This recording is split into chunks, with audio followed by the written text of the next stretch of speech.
Under a full moon, the night sky shimmered with countless stars, their pale lights spilling across the field like a quiet omen. Rows of knights stood ready, armor glinting as it caught the moonlight. Then a sharp, commanding voice cut through the stillness. The knight commander shouted orders, rallying his men to charge and slay the figure they had branded a demon. That demon moved first.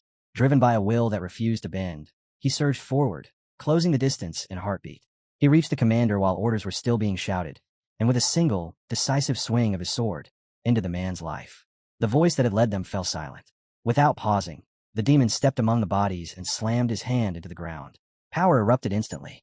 Purple flames crawled outward like a curse made real, swallowing every knight in sight and snuffing out their lives with cruel efficiency. When it was over, the field was nothing but silence and ash. Exhaustion finally caught up to him, and the demon dropped to his knees, breath coming out rough and uneven. That was when he felt it, a presence approaching. He lifted his head and saw a female knight walking toward him, her red hair blazing even in the moonlight. Pain twisted her expression as she spoke his name, Nox von Reinhafer. Her voice trembled as she demanded to know why he had made a pact with the devil, why he had betrayed them all. Still trying to steady his breathing, Nox looked ahead and answered calmly. A faint smile touched his lips as he said that, from their point of view, it probably did look like betrayal. But the truth was the opposite. It was they who had betrayed him first. Her frustration boiled over. She begged him to stop dodging the question and simply tell her when he had become so broken. Nox paused, then said that his story didn't begin with a heroic rise, but with something more like a crash landing. At that moment, a notification flashed across a monitor. Yuchan, the player controlling Nox, was informed that he had successfully cleared the first part of the game Inner Lunatic. With a total clear count of 27, Yuchan leaned back in satisfaction. The run had been clean. He had secured valuable items and completed several hidden quests along the way. Yet behind that small sense of victory lay a heavy truth. Yuchan had already been told that he would die the following month. 2 years earlier, he had gone from hospital to hospital searching for answers. Each visit ended the same way. The doctor would tell him not to panic and to listen carefully. Test after test came back unchanged, offering no real hope. In the end, all they could give him were painkillers, telling him to take them when the pain became unbearable. Alone in his room, Yuchan let his thoughts drift as he realized that 2 full years had already slipped through his fingers. His eyes moved to the calendar, and in that quiet moment, his body suddenly betrayed him. A violent wave of nausea surged up, and he bent forward, vomiting blood. When he looked down and saw the deep crimson staining his hands, something inside him settled. Understanding washed over him with cruel clarity. His time was running out. He accepted it calmly, knowing that obsessing over the inevitable would not change how it all ended. The room felt unbearably empty. Notifications chimed softly, pulling his attention to his phone. Hospital appointment confirmations. One after another. He let out a bitter laugh, the sound hollow in the silence. Since losing his memories, no one had come looking for him, and now, there was no one he could reach out to either. His worsening condition kept him confined indoors, turning isolation into a constant companion. His gaze drifted to the papers scattered across his desk. Pamphlets for late-stage cancer support groups, church flyers, hospice care options. The words blurred together. Emotion surged before he could stop it. With a sharp motion, he swept the papers aside, sending them fluttering to the floor. Tears slipped free despite his efforts to hold them back. He turned toward the monitor. The game Lunar Lunatic was waiting, a simple question blinking on the screen, asking if he wanted to start a new game. Yuchan stared at it for a long moment. There weren't many choices left for him anymore. In the end, he decided that this was all he had.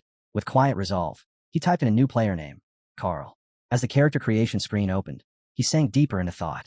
This time, what kind of life should he live? A genius with mana sensitivity? A prodigy of swordsmanship and combat? He weighed the possibilities carefully, only for a warning message to appear. Choosing multiple genius traits would bring severe penalties. The system advised him to select only one, or fewer, to avoid the drawbacks. His eyes wandered to the neutral trait slot. Empty. Then they dropped to the negative trait listed below it. Terminally ill. He laughed softly, a tired sound filled with irony. Just like him. Character and player, sharing the same curse. Still, he didn't hesitate. He accepted it, and confirmed the start with those settings. Without warning, a strange sensation rushed through his body. The world spun, and he tumbled from his chair onto the floor. Fear surged through him as a single thought crossed his mind. Was this it? Was he dying right now? On the monitor, text appeared calmly, stating that character creation was complete. Yuchan stared at it, breathing hard. He thought he was already used to the idea of death, but at the very least, he wanted to die on his own terms. Another notification appeared, informing him that his character's name had been forcibly changed. Before he could even react, a final message followed, quietly displaying a synchronization level of 4%. Then the number climbed again. 6%. Then it surged forward, racing up to 19. Just when it seemed like it would keep going, the synchronization suddenly froze at 71%. A new notification appeared, calmly declaring that character settings were complete. When Yuchan opened his eyes, disbelief struck him harder than fear ever had. He slowly took in his surroundings, his heart pounding as he wondered if this place was truly what he thought it was. Drawn by an uneasy instinct, he stepped toward a nearby mirror and stared at the reflection looking back at him. Familiarity hit him like a blow. In that instant, the truth became impossible to deny. He had become Knox von Rienhofer, the worst character in the cursed game Interlunatic. Knox von Rienhofer, the youngest of 5 siblings from the Rienher family, belonged to the infamous organization known as Lunatic. For generations, the Rienher bloodline had produced geniuses, masters of magic and swordsmanship whose names were etched into history. Knox alone stood apart, talentless, ignored, an outcast within his own family. Resentment festered inside him as the world repeatedly denied him what it freely gave to his siblings. In the end, that bitterness led him down a forbidden path. He entered a contract with the devil, damning himself and becoming the most despicable villain in the story of Interlunatic. Yuchan stared at the face in the mirror, his own yet not his own, questioning whether this was reality or some elaborate dream. It felt unreal, as though he had stepped into a nightmare where he now lived as Knox. Then, without warning, excitement sparked within him as a translucent stat window appeared before his eyes. He read through it carefully. Name, Knox von Rienhofer. Age, 14. Race, human. Main element, darkness. But the excitement didn't last. His eyes dropped to the numbers below, and disappointment settled in. Stamina, 2. Only 2. He let out a quiet sigh before shifting his attention to the trait section. A neutral trait caught his eye first, void revelation. It stirred his curiosity, but that curiosity quickly died as his gaze moved lower. Negative traits, terminally ill, curse of the weak, frequent sickness, cold hands and feet, possession. Seeing those words felt like a cruel joke. He was terminally ill in his real life, and now he is terminally ill here as well. As if that wasn't enough, the system calmly informed him that he had only 1 year of lifespan remaining. 1 year. In this world too. Knox stood there in silence, reflecting on his own choices. Why had he created a character like this? Someone standing on the edge of death, abandoned, with no one to rely on. The answer slowly surfaced as he thought back on it. He had wanted someone just like himself. A character who could understand the fear, the isolation, and the quiet despair of knowing time was running out. Someone who didn't need to imagine what it meant to face death alone, because he was already living it. Little did he know that he would truly become that character himself. Just as that thought settled, a notification flashed before his eyes, informing him that there was an unread message in his mailbox. Curiosity won out, and Knox opened it. The message greeted him by name, Yuchan. Then, almost immediately, the text corrected itself, stating that it should address him by his new name, Knox. His eyes widened. How did the system know? Yuchan was a name given to him by parents whose faces he could no longer remember, whose whereabouts were unknown to him. A chill ran down his spine. Could the entity that dragged him into this world be connected to the memories he had lost? The system seemed to anticipate his thoughts. It acknowledged that he would not remember them, yet claimed there was something it needed to convey. The message continued with a casual, almost nostalgic tone. Long time no see. Knox froze. The words alone were enough to leave him shaken. The system went on, calmly recognizing his accomplishments over the past 2 years, stating that he had earned the right to be where he was now. Then it welcomed him back. Back. Disbelief washed over him. None of this made sense. He couldn't accept that his old world was gone, that this twisted reality had become his new existence. The system replied again, as if responding to his unspoken denial. It admitted that there were many things about itself it could not reveal, but insisted that it wished to help him. Help. Before Knox could fully process that idea, the system offered guidance. It advised him to enroll in Elden Academy, to gather strength, build his forces, and follow the main storyline as closely as possible. If he did, it claimed, the full truth would reveal itself in time. As the system's presence began to fade, Knox reacted instinctively. He called out in surprise, asking if that was really all I had to say. The silence that followed only deepened his unease. His thoughts spiraled as he tried to steady himself. He had been reborn as the final boss of Interlunatic, and now, he was being told to follow the main story. No matter how he looked at it, that path only led to one ending, his death. His mind raced as he weighed the meaning of it all. Even if Interlunatic had become his reality, he refused to accept that this was the end. He wouldn't abandon the chance to reclaim his lost memories. He would follow the main story, uncover the reason he had been brought into this world, and do whatever it took to survive. If that meant embracing the role of a true villain, then so be it. As he reflected on his past life, Knox realized something unsettling. Despite the new world, the new body, and the new name, Not much had truly changed at all. 2 years before he lost his memories, he had already been sentenced by his own body. A terminal illness clung to him day after day, every passing moment whispering the same truth, that death was coming. Fear had once ruled him completely. The only thing that had changed now was the scenery. The dread remained the same, only wrapped in a world he knew all too well. A question rose in his mind, sharp and urgent. He asked for the date. When the system answered, February 4th, 1812, his chest tightened. Time was already slipping away. He didn't have a luxury to hesitate. With resolve hardening inside him, Knox decided this would be his 28th clear attempt. He reached for the door, only for a sudden, searing pain to explode through his wrist. The skin flushed red instantly, the bones aching as if they might snap. Before he could react, a notification appeared in his vision. Negative trait activated. Due to the effects of constant sickness, wrist inflammation level 1 had been acquired. Rest was recommended for recovery. Knox stared at it in disbelief. The fuck, he muttered under his breath. As he moved down the hallway, he gripped his hand tightly, unease crawling up his spine.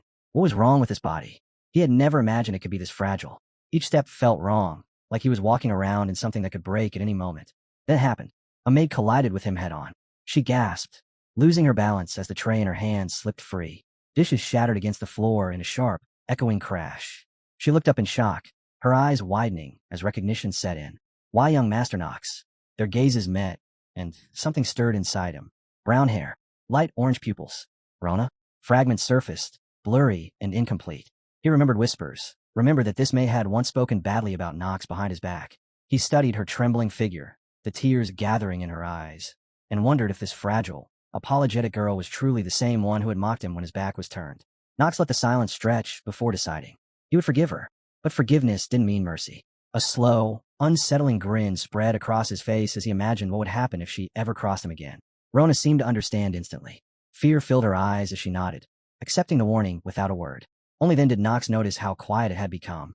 The surrounding maids and the butler stared at him, stunned. The madness of his actions hadn't fully registered until now.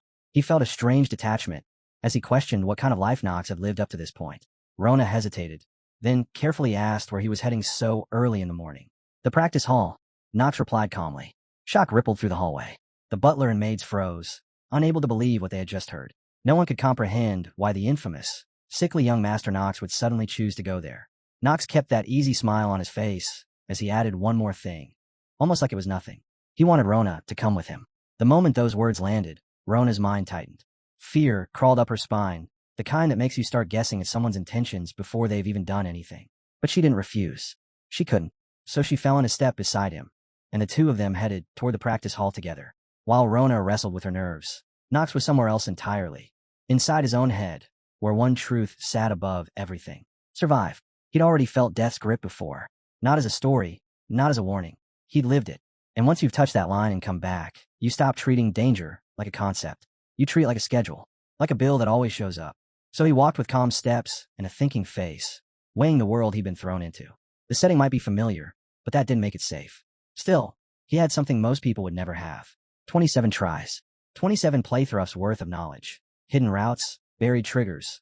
The kind of details the game never hands you unless you bleed for them first. Inner Lunatic wasn't just popular because of its angel versus demon spectacle, or the Empire caught in the middle. It was popular because it let players become whoever they wanted. Different builds, different paths, different ways to win. Traits were the backbone of everything. Low-ranked traits like ordinary or talented. You could stack those however you wanted. But genius traits were supposed to be sacred. One per person, one and done. Knox had two, and that wasn't luck. That was theft. Inner Lunatic had something called trait penalties, a system designed to punish anyone who tried to push beyond limits. But Knox had found a crack in the system's logic, a moment where it tried too hard to analyze what it shouldn't, and in that hesitation, he forced it through. The first genius trait was swordsmanship and combat genius, raw talent that didn't just make you good, it made you terrifying. The kind of gift that could carry a man to the peak of swordsmanship if he survived long enough to climb there. The second was mano-sensitivity genius, a trait that sharpened his sensitivity to magic like a blade. Spellcasting became cleaner, faster, more efficient. Less waste, less strain, more control. And Knox knew it didn't stop there. He had options. Tools. Weapons that weren't made of steel. Insight, the main character perk, was one of the most valuable cheats in the whole world. It let him see other people's status windows, strengths, weaknesses, details that change how you handled every encounter. Master of acting was another. The kind of trait that sounded like fluff until you realized what it really meant. You could slip into any role, any situation, and move like you belong there. In a world where one wrong expression could get you killed, that trait wasn't convenience. It was armor. And steel mentality, that one was simple. In battle, it let you keep your head when your heart wanted to panic. No shaking hands. No frozen thoughts. Just cold focus, even when the world was screaming. But as Knox tallied up his advantages, he didn't lie to himself about the other side of the scale. His negative traits were a chain around his ankles. And the heaviest link was terminally ill. That single trait alone could turn any plan into a race against time. And it didn't end there. Curse of the week. Frequent sickness. Cold hands and feet. Possession. Cold hands and feet meant icy areas were basically a death sentence unless he had a warming skill. Frequent sickness meant he'd probably faint at least once every chapter. No warning, no mercy, just his body dropping out from under him at the worst possible moment. Knox breathed through it. Eyes forward, steps steady. No shortcuts, no miracles. Just a path he'd already walked 27 times. Only now, with his memories back and his body falling apart, he had one choice. Move forward, step by step, and accept every challenge waiting for him, because stopping wasn't an option anymore. Seeing Knox standing there without moving, Rona watched him with open disbelief. For a moment, she genuinely wondered if he even planned to step inside the practice hall. Then, to her surprise, Knox finally moved. He walked straight toward the gate and pushed it open without hesitation. This was it, the first wall he had to crash into. The curse of the week. It wasn't something that appeared later or developed over time. It was there from birth, a brand stamped onto the body itself. Growth reduced by half. Vulnerability to enemy debuffs doubled. A trait designed to make sure its owner lagged behind no matter how hard they tried. Knox picked up the sword and began practicing. Before long, despair seeped into his bones. No matter how he turned the problem over in his mind, the conclusion never changed. He was doomed. The feeling was suffocating, like reading the opening lines of a story that only ever led to tragedy. Eventually, his body gave out. Knox collapsed on the ground, chest heaving as he struggled to breathe. That was when it truly hit him. He couldn't even swing the sword more than 10 times. The realization crushed him. The curse of the week wasn't an inconvenience. It was a sentence. Every movement felt heavier than it should have been, every breath stolen far too quickly. Lying there, exhausted and trembling, Knox could only curse the absurd difficulty imposed on him. As his breathing slowly settled, his gaze drifted around the practice hall. Rows upon rows of weapons lined the walls. Swords of different lengths, weights, and designs filled the space. And for the first time since entering, Knox felt a small sense of comfort.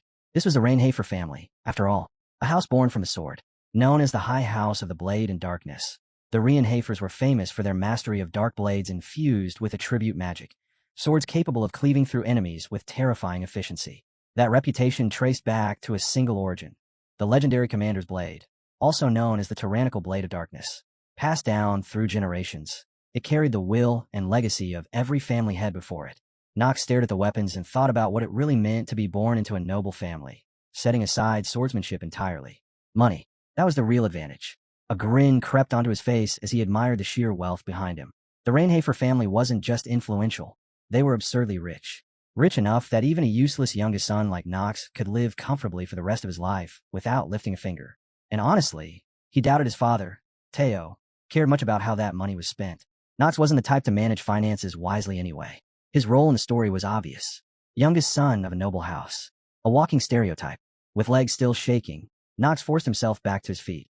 Rona's earlier reaction surfaced in his mind. Her fear, the way she'd begged him not to drag her into anything strange. Just minutes ago, she had returned with a wooden sword and a towel, placing them down while telling him everything was ready. Knox tightened his grip. Strange or not, this was only the beginning. Still, Rona couldn't help but stare at him with doubt. Looking at the way Knox behaved, she honestly wondered if he even planned to exercise at all. Sensing that no one else was nearby, Knox glanced around once and then gestured for her to come closer. Rona froze. Her shoulders stiffened as she took a cautious step forward, fear written all over her face. She asked what he was planning to do and nervously warned him not to hit her. Knox, already irritated beyond patience, snapped back at her, asking what nonsense she was talking about. Before she could react, he reached out, grabbed her by the ear, pulled her closer, and leaned in to whisper something directly into it.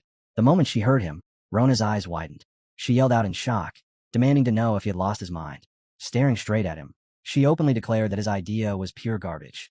Knox didn't bother arguing. He ordered her to figure it out herself, and sharply told her to be quiet.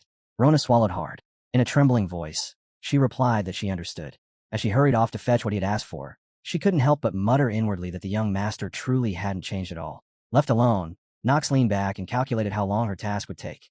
If things went smoothly, Everything should be ready by tomorrow. He poured himself a cup of tea, the steam curling upward as his thoughts drifted back to the same unsolved problem, his cursed body and the desperate need to raise his stamina. Then a voice broke into his thoughts. It belonged to the head butler. Knox stiffened slightly as he turned to see the head butler, Rodwell de Ernark, standing there. Unlike the other servants, Rodwell wasn't someone Knox could brush off. He was one of the main managers of the Reincarnated estate and served directly as an advisor to Knox's father, Theo von Reincarnated, the current family head. This wasn't a simple encounter. Knox's mind raced as he wondered whether Rodwell had noticed something strange. If the head butler was here, it meant something had already reached the upper levels of the household. Handling him carelessly could easily backfire. Activating his master of acting trait without hesitation, Knox tilted his head in mild confusion and questioned why the head butler was here at all, remarking that Rodwell should be attending to the family head instead. Rodwell calmly replied that he had received orders to deliver a message. Knox raised an eyebrow and asked what the message was. The head butler informed him that he was to attend tonight's dinner. Knox hesitated. He wasn't familiar with the family, nor with the atmosphere surrounding the family head. The idea of sitting down for dinner with them felt uncomfortable, especially when he barely understood the dynamics at play. After a brief pause, he expressed his reluctance, stating that he didn't wish to attend. Rodwell, outwardly composed, silently questioned the master's intentions. Why summon the youngest son now, of all times? Then, without missing a beat, the head butler added another piece of information. The lady of the Stillner family had arrived, and she was requesting night training. He made it clear that refusing now would only anger the family head. Knox let out a slow sigh. He didn't need anyone to explain what that meant. No matter how fractured his relationship with his father was, ignoring a direct order wasn't an option. With visible reluctance, he agreed to attend the dinner. The head butler didn't relax. Rodwell studied him closely, his gaze sharp and probing, and muttered that something about Knox felt off today. Knox immediately bristled and asked if there was something the head butler wanted to say outright. Rodwell didn't deny it. He calmly pointed out that Knox had never shown the slightest interest in swords before and asked why he had gone to the practice hall on his own. Knox's expression hardened. He straightened and coldly reminded Rodwell of his place. A butler, no matter how trusted, had no right to question his actions. What he did, where he went, and what he intended were matters for him alone. Rodwell stiffened at once. Realizing he had crossed a line, he bowed and apologized. Knox turned and walked away without another word. Behind him, Rodwell watched his retreating back, doubt filling his eyes. Whatever had changed, it was significant enough that it needed to be reported to the family head. Once inside his room, Knox shut the door and leaned against it, exhaling slowly. The encounter hadn't gone perfectly, but at least one thing hadn't happened. Possession hadn't been activated. That alone was worth the tension. His thoughts then drifted to Rodwell's last remark, the young lady from the Stillner family. Why was she here and why now? That question lingered as the evening arrived. At the dinner table, Knox quickly found himself the center of unwanted attention. The twin brothers, Hartz and Allen, wasted no time. Allen scoffed openly, saying he was surprised Knox had shown up at all and complaining that the meal was already ruined because of it. Hartz smirked and asked if Knox still regretted being born into the family, with Allen eagerly agreeing. Then Allen leaned forward and addressed Knox directly, accusing him of shameless behavior with one of the maids and questioning why someone like him even dared to sit at the table. Hartz followed it up by declaring that Knox was a lost cause. Knox didn't react. He sat calmly, listening, fully aware that he hadn't done a single thing to deserve their scorn. Their words rolled off him like noise. None of it mattered. That was when the atmosphere shifted. Theo von Reincarnated entered the room. The family head, his father. Knox acknowledged his presence at once, fully aware of the weight that man carried within the household. Moments later, a beautiful red-haired girl stepped forward and introduced herself as Talia von Stillner. Theo explained that she had requested night practice and would be staying at the estate for a while, urging everyone to greet her properly. As the others responded, Knox quietly studied her, and in that moment, he began to wonder exactly how important her presence here truly was. In the world of Inner Lunatic, she was the hero, the one meant to stand against the future villain. Against him, Knox already knew how this story was supposed to end. In the near future, it would be Talia herself who would drive a sword straight through his chest. The irony wasn't lost on him as he sat there, watching her beneath the warm lights of the dining hall, alive and unaware. The family head, Theo Reincarnated, finally acknowledged Knox's presence and declared that since everyone had gathered, dinner would begin. As the meal progressed, Knox quietly observed the table. Hartz and Allen leaned toward one another, whispering with poorly hidden excitement. Before long, Hart spoke up. He suggested to their father that it was time to decide who would be sent to Eldon Academy next. Theo paused, then nodded. He agreed, it was time. Eldon Academy wasn't just a prestigious school. In Inner Lunatic, it was the heart of the story. The place where pupils faced relentless trials, fought demons, and shaped the flow of the main narrative. Knox felt a sharp clarity settle in his mind. He had to attend. Without the academy, he couldn't gather allies, couldn't position himself properly within the story's framework. But then Teo continued. Eldian Academy only allowed 3 students per family, a deliberate restriction meant to curb the power of noble houses. 2 slots had already been claimed by his first and second sons. That left only 1 remaining entrance ticket for the Reincarnated family. Nox's fingers tightened slightly around his glass. That ticket wasn't just important, it was everything. Without it, there would be no future plans, no alliances, no chance to steer the story in his favor. He set the glass down and spoke. So you're proposing a fight? The room went quiet. Teo looked at Nox with clear surprise. He hadn't expected the youngest son to be the first to react, let alone arrive at the conclusion so quickly. After a brief moment, the family head confirmed it. A duel would be held in the practice hall 1 month from now, following Reincarnated tradition, to decide who would attend Elden Academy. Hart scoffed immediately. He mocked Nox, telling him to stay quiet before he embarrassed himself further. Alan didn't miss the chance to pile on, sneering that someone who had never even wielded a sword had no business dreaming of victory against them. Nox didn't rise to it. He calmly lifted his wine, took a slow sip, and met Alan's gaze without emotion. Then he replied, evenly, that they could talk about it after he won. Alan exploded. He shouted back, voice sharp with disbelief, openly laughing at the idea that Nox could ever stand a chance. But Nox didn't respond again. He simply sat there, expression steady, already knowing something they didn't. This duel wasn't a joke. It was the moment everything would begin to change. Meanwhile, Nox kept his focus sharp, fully aware that the coming duel was yet another trial he had to overcome to secure his entrance ticket. He refused to be shaken by the taunts and insults thrown his way. Steady in his confidence, Nox looked straight ahead and boldly declared that he would be the one attending Eldian Academy. The words caught the family head off guard and only fueled the anger burning inside Hearts and Alan. Talia, the young lady of the Stilliner family, let out a soft chuckle at his declaration and casually remarked on his confidence. Nox glanced at her, but a faint unease crept into his chest, the realization dawning that he might have drawn the attention of someone he should not have. Inside the family head's office, Teo acknowledged that Nox had indeed changed, just as the head butler had reported. He quietly pondered the cause, briefly wondering if something as extreme as demonic possession could be involved. Regardless of the reason, one thing was certain. Nox had caught his interest. Teo instructed Rodwell to continue observing him closely. The family head himself felt an increasing curiosity toward Nox's transformation and wanted to uncover what lay behind it. Elsewhere, Nox was running laps inside the practice hall, drenched in sweat and struggling for breath. Watching from the side, one maid commented on how often he had been coming here lately.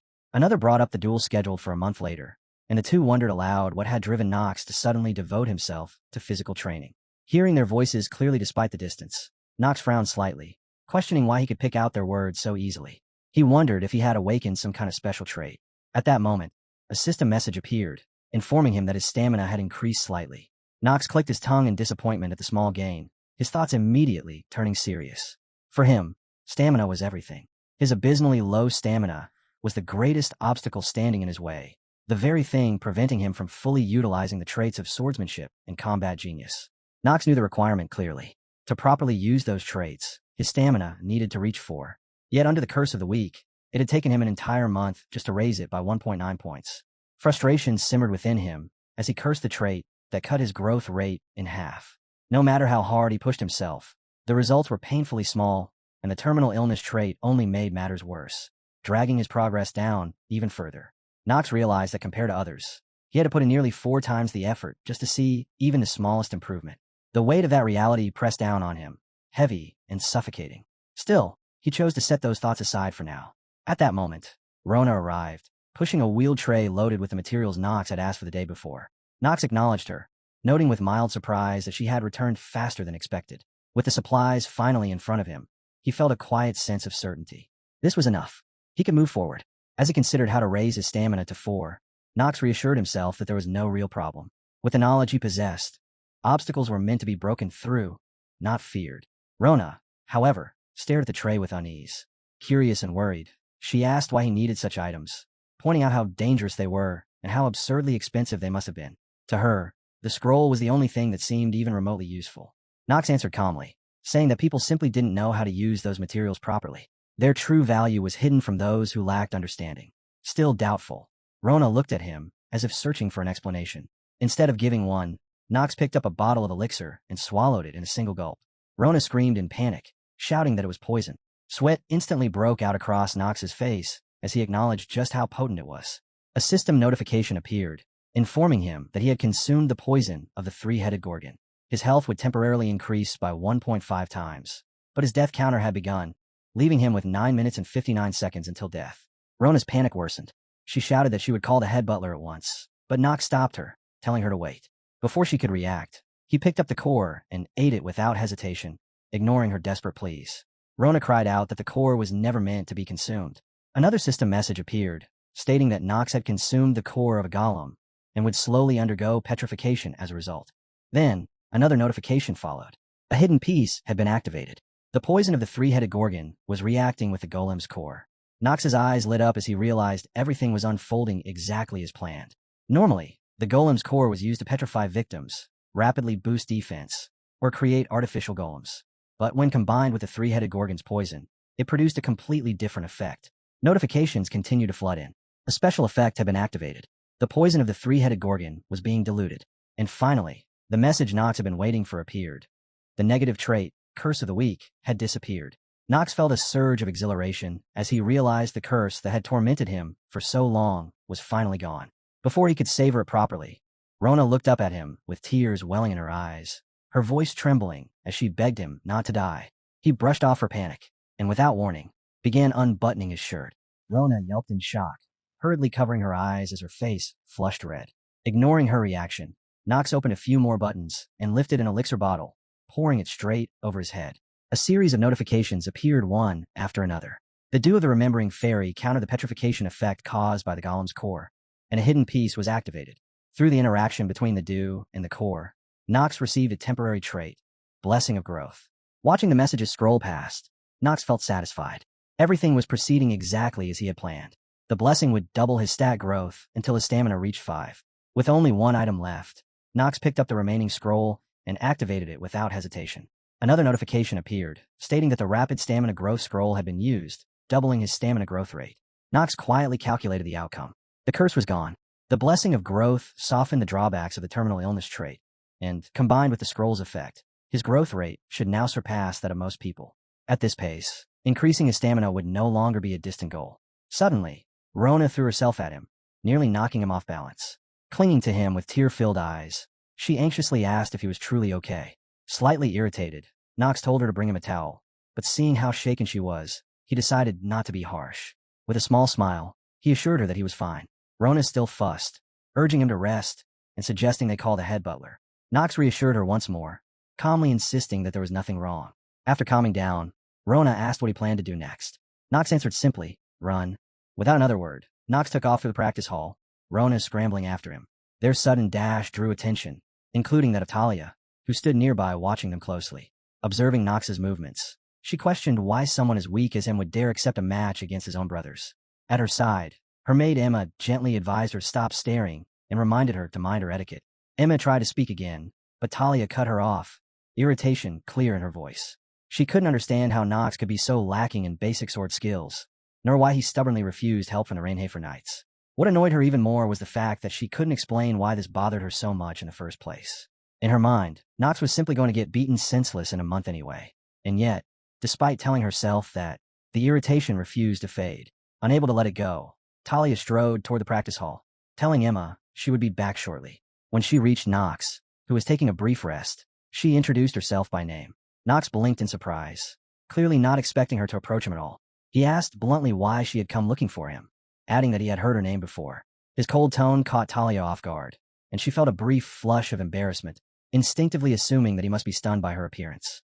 She quickly gathered herself and confronted him, asking if he truly believed he could defeat his brothers and whether that confidence was the reason he had accepted the match. She questioned if he seriously thought he could win just by running laps like this.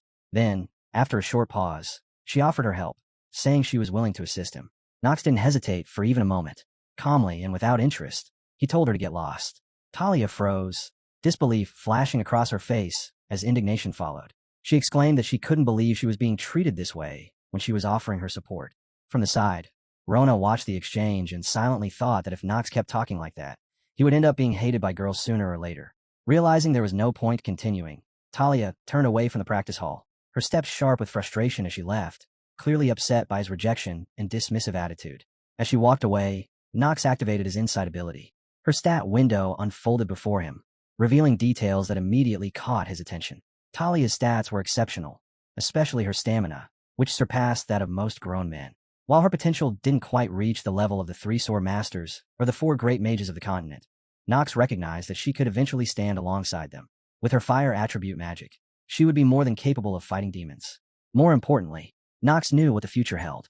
In time, Talia's fire attribute would awaken into white flames, flames that would one day be used to burn the demonized version of himself. If he could turn her into an ally now, this single connection would drastically alter the course of future events. Because of that, Nox knew he had to carefully walk the path of the original story while avoiding his own death. The thought lingered in his mind. Was it even possible to maintain a good relationship with someone who would eventually be responsible for killing him? The question had no easy answer. 1 month later, Talia walked quietly through the hallway, her thoughts tangled. People praised her for learning quickly, and the expectations placed on her as a member of the still Reincarnated family were heavy.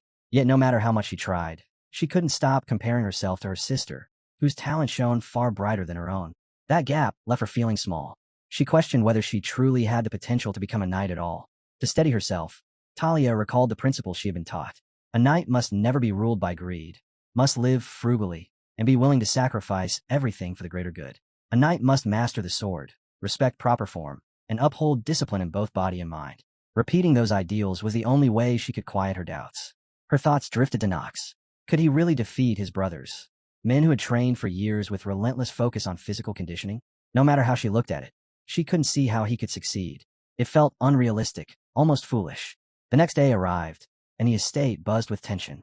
Nox and Alan stood at the center of the ring, surrounded by a crowd that had gathered to witness the official duel. This single match would decide who earned the right to enter Eldian Academy. Even Facilia, the first wife of the family head, was present among the spectators, watching closely. Nearby, the head butler heard the family head call out to him. Asked for his opinion on the duel's outcome, the butler answered honestly. Based on young Master Alan's past performances, it was highly likely that Alan would win. That had been the family's shared conclusion from the beginning. Still, as he spoke, the head butler couldn't help but wonder if the family had secretly expected something different. Though he acknowledged that young Master Nox had clearly changed, he remained doubtful. Winning still seemed outrageous, even impossible. Having once walked the path of a knight alongside the family head, the butler understood the blade well. Swordsmanship could be complex or simple, but in the end, skill was shaped by dedication and time. To surpass someone who had already pulled ahead and forced others to kneel, there was only one answer: an overwhelming wall of talent that could not be bridged through effort alone. As his gaze settled on Nox, the head butler wondered quietly if young Master Nox truly possessed such innate talent. The family head's voice cut through the butler's thoughts without warning. He spoke calmly, acknowledging that the possibility was not zero. There was a chance, however small, that the youngest child, born with Reincarnated blood, might possess the talent of a sword emperor. Standing alone on the duel grounds, Nox received a notification that made his brow twitch. His trait, swordsmanship and combat genius, was inactive. A sigh escaped him as frustration welled up. He wondered if his luck stat had somehow dipped into the negatives. No matter how much effort he put in, he still couldn't push his stamina to 4. Just a few days earlier, while running himself to exhaustion, he had received repeated notifications as his trait effects activated, nudging his stamina up by 0.1 at a time. Even now, after all that pain, it sat stubbornly at 3.8. Rona ran beside him, her breathing ragged as she complained that she was exhausted, and asked if she really had to keep running with him. Nox wiped the sweat from his face and replied that it wouldn't be fun without her, joking that if she stopped, he would take care of him. Rona froze for a moment, her eyes growing watery as she wondered if she had just heard something strange. Nox quickly handed her a towel and gave her another task, earning an exaggerated pout in response. Laughing, he accused her of cursing him in her thoughts. Rona denied it flusteredly and ended up biting her tongue by accident. The sight made Nox chuckle. As he caught his breath, Nox briefly considered using his insight ability to check her stats. When he did, his eyes widened. Rona's stamina was 4.5, higher than his own, despite all his training. The realization left him stunned. Even a maid from the Reincarnated family was stronger than the average man. That thought lingered heavily in his chest. Rona reminded him that evening had already arrived and suggested he rest before the duel. Nox bent forward, panting hard as the pressure of time bore down on him. There wasn't enough time left to raise his stamina any further. Back at the duel ring, Alan addressed him with a faintly amused tone and suggested that Nox should just give up. Despite calling him the disgrace of the family, Alan claimed he felt hesitant about beating him too badly. Nox met his gaze and replied that Alan didn't actually sound like he wanted him to quit. Alan then glanced toward Talia, the daughter of the still Reiner family, and spoke openly about wanting to impress her. He believed Nox would be useful in helping him do just that. Nox tilted his head, unsure whether that was a wise choice. When he checked Alan's stamina, 8, reality set in. There was no way to defeat him through ordinary means. As the duel drew closer, Nox began searching for another path, knowing he would need something beyond brute force to survive what was coming.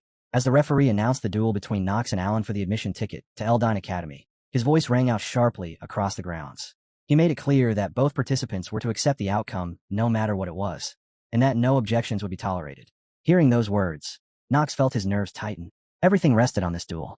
His true goal was not just victory, but recovering his memories and uncovering the identity of the one who had sent the letter. He knew all too well that once the one-year grace period ended, his life itself would be on the line. The referee asked one final time if both were ready. When neither stepped back, he declared the start of the duel. Alan moved first, his sword flashing forward in a sharp strike. Nox reacted on instinct, shifting to the side and narrowly avoiding the blade. Alan followed immediately with a kick. Nox raised his sword to block, but the impact still forced him backward. Alan clicked his tongue and praised Nox's defense before pressing on. Another series of attacks followed, relentless and precise, pushing Nox deeper into a purely defensive stance. As steel rang out again and again, Nox realized something bitterly familiar. The only consistent rule of this damned interlunatic game was simple: lose, and he would be forced to give up everything. But if he could win, he could take back control of his fate. At that very moment, a notification appeared in his vision. His stamina had increased by 0.1. Nox's lips curled upward before he could stop himself, a grin spreading across his face as hope flared. Seeing that smile, Alan frowned mid-assault and scoffed, wondering if he had hit Nox in the head too many times. He mocked him openly, suggesting that hitting him a few more times might help him come to his senses, and his attacks only grew fiercer. From the stands, Alan's mother, Facilia, watched calmly. She was convinced that her son would be the last child of the family to enter Eldine Academy, and nothing she saw shook that belief. During the clash, Alan unleashed a heavy blow that nearly threw Nox off balance. At the same time, Facilia caught a muttered remark filled with clear disdain. Turning toward the sound, she saw the family head, his expression dark with disappointment. A cold thought crossed her mind, that one day, this family would be forced to acknowledge her true power. The family head spoke without hiding his dissatisfaction. He admitted that he had been looking forward to seeing how Nox had changed, only to find his performance lacking and underwhelming. Beside him, the head butler frowned, worry etched deep into his face. Concerned for Nox's condition, he suggested stopping the duel, knowing that if this continued, Nox would take a long time to recover. In the end, the family head merely compared Alan in hearts to his first son, Garen, and found them wanting, his judgment as heavy and unforgiving as ever. His thoughts drifted back to a time when he could dominate his opponents through sheer, overwhelming power, wielding the dark sword of domination as if the world itself bent before him. The family had wondered who, in the end, would be worthy of inheriting it.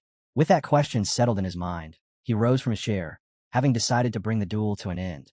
Down on the duel ring, Nox suddenly received another message. His stamina increased by 0.1, and almost immediately after, his trait, swordsmanship and combat genius, activated. The moment it happened, a surge of exhilaration flooded his body, and he burst into laughter without restraint. The sound caught Alan off guard and drew the sharp attention of the family head. Then Nox activated a skill, and a system message appeared, announcing that the hour of the genius had begun. Nox's thoughts spun wildly as an old saying surfaced in his mind, that geniuses and the merely talented each possess their own time. In that instant, he felt it clearly. This was his moment, his genius time. As the skill took hold, the world around him seemed to slow to a crawl. Time itself felt stretched and heavy, as if it had lost its urgency. His opponent's movements became sluggish, almost clumsy, while his own body felt lighter and faster. He could see everything, react instantly, and move with perfect precision.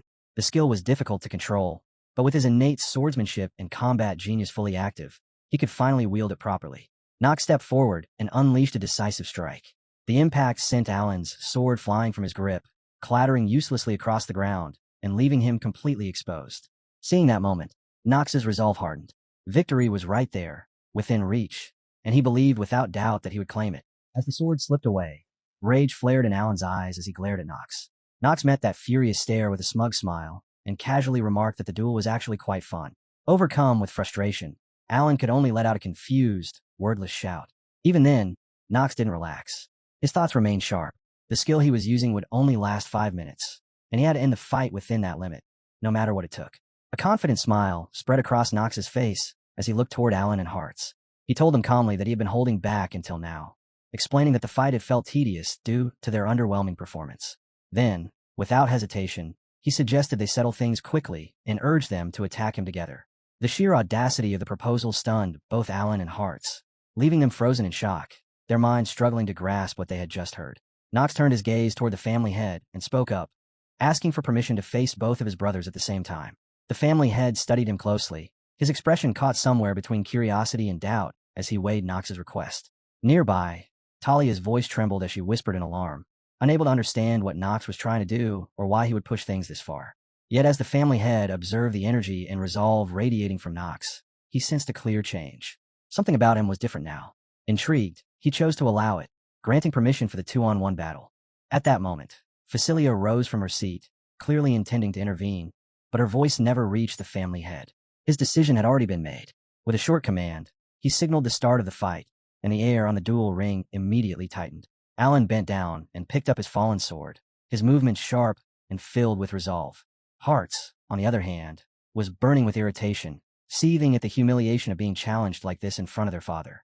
Knox stood calmly before them, a tranquil smile resting on his face as he prepared to face them head-on. Hartz issued a cold warning, telling Knox to be ready for what was coming. Then, without hesitation, Alan and Hartz moved together, their swords flashing as they attacked him at the same time, steel colliding with a thunderous clash. The air crackled with intensity as the battle erupted. Blades rang out repeatedly, sparks flying as the three clashed. In the midst of the chaos, Alan tried to coordinate, gesturing sharply to Hartz and signaling him to move in on Knox's left. Hartz, already on edge, snapped back in irritation and told Alan to shut up. Despite the lack of coordination, their pressure was relentless. Yet Knox met it head-on, his movements precise as he blocked and parried each strike with remarkable control. Then a message appeared before Knox's eyes. The Hour of the Genius had activated its special effect, increasing his low-grade swordsmanship of the Dark family's proficiency. A faint smile formed on his lips as understanding settled in. He could see the sword now, clearly, completely. Seizing the moment, Knox shifted his stance and countered, slipping through their offense and landing a clean, calculated strike on Alan's shoulder. Both Alan and Hartz staggered back slightly, their chests heaving as they struggled to catch their breath.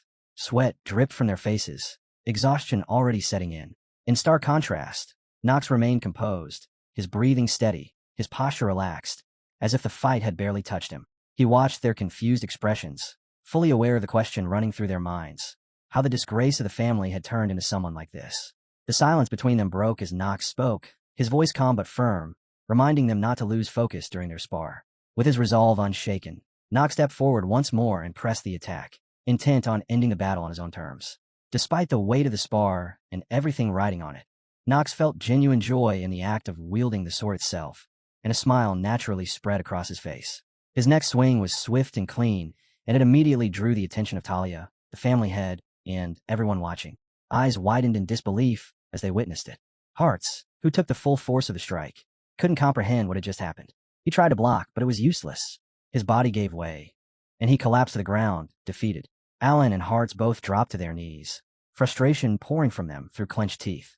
A message appeared before Knox's eyes, announcing that the Hour of the Genius had ended. Victory was his, but the cost showed itself as he stood there breathing heavily, exhaustion weighing down his body. From the stands, Facilia cried out in alarm when she saw her sons brought low, her concern unmistakable. Knox turned his head toward the referee, silently asking if it was over. The referee nodded without hesitation and confirmed him as the winner. Then, in a clear and formal voice, he announced to everyone present that Knox von Rienhofer was the victorious combatant. Alan's fists trembled as he clenched them in rage, unable to accept the result. Knox released his grip on the sword and shifted his attention to the family head, who wore a satisfied smile. Bowing deeply in respect, Knox expressed his gratitude and calmly announced that he would be taking his leave. As he walked away from the duel ring, Talia kept her eyes locked on him, a firm resolve burning in her gaze. She felt an urgent need to speak with him and knew it couldn't wait. The moment Knox stepped outside, a sudden coughing fit seized him. He looked down at his hands and froze when he saw them smeared with blood. Understanding struck him instantly. He had pushed his skill too far. Knox was well aware of the fatal flaw within the Hour of the Genius. Exceeding its allotted time triggered a debuff known as recoil. As if to confirm his fear, a message appeared before him, detailing the consequence. His lifespan had been reduced by 2 days and 17 hours. The meaning was clear. The loss was permanent, leaving him more vulnerable to sickness and decay. Knox absorbed the weight of it in silence, then let out a slow, relieved breath. At least the recoil hadn't revealed itself in front of everyone else.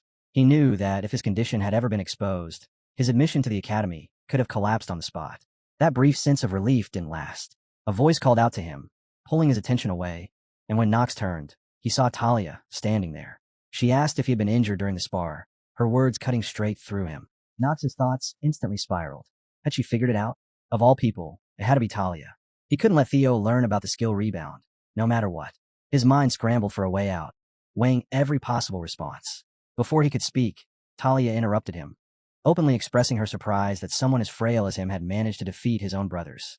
Knox froze, then questioned what she meant. Realizing her mistake, Talia flushed and quickly admitted she had misunderstood. Over the past month, she had only ever seen him awkwardly swinging a wooden sword, never once holding a real blade. Because of that, she had assumed his victory came purely from natural talent. That was why she wanted to ask how he had awakened and trained such ability. Yet after the duels ended, she noticed something strange. When Knox was alone, his presence felt different. Confusion and concern gnawed at her as she tried to understand the true nature of his strength and the reason he looked the way he did now. At that moment, something clicked inside her. Knox wasn't the useless good-for-nothing the rumors painted him as. He was someone who had clawed his way forward through relentless effort, pushing himself until victory became inevitable. When she saw him cough, worry overtook her, and she instinctively reached out, asking if he was all right. Knox immediately knocked her hand away, bluntly telling her not to touch him. Inside, embarrassment burned. 2 years buried in games had left him terrible at dealing with people.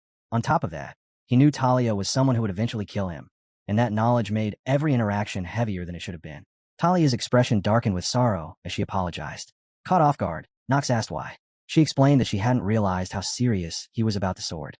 She had always heard that his body was weak since birth, and assumed he focused only on building stamina, never imagining that he had been walking such a difficult path all along. She admitted her regret for misunderstanding him, and said that pretending to be a good-for-nothing probably had never been his intention. She added that Emma had once taught her how easily people could be wrong about others. Knox hesitated, weighing his words as he faced Talia's unfiltered honesty. He could see it clearly. Her sincerity matched the image of her character he remembered from the game. Even though she possessed the ideals of a knight, she was still the daughter of a proud and distinguished ducal family, which made admitting fault far from easy for her. At last, Knox spoke. He told her that if she truly thought that way about him, then she should never tell anyone about his bleeding condition. Talia didn't hesitate. She firmly promised that she would keep a secret. Watching her response, Knox felt some of the tension drain away. Maybe he didn't need to be so paranoid about others finding out after all. Without another word, he turned his back and walked away, reminding her to keep her promise. As she watched his retreating figure, Talia's face turned red, her chest filled with emotions she couldn't quite sort through. Inside family head Teo's office, the family head spoke with clear satisfaction, stating that his earlier assumption had been correct. He turned to the head butler and asked what he thought of Knox's talent. The butler admitted that at first, he couldn't understand why Knox had allowed himself to be beaten. But after observing the other children of similar age and the various young masters, he had come to one conclusion. Among them all, Knox stood out as the most remarkable. The family head agreed, and added that he suspected Knox was hiding even more than he showed. He instructed the head butler to closely observe every action Knox took, stressing that observation alone was their task, no matter what Knox did. The head butler bowed and accepted the order without question. The family head then wondered aloud whether Knox possessed enough talent to inherit the supreme black sword. Acknowledging that his own time was running short, he emphasized once again how important this task was. The head butler bowed deeply, pledging to carry out his duty with absolute dedication. Back inside Knox's residence, a message appeared before him, informing him that the tutorial quest had been completed and that he had won his first fight. Knox stared at it, finally accepting that this world was real, even if it still followed game-like rules. Another message followed, announcing his rewards, 3 free stat points. His eyes widened, and he let out an excited exclamation, feeling as if he had struck gold. That excitement quickly faded, however, when reality caught up to him. After an entire month of relentless running, his stamina had increased by only 2 points. He couldn't help but complain under his breath, voicing his frustration that they could have given him these rewards a lot sooner. Still, the stat he needed right now wasn't stamina. It was luck.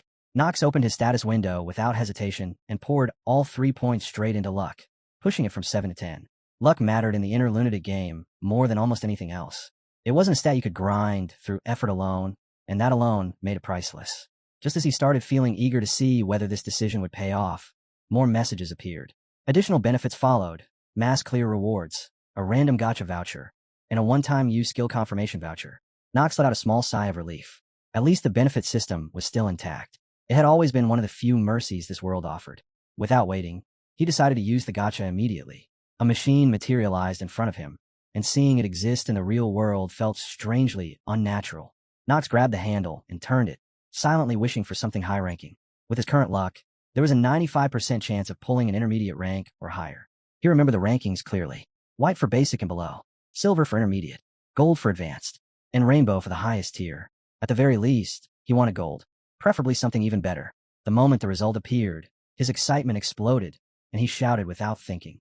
He opened the scroll, and messages flooded his vision. The rank was revealed, followed by the reward itself. An advanced trait called Supreme Ruler's Awe. Knox stared at it in disbelief before breaking into a grin. He couldn't believe he had pulled something this powerful. The details confirmed it. An active skill of advanced rank with no attribute. Its effect was simple and brutal. Anyone with a lower status value than him would suffer a 20% reduction across all stats. To Knox, it was nothing short of jackpot.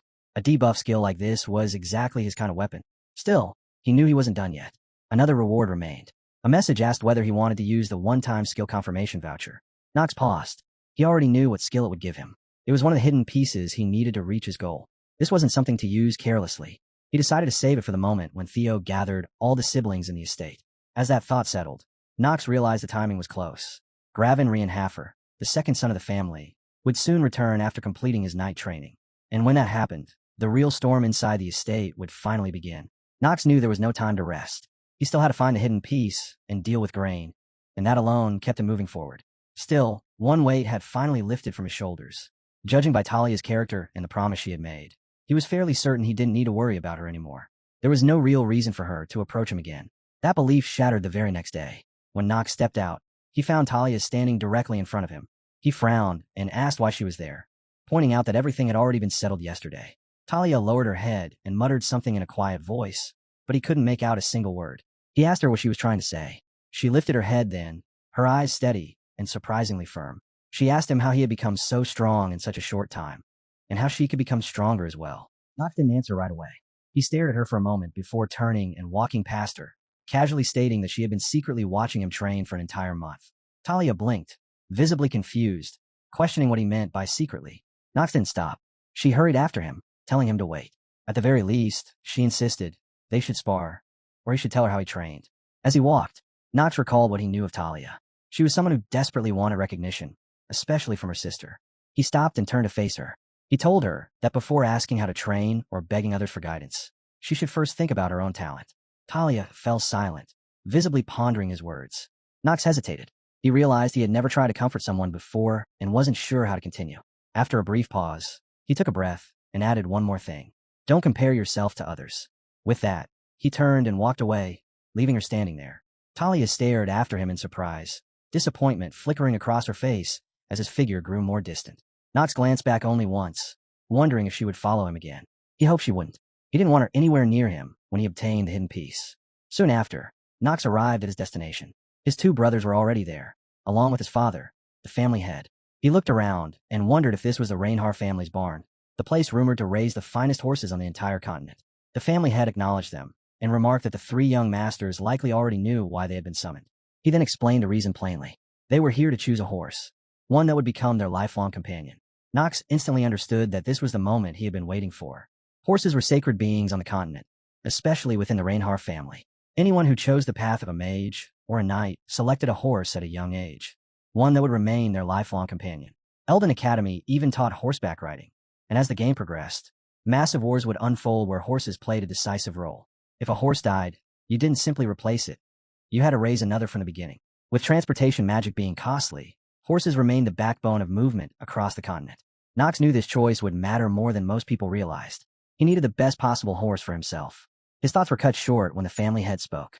As the victor of the duel, Knox would be given first choice. But there was only one chance. That announcement visibly irritated Alan and Hartz. Ignoring their reactions, Knox stepped into the barn, his resolve firm as he searched for what he had come here to find. The family head watched him closely, wondering which horse the youngest son would choose. Knox slowly examined the horses, finding them surprisingly endearing. Then, at last, his gaze settled on the one he had been looking for all along. Compared to the others, it looked small and weak, almost unimpressive. Still, Knox walked straight toward it and declared his choice without hesitation. The reaction was immediate. Alan and Hartz stared in disbelief, and even the family head couldn't hide his confusion. Seeing this, The family head offered Knox another chance to reconsider. Knox understood what that meant. They thought he had made a foolish decision, but his resolve didn't waver. He activated his insight ability, and a message appeared, indicating that the target stat window was loading. Moments later, the information surfaced. The horse was high rank, belonged to the obsidian species, and possessed darkness as its primary element. Knox's eyes narrowed slightly. Summon creatures were divided into ranks, and with proper growth, they could ascend beyond their initial limits. This horse had the potential to reach at least a higher rank. More importantly, it was an obsidian horse, an extremely rare breed. Obsidian referred to a type of igneous rock, and creatures associated with it were notoriously difficult to obtain. Knox was certain that if the family head had known this, he would have taken the horse for himself without hesitation. But in its current condition, its potential was easy to overlook. As Knox continued reviewing its traits, more confirmation followed. Steel strength, talented army horse, courage. One after another, the traits aligned perfectly. Knox felt a quiet certainty settle in his chest. He hadn't chosen wrong. Not even close. Those traits were there. Yet for now, they were sealed away by a debuff. The horse still carried a neutral trait called Unchanging Heart, but the real problem lay elsewhere. The most glaring and unsettling trait was a -1, expected death, and it was already active. According to it, the horse had only 2 days, 16 hours, and 12 minutes left to live. To Knox, this was even more troublesome than a simple terminal illness in some ways. Even so, his resolve never wavered. He declared without hesitation that he would choose this horse. With the knowledge he possessed, he believed he could save it. The family head's expression darkened, concern and disappointment clearly written on his face. To him, Knox seemed to be projecting his own emotions onto the animal, letting sentiment cloud his judgment. In his eyes, Knox looked emotionally driven, even weak, and that realization weighed heavily on him, saying only that he hoped Knox would not regret this choice. The family head turned and began to leave. Alan and Hartz tried to call after him, but their voices went unanswered. The guard stepped in, assuring the two that they would remain on watch so they could choose their horses later. Knox stood there, wondering if the family head was truly disappointed in him. Just as his thoughts began to spiral, the head butler suddenly spoke up, cutting him off and urging him to give the horse a name. After a brief pause, Knox answered. He chose the name Carl, the same name he had once used when conquering the inner lunatic. It carried weight, history, and meaning for him, making it the only choice that felt right. Sometime later, Carl lay on the bed, covered carefully with a sheet. Knox had brought him into his room to make sure no one else would witness what he was about to do. As he looked at the horse, he saw it clearly, the determination burning in its eyes, the stubborn will to keep living. It was the same look he saw in himself. Carl, like him, was fighting desperately to extend his life, clinging to the simple desire to live just a little longer. Knox called out for Rona, demanding that she come at once. Before he could even finish speaking, she suddenly appeared, only to stumble forward and crash to the floor. Stunned, she asked how he had known she was there. Knox laughed lightly, accusing her of being caught red-handed and teasing her about her usual clumsiness. Then, without wasting time, he told her to take care of Carl. Rona stared at the scene in disbelief and blurted out, "A horse in the bed?" She puffed out her cheeks, already imagining the nightmare of cleaning up after a horse in such an absurd place. With a faint smile, Knox reminded her that Carl was sick and asked her to do her best. Rona glanced at the horse, hesitated for a moment, then reluctantly agreed. She gently spoke to him, asking if his name was Carl and whether he was hungry. As Knox watched the scene, a quiet thought crossed his mind. What was about to happen would be shocking, and he wasn't sure if Rona would be able to handle it. 3 days later, a piercing cry echoed through Knox's residence. Inside one of the rooms, Rona sat collapsed on the floor, Carl's lifeless head resting in her lap. Tears poured endlessly down her face as she sobbed, overwhelmed by grief. Knox stood there, watching her mourn. It was obvious she had truly done her best to care for Carl, and a trace of sympathy stirred within him. Still, he already knew this outcome was inevitable. There had been no way to save Carl through ordinary means. Knox walked up to her and told her to stop crying, stating bluntly that her emotions were distracting him. He ordered her to stand up. Rona tried to speak through her sobs, but the words never came. Even so, Knox calmly told her that Carl would return to his side. Rona froze, staring at him in disbelief, then asked if something was wrong with his head. Ignoring her comment entirely, Knox told her to move behind him. He pulled out a scroll, and Rona immediately questioned what it was. Without answering, Knox placed it on the floor and muttered that he needed to pour mana into it. As his mana flowed in, a circle spread across the ground, glowing with a vivid purple light. The sight left Rona completely stunned. At the same time, a satisfied smile appeared on Knox's face, as if everything was proceeding exactly as planned. Still shaken, Rona asked how he even knew how to use mana. Knowing full well that such actions were forbidden, Knox admitted that controlling mana was difficult for him. Yet he continued without stopping. He warned her sharply that if she distracted him again, Carl would die a second time, and that responsibility would fall entirely on her. The seriousness in his voice made Rona clamp her hands over her mouth, forcing herself into silence. Nox focused entirely on the scroll. He knew this required absolute concentration, especially since he had yet to awaken his genius trait for mana detection. In this empire, using mana under the age of 15 was strictly forbidden, unless one belonged to the imperial family. Because of this, compared to ordinary students who only began learning mana control much later, the descendants of the imperial family displayed several times greater proficiency in magic. Nox understood that, for now, there was only one thing he could do: pour as much mana as he possibly could into the scroll. As he continued to infuse it, he began to sense a faint flow of energy leaking from his palms. It was mana. Realizing this, a smile slowly formed on his face. He found the situation strangely fascinating. Nox decided not to take any chances. He activated a one-time confirmation voucher to ensure that he was executing the spell correctly, because the magic he was about to use belonged to the forbidden domain of black magic. A message appeared before his eyes, informing him that he had obtained a one-time use skill, the Book of the Dead, Necromancrin. Another message followed, stating that the target, Carl, could be revived as an undead. A final prompt asked whether he wished to proceed. Deep within his thoughts, Nox recalled that in the inner lunatic world, there were two types of beings that possessed the undead trait. The first were those resurrected through black magic or dark mana. The second were beings reborn without ego, returning as far stronger existences. He considered what it would mean to revive Carl as an undead. Such a creature would show absolute loyalty to its master, devotion taken to an extreme. Yet he also knew that only one family in existence practiced true necromancy: the Marva's family, infamous black mages who commanded the undead.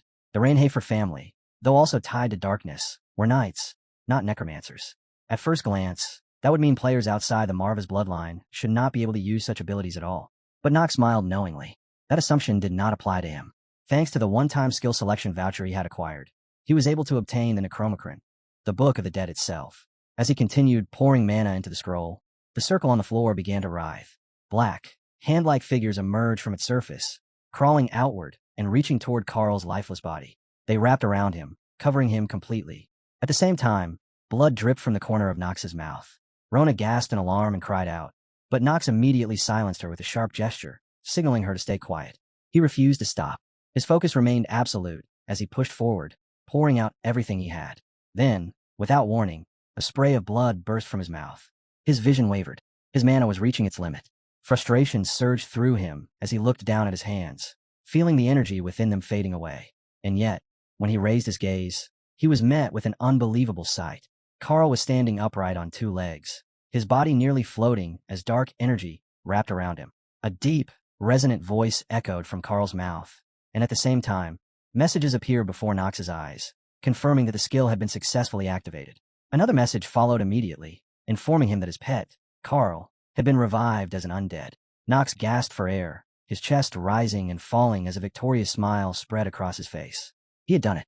With tears welling up in her eyes, Rona called out to him in panic, her worry impossible to hide.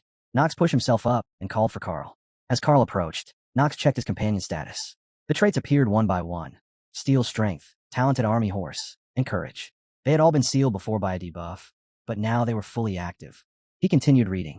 Carl's basic information was laid out clearly: his name, gender, rank, age, race, an undead horse of obsidian, and his master's element, darkness. Then came the negative traits. The expected death trait had been completely erased. In exchange, Carl was now a temporary pet for 1 year, during which his growth rate would be 1.5 times faster than normal. Nox also learned that he could summon or dispel Carl at will, as long as he had mana. A deep sense of satisfaction filled him. Nox placed his hand gently on Carl's head and declared that from this moment on, he would be his master. His thoughts drifted toward what he needed to do next. But before he could think any further, Rona suddenly jumped forward and wrapped her arms around both Nox and Carl. Nox stiffened in surprise, asking what on earth she was doing. Through her tears, Rona scolded him, asking how he could be so reckless with his mana and expressing how worried she had been for his life. She even turned on Carl, scolding him as well for being just as reckless. Carl turned his head away and closed his eyes, as if pretending not to hear her. Rona froze, then protested, reminding him how much she had cared for him, and demanded that he spit out the carrot she had given him earlier. In response, Carl let out a stubborn neigh. Nox couldn't help but smile at the scene unfolding before him. Quietly, he thought to himself that the hidden piece would be his next objective. A few days later, under the cover of night, Nox slipped out of the territory with a map in one hand and a light stone in the other. The path ahead felt eerily similar to the one he had once taken in the game. Tucking the map back into his bag, he felt a sense of relief. Securing the second hidden piece of the Reincarnated family was essential, and he knew he couldn't afford to fail. It would become the key that could compensate for his terminal illness trait. A sudden wave of unease washed over him, and Nox glanced back, only to find nothing out of place. No movement, no presence. He frowned, wondering if he had grown too sensitive. Then he reminded himself of a hard truth. This was no longer a game. This was reality. A wooden sign stood ahead of him. It marked the entrance to the missing child's forest. A warning was carved into its surface, stating that young children who entered would lose their way and risk their lives, and that entry was forbidden under any circumstances. Nox swallowed. He had no intention of dying a second time. Still, knowing the danger and understanding what was at stake, he stepped forward. The moment he entered, messages appeared, warning him that he had set foot in the missing child's forest, and that failure to clear it would result in death. The forest lay within Reincarnated territory and was strictly off-limits. Thick fog clung to the ground, and the darkness pressed in from all sides, making navigation nearly impossible even for experienced rangers and pathfinders. Nox reflected on the forest's name and its double meaning. It was a place that made anyone feel lost, like a child wandering without guidance. At the same time, it was a zone where even fully grown adults could slaughter monsters and still find no valuable artifacts, while the monsters themselves grew stronger the older the intruder was. He had died countless times here in the past while searching for the correct method to clear it. From that experience, he estimated its difficulty to be at least 2.5 stars, with 5 being the absolute maximum. A faint smile appeared on his lips. The game had truly been designed with cruelty in mind. As memories of his previous attempts surfaced, he recalled how he had once charged in without understanding what items could appear. Now he saw it clearly. This forest was the perfect challenge for someone burdened with a terminal illness trait. Nox crafted a torch and set it alight. The glow pushed back the darkness just enough for him to see the path ahead. He knew the secret to clearing the missing child's forest lay in the smoke. More specifically, in walking in the opposite direction of where the smoke drifted. Just as he was about to move forward, Nox suddenly stopped. Something still fell off. He turned around and spoke calmly into the shadows, asking how long they planned to stay hidden and suggesting that they reveal themselves now. After waiting a few moments without any reply, Nox let out a quiet sigh and muttered that whoever was planned to hide until the very end. He drew his sword and slashed at the nearby bushes. A sharp cry immediately burst out from within the greenery. Back at Talia's residence, she paced in disbelief, unable to accept that her beauty had failed to captivate Nox. No matter how she thought about it, the situation made no sense to her. Her maid, Emma, clasped her hands and pleaded softly, calling her young miss and begging her to stop chasing after young Master Nox. She warned that if this continued, she too would be reprimanded. Talia waved her off casually, assuring her that she would never let Emma lose her position. But Emma was trying to warn her of something far more serious, and Talia completely missed the point. Later that night, Emma walked through the silent hallway with a candle trembling in her hand. She reflected on Talia's outstanding talent, and how everyone saw her as the future matriarch of the family. And yet, she couldn't understand why Talia constantly compared herself to her sister Shell, or why she always acted with such impatience. When Emma reached Talia's room, she opened the door, assuming her young miss had finally given up and gone to sleep. The moment she stepped inside, her heart dropped. Something was terribly wrong. Panic gripped her as she called out, "Young miss." A dreadful thought crossed her mind, that Talia had gone looking for young Master Nox. Emma's cries echoed through the mansion, rousing everyone as others rushed in, demanding to know what had happened. Deep in the forest, Talia crouched with her hands over her head, a faint smile trembling on her lips. Nox froze when he saw her and called out her name, demanding to know why she was there. Talia stood up, laughing nervously as she greeted him. But before she could explain, Nox suddenly grabbed her by the waist and shoved her behind him, ordering her not to move. Startled and confused, she called his name again. That was when a shadow emerged from the darkness. Talia's blood ran cold as she recognized it. A gray wolf. Horror struck her as she realized they were standing inside its territory. With only a dagger in hand, she forced herself to steady her breathing. The wolf circled them slowly, a cruel grin on its face as it let out a long, piercing howl. Nox didn't waver. Without hesitation, he surged forward, hurling his fire torch and following it with a swift, decisive sword strike. His strike was clean and merciless. The blade flashed once, and the wolf collapsed instantly, lifeless before it even hit the ground. Talia stared in stunned silence. She couldn't help but think how unbelievable it was. The way Nox had taken it down so easily, as if it were nothing more than a nuisance, left her breathless, even if it was only one wolf. Nox turned back toward her and repeated his question, clearly surprised. He said he never expected it to be her following him, not his brothers, and demanded to know why she was there. Talia faltered, laughing nervously as she tried to excuse it as a simple night stroll. Knox wasn't buying it. He picked up his fire torch, warned her not to lie, and coldly said he would leave her alone in the forest if she kept it up. Panicking, Talia grabbed his arm to stop him. Knox paused and looked down at her, waiting. She hurriedly explained that she wasn't doing anything strange. She had just noticed how strong he had become and wanted to be strong like him one day. When she saw him leaving through the window, curiosity got the better of her. Without thinking, she followed him into the forest. Knox smiled faintly to himself as three thoughts settled in his mind. She truly admired him. She held no hostility toward him, and that realization brought him an unexpected sense of relief. Letting out a sigh, he understood that Talia was still a child who didn't fully grasp how dangerous it was to follow someone out at night. As one of the core figures of the family, he couldn't just abandon her here. He sighed again and told her to follow him, making it clear that he wasn't helping her out of kindness, but simply preventing trouble for his family. Embarrassed, Talia lowered her head, apologized, and admitted she had acted foolishly. Knox thought that she likely wouldn't do anything so reckless again. Just as they were about to move, Talia suddenly called out to him. Blushing, she thanked him. She looked at Knox as if she wanted to say more, but her expression abruptly froze. Her eyes widened in shock as she noticed countless glowing eyes staring back at them from the darkness. Her voice trembled as she called Knox's name. He stepped closer, holding the fire torch high beside her. The flickering light revealed the truth. They were surrounded. A pack of wolves had encircled them, drawn in by the howl of the one he had killed earlier. As the wolves slowly closed in, Talia clutched Knox's arm tightly, her entire body shaking with fear. Without warning, Knox yanked his arm free and sternly told her to stay back. Talia froze, stunned by his sudden tone, as Knox stepped forward and warned that she would only get in the way when he swung his sword. Pushing aside stray thoughts, Knox forced himself to refocus. There were too many unexpected variables now. This area belonged to the prologue.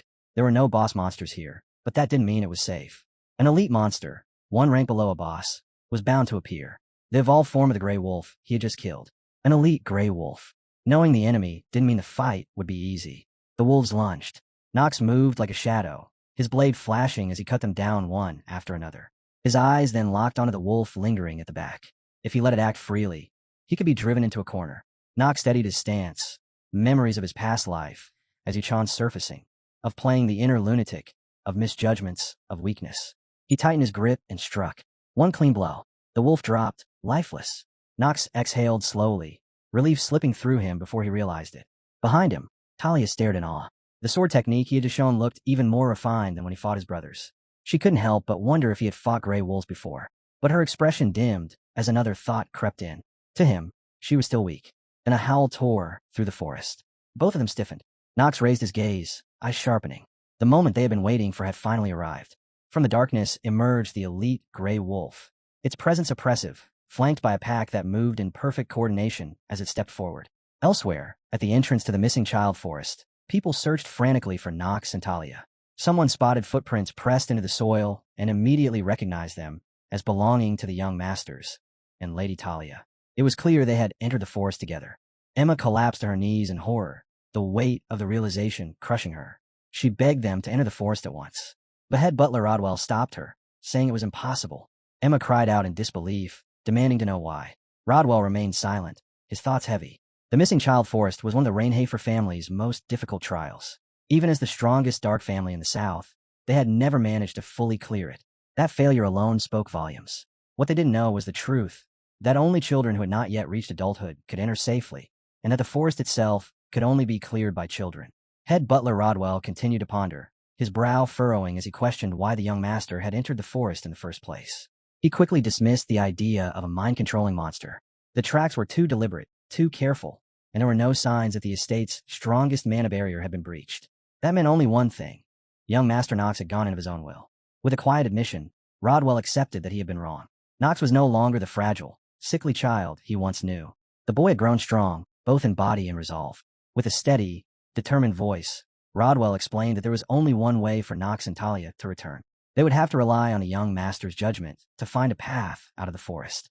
Emma's eyes welled with tears as fear tightened her chest. She blamed herself, convinced that her failure had led her young miss into this terrifying situation. Back in the forest, Knox studied the wolves while keeping an eye on Talia. Despite her fear, she was managing to stay focused, and that alone impressed him. He warned her not to attack recklessly, explaining that jumping into the fight would only get her hurt. She was to stay out of direct combat, conserve her strength, and be ready to run if she became a target. That would give her the best chance to survive. Nox knew that taking down an elite wolf wasn't overly dangerous. Its rating was only 2.5 stars. Still, his real priority was making sure Talia stayed alert and responsive. Watching her closely, he judged that she had learned well, though not enough for him to fully trust her to guard his back. Even so, he decided to activate his skill, Hour of the Genius, to finish the fight quickly. Then he saw it. The elite wolf was smiling. The sight irritated him, and a surge of determination rose within him. He wanted to know what that creature was plotting. One of the wolves lunged at him, and Nox cut it down instantly. But then the rest abruptly stopped. His eyes narrowed in confusion as the elite wolf calmly sat down, almost mockingly. In the next instant, the remaining wolves attacked together from every direction. Nox fought fiercely, his sword flashing as several wolves fell in rapid succession. But one slipped past his guard, creeping up behind him, ready to strike. At the last possible moment, a dagger flew through the air and pierced the wolf's neck, killing it instantly. Nox turned sharply, startled. There, perched in a nearby tree, was Talia. She met his gaze and warned him to be careful, her voice steady despite the danger surrounding them. Talia's mind raced. Even though Nox had told her to run if things turned dangerous, her body simply refused to obey. She couldn't leave him. Nox stared at her in disbelief, a single thought flashing through his mind. Was she really trying to help him? She hurriedly asked if he was all right, if he had been hurt. The question caught him off guard. He hadn't expected that kind of concern from her. Before he could respond properly, a low growl rolled through the air. Nox reacted on instinct, his sword flashing as he cut down 2 wolves in quick succession. He told her he was fine, and she visibly relaxed at his words. Inside, Nox frowned. This wasn't the time for distractions. He regretted letting his guard slip, even for a moment. Looking down, he noticed his hands trembling slightly. The recoil was catching up to him. Still, he forced himself to stay steady. The fight wasn't over. An elite wolf moved closer. Nox tightened his stance, bracing himself. The creature circled him slowly, deliberately, before suddenly charging. Nox prepared to counter, but the wolf slipped past him instead. His eyes widened. Something was wrong. In the next instant, the wolf appeared behind him. Pain exploded across his shoulder as claws slashed into him. Nox cursed under his breath, barely managing to twist away before it got worse. Blood stained his sleeve. Talia cried out his name, panic clear in her voice. Nox pressed a hand to his shoulder, quickly judging the damage. His expression darkened. This wasn't what a mere 2.5-star elite was supposed to be like. It hit him then. This wasn't the same as the game. The elite gray wolf was smarter, more cunning. Hidden among the trees, the wolf's lips curled into a cruel grin. Nox steadied his breathing and prepared himself again. He had underestimated it. Not only was it commanding the other wolves, it was using the terrain to its advantage, manipulating distance and blind spots with terrifying precision. Nox narrowed his gaze toward one direction, focusing every ounce of his attention. The wolf lunged. Nox swung his sword instantly. For a split second, he was certain he had struck true, but his blade stopped short. His eyes widened in shock as his sword failed to reach its target. The elite gray wolf stared at him, its grin sharp and mocking. In that brief opening, it struck. Nox realized too late. The creature had been waiting for him to commit to a full swing, waiting for him to expose himself. As he tried to counter, his expression suddenly changed. He realized too late that the recoil had caught up to him. As the wolf lunged forward, jaws stretched wide and fangs aimed straight for his throat, Nox felt the weight of his own arrogance crash down on him. Clearing the game again and again had made him believe he was untouchable, that he could handle anything thrown his way. Now, faced with death, that confidence felt laughably foolish. With no strength left to resist, Nox shut his eyes, bracing himself in helpless resignation. Then a sharp whimper cut through the air. Nox's eyes snapped open just in time to see a dagger buried deep in the wolf's eye. Shock froze him for a heartbeat. An opening had been created, but not by him. It was Talia. Realization struck hard. If an opening existed, even for an instant, it was enough. Nox forced his body to move and lunged forward, driving his sword straight through the elite gray wolf's body. The beast let out a guttural roar before collapsing heavily onto the ground, lifeless. The moment it fell, Nox's strength vanished. He dropped to his knees, gasping for breath, his chest burning as exhaustion overtook him. Talia shouted his name, her voice tight with panic, and then glanced around, only to see the remaining wolves hesitate. The instant their leader lay dead, they turned tail and fled into the forest. Talia rushed to Nox's side, kneeling beside him and bombarding him with worried questions. Nox told her he was fine, but the words caught strangely in his throat. For a brief, horrifying moment, he realized he had almost thanked the person who would one day become his enemy, the one destined to kill him. He turned his gaze away and told her there was nothing to worry about. Talia didn't believe him. She spotted the injury on his shoulder, her eyes filling with tears as she scolded him for dismissing it so easily. Knox waved it off, calling it a minor wound, but she pressed on, visibly relieved that he wasn't hurt anywhere else. Suddenly, her expression changed. Her eyes widened in terror as she noticed a spider crawling along her shoulder. She let out a piercing scream. Knox stiffened, instantly thinking another monster had appeared. In her panic, Talia stumbled forward and threw herself into his arms, clutching him tightly. Knox froze, startled, calling out her name in confusion as she continued to cling to him. She held on even tighter, nearly knocking him off balance. Knox wondered how long she planned to stay like this, and then realized the truth. He calmly flicked the spider off her shoulder and raised an eyebrow, asking how she could follow him into a forest full of monsters if something as small as a spider terrified her. With watery eyes, Talia admitted she was scared of spiders and shyly asked if Knox was afraid of them too. Knox chuckled softly and smiled, teasing that with fears like that, she'd never survive becoming a knight. Talia stared at Knox, their faces so close she could feel his breath. Realization hit her all at once. She jerked back, letting go of him, her face turning bright red as she shouted a sharp, flustered, "No." Knox blinked, then dryly remarked that she'd finally decided to get off him. Before anything else could be said, Knox suddenly coughed, his body hitching. Talia's panic instantly returned as she leaned toward him, asking if he was all right. Knox waved it off and told her not to worry, forcing his breathing to steady. Inside, his thoughts were far less calm. He admitted it to himself. Talia had done her part. He was alive because of her. If not for that opening she created, he would have died there. He couldn't even thank her properly thanks to that unexpected scream. Knox lifted his gaze toward the path ahead, his expression turning serious. Whatever came next didn't matter. Their priority now was simple. They had to get out of the forest. Outside, the scene was chaos of a different kind. Emma remained on her knees, tears streaming down her face as she cried uncontrollably, confessing that she was the one who had killed the young miss. Head butler Rodwell stood frozen, dread settling into his bones as the thought crossed his mind. What if Talia and Knox hadn't made it out? Talia's disappearance alone would ignite conflict between the two families. Worse still, the Reincarnated family already bore the stigma of incompetence, blamed again and again for the countless children who had vanished near this cursed forest. Then a shout rang out. A man pointed toward the forest, his voice trembling as he announced that the fog was clearing. Every head turned at once. Rodwell's breath caught as he realized what that meant.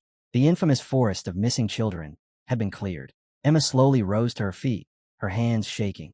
Through tear-filled eyes, she whispered that if the manna was lifting, then there was only one possible explanation.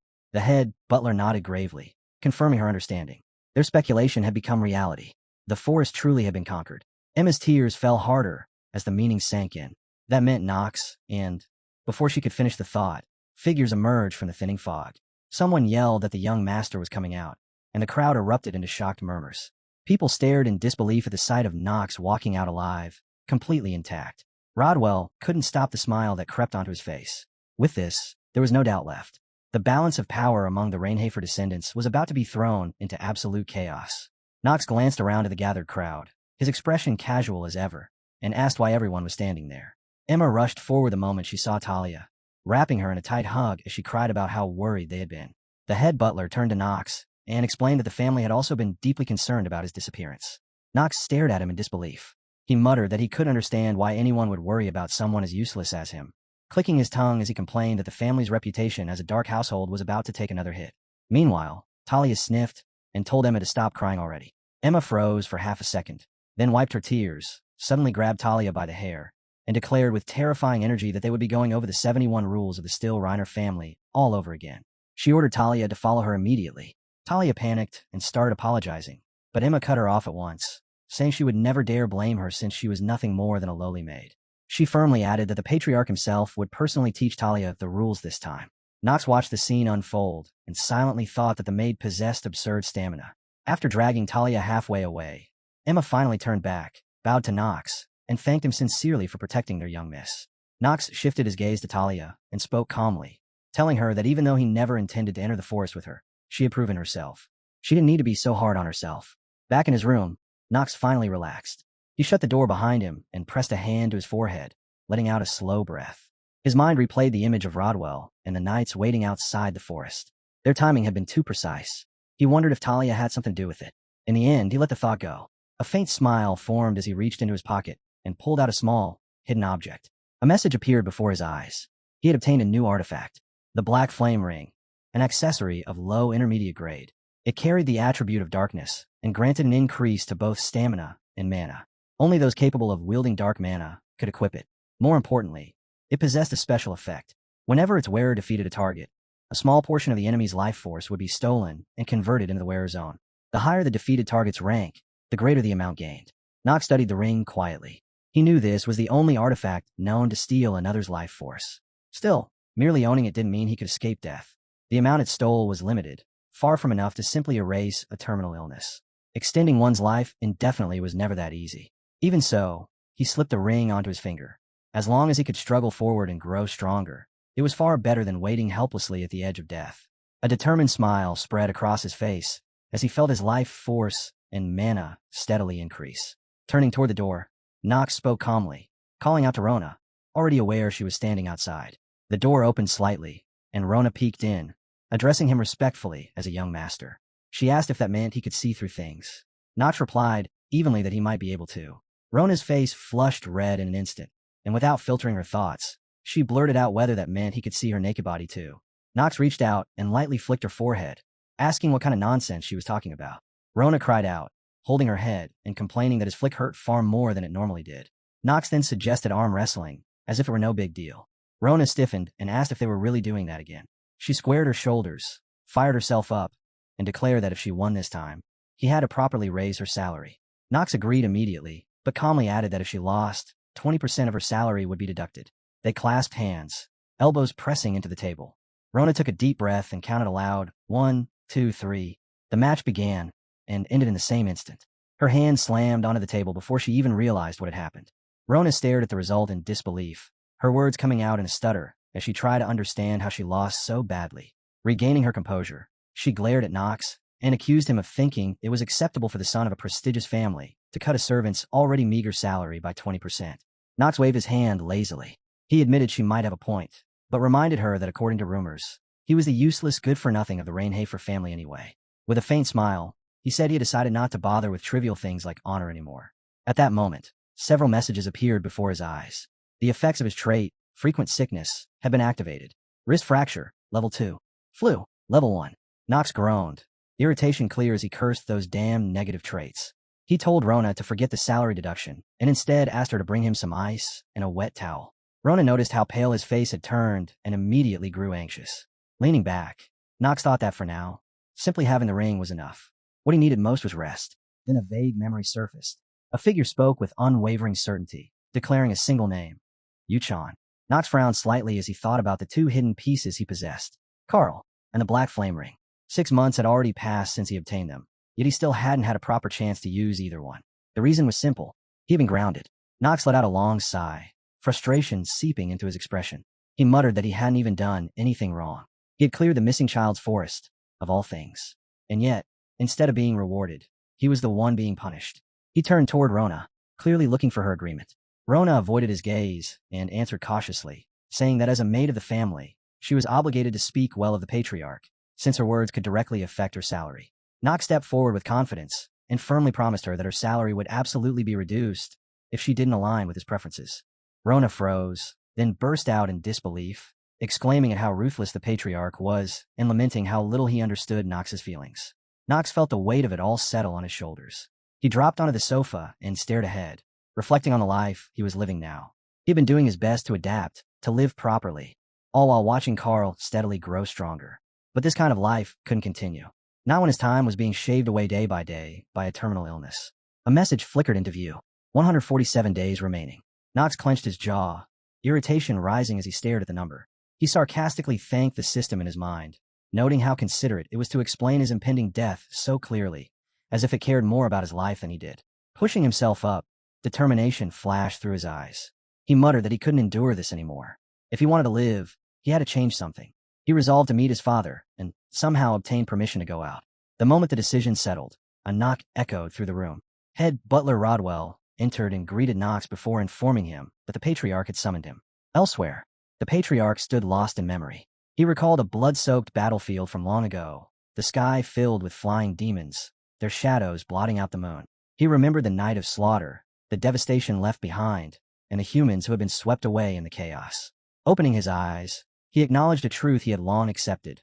One day, One of his sons would likely inherit the supreme black sword. But relying on probability was meaningless. He needed certainty, true talent, because one of his sons would eventually have to kill him. As the head butler entered and reported that the young master would arrive shortly, the patriarch frowned in displeasure, ordering Rodwell to bring Knox to him at once. Still, he admitted inwardly that although he himself didn't know how to clear the missing child's forest, Knox's ability to accomplish such a feat deserved proper recognition. That recognition, however, had been delayed. The family's vassals had raised strong objections, doubting Knox's sudden transformation and demanding an investigation to verify his claims. The patriarch could not simply dismiss their voices. As the head of the family, he was forced to allow the investigation to proceed, no matter how inconvenient it was. Knox greeted the patriarch and paid his respects, only rising when he was told to. The patriarch did not excuse Knox's actions, admitting plainly that what he had done was wrong. Still, as the head of the Reincarnated family, it was his duty to acknowledge merit where it existed, even if that merit belonged to someone long dismissed as useless. That was why he had summoned Knox. He wished to speak of a reward, and then he dropped a statement that hit far harder than any reprimand. He would grant Knox a single request, anything at all. For a moment, Knox felt as if he had been struck from behind. His thoughts spiraled, suspicion creeping in. Was this a trap, a test, or some elaborate way to bind him? He steadied himself and asked carefully whether he had truly heard that right. Could he really request anything? The patriarch answered without hesitation. He reminded Knox that he was the patriarch of Reincarnated, and that he swore upon the long, unbroken history of the Black Sword itself. His word would not be broken. Knox studied the man's face and realized there was no deception there. The offer was real. Still, the patriarch warned him that if his request proved too absurd, it would force him to reevaluate Knox entirely. He trusted that Knox was not foolish enough to squander such an opportunity. Knox smiled faintly and replied that he understood. He asked for time to think. The patriarch agreed and allowed him to leave the estate, adding a final reminder not to repeat the kind of trouble he had caused before. Knox bowed with a respectful smile, affirming both his understanding and his loyalty to the Reincarnated family. The next day, Knox stood outside the estate as Talia prepared to depart. She smiled brightly and suggested that they meet again at Eldine Academy the next time fate allowed it. Knox didn't even look her way. He remained silent, eyes turned elsewhere. Talia, unfazed, repeated herself with the same eager smile, openly saying she looked forward to seeing him again. Still, Knox offered no response. The head butler cleared his throat and reminded Knox that it was proper to answer when a lady addressed him. Knox sighed, clearly reluctant, before finally turning toward Talia. He told her flatly that they would meet again only if she became a full-fledged knight. Before that, there was nothing more to say. Talia's eyes lit up with fierce determination as she asked what exactly he meant by a full-fledged knight. Knox smirked and replied that, in his book, a knight was someone who wouldn't panic even after encountering a super-huge spider. The next instant, a fist slammed into his stomach. Knox doubled over slightly, thinking grimly that he really should have said wolves instead of spiders. Talia drew back with a confident grin and declared that she would return once she became a true knight. Then she warned Knox to prepare his head for her when that day came. Knox froze at her declaration, a flicker of disbelief crossing his mind as he wondered if she genuinely intended to bash his head in some day. Before he could respond, Emma, the maid of the Stilliner family, stepped forward. She bowed deeply toward him and thanked him, her voice earnest as she expressed her gratitude not just for everything he had done, but especially for saving young Miss Talia. Knox let out a tired sigh and waved it off, telling her bluntly that he hadn't saved Talia on purpose. He added that she should stop making a fuss and leave already. As Talia's carriage rolled away, Knox stood there watching until it disappeared from sight. One more person had quietly exited his life. The thought lingered longer than he expected. Strangely enough, he realized he was starting to get used to this unfamiliar life. He didn't fully understand why, but part of him was actually enjoying it. That was when a familiar message appeared before his eyes, cold and merciless, reminding him that he had 146 days left to live due to his terminal illness. Knox clenched his jaw. There was no room for rest. A few days later, Rona approached him and informed him that he would need to hire a new maid and additional servants. Knox was still considering the idea of having a new maid when the door opened and head butler Rodwell entered the room. Rodwell greeted him properly and explained that Eldine Academy had sent over a maid in training to assist him. From that day onward, she would be serving him directly. The maid stepped forward and introduced herself at the practice bow. Her name was Jitri de Lovilia, and she stated clearly that she would be his exclusive maid from now on. Knox acknowledged her introduction and replied in kind, introducing himself as Knox von Rienhofer. Even so, instinctively, he activated his skill. A status window appeared before him, displaying her name, gender, age, species, main element, and a list of attributes. His gaze paused when he reached her skills. Her passive skill read perfect housework. Her active skill, however, made his eyes narrow, monitoring players based on orders of Theo von Rienhofer. So that was it. Knox calmly memorized the last line and dismissed the window. Almost immediately after, another message surfaced, informing him that his remaining lifespan had been updated. Due to his condition, he now had only 140 days left. Knox exhaled slowly. Time really did move faster when you were counting down your own life. Still, there was one consolation. Despite the brutal penalty hanging over him, he was undeniably growing stronger. Before long, he would be entering the prestigious Eldian Academy. Rona later informed him that his enrollment would begin in 2 months. She asked if he felt nervous about it, watching his expression carefully as she spoke. Knox asked her calmly whether she was actually happy that he would be leaving this place for the academy. The question caught Rona completely off guard. For a second she froze. Then her expression crumpled as emotion rushed in. She admitted that she had already started missing him. Watching her reaction spiral so quickly, Knox clicked his tongue and told her to stop overdoing it. He added flatly that he wasn't going to cut her salary, so there was no need for the dramatics. Inside, he noted wryly that he didn't even have the time to properly bully Rona anymore. The next 2 months would decide everything. If he failed to raise his stats, even a little, there was no way he would survive the academy. Eldian Academy was the finest institution in the Empire, a place that gathered monstrously strong cadets from every corner of the country. After enduring its brutal training and stepping into the main storyline, he would be forced to live as the villain, Knox von Rienhofer. The thought alone made his head ache. Everything felt absurdly difficult, and the frustration gnawed at him. Not long after, Rona informed him that he would need to hire a new maid and additional servants. Knox was still mulling over the idea when the timing lined up almost too perfectly. Head butler Rodwell entered the room and informed him that Eldian Academy had already sent a maid in training to assist him. The new maid stepped forward with bright energy and introduced herself as Jitri Delavilla. She spoke with enthusiasm, assuring Knox that she would support him with everything she had. Knox acknowledged her politely, but his eyes narrowed as a familiar window surfaced before him. Her status confirmed his unease. Among the listed information was a clear line stating that she was monitoring him under the orders of Theo von Rienhofer. So they really weren't planning to let him leave in peace. Theo von Rienhofer was one of the most dangerous antagonists in the world, a man spoken of in the same breath as monsters. Many believed his rise to power was due entirely to his overwhelming swordsmanship, and few dared to deny how terrifying his blade truly was. But those who understood him better knew the real reason he stood at the top of the Rienhofer family. Theo trusted nothing and no one. His suspicion was sharper than any sword he wielded. Theo stood before Jitri and told her that he had high expectations for her. She answered immediately and respectfully, "Yes, sir." Theo was well aware that Jitri had been pushed back in the line of succession within the Levia family, and he promised that if she performed well in her current role, the Rienhofer family would fully support her return to the succession. Jitri bowed her head and declared that she would serve young Master Knox with all her heart. The response she received was not what she expected. Theo looked at her with cold, unwavering eyes and rejected her words outright. A firm, merciless no fell from his lips, leaving no room for misunderstanding. She stiffened as the chilling pressure rolling off him washed over her. For a brief moment, her breath caught, but she forced herself to regain control. With her head lowered, she stated clearly that she would monitor him strictly and report every single detail without omission. Even after leaving Theo's office, his presence clung to her like a shadow. His words repeated over and over in her mind. "Don't forget who your master is." Jitri reached for the pendant at her chest, fingers tightening around it, and understood that from this moment on, she could not afford to waver. Knox lay sprawled on his bed, staring at the ceiling as his thoughts circled around the spy Theo had placed at his side. Theo wasn't watching him out of concern.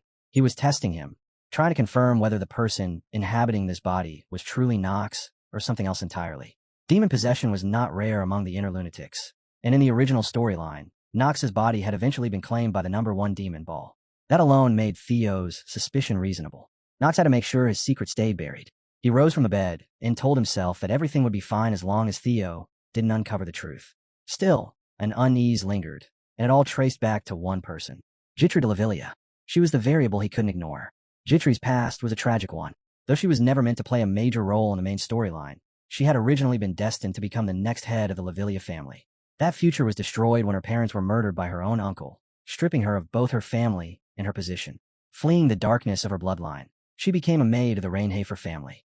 On the surface, she was always bright, always smiling. But beneath that cheerful exterior was a heart riddled with cracks, barely holding itself together. The knowledge weighed heavily on Knox. In the flow of the original story, Jitri was fated to take her own life before the first arc of the main storyline even began. Knowing that left him standing at a crossroads. Should he interfere and change what was supposed to happen? Saving someone who was meant to die could twist the story in unpredictable ways. Worse, it could put his own life in danger. The following day, Nox summoned Rona and Jitri before him. Without preamble, he announced that they would be hunting monsters in the forest within the territory. Rona's eyes widened in shock, her voice rising as she protested the sudden order. She quickly followed it up with a pale excuse, claiming she felt unwell and needed to take the day off. In stark contrast, Jitri simply nodded and accepted the command without hesitation. Rona grabbed Jitri's hand, tears welling in her eyes as she begged her not to agree to everything so easily. Nox understood that it was perfectly normal for a maid to be terrified of hunting monsters. The request itself was absurd by any standard. That was why Jitri's immediate response stood out so sharply. She hadn't hesitated even for a second. Turning his attention to Rona, Nox pointed out that he knew she had already used up all her leave days, meaning she couldn't take a sick leave today, no matter how hard she tried. With a lazy grin, he reminded her that he was still considered a good-for-nothing and casually threatened to dock her salary if she refused to follow his orders. Rona, holding back tears, asked in a trembling voice whether she should bring a bow or a sword for the hunt. Jitri then asked calmly if she should inform Sir Rodwell about his departure from the estate before beginning preparations. Nox nodded in approval. At this point, his highest priority was clear. He needed to increase his lifespan, and now that he was free to move around, there was no reason to waste time. Once everything was ready, Nox set out with his two maids, Rona and Jitri, heading toward the forest to hunt monsters. A few days later, the forest that had once been infamous as the missing child's forest no longer carried its ominous aura. After being thoroughly cleared, it looked no different from an ordinary woodland. As Nox pushed deeper inside, a wolf suddenly lunged at him from the side. He reacted instantly, drawing his sword and cutting the beast down in one clean motion. A message appeared before his eyes, informing him that he had absorbed a small amount of the gray wolf's life force. The reward was clear: 2 additional hours of life. Nox stood there, breathing heavily, and mulled over the result. If killing a single wolf granted him 2 hours, then this hunt was already a success. He wondered whether he had wiped out all the wolves in the area, and the thought left him quietly satisfied. Jitri soon approached him with a water bottle, pointing out that an hour had already passed since he started hunting. She asked if he was truly not tired yet. Only then did Nox realize his mistake. He hadn't activated the hour of the genius skill. Because of that, the hunt had taken longer than it should have. In the end, he had only gained 1 hour of life instead of 2. He knew the calculations would never be perfect, but this outcome was still far from ideal. Nox acknowledged that he couldn't continue killing monsters every single hour without consequences. Worse, the number of monsters in the area was clearly dropping. Over the past few days, his relentless hunting had drastically reduced their population. That realization left a bitter taste in his mouth. If monsters became scarce, then his source of additional life would dry up as well, threatening his plans to survive and live properly. Nox let out a slow sigh and admitted that the lack of monsters in the area really was a problem. Jitri found that answer strange. To most people, hearing someone complain about too few monsters would be enough to label them odd. Nox didn't bother explaining. He simply looked toward the rising sun and decided it was time to head back to the mansion for the day. Gotri stepped forward and offered to prepare a warm bath, promising to make sure the temperature was just right. Nox acknowledged her silently, noting once again how fitting the title of support genius was for her. He agreed to bathe before dinner and only asked that the timing be handled properly. Gotri smiled and assured him that she would take care of everything. Rona, not wanting to be ignored, spoke up and reminded him not to forget about her. She said she would clean his room herself. Nox blinked in surprise but waved it off, telling her to do whatever she liked. Rona lit up and hurried off, while Gotri watched her go with an amused smile. Just then, Nox called out to Gotri and stopped her. He said he had a question. When he asked whom she truly served, the mood shifted instantly. Gotri froze, caught off guard, unsure how to answer. Nox already knew about her support genius trait, but he also believed in a simple rule. No matter how beautiful or sharp a sword might be, if he couldn't use it, he wouldn't hesitate to throw it away. Gotri hesitated, struggling to find the right words. Yet Nox seemed to grasp her unspoken answer anyway. She tried to explain that she hadn't even said anything, but Nox cut her off gently. He told her that he already knew what she wanted to say and that her honesty was enough. He had no intention of interrogating her further. He thanked her sincerely and told her that regardless of whom she served, he would consider her part of his own side. As he turned to leave, he added that she was free to make use of him as well if she ever needed to. Trust, he said, wasn't something he necessarily required. He was perfectly fine with a relationship built on mutual use, as long as it benefited both sides. In his mind, what he shared with Gotri wasn't trust. It was a practical, mutually beneficial arrangement, and that suited him just fine. That night, Rona lay on her bed, munching on candies, grumbling to herself about Nox. She complained that he was always saying things like, "If you don't run together with me, what fun would it be for me to train?" during their sessions, and the more she thought about it, the more annoyed she became. She muttered that he might be going too far with his demands. Hearing that, Jitri glanced at Rona and laughed in agreement. As the laughter faded, her thoughts drifted to the rumors she had once heard about young Master Nox changing. Back then, she had brushed them off as exaggerated nonsense. Now, after everything she had witnessed, she couldn't be so sure anymore. Nox had defeated the twins and firmly secured his place in the academy. To Jitri, it looked like he was steadily solidifying his position within the family. That only made the contrast sharper. Nox was climbing higher, while she herself had fallen all the way down despite once being a legitimate successor. Her mind returned to his words from earlier that day, when he had casually told her to make use of him if she ever needed to. What he meant by that? The question lingered, stirring an uneasy curiosity about his true intentions. Not long after, baseless rumors began spreading through the Reinhafer family. Whispers claimed that Jitri had been expelled from her own family and no longer deserved to serve as a maid of Reinhafer. When she received a letter with trembling hands, her fears were confirmed. Tears welled up as she read it. The letter accused her of being an incompetent family head who had sold out her family, stripping her of her rights as a direct line descendant. Realizing she couldn't stay in the Reinhafer household for much longer, Jitri quietly accepted her fate. The Reinhafer family was one of the greatest dark families, and she was nothing more than a commoner who had already lost her own family. In her heart, she believed she had no right to serve them. It felt inevitable that she would soon be cut off and forced to serve someone else. Later, Jitri entered the kitchen wearing a gentle smile and greeted the other maids as usual. No one replied. Their cold stares told her everything. The rumors had already reached them. She was used to being looked down on, yet it still weighed heavily on her chest. Just then, a cheerful voice rang out behind her. Rona appeared, bright as ever, announcing that she had been searching everywhere for her. Without hesitation, Rona grabbed her hand and pulled her along, chatting as they walked. Jitri wondered whether Rona truly didn't know about the rumors or if she was simply pretending. She questioned if Rona genuinely saw her as a friend. Even so, Jitri understood one thing clearly. What Rona was doing right now was foolish. From her point of view, she herself, Rona, and young Master Nox were all doing foolish things in their own ways. Meanwhile, Nox sat by the window with a letter held loosely in his hand. He already knew the end was approaching, and not just for Jitri. Theo had likely received a similar letter as well.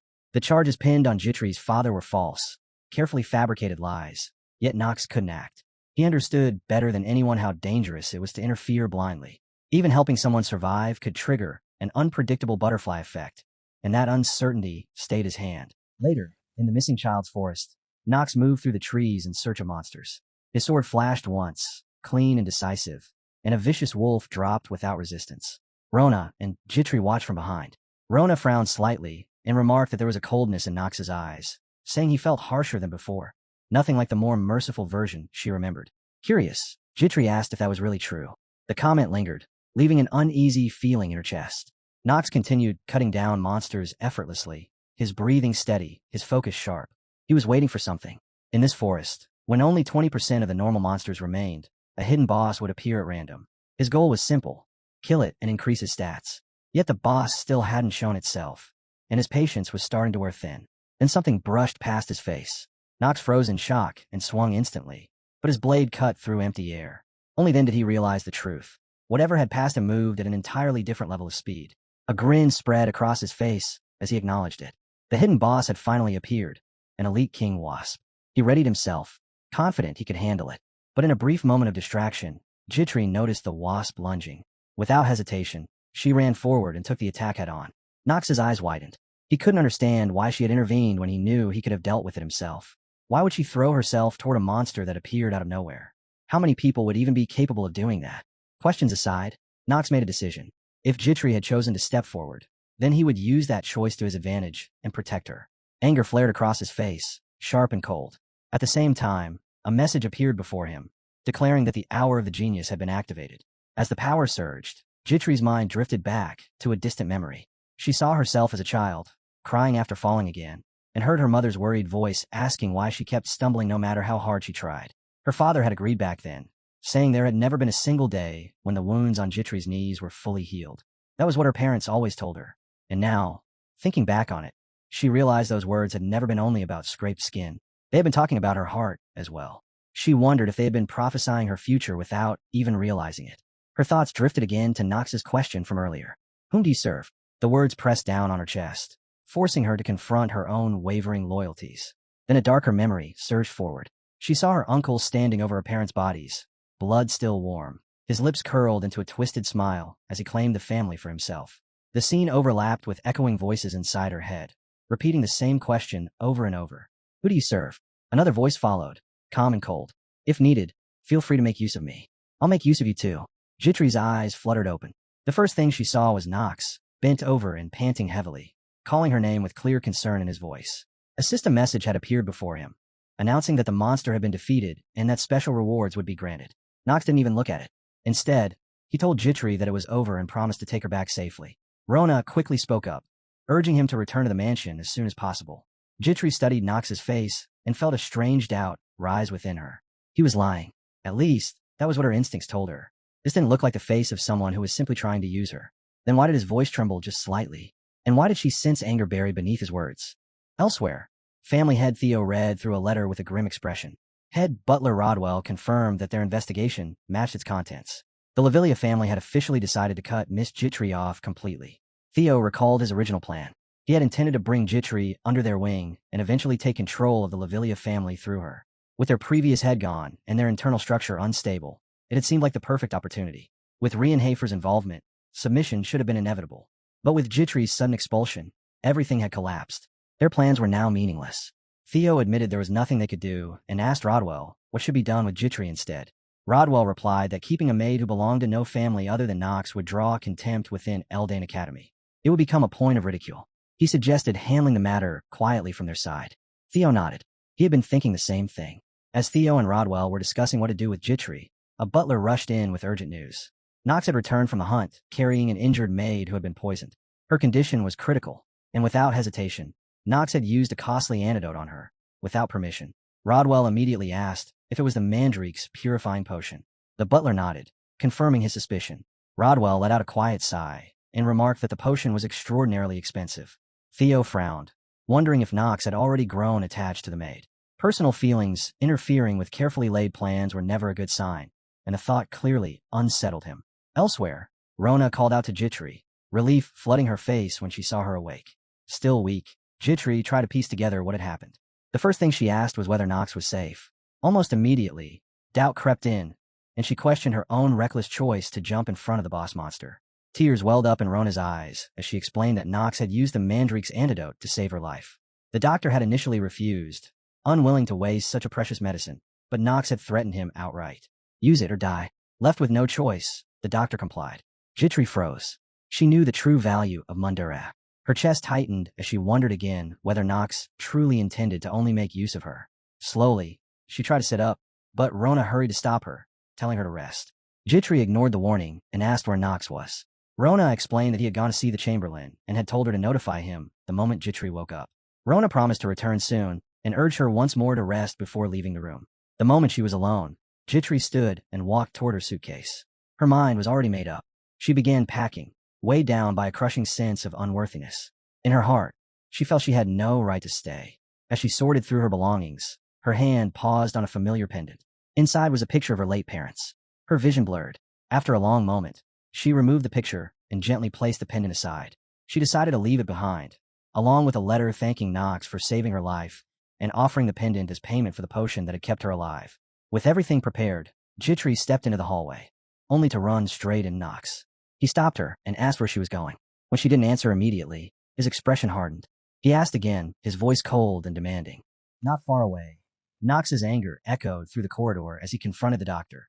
His voice carried sharp frustration as he accused him of valuing a bottle of medicine more than the life of a dying person. The doctor hesitated, voice tight, as he explained that without the patriarch's permission, he could not administer the medicine. Nox didn't raise his voice. He simply asked whose authority mattered more within this family, the doctor's or his own. The meaning landed instantly. The doctor bowed his head and apologized for overstepping. That still wasn't enough. Nox coldly stated that he would personally report this delay to his father and ordered him to act immediately. The hesitation vanished. The potion was brought out and poured into the mouth of the unconscious Jitri. Rona rushed closer, unable to hide her worry, and asked about Jitri's condition. The doctor reassured her that the poison had been completely neutralized and that recovery was only a matter of time now. As Nox turned to leave, Rona called after him. He didn't stop. Without looking back, he told her to report directly to him the moment Jitri regained consciousness. Instead of returning to his quarters, Nox changed direction and sought out the family head, Theo. Theo looked genuinely surprised, remarking that it was rare for Knox to come to him of his own accord, wondering aloud if this had something to do with a certain maid. At that moment, a message flickered before Knox's eyes, announcing the activation of a skill, Master of Acting. Keeping his expression steady, Knox reminded Theo of a promise he had made before. Theo acknowledged it without hesitation. One wish, no conditions. Knox stated his request, and spoke the name clearly. Jitri Diavilia, a woman cast out by her own family. As the words left his mouth, Knox felt the weight of what he was doing. His choice would not remain isolated. It would ripple outward, touching the core of the story itself. Worries about Theo spying on him felt insignificant now. In that moment, Knox understood something he hadn't before. Jitri's attempt to shield him, to save him, had already given him the answer she never dared say aloud. The family agreed. Theo expressed his willingness to make it happen. But Knox wasn't finished. He acknowledged Theo as his father, and immediately another warning message surfaced, stating that the Master of Acting was losing effectiveness due to his rising agitation. Knox met Theo's gaze, the steel in his eyes unmistakable, and told him plainly to stop playing games with the people around him. Sometime later, Knox encountered Jitri standing alone in a hallway. He asked her where she thought she was going. She flinched, hands trembling as she explained that she planned to leave. In her mind, she no longer belonged there. She thanked him for everything he had done, voice shaking with restraint. Knox pressed on, asking why she was abandoning her duties as his maid. The truth finally spilled out. She confessed that the patriarch had ordered her to watch him, to report on him, even if it meant lying to his face. Tears welled as she asked why he was stopping her now. After all her deception, when she had nowhere left to go and no choice she could call her own. She couldn't understand it. After everything she had done, after betraying him so thoroughly, why was he still trying to stop her? As Jitri stood there shaking, Knox watched her closely. In his mind, he compared the carefully maintained act she had shown him before with the person standing in front of him now. This version of Jitri wasn't hiding behind obedience or fear. She was worn down, honest, and stubbornly enduring. He saw the resolve it took for her to survive each difficult step. His answer caught her completely off guard. Knox said calmly that people deceive one another all the time. Jitri's voice trembled as she insisted that what she had done to him was no small matter. It was a grave offense. Knox didn't deny it. Instead, he said that was exactly why he was stopping her. After committing such a serious betrayal, she thought she could simply walk away without facing it. Then he asked her, flatly, who had given her permission to leave. Jitri froze, stunned by the question. Knox didn't let the silence linger. He declared that she would remain here. He told her he didn't care about the Diavilia name she carried, and made it clear that what mattered to him was her ability and her usefulness. The words hit her harder than any accusation. Knox went on, stating that she would stay by his side as his maid until she repaid the sin of deceiving him. Her eyes filled instantly, tears spilling over, but this time they weren't born of fear. They were tears of relief and happiness. She accepted without hesitation, promising her loyalty and her service for as long as he would have her. Knox smiled faintly, welcoming her choice. Then Jitri remembered something and spoke up again, reminding him of a question he had once asked her. She asked if he remembered asking whom she truly served. Knox nodded, saying he did. When she asked if he now knew the answer, he replied with a quiet smile that he did. Elsewhere, Rona was busy scrubbing the floor, chatting freely with the other maids. She animatedly retold the scene of Knox threatening the doctor, clearly enjoying the drama. Her storytelling came to an abrupt halt when Knox's voice cut in, scolding her for bad-mouthing him right in front of his face. Rona jumped, shocked to realize he had been listening the entire time. Knox pointed out her clumsy attempt to dodge responsibility by changing the subject, his tone dripping with sarcasm. Panicking, Rona immediately switched tactics, suddenly expressing concern for Jitri's condition. She offered to handle the laundry, quickly snatching the basket from Jitri's hands and bolting out of the room, loudly declaring she would dry the clothes. Knox let out a long sigh, muttering about Rona's talent for causing chaos wherever she went. Once things settled, Knox turned back to Jitri and brought up Eldan Academy. He reminded her that he would be enrolling soon, and that the plan was for them to go together. Jitri nodded, saying she already knew. She calmly listed everything she had prepared in advance: basic tools, books, medicine, emergency supplies, spare clothes, and even the cadet uniform needed for external assignments. In his thoughts, Knox quietly acknowledged the shift in her behavior. She no longer forced a smile when she spoke to him, no longer wrapped every word in false politeness. What stood before him now felt real, honest. He found that he preferred it this way. No hollow praise, no shallow exchanges. Just two people speaking plainly. He thought that even if things turned ugly, this was the kind of relationship where neither of them would stab the other in the back. That trust, fragile as it was, mattered. Jitri broke the silence by asking if he was truly all right. She mentioned that unpleasant rumors about him had been spreading lately. Knox blinked, genuinely surprised. Worse rumors than the ones already following him? That alone caught his attention. He asked her what she meant, and after a brief hesitation, Jitri confessed that people were saying he kept her as his maid because he had feelings for her. Nox stiffened. The words landed heavier than expected. As he mulled it over, an unfamiliar embarrassment crept in. Playing the role of Nox had dragged her into this mess of gossip. He apologized, admitting that he hadn't meant for her to be caught up in such rumors. Jitri quickly shook her head, explaining that she only brought it up because she was worried the talk might make him uncomfortable. Nox scoffed softly, calling himself what everyone else already did, the useless, foolish youngest son of the family. Jitri tried to protest, but he cut her off, warning her not to lie and jokingly threatening to fire her if she did. Then she hesitated again and mentioned she'd heard other rumors too, ones that painted him as a pervert. She asked, cautiously, if those were true. Nox didn't answer right away. His thoughts drifted as he reflected on how his image had changed. Once, he'd been dismissed as weak and reckless. Now, people seemed to see him as a capable nuisance, a problem waiting to happen. It wasn't entirely wrong. Still, he knew he had to be careful. He wasn't meant to steal the spotlight. He was a villain in this story, not its hero. Inner lunatic didn't revolve around him, and it never would. Deciding the rumors were pointless, Nox steered the conversation elsewhere. He told Jitri that if they were going to Eldine Academy, preparation was necessary. Survival there wasn't guaranteed. Jitri tilted her head, asking what kind of preparation he meant. As Nox looked at her, he realized how single-minded she was. Once she chose someone to trust, she didn't waver. That unwavering loyalty made it easier for him to speak honestly. He decided it wouldn't hurt to let her in on his plans. Nox explained that before entering the academy, he intended to study magic. Properly. Seriously. And then he asked her if she would help him with that. Jitri looked genuinely startled by his plan. She reminded him that practicing magic was illegal in the empire they lived in. Nox nodded without hesitation, saying he knew that perfectly well. It didn't change his mind. With a casual shrug, he added that acting recklessly was nothing new for him. Jitri studied his face, then sighed softly, saying she understood.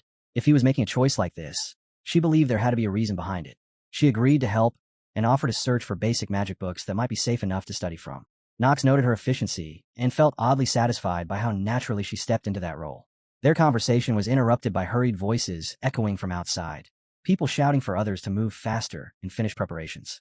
Nox frowned, curiosity piqued by the sudden noise. He walked over and glanced out the window, spotting a carriage pulled up in the courtyard. Someone was barking orders, telling the servants to make sure everything was in place, and announcing the return of young Master Grain. The name stirred something in him. Grain had returned, a graduate of Eldine Academy. Nox realized he had almost forgotten about this moment entirely. A slow smile formed on his lips as he thought about the timing. An opportunity like this didn't come often, especially one that might help him extend his remaining life.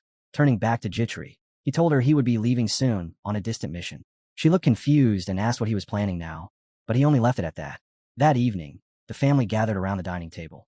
Theo raised his glass and formally congratulated Grain on successfully graduating from Eldine Academy. Grain accepted the praise with practiced composure, thanking his father. Nox watched closely, eyes drifting to his older brother, Grain, the second son of the family. Activating his special skill, Nox pulled up Grain's status window, scanning the basic details. 16 years old. Humans. Main element. Darkness. Nox assessed him quietly. Grain was the type who brightened around wealth and beautiful women. A man driven by desire and opportunity. An opportunist through and through. His true nature had gone largely unnoticed, only because Nox himself was known as an even bigger disgrace. Beneath the surface, Grain was politically sharp, skilled at navigating relationships and power. It was no surprise he had managed to graduate with ease. Eldine Academy was famous, but that fame came from how unforgiving it was. Fewer than 1,000 passed the entrance exams, and only half of those ever made it to graduation. Theo then asked about Grain's next destination. Grain answered calmly that he would be departing for Chatters, a southern territory, in 3 days. The family head quickly pieced it together, remarking that Grain's assignment would likely be monster hunting, given the season. As the conversation continued, Nox's thoughts drifted to Chatters itself. It was a neutral territory beyond the Rainhafer family's lands, bordering Tagelin to the east. That region's desert remained largely undeveloped, its outskirts crawling with monsters. Grain's mission, issued by the Imperial family, was to suppress the monster wave threatening Chatters. Completing it was a necessary step toward being formally recognized as an Imperial Knight. Grain elaborated, explaining that every winter Chatters was flooded with monsters, and the Imperial family wanted to strike first before the situation spiraled out of control. The family reminded him sternly not to tarnish the Rainhafer name, and warned that failure could endanger nearby territories as well. Nox listened quietly, fully aware that this mission was far more than a routine subjugation. In the larger flow of the story, Chatters was a key point where multiple threads converged. If he wanted what he needed, Involvement in this subjugation wasn't optional. Seizing the opening, Nox turned to Grain and said he wanted to join the Chatter's mission. The table fell briefly silent. Grain stared at him in disbelief, asking if Nox even understood what kind of place Chatter's was. Nox answered calmly that he knew about the periodic monster outbreaks and the growing presence of hidden bandit forces. Grain raised an eyebrow and mentioned that Nox's name had been circulating a lot lately, especially regarding the clearing of the missing child's forest alongside the second daughter of the Stillreiner family. Nox admitted it without hesitation. As he spoke, Nox sensed it. Grain possessed a skill known as precise detection, an ability that allowed him to read the source of another person's unease. If the target's stats were lower than his, the cause became immediately clear. It was a talent that made Grain dangerously adept at navigating both people and politics. When Grain pressed him further, about defeating the twins, about hiring a commoner maid, Nox activated Steel Mentality, shutting down the probing pressure and blocking the skill's effect. Nox confirmed that every rumor was true. Grain let out a slow breath, acknowledging his accomplishments, but the respect didn't last. His tone hardened, edged with disdain, as he declared that he couldn't bring along someone who hadn't even been admitted to Elden Academy. He added that he had no intention of retrieving Nox's corpse from battlefield. Before Nox could reply, the family head suddenly rose from his seat, cutting the exchange short. Grain froze at his father's sudden interruption, clearly caught off guard, and waited for what would come next. The head of the family spoke calmly, stating that he himself would act as a guarantee that Nox would remain unharmed during the mission. Then, without hesitation, he turned to Grain and issued a clear order for him to take Nox along. Grain immediately bristled, blurting out, "Father," but the family head's gaze hardened in an instant. He repeated himself, colder this time, making it unmistakably clear that this was not a suggestion, but an order. His attention shifted back to Nox as he added that the family would supply everything needed for the mission. Preparations were to be completed within 3 days. As Nox listened, his thoughts churned. The permission had come far too easily. He couldn't help but suspect that Theo, the family head, had his own reasons for agreeing so readily. Grain's voice cut through his thoughts, asking what he was spacing out about. Grain scoffed, openly wondering if Nox had finally lost his mind. Nox shot back without missing a beat, saying that no matter how ridiculous he might seem, he couldn't possibly be more insane than he already had been before. Grain's irritation flared instantly. He demanded to know if Nox was mocking him, and before anyone could react, he grabbed Nox by the collar, fury burning in his eyes. He warned him to be careful, remarking that it would be a shame if Nox were to get hurt during such a rare opportunity as the Chatter's mission. Just then, the door opened. A sharp gasp rang out as a glass slipped from someone's hand. Nox turned at once and caught Jitri as she stumbled forward. The drink splashed onto him, and Gotri hurriedly bowed, apologizing over and over. She offered to clean the mess and suggested that Nox return to his room first. Watching the scene, Grain clicked his tongue in clear disapproval. Nox addressed Grain as his brother, acknowledged his maid's mistake, and excused himself, mentioning that he would be departing in 3 days for the Chatter subjugation. As he left the room, he quietly thanked Jitri for saving him from an even more troublesome situation. Gotri replied with a wry comment about his talent for attracting trouble, then voiced her concern about the dangers awaiting him in the Chatter's region. Nox began to reassure her, but his words were cut short when Rona suddenly appeared, her face full of worry. She immediately questioned him about what he was planning. Nox couldn't help but wonder if she had forgotten his position as her young master. He calmly confirmed that everything had already been decided, hinting that news of his participation in the Chatter subjugation had likely spread throughout the estate. Jitri and Rona both spoke up, their voices heavy with concern as they described how dangerous the Chatter's region was, a place crawling with monsters and bandits alike. As they talked, Nox listened quietly, inwardly acknowledging that this very danger was the reason he needed to go. If he wanted to extend his life, this was the path he had to take. Outwardly, he simply replied that he understood the risks involved. Then he suggested that he would handle the subjugation mission alone and told both Jitri and Rona to stay behind. Jitri immediately rejected the idea. With a firm tone, she declared that as his exclusive maid, it was her responsibility to assist him wherever he went, and she made it clear that she would be accompanying him on the mission. Nox frowned and voiced his worries, warning her about the very real dangers she could face out there. Jitri accepted the risks without hesitation, but reminded him of his own condition. She pointed out that he was weak, often sick, and prone to collapsing if pushed too far. She listed the practical problems he would face on the road, like forgetting essential items, struggling with daily tasks, and needing constant help. Nox let out a slow sigh. The small details he had never cared about in the game were now unavoidable realities. As he looked at Jitri, Nox thought things through. If something happened to him, her standing within the Rainhafer family would be shaken as well. In truth, she had little choice but to follow him. With that realization, Nox finally agreed, setting one condition. She would obey his orders without question, and learn how to ride Carl. Jitri readily accepted and casually added that she had already grown quite close to Carl. Rona's eyes widened in shock. She turned to Jitri and demanded to know if that was true and how she had managed such a feat. Jitri explained plainly that she had spent half her salary on high-quality sugar cubes for the horses, and after that, Carl had warmed up to her surprisingly fast. Rona's shoulders slumped as she looked at Carl with betrayal in her eyes, asking if hay wasn't considered proper food. She scolded him, calling him a bad horse, and went on to say that he was just as beastly as his master. Knox cut through the chatter and firmly declared his final decision. Rona would stay behind, while Jitri would accompany him on the mission. He instructed Jitri to begin making thorough preparations immediately. As he glanced at Rona, who was now sulking, he noticed how genuinely worried she had been earlier and wondered if she would be all right. Before anyone could speak again, a knock echoed through the room. The head butler entered and informed Knox that the patriarch had an item he wished to pass on to him. Knox's mind immediately began to race, sensing that whatever this item was, it would not be something trivial. Knox remembered Theo's words from dinner, how the family would provide everything necessary for the mission. That was why, as he followed the summons, he couldn't shake the feeling that this so-called support was part of something larger. The moment he stepped into the room, the family head's gaze settled on him, calm and assessing, acknowledging his presence without ceremony. Knox didn't waste time.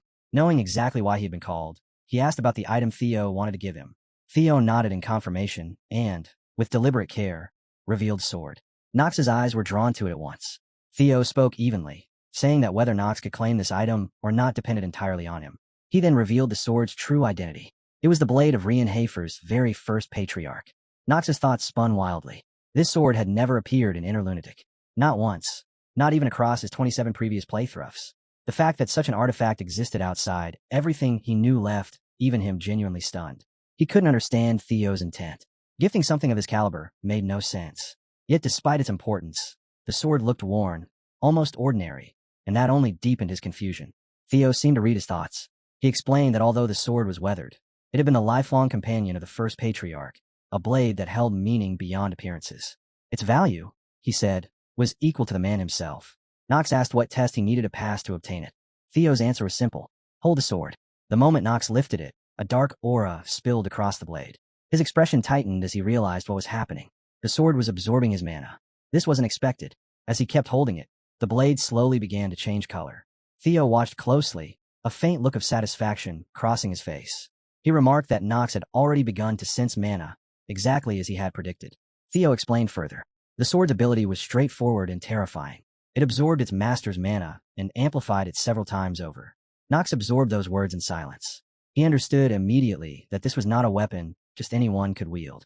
Its power was inseparably tied to the user's own mana, and that alone made it dangerous. Before he could fully process it, a warning message flashed before his eyes. His mana was being drained at an alarming rate. The sudden loss caused instability, even shaking the trait that governed his ability to act flawlessly. Knox felt a chill run through him. If this continued, unchecked, the consequences could be fatal. That was when Theo calmly revealed the final condition. To claim the sword, Knox had to continue holding it. For 10 full minutes.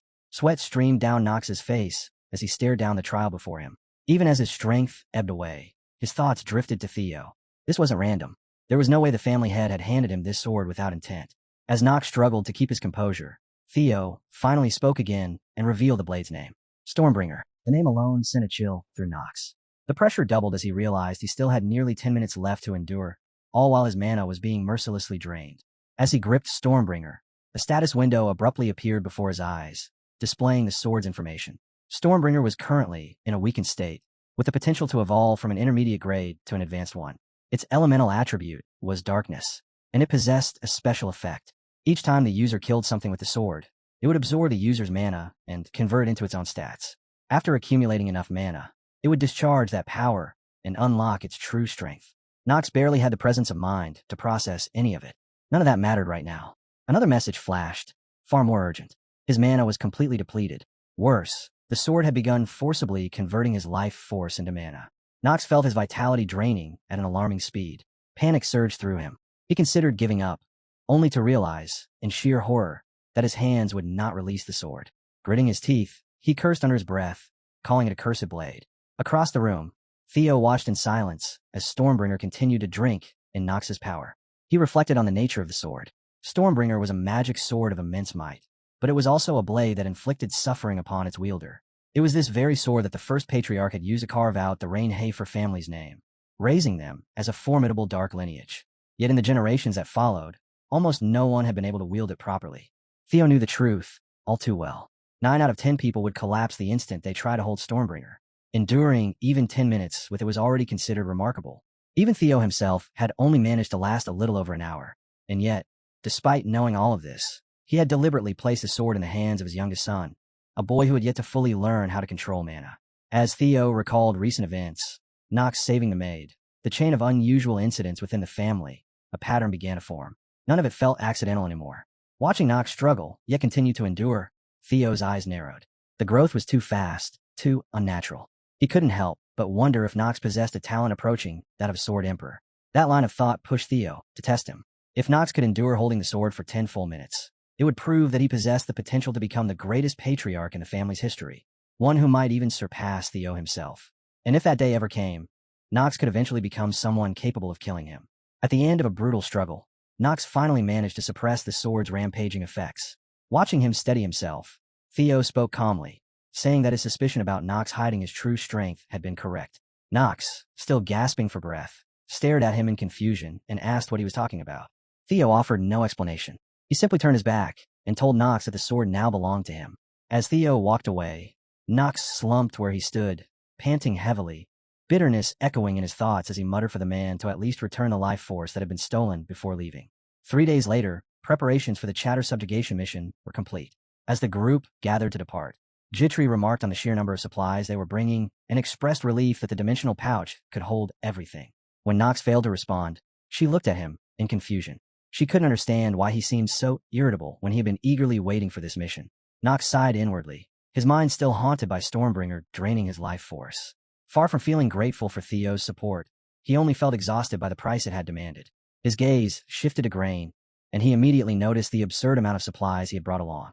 Grain had made a condition that Nox carry them in exchange for letting him join the mission. While Nox found it excessive, he reasoned that the supplies would likely prove useful sooner or later. Before he could dwell on it further, the situation deteriorated. The two Pathfinders began arguing loudly over the correct direction to take. Murmurs spread through the group as people worried about getting lost and questioned how long the journey would take at this pace. Grain stepped forward and approached a knight named Ron, asking about their progress. Ron, the Knight Order Captain Grain had hired, bowed apologetically and admitted that he had never traveled this route before. Jitri turned to Nox, unease creeping into her voice as she asked if they were lost. Nox clenched his jaw and muttered under his breath, calling them idiots. Grain looked at him in surprise and asked what he meant by that. Nox replied flatly that he wasn't talking about her, but about those incompetent buffoons. With a sharp breath, Nox walked up to Grain and spoke with thinly veiled concern, remarking that it seemed they had landed themselves in a troublesome situation. Grain shot back coldly, telling him that it was none of his business. Nox didn't waver. He calmly stated that they had gone off course. That was enough to set Grain off. Snapping in irritation, Grain told him it wasn't his concern. Nox didn't rise to the bait. With the same steady confidence, he said he could lead them to their destination. Grain froze for a moment, then stared at him in disbelief and asked what he meant by that. The idea itself sounded absurd. Nox had spent his entire life inside the mansion. How could someone like that possibly guide a group through unfamiliar land? Nox met his gaze and asked to be hired as their pathfinder. He claimed he had a knack for it, and even added that the family's vassals had praised his skills before. Grain scoffed and demanded to know if those vassals had truly said such a thing. From the side, Jitri watched quietly and immediately realized Nox was lying through his teeth. Grain weighed the situation. Arriving late would cause trouble, but letting Nox fail could also crush his confidence for good. In the end, a crooked smirk formed on his lips. If Nox was that confident, he would let him lead, for now. Without hesitation, Nox pointed ahead and told them to move. By the time the sun dipped toward the horizon, the group stopped and set up camp. On one side, Grain was shouting at his subordinates, utterly baffled by how quickly Nox had found the correct route. He reminded them that this was the unexplored southern region, a place where even trained guides often lost their bearings. Turning sharply, he demanded to know how Nox had managed it. One subordinate muttered that Nox really had found the path. Grain snapped at him to shut up, his frustration boiling over. Did they expect him to believe that Nox had solved it that easily? The thought made no sense to him. Watching from a distance, Nox smiled to himself. Of course it was easy. For a veteran player, this route was burned into memory. The Chatters region was a strategic hub. He had passed through it hundreds of times. Jitri approached him, curiosity written all over her face, and asked how he had figured it out so fast. Nox pointed down and asked her what she saw. When she looked confused, He directed her attention to faint marks in the dirt, footprints mixed with scattered feathers. He explained calmly that they belonged to an owlbear, a creature with a bear's body and an owl's head that lived only in the southern lands. Its habitat lay along the southern border of Chatters, Knox explained. Follow those tracks, and they would naturally lead straight there. Grain frowned and asked if it was really safe to camp overnight inside owlbear territory. Knox brushed the concern aside, reassuring her that owlbears feared fire and wouldn't dare approach a camp filled with people and burning torches. As the night settled in, quiet murmurs spread through the group. Someone remarked that young Master Knox had changed a great deal. Another wondered aloud if he might actually be more capable than the second young master, the one who had studied at the academy. Those words reached Grain's ears and stoked his jealousy. Turning sharply, he asked his butler, Schultz, whether it was true that Hartz and Allen had been defeated by Knox. Schultz confirmed it without hesitation. Grain's eyes narrowed. He muttered that he wanted to see for himself just how strong Knox really was. At that, Schultz produced a small pouch, his lips curling into a sinister grin as he claimed he had the perfect item for the test. Grain recognized it instantly, and a cruel smile spread across his face. It was going to be a very long night for Knox. Darkness swallowed the camp, and before long, even the guards had fallen asleep. From the bushes near Knox's tent, a shadowy figure emerged. Inside, Knox's eyes snapped open. So it started, he thought. He reached for his sword and rose quietly. Grease stirred and called out to him, but Knox told her to stay put and stepped outside. Bathed in moonlight, Knox stood alone as several dark shapes moved toward him. 4 ogres. His gaze flicked to his tent, where something had been placed deliberately. The scent confirmed it, soil laced with female ogre pheromones. Grain had used it to lure male ogres during mating season, hoping to scare him. Knox chuckled softly. Drawing his sword, he greeted the approaching ogres, calling them his lifeblood. At that instant, a message flashed before him, announcing that the artifact Stormbringer was responding to his mana and will. One ogre charged, swinging its club. Knox met the blow head-on, deflecting it cleanly with his blade. He sprang upward, narrowly evading the strikes of the others. As he descended, dark mana flared along his sword, its glow deepening as he aimed straight for one of the ogres below. He landed squarely on the ogre's back and drove his sword down, ending it in a single, clean strike. The remaining ogres roared and swung their weapons wildly, but Knox read their movements with ease and cut through them in rapid succession. Glancing at his blade, he felt a flicker of satisfaction. It was better than he'd expected. He'd worried it might devour his mana the way it once had in front of Theo, but those fears proved unfounded. Another ogre rushed him, only to be dispatched just as quickly. The sword moved as if it understood his will, flowing exactly where he wanted it to go. When the dust settled, 3 ogre corpses lay scattered around him. Knox exhaled and clicked his tongue, almost disappointed that only one remained. The last ogre, paralyzed by fear, dropped its weapon and began to tremble. Then it turned and ran. Knox wasn't about to let it escape. He whistled sharply, calling out to Carl. Wrapped in malevolent mana, Carl surged into view, and Knox leapt onto its back. Together, they closed the distance in moments. One swing was all it took. The final ogre collapsed, lifeless. As Knox steadied his breathing, a message appeared, informing him that he had gained 1 day and 9 hours for defeating the ogres. Jetri hurried out of the tent, her face tight with worry. Knox dismounted and reminded her that he had told her to stay inside. She asked why ogres had appeared at the edge of the forest and suggested waking the others. Knox shook his head and said someone had deliberately lured them there. He spoke Grain von Rienhafer's name without hesitation. Grain had used the ogre's mating behavior to stage the attack, setting his own tent far away on purpose. Jitri frowned and concluded that Grain was trying to keep Knox in check. Knox agreed, guessing that Grain believed he lacked the qualities to be named a successor candidate and had decided to test him early. Thinking it over, Knox sneered inwardly. Compared to the eldest son, Grain wasn't particularly strong. That was why he relied on cowardly schemes to gather information. Straightening, Knox resolved to prove those tricks useless against him. He crouched beside one of the dead ogres and pulled out a small bottle. Jitri tilted her head, clearly confused, and asked what he was planning to do. Knox calmly filled the bottle with ogre blood and asked if she knew how one might attract more ogres. He didn't bother hiding his intent. Using their blood was enough. Ogres were not much different from humans. Once their kin were slaughtered, they would come seeking revenge. Elsewhere, Grain jolted awake as the mana detection crystal beside him reacted. His brows knit together in confusion. The tool was meant to sense nearby monster mana, yet this was impossible. They were still near the forest entrance. There shouldn't have been any high-level monsters around.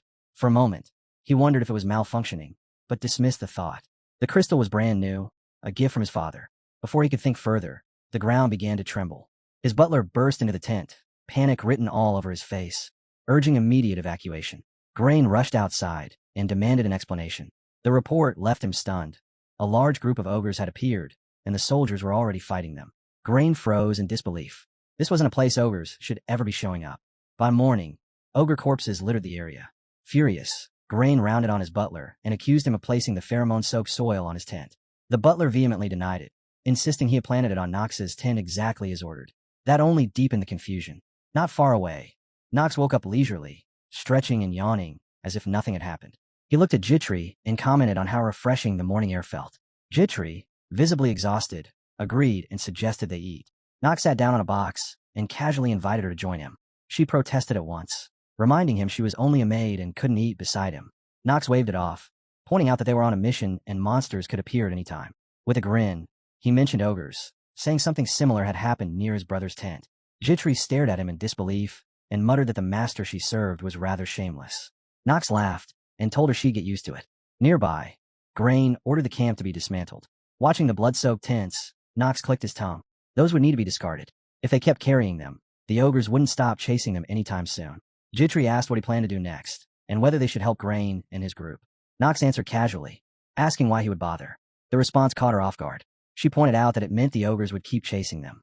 Nox nodded, unfazed, and said that even if they moved away, the ogres would likely continue pursuing them anyway. That had been his intention from the beginning. Of course, he didn't say that part out loud. If he did, she would never stop nagging him. He needed more ogres. Each one bought him more time. And beyond that, there was another reason. A reason she didn't need to know yet. Once he finished eating, Nox stood and announced that it was time to pack up and move out. Somewhere deep in the forest, a lone ogre trudged forward, unaware that something was watching it from behind. A sudden chill crawled up its spine. It turned, saw nothing, and then the ground betrayed it. The ogre was yanked down violently, dragged away screaming, leaving only dark streaks of blood soaking into the soil. By the second day of the journey, Nox evaluated the land and their pace. He had already mapped out most of the surrounding area, though Chatters was still far off. Even so, he felt confident. Things were going better than expected. Grain called out to him, asking about the ogres tailing them and whether there was a way to shake them off. Nox answered without hesitation. Yes, it was possible. But launching a large-scale attack would only attract even more monsters. The smarter move was to leave the forest quickly and avoid unnecessary trouble. Grain studied him with narrowed eyes, unsettled by Nox's choice of words, especially when he said there wouldn't be any problems. As soldiers began praising Nox for his deep understanding of ogres, irritation gnawed at GRA. Without realizing it, Nox had already taken control of the group. Then one soldier spoke up, noting that Nox had been tapping the ground with a wooden stick ever since they set out that morning. Curious, he asked why. Nox smiled and explained that monsters could appear at any time. The answer sent a shiver through two nearby soldiers, who nervously pressed him for clarification. Nox's smile widened as he confirmed it. Yes, they were walking through a place crawling with monsters. Before he could finish his explanation, the ground beneath their feet began to tremble, the sudden quake jolting everyone into alarm. Something massive stirred below, forcing its way up from the earth directly in front of them. Nox's lips curved upward, eyes gleaming with excitement as he spoke calmly, almost eagerly, saying the worm was finally coming out. The creature that emerged was unlike anything ordinary, a grotesque fusion of a snake and an earthworm. In the inner lunatic, it was known as a malformed dragon, a creature that had failed to fully mature. Nox knew it couldn't use magic, but that hardly made it harmless. Its raw strength was infamous. Even if 10 ogres charged at once, this monster would still be the harder opponent. And yet, this was exactly the creature he had been waiting for. He was well aware that the soldiers would be stunned if they realized he had deliberately lured it out by tapping on the ground. Still, he didn't care. He already had a plan, and their reactions meant nothing. They had chosen to step into this deadly place of their own free will. With steady authority, Nox gave his orders, telling everyone to hide within the bushes and prepare themselves. One soldier hesitated, voicing confusion over why they were retreating instead of attacking. Another questioned why they weren't engaging the monster directly. Nox didn't explain further. His strategy was simple: let enemies destroy each other. That was why he never bothered shaking off the ogres, chasing them earlier. Suddenly, loud thuds echoed from behind. The soldiers turned just in time to see a massive group of ogres rushing toward them. Panic spread instantly. Go-Tree cried out to Nox, terror filling her voice as she pointed out how many ogres were closing in. Nox remained unshaken, reassuring them that there was nothing to fear. Then he turned to Jitri and asked her a strange question. Did she know what the worm loved the most, yet hated more than anything else? Jitri frowned in confusion, about to ask what he meant, when a deafening roar split the air. The worm had reached the ogres. It shrieked at them, its massive body rearing as the confrontation finally began. Nox calmly explained that ogres were the worm's primary food source, but also its sworn enemies, forever seeking revenge. Skilled adventurers knew how to exploit this deadly rivalry. Still baffled, Jitri asked what he meant by making use of it. Before he could answer, the worm lunged forward and clamped its jaws onto an ogre, lifting it off the ground. The remaining ogres roared in fury and struck back, smashing their clubs into the creature's body. The sight of the worm and the ogres tearing into each other left everyone frozen in shock. Nearby, Grain clenched his teeth in frustration, unable to understand how Nox could possibly know something like this. Jitri asked quietly if they were supposed to just wait now. Nox didn't answer her. Instead, he crouched down, picked up a handful of small rocks, and calmly watched the chaos unfolding in front of them. Then, without any warning, he hurled a stone straight into the back of one of the ogres. Before anyone could react, another rock flew, then another, each one striking a different ogre. Jitri's eyes widened in panic. She urgently questioned what he was doing, warning him that the ogres might turn on them if they noticed. She couldn't understand why he was provoking them when they were already locked in battle with the worm. Nox didn't respond. At that moment, the worm crushed one of the ogres, and a cascade of messages appeared before Nox's eyes. Stat increases, along with an extension to his remaining life for contributing to the kill. A faint smile formed on his lips. Inwardly, he offered a silent apology to Jitri. To gain experience, he needed to damage the ogres at least once. There was no other way. His expression shifted again when the worm finished off the final ogre. Another wave of messages appeared, his life extending further and his strength increasing yet again. As the dust settled, Grain's frustration grew. He had thought the fight was already over, but even after using the ogres, the worm still stood tall. Fear crept into his face as he wondered how they could possibly escape from such a monster alive. That was when Nox's voice cut through the tension. He told everyone to get ready and ordered them to aim for the worm's mouth, using arrows or spears. One soldier hesitated, doubt written all over his face, but another shouted for them to trust Nox and attack. The moment passed, and the soldiers acted, firing arrows and hurling spears. The worm let out a deafening scream as the attack struck home. Nox moved. He activated the Hour of Genius, and the world seemed to freeze. Arrows hung motionless in the air, spears suspended mid-flight, and every person around him stood locked in place. Only Nox could move. He dashed forward, leapt into the air, and closed in on the worm's head. In an instant, his blade flashed repeatedly, striking again and again. He landed smoothly, just as time resumed. The worm's body split open, blood spraying from countless wounds as it collapsed. A final message appeared, informing him that his life had been extended by 10 more days for defeating the monster. 122 days remained. Nox couldn't hide his satisfaction. The bonus was better than he had expected. In his mind, he acknowledged the truth. Without the ogres weakening at first, bringing down the worm would never have been this easy. Another message surfaced before Nox's eyes, informing him that his stamina stat had reached 5 and that the effect of the trait, Blessing of Growth, had vanished. A flicker of disappointment crossed his face at the loss of that hidden advantage, but he quickly clenched his fist. There was no point dwelling on it. He would make full use of the stamina he had earned. One of the soldiers stepped forward, worry evident in his voice as he asked if Nox had been injured. Nox shook his head, assuring them he was fine, and even praised them for their performance. The soldiers, however, were far more eager to praise him. Awe filled their expressions as they spoke about what they had just witnessed. Nox waved it off modestly, insisting it wasn't just his doing and suggesting they reorganize themselves. Just as they began to regroup, the ground rumbled again. A familiar, dreadful tremor rolled beneath their feet, and another worm burst from the earth.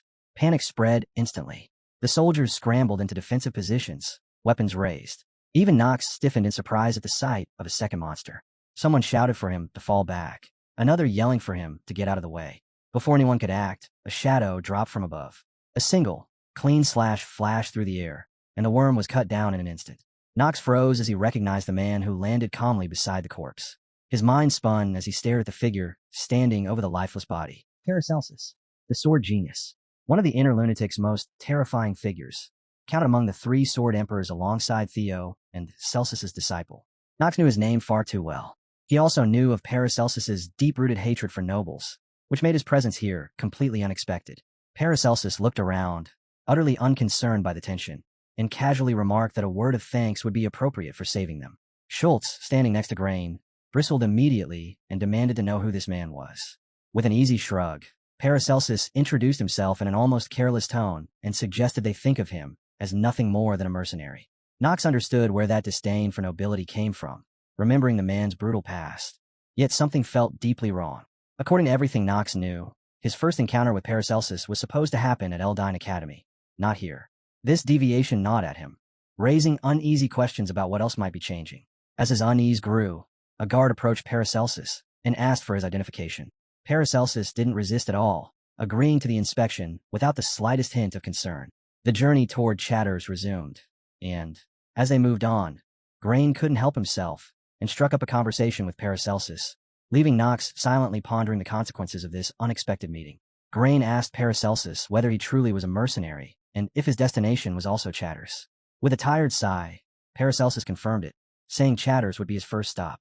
He had heard it was one of the best places for monster hunting during this season. Knox listened quietly, his thoughts turning inward. He knew that before enrolling, Paracelsus had wandered all across the empire to hone his skills. It made him wonder if this journey was simply another step in that relentless training. Grain's curiosity only deepened. He commented on how young Paracelsus was and how confidently he carried himself, then went a step further and offered him a position under his command for monster subjugation, promising generous rewards in return. Paracelsus remained calm, almost indifferent, and replied that since they were the sons of one of the Sword Emperors, Theo Reinhafer, he was naturally curious about both of them. That remark instantly irritated Schultz, who was about to snap back, but Grain stepped in and suggested Paracelsus take some time to think about the offer. All the while, Grain studied him with calculating eyes, fully aware of the terrifying skill it took to kill the worm with a single strike. He was determined to recruit him. Having someone like Paracelsus on their side would conveniently draw the soldiers' attention away from Knox. As the sun dipped toward the horizon, a small village finally appeared in the distance. Knox told Grain they had reached Chatters. Looking ahead, Knox couldn't help but think the place looked even more desolate than it had when he experienced it as a game. When they entered the village, a frail young girl approached them and timidly asked for something to eat. Grain glanced at her briefly before walking past without a word. Knox also turned his eyes away. The girl's shoulders drooped as disappointment filled her eyes. Paracelsus noticed a trace of disapproval crossing his face at their cold response.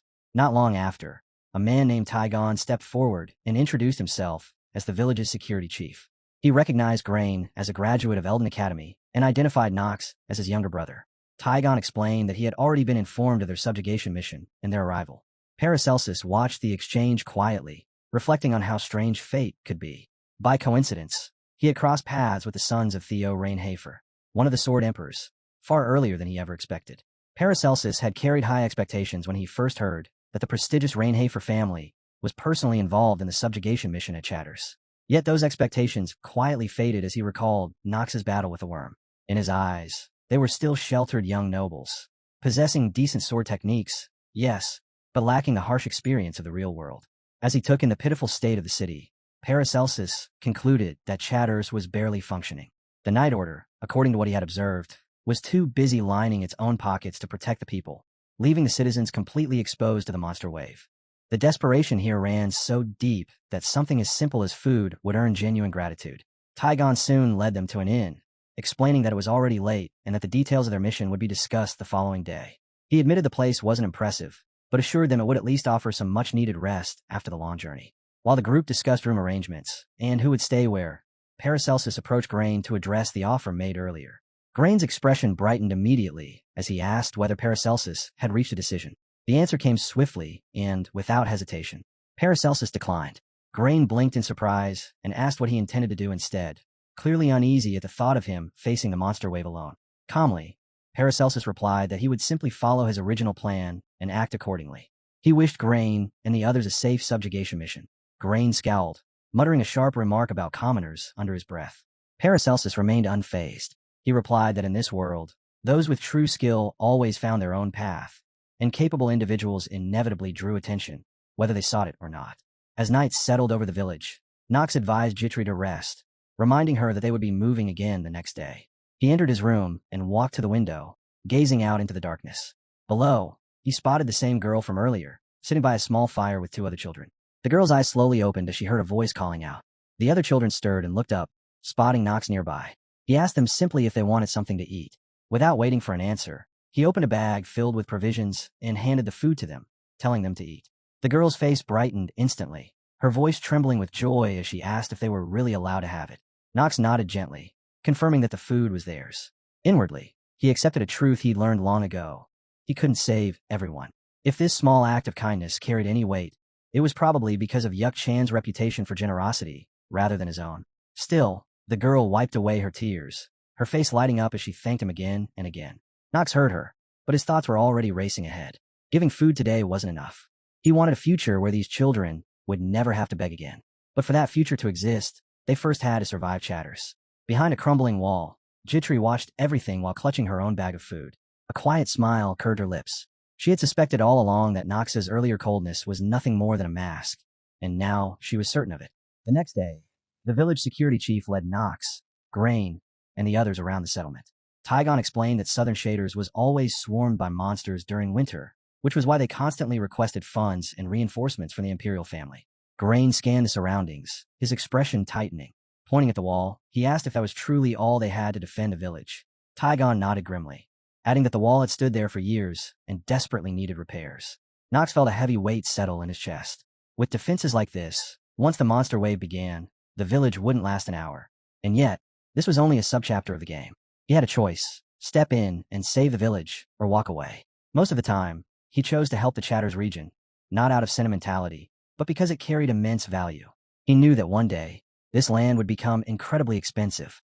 Then Tygon shared troubling news. This year's monsters were different. The number of rampant monsters had increased far beyond anything they'd seen before. Nox immediately understood what the villagers didn't: that more rampant monsters could actually become an advantage in the long run. Before that thought could settle, Tygon dropped another bombshell. Some villagers had reported sightings of a griffin. Grain's gaze sharpened instantly. A griffin changed everything. The situation had just escalated from dangerous to critical. He asked where it had been seen, and Tygon replied that the sightings were deep in the wilderness. Nox already knew the truth. In the coming Chatter subjugation, everything would hinge on a single factor: whether or not they could drive that griffin away. The griffin was known as the king of the wilderness, a creature designed to be stopped, never truly defeated. That was how the world worked. That was how the game was balanced. But Nox had no intention of playing by those rules. He was already thinking about how to accomplish the impossible, how to kill something that was never meant to die. Their journey continued until the land ahead turned barren and lifeless. They had arrived at the endless horizon of the wilderness, a desolate stretch that connected eastward to Tahalin, a neutral zone infamous for its emptiness. The moment Nox stepped into the area, an uneasy feeling settled in his chest. Something was wrong. Griffins didn't roam this far south. They were supposed to stay closer to Holland, not anywhere near Chatter's village. He voiced his doubts, asking if anyone knew why a griffin would appear in Chatters at this time. His words stunned the group into silence. No one had considered that question before. Nox, however, already had his own answer forming in his mind. There was likely a traitor among them, someone feeding information from the inside, someone who would betray the village during the subjugation. He knew it then. The subquest had already begun, and if he wanted to secure Chatters, the first thing he needed to do was dig out the rot festering within the village. Some time later, inside a dimly lit room at an inn, Schultz, Grain's butler, tore a document in half, his hands shaking with rage. At first, he hadn't paid Nox any attention. He had been told the boy was useless, nothing more than a burden. But now he realized he'd been played. Nox had outmaneuvered him, and as a result, Schultz had lost Grain's favor. What made it worse was knowing how much effort he'd poured into earning Grain's trust. Effort that had now gone to waste. His anger twisted into something uglier. Revenge. That was when he noticed Nox's maid descending the staircase. Jitri. He remembered her clearly. A mere commoner. Acting on impulse, he stepped into her path and took her hand. Jitri gasped in shock, pulling back as she asked if he had any business with her. Schultz's lips curled into a dark smile as he replied that he had plenty of business and suggested they talk somewhere private. Jitri immediately shook her head and yanked her hand free, telling him there was nothing they needed to discuss alone. Schultz sighed dramatically, irritation flashing across his face. He began justifying himself, claiming that even as a knight in service, he was entitled to a bit of amusement. His hand settled on her shoulder as he insinuated that perhaps she felt the same. Fear tightened around Jitri's chest. She shouted at him to let go. But in that instant, a painful realization struck her. If she rejected him outright, it could reflect badly on Nox. It could damage his standing with Grain and draw unwanted attention from the family. She couldn't allow that to happen. No matter how frightened she felt, she didn't want Nox to be the one who paid the price. With a twisted grin, Schultz sneered that she would pay for her master's actions. More than 10 years of his life's efforts had been ruined, and someone had to bear the cost. Just as the air thickened with danger, a calm voice cut through the tension, asking if payment was really what he wanted. Schultz barely had time to react before something flashed past his arm. Steel sang. Jitri's breath caught in her throat as she saw Nox standing there, sword in hand, his expression colder than ice. A heartbeat later, Schultz's scream tore through the room. Blood spilled as he staggered back, clutching his wounded shoulder, sweat pouring down his face as pain crushed his composure. Nox looked at him without the slightest flicker of emotion and asked, flatly, how he would like to be paid. Gasping for air, Schultz tried to regain control. He demanded to know if Knox had lost his mind, warning him that even he wouldn't get away with something like this. He tried to lean on Grain's influence, sneering that Grain would never tolerate such behavior. Knox's gaze hardened even further. He asked Schultz if he was trying to threaten him, using his brother's name. Schultz didn't even have time to answer. The sword moved again. Another shrill scream echoed as fresh pain ripped through him. Trembling, Schultz glared at Knox and shouted that this was madness, that even with family backing him, Knox had no right to act this way. Knox cut him off, his voice calm but deadly. He said Schultz was mistaken. The one who didn't know his place wasn't him. It was Schultz. The blade fell one last time.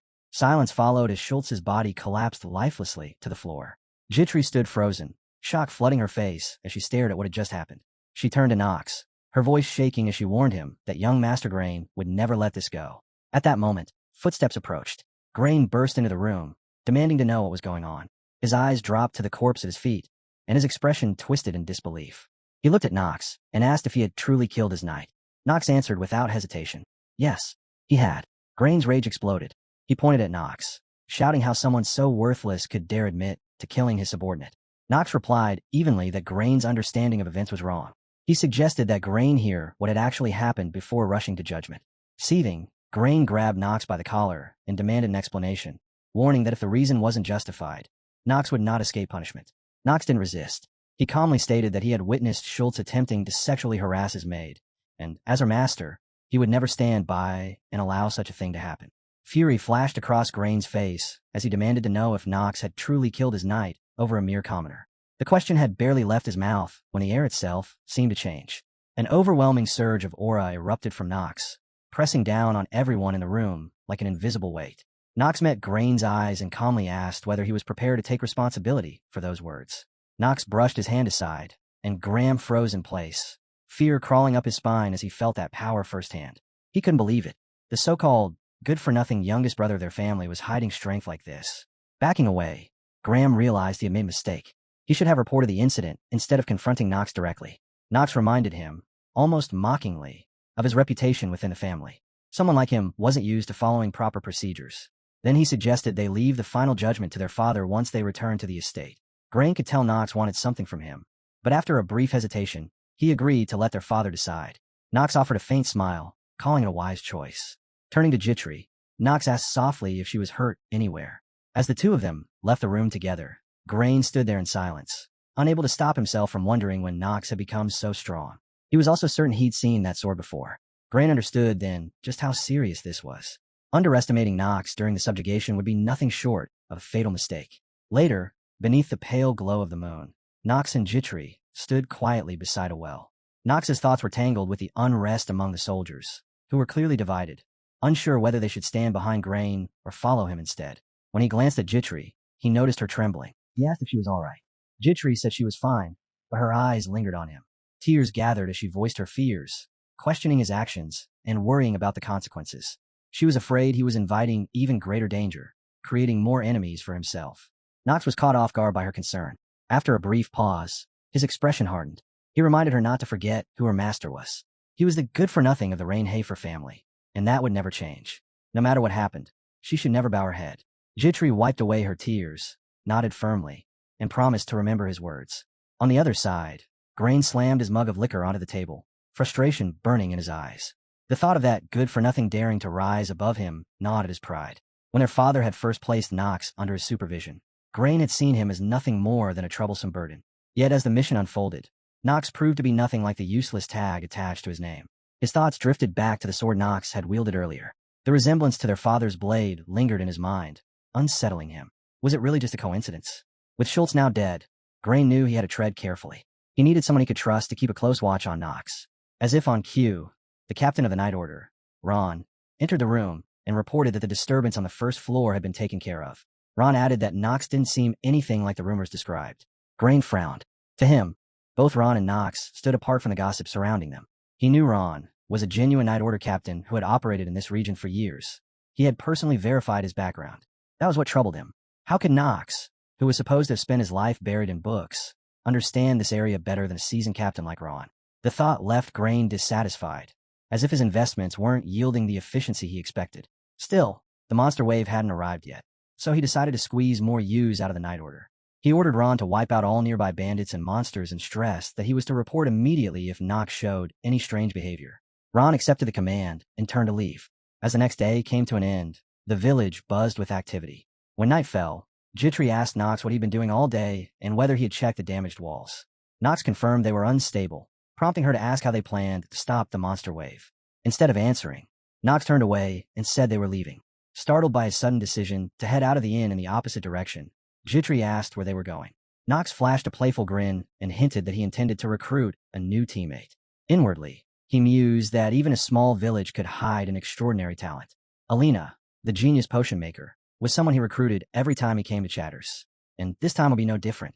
Some time later, Nox and Jitri moved through the sewers in disguise, their footsteps echoing softly as they headed toward their destination. The stench and decay made Jitri frown, and she finally voiced what had been bothering her. She questioned whether it was really possible to find a genius potion maker in a place this run down. Nox calmly assured her that Alina truly existed, but Jitri still couldn't understand it. Someone with that level of talent should have been living comfortably, not hiding in a forgotten corner of the city. Nox replied that Alina had her own reasons for staying here. As he spoke, his thoughts drifted elsewhere. This sewer was the hidden route to Clear Chatters, a path few people knew about. He remembered that in the future, Alina would never work for the Archive Empire. If he wanted her help, this was the crucial step. Clearing Chatters through this hidden route was the key to securing her loyalty. He pointed ahead and told Jitri to follow closely and not to make a single mistake. Jitri nodded, though doubt lingered in her heart. Could someone like that really be living here? As they advanced deeper, a faint light appeared ahead. Jitri noticed it at the same time, and Nox narrowed his eyes, wondering if that was their destination. Inside the room, Alina sat alone on a chair, absent-mindedly, sipping her drink. Her expression was hollow as she muttered about her disbelief at being trapped in such a place, questioning how her life had ended up like this. Suddenly, she felt eyes on her. She turned sharply and saw Nox and Jitri standing there, watching her. Nox smiled lightly and said, "Found you." In his heart, he already acknowledged her as his potion maker. Startled by their sudden appearance, Alina froze, then stammered, demanding to know who they were and why they had come here. Jitri stared in shock, unable to reconcile the image before her with the brilliant potion genius Nox had described. The drunk-looking woman in front of them felt completely different from what she had imagined. A few minutes later, Alina steadied herself and apologized, admitting she hadn't expected them to be connected to such a distinguished family. Nox brushed it off, telling her it was fine, then quickly got to the point. He said he had come because there was something important he wanted to discuss with her. He asked her to focus, and Alina nodded, giving him her attention. Inwardly, Nox knew this was the critical moment. At this stage of the story, Alina was a true genius, a character with terrifying growth potential and exceptional talent in potion making. He was determined to bring her to his side here and now. Still, he was also aware of her flaws. His gaze shifted as he checked Alina's status window, her basic information appearing before him. Alina was a 21-year-old half-elf, her main element being wood. Most of her stats were ordinary, nothing eye-catching, but her charm stood out clearly. More importantly, she possessed the passive skill blessing of production, a talent that made her existence anything but ordinary. Her positive traits were clear enough. She was cheerful by nature, a genuine genius in potion making, and even an unawakened low-rank spirit mage. But the moment Nox's eyes landed on her negative trait, he couldn't help but sigh. Drunkard. He almost felt like laughing at the irony. How many genius characters had that useless Reinhafer family ever managed to recruit? None. Not even one. And yet here he was, standing in front of a priceless genius potion maker with a fatal flaw written plainly across her status. Still, Nox knew he had no choice. Even with all her problems, he couldn't afford to let her slip away. Alina's eyes turned watery as she apologized softly, worrying that she might have offended them somehow. Jitri leaned closer to Nox and spoke under her breath, clearly uneasy. Recruiting a drunkard didn't sound like a smart decision to her. Nox quietly agreed, but reminded her that they had no other options. Jitri could only guess that Nox's reasons for persisting had to be far more complicated than they appeared. Alina had been listening the whole time. Finally, she spoke, asking why they had come all the way here looking for her. Nox didn't dodge the question. He made his proposal directly, inviting her to join him and promising to give her exactly what she needed most. The offer stunned her. Alina hesitated, struggling to find the right words. After a brief silence, she declined politely, explaining that she still had a personal mission she needed to complete in this place. But the moment Nox asked if her refusal had anything to do with her friend May, her eyes widened in shock. She demanded to know how he could possibly know about that. Calmly, Nox revealed the truth. In the near future, May will be executed. Alina shot to her feet, her face drained of color, ready to question him further. But before she could say a word, Knox added that if she accepted his offer, there was a chance he could save May. Wearing a confident smile, he extended his hand toward her and asked whether he had changed her mind, even just a little. Alina fell silent. His words echoed relentlessly in her head. In the near future, May will be executed. If she joined him, May could be saved. No matter how hard she tried, she couldn't push the thought away. May was her only friend. A memory surfaced vividly in her mind. May standing alone before a line of knights, her back straight and her voice firm as she accused them of injustice. She spoke of excessive taxes, of starving citizens, of crumbling walls left unrepaired despite the funds granted by the imperial family. The knights had looked at her with nothing but disdain, yet May never backed down. Regret twisted painfully in Alina's chest. She wished it had been her who was dragged away that day. Maybe if she had acted more fiercely, more decisively, things would have turned out differently. Tears streamed down her face as the truth finally escaped her lips. She admitted that she couldn't save her friend on her own. She still couldn't shake the doubts gnawing at her heart. Even if Knox claimed he could save May, what if he couldn't? What if he simply wouldn't? The uncertainty weighed heavily on her, pressing down until she felt helpless, terrified that this memory would follow her for the rest of her life, lingering like a wound that would never truly heal. Elsewhere, in a noisy, smoke-filled bar, members of the so-called Night Order were deep in revelry. Mugs slammed against wooden tables, laughter roared through the room, and liquor flowed freely. Ron finished off his drink in one gulp as his companion raised his own mug and casually asked what he thought about Grain. Ron scoffed without hesitation, calling Grain a complete fool. He laughed as he explained how easily they had tricked him by pretending to be members of the Night Order, and how Grain had swallowed the lie without a shred of suspicion. The table erupted in laughter at the story. One of Ron's friends reached into his pocket and spoke with clear excitement. Although they had gotten it purely by coincidence, rummaging through the real Night Order's living quarters had been more than worth it. He pulled out a token, grinning as he said that with something like this, they could start taking on much bigger jobs. Ron responded by pulling out an identical token of his own. He explained that he planned to show this badge to the Rainhafer family. They would naturally assume he was the captain of the Raw Night Order and reward him with benefits suitable for someone of that status. Another man chimed in, pointing out that while everything had happened by coincidence, it was amusing that both their names happened to be the same. Ron leaned back and added that if they held Grain hostage, they could demand a hefty ransom. Considering Grain was part of the Rainhafer family, the payout would likely be enormous. The suggestion sent another wave of laughter through the group, as everyone eagerly agreed. Still, one member hesitated. He voiced his concern quietly, warning that provoking the Rainhafer family could bring serious consequences.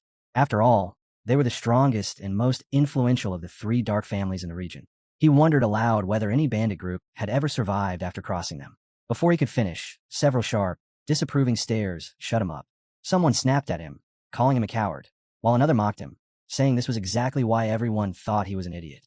The hesitant man fell silent. Ron finally raised his hand, stopping the argument.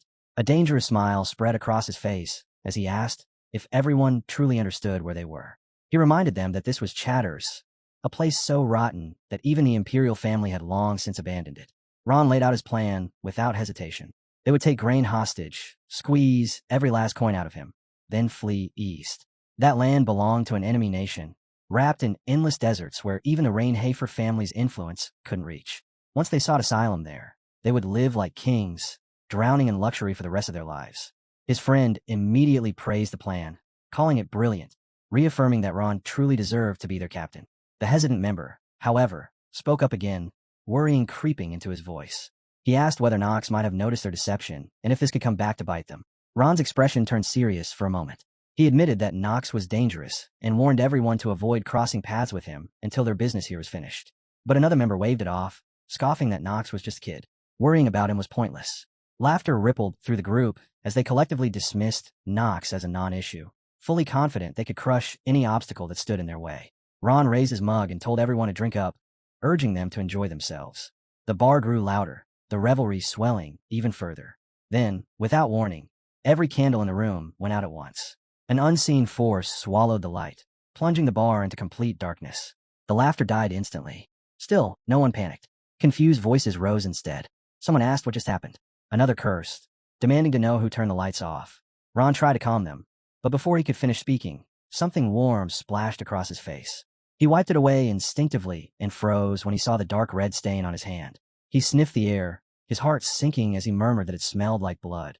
His eyes adjusted, and that was when he saw it. A horrifying scene unfolded beside him, a crimson fountain spraying violently into the air. Panic seized him. He jumped to his feet and shouted, demanding to know what was happening. Then he felt something under his boot. Looking down, his breath caught. One of his subordinates lay there, lifeless, eyes wide and empty. A cold realization struck him. Enemies had infiltrated the bar. He shouted, demanding the attacker reveal himself. What Ron didn't realize was that someone was already standing right behind him.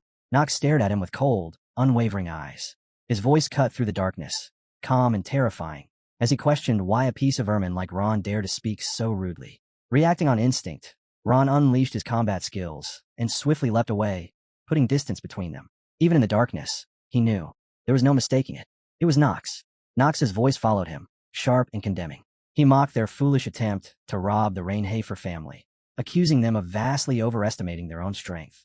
Ron tried desperately to keep his act of innocence intact, but Knox didn't even give him the chance. Coldly, he revealed just how much he already knew. Every shady deal, every criminal act, every misappropriated coin with Tygon. He even knew about Ron's manipulative plans for grain. Inside, Ron cursed violently. His cover was blown. He attempted to bargain, trying to sound reasonable. "What do you want?" he asked, forcing a calm tone. Then, with practiced cunning, he suggested that Knox think carefully. All he had to do was ignore grain for a single moment, and he could rise within his own family. No risk.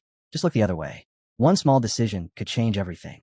Around him, Ron's subordinates circled Knox, their intent clear: attack. But Knox's sword responded first. A dark aura flared as he moved with lethal precision, cutting down one of the men in an instant. His cold eyes never left Ron as a small, knowing smile curved his lips. "Did you really think I believe a word you just said?" he asked, voice calm but deadly. "Especially with your murderous intentions on full display." Ron's tension snapped. He barked orders for his men to strike from every direction. Chaos erupted as dozens of blows came at Knox. But he moved like water, dodging, parrying, countering with lethal efficiency. Each movement precise, fluid, leaving a trail of incapacitated foes in his wake. Ron froze, a creeping dread settling in. Has Knox been hiding this skill all along? The fight was slipping out his hands. Determined to end it quickly, he summoned a bluish aura that wrapped around him, chanting his power as a warning. "You're dying because of your arrogance," he spat. His subordinates whispered among themselves, sure that Knox was done now that their captain was using the Southern sword technique. With a roar, Ron launched his full-powered strike. He believed in the sheer force of his technique. Yet Knox didn't flinch. He stood calmly, assessing the straightforward attack with detached eyes. "Simpler-minded than I expected," he murmured. Then, with a single, effortless swing, Knox nullified the assault entirely. A message appeared before him. Enemy attack destroyed. Genius swordsman. Ron's jaw dropped. He could do nothing but watch as Knox dismantled his all-out assault as if it were nothing. At his feet, his men groaned in disbelief, staring up at Knox and whispering among themselves, unable to comprehend how he had countered the Southern sword technique with such ease. Before Ron could even react, Knox moved with lethal precision, disposing of him in a heartbeat. The room fell silent as Knox stepped forward, eyes cold, and demanded to know how a wretched vermin like Ron could dare voice his desires. At that very moment, a shimmering message appeared before Knox, confirming the successful mastery of the Southern sword technique. A faint smirk tugged at his lips as the bluish aura of the technique enveloped him. "Exactly what I wanted," he murmured, savoring the power now firmly in his grasp.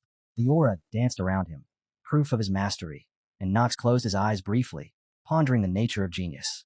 What did it truly mean? Was it simply being better than others? Or was it the proof that one could reach heights unattainable by most? His journey had been fraught with peril. Each step a question, each victory a challenge to understand the essence of brilliance. With renewed clarity, he opened his eyes and swung his sword. This technique, though minor compared to the power that awaited him in the future, was more than enough to annihilate anyone who dared oppose him. Ron crumpled to his knees, his subordinates falling one by one under Knox's relentless assault. Chaos reigned as their desperate cries for their captain's help went unanswered. Ron's disbelief gnawed at him. His eyes dulled as he realized Knox wielded Chad's Southern sword technique, the same technique that had consumed more than a decade of his life. How could a mere kid command such power? Reality hit Ron like a punch when he saw Knox standing mere steps away, icy eyes fixed upon him. He instinctively recoiled, creating a tense gap between them. Panic and warning etched across his face. "Tygon won't let this slide," he stammered, voice tight with fear. "He might already know what's happening here." Knox simply shook his head, dismissing the fear with a quiet, confident retort. "There were no witnesses," he said, "no one to report what transpired." Ron, desperate, insisted that the surviving men would testify to the events. Knox raised a hand to silence him and, with an icy calm, laid out his intentions clearly, addressing him by name: "Bandit Captain Ron." He leaned closer, eyes cold and unyielding, and spoke with deliberate calm. What he was about to do could easily be seen as an act of assassination. Ron's face paled, confusion flickering across his features as he stammered for an explanation. Knox's lips curled into a smirk, noting the hesitation, as if Ron had failed to grasp the depth of the situation. If no one lives to tell the tale, Knox said, his tone smooth and ominous, then this will be remembered as nothing more than an assassination. His hand slid to the hilt of his sword, the metal gleaming faintly under the dim light. With that sly smile, he accepted the path he had chosen, leaving Ron frozen to face his inevitable fate. Far away, in the shadowed confines of a prison, fire torches cast trembling light and long, wavering shadows. A young girl sat shackled, bruised, her breath coming in ragged, desperate gasps. Tygon loomed over her, a menacing figure that filled the small room. "May," he intoned, voice dripping with menace, questioning why she refused to obey. Her choices were clear, he said, work for him, or be sold to some noble. When she remained silent, his hand struck her face. Yet May's gaze did not falter. Despite the bruises, despite the fear that clawed at her chest, she met him with defiance, refusing to yield. Tygon's eyes narrowed, and he caught her chin roughly, belittling her, insisting her only option was to struggle helplessly on the cold ground. She spat at him, an act of sheer defiance that made his scowl falter for a fraction of a second. Rage flared, and Tygon struck again, sneering as he taunted her with the threat of being sold to a black mage, a fate far worse than her current suffering. As the harsh reality pressed down on her, May's mind drifted to a memory from the orphanage. She remembered a sister gently reprimanding her, disappointed by her repeated failures with alchemical mixtures. "You lack talent," the sister had said, as if it were an unchangeable truth. May knew she had none, not in alchemy, not in swordsmanship, nor in anything else she had ever tried. But then her thoughts turned to Alina, a fellow orphan, whose abilities were effortless, whose talent left nothing for the sister to teach. The admiration that had shone for Alina lingered in May's mind, a sharp contrast to her own perceived inadequacies, fueling a quiet, burning determination deep within her. The sister's words about Alina's brilliance, coupled with her regret over Alina's origins as a war orphan, stirred something deep within May. In her eyes, Alina was more than talented. She was an alchemical prodigy, radiating a light that seemed far too bright for someone from such humble beginnings. May remembered how Alina had always stood out, her presence luminous, as if the universe itself had reserved a different fate for her, one that stretched far beyond the walls of the orphanage. The memory of Alina's warm smile and her playful invitations lingered vividly, a spark that had long ignited May's own determination. And so, she had chosen to protect Alina, to bear the burden for someone destined for greatness, someone far beyond the reach of a girl like her. Tygon's threats and violence meant nothing to her. She faced him with a faint, knowing smile, revealing that struggle had been her constant companion. Life had taught her how to endure, and she was unafraid of any consequences that might follow. With a small, playful gesture, she stuck her tongue out at him. Tygon's hand rose to strike, but before it could land, a voice cut through the tense air. From the dimly lit corridor, Knox appeared, his presence calm, but commanding. He urged May to stop harming herself, reminding her that her death here would only bring sorrow to Alina. Tygon's eyebrows arched in surprise, but a faint smile curled on his lips as he inquired why Knox had come. Knox's face betrayed no emotion as he stated plainly that by the decree of the imperial family's law, Tygon was to face execution. "Your surrender is the only option," Knox continued, noting that Tygon's partner, Ron, had already met his fate. Tygon's expression darkened, a brief shadow of regret crossing his features, but quickly hardened as he focused on Knox. "Did you come alone?" he asked, his voice sharp. Knox met his gaze without flinching. "Yes," he said simply, a subtle smile tugging at his lips. Tygon chuckled darkly, the smirk laced with irritation. "Seems the young master of a noble family has underestimated me," he said. "Do you truly think you could defeat me alone?" Knox's composure remained unshaken. "I do," he replied softly, confident in his ability to face the odds. Tygon's anger flared as he drew his sword. "It seems things are moving faster than I anticipated," he snarled. "No matter." Suddenly, the room erupted as reinforcements poured in, sealing all exits. Tygon's soldiers, armed and eager, followed his command without hesitation. "Eliminate him," he ordered, and their battle cries echoed through the prison, a thunderous wave of steel and fury surging toward Knox. Despite the overwhelming odds, Knox moved with an almost eerie calm, his composure unshaken as the chaos swirled around him. He closed his eyes for a brief moment, serene, as if the tumult of the soldiers' battle cries and clashing steel were nothing more than background noise. When his eyes reopened, a message appeared before him. The hour of the genius had begun. The world seemed to pause, frozen in a suspended instant. A notification blinked, reminding him that this power would last only 5 minutes. With unwavering confidence, Nox strode forward, his path unblocked by the soldiers rushing to intercept him. Strands of yellow light coiled around him, bending time itself. Though he moved rapidly, only a second had ticked by. By the time he passed through the mass of soldiers, 2 seconds had elapsed.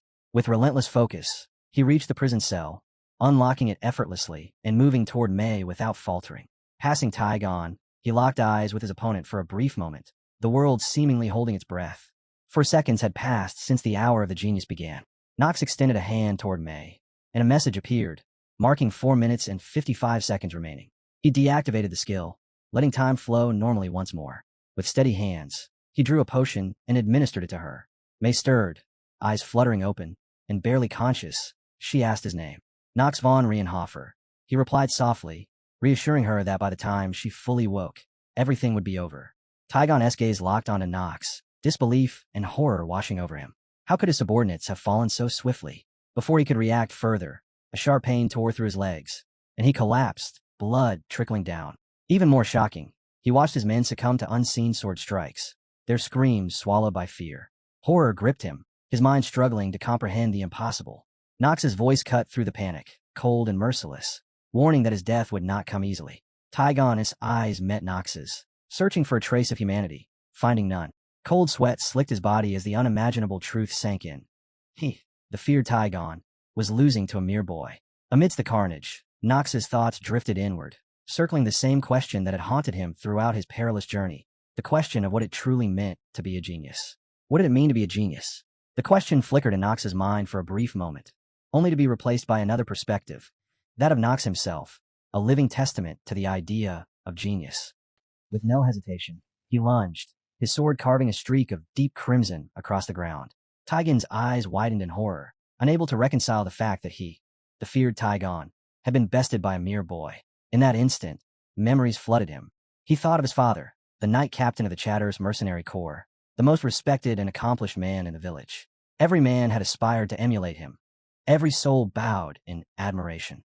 But alongside that respect lingered a darker memory, a childhood scene of his father abusing a woman. Turning to young Taigon, his father had asked whether he knew why people followed him. Trembling, Taigon admitted he did not. With a cruel smile, his father had seized his hair and revealed a harsh truth. Strength was the law. In the border cities of the Archaim Empire, overwhelming power allowed one to act without consequence. Summoning courage, young Taigon had asked if his father was the strongest on the continent. Releasing the woman, his father had confessed his own insignificance, revealing that countless swordsmen and genius youths of Taigon's age far surpassed him. In a continent scarred by war, only those who knew when to fight and when to yield survived. The realization struck Taigon like a dagger.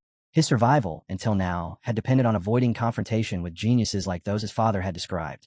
And now, standing before Nox, he understood. This boy was one of those untouchable prodigies, a genius so far beyond reach that defeat was inevitable. Resigned, he exhaled, acknowledging that his end was a consequence of challenging the incomparable. The clash reached its final crescendo as Nox thrust his sword, and Taigon's tale came to its conclusion. The once great warrior fell to the might of the rising genius, his story ending on the battlefield. Far away, in the quiet of Alina's cabin, she sat alone, shrouded in a heavy sense of hopelessness, thoughts of Mei pressing on her mind like an unyielding weight. The weight of uncertainty lingered in the air, thick and suffocating, until the door suddenly opened and Mei stepped inside, calling out softly. Alina froze for a split second, her eyes widening as she whispered Mei's name in disbelief. Then she rushed forward, throwing her arms around her, as if afraid she might vanish again. Tears spilled freely as she clung to her, her voice breaking as she confessed how terrified she had been, truly believing that Mei had left her behind for good. Mei held her tightly and apologized again and again, her tone gentle but heavy with guilt. Inside, she couldn't avoid facing the truth. She had been selfish, insisting on handling everything on her own and leaving Alina alone to bear the fear and uncertainty. That realization weighed on her far more than any danger she had faced outside. Gradually, Alina's sobs eased. She pulled back slightly, wiping her eyes, though her voice still trembled when she asked about young Master Nox. More than anything, she needed to see him, to thank him properly. Jitri answered calmly, saying that Nox was likely still handling the aftermath and talking with someone at that very moment. Curious, Alina asked what kind of conversation it was. Jitri explained that it appeared to be a heart-to-heart talk with his brother. Yet beneath her composed expression, Jitri remained unconvinced. She couldn't help but suspect that whatever was happening behind closed doors was far more complicated than a simple family discussion. Elsewhere, inside Grain's room, impatience gnawed at him. He paced restlessly, irritation flashing across his face as he wondered how long Ron intended to keep him waiting. The idea of a noble from the Reinhardt family being treated so lightly offended him deeply. Still, a faint unease crept in. Something felt off, as though events were slipping beyond his control. A knock at the door broke his thoughts. Grain stiffened and asked sharply who was there. Before he could receive an answer, the door opened and Knox walked in without hesitation. Grain's eyes widened in shock as he demanded to know why Knox was there. Knox didn't bother with explanations. He simply told his brother that they needed to talk and that it couldn't wait. Grain scoffed, his frustration clear, questioning why there was any need for a conversation at all. Knox met his gaze with cold, unwavering eyes. Bloodstains marked his clothes, dark and unmistakable. It took only a moment for Grain to realize that this was no trivial visit. The tension in the room thickened as Knox insisted again, his tone leaving no room for refusal. Reluctantly, Grain sat down, fully aware that whatever Knox had come to say carried serious consequences. At the same time, in the office of the head of the Reinhardt family, the head butler stood quietly while reading through a letter. The contents detailed Knox's actions and chatters, how he had rooted out corruption and delivered fitting punishments to those involved. It also mentioned that Knox had formally requested a separate reward from the family head for his efforts. Yet no matter how carefully he read, the butler couldn't discern what Knox truly wanted in return. With a respectful apology, he handed the letter to Theo. Theo read through it slowly, his expression darkening as he absorbed the situation unfolding in chatters. The corruption there was worse than he had anticipated, and Knox's involvement only confirmed how deeply the rot had spread. As he set the letter down, his thoughts lingered on the growing instability of that region, and on what this meant for the family moving forward. The truth about Chatters was far more tangled than most people cared to admit. Corruption there worsened by the day, yet no one bothered to intervene, simply because there was no profit to be made. To the outside world, it was a rotten, worthless place, not worth the effort. But Theo knew it wasn't that simple. Chatters had long been a thorn in the side of the imperial family, a persistent problem that refused to disappear. He leaned back and considered its position. Chatters lay to the east, standing as the final line of defense. If it were to collapse, monsters would inevitably pour inward, threatening the heart of the empire itself. That was the reason the central government continued to pour in resources, money, soldiers, and mercenary corps to reinforce the surrounding regions. On the surface, Chatters seemed useless, but abandoning it entirely would invite a disaster far greater than its current decay. Theo spoke of the bandit factions that thrived there, his tone sharpening when he mentioned Taigon by name. That man alone represented a serious danger. Even for GRA, handling those groups was no simple task. The head butler nodded in agreement, adding that if the Ron Knights, the Ron Bandits, ever made a move against Grain, the situation could spiral out of control in an instant. Theo's response was cold and resolute. If Grain and his people couldn't deal with a problem of that scale, then they had no right to call themselves members of the Reinhardt family. He revealed that he had already dispatched the Black Sword Knights to them, ensuring they wouldn't be left unprotected. Still, he quickly steered the discussion back to the real issue at hand. Knox. Theo frowned slightly as he thought about him. Knox's actions didn't align with reason or benefit. He had purged the corruption in Chatters without any obvious reward in sight. Even more baffling was his request to the imperial family, asking for authority over Chatters itself. Theo couldn't see what anyone stood to gain from ruling over such a barren, broken land. What unsettled him most was Knox's resolve. He had gone so far as to declare that if he failed, he would willingly relinquish his rights as the youngest son of the Reinhardt family. That was the part Theo couldn't wrap his head around. What kind of conviction would drive someone to gamble their very status for a place like Chatters? What future did Knox see there that others could not? The head butler hesitated before carefully asking whether Theo intended to reject the proposal. After a brief silence, Theo shook his head. He decided to accept it. If Knox truly managed to suppress the threats, the bandits, and the chaos plaguing Chatters, then granting him authority over the region would be justified. Theo allowed himself a small smile. This would be a perfect chance to see whether Knox possessed the capability to govern territory, not just fight within it. The head butler bowed slightly in acknowledgement and said he would immediately draft a letter to the Empire to begin negotiations for Chatters. Theo watched him go, his thoughts lingering on Knox, curiosity and expectation quietly intertwining. Theo gave his approval without further hesitation. Once the butler left the room, Theo's gaze drifted back to the letter, his expression gradually hardening. A troubling thought surfaced in his mind. Just how far into the future was Knox planning? The more he considered it, the more unsettling it became. Meanwhile, Grain felt as if the ground beneath him had vanished. With a strained voice, he sought confirmation. asking whether Nox truly meant that Ron and Tygon had intended to kill him, and that Ron had been their pawn all along. Nox answered without emotion, confirming every word. Grain's thoughts spiraled. The sheer audacity of people daring to deceive the Reincarnated family filled him with fury. He clenched his teeth and turned his gaze back to Nox, frustration burning beneath the surface. In his heart, he admitted it unwillingly. Nox was becoming more troublesome by the second. Sensing that sharp stare, Nox smiled faintly and asked in a relaxed tone whether Grain was afraid of him. Grain's face twisted with mixed emotions before he let out a dry response, calling it amusing. Inside, however, he knew better. He had to restrain himself. Passing the upcoming test to become a knight was everything. Losing control here, especially in front of someone like Nox, could destroy that chance entirely. Reality left him with little choice. His life was on the line. Swallowing his pride, he accepted Nox's offer. After a brief silence, Grain asked what Nox wanted in return. Nox seemed satisfied. His brother was quick to weigh gains and losses, just as he expected. Calmly, Nox stated his condition. He wanted full authority over all the soldiers under Grain's command. Grain immediately agreed. Whether he liked it or not, his survival depended on Nox now. And truthfully, he couldn't gauge Nox's true strength at all. Still, Grain wasn't willing to give in without securing something for himself. He set his own terms, demanding that Nox guarantee his life and ensure that the final outcome would benefit him. Nox nodded, agreeing without hesitation, but he pointed out coolly that Grain had made two separate requests, one for his life, and another to sway the results in his favor. Grain's jaw tightened. Reluctantly, he offered up the mineral rights and artifact from his massive mine as compensation. It was painful, but necessary. He then told Nox to make sure everything was handled properly. Nox responded that it was a small price to pay compared to staying alive. Standing up, he smiled, thanking Grain for his cooperation during his time in Chatters. But the smile faded just as quickly. His voice turned cold as he warned Grain against doing anything foolish. Sometime later, inside Alina's cabin, she sat on the floor surrounded by documents, her brow furrowed in concentration. She muttered softly about metallization and corroding potions, uncertain where to begin. She had never created such potions before, and the unfamiliarity of it all left her feeling uneasy as she continued studying the papers in front of her. After thinking it through, she finally reached a conclusion. It wasn't impossible after all. Nox, who had been sitting nearby, nodded in approval and praised her for giving it careful thought. Jitri, however, couldn't hide her unease. She asked if this was truly all right, because the plan sounded far too dangerous. She knew she was just a maid and had no right to question him. Yet she couldn't help herself. Was there a specific reason he had to kill the griffin? May voiced the same concern, her words carrying quiet urgency. They couldn't afford to lose their hero for nothing.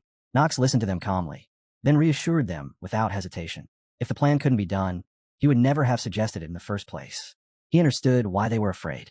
Still, there was something he needed to obtain after killing the griffin, something he couldn't reveal. And so, he chose to lie. To put an end to their doubts, he stated firmly that everything had already been carefully considered, and that no more questions were needed. Jitri, sensing his resolve, accepted it and promised to prepare everything required. Nox knew the truth better than anyone. Killing the griffin in Chatters at the very beginning of the game was considered nearly impossible. No one had ever succeeded. Then a faint, confident smile crept onto his face. That rule only applied when he wasn't involved. He began explaining the plan, warning them to listen closely because he would not repeat himself. In this scenario, defeating the griffin through normal means was impossible. But there was a hidden route, a method known only to a small group of players referred to as stagnant water gamers. Nox was one of them. He had cleared Inner Lunatic 26 times. That alone explained why he was determined to take down the griffin lurking in the shadows of Chatters. The task itself was brutal, yet simple in execution, and the reward waiting at the end was more than enough to justify the risk. When Nox finished, he asked if they understood. The group responded immediately, their voices filled with determination. With that, he ended the explanation and announced that the plan would begin the following day. When dawn arrived, Nox stood quietly beside his horse and gave it a gentle pat. The weight of what was about to happen settled heavily on him. In this world, survival demanded risk. He had already accepted that the moment he transmigrated into Inner Lunatic, there was no other way forward. Suddenly, the ground began to tremble. Monsters of countless races surged toward the defensive outpost like a living tide, announcing the start of the operation. Nox climbed to the top of the defensive wall and looked out over the oncoming horde, his eyes steady as he surveyed the approaching menace.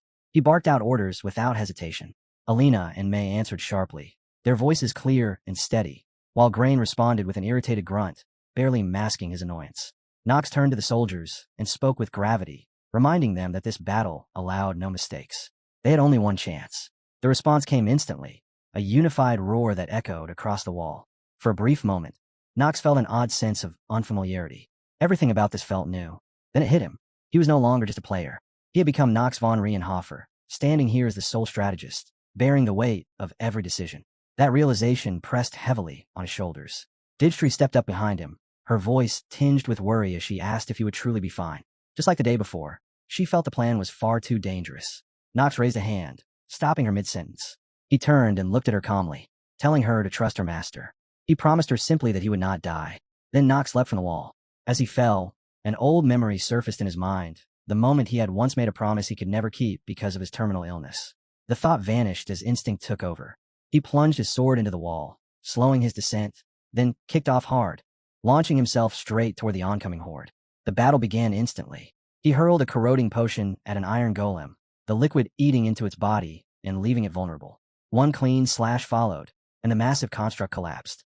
Messages flashed before his eyes, confirming the kill and announcing the increase in proficiency for Chad's southern sword technique. Knox didn't slow down. He tore through the monsters relentlessly, cutting them down one after another. If he hadn't made that promise, he thought grimly, he might actually die here. A sly smile spread across his face as he continued slaughtering them, urging the monsters to serve as his stepping stones. This world was no longer just a game. It was his reality now, and he intended to enjoy it. Then his expression sharpened. A massive shadow passed overhead. A colossal griffin soared through the sky, its presence overwhelming. Knox looked up at it, meeting its gaze without fear, and calmly asked if it was time to begin. Shock rippled through the onlookers. Alina stared in disbelief, her mind struggling to accept what she was witnessing.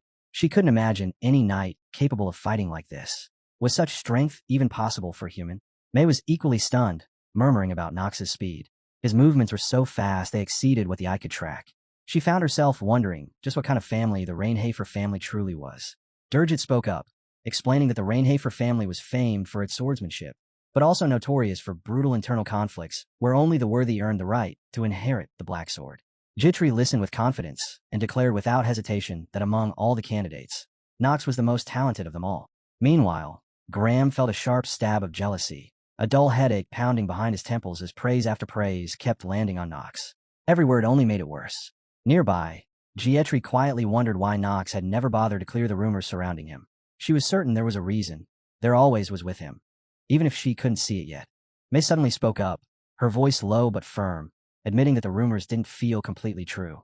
She guessed that Knox had his own reasons for pretending to be a useless nobody, though she couldn't imagine what kind of reason could justify such an act. Gietri smiled knowingly at that and gave a small bow, asking the others to cooperate with Knox's performance. He wasn't reckless, she said. He was far too wise for that. Before she could finish explaining, Alina interrupted, asking if Gietri wanted her to keep Knox's real strength hidden. Alina smiled as she spoke, and May immediately promised to stay quiet as well. Seeing this silent agreement form between them, Gietri couldn't help but smile. Then, without warning, Griffin's war cry tore through the air, sending a chill down everyone's spine. Grain stared at the massive creature in disbelief. Was Knox seriously planning to face that thing head-on? To him, it looked like pure madness. The battle erupted in an instant. Griffin slashed forward with its claws, but Knox slipped past the attack with clean, precise movements. He tried to counter with his sword, yet the beast reacted instantly, beating its powerful wings and lifting itself into the air. As Griffin rose, Knox turned his cold gaze toward Jara, saying nothing, yet making his intent unmistakably clear. Gritting his teeth, Gray knew he had no choice but to comply. He quickly ordered the troops to hold their fire until the Griffin closed in on the fortress walls. Only then were they to unleash the ballistas on a signal. He confirmed the orders, and the soldiers answered in unison before moving to prepare the weapons. Moments later, Griffin swooped closer. Grain raised the green signal, and the fortress roared as ballistas fired all at once. Realizing the danger too late, the Griffin let out a terrified screech.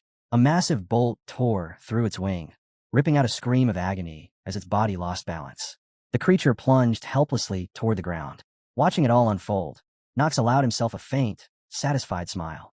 Crippling its wings had been the key. Without the sky, the beast was already halfway to defeat. Without a moment of hesitation, he swallowed a metallization potion, feeling his stamina rise by one as warmth spread through his body. Everything was proceeding exactly as planned, and Knox allowed himself a brief moment to savor how cleanly the strategy was unfolding against such a terrifying opponent. A few days earlier, Grain had nearly exploded in anger when Knox asked him to build ballistas, claiming the task was beneath him and suggesting they assign it to someone else. Knox's reply had been calm and merciless. If Grain disliked the work so much, then he could personally deal with the Griffin on the battlefield. Faced with that choice, Grain had fallen silent, thought it over, and finally asked how many ballistas were needed. Back in the present, Nox stepped closer to the fallen griffin, briefly reassessing Grain in his mind. The man had good instincts, and that alone made him useful. Nox's cold, measured gaze settled on the wounded beast. Everything now depended on Alina's potion and on whether he could finish this with his own hands. Panic flashed in the griffin's eyes as it tried to escape, but reality crushed that hope instantly. When it attempted to take flight, pain tore through its damaged wing and forced its massive body back onto the ground. Nox advanced, his footsteps steady, and mocked the creature for its predicament. Normally, injuries like this would be nothing to a high-level monster like a griffin, but these wounds were different. The ballista bolts lodged in its wing were coated with an absurd amount of poison. Poison it happened to like far too much. Nox warned it calmly to enjoy the moment, because the real agony would begin in 5 minutes. The griffin roared in fury and lashed out with its claws, but Nox met the attack without panic, stating coolly that 5 minutes were more than enough. The skill hour of the genius activated. In Nox's perception, the world slowed to a standstill. The pressure radiating from the griffin was overwhelming, far more real and suffocating than anything he remembered from the game. Still, he knew one thing with absolute certainty. He was not the one dying today. The griffin froze in confusion as slashes erupted across its body from multiple angles. By the time it understood what was happening, Nox was already behind it. He seized the opening and called out to Grain. Grain stared in disbelief, wondering if this was truly the Nox he once knew. Shocked or not, he understood what had to be done and shouted the order. Ballistas fired in unison, raining down on the griffin and piercing it from every direction. The beast's screams echoed through the battlefield as its massive body convulsed under the relentless assault. Nox let out a low, chilling laugh as his sword began to seep with a dark, ominous aura. He pointed the blade at the wounded griffin, a cold smile curling on his lips, and declared that this farce was over. The griffin's anguished scream ripped across the battlefield as more bolts tore into its massive body. Soldiers and civilians alike stood frozen, eyes wide, unable to look away from the brutal spectacle unfolding before them. Ignoring the pain he had already inflicted, Nox surged forward. Black execution was unleashed. In a single, precise motion, his blade severed the griffin's counterattacking claw, clean and merciless. The beast didn't even have time to process what had happened. In the next heartbeat, Nox's sword carved through its body, splitting the legendary creature in two. The griffin collapsed, its lifeless remains crashing to the ground. Nox calmly slid his sword back into its sheath. As the skill hour of the genius faded, the backlash finally caught up to him, his breath growing heavy as exhaustion settled in. When he lifted his head and swept his cold gaze toward the remaining monsters, terror gripped them instantly. No roar, no defiance followed. They turned and fled, scattering in every direction in a desperate scramble to survive. The moment the monsters retreated, the city of chatters erupted. Cheers thundered through the air, voices overlapping, some people laughing, others crying openly in relief. A notification appeared before Nox's eyes, informing him that he had earned a 60-day extension. His remaining lifespan now stood at 179 days. The joy around him was infectious, and as he watched the people celebrate, Nox found himself smiling. Seeing everyone safe and happy, it didn't feel bad at all. Nearby, Grain stood completely stunned. The ease with which Nox had slaughtered the griffin left his mind reeling. This was a high-level monster, something that should have required the full strength of an academy professor to bring down. Yet here it was, reduced to a corpse, all because of Nox. The realization weighed heavily on him. If everything Nox had shown so far was real, then the balance of power within their family successor rankings could change entirely. After a brief but serious moment of reflection, Grain made his decision. There was no point hesitating anymore. He had to stand on the right side of what was coming. Stepping forward with the soldiers, he took control of the aftermath, announcing that he would personally oversee the safe transport of the griffin's corpse. As for the spoils of battle, he left that entirely in Nox's hands. Nox was momentarily taken aback by his brother's sudden change in attitude. Before leaving, Graham advised him to return and get some rest, his tone far calmer than before. Watching him go, Nox smiled faintly, fully aware of how deeply his display of strength had shaken Grain. Once he was alone, Nox didn't waste the opportunity. He accessed the hidden clear rewards, and a message surfaced before his eyes. The item obtained was Griffin's heart. It was listed as a miscellaneous item of advanced grade, carrying a wind attribute. Known as the Outlaw of the Wilderness, the heart possessed a special effect and could be used to refine an elixir. Depending on the alchemist's skill, that elixir could either raise or reduce stamina and agility, making it a dangerous but powerful creation. Sometime later, inside Alina's room, the griffin's heart rested in her palm. She nodded thoughtfully, agreeing with Nox's assessment. There was unmistakable wind energy flowing within it. If used properly, She said it could be turned into elixirs or even equipment that only existed in rumors. Knox didn't have the luxury of waiting. He wanted the elixir, and he wanted it soon. He asked how long the process would take. Elena explained that it depended on the conditions, and with her current tools, it could take quite some time. Knox immediately offered to supply whatever tools were needed to speed things up. Then, as if it were an afterthought, he made an unexpected proposal. With a casual tone, he said he wanted to hire both Elena and May as servants of the Rainhafer family.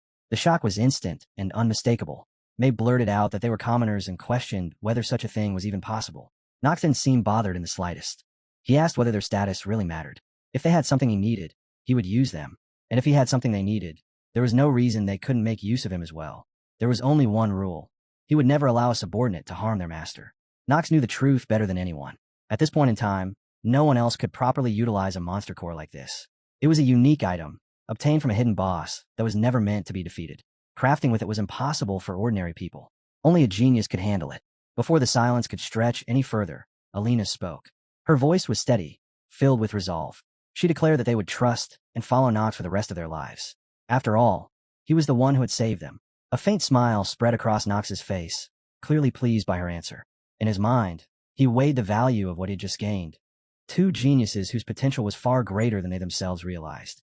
As he prepared to leave, he informed them that they would be departing in 3 days. The elixir would be refined only after returning to the family estate, where it could be done in absolute secrecy, far from curious eyes. Stressing the importance of discretion, both Alina and May responded with firm, unwavering agreement. Knox left Alina's hideout alongside Gietri, the two of them moving through the damp tunnels of the sewer on their way back to the inn. Partway through, Gietri suddenly stopped. Knox noticed immediately and asked what was wrong.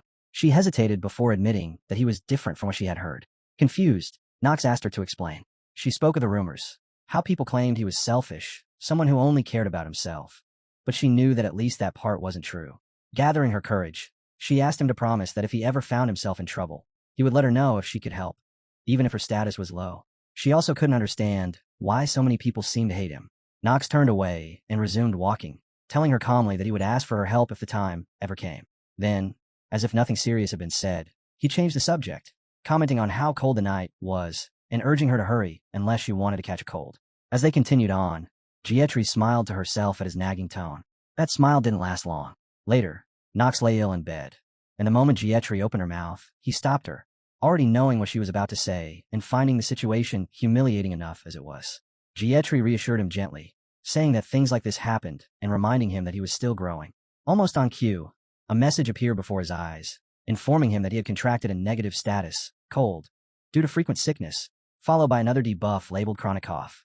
Knox let out a long sigh, utterly frustrated by the sheer absurdity of it all.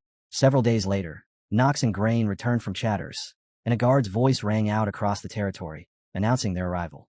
The news spread quickly, drawing the attention of the people, especially when they noticed May and Alina walking alongside them. Whispers rippled through the crowd as curious eyes followed the unfamiliar faces. Speculation ran wild, with some wondering if the two were Knox's new servants. Others scoffed at the idea, bringing up Knox's past with women and muttering that his recent change of behavior was probably nothing more than an act. Whispers spread quickly, laced with unease. Some warned that speaking ill of Knox could cost a head, that careless tongues might invite a blade. Others scoffed, questioning whether he truly cleared the forest where the child went missing. Lies, they said. Exaggeration.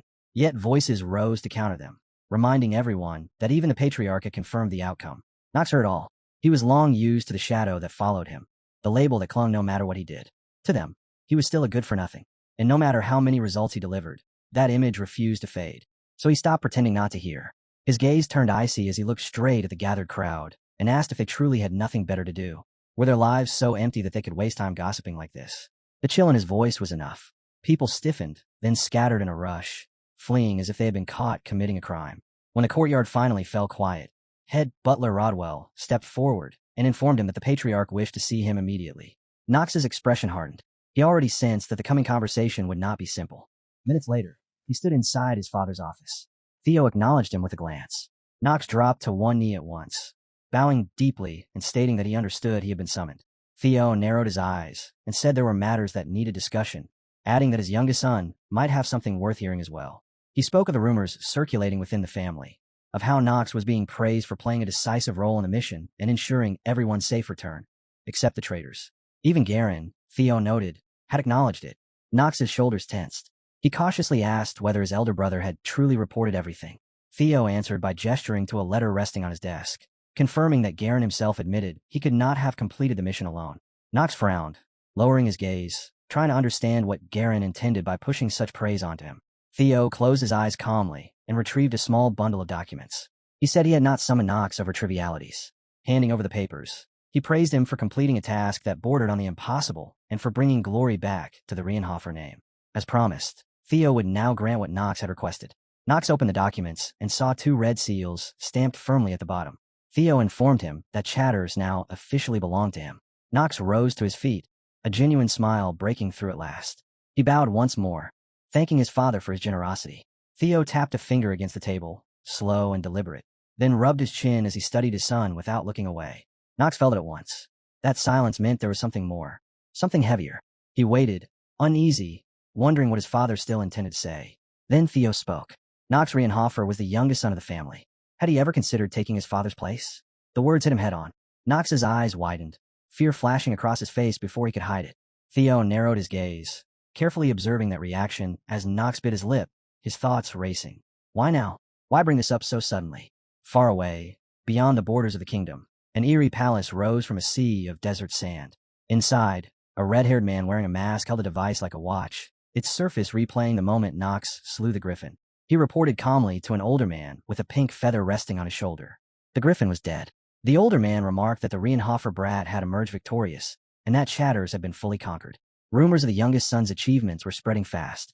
The red-haired man addressed the elder as Crumbs and stated plainly that preparations for war were necessary. When Kim questioned whether it was truly worth it, the man replied without hesitation.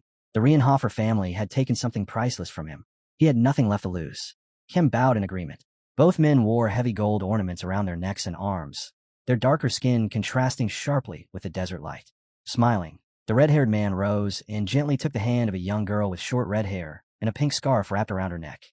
Crumbs brushed her cheek tenderly and whispered that the day they would subjugate the kingdom, and the day she would awaken, was close. Back in the office, Knox still hadn't found an answer. Before he could speak, Rodwell stepped in, carefully suggesting that such a question might be premature for the young master. He reminded Theo of the crushing weight that came with leading the family. Knox shot Rodwell an intense look, but Theo shook his head. Now was exactly the right time, he insisted. Panic surged. Knox bowed deeply and apologized, declining the offer. He said he couldn't take the title, not now, and suggested that Garen would be a more suitable choice. Theo slammed his fist against the table, declaring that it wasn't Knox's decision to make.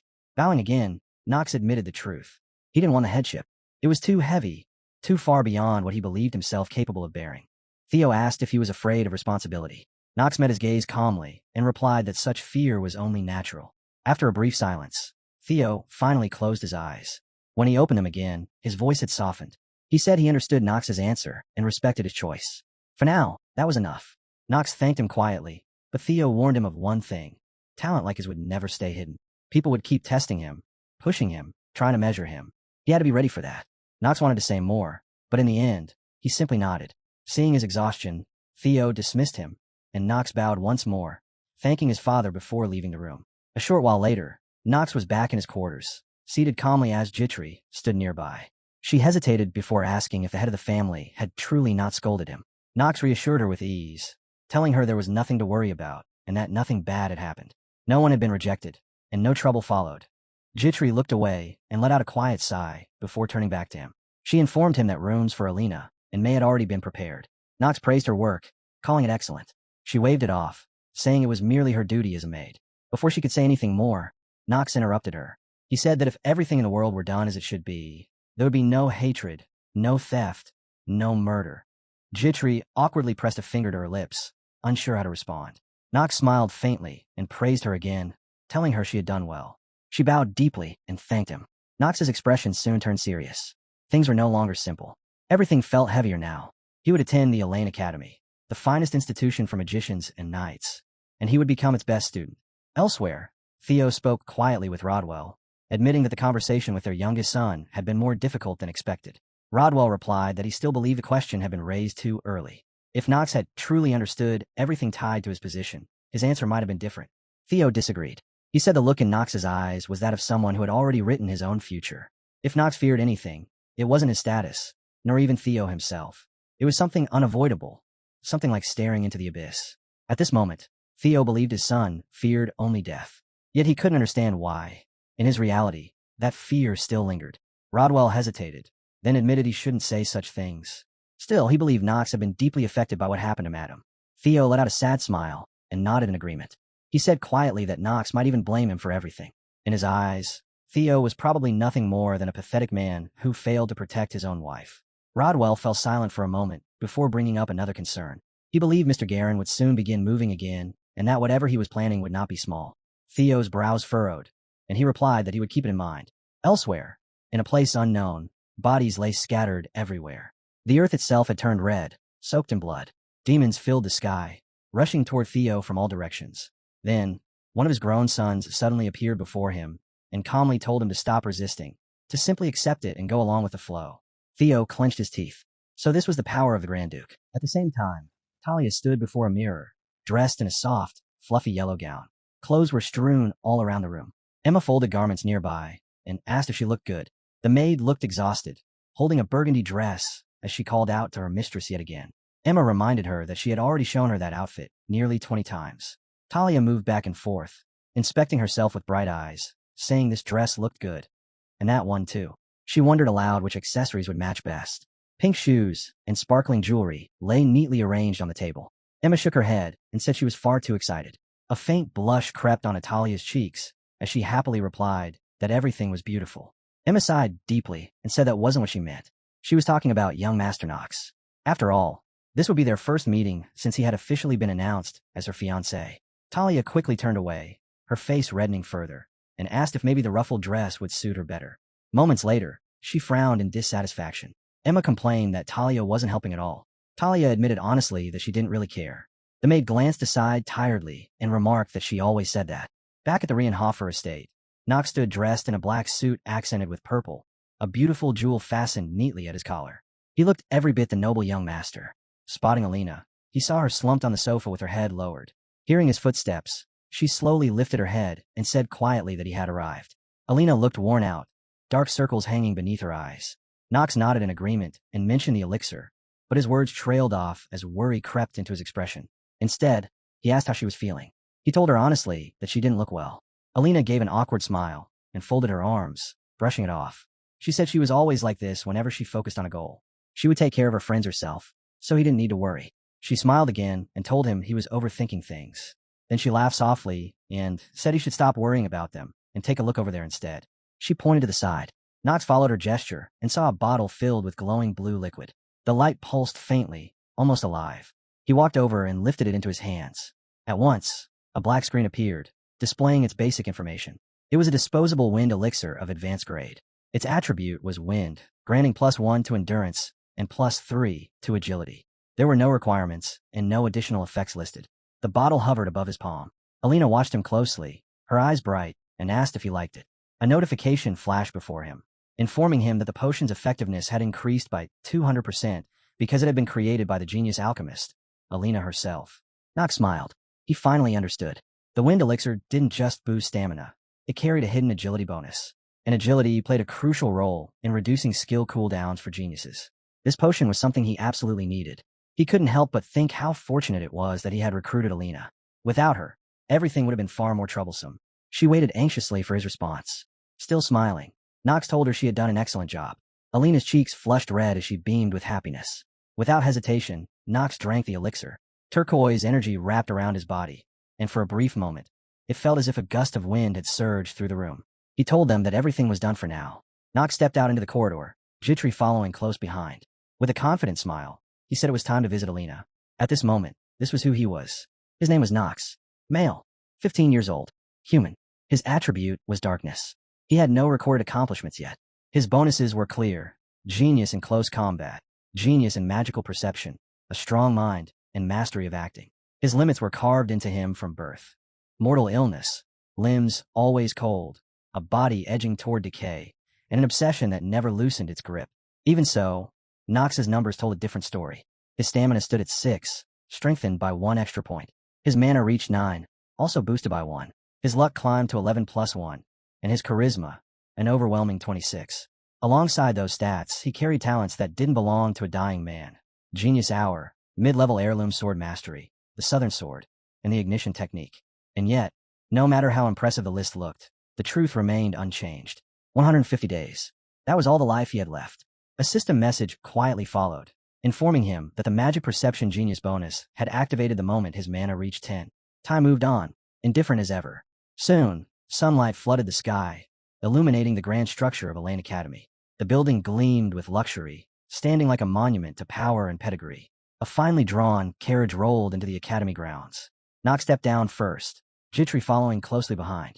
Dressed immaculately, white gloves snug against his hands, the young master cut a striking figure. Whispers rippled through the crowd almost instantly. Someone murmured about his white hair and lavender eyes. Another wondered aloud if he was the youngest son of the Reincarnated family. A blonde student claimed he'd heard Nox would be enrolling this year. Someone else scoffed, asking if that useless son truly dared to attend the academy, only to be warned in a hushed voice that such words could cost him his head. Nox smiled faintly. Then he tilted his head, rubbing his neck as if bored, and asked why it was so noisy. With a lazy, arrogant glance, he wondered aloud whether there were dogs yapping somewhere nearby. The chatter died on the spot, and the students scattered as if nothing had happened. As Nox moved forward, Jitri followed, worry etched across her face, until her eyes widened in sudden shock. Another carriage had arrived. A horse snorted softly as Emma stepped down, smiling brightly as she called out to the young master. Jitri immediately bowed. Nox, however, frowned, remarking that they had already arrived ahead of schedule. A system alert flashed, informing him that his acting skill was temporarily unavailable. His shock was too genuine. Emma laughed it off, explaining it was because of the Elaine entrance ceremony. Then she turned toward the carriage and told Talia to come down and greet Mr. Nox. Panic erupted inside. Talia's voice rang out loudly, asking if Nox was truly there. The carriage door slammed shut, and she insisted they needed a moment. After a brief pause, the door opened again. Talia stepped out, now dressed in a beautiful academy uniform, her face flushed red with embarrassment. Nox looked at her quietly. He had expected to see her here, but still, something about this moment felt strangely off, as if fate itself had shifted just a little. He remembered the moment clearly, standing alone in the training room, sword moving through the air again and again, when his grip suddenly failed him. The blade clattered to the floor as he froze in shock, turning to Ron and demanding to know what she had just said. The maid blinked, confused, and calmly replied that she had only mentioned the plan to betroth him to Lady Talia.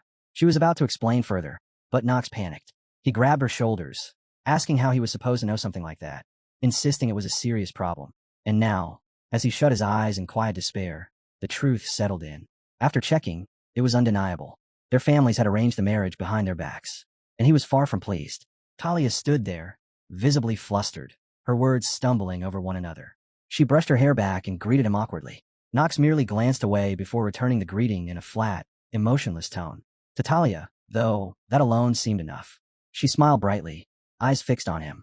Jitri leaned closer to her master and whispered softly, asking if this was Lady Talia, his fiancée. Nox shot her an irritated look and told her sharply not to say that. Talia, unfazed, asked how he was doing. His reply was cold and brief. He said he was fine, then asked about her.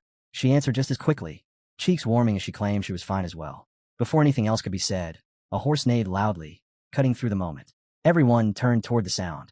A green carriage had arrived. Nox's thoughts immediately shifted to another name, Eleanor Durrell, another genius of Elaine Academy, a girl from a rival family that secretly ruled much of the continent. She was known for her beauty, blue eyes framed by striking red hair, and an elegance that seemed almost effortless. Eleanor stepped down from the carriage, smiling as she announced her arrival. Nox felt a flicker of unease as memories surfaced, memories of how deeply she had despised the original Nox in the game. Eleanor laughed softly, covering her mouth as she spoke, then addressed her servant before turning her attention fully to him. She called him Mr. Nox, remarking that she hadn't known he'd been chosen to enroll in the academy, and expressing her pleasure at meeting him. Nox asked if she was Eleanor, and she smiled, confirming it while recalling a childhood moment they'd shared. Then her tone shifted. She mentioned that she was the same heir of the merchant family he had once looked down on, her eyes flashing with something faintly menacing. Still smiling, Eleanor said she never expected they would meet again. Nox felt his nerves tighten. She was the only daughter of the richest merchant family on the continent, a house that owned nearly half of it. In the future, she would be known by a single nickname, the Money Fox. Panic crept in as he remembered their childhood argument. A system alert flashed, informing him that his master-level acting skill was once again unavailable. His mind drifted back to the past. A younger version of himself stared coldly at a red-haired girl, calling her a nobody, scoffing at the idea that money could ever buy true status. Little Eleanor had blushed deeply back then, shame overwhelming her as she broke into tears. Looking at her now, Knox understood that the tension between them hadn't appeared out of nowhere. It was born from his own past actions. A bitter thought crossed his mind, that there seemed to be more and more people in this place ready to drive a blade straight into his heart. Eleanor smiled lightly and asked if something was wrong, pointing out that he wasn't acting like his usual self. Folding his arms, Knox asked what she thought his usual behavior was supposed to look like. She told him to stop pretending and asked if he truly enjoyed being insulted. Irritation flickered in his eyes as he thought she was as stubborn as ever. He told her flatly that if she wanted to argue, she should just leave. Eleanor laughed at that, saying she knew he was still the same nasty fool he had always been.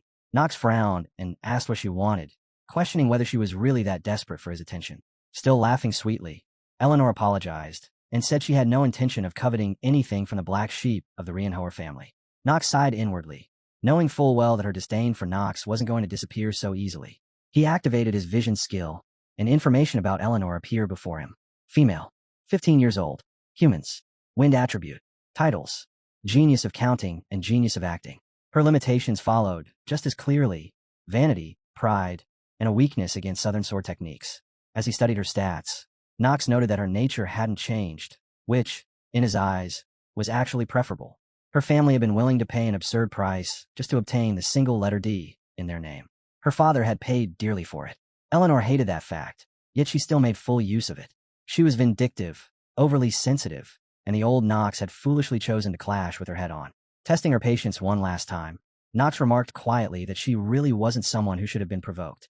Eleanor bowed slightly and said she would be leaving, adding that there was no need for goodbyes since they weren't close enough to wish each other well. Knox replied calmly that it didn't bother him.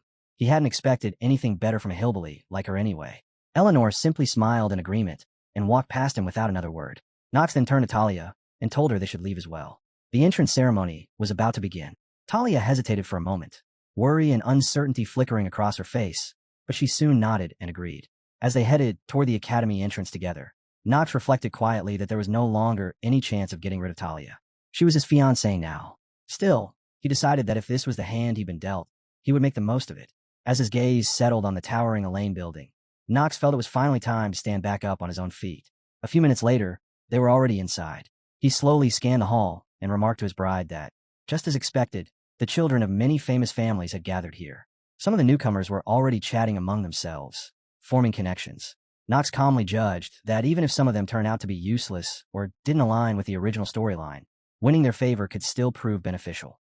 Several familiar figures surfaced in his memory. Paracelsus Lenner, the yellow-haired girl, the black-haired boy, and the pink-haired girl.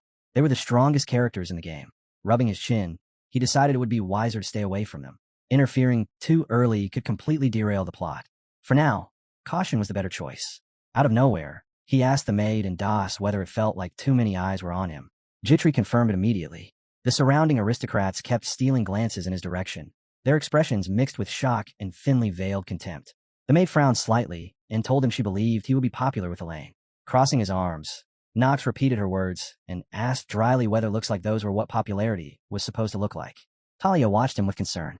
Suddenly, a loud cough echoed through the hall, followed by a voice asking if everyone could hear him.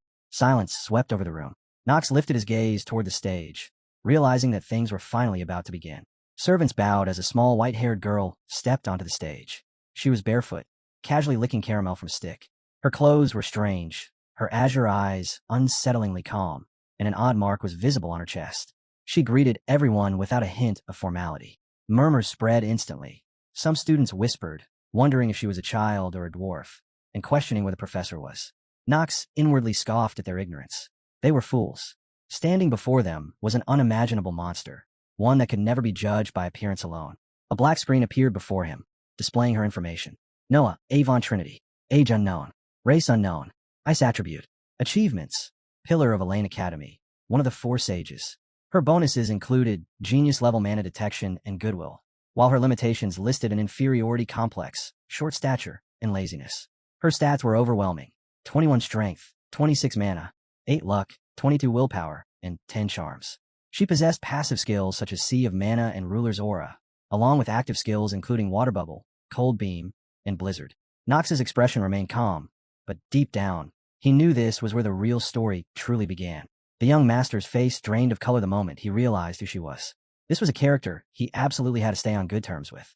Talia noticed his reaction and looked at him in confusion, but he leaned closer and warned her in a low voice not to say a single word about that girl if she valued her life. Noah, meanwhile, smiled brightly, introduced herself, and sweetly announced that she was the new dean of the academy. She lifted one finger as if about to continue, but before she could finish, her hair bristled upward and her eyes flared with an eerie blue light. In a chilling tone, she warned that if anyone dared call her short again, she would kill them. Then, just as suddenly, she smiled again and asked gently whether they understood. Without waiting, she declared that the trial for entry into Elaine Academy would now begin. The announcement stunned the crowd. There had been no mention of such rules in the code. When a student dared to raise an objection, Noah glanced at him arrogantly and said this was the rule of the new dean, meant to weed out the rabble. A massive, unfamiliar seal lit up beneath the student's feet, glowing with cold blue light.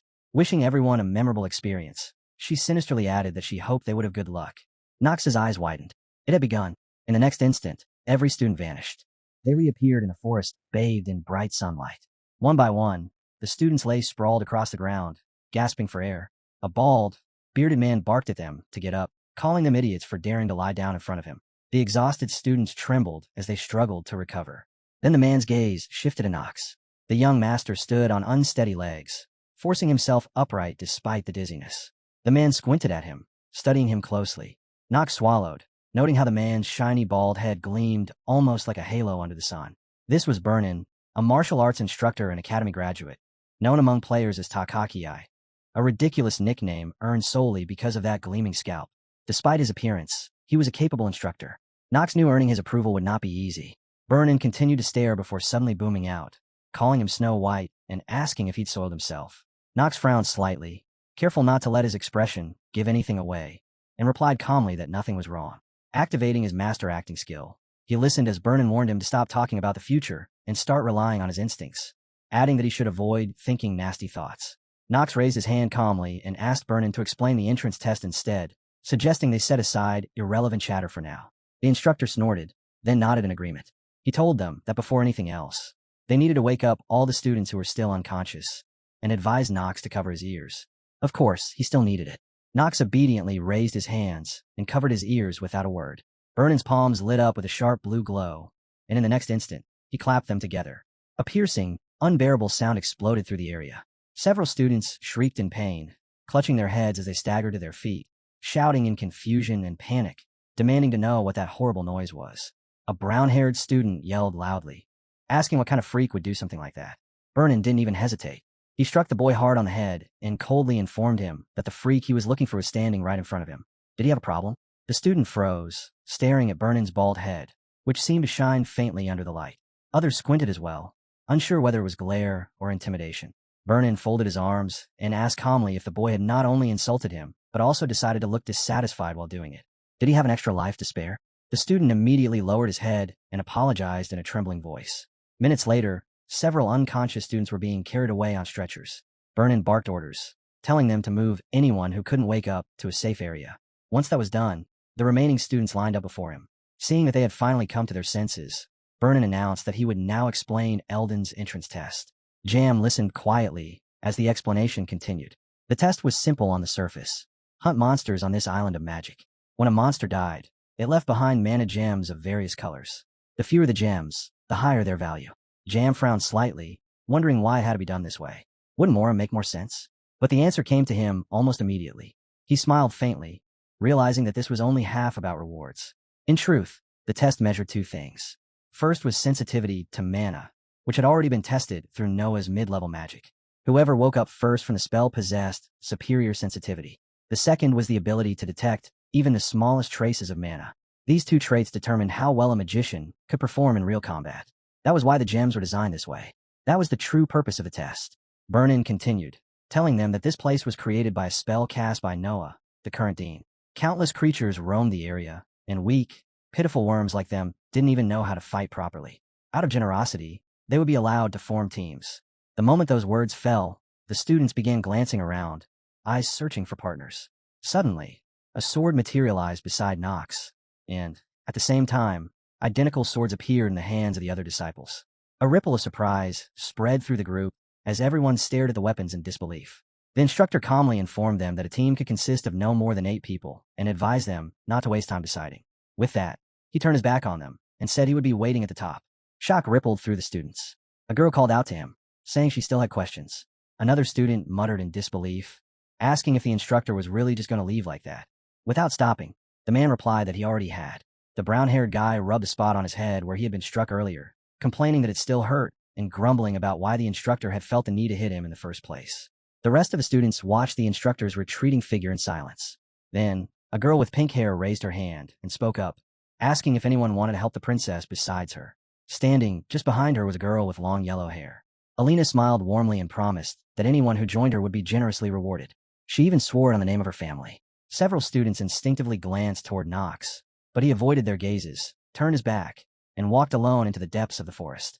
A faint smile appeared on his face as he moved forward. In the world of prophetic dreams, mediocrity had no place here. Only those with knowledge survived. To strengthen his terminally ill body, he needed exactly this kind of opportunity.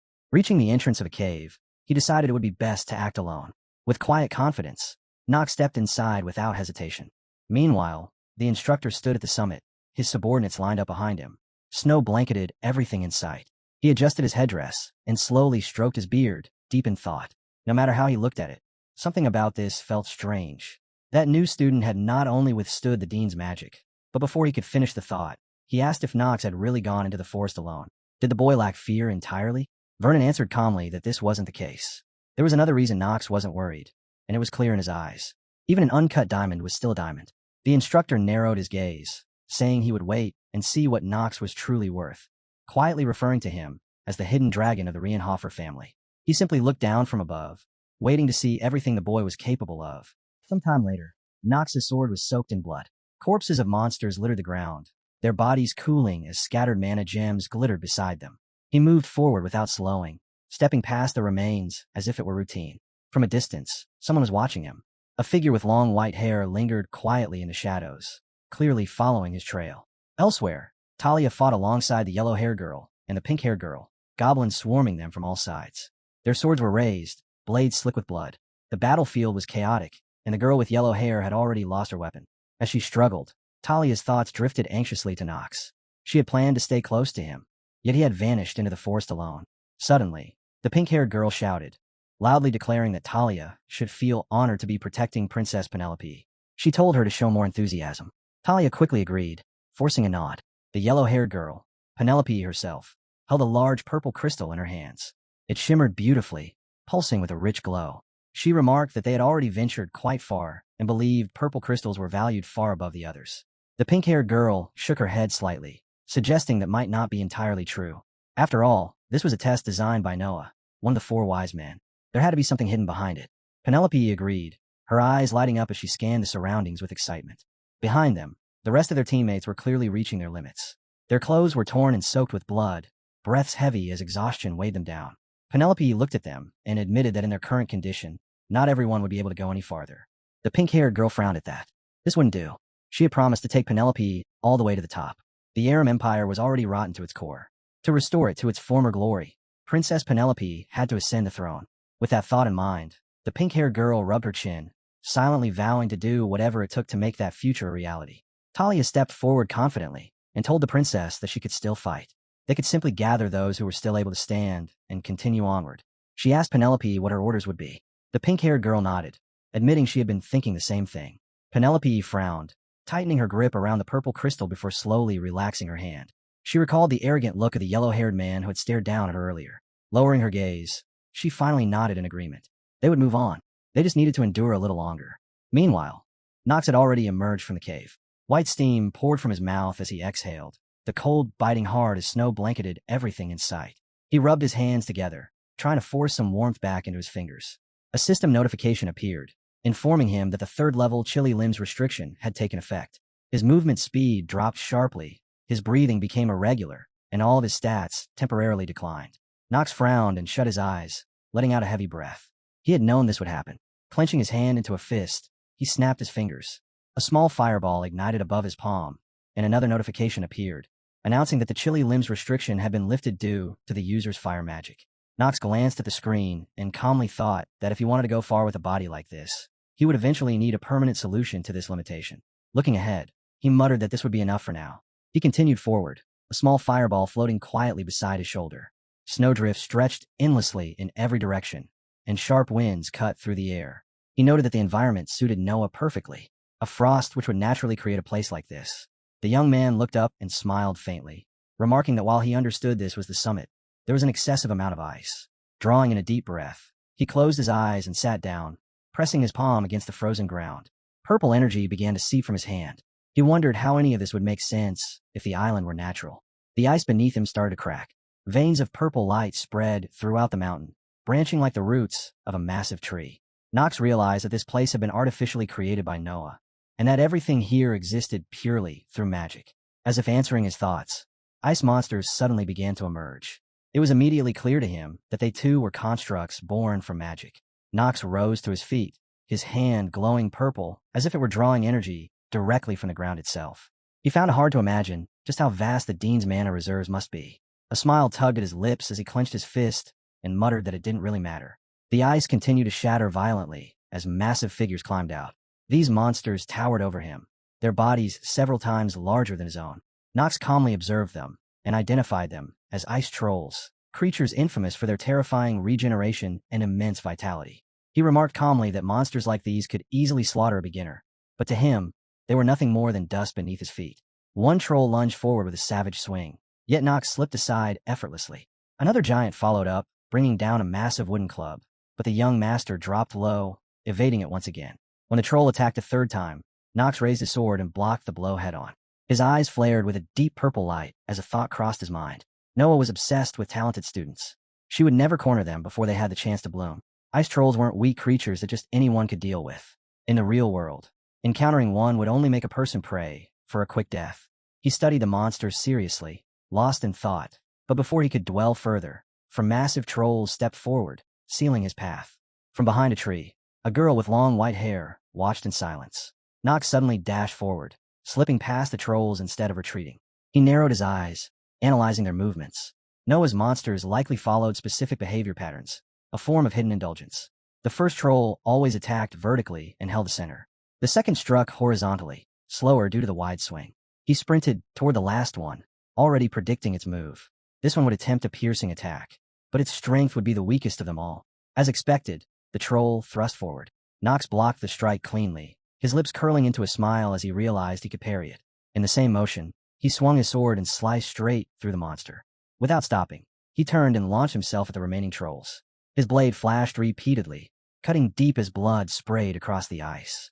He pulled his sword free and struck again, each movement precise and efficient. One by one, the giants collapsed, their massive bodies crashing into the frozen ground. Knox bent down and picked up a gray crystal that had fallen among the remains. Holding it between his fingers, he wondered why he had ignored the other gems entirely. This gray crystal was different. It was a hidden marker, something Noah had deliberately placed here. Through it, he would be able to exchange for an extremely important scroll. After completing this story, his hour of genius skill would be further strengthened. Elsewhere, a dark-haired man held up a purple crystal and confidently told his companions that at this rate, they would be the first among their peers. Alina's expression darkened slightly, while a brown-haired girl stared at the gem with clear interest, hope flickering in her eyes. The girls began smiling and clapping, agreeing that they had done well. Eleanor, still deep in thought, nodded slowly and said that this should be enough to pass the test. Her thoughts drifted, unsteady, back to the moment Knox disappeared into the forest alone. That strange, lingering feeling crept up again, tightening her chest. She lowered her gaze, her face blank, as fragments of her childhood surfaced without warning. Rough hands once grabbed her shoulders. A man in a long burgundy coat shook her hard, demanding to know why she had dared argue with Rienhofer's son. His voice echoed in her ears even now, sharp and unforgiving, shouting that they had to stand above everyone else. Did she understand? He asked, that reaching the top was all that mattered? Back then, Alina had stared at him in terror, tears spilling as he barked orders, telling her she had to find a way to get close to Knox no matter the cost. In that moment, she realized he had never truly seen her as a daughter, only as a tool. In the present, she rubbed her chin slowly, eyes narrowing as she wondered where Knox had gone. Facing this test alone felt pointless to her. Knox wouldn't do something without reason. Maybe he'd found a hidden path, a way to clear the trial with an absurdly high score, just like always. All at once, she raised her hand and broke the silence, announcing that she had a proposal. A pleasant smile curved her lips as she spoke, telling them that anyone who wished to climb even higher alongside her would be guaranteed a greater reward, sworn in the name of rivalry and family. Murmurs spread through the group. The short-haired girl hesitated, asking if Alina really wanted to abandon the safety of the gym, warning that pushing forward could get them seriously hurt. It was too dangerous. Alina's smile softened as she agreed with her concern, then calmly asked if they all believed the same simple truth, that greater risks always brought greater rewards. A blonde-haired guy stepped forward without hesitation, confidence clear in his voice as he said he'd go with her. She accepted immediately. Another man in dark clothes asked if he could join as well. Alina glanced down, a flicker of sadness passing through her eyes. In the end, it always came back to money and gain. She had no idea what Nox was planning, but learning more wouldn't hurt. Masking her thoughts, she lifted her head and smiled again, her expression carefully crafted, and asked if it was time to move on. Meanwhile, Nox stood alone at the peak of the mountain. To him, the reason for taking risks alone was simple. Everything would eventually pay off, fully and without compromise. His gaze swept over the frozen corpses of the ice trolls scattered around him. Opportunities to improve the so-called genius skill were almost non-existent in this game. Practically impossible, until he uncovered the hidden agility attribute. Nox let out a quiet breath. Even if drawing attention was unavoidable, there was nothing he could do about it. Suddenly, his eyes widened. He spun around as his sword shot sideways on its own, a reflex born of countless battles. The movement startled him. He had been gripping the blade tightly just a moment ago. Standing there calmly, as if she had always been there, was Paracel's. Smiling calmly, he told Nox that he hadn't expected to meet him again like this. The swordsman's expression softened as he added that he was genuinely glad to see him. Nox froze for a split second, teeth clenched hard. This wasn't supposed to happen. This encounter wasn't part of his plan. A black screen suddenly unfolded before his eyes, displaying Paracelsus's basic information in cold, emotionless lines. Male, 15 years old, human. Attribute, steel. No achievements. His talents stood out immediately. Genius in sword and melee combat. A brilliant physician, strong of spirit. Merciless toward the strong yet compassionate toward the weak. His flaws were just as clear. Lazy, obsessive, openly despising aristocrats. 10 points in stamina, 8 in mana, 2 in luck, 10 in willpower, and an absurd 25 in charm. His skills spanned 4 paths. Passive techniques, maximum sword techniques, divine sword fusion, wanderer sword, and basic living sword. Nox's mind raced. Paracelsus was one of the strongest figures in the prophetic dream game. One of the future 3-sword emperors. Someone like him shouldn't be here. At this stage, Paracelsus was supposed to cross swords with the game's main character, be moved by his kindness, and step in to protect Elena when she fell into danger. Then it hit him. Nox's eyes widened as a sharp sense of unease washed over him. Something was wrong. Paracelsus's expression hardened in an instant. Without warning, he pulled out a small dagger and flicked his wrist, sending it flying straight at Nox. Instinct took over. Nox reacted just in time, knocking the blade aside with his sword. His thoughts spun wildly. Where was the main character? This wasn't how things were meant to unfold. Paracelsus reached for his sword, a faint smile curling at the edge of his lips. He said he was interested in the crystal Nox was holding and demanded that he hand it over. A system notification flashed. Master acting skill activated. Nox frowned, his eyes glowing with a deep purple light as he sneered, calling him a filthy worm without a hint of restraint. Paracelsus responded immediately, launching into an aggressive sword attack. Nox sprang backward, narrowly evading the slashes. Maybe he was wrong, he thought, or maybe the so-called main character simply didn't exist in this world at all. The swordsman smiled again and struck once more. Nox blocked the blow, but Paracelsus was fast, too fast. Another swing followed instantly. The sword's tip nearly grazed Nox's face, forcing him to pull his head back with a sharp frown. It was clear now. He really would have to deal with Paracelsus himself. Tightening his grip on his sword, Nox asked coldly if he realized that he was completely scrambling every plot card that was supposed to exist. The swordsman's smile turned ominous as he said he had no idea what Nox was talking about. Still, something had been bothering him ever since their last meeting. Back in Chatters, Nox had already handled sword far too perfectly for someone at his level. When a young master asked what he meant, Paracelsus answered lightly, almost sweetly, saying it seemed Nox carried far too many worries. Why not just do as he asked, he suggested, so they could each resolve their own problems without unnecessary trouble. He added casually that the gem in Nox's possession would almost certainly produce the highest score. Nox's gaze sharpened as he asked what would happen if he refused. Paracelsus replied calmly that he would have no choice but to take the crystal by force. They stood facing each other, the air between them heavy and suffocating. Nox accused him of acting despicably, asking if this had been his plan from the very beginning. Paracelsus only smirked, telling him that he had fallen into it on his own. Nox knew the truth. Paracels might one day become one of the strongest beings alive, but his talent had not fully awakened yet. Even so, he was still a genius, and Nox possessed his own trump card, the Genius Hour skill, meant precisely for moments like this. But now wasn't the right time to fight with everything he had. His expression grew serious, as he considered the possibility that the main character might not exist at all in this world. If that was the case, then saving Eleanor would fall entirely on him. The risk was enormous, but there was no avoiding it. Nox tightened his lips and told Paracels that he wasn't the only one who knew everything. The swordsman smiled faintly and asked if Nox truly remembered his name, teasing him by wondering if he would ask for mercy out of old friendship. Nox frowned and spoke the name aloud, clear and deliberate. Kelsey's. The swordsman's smile thinned. Nox raised his sword and pointed it straight at him, saying he knew the real reason he had entered the academy, to uncover the truth behind his teacher's death. Paracels glared at him, fury flashing in his eyes as he spat that Nox was an idiot. The young master, however, only smiled and calmly asked if he was ready to talk now. Sometime later, Alina's group finally reached the summit. Snow blanketed everything around them. Penelope's voice rang out as she greeted Alina, saying she knew she would make as well. Alina bowed respectfully, telling the princess she had no intention of standing in her way. She simply needed to confirm something for herself. Nearby, the clash continued. Paracels swung his sword, but Nox twisted aside, narrowly avoiding the strike. Penelope nodded at Alina, saying she didn't want pointless battles either. The pink-haired girl called out to the princess, warning that overcoming the son of Reincarnated and Paracelsus would be nearly impossible unless someone suffered mortal wounds. Edna placed a hand over her chest and said softly that she would follow whatever decision the princess made. Alina barely acknowledged it, her attention fixed on the clash between Paracelsus and Nox. Something about it felt wrong. The youngest son of the Reincarnated family, she knew had always been forgettable, someone who faded into the background. Her brows knit together as she wondered when he had grown this strong. The forest fell into a tense silence, broken only by the sharp sounds of steel colliding. Nox and Paracelsus moved relentlessly against each other, blades flashing. Talia watched with unease written all over her face.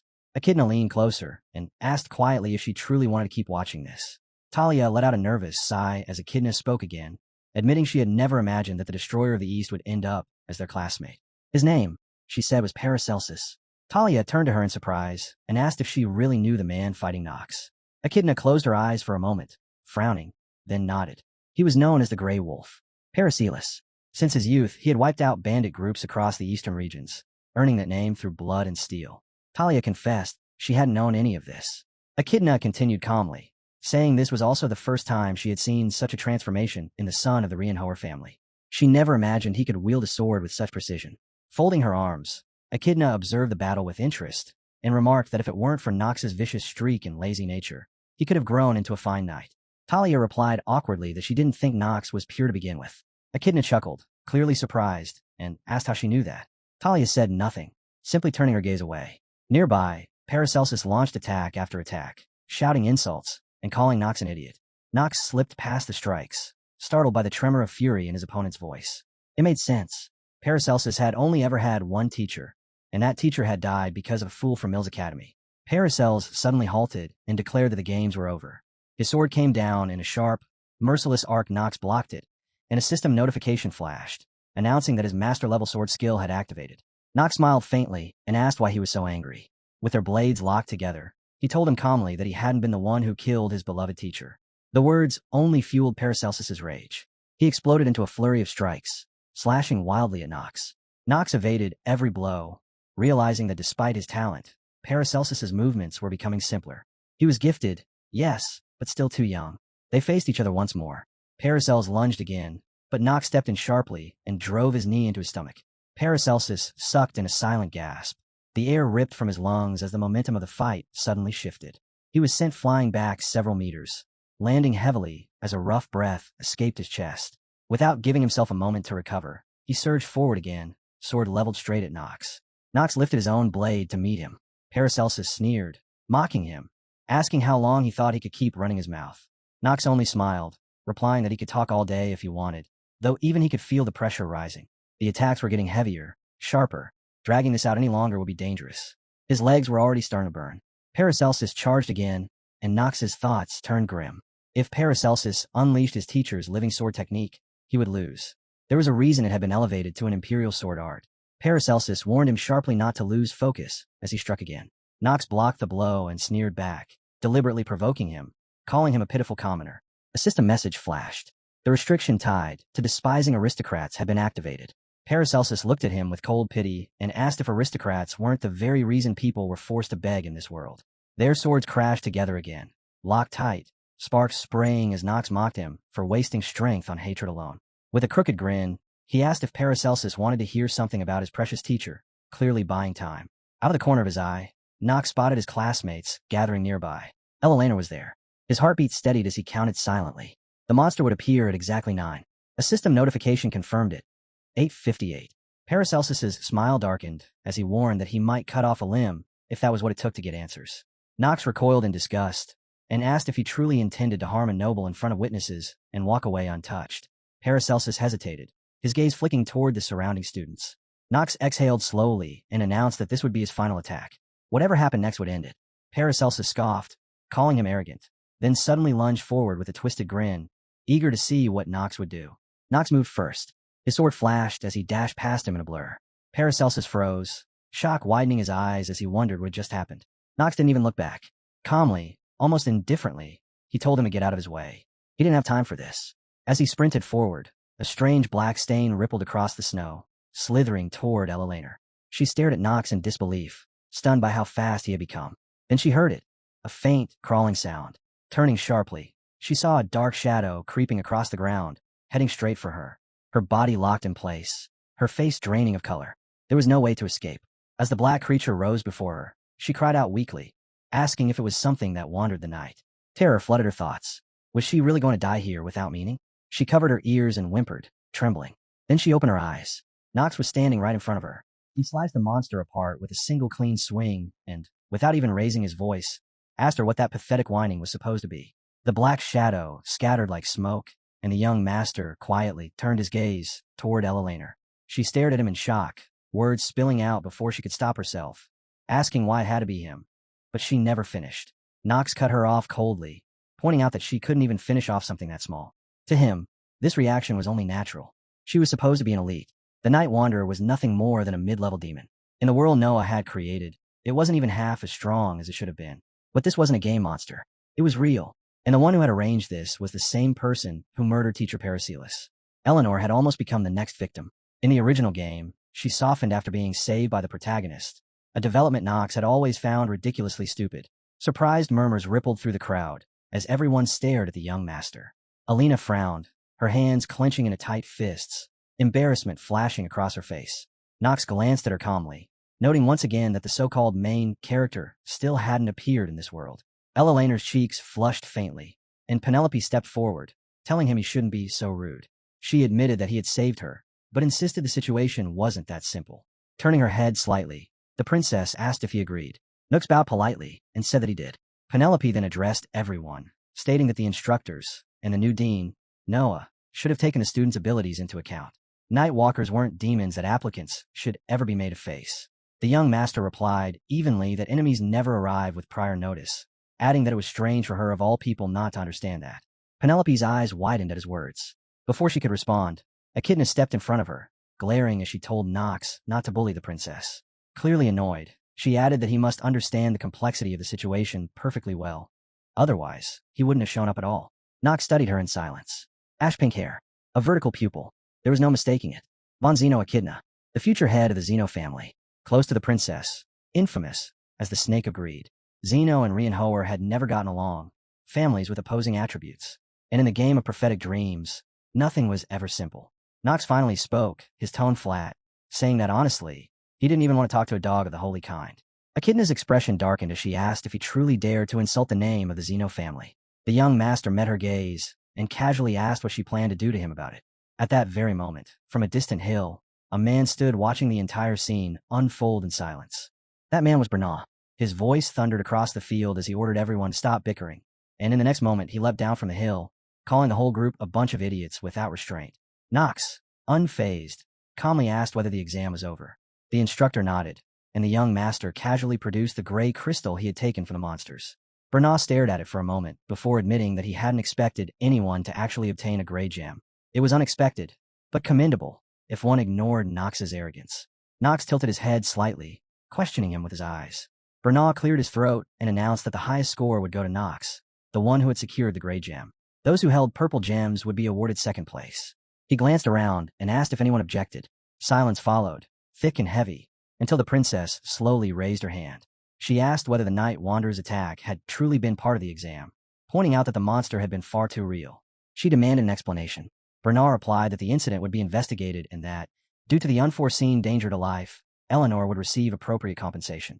Then he turned back to Knox, calling him Snow White with a crooked grin, and added that he too deserved a special reward for saving a peer's life. The young master simply turned away and said he didn't need any reward. In his mind, getting entangled with Alina would only complicate matters. Without the main character, the world was already drowning in injustice, and that alone felt wrong. Accepting the reward would mean acknowledging something untrue, and he had no interest in creating misunderstandings. With that, he headed off in the opposite direction. But Eleanor called out to him. She asked why he had helped her. Knox's eyes widened slightly before he looked back, irritation flickering across his face. As he thought about how everything always went awry, a system notification informed him that the master acting skill had been activated. Maintaining his composure, the young master told her calmly that he had only been killing a monster. And then, out of nowhere, she appeared. Alina frowned, studying him with a questioning look. He turned away from her again, an awkward frown forming as he avoided her gaze. Knox let out a heavy sigh, thinking about how he had tried to escape this very conversation. Eleanor, known as the Money Fox, was rich, calculating, and convinced that everything in the world could be bought with money, even a human heart. The thought trailed off before it could finish. Some time later, Alina was seated inside a carriage, with a young man sitting opposite her as the wheels rolled onward. She gazed out the carriage window and finally asked him why Knox had saved her, pointing out that he had even refused the instructor's reward. His words about merely killing a monster echoed in her mind, yet the more she thought about them, the more they felt like an obvious lie. The man sitting opposite her spread his arms lazily and asked if it even mattered. Wasn't she overthinking it herself? In his view, Knox was nothing more than a common scoundrel. Elena immediately shook her head. It wasn't that simple. She said that Knox had lied to her, and if he lied, then there had to be a reason. The man raised an eyebrow and asked if she truly believed that. She frowned and turned her gaze back to the passing scenery outside. Her expression hardened as she said she needed more details. He assured her that he would try to collect as much information as possible. She cut him off at once, stating that she would handle it personally. Then, in a low voice, she warned him that the Reinhoer family would not sit still if they discovered someone secretly gathering information or compromising evidence about them. A scroll rested across her lap, listing the general and advanced subjects she would study at the academy. The man smiled faintly and nodded, showing that he understood. Some time later, inside the dormitory of Elaine Academy, Knox sat slumped in a chair. Jitri hovered nearby, her face full of worry as she asked if he was really all right, pointing out how pale he looked and mentioning the hypothermia he had suffered earlier. A white towel lay across his forehead as he told her not to worry, reassuring her that he would recover soon. Yet in his mind, the questions refused to settle. If there was no main character in this world, then someone had to take on that role. Someone had to recover the lost memories and uncover the identity of the one sending him those messages. He believed it had to be done. There was no other choice.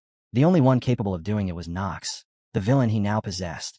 All of a sudden, his eyes snapped open. He stood up abruptly and asked aloud whether this was truly a way out. Jitri gasped and called his name in alarm. Knox, however, smiled faintly, realizing that even in this world, there was a path where one could exist as both villain and protagonist. Meanwhile, in an unknown land, the sky burned red as dark smoke coiled through the air. Bodies were scattered across the ground, lifeless and broken. A strip of cloth, like a flag, fluttered from a pole, marked with the emblem of a bird. Among the corpses stood a girl with long red hair, gripping a sword, her gaze sharp and unyielding. A man in a long cloak and an iron mask addressed her as the Moon Lady, telling her that the mines had begun to stir. He dropped to one knee before her, vowing to awaken them. The Moon Lady declared that the continent would soon be shaken by another bloody storm. The man, lifted his head and asked if she was ready. She turned her back on him and told him to make the preparations, her voice steady with certainty that their objective would be achieved. As she pulled the cloak tighter around her shoulders, a moon-shaped keychain swayed softly at her side. Blood stained her hands and clothes, still warm, still fresh. She swore to destroy the Aram Empire, but the vow trailed off before she finished it, swallowed by the wind. Elsewhere, Knox drifted into memories of his past life. Veteran gamers used to say that the line between protagonist and antagonist was razor thin, and he had always agreed. Both sides endured the same hardships, walked through the same hells. Only monster bosses were truly absolute evil. Villains, more often than not, were people shaped by trauma, and that was why the world couldn't look away from them. He walked down a narrow, dimly lit street, his dark robe brushing against stone walls.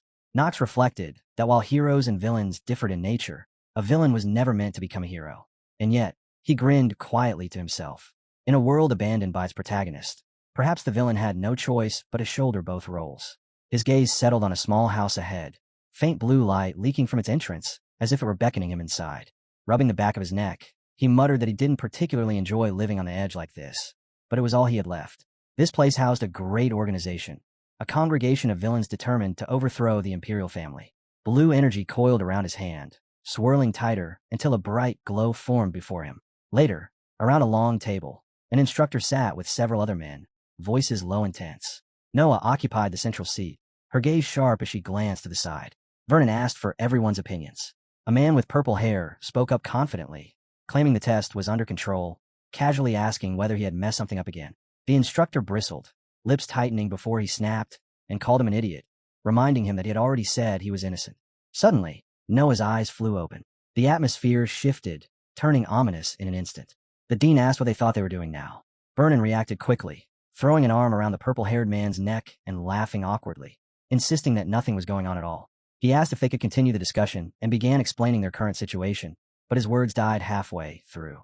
Noah smiled, stiff and artificial, and asked if they hadn't been listening to her. Fear rippled through the room as all eyes turned toward her. She informed them calmly that she had already notified the entire teaching staff. Then she fixed her gaze on the instructor and the purple-haired man, asking once again whether they hadn't heard her. As usual, the gray-haired man with glasses stepped in, reminding everyone that the dean was referring to the enemy who had appeared during the entrance examination, an enemy that had placed the applicants' lives in danger. Noah let out a heavy sigh and nodded in agreement. She told the teachers that there were people lurking behind the scenes, deliberately trying to sow chaos not only within the academy, but across the entire empire. Eleanor had merely been the first target. Then she asked them a pointed question. Could they imagine why Eleanor, a rising star in the world of finance, had been singled out? The purple-haired man answered that it was because her family's rival trading company controlled nearly 70% of the imports flowing into the Arkham Empire. Vernon added that if the enemy was intentionally striking at rivals, there was no reason to believe they would stop with just one move. Noah agreed. What had happened was both a provocation and a warning directed at the academy itself. That was why they needed to prepare carefully for what was coming. The room filled with quiet agreement. She rose from her seat, clearly ready to leave, but after taking a step, she paused. Changing her mind, she returned to her chair and smiled faintly as she raised a single finger. She said there was someone else she wanted to mark, a person who could also become a threat. The room stirred. Everyone looked at her in surprise, and Vernon asked what she meant. Noah answered calmly, then recalled how she had been observing Knox for some time now. In truth, she had been watching him closely, the girl with white hair who saw more than she revealed. She told the teachers that this was a student rumored to be the most talented among this entire batch. The purple-haired man blurted out a question in shock, his eyes widening as he asked who it was. He couldn't believe there was someone she had immediately acknowledged as talented. It felt like the first time something like this had happened since the incident involving the princess. Noah told them the student's name was Knox. The purple-haired man stared at her and asked if she meant the same scum from the Reincarnated family, the one infamous only for his lust and bad reputation. Noah stood up and walked toward the door, then smiled over her shoulder and said that he was right. She remembered the look in Knox's eyes and told the teachers that he was still just a child, then stopped short of finishing the thought. Gripping the doorknob, she added calmly that Knox might even be stronger than her. The purple-haired man shot to his feet in disbelief. The man in the red jacket asked if he had heard her wrong. Another teacher, dressed in a blue sweater, muttered in shock how the black sheep of the Reincarnated family could possibly be like that. The room fell into stunned silence as the weight of her words sank in. They couldn't believe it. Meanwhile, Knox stepped into a small tavern tucked away from the main street. A man with a short beard glanced at him and scoffed, calling him a kid and asking what he thought he'd forgotten in a place like this. Knox only smiled and calmly spoke the line about moonlight shining upon a sharp pen for the glory of the empire. The man stiffened, his expression darkening as he took the words seriously. Though clearly displeased, he stepped aside and let Knox pass, still wondering how that woman could have trusted someone like him with the secret code. The young master paused and asked lightly whether the man wouldn't even introduce himself. Without waiting for an answer, he walked toward a shelf lined with bottles of every kind. He rubbed his chin, briefly considering slipping into the sleeping quarters, but the thought never fully formed.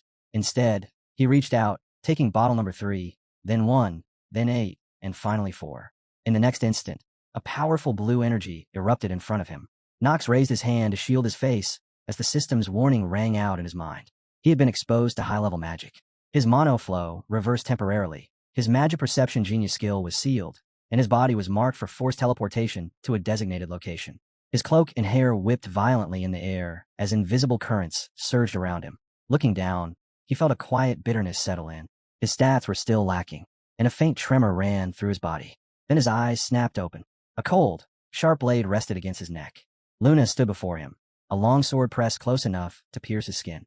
Blood slowly traced a thin line down his neck as she demanded to know who he was.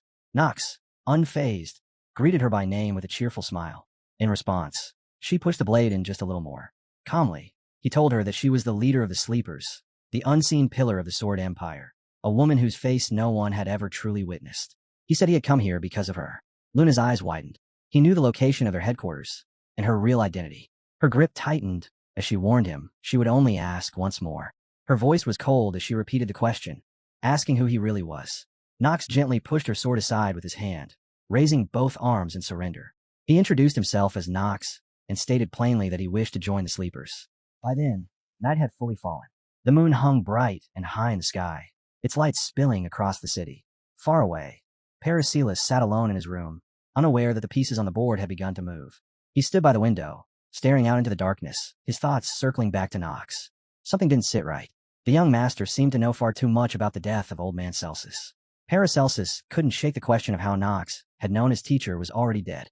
It was hard to believe he had merely guessed the fall of one of the three pillars of the Sword Empire, a man whose death had been brushed off as an accident. The irony gnawed at him. Nox was supposed to be a disgrace to the Reincarnated family. That was what everyone said. But where had that story even come from? Paracelsus recalled the battle atop the mountain. It had only lasted a few brief moments. Yet in that instant, Nox had clearly surpassed him in speed. He had never seen anyone move that fast, except for old man Celsus himself. The thought made his chest tighten. Maybe everything known about Nox had been carefully fabricated. Maybe the rumors about his character, his behavior, his weakness, they were all lies. Paracelsus rose, lay back down on the bed, and stared at the ceiling, asking himself why any of this was necessary. Why would the Reincarnated family go so far as to hide such talent? In the end, he scoffed inwardly and told himself it didn't matter. Whoever stood in his way would be trampled, especially if it was some stinking aristocrat. The deep scars across his chest pulled slightly as he breathed. He closed his eyes, his expression calm. Sleep took him quickly, but it was not peaceful. In his dream, fragments of the past unfolded. A familiar man spoke to him, telling him that Empress Estate had gone mad and turned into a tyrant, shaking the very authority of the imperial family. Her daughter, Penelope, the benevolent princess, had risen to oppose the first prince in the political arena. To survive what was coming, he would have to choose a side. Paracelsus realized the man speaking was his teacher. He listened intently as the voice urged him to enter Elden Academy and decide where his blade would stand. That, above all else, was his true task. Sweat soaked into the sheets as he tossed and turned. The voice told him calmly that everything that could be taught had already been passed on. Then the dream shifted, dragging him into the moment he never wanted to remember. He saw his teacher's death again. Celsus smiled faintly and apologized, saying he would have to leave first. Paracelsus jolted awake, gasping for air. His breathing was heavy as he covered his face with his hands. The gloves he wore emitted a faint pink glow, pulsing softly in the darkness. He rubbed his neck with irritation, let out a long, weary sigh, and lay there in silence as the weight of the dream slowly settled in. Then he muttered that if the old man had truly left, then he should have gone properly, with an end that stayed buried. Rising to his feet, irritation flickering through his eyes, he demanded to know why a dead man was still tormenting him like this. That was when he realized Nox was standing right in front of him. Luna's sword was still pressed against his neck. A black screen flickered into existence, and her basic information unfolded before his eyes. Luna, female, 20 years old, human, lunar attribute, no recorded achievements. For innate bonuses surfaced next. Genius of the sword and battles, aggressive eye of reason, cold-blooded, and an unsettling fanaticism. Her limitations followed just as quickly. Cruel, berserk, diehard, fan-crazy. Her stats were impressive. 27 stamina, 24 mana, for luck, 25 willpower, and an equal amount of charm. 3 passive skills were listed: battle spirit, piercing gaze, intimidation, followed by her active techniques, Moon Sword Master, and Lunar Burst. A system prompt warned him that part of her data remained sealed and would only be revealed as the story progressed. Nox's gaze sharpened. She was unmistakably one of the 3 pillars of the sword. At just 20 years old, she was already a monster, comparable to the finest knight masters alive. Her sword style wasn't something anyone could casually grasp. Yet, unlike black swordsmanship, which demanded becoming the head of a family to even touch its secrets, Luna's techniques would open to him the moment he earned her trust. Of course, that meant joining the sleepers and proving himself.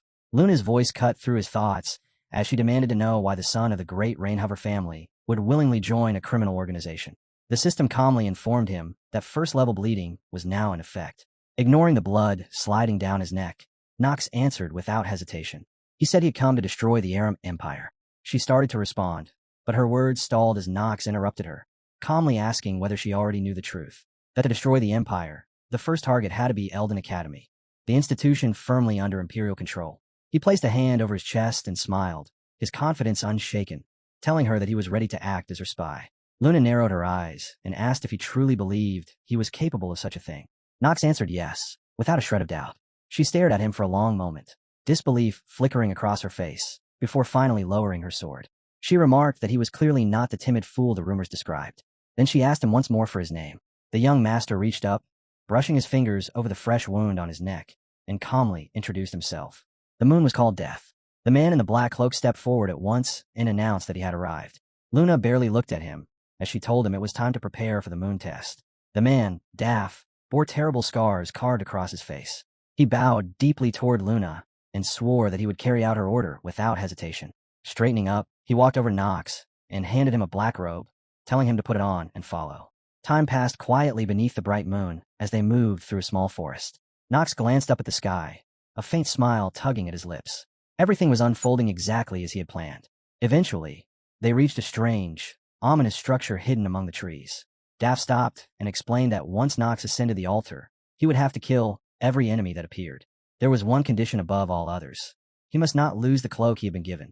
Daff's speech was odd. His words came slowly, with a slight stutter, his voice low and unsettling, as if each sentence carried weight beyond its sound. Nox asked him why the cloak was so important. Daff replied that it was the only thing that would allow him to escape the Berserker's power. Pulling the black cloak around himself, Nox drew the hood over his head. In truth, he already understood why it mattered. The Berserk debuff was one of the most terrifying effects in the game, temporary explosive strength in exchange for sanity itself. Anyone exposed to the Blood Moon, without protection, would lose their mind. In other words, they would go berserk. As if responding to the thought, the moon overhead slowly turned crimson. Nox narrowed his eyes, piecing it together. There were two conditions to clear this test. First, resist the crimson moonlight to avoid falling into berserk madness. Second, survive the incoming tide of monsters. The original game never explained the exact method to pass this trial. It had been designed from the perspective of the protagonist, someone who never needed to touch the trials of a villainous organization. Because of that, almost no one truly knew how this test was meant to be cleared. But he didn't have the luxury of ignorance. He was obligated to survive. Nox smiled faintly.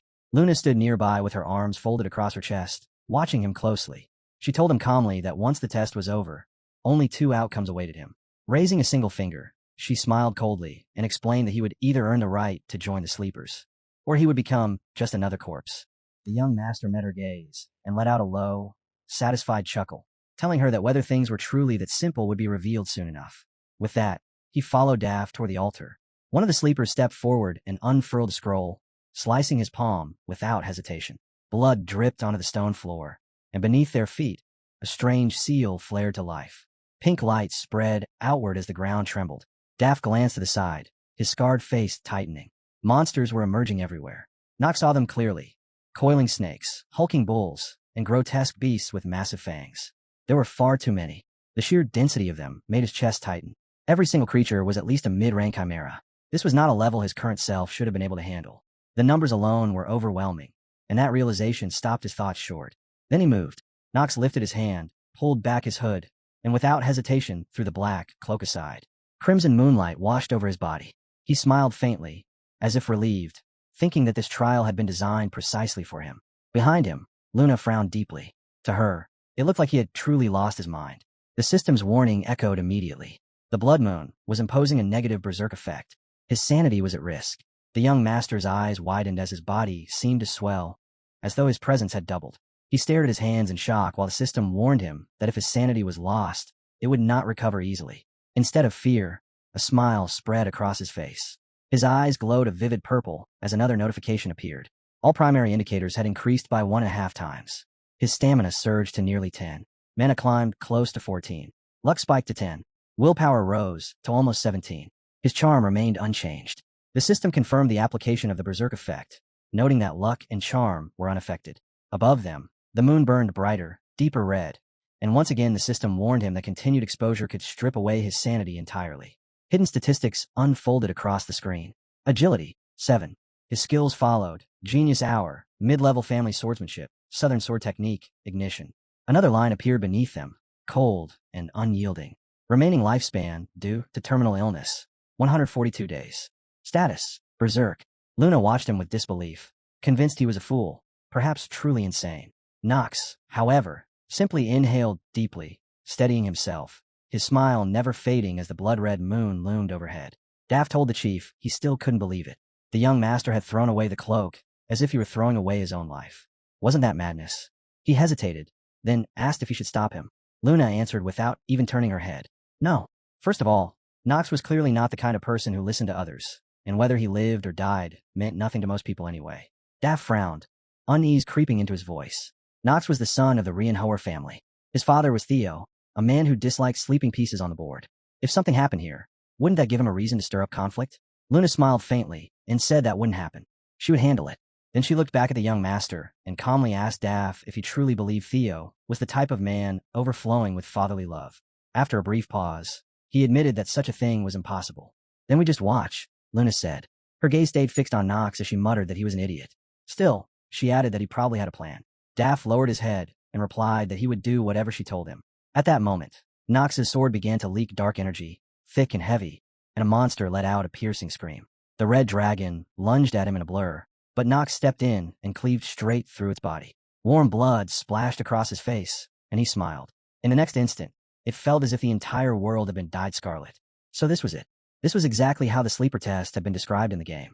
He steadied his breathing and focused, sensing his indicators spike sharply. And it didn't stop there. His body felt different, stronger, as if he had suddenly grown taller and broader. His shoulders stretched wider, power filling every inch of him. Nox was now unquestionably above all his peers. The remaining monsters shrieked and rushed him all at once. Nox opened his eyes wide, and a purple glow flared within them. After that, the slaughter became effortless. He cut them down, tore off heads, and sent bodies crashing to the ground. His clothes, hair, sword, even his face were drenched in blood. Yet the monsters didn't retreat. More beast-like creatures poured in, charging without fear. Nox lowered his stance, settling into a position that felt natural, perfect for killing. As he moved, a thought surfaced in his mind. Berserk, a negative status. One of the worst prophetic dreams in the game. A curse that appeared only under the blood moon. Nox smiled and held his petrol sword straight out in front of him, suddenly realizing that he had come here planning to use it from the very beginning. It had all hinged on a single trick. The system notified him that with 2 genius-level characteristics, he could suppress the negative effects of the blood moon. Calmly, the young master reviewed his traits. Melee Genius. Magic Perception Genius. Almost immediately, the system confirmed that the negative impact had been suppressed. Nox stared at the monsters and felt it sink in. This was the difference. Geniuses existed on an entirely different level. It wasn't fair. It wasn't honest. But he could afford to be unfair. In the next instant, he leapt forward and brought his sword down, declaring that he was activating the Grim Judgment technique. He crashed into the ground with crushing force, his blade tearing through the monsters as if they were nothing. Heads flew. Bodies collapsed. Luna and Daff stared in shock as the system announced that, thanks to the Black Flame Ring artifact, his life had been extended by 2 days and 7 hours. Nox laughed. No, he grinned like a madman. Turning toward the monsters, he shouted that if they were so jealous, they could go ahead and catch a fatal disease just like he had. His sword whirled again, carving through flesh and bone, and more monsters fell. Luna shouted something at him, but Nox didn't hear a word. It was too noisy, too loud. He took a deep breath, forcing himself to calm down, then casually walked over and asked if the test hadn't already ended a few minutes ago. Luna, who had been watching the carnage, smiled and cheerfully told Daff that it seemed they had no choice but to accept Nox into their ranks. Daff stared, stunned, and muttered that there weren't many people on the entire continent with talent like his. Luna raised her voice and called out to Nox, telling him he had passed and needed to return. But the young master didn't stop. He sat astride a monster's corpse and continued driving his sword into it over and over. Luna's expression darkened as she asked whether he had been consumed by madness. Daff whispered that maybe they should kill him right now. Nox plunged his blade into the monster one last time, then stood and flicked his sword, sending blood spraying through the air.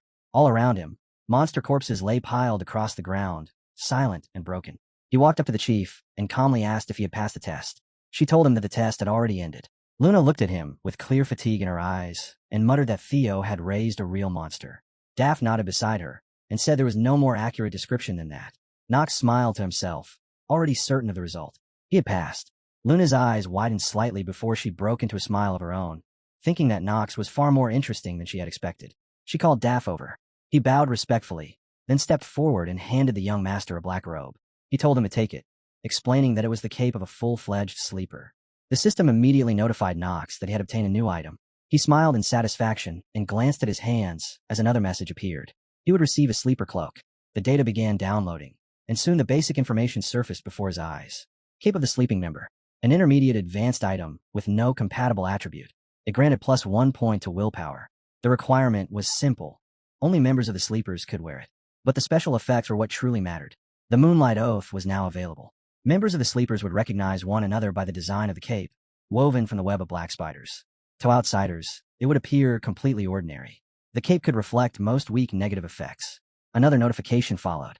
Data for a new passive skill was being downloaded. Moments later, the information for Moonlight Oath appeared. An advanced level passive skill with no compatible attribute. Its effects would only activate while wearing the cape. When active, the user could see a faint, shining pattern on the cape, both on themselves and on other sleepers. No one else could see it.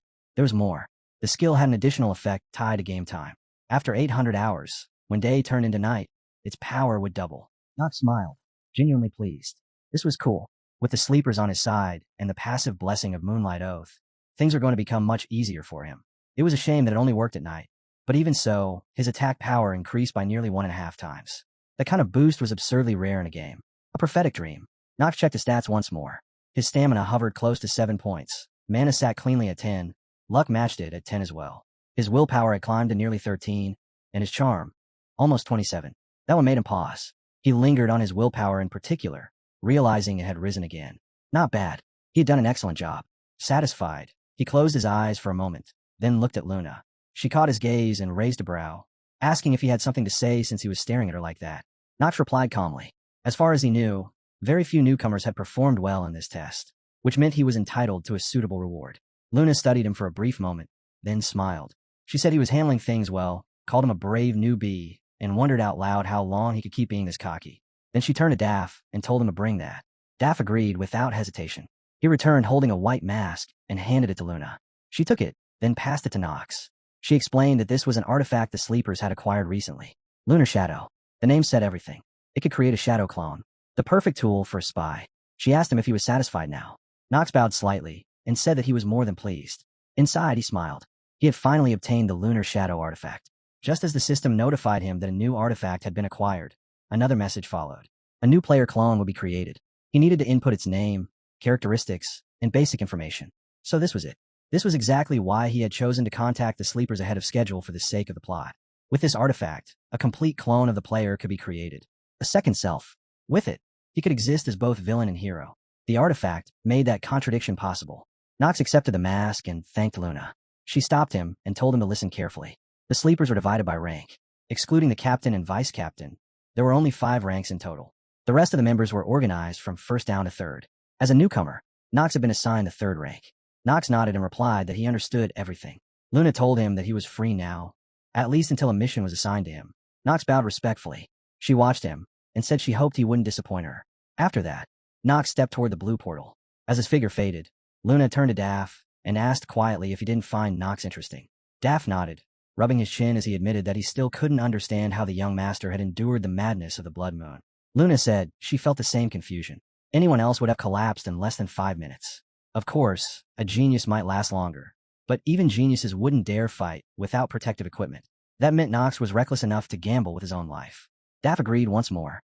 Luna told him to keep a close eye on the young master. They needed to see what Knox was truly capable of, and what kind of trouble he would stir up next. At that moment, Knox emerged from the other side of the portal and made his way back to the tavern. Kieran was calmly wiping dishes when he looked up, smiled, and asked if Knox was actually insane. Knox replied honestly that he wasn't wrong. He smiled faintly, understanding what Kieran really meant. Why throw away a protective cloak when it could have cost him his life? The truth was simple. He hadn't risked anything at all. He possessed complete resistance to the berserk effect. 2 geniuses at once. Melee genius and magic perception genius. As far as Knox was concerned, that meant only one thing. He was the only person who could turn the Blood Moon into a bonus. Kieran shook his head and said he hoped it had been worth it. Knox asked calmly if Kieran needed anything from him. The man suddenly became serious and said it felt unfair that Knox hadn't introduced himself properly. Knox widened his eyes in surprise and asked what he meant. Kieran smiled and said that he had already given his name. But before he could finish, Knox immediately introduced himself and told him his name in return. He asked if they were even now. Kieran nodded and said yes. Then he added that they would see each other again. Knox walked toward the tavern's exit. Behind him, Kieran spoke once more, warning him that keeping up with the academy schedule would be difficult. And more than that, it probably wouldn't be easy for Knox to keep his true strength hidden for long. He quietly hoped Knox wouldn't draw too much attention to himself. After some time, Knox finally returned to the dorm, a faint sense of ease settling in as he thought about how smoothly everything had gone. He stepped into his room, only to find Jitri already there. She was clearly upset, her eyes sharp as she demanded to know why he had secretly left on the very first day, without saying a single word to her. The young master froze and instinctively touched his hair. There was blood in it. His heart skipped as he tried to recall the moment he left. Convinced Jitri had been fast asleep. He checked again, distracted, but the maid's displeasure only grew. She asked him pointedly if he was listening to her at all. Her voice rose as she reminded him, again, that he needed to restrain himself, no matter how ugly the rumors surrounding their family were. There was always a chance to rehabilitate his image. She emphasized that last word, almost hammering it into him. Knox shut his eyes awkwardly and let out a heavy sigh. Without another word, he began taking off his clothes and told her just forget it. Then, as if nothing had happened, he casually asked how her day had been. He added that, as far as he knew, even servants were put through training here. Jitri's eyes widened, and she rubbed her hands together. The anger drained from her face, replaced by something quieter. She looked down and said that nothing special had happened. But Knox watched her closely. He could tell that something had happened today. Rubbing his chin, he thought about the lessons meant for servants, especially those who were low-ranking yet noble by blood. It didn't take much imagination to realize that Jitri had become a target of ridicule. He wondered, briefly, if there was truly nothing that could be done. Then he reached out and placed a small bag in her hands, telling her she had to take it. If she ever ran into trouble during class, she was to open it without hesitation. Jitri stared at the bag with curiosity and asked what it was, but she stopped mid-sentence when the young master smiled. He told her she was only allowed to open it if something went wrong. Inside was an item that could help her, quite radically. Jitri looked up at him in surprise and asked if she really couldn't open it now. He shook his head and told her not to. The maid bowed deeply, saying she understood, and promised that if anything happened, she would definitely use it. The young master smiled again, calm and certain, and reminded her that if she ever found herself in trouble, she should never hesitate to use it. He asked her if she understood him, and she answered without hesitation that she did. The moment those words left her mouth, a notification rang out in his mind. The system informed him that he had successfully entered Allen Academy, and that the first part of the plot had been completed. Knox's eyes widened, genuine surprise flashing across his face. So it had finally happened. Another message surfaced immediately after. One unread message. The system politely asked if he wished to read it. The young master snorted inwardly and pressed his finger against the screen, thinking that of course he wanted to. The instant he did, a strange sensation rippled through him as the letter unfolded. The sender greeted him warmly, writing that if Knox was reading this, then he had successfully joined Allen Academy. The tone was calm, confident, as if there had never been any doubt. The sender said he knew Knox could handle this task without trouble and expressed his happiness over the outcome. As Knox read on, a chill crept up his spine. The words felt uncomfortably precise, as though the sender could see straight through him. Whoever this was, they knew him far too well. He continued. The letter said this was only the beginning of the trials. The sender acknowledged that Knox must have struggled up to now, but almost apologetically added that things would only become worse from here on out. No one else could endure what was coming. No one except him, because only Knox was destined to reach the true ending. The sender admitted it might sound irresponsible, but claimed he was genuinely trying to help in any way he could. Along with the letter, he had included a few gifts. Not many, he said, but hoped Knox would accept what was attached. Knox sat down slowly, exhaling through his nose.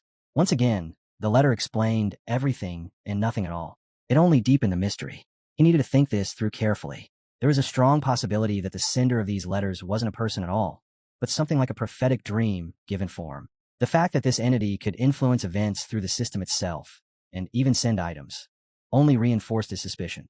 If that was true, then there was only one thing he could do. He had to focus on completing the story. Whatever the truth was, it was directly tied to the memories he had lost. The young master sighed and muttered that there was no point dwelling on something he couldn't decide yet. His gaze shifted back to the glowing letter icon on the screen. If nothing else, he might as well see what kind of gift this mysterious sender had left him. With a single press, Knox summoned his character's inventory onto the screen. Suddenly, His eyes flew open in shock as several names appeared on the screen. Theo, Alan, Hars, Talia. His breath caught, and he muttered that if he was understanding this correctly, only to cut himself off as his finger instinctively pressed the name Talia. In an instant, multiple screens unfolded before him, layers of information stacking one after another. Alongside them, the basic details of Nox's father surfaced as well. Nox let out a low laugh, genuinely impressed. This ability was absurdly powerful. Normally, to read someone's characteristics through vision, he needed to be looking directly at them. But this was different, completely different. Now, at any moment, he could pull up the stats of anyone he had already met. He smiled faintly and murmured that a gift like this could really only be sent by that kind of existence. Then his expression stiffened. He leaned closer to the screen, brows knitting together, and muttered that Theo was a complete madman. His stamina had risen again, by nearly half a point. Nox stared at the number, stunned. Was he still growing even now, despite already being a pillar of the Sword Empire? After a brief pause, Nox exhaled and forced himself to calm down. It didn't matter. While watching Theo's absurd stat growth, he realized something far more important. He turned toward the mirror and saw his current self reflected there, overlapping eerily with memories of his body from the past world. That was when it hit him.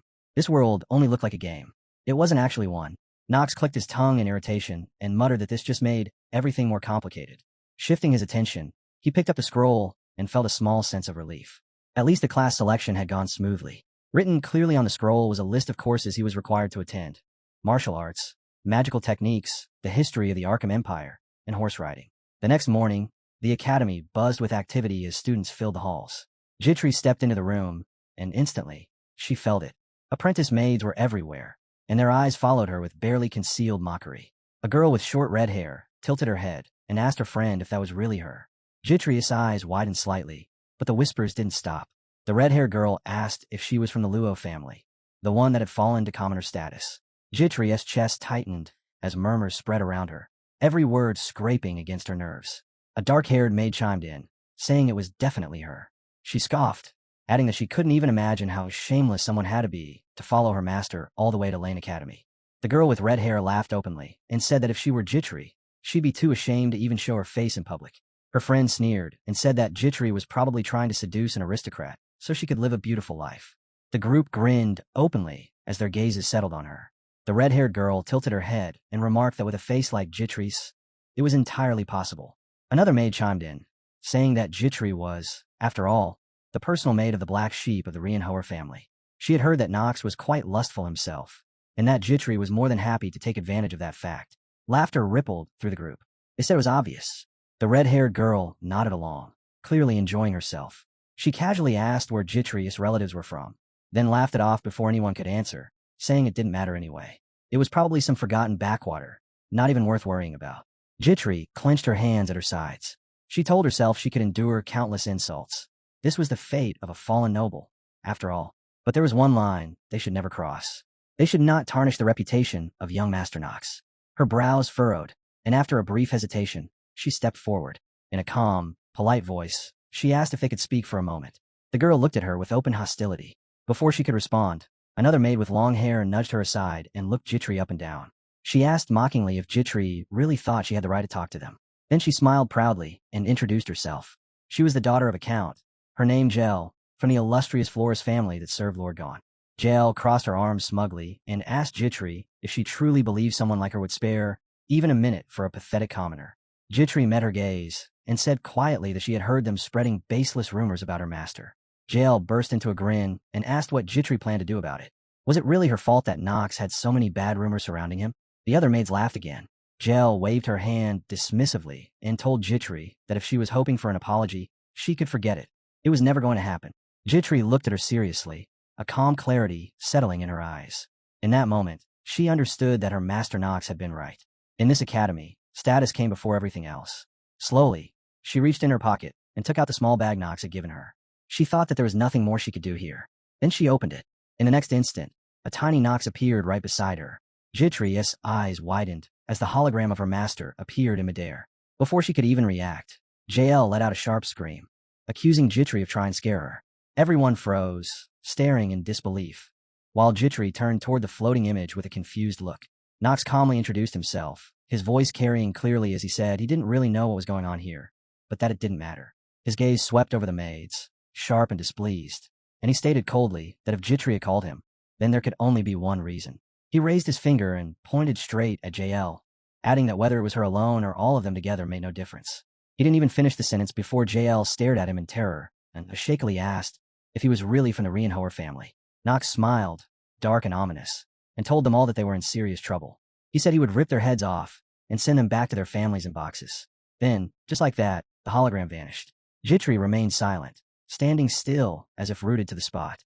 A moment later, she fell into a daze, realizing just how radical her master's decision had been. JL, meanwhile, had turned deathly pale. Her legs gave out, and she dropped to the floor, bowing deeply in front of Jitri. In a trembling voice, she awkwardly asked her name. Jitri let out a heavy sigh and told her. That single sigh sent JL spiraling into even deeper fear. She convinced herself that this alone was enough to doom her. The Reincarnated family would surely wipe out her entire household. She began apologizing loudly, over and over, saying she had lost her mind and swearing that it would never happen again. She begged for forgiveness repeatedly. The other maids could only stare at JL in shock. Jitri, too, was surprised. She hadn't expected this method to work so effectively. At the same time, she knew this would only add fuel to the already ugly rumors surrounding Knox. She glanced to the side and quietly wondered what he was thinking. Without another word, she walked past JL. Everyone instinctively stepped aside, watching her with fear in their eyes. Sometime later, under a gray sky where the sun refused to shine, Jitri walked down the street beside Knox. She looked at him worriedly and asked if he was really okay. The young master looked visibly tired. She pointed out the dark circles under his eyes. Knox rubbed his eye with a finger and said it was fine. Jitri frowned, gazing at him with concern. Knox, meanwhile, thought to himself that after everything, he had barely managed to sort out his class choices. He let out a tired sigh when a young man suddenly stepped into their path, forcing everyone to halt. The man wore a clean white shirt beneath brown overalls, with a matching brown headdress pulled low. He smiled warmly, removed his hat, and bowed deeply toward Knox, calling him by name as if they were already acquainted. Knox paused and asked who he was. The young man bowed again, even deeper this time, and said he would properly introduce himself. His name was Rick, the loyal servant of Mrs. Lair. Rick straightened with a pleased smile and said it was an honor to finally meet him. Knox repeated the name slowly, a hint of confusion crossing his face as he frowned, trying to grasp what was happening. At that moment, the system warned him that he was about to be shocked. The master acting skill instantly activated, wiping away the effect before it could show. Knox realized within seconds that this small, polite-looking man was extremely dangerous. This was Rick, the deceitful one, a true servant of the devil. In the next few arcs of the main story, this man would betray both the rival faction and the trading company, pushing the plot forward. He even worshipped the devil and would eventually betray Eleanor as well. Knox looked down at him with open arrogance, thinking that the saying, "the enemy of my enemy is my friend," was complete nonsense. In the prophetic dream that passed for a game, Rick was absolute trash, someone you never, ever got involved with. Rick then produced a small blue box and said that Alina had asked him to deliver a gift to the young master. He claimed it was an extremely valuable heart-type effect. He extended the box forward. Knox narrowed his eyes and coldly told him to leave at once. His expression was serious. Of course, he was curious about what kind of artifact it was, but this felt like a poison apple, something he could never accept. Rick froze in surprise and asked what he meant. Knox's eyes widened as his hand closed around the hilt of his sword, and he calmly asked if Rick really needed him to repeat himself. Jitri stiffened, staring in shock as her master gripped his weapon. Rick's face drained of color, and Knox stared at him with naked hatred. He was just about to draw his sword when the servant Eleanor began trembling in terror. Knox clicked his tongue, turned sharply, and walked away in the opposite direction. Jitri bowed once toward Rick and immediately hurried after her master, calling out for him to wait. Catching up, she told him that his body was still weak and that he needed to be careful, otherwise he might collapse. Knox glanced at her and asked if she truly thought he was that pathetic. Her mind instantly replayed the image of the young master lying helplessly in bed, sick and feverish. She reminded him that he had only recently suffered from chills and a cold, and with his hands always so cold to the touch, she felt that even someone weaker than him deserved concern. The young master smiled awkwardly and admitted that she was right, but reassured her that he would be fine. They would live, not die. Jitri nodded, yet her gaze lowered slightly as she spoke with a hint of sadness, telling him that things were still not easy for him. Trouble always seemed to gather around him. Knox looked at her in surprise, then let out a sigh and said there was nothing he could do about it. After all, he was popular. She shot him a brief sideways glance, thinking that to her, Knox was not only a master, but also the man who had saved her life. Jitri herself carried a devotion bonus toward her master, and being separated from him for too long felt like a burden she could hardly bear. As they continued walking, The maid hesitated before asking why he had treated that young man so harshly earlier. Knox asked if she meant Rick. Gietri nodded with concern and said that it felt as if he had suddenly gone berserk for no reason.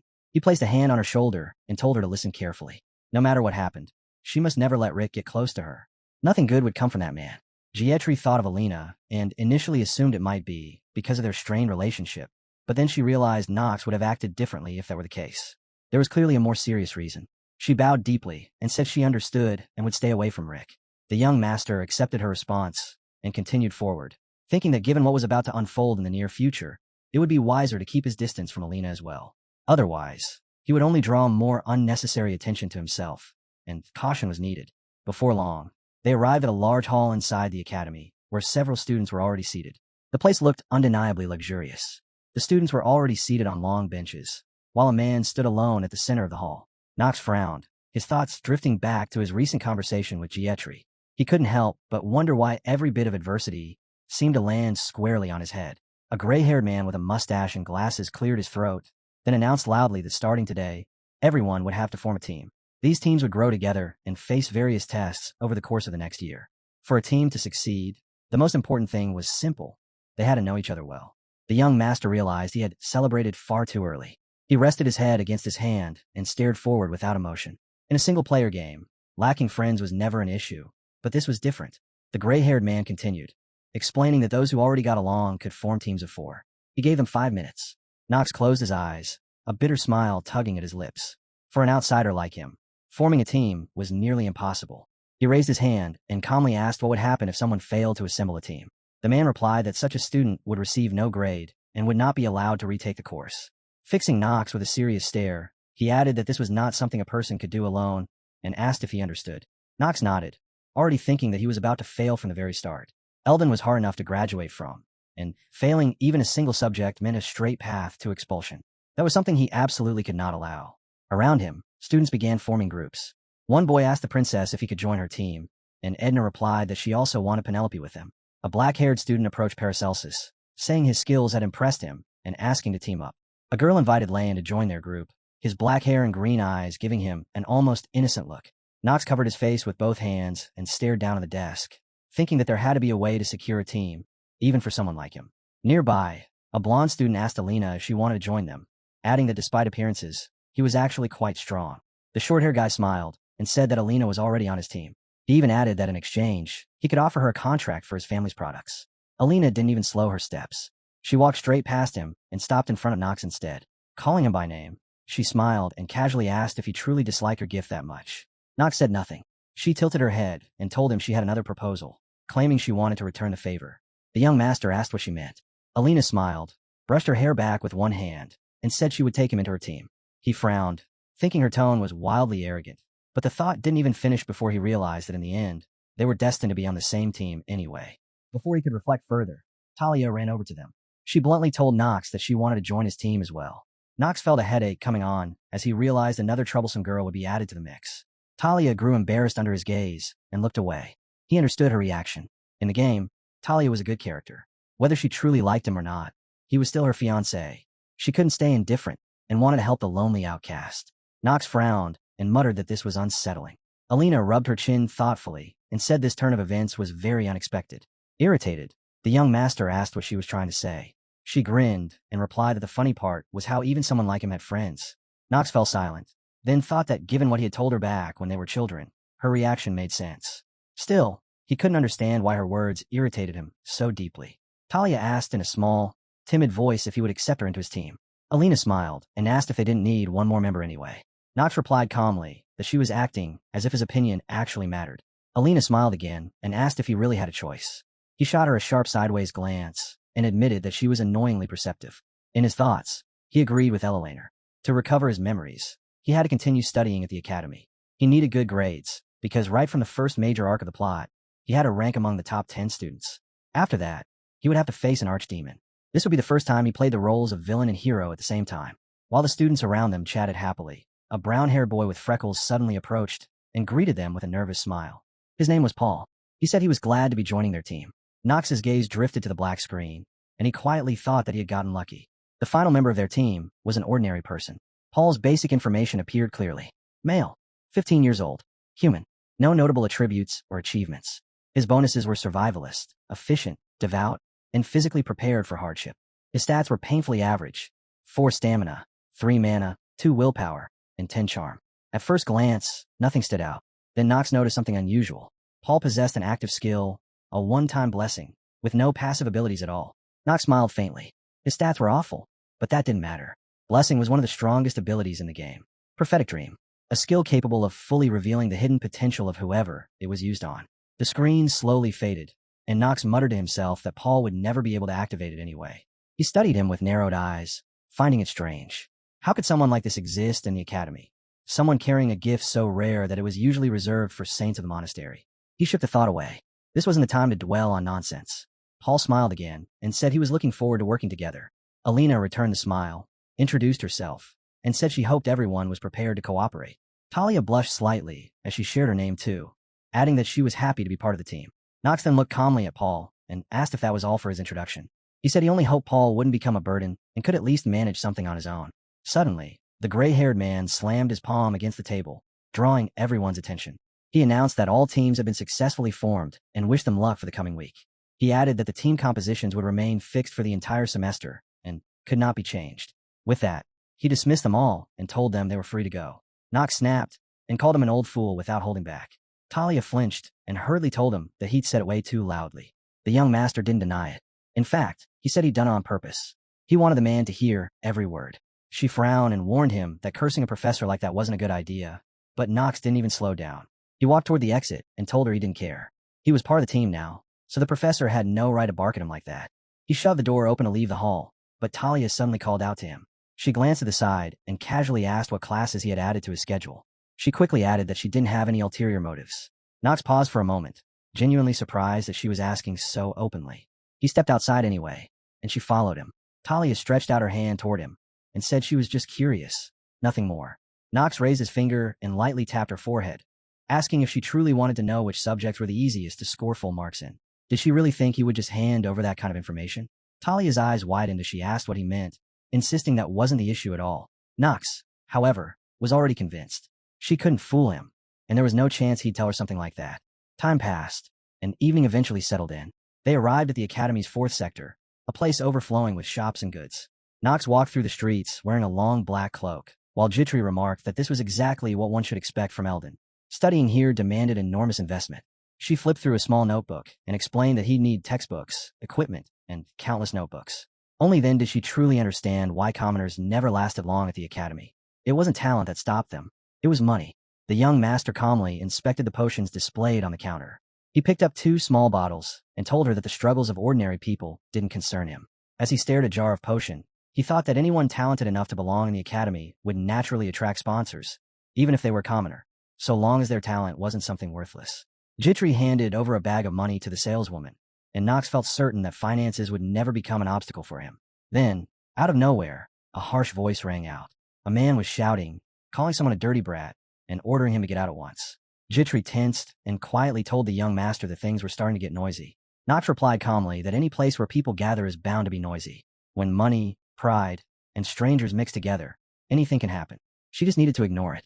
Then his gaze suddenly sharpened. In the crowd, he spotted a man wearing a burgundy coat. His eyes widened slightly as he muttered, "That's the man," but his words cut off when the guy spat onto the asphalt and jabbed his finger forward, rudely telling someone to get out if he wasn't going to buy anything.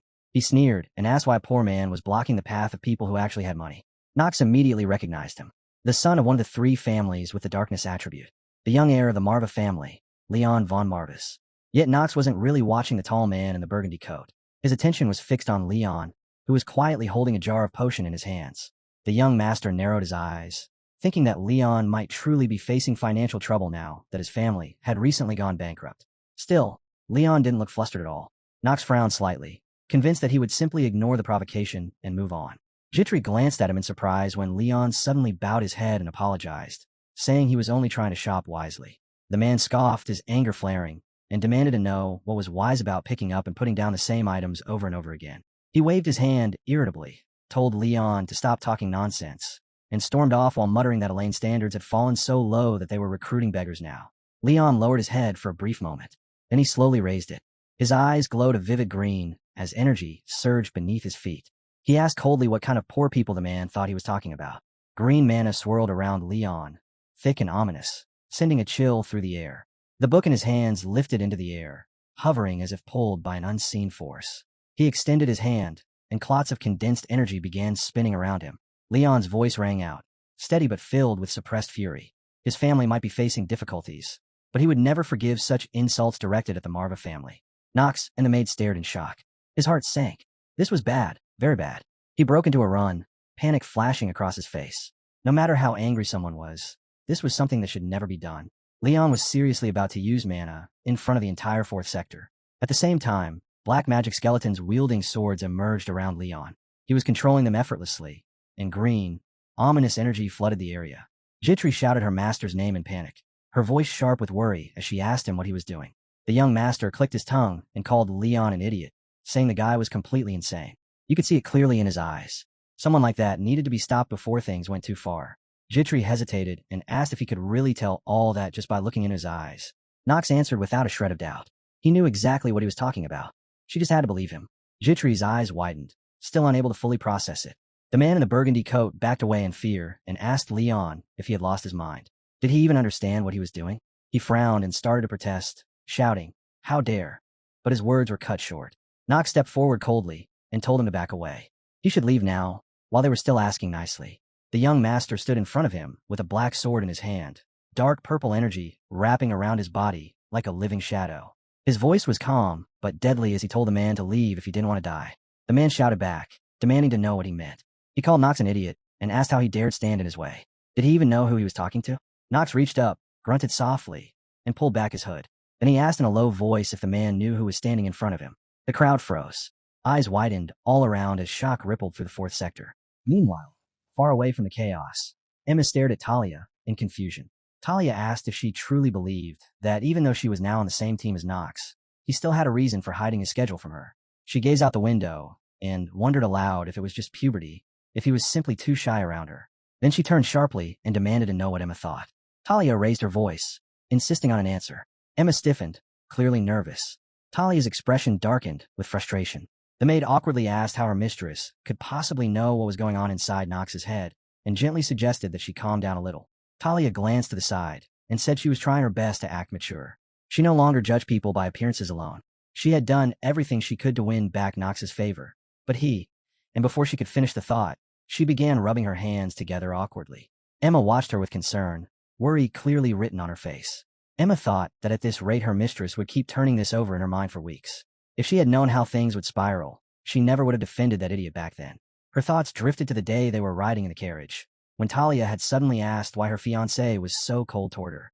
Emma had answered casually, saying she thought he was just going through puberty. Talia had stared at her in surprise and asked what she meant. Putting on a knowing expression, the maid explained that boys his age often behaved like that. They acted rude, distant, and pretended to be untouchable. Talia had been pleased with the explanation and smiled brightly. Looking back, Emma felt that everything had started right at that moment. That was when Talia began developing feelings for Nox. Back then, Emma had no idea what those feelings would eventually grow into. She rubbed her chin helplessly, wondering if she shouldn't have spoken so thoughtlessly. Now it was obvious that Talia liked Nox.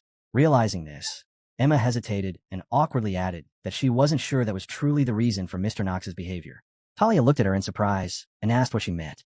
Emma carefully explained that since he was already her fiancé, perhaps he was trying to draw a clear line between his personal life and his success at the academy.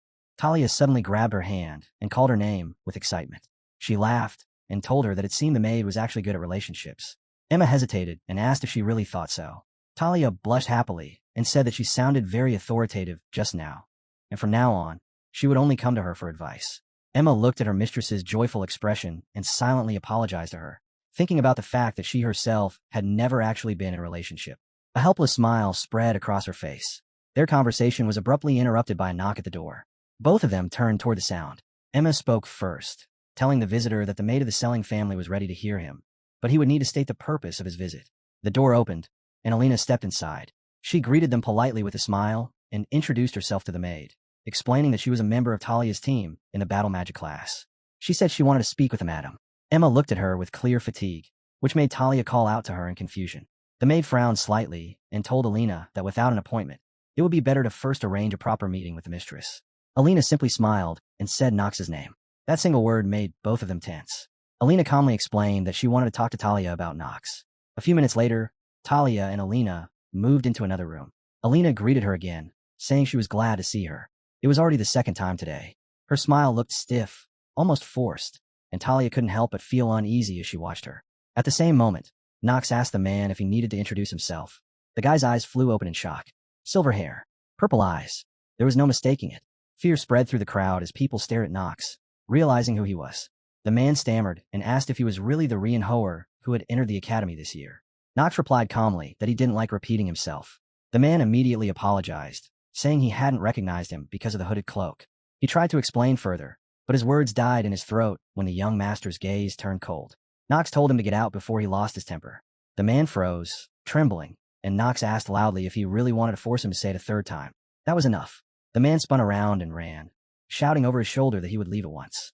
Leon watched him go, then turned to Nox and said that he hadn't finished speaking with him. Before anyone could react, a skeleton wrapped in green energy opened its jaw and charged forward. Nox raised his hand, and a dense clot of purple energy formed in his palm, spinning like a compressed sphere. He asked calmly if black magic was really necessary, just to have a conversation. Then he shoved the energy ball straight into the skeleton's mouth. The skull exploded into fragments.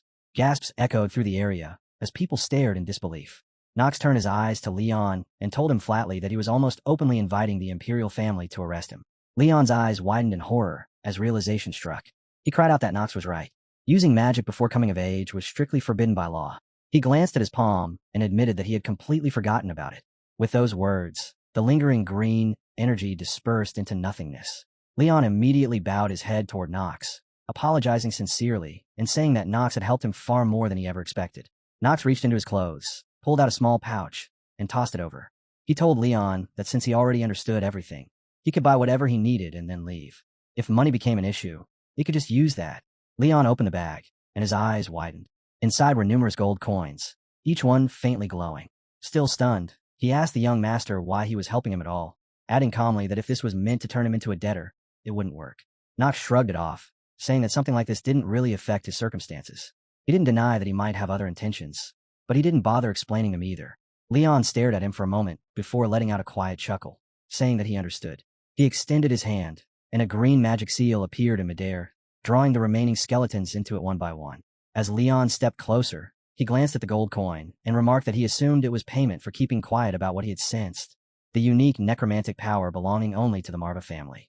The coin glowed brighter in his hand, rising into the air as green energy wrapped around it under his control. Leon said calmly that he wasn't satisfied with a deal like that. Closing his eyes, he asked Nox where he had obtained the power of his family. Elsewhere, Alina and Talia sat together, quietly sipping tea. Nox's fiancée mentioned that she wanted to talk about something. Alina watched her expressions closely, sensing that her reaction was different from what she had expected. Talia appeared unusually calm, gazing off to the side as if lost in thought, and Alina briefly wondered whether Nox might have feelings for her after all. The thought made her smile faintly before she dismissed it. For someone like him, an engagement was nothing more than a burden. It was better to be honest. With a slight smile, Alina told Talia that Nox was a dangerous person. First of all, he was the son of a family that stood as one of the very pillars of darkness. Secondly, no one could deny the sheer number of ugly rumors surrounding his strange behavior. Alina calmly lifted her cup and took a slow sip of tea. Talia lowered her gaze before speaking, saying that she didn't think Nox was such a bad person. Her tone was serious, almost stubborn. Alina frowned slightly at that, irritation flickering as memories of her childhood meeting with the young master surfaced. She closed her eyes for a moment and replied, evenly, that not everyone would share that opinion. To Alina, Talia felt strange. She couldn't understand why such an honest and straightforward girl would care for so-called worthless Nox. When she looked at her more closely, she sensed something sharp in Talia's eyes, an unmistakable dislike directed straight at her. Talia said she preferred to speak plainly.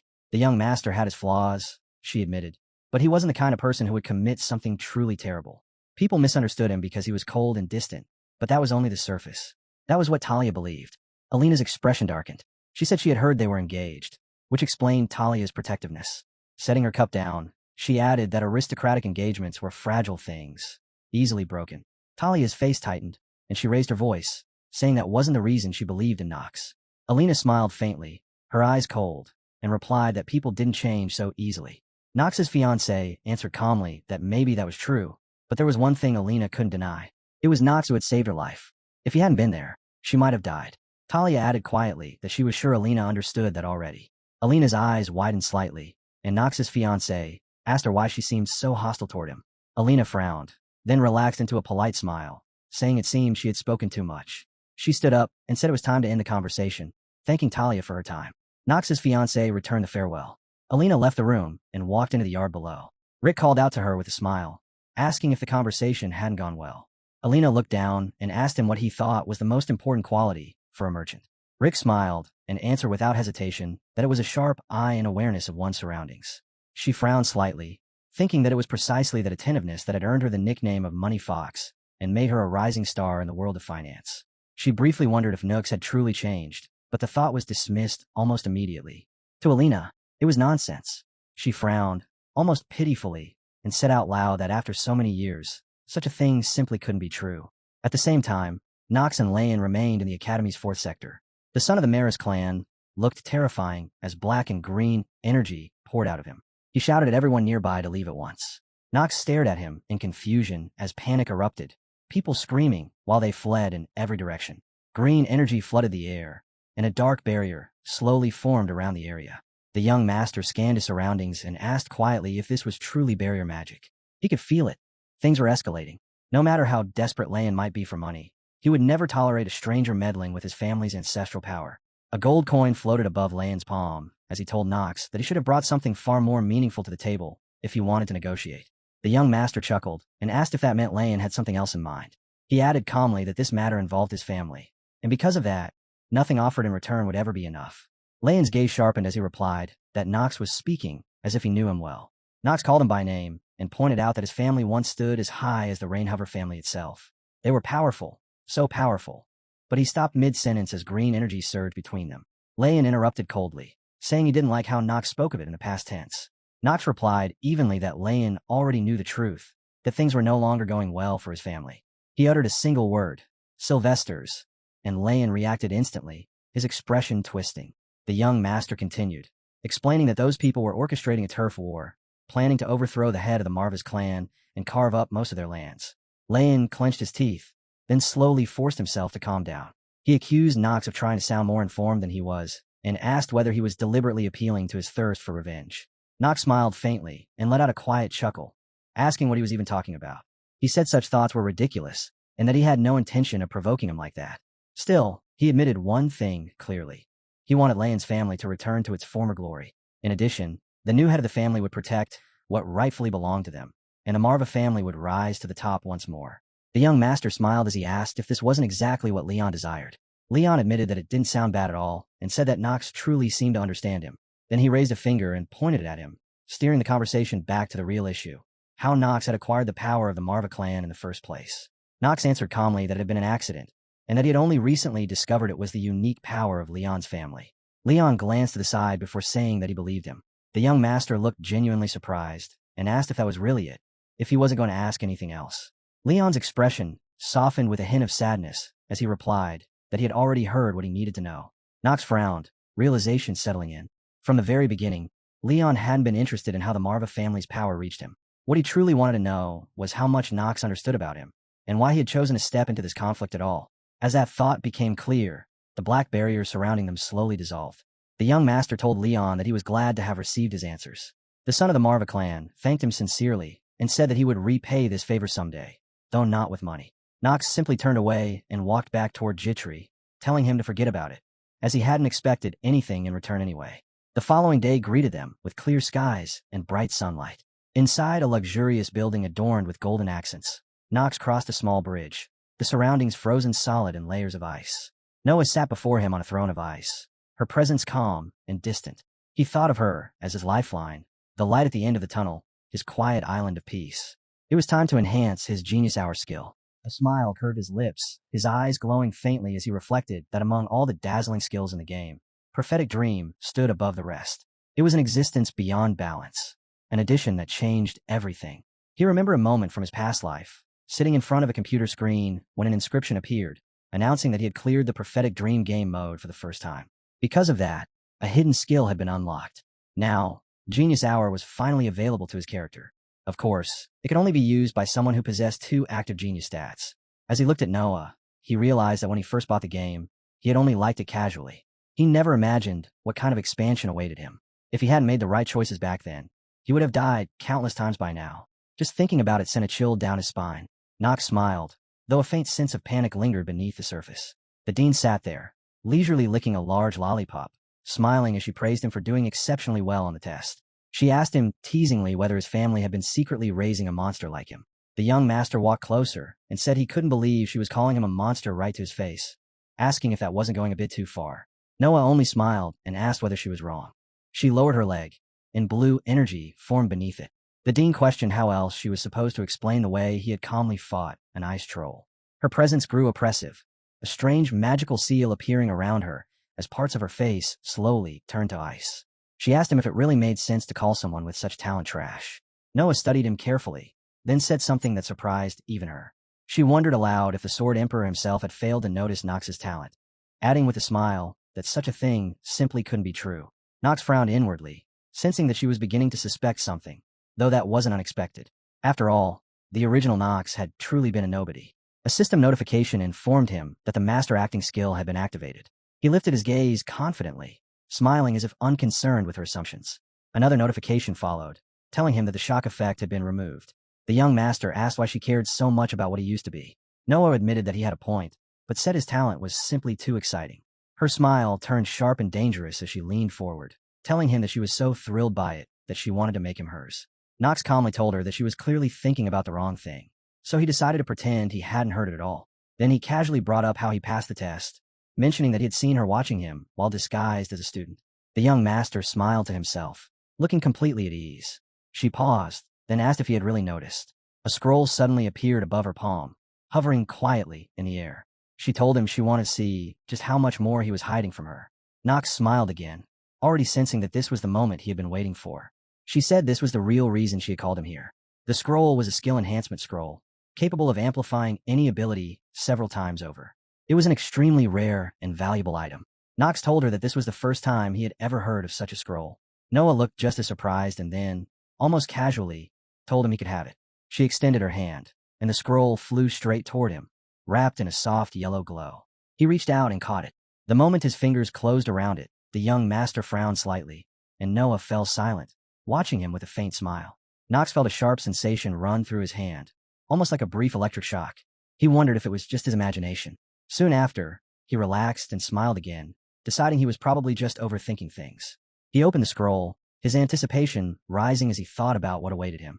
The system immediately notified him that he had obtained a new artifact, and that its data was being downloaded. Basic information appeared on the screen. It was a skill amplifier. The scroll-type artifact was already activated. It was classified as the highest level, with no attributes or usage requirements. Its effect was simple but terrifyingly powerful. It increased the effectiveness of any skill by 1.5 times. The system informed him that the skill amplifier was ready for use, and asked whether he wished to activate it. The young master pressed his palm against the screen and answered yes without hesitation. An inscription appeared, prompting him to select a skill to enhance. Nox chose the Hour of Genius. The system confirmed the selection and announced that the artifact had been activated. The young master smiled deeply as yellow and pink energy swirled around his body. A final system notification appeared, confirming that the skill had been successfully enhanced. He had obtained an improved version of the Genius Hour. After that, only yellow energy remained around him. It slowly circled his body, steady and intense, and a new message appeared on the screen, informing him that because he had obtained the artifact at an early stage, its effects would be further enhanced. The system followed up immediately, notifying him that the artifact's effect had doubled. The duration of the Hour of Genius was extended to 10 full minutes. Nox smiled faintly. He knew this skill was already absurdly powerful, and there were very few ways to improve it further. Strengthening scrolls were one of the rare options, and obtaining one this early in the story was practically god-tier loot. It didn't get better than this. Noah smiled at him and asked whether he was satisfied with the result. Yellow and red energy hovered above Nox's palm, flickering like small flames. He instinctively felt it was better not to drag this conversation out any longer. He nodded and answered yes, then calmly added that if she was finished, he would take his leave. Noah waved it off and told him he could go. After all, he must be exhausted after saving his classmate. The young master looked at her seriously, and a quiet thought passed through his mind. She knew everything. He let out a slow sigh and told her it had only been an accident, so she shouldn't read too much into it. He didn't want to draw unnecessary attention at the academy. The dean nodded, saying she understood. She told him to go rest properly. Nox thanked her sincerely, then turned and left the hall. Once he was gone, Noah's smile shifted slightly. She thought to herself that Nox was a dangerous existence, one she would need to keep a close eye on. She chuckled softly, saying she was looking forward to seeing what kind of monster he would eventually grow into. With a pink lollipop in her mouth, she casually asked, "Is it really that interesting?" The next day arrived, and the scene shifted to an academy classroom. A professor dressed in a white suit stood at the front, instructing the students to memorize the properties and characteristics of every elemental type. Nox leaned lazily against his arm, bored, thinking that the Empire's elementary magic curriculum hadn't been described in this much detail in the original story. But right now, the lesson itself wasn't the most important thing. Professor Ras von Celestia's basic information suddenly appeared on the screen. He was male, 35 years old, and human. His Celestius attribute was Earth. He possessed the achievement Professor Eldine, along with 3 bonuses: passion for studies, introspection, and mastery of unknown weapons. Celestia's limitations appeared next: obsession, paranoia, trauma, a weak mind, and cold-bloodedness. He was the same pink-haired man with a neat mustache standing at the front of the classroom. Nox watched him quietly, knowing that this professor played a crucial role at this stage of the plot. More data unfolded on the screen. Celestius's statistics weren't anything extraordinary. His stamina sat at 12, mana at 18, luck at 3, will at 21, and char at 19. He possessed a passive skill called Source of Knowledge, along with several active skills: summoning earth elementals, heat emission, and the basics of Northern Sword techniques. The young master judged him as not particularly strong, but he was satisfied to know his abilities in advance. He was even a little surprised that someone with this build had managed to rise to the position of Professor Elaine. Celestius slowly scanned the classroom and told the students to begin. His gaze lingered on Nox, and an uncomfortable thought crossed his mind. This student looked arrogant, far too confident, already carrying himself as if the others around him were beneath notice. Celestius wondered what kind of talent could produce such an attitude, and what exactly Dean Noah had seen in him. He cleared his throat and addressed the class, explaining that every person, not just academy students, had a natural predisposition toward a specific element of mana. Today, they would discover which element each of them possessed and how to manifest it. Without warning, he loudly called out Nox's name. Nox looked up calmly, and Celestius asked whether he already knew his elemental attribute. The young master replied without hesitation that his attribute was darkness. The professor pressed further, asking what he understood about it. Nox explained that unlike the 4 main elements, darkness was unstable and didn't blend well with others. However, its destructive potential far exceeded that of the basic elements. As for its drawbacks, it was notoriously difficult to control, and only certain families managed it by passing their knowledge down through generations. Celestius nodded, then asked which element stood opposite to darkness. Nox answered immediately that it was light. The professor frowned and followed up, asking which of the two usually prevailed when they collided. With a faint smile, the young master answered calmly that light usually won. Celestius's body trembled. Whether from anger or something closer to fear was hard to tell. He stared at Nox in disbelief, and remarked that most students tended to deny the weaknesses of their own primary attribute. The professor narrowed his eyes and asked if Nox thought he was special. He told him there was one more question he needed to answer. Then he slowly raised a finger, smiled faintly, and asked what Nox would do if he suddenly encountered practitioners of the light attribute on the battlefield. Nox smiled back, calm and unbothered. He said that he would wait for the right moment and kill the enemy before they had the chance to act. After that, he would make sure the enemy could no longer interfere with him in any way. The young master's smile turned ominous. A chill ran through the classroom, and the disciples stared at him in fear. Celestius's eyes widened as his thoughts spiraled. What is this boy even saying? Elsewhere, in the dormitory area reserved for maids and servants, inside Rick's room, Ella Laner's butler sat on the edge of the bed, lost in thought. In one hand, he held a syringe filled with a terrifying red liquid. With his teeth, he tightened a band around his arm, then drove the needle into his flesh. A satisfied moan escaped him as the liquid entered his body. Dark, eerie veins spread outward from the injection site as the substance coursed through his arm and into the rest of his body. Rick's face twisted with pleasure. When it was over, he stood before the mirror, admiring himself with a wicked grin. A demonic tattoo slowly surfaced on his chest. He muttered under his breath that with just a little more effort, he would become a real demon. Suddenly, a demonic hand reached out from the mirror. A voice followed, confirming his ambition. Just as he said, Schultz Denfer would become a true demon rather than a mere human. He would no longer need sleep, would no longer age, and would surpass human limits entirely. Rick's grin widened. He dropped to his knees and vowed to do everything in his power to revive the demon. The entity didn't reply, only smiling wickedly before fading back into the mirror. Rick dressed himself again, his expression settling, his eyes returning to their normal black color. and continued with his plans as if nothing had happened. Back in the lecture hall, Professor Rass and the students were still stunned by Knox's response. Faced with their disbelief, the young master simply smiled and repeated calmly that while the enemy was still unaware, he would kill them, ensuring the threat was erased completely and would never trouble him again. Professor Rass was clearly taken aback by the answer. After a brief pause, he remarked that Knox's approach was to eliminate the roots before they could grow into future trouble, admitting that he hadn't expected such a response. Knox calmly returned to his seat and offered an apology, saying that if his answer was incorrect, he was sorry, but he had simply chosen what he believed to be the most efficient method. At the same time, a quiet notification flashed, indicating that acting genius had been powerfully activated. Professor Rass stared at Knox with a puzzled expression, silently evaluating him. His gaze lingered on the boy's unwavering eyes, straight posture, and shoulders that never slouched. Knox von Reinhardt had truly meant every word he said. Slowly, Rass began to understand why Dean Noah had taken such an interest in him. His thoughts were cut short as he suddenly raised his voice. He called out for the assistant and ordered them to prepare the imp immediately. The assistant hesitated and asked for confirmation. Professor Rass turned a cold stare on them and asked if they hadn't heard him, making it clear he was ordering preparation for the magic adequacy test. The assistant stiffened, fearfully complying without another word. Professor Rass then looked back toward Knox and muttered that such a lofty attitude needed to be tempered. Stroking his chin, he seemed oddly satisfied. To forge a sharp sword, it had to be hammered thousands of times. Not long after, the assistant returned, pushing a card into the lecture hall, its contents hidden beneath a white cloth.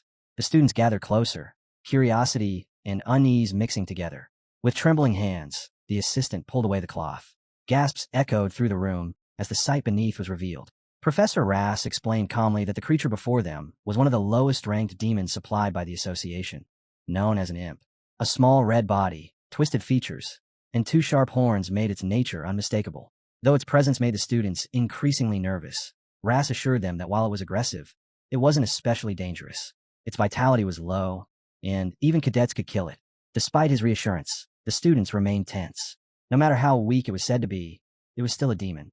Murmurs spread through the room, some complaining that this was only the first class and wondering if this was truly the standard of Eldon Academy. Professor Rass cut them off sharply, telling them to focus. He reminded them that they were the elites accepted into this academy. Their ultimate goal was not to become knights or mages, but to subjugate every demon that existed in the world. For you to do that, you'll all need to get used to beings known as demons. Even now, we know very little about them. As the professor spoke with what sounded like encouragement, a few students straightened up, their eyes burning with resolve. He then calmly explained the task ahead. Everyone was to pour their mana into the caged imp and force it into submission. Meanwhile, Knox stared at the demon with open disdain. Something about this felt wrong. Deeply wrong. According to the original storyline, this kind of lesson wasn't supposed to happen until the second year. This shouldn't be here. His instincts quietly screamed that something was off. Condense your mana in your palm, then let it flow into the target, the professor instructed. Before any student could properly act, the professor glanced at a pocket watch and casually announced that the test would end in 15 minutes. Inside his mind, his thoughts turned cold. No matter how extraordinary the Reinhafers were, there was no way they'd be prepared to face an imp. A new student would surely fall for the imp's deception, drool like an idiot, and disgrace themselves. I'll show you how things work here, Reinhafer. But the moment Knox stepped in front of the cage, the professor froze. His confident expression cracked into confusion. Inside the cage, the imp was trembling violently. Its small body shook as if it were facing death itself. Its eyes were squeezed shut, refusing to even look at Knox. The professor frowned. What happened while I wasn't looking? Knox, on the other hand, simply stared at the terrified creature, puzzled. He hadn't done anything yet. So why was it already this scared? He glanced around, and only then did he realize what was truly happening. The other students were completely entranced by the imp. Their faces were vacant, their pupils unfocused, as if they were all trapped inside the same hallucination. Everyone except him. Talia was the worst. She clutched the cage tightly, tears streaming down her face, calling the imp her maid, Emma. She kept apologizing, promising she would never do it again. Other students swayed in place, some feeling strange sensations they couldn't explain, others wearing blissful smiles as if they had just eaten the most delicious cake of their lives. Talia continued crying, bowing her head again and again toward the cage. That was when Knox broke the chaos. He turned calmly toward the professor and spoke. Professor, I'm sorry, but can you change my imp? I haven't done anything, and it's already trembling in fear. The professor was now sweating heavily, his breathing uneven as he stared at Knox in disbelief. Knox frowned slightly. Who's making that strange noise in the sacred classroom? When he turned back, His gaze landed on the professor's face, shining unnaturally, twisted with panic and disbelief. The professor's attitude toward Knox had completely flipped. With an eager smile, he leaned forward and asked, "Hey, Knox, how did you force that imp into submission?" Knox frowned slightly and answered honestly, "Wait, I already said I haven't done anything yet." Instead of calming down, the professor grew even more excited. His eyes lit up as he praised him without hesitation. "Excellent. Truly incredible. I feel foolish for not noticing such outstanding talent sooner. Remarkable. I'll give you a chance." He straightened up and spoke loudly, making sure Knox heard every word. "Listen carefully. I'll give you the opportunity to become the best student." Knox was caught off guard. The best student? Inside his head, he instinctively confirmed it. This is that thing, right? Scenes from countless dramas flashed through his mind. The kind of situation where becoming an assistant or a so-called favorite always ended badly. The kind of role you should never accept. Around them, the other students reacted with mixed emotions. Half of them were thrilled, half uneasy. Whispers spread through the room. "I'm so jealous. That's Professor Rass's best student. Wow, he has to accept." Then, without hesitation, Knox raised his hand. "I refuse." The room froze. Knox spoke plainly, without dressing up his words. "It's being the best student in name, but isn't that just another word for being a slave?" The professor was struck dumb. His eyes widened as if he couldn't believe what he had just heard. The surrounding students were just as stunned, staring at Knox, as if he had lost his mind. Meanwhile, the top students in the class were still cramped and exhausted, struggling to recover from the lingering effects of the imp's mesmerization. They cast uneasy glances toward Knox, especially Echidna. She silently evaluated him, her expression tense. "I can't believe he's the only one standing normally. Who the hell are you, Ryan Hayer?" A few hours earlier, in the academy corridor, Professor Vernon had been walking closely behind Professor Rass, speaking animatedly. "I'm telling you, that filthy-looking white-haired bastard is freakishly strong. I guarantee it. That Knox kid is a complete madman." Professor Rass had replied indifferently, not even slowing his pace. "Even so, he's just a new student. It's too early to draw conclusions based on a few achievements. Don't place such high expectations on newcomers." Vernon frowned and shot back. "That's your problem, Rass. You're too narrow-minded. Dean Noah herself told us to keep an eye on him, didn't she? His talent is obvious. What more do you need? We're talking about a student whose ability was acknowledged as the best by one of the four sages." Rass dismissed the argument with a wave of his hand. "I'll judge him with my own eyes. You don't need to concern yourself with this anymore." Vernon hurried after him anyway, grumbling as he went. "You and that obnoxious attitude of yours. Hey, wait for me." Returning to the present, Professor Rass wore an expression completely opposite from before. Shock was written all over his face as he stared at Knox, unable to believe that his offer had been rejected. He stuttered as he spoke, his voice unusually anxious, asking Knox why he would refuse something like that. Around them, whispers immediately erupted. "Is he insane?" That was a chance to assist Professor Rass directly. He's the highest authority in magic education. There are mountains of people lining up just to become his top student, and he just threw it away. That's exactly what you'd expect from the Rainhafer family's good-for-nothing. He was handed an opportunity on a silver platter and tossed it aside. People like him shouldn't even be allowed here. Hearing all of this, Knox felt a flicker of confusion, but his resolve didn't waver in the slightest. "Say whatever you want. I'm not changing my mind." Annoyance crept up on him as well, and he muttered inwardly, "Eleanor is already giving me a headache. Why does everyone around me keep causing trouble?" Just then, another student raised his voice. "Professor Rass, I have a question." Rass, still wearing a conflicted and heavy expression, nodded and allowed him to speak. The student shot Knox an unfriendly look before asking bluntly, "Why are you giving this opportunity to Rainhafer? There are many students here far more outstanding than him, aren't there?" He then turned toward Princess Penelope and added, "Moreover, your strength lies in magic, doesn't it? I believe the princess, and Echidna as well, are far more worthy of being considered for the position of top student." Knox glanced at the speaker and immediately understood the type. So he's one of those. He clicked his tongue inwardly. Look at how hard he's trying to latch onto a rising family. Smart. He knows exactly who to flatter. I'll remember him. Professor Rass's expression hardened as he listened. His voice rose as he spoke, cutting through the murmurs. "The professor is the one who decides who is suitable. However, if I say only that, you may claim I'm being unfair." His eyes swept across the classroom. "Some of you might even spread rumors that I'm biased toward Knox's talent. So let's make this clear." His gaze sharpened, carrying a quiet challenge. "I'll tell you exactly why he is the right person to become my top student." Then Rass turned toward Knox, his eyes softening with a strange hint of affection. Knox felt a chill run down his spine and silently cursed. "Crazy bastard. I already told you I'm not doing it." Unaware, or simply ignoring it, Professor Rass continued. "First, let's start with how he subdued the imp's mana." At that moment, Knox fell into thought. "So, in short, Rass's reasoning is probably going to be something like this. First, for some reason, I was able to subdue the imp. Even if it was only a low-ranked demon, that shouldn't have been easy. From Rass's perspective, it makes sense why he'd be so fixated on that. Second, there's my talent. Mana sensitivity, classified as a genius trait. As that thought surfaced, Nox's mind naturally drifted to Professor Rass. Someone who had devoted his entire life to studying magic would instantly be able to tell who truly possessed talent and who didn't. As if responding directly to those thoughts, Professor Rass continued speaking. Because of those reasons, it was only fair, in his opinion, for Nox to become his top student. I already said I'm not doing it, Nox replied flatly. The blunt rejection left Professor Rass momentarily stunned. Nox, you can take some time to reconsider, he said, trying to recover. Then he leaned forward slightly, his gaze turning strangely intense. You're rushing your decision. Nox felt a wave of disgust crawl up his spine. Please speak after you wipe your saliva, he said coldly. With that, he turned and decided to leave the classroom altogether. To begin with, there's a more suitable candidate. I'd appreciate it if you stopped fixating on me. Professor Rass looked genuinely hurt as Nox walked away, calling after him repeatedly, trying to stop him. Every genius in the room watched the scene unfold, each harboring their own thoughts. Princess Penelope broke the silence quietly. He's different from the rumors I heard. Echidna nodded in agreement. My apologies.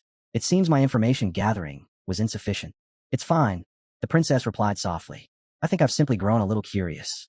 Then she added thoughtfully, Nox von Rienhofer. Whether he becomes a light for the imperial family, or a dark cloud hanging above us. By then, Nox had already left the classroom. He let out a long sigh of relief as he walked down the corridor. Why is Rass suddenly acting like that? He was looking at me like I was food drenched in honey. Why are there no normal people in this insane place? Still, I managed to shake him off. I should be able to live peacefully for now. The long day eventually came to an end, and night settled in. Nox sat alone in his room, his expression gloomy. Jitri noticed immediately and asked with concern, Did something bad happen at the academy? Nox answered with a tired voice. It was horrifying. His mind drifted back to what happened after he left Professor Rass's class that morning. No matter where he went, Rass's presence followed him like a shadow, constantly trying to persuade him to become his top student. In the classroom, the canteen, even the restroom, Professor Rass simply refused to give up on him. He even stuck his head into the restroom, just to persuade him. Become my top student.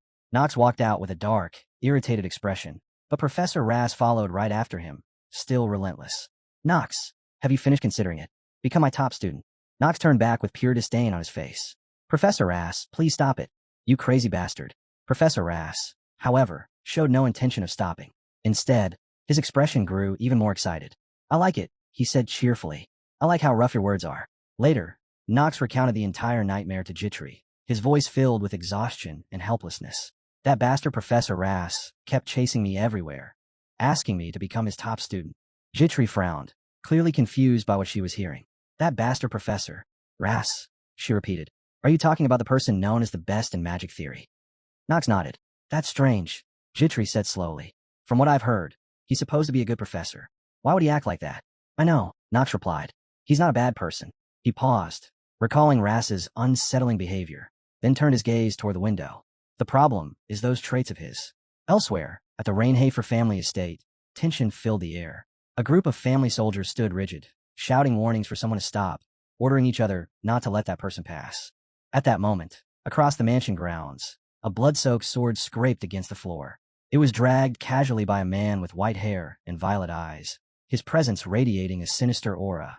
He was unmistakably one of the Reincarnated heirs. With a terrifying calm, he continued advancing toward the soldiers.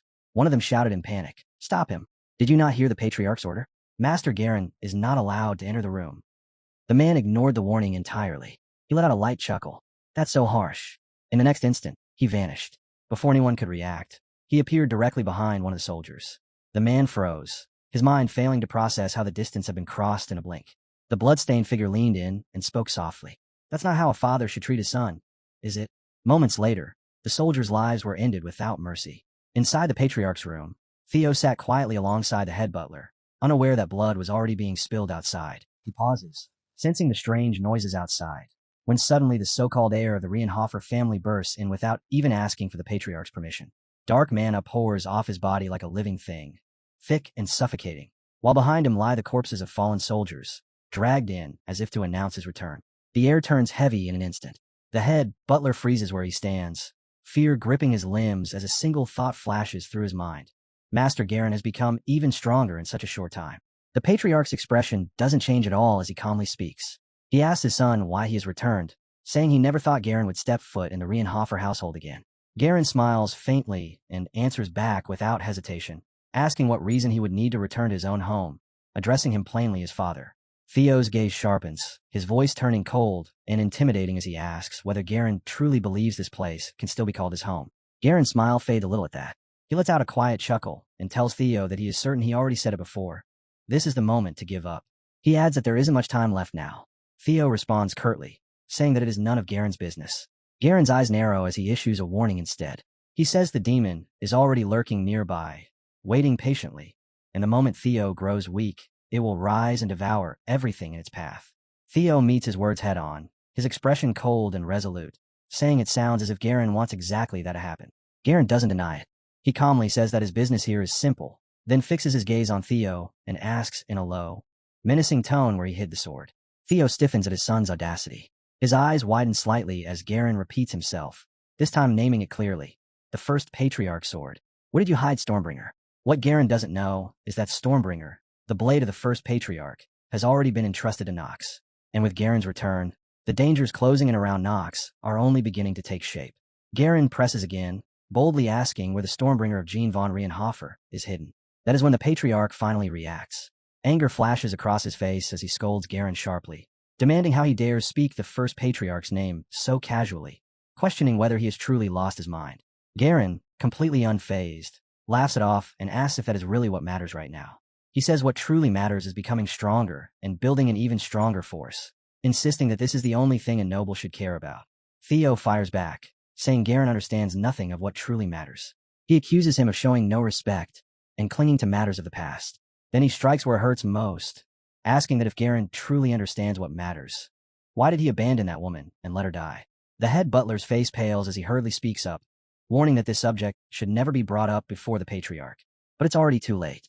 Theo's composure finally cracks. His voice drops into something dark and dangerous as he repeats the words slowly, asking if Garen truly just referred to her as that woman. He tells him coldly that by doing so, he has gravely disrespected his own mother. Garen immediately rejects Theo's words without hesitation and states firmly that his mother is Priscilla von Orel, and that she is his one and only mother. His voice hardens as he emphasizes it again, saying that the woman Theo mentioned was nothing more than a mistake, someone who was merely a guest within the Rienhofer family. The moment those words leave his mouth, the patriarch's expression darkens.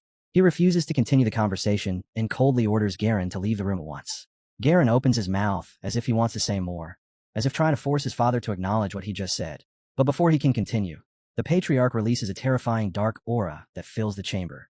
His gaze locks onto Garen as he repeats his command in a low, dangerous voice, telling him to get out. He then adds a warning, saying that he does not wish to be forced to cut off his own son's head. Faced with that unmistakable threat, Garen finally turns to leave. Yet just before stepping out, he pauses and throws one last ominous line over his shoulder, saying that Theo will regret this, and that soon enough he will understand everything that has been prepared for his sake. With that, Garen leaves, and silence settles over the room. Theo remains standing there, his gaze distant and heavy with thought. The head butler carefully steps forward, concern etched across his face, and asks whether the patriarch is all right. Theo turns away, shame flickering in his eyes as he admits that he lost control and showed an unsightly side of himself. The head butler immediately denies that, telling him not to say such things, reminding him that he is someone who has sworn eternal fealty to the Rienhofer family. Still, worry lingers in his voice as he adds that if the world were to learn that Master Garen is working together with a demon, the situation could become extremely dangerous. Because of that, he gently suggests that the patriarch should consider deciding on a new successor as soon as possible. Theo falls silent, pondering the idea of choosing a new heir in the future. Seeing this, the head butler provides further information, hinting at someone worthy of consideration. He explains that they recently received good news through a letter, stating that Master Nox placed first in this year's Eldine Academy admission test. Theo's eyes widen slightly as he asks if that is truly the case. The head butler confirms it, adding that the new dean of Eldine Academy, Noah von Trinity, one of the four sages, has personally acknowledged Master Nox's talent. Hearing the name Nox von Rienhofer, Theo grows contemplative. He feels that Nox's current growth may still be insufficient, but if he truly possesses the level of talent they witnessed before, then his potential cannot be ignored. He silently thinks that one day, Nox might very well end up sitting in that very seat. Meanwhile, back at Eldine Academy, Professor Rass continues to persistently invite Knox to become his apprentice. Knox, however, remains unwavering in his refusal and bluntly states that he does not want to. Professor Rass doesn't seem discouraged in the slightest. Instead, he smiles and adds that he would provide generous support funds, even promising that Knox could graduate from Eldine Academy without having to pay for anything at all. Knox answers without hesitation, bluntly saying that he already has tons of money and asking if the professor doesn't know that he's from the Reinhofer family. Professor Rass responds by stressing that it isn't just about money, hinting at immense fame and prestige as well.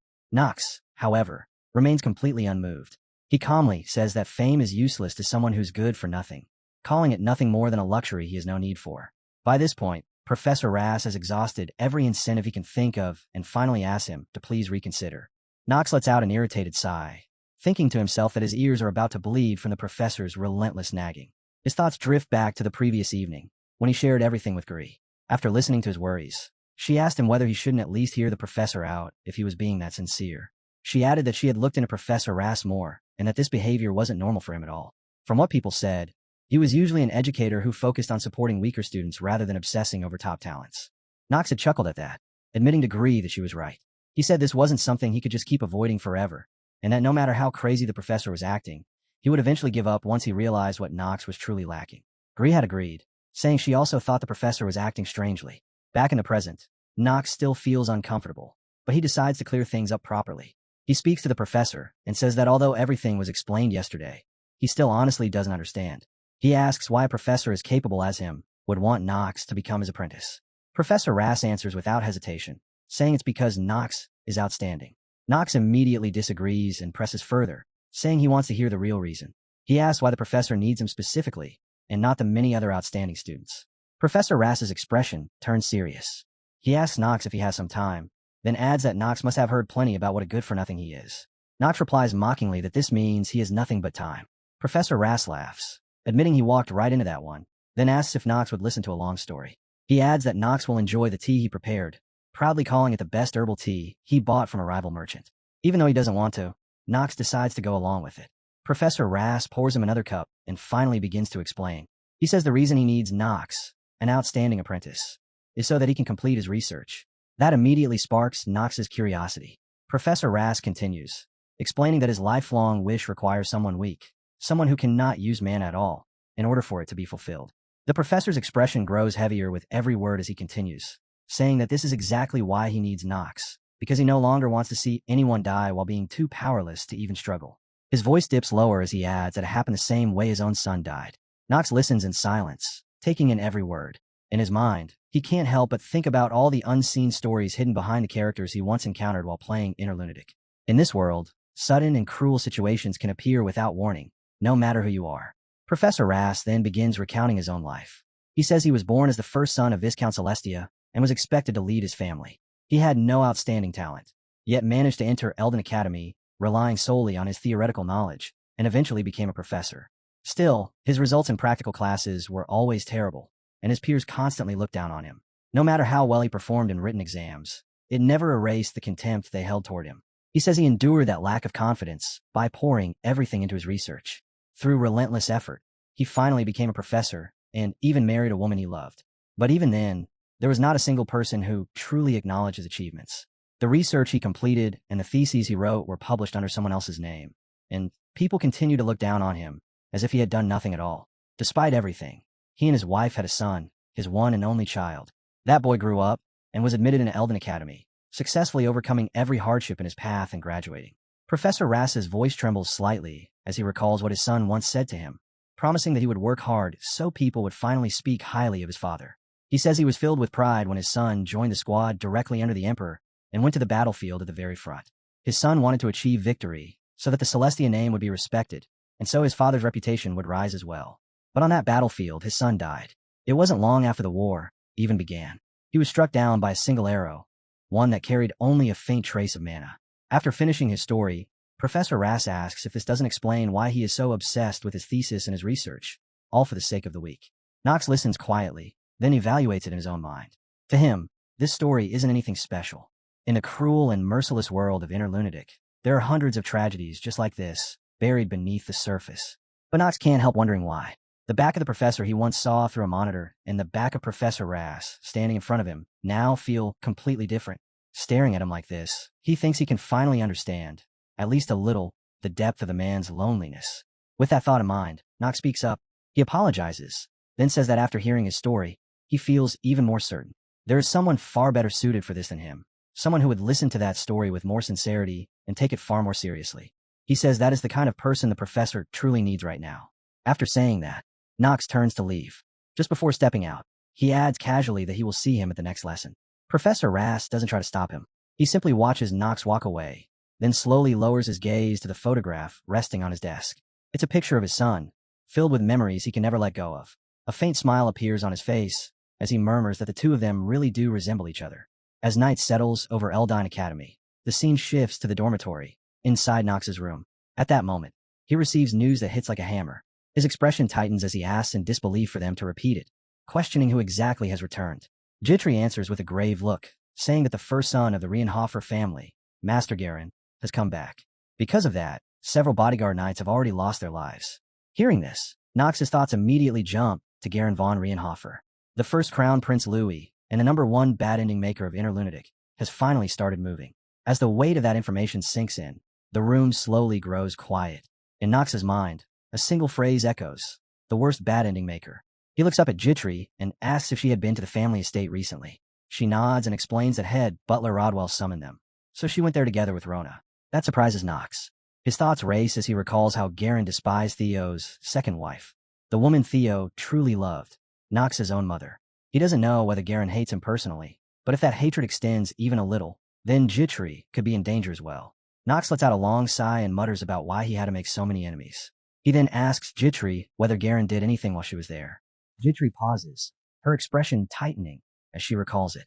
She admits that thinking back on it makes her angry, remembering how she clenched her fists in silence at the time, wondering if he had really caused trouble.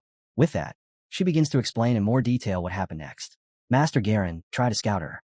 The moment those words left Jitri's mouth, Nox was visibly taken aback. Seeing his reaction, Jitri's expression turned troubled as she slowly began recounting everything that had happened. Back at the Reinhardt family estate, Rona and Jitri, who hadn't seen each other in a long time, were deep in conversation, catching up like old times. Then, without warning, Garen appeared before them. Both women immediately straightened and greeted him respectfully. Garen's gaze lingered on Jitri, and a curious smile formed on his face. He remarked that the maid standing there looked unusual, far too outstanding to be ordinary. Calling her over, he questioned her directly, asking who she was and why he had never seen her before. Jitri stepped forward with perfect courtesy and introduced herself as Master Nox's exclusive maid, stating her name calmly. Garen waved off her politeness with clear impatience and got straight to the point. He told her he wanted her to become his maid instead. He claimed he could tell she was capable, that she possessed ambition, enough ambition to satisfy him. A smirk crept onto his face as he spoke, confident that such an offer could not be refused. But Jitri declined without hesitation. She bowed politely and apologized, explaining that she was already serving Master Nox and could not accept his offer. That refusal immediately irritated Garen. His tone sharpened as he reminded her of who he was, demanding to know why she would reject him. He asked whether Nox had bribed her with money, clearly unable to accept the answer in front of him. Jitri remained calm. She explained that it wasn't about money at all. She wanted to serve Nox. He respected her, and that was enough. She apologized again, then paused briefly, her expression softening as she spoke of Nox. Her face almost seemed to glow as she said that more than anything, she wanted to stay by Master Nox's side and see what kind of future he would carve out. Hearing such words from a mere servant made Garen deeply uncomfortable. Inside, irritation twisted into disbelief. He couldn't understand why someone like her would choose to serve a brat like Nox. Still unwilling to give up, he made another offer, this one far more tempting. He promised to pay her 3 times whatever Nox was giving her. Even then, Jitri did not waver. She bowed deeply once more and apologized, standing firm in her decision. With Garen's temperament, such a rejection was not something he would easily forgive. Back in the present, inside Nox's room, Jitri finished her story and quietly added that Garen had asked her to become his maid and had even offered to raise her wages. Hearing this, Nox felt an unexpected heaviness in his chest. He asked her how much Garen had offered.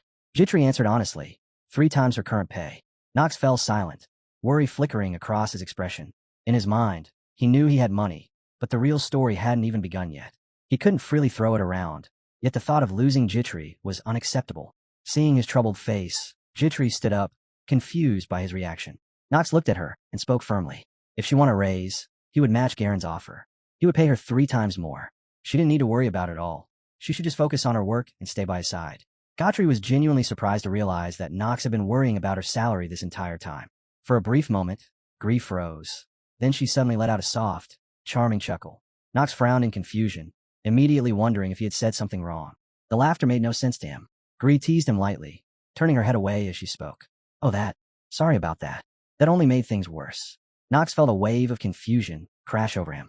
What has happened? Did she just laugh at me? No way. With a hint of regret in his voice, he asked again, carefully this time.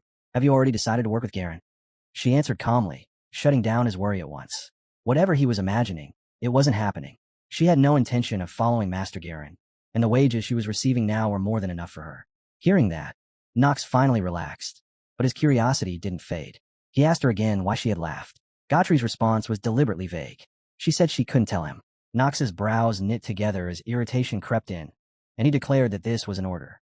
Gree replied casually, saying something funny had simply crossed her mind, so she laughed. Knox immediately shot back that she had gotten worse at lying. Godfrey turned away and let out a quiet sigh, clearly thinking her master was hopeless. Knox, however, was already lost in his own thoughts. No matter what, as long as he hadn't lost her, that was enough. But Garen, if he ever caught him, he wouldn't let it slide. Of course, that would have to wait until he became stronger. Soon after, it was time for the Academy's outdoor class. The students lined up, waiting for their turn. At Eldon Academy, every new student was required to take 5 mandatory classes. The first covered the history of the Archeim Empire, recounting the creator god Arden and the strongest unified kingdom that history had all but erased. The second was horsemanship. The third focused on knightly conduct and etiquette within the academy. The fourth was basic imperial magic. And finally, Knox's personal nightmare, the cursed stamina training. Just thinking about it made his body feel heavy. His breathing grew rough as he ran, panting nonstop while other students continued moving ahead as usual. With his negative attribute dragging him down, Knox struggled to keep pace. His head spun, breaths coming in short, shallow gasps as he forced himself onward. Before long, his stamina hit its absolute limit. Knox collapsed on the grass, gulping down water and muttering complaints about himself. That was when a teacher walked over and commented casually that this was strange. Knox was like a mayfly. Knox immediately sprayed water from his mouth in shock and demanded to know what that meant. The teacher explained calmly that while Knox was exceptional at shorter bursts, he clearly had serious trouble when it came to endurance. It's as if you're being blocked by a massive wall you simply can't overcome. Hearing the instructor's evaluation, Knox fell silent. As expected of an Eldon Academy instructor, the man had hit the mark perfectly. Because of the terminally ill trait, Knox's stamina was stuck at 15, barely half of what it should have been at its maximum. Knox straightened up and looked at the instructor, questioning him openly. Aren't you an instructor? Why would you say something so discouraging? The man paused, then replied calmly, apologizing if his words had sounded harsh. He said Knox should still take them seriously. If he continued moving recklessly like this, he might end up shortening his own life. Knox nodded and replied that he understood and would keep it in mind. Internally, though, he let out a bitter laugh. There was already a countdown ticking inside his heart. How could he possibly ignore a warning like that? At that moment, a notification appeared before his eyes, blunt and merciless. Because of the terminally ill trait, his lifespan was decreasing at an accelerated rate. Knox clicked his tongue in annoyance and muttered that this was seriously getting on his nerves. Nearby, Perisilis had been quietly observing him. From the outside, Knox looked like a complete fool, talking to himself and staring into empty space. That strange behavior made Perisilis suspicious. He spoke up loudly, saying he couldn't figure Knox out at all. During the admission test, Knox had done all that absurd stuff and taken first place. Yet now he was clearly hiding his stamina. In Perisilis' mind, this had to be connected to Knox pretending to be a useless nobody. The constant staring and commentary irritated Knox. He turned back sharply and snapped that the guy was annoying. If they ever fought again, he wouldn't hold back. Soon after, the scene shifted to the town near the academy. Wearing a black cloak, Knox moved through the streets quietly, keeping a low profile. Just as he thought he was alone, a voice suddenly spoke from behind him. The speaker said he hadn't expected to meet Knox in a place like this. The Reinhardt family's youngest son. Knox froze. It was Rick, Eleanor's servant. Recognizing him instantly, Knox cursed inwardly. Why was this bastard always popping up? This freaking game destroyer. He turned and looked at Rick with guarded eyes, clearly questioning what his purpose was for appearing here. At the same time, Mai's voice surfaced in his mind, calmly identifying the man. Rick. His real name was House Schultzdampf, one of the worst bad ending makers, rivaling even the first prince, Louis von Archeim. A demonic human, a master of negotiation and exceptional eloquence, talented with hidden weapons, cunning to the core, skilled in bat, gun, and northern sword arts. A traitor, a con artist. His stats flashed through Nox's memory. Stamina 4, mana 4, luck 3, willpower 5, charm 12, passive skill, negotiation revision.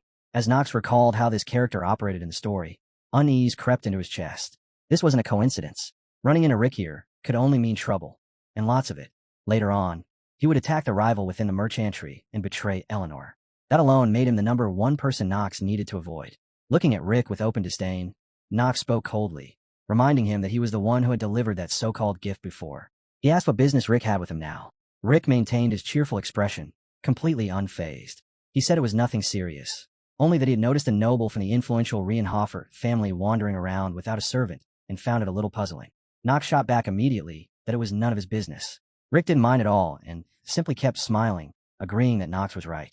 Then, as if changing topics on a whim, Rick suggested that since fate had brought them together, he could help Nox purchase some items. After all, he had plenty of free time at the moment.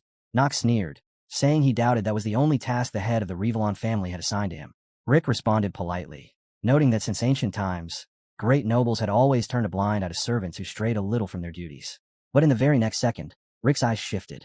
There was something hidden in his gaze as he looked at Nox. Inside his mind, Nox's guard went up even higher. There had to be a reason Rick had approached him. He needed to figure out what this man was scheming. Outwardly, Nox replied that he didn't like people who talked too much. Rick nodded in understanding and answered obediently that he would remember that. Meanwhile, in Eleanor's room, a maid entered quietly and handed her a stack of documents. She explained that these were the materials Eleanor had requested. Eleanor accepted them with a polite thank you and immediately began examining their contents. Most of the documents were related to Nox. As she read through the additional information, her brows slowly furrowed. Nox von Reinhofer. Why had he saved her? The question left her feeling both confused and strangely heavy inside. There was no clear reason for him to do such a thing. To begin with, the Reinhofer family had almost no interaction with the Revillon family. If Nox had been seeking benefits, he should have accepted Professor Burnham's proposal, yet he had rejected it without hesitation. The youngest son of the Reinhofer family, she knew, didn't possess that kind of personality at all. What was certain was that he had begun acting differently ever since he resolved the missing child incident in the forest, but the reason behind that change remained unclear. Letting out a deep sigh, Eleanor leaned back slightly. At the same time, she couldn't help but think about Rick as well. There was something off about him. His recent movements were suspicious, and he had been gathering people within the merchantry. Still, she doubted he could accomplish anything significant. After a brief moment of contemplation, Eleanor quickly organized the documents and information, her expression turning firm as she prepared for whatever might come next. Her gaze slowly drifted toward the window as her thoughts sank deeper and deeper. When she finally closed her eyes, her father's image surfaced instantly, filling her with fear. His voice echoed relentlessly, interrogating her without mercy. How foolish. Why would you do something like that? His face was twisted with fury as he spoke. If it was necessary, you should have given everything you had. Eleanor's eyes trembled, fear overflowing as tears streamed down her face. At the same time, fragments of her childhood resurfaced, memories of standing inside a church during a funeral. The maid beside her had been crying endlessly. Eleanor was still very young back then, a small girl standing before her late mother with a hollow, crestfallen expression. That moment had carved itself deep in her heart. Yet it was also that very experience that made her stronger. She steadied herself now, forcing her tears back down. In her mind, the image of a strong yet lonely woman facing the future took shape. Someone who would not bend, no matter how heavy the weight placed upon her shoulders. Back in a marketplace, Nox and Rick were moving from shop to shop, purchasing various items. Just as Rick had promised, he explained things smoothly as they walked. There was no need to buy a high-grade ore from magic classes, since a far better one would be issued for free in the second year. As for alchemy tools like pots and ladles, they needed to be made from a special type of iron. Most items would be crafted in the empty chemical room anyway, so meeting the minimum requirements was enough. They continued shopping, and before long, the purchased items piled up like a small mountain. Nox followed silently the entire time, saying nothing. Rick pointed toward another store further ahead, mentioning that it had connections to the Eleanor merchantry and offered items at reasonable prices. He suggested taking a look to see if there was anything else worth buying. As Rick pondered what to add, Nox found himself thinking quietly. Much as he hated to admit it, Rick's talent was genuine. The con artist trait, combined with a passive skill negotiation revision, made him frighteningly effective. If Rick weren't a demonic human, Nox might have seriously considered recruiting him. After tallying everything up, Rick approached Nox and casually asked if he had already bought everything he needed. Nox nodded, saying it was sufficient. But the moment the words left his mouth, his gaze turned icy. He asked Rick directly why he had been looking for him in the first place. In the next instant, Knox completely lost his composure. He grabbed Rick by the collar and slammed him hard against the opposite wall, the sudden violence cutting straight through the calm of the marketplace. The impact was heavy enough to twist Rick's face, the fake smile finally shattering. Knox growled low in his throat, demanding to know why Rick had approached him in the first place. Rick played dumb, tilting his head and asking what Knox was talking about. That answer only poured fuel on the fire. Knox's grip tightened as he lifted Rick higher, his voice cold as he warned that wasting time wasn't a smart move for him. Rick dropped the act. A sinister smile crept onto his face as he spoke, saying it looked like this conversation would be short and that he would get straight to the point. The moment he finished, a suffocating aura spread around them. Knox felt the danger instantly and glanced around. A barrier had formed. From the way it shimmered, it was clearly magic meant to block sound. Rick's expression turned vicious.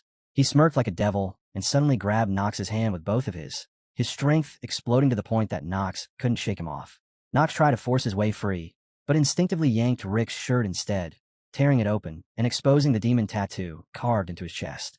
Knox's eyes burned as the dark aura around him thickened, his voice sharp as he accused Rick, saying the one he served wasn't the first prince at all, but a demon.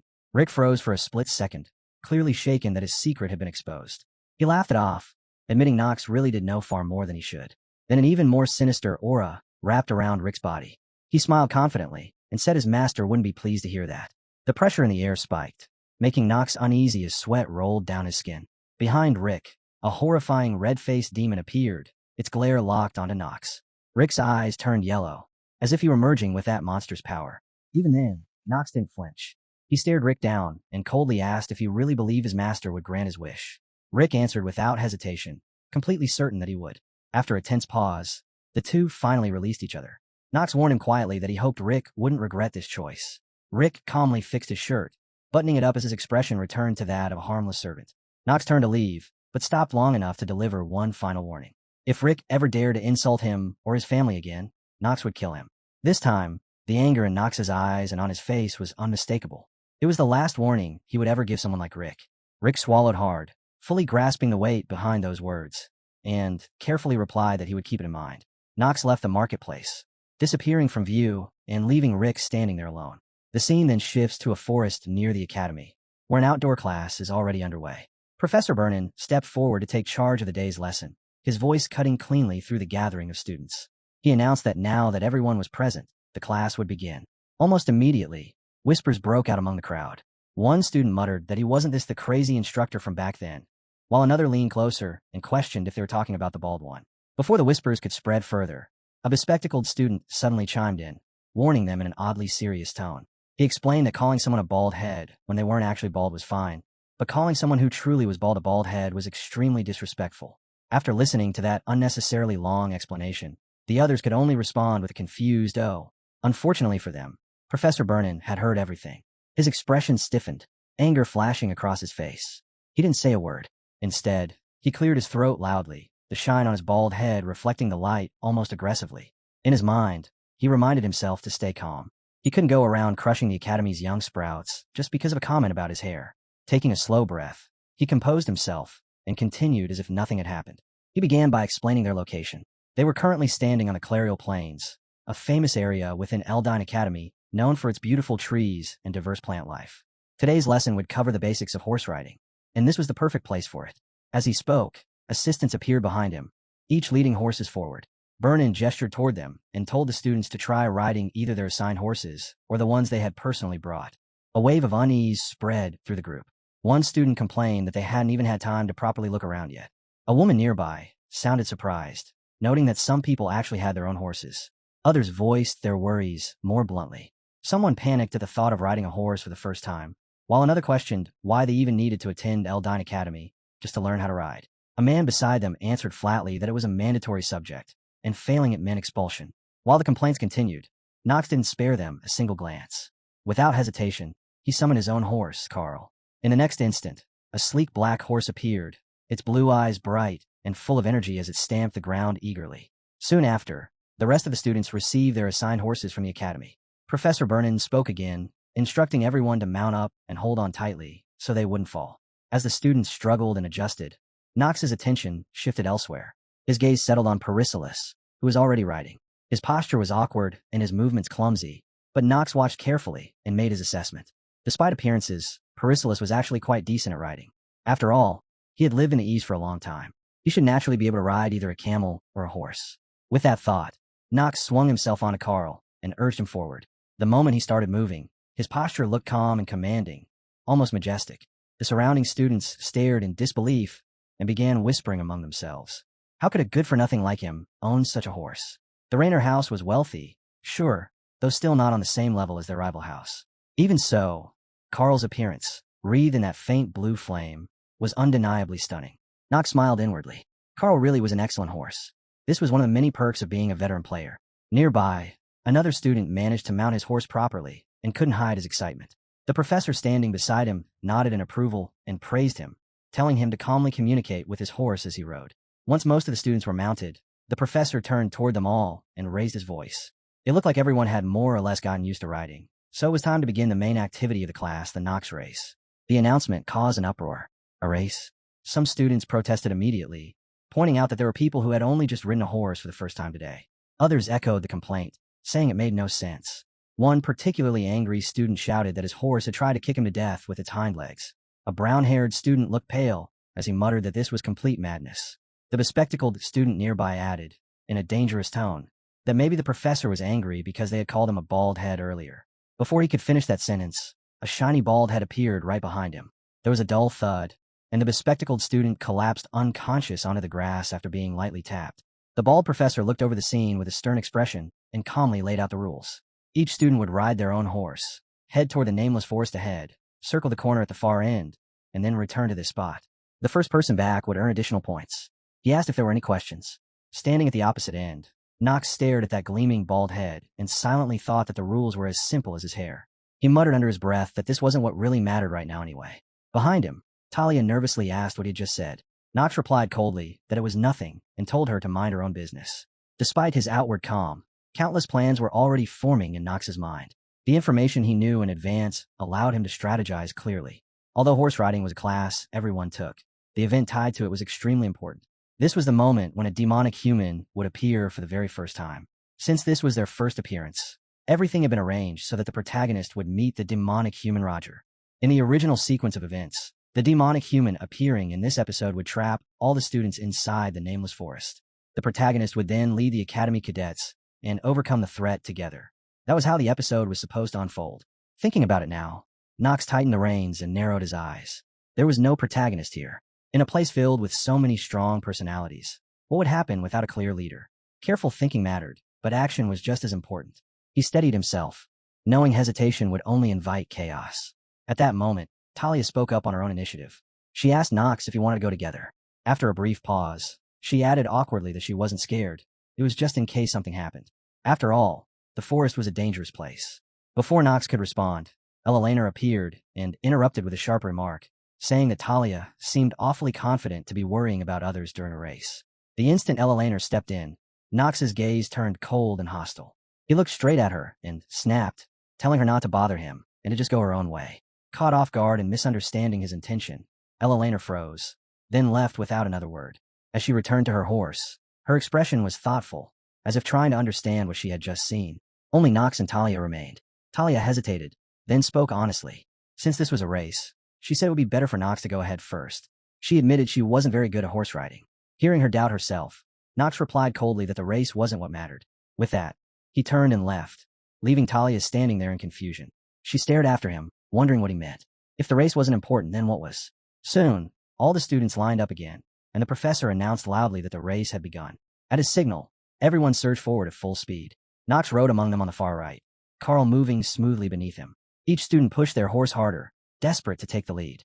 One confident boy laughed arrogantly, boasting that he wouldn't lose to commoners who had never ridden a horse until today. Then, suddenly, fear spread across one student's face. Carl reacted instantly, sensing the danger ahead. The blue flames around him flared brighter, his eyes sharpening with alertness. Knox felt it too. He pulled gently on the reins, calming Carl as he murmured that he understood. At that exact moment, a notification appeared before his eyes.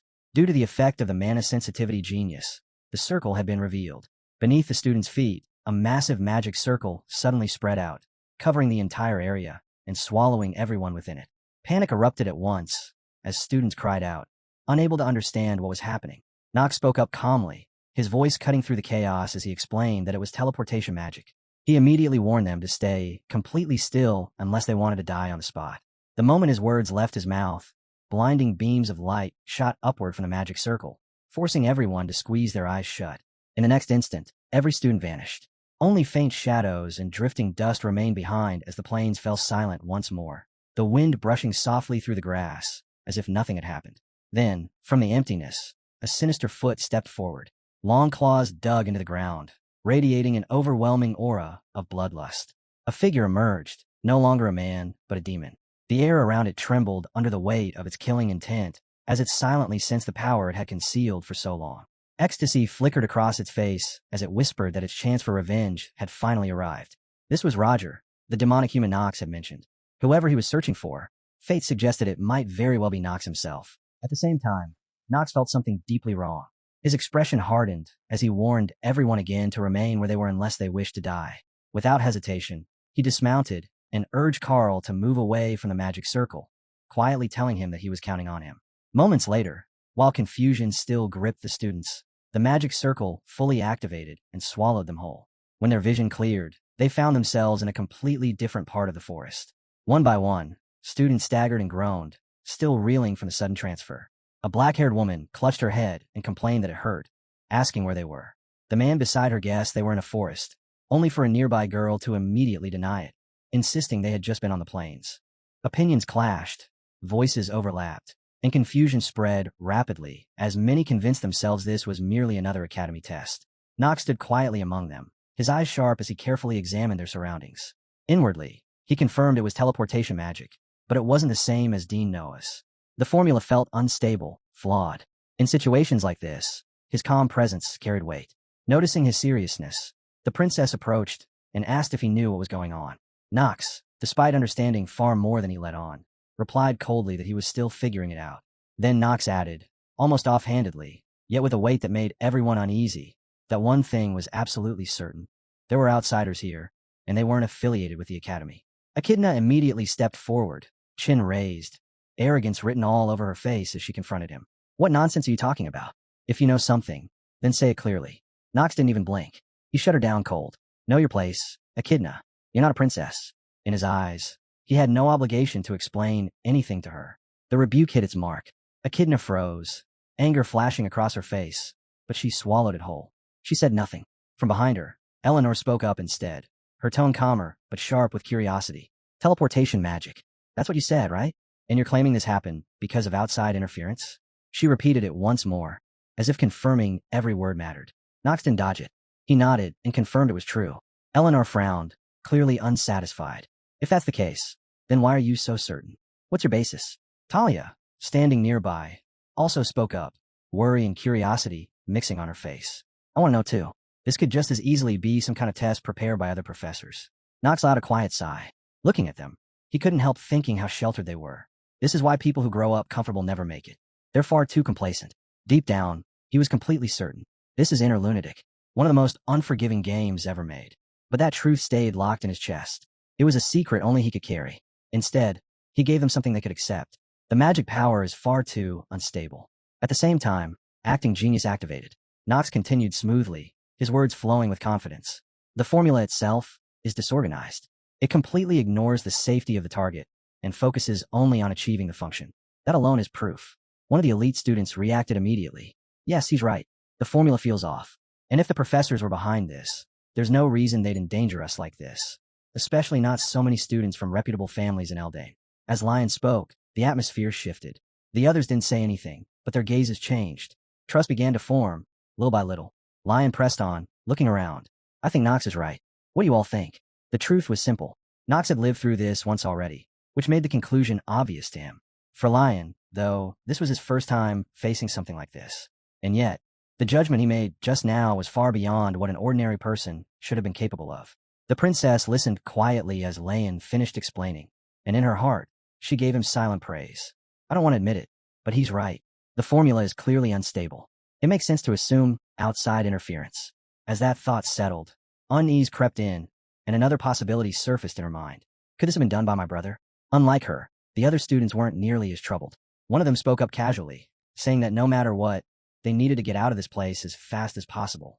The suggestion spread quickly, and several others nodded in agreement, eager to leave. That was when Layan raised his voice again, warning them.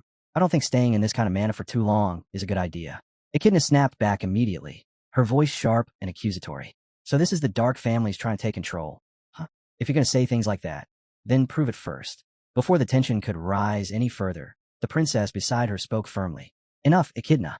Then she turned to everyone else and confirmed it without hesitation. Everything they said is correct. If we remain inside this vortex of unstable mana for too long, we'll be as good as dead. Those words stopped Echidna cold. She bit her tongue and didn't dare argue further. With the princess backing it up, the others hesitated for only a moment before agreeing. Now that they thought about it, the way the magic circle was deployed really was strange. Yeah, it's way too inefficient. More voices joined in, praising the princess's insight. She really is sharp. She started learning magic earlier than we did, didn't she? Perisilis, standing nearby, listened in silence. He didn't add a single word, but his eyes narrowed, growing alert. Suddenly, he turned his head in one direction, drew his sword, and assumed a battle stance. He raised a hand, signaling everyone to be quiet. Echidna, with her limited perception, noticed nothing at all. Perisilis glanced at her coldly and asked, "Can't you smell the stench of blood?" Then he added in a low voice, "This is an intermediate rank monster, or higher. It's above us." Those words instantly alerted Nox as well. He sensed at the same time. Above them, a massive bird-like monster appeared, its enormous body supported by 4 wide wings. Each beat of its wings sent violent gusts of wind crashing down, making everyone tense. Before the creature could even let out a cry, Nox moved. He leaped upward in an instant, his sword flashing as it slashed repeatedly across the bird's body. His face remained calm and emotionless throughout. As the monster reeled from the blows, Nox spoke without looking back. "All of you get ready." The massive bird crashed to the ground, cut down effortlessly. After killing an intermediate-level monster, as if it were nothing, Nox looked at the group and spoke with unmistakable authority. "In a situation this dangerous, I'll be taking command of the fight." The other students stiffened the moment Nox said that. Murmurs spread instantly. What? Who's taking command? In their minds, disbelief turned into ridicule. Nox is taking command. That useless guy? This has to be a joke. The princess, however, was caught off guard in a completely different way. Her gaze lingered on Nox, her thoughts racing. That monster's ambush. I didn't sense it at all, and yet he was the first to notice. Nox von Reincarnated, the so-called good-for-nothing of House Rainer. The elite students had all seen it with their own eyes. Still, none of them openly objected, nor did they voice their support. They simply watched in silence.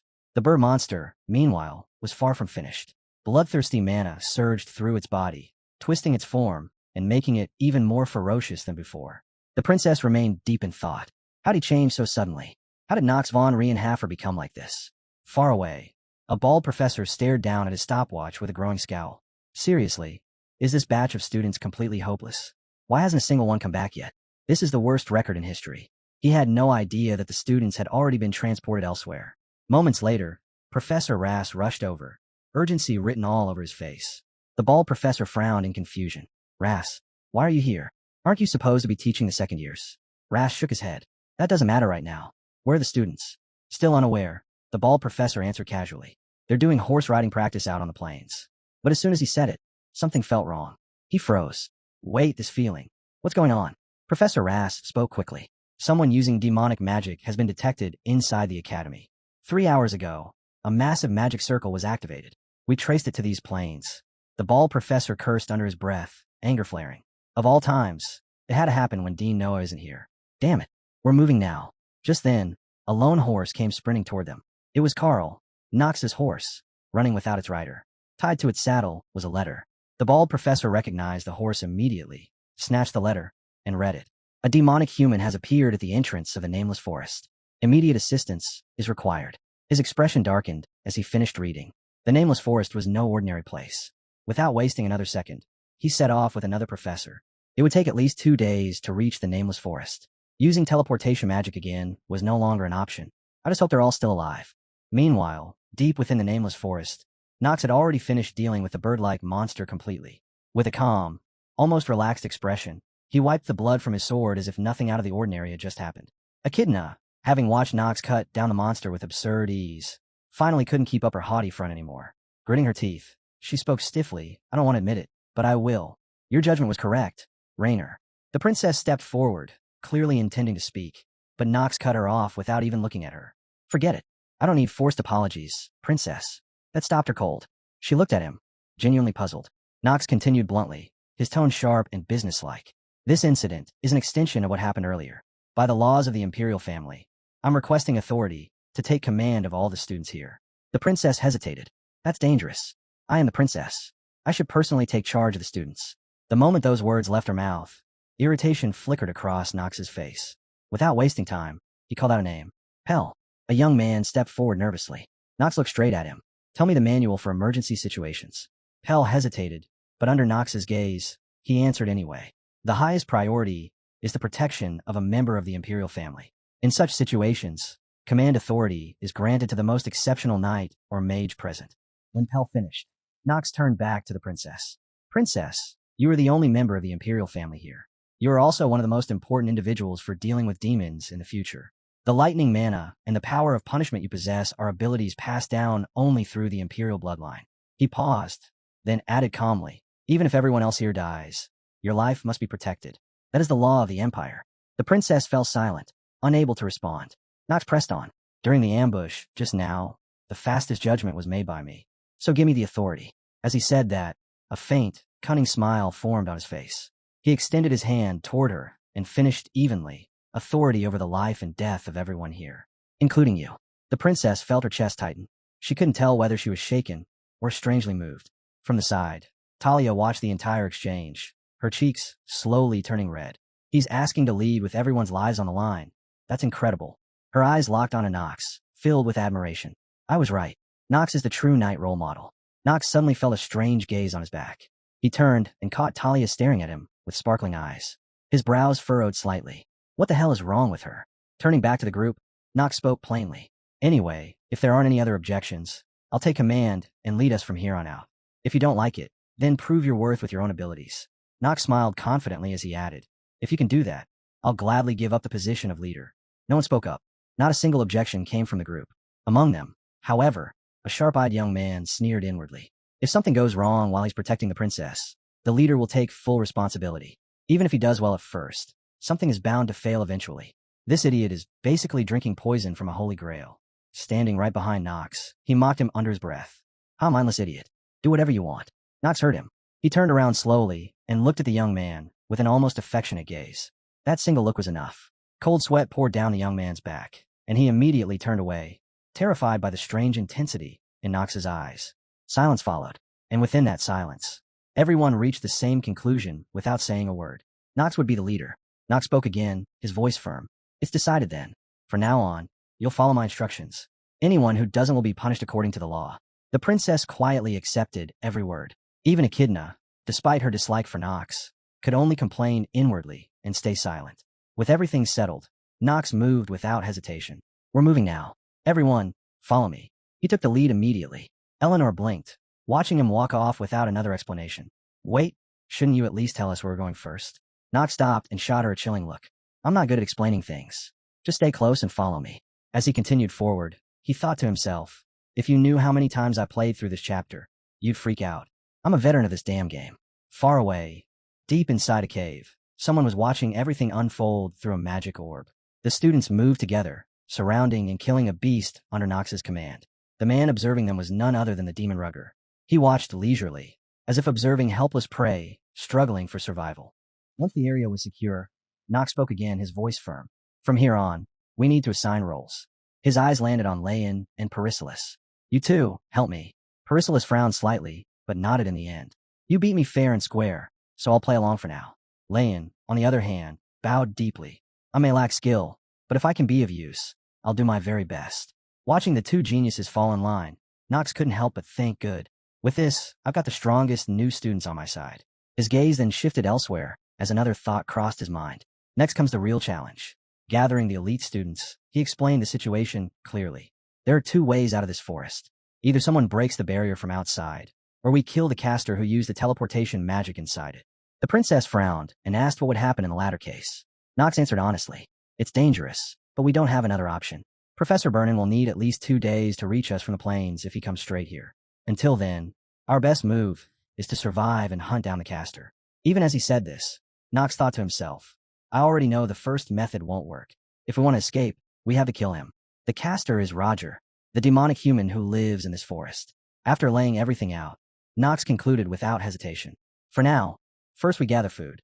We should be able to last 2 days with this much. The moment those words left Knox's mouth, Pericillus stiffened. His eyes darted toward the thing they had just killed, and he hurriedly protested. Oi, Mr. Noble, what exactly are you planning to make us eat? Knox replied without a shred of concern. It's a pig. Any problem with that? Pericillus let out a long sigh, rubbing his temples. Hey, I know you're strong and all, but you've seriously got the wrong idea. This isn't some noble's back mountain hunting ground. We can't eat demonic beasts like this. They're poisonous. Knox glanced down at the pig's carcass and calmly acknowledged it. Of course I know that. He also knew full well that the plants growing nearby couldn't be eaten carelessly either. Hearing this, Pericillus became even more confused. Then why are you telling us to eat it if you know all that? How are we supposed to eat demonic beasts? No matter how hungry I was back in the East, I never went this far. Do you have any idea how long your stomach will hurt if you eat that stuff? As he spoke, Pericillus wore a deeply disgruntled expression. Watching him, Knox thought to himself, this lunatic only got stomach pain after eating demonic beasts. I really shouldn't get too involved with him. After a brief pause, Knox cut him off sharply. Shut up and stay quiet. I have my ways. With that, Knox bent down and picked several herbs from the surrounding area, then turned to Leon. Leon, summon the undead and have them guard the students against monsters. Leon immediately nodded and moved to carry out the order. Knox then sighed and looked back at Pericillus. I want you to protect the princess. Aside from that cheeky mouth of yours, your skills are actually decent. Being insulted like that made Pericillus furious, but he swallowed his anger. It was an order from the leader, after all. I'll beat you until you're half dead someday. Just you wait. With that thought burning in his mind, he turned and left to do his job. Once they were gone, Knox finally began his own work. He first found a large, flat stone and set it up like a table. Then he started cooking, using whatever ingredients the forest could provide. In the end, one particular piece was separated out, a chunk of purple demonic pig meat. Just looking at it was enough to make people uneasy. Not a single student dared to touch it. What is that thing? Look at the color. If we eat that, we'll die for sure. As the meat grilled over the fire, Knox placed a certain herb on top of it. A golden aura slowly spread from the herb, seeping into the flesh bit by bit, as if purifying something deep within. After a while, the purple meat slowly shifted, its strange, dreamy hue fading into the familiar color of normal pork. The students who had been watching gawked in astonishment. Knox, calm as ever, explained, I just used this plant to neutralize the poison in the meat. The crimson rake plant can counteract toxins from middle-rank monsters and below, and that hornboar we just killed fits that category. The students exchanged uneasy glances, murmuring among themselves. Is that so? I think I read something like that in a book, but the Reinhafers don't exactly starve. How would he know this? No one could answer. Knox then turned to the princess with a faint smile. So, princess, do you prefer it rare or medium rare? In his mind, he'd already dismissed the idea of well done. There had been some mention in a game once that well-done meat was thrown away, a waste. By now, the pork was nearly cooked. The students, exhausted from a full day of movement, were ravenous. Even the princess, despite her royal upbringing, couldn't help the way her eyes followed the sizzling meat. Hunger had no regard for dignity. Meanwhile, far from the forest, the two professors rode swiftly toward the nameless forest. The bald professor fiddled with a device, attempting to contact the academy's principal, Noah Von Trinity. Dean Noah, can you hear me? He asked. Yes, came the calm reply. This demonic human is at least intermediate rank. The academy considers this a grave situation. I'm on my way to rescue the children with Professor Rass. On the other end, the only response was the faint sound of chewing. The bald professor froze. What was that? That sounded like someone eating snacks. He shook his head, trying to reassure himself. No, she's crazy. But she wouldn't be casually snacking in a situation like this, would she? Professor Rass, sitting nearby, squinted. Mr. Mine, are you eating snacks right now? Caught in the act, Principal Noah's tone was casual, almost teasing.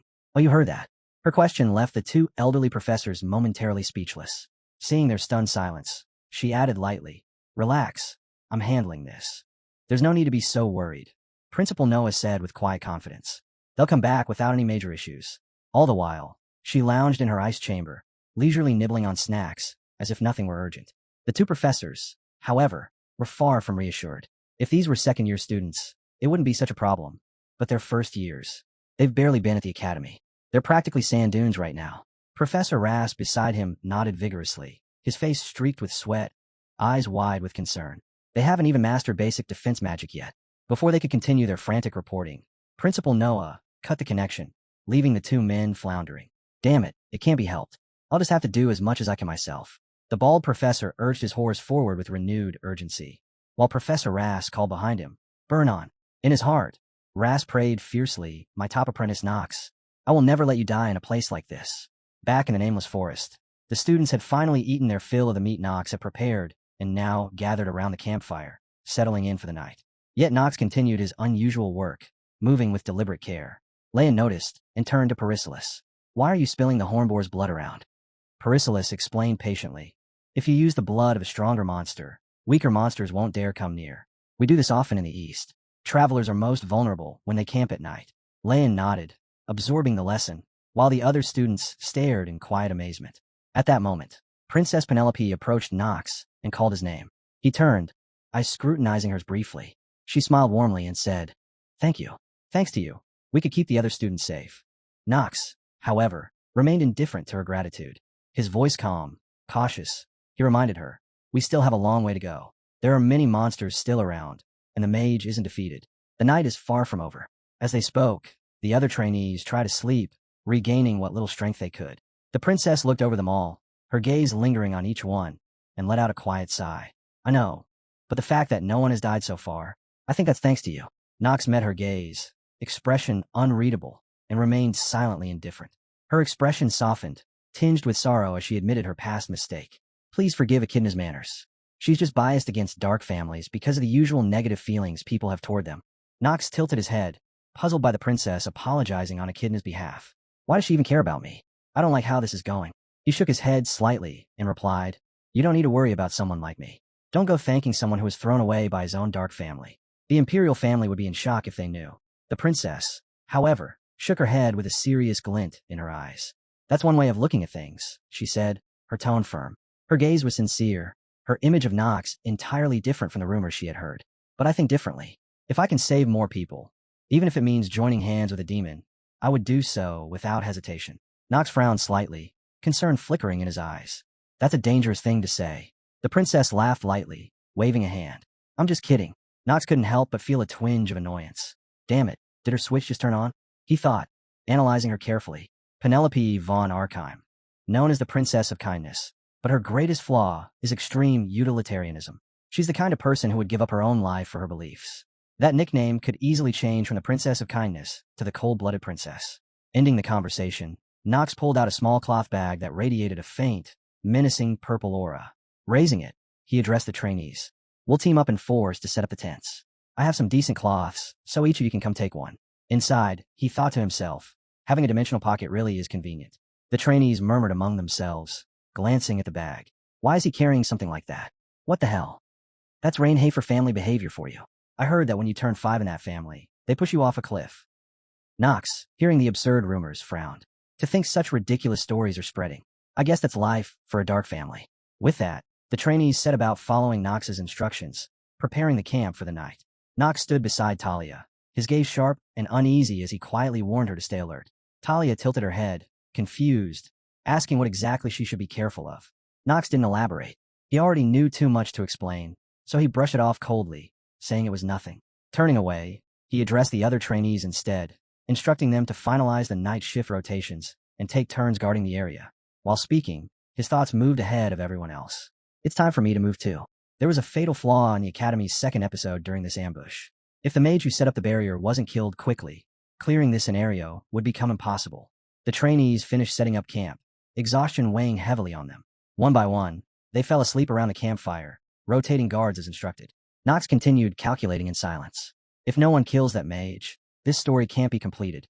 He drew his sword and quietly walked off in a specific direction. Leon, who seemed to have been entrusted with something important, watched Nox disappear into the darkness without stopping him. Inside the barrier, something stirred. A sense of danger crept through the sleeping camp. One young man suddenly jolted awake, instinctively drawing his sword as he shouted for everyone to get up. Reports flew instantly. "Princess, there's trouble." The princess rushed out, her voice tense as she asked what was happening. The trainee explained that a massive number of mana-bearing creatures were gathering nearby. Thick, ominous miasma spread through the area surrounding the camp, pressing down on everyone's nerves. Echidna moved without hesitation, placing herself protectively in front of the princess. She urged her to stay behind her. Perisilis also unsheathed his sword, eyes scanning the darkness as he assessed the situation. He clicked his tongue internally. So this is it. Hornboar's blood doesn't mean much against stronger monsters after all. He glanced around, searching for a familiar figure. So what's the plan? He asked. That was when they realized something was wrong. Nox isn't here, Talia said anxiously, her voice trembling. Leon stepped forward, mana gathering as he activated his magic. He calmly addressed everyone, explaining that Nox had gone elsewhere temporarily and had entrusted this battlefield to him. Echidna snapped back immediately, anger flashing across her face. How could he leave after being so confident about protecting the princess? Leon answered firmly that Nox hadn't run away. When Echidna demanded to know how he could be so sure, Leon didn't waver. Around them, the horde drew closer. The trainees swallowed hard, panic spreading through the ranks. There were simply too many. This was far more dangerous than they had anticipated. Ella Laner spoke up, backing Echidna's concern. This wasn't something they could handle easily. Too many monsters, far too many. Leon turned toward her and answered calmly that everything would be fine. As his words settled, green mana surged out from his body, spreading like a living tide around him. The princess froze in shock, her eyes widening as she felt the pressure. That amount of mana, it was absurd. Echidna frowned deeply, her thoughts in turmoil. What in the world is happening right now? Leon himself felt the same curiosity. Entrusted by Nox at this critical moment, he couldn't help but wonder about the man who had placed such responsibility on his shoulders. Nox von Rainer, just who are you, and why would you leave this to me? His mind drifted back to the moment before Nox departed, when he had casually handed him a dark purple magic core. Even then, Leon had been stunned. Pulling his thoughts back to the present, Leon stepped forward with unwavering confidence and declared the outcome of the battle as the patriarch of the Marva's household. Before he could even finish speaking, a massive wolf lunged at him. Leon didn't retreat. His overwhelming mana surged outward, stopping the beast in its tracks. In the next instant, summoned entities appeared and slashed through the air. The attack cleaved the wolf cleanly in two. And that was only the beginning. One by one, his summoned zombies poured forward, clashing head-on with the advancing monsters. With steady eyes filled with resolve, Leon spoke again, his voice echoing with authority. As the patriarch of the Marva's household, the result of this battle would be decided by him alone. Leon von Marvis. Elsewhere in the nameless forest, before the entrance of the demon's cave, a complex magical array shimmered across the ground. Nox stepped calmly into its range without hesitation. He knew exactly what it was, yet fear never crossed his face. The moment his foot touched the magic circle, a system notification appeared, declaring that his mana sensitivity had neutralized the intermediate restraint magic. The restrictions had no effect on him. Nox continued walking through the layered constraints, his expression cold and focused. Another notification followed, informing him that due to the effects of the lunatic member's robe, his attack power had increased by 1.2 times. The instant he fully entered the array, Nox sensed it. The demon Roger was here. He spoke first, his tone sharp and unbothered. How long do you plan to stay hidden? The demon froze for a split second before breaking into a crazed grin. Slowly, he stepped forward, clearly intrigued. His voice rumbled low as he spoke. An academy student who can find my location, and still dares to face me? Roger's eyes flared, a crimson blood aura bursting forth from his body, filling the area with suffocating fear. Nox tightened his grip, his stance steady. There was no hesitation left in him now. Acting genius has been activated at full force. Nox's expression shifted in an instant. The cold, emotionless mask faded, replaced by a bright, almost playful smile. There was something sharp and dangerous behind it as he spoke, his tone light, but mocking. Those are words you should only say when you're actually worth something. Then his gaze hardened as he added, telling the demon to learn his place. That single sentence was enough. Rugger's smile disappeared, veins bulging across his face as fury twisted his features. How dare you? He roared. In the next heartbeat, his body vanished. He reappeared in front of Nox at terrifying speed, claws extended, aiming to tear him apart. Clang! Nox blocked the strike cleanly with his sword. The collision sent a violent wave of energy exploding outward. Without giving Rugger a moment to recover, Nox twisted his wrist and slashed horizontally. The blade forced the demon to retreat in haste. Rugger glanced down at his hand, his eyes widening as black flames gnawed at his flesh. His voice shook with rage and shock. Who the hell are you? There's no need for me to tell you that. Nox's reply was cold and indifferent. That indifference pushed Rugger over the edge. Demonic power surged through his body as thick black veins spread across his skin. A suffocating aura rolled out from him as he snarled, vowing to beat the arrogance out of Nox's mouth. He charged again, this time with his arm wrapped in a blood-red aura, striking with murderous intent. But to Nox, it was effortless. In a single flash of steel, the arm was severed. Rugger froze. His eyes went blank as his body failed to react, disbelief flooding his face as his severed limb tumbled to the ground. Nox didn't even flinch. He looked at the demon with a calm, icy gaze and thought to himself, one piece. Skip. What matters is what comes next. There's not even a need to use a skill. As the arm hit the ground, Rugger finally snapped back to reality. Nox assessed him without emotion. With this difference in level, even borrowing demonic power, he's still just a demonic human. Fear and rage twisted together on Rugger's face as he screamed insults, his voice cracking. The severed arm began to writhe, regenerating into a grotesque, elongated form. He thrust it toward Nox and shouted, asking if Nox really thought he had already won. Nox didn't dodge. He simply watched, calm and composed, judging the attack. He's far weaker than the current me. When the stretched arm lashed toward him, Nox raised his sword and blocked it effortlessly. His eyes sharpened, turning cold and predatory. A notification flashed before him, announcing that swordsmanship genius and combat genius had been activated.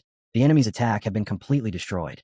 The moment the skill took effect, Nox's presence changed. His strikes grew heavier, sharper, and far more overwhelming, as the gap between them became undeniable.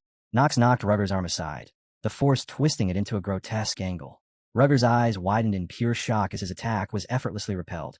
In that brief moment of lost focus, Nox calmly gathered mana into his left hand, condensing it into a dark magic orb. His lips curved slightly as he taunted him. An attack like that is useless. The next instant, the attack slammed straight into Rugger's body. A scream tore from his throat as dark power ravaged him from the inside. Acting genius has been activated. At the same time, Nox's expression turned icy. His murderous gaze locked onto Rugger, who collapsed onto the ground, writhing in agony from the dark strike. With a terrifying calm, Nox grabbed Rugger's limp arm and lifted him up. His eyes burned as he glared down at him and spoke coldly. You didn't really think that would work on me, did you? Rugger slammed back onto the ground, pain flooding his body, unable to move. His teeth clenched tightly as rage boiled inside him. I should have been careful from the beginning. The useless trash of House Raynor ruined everything. Even with his arm pinned and his body crushed against the ground, Rugger forced his head up, glaring at Nox with hatred as he snarled. How dare you humiliate me? I am the one who received the blood of the Archduke. Nox didn't bother responding. Ignoring the meaningless rant, he calmly raised his sword, his gaze colder than ever. This is farewell. I've had enough of you. The moment Rugger realized he was about to die, fear finally broke through. Sweat poured down his face as his body trembled. But just as the blade was about to fall, a desperate voice shouted from behind. Stop! Professor Rass came rushing over, breathing heavily as he ran between them. His face was pale with panic as he pleaded with Nox to stop. He spoke in a frantic voice, admitting the truth. He's my apprentice. Nox froze, his eyes widening in shock. What? Professor Rass lowered his head, regret etched deep into his face. He apologized quietly, admitting that it was true. Rugger is his apprentice.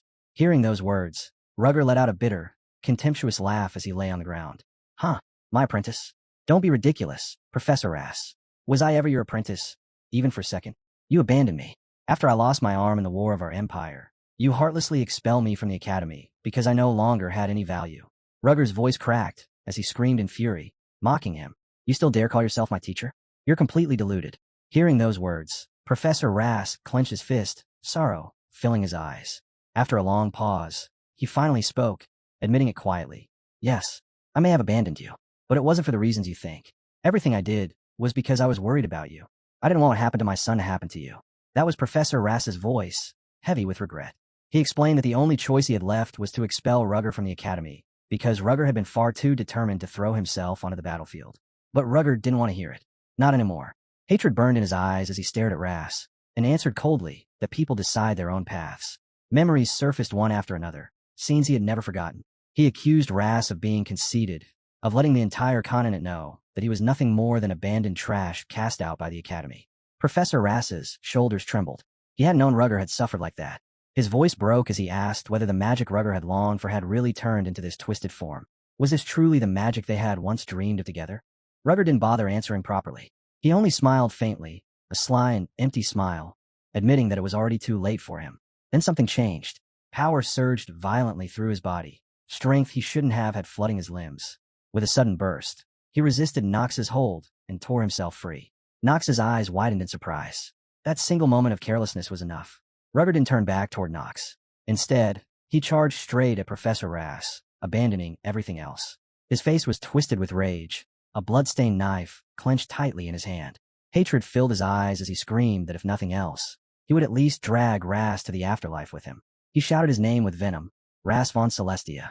Professor Rass froze. Fear overtook him completely. He couldn't react, couldn't move. In that instant, he accepted it. This was his punishment. But death didn't come. A stream of black energy surged toward him, only to be intercepted by a powerful purple light. Professor Rass, who had squeezed his eyes shut and waited for the end, slowly opened them when nothing happened. Standing before him was Nox, calm, unshaken, blocking the attack entirely. For a brief moment, Nox looked back at Professor Rass and spoke quietly, admitting that there were things in his own past that couldn't be undone either. As he spoke, purple energy engulfed his entire body, blasting Rugger away from Rass and knocking him out of the danger zone. Before Rugger could even process what had happened, Nox vanished. In the next instant, Nox appeared right behind him, sword already raised. Rugger's body refused to respond, frozen in place as if his feet had been nailed to the ground, unable to move while death loomed just behind him. When he finally understood what had happened, his face twisted in disbelief, and a broken murmur slipped from his lips. "What? How are you so fast?" At that very moment, the system's voice echoed without mercy. The acting genius had been pushed to its absolute limit. The synchronization between Nox von Reinher and the players surged higher than ever. Nox raised his sword, ready to strike. The cold, empty look he usually wore was gone. Instead, a gentle smile curved his lips as he gazed at the soon-to-be dead Rugger, almost as if he were comforting him. "I understand the despair you're feeling right now," Nox said softly, "but it won't change anymore. That feeling, it's quite elegant, don't you think?" The moment those words left his mouth, Nox's entire presence changed. His body moved as if it were no longer bound by ordinary limits, his enhanced stats warping every motion.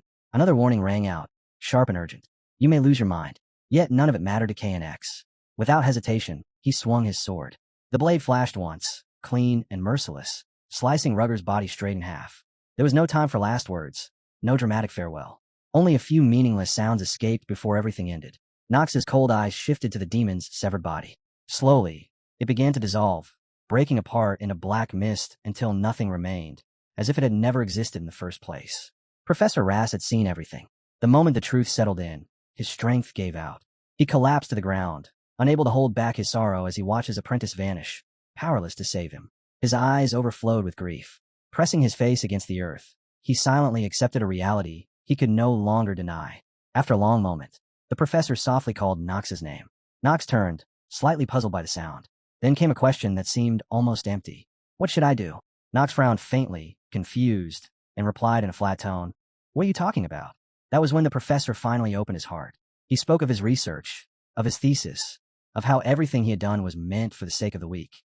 Yet now, he no longer knew if any of it had meaning. He couldn't even protect his own apprentice. What was the point of continuing? Nox stood behind him, listening in silence, offering no answer. Overwhelmed by sorrow, Professor Rass scooped up a handful of dirt, watching it slip through his fingers as he whispered, "I've lost the direction of my life." Nox showed no emotion. He calmly wiped the blood from his face and said, "I don't know how you were related to that demonic human." As he looked down at the broken figure of the professor, a single thought crossed his mind. This is the lesser evil. I need his thesis to be published. Only then can artifact creation and the strengthening system be unlocked within the game. He has to continue his research. But is that really all? As that thought surfaced, his hand tightened without him realizing it. At that moment, a notification appeared. "Your emotions have interfered with the character Nox von Rienhofer." Nox's eyes softened, as if countless unspoken words were trapped inside them. Another warning followed immediately. Warning. Acting genius is wavering. Almost in response, a light rain began to fall over the forest, washing the battlefield in quiet drops. After a brief hesitation, Nox finally spoke, and this time, there was genuine emotion in his voice. "Honestly, things like that aren't important to me, but I don't think your research is worthless." Even as he said it, Nox himself wavered. "I was sure that using Professor Rass was the most efficient choice. So why am I hesitating now?" Standing beneath the rain, Professor Rass lifted his grief-filled face and asked, "Haven't you seen how powerless I am?" Nox answered without dodging it. "Yes, I saw it clearly. You look pathetic." Yet his expression slowly softened. "I get it now. He's crossed my line. That's why I'm shaken. Every word he says affects me." Breaking free from his thoughts, Nox stepped closer, his movements light. Lowering his voice, he spoke calmly. "I'm lazy by nature. Please don't ask too much of me. I don't really like tea. I prefer coffee. I don't need money. And I don't care much for fame either." Professor Rass stared at him, utterly baffled. "What are you talking about?" Nox ignored the question and continued. "But your research is different." Even under the falling rain, a gentle, sunny smile appeared on Nox's face. Looking straight at the professor, he said firmly, "It has value. I can guarantee that." In his mind, he whispered to himself, "Maybe, just maybe a game addict like me envies someone like you, who truly contributes something meaningful to this world." At the same time, the magical barrier began to crumble, breaking apart now that its creator had been defeated. Nox dropped to one knee in respect, the rain soaking his clothes and staining his knee with mud. Professor Rass finally began to understand what Nox wanted. Nox spoke without hesitation. Professor Rass, I'll become your #1 apprentice. The scene left everyone stunned. Professor Rass could hardly believe what he was hearing. Nox continued thinking. Nothing has changed about the Professor Rass I only ever saw through a monitor. It's still just him and me, two unorthodox thinkers standing together. Then Nox looked up and said calmly, if needed, I can match with you. I can stand behind you, at the height of your back, while you cry inside and speak about your son. These were words men rarely say to one another, words that carried more weight than any promise. As the barrier finally vanished, safety returned to the battlefield. The students were unharmed. Every monster had already been slain by Lion, their corpses piled grotesquely before them. Seeing no remaining danger, Paracelsus slowly sheathed his sword and let out a long breath. Lion glanced over the fallen beasts and felt a quiet sense of relief settle in his chest. Watching Lion's display of power, Paracelsus couldn't help but think, so Nox isn't the only lunatic here? What the hell are those undead? They're nothing like normal ones. They feel fundamentally different. The princess, feeling reassured at last, spoke to Echidna in a low voice. It's hard to believe an army of undead with that level of strength exists. The dark families truly possess the power of destruction. I don't want to admit it, but it seems the rumor about the Marva household returning is true. Leyen von Marvas. We would do well to remember that name. Echidna bowed her head respectfully. Yes, Your Highness. I'll keep a close eye on his movements. Leyen, still lost in thought, tightened his grip around the mana crystal Nox had given him. The highest grade mana crystal. If it weren't for this, there's no guarantee I could have one. Filled with gratitude, he clenched it harder and murmured to himself. It's almost like he's seen the future. Suddenly, a loud voice shattered the heavy silence hanging over the students. Hey, everyone, is everyone all right? A bald professor came rushing in, shouting as he scanned the area. His shiny head reflected what little light broke through the gloomy rain, standing out almost painfully. Instead of feeling relieved, the students grew even more tense at the sight of him. Paracelsus, irritated by the noise, turned away as the bald professor grabbed a random student and shook him, frantically checking for casualties. The princess stepped forward and calmly said, there were no deaths. However, someone did leave the battlefield. Hearing her voice, the professor immediately froze, straightened himself, and bowed. Princess, please forgive my late greeting. I was in quite a rush. He then asked carefully, may I know who left? It was Nox von Reinhofer, the princess replied. But I don't believe he's in any danger. We only managed to survive this long because of him. Professor Rass stared at her, disbelief written all over his face. Is that really true? From a short distance away, Leon spoke up. Yes, the monocrystal he gave me made all the difference. Paracelsus added with a snort. He even took care of the tents and rations. Honestly, he handled just about everything. The bald professor stood there in shock as the students began recounting everything. Nearby, a group of them started whispering about Reinhofer. Maybe he's not the trash we thought he was. He's definitely troublesome when it comes to women, though. And he really did act like a good-for-nothing before. I also heard he treats servants badly. Someone even said he bullied Eleanor's servant in an alley. Really? Then maybe he's problematic with men, too. The rumors surrounding Nox had completely changed. They no longer resembled the stories that once spread through the academy. What stunned the bald professor wasn't the danger Nox had faced, but the fact that people were speaking positively about him at all. Conflicted, he frowned to himself. That white hair brat again. Come to think of it, the barrier is gone. I already confirmed that the large-scale transportation circle of the demonic human and the barrier could only be destroyed from the inside. What's going on? There hasn't been enough time for Raz, that weakling, to resolve everything here. As he pondered, an irritating image surfaced in his mind. Nox's smug smile. No matter how much he disliked it, he had to admit the truth. Everything had worked out because of Nox. After the incident where the demon kidnapped students into the forest, everything was settled, and Nox now sat quietly in Professor Rass's office. He was diligently taking notes, as if nothing unusual had happened. At that moment, the system's voice rang out. Ordinary acting is now activated. You will not waver. Nox's gaze grew distant as memories replayed in his mind. After that incident, I didn't really have a choice. I became the apprentice of that strange professor, Rass von Celestia. Professor Rass, meanwhile, was in an excellent mood. He couldn't wait to show off to the bald professor. Back in his office, he hummed cheerfully while fastening a magical bracelet around Nox's wrist. Nox didn't resist and let him do as he pleased. Feeling helpless, Nox thought to himself, for the sake of unlocking the artifact system in the future, his research is absolutely necessary. In the game Inner Lunatic, Professor Rass never died. But this isn't the game anymore. If I don't save him now, I'll be the one paying for it later. Suddenly, Knox swung his arm. His elbow struck Professor Ras square in the face. Without missing a beat, Knox spoke casually, as if it had been an accident. "Ah, sorry. You startled me. I reacted without thinking because you touched me." Yet Professor Ras didn't look angry at all. Instead, he laughed cheerfully. Even his blood trickled from his nose. "It's fine. I know you did that on purpose, so there's no need to act coy in front of me." Seeing the professor's expression, Knox felt a mix of helplessness and irritation. He stared at him for a moment before speaking seriously. "You know me that well, yet you still chose to bother me. You're aware the Empire has laws against sexual harassment, right?"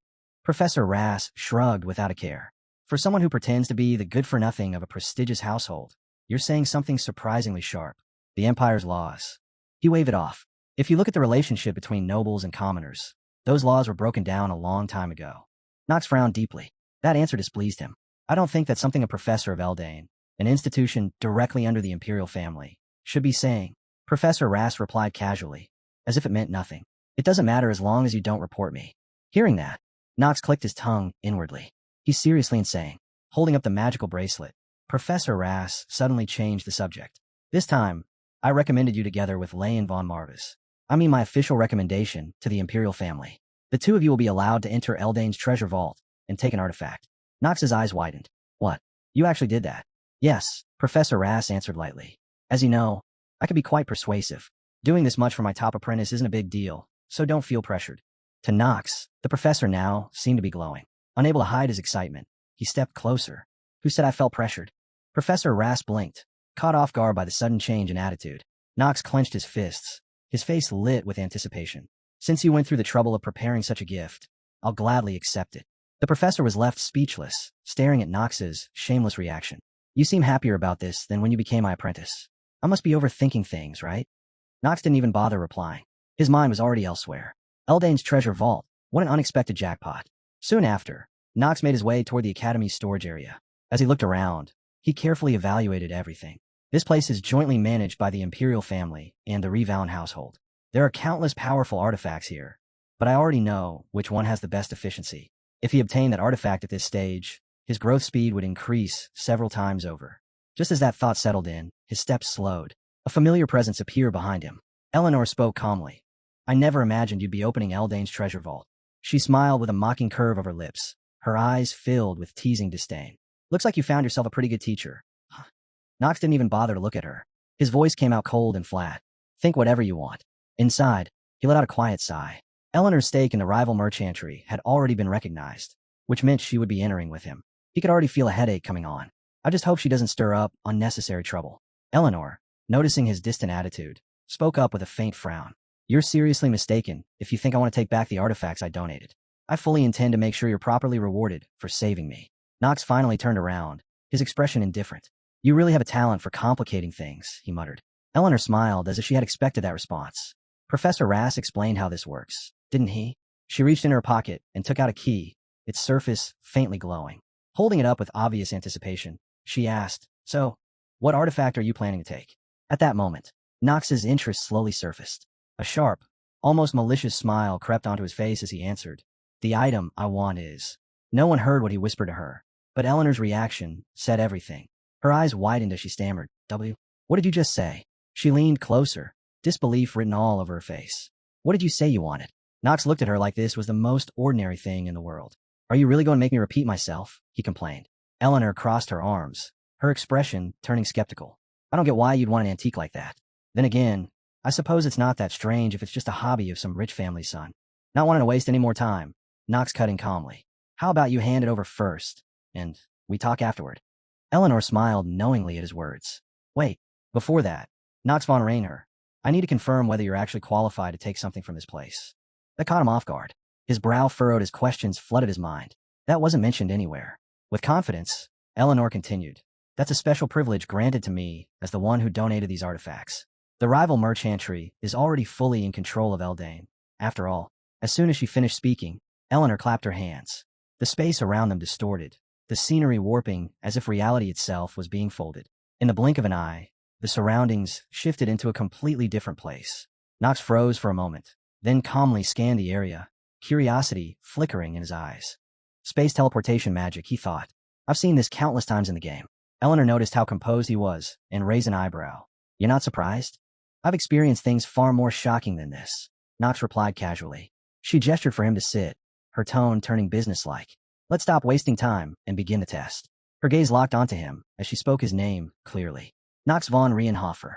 Knox maintained a cold, unreadable expression, though confusion churned quietly inside him. He couldn't tell what Eleanor truly wanted from this conversation. So she's making me work for the artifact, he thought. Fine. If it's just a formality, it shouldn't take long. Eleanor's demeanor shifted, her playful tone vanishing as she looked straight at him. Why did you save me? The question caught Knox completely off guard. He hadn't expected all of this just to clarify that one point. He looked at her indifferently and asked, That's the test? With firm resolve, Eleanor answered, I decide what question gets asked. Her persistence only deepened his confusion. Trying to brush it off, Knox began, Like I told you before, I simply.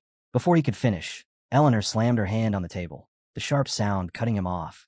All right, there's something I forgot to mention. She rested her chin on her hand, her posture relaxed, almost cute, yet her smile was both beautiful and threatening. Lies don't work on me. Or maybe you already knew that. Faced with her unyielding gaze, Knox felt a chill crawl up his spine. He muttered under his breath, There's something I forgot. An inner lunatic. The difference between acting like a genius and acting normally is that a genius can see through other people's lies. That realization hit hard. Then what she's saying is true. Now, completely cornered, Knox clicked his tongue and grumbled, You're really a pain in the ass. Eleanor didn't lose her composure. Wearing her usual calm expression and that infuriating smile, she replied, Oh my. Didn't you already say something like that earlier? Knox froze. His mind went blank, his face turning pale as panic crept in. Damn it. What do I do now? Noticing his expression, Eleanor tilted her head and teased him, remarking that he looked quite flustered. That was the last straw. Knox snapped and told her to shut up. You lied, he said sharply, about wanting to personally give me the artifact. Eleanor calmly observed his hesitation and replied, Is that really important right now? What matters is that you'll lose out if you don't answer my question. Knox fell silent, weighing his options. It's too risky to come all this way just to lose the artifact. And if I try to back out now, she'll definitely suspect me. There's no choice. I'll face it head on. Having reached his decision, Knox asked her what she truly wanted to know. Eleanor nodded, confirming that she wanted the real reason he had saved her. Knox turned his gaze away and spoke quietly. Because it was necessary for me. Eleanor frowned slightly, still unsatisfied. Necessary why? Knox answered her without the slightest warmth, his voice sharp and clear. She was part of his plan. The words hit Eleanor like a bolt of lightning. Her eyes widened as she immediately pressed him, asking what kind of plan he was talking about. Knox simply crossed his arms, his expression indifferent. I don't think there's any reason for me to explain that much to you. Is there? Frustration flickered across her face, but she held it back. Realizing she wouldn't get an answer that way, Eleanor chose not to push further and smoothly moved on to another question. This time, Knox answered without hesitation. She hesitated for a moment, memories surfacing, then asked quietly, What really happened back then in the ballroom? Did you save me because you felt indebted to me because of that? Knox denied it immediately. His reply was firm and without emotion. Eleanor's shoulders dropped slightly, disappointment slipping through despite her efforts to hide it. So, it wasn't because of the past. Yet more than anything else, her mind kept circling back to one thing. Part of his plan. What did that even mean? Knox repeated himself calmly. Everything I said is true. You already know that, don't you? Eleanor sighed and commented that keeping so many secrets wasn't good. Knox didn't agree in the slightest.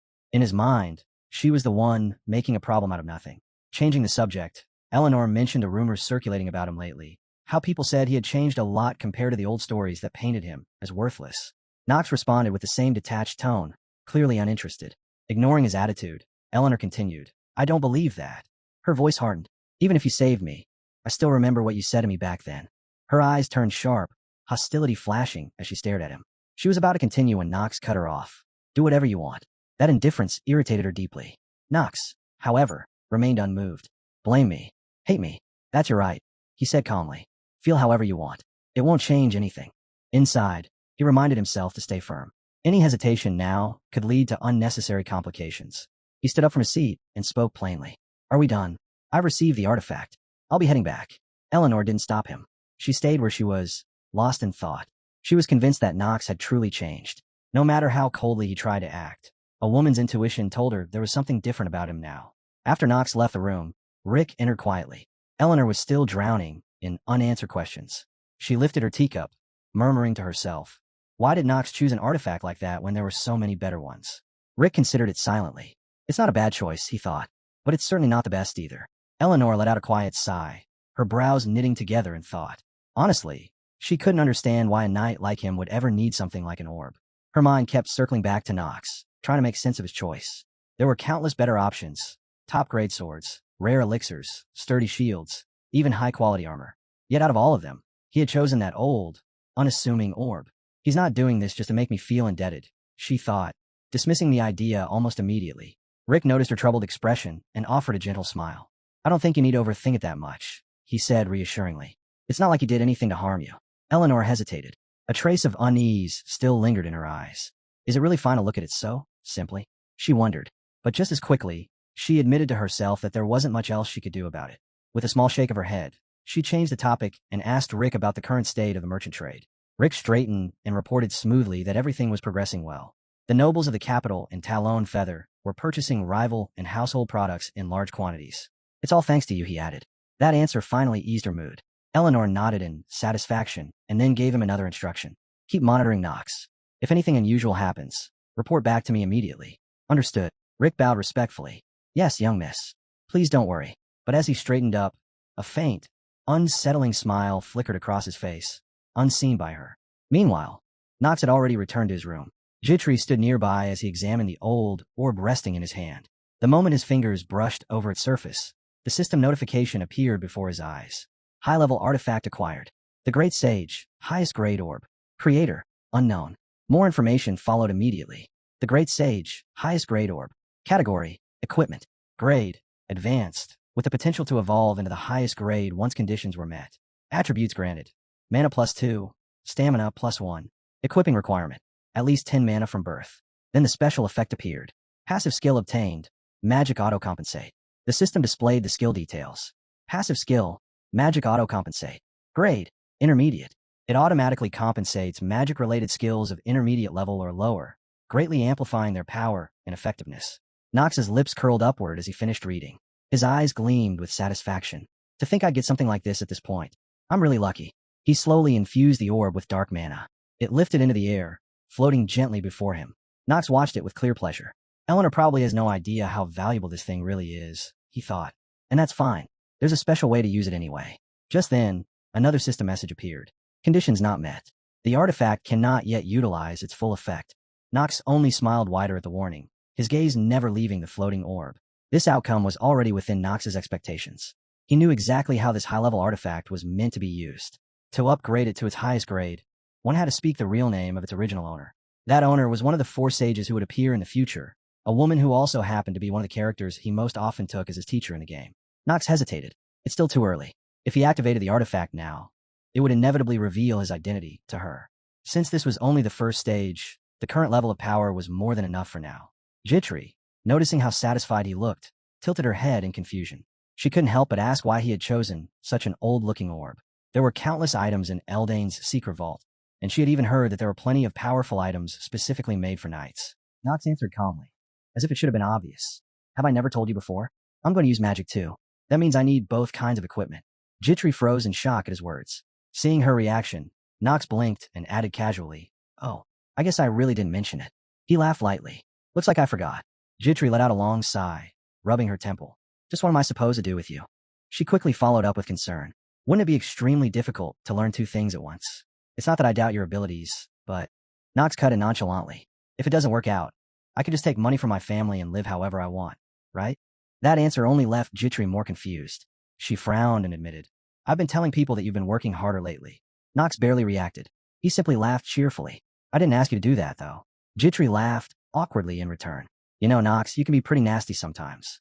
With a straight face, Nox reminded her, I'm a good-for-nothing, remember? Jitri shot back immediately. And you play around with women a lot, too. Nox shook his head, denying it without hesitation. That's just an accusation. She wasn't convinced. I heard all about it. Patriarch Theo was also a notorious womanizer back in the day, and now he's repenting for all his past mistakes. Nox looked completely uninterested. I didn't know that. He relaxed, stretched slightly, and lay back on the bed, his thoughts drifting.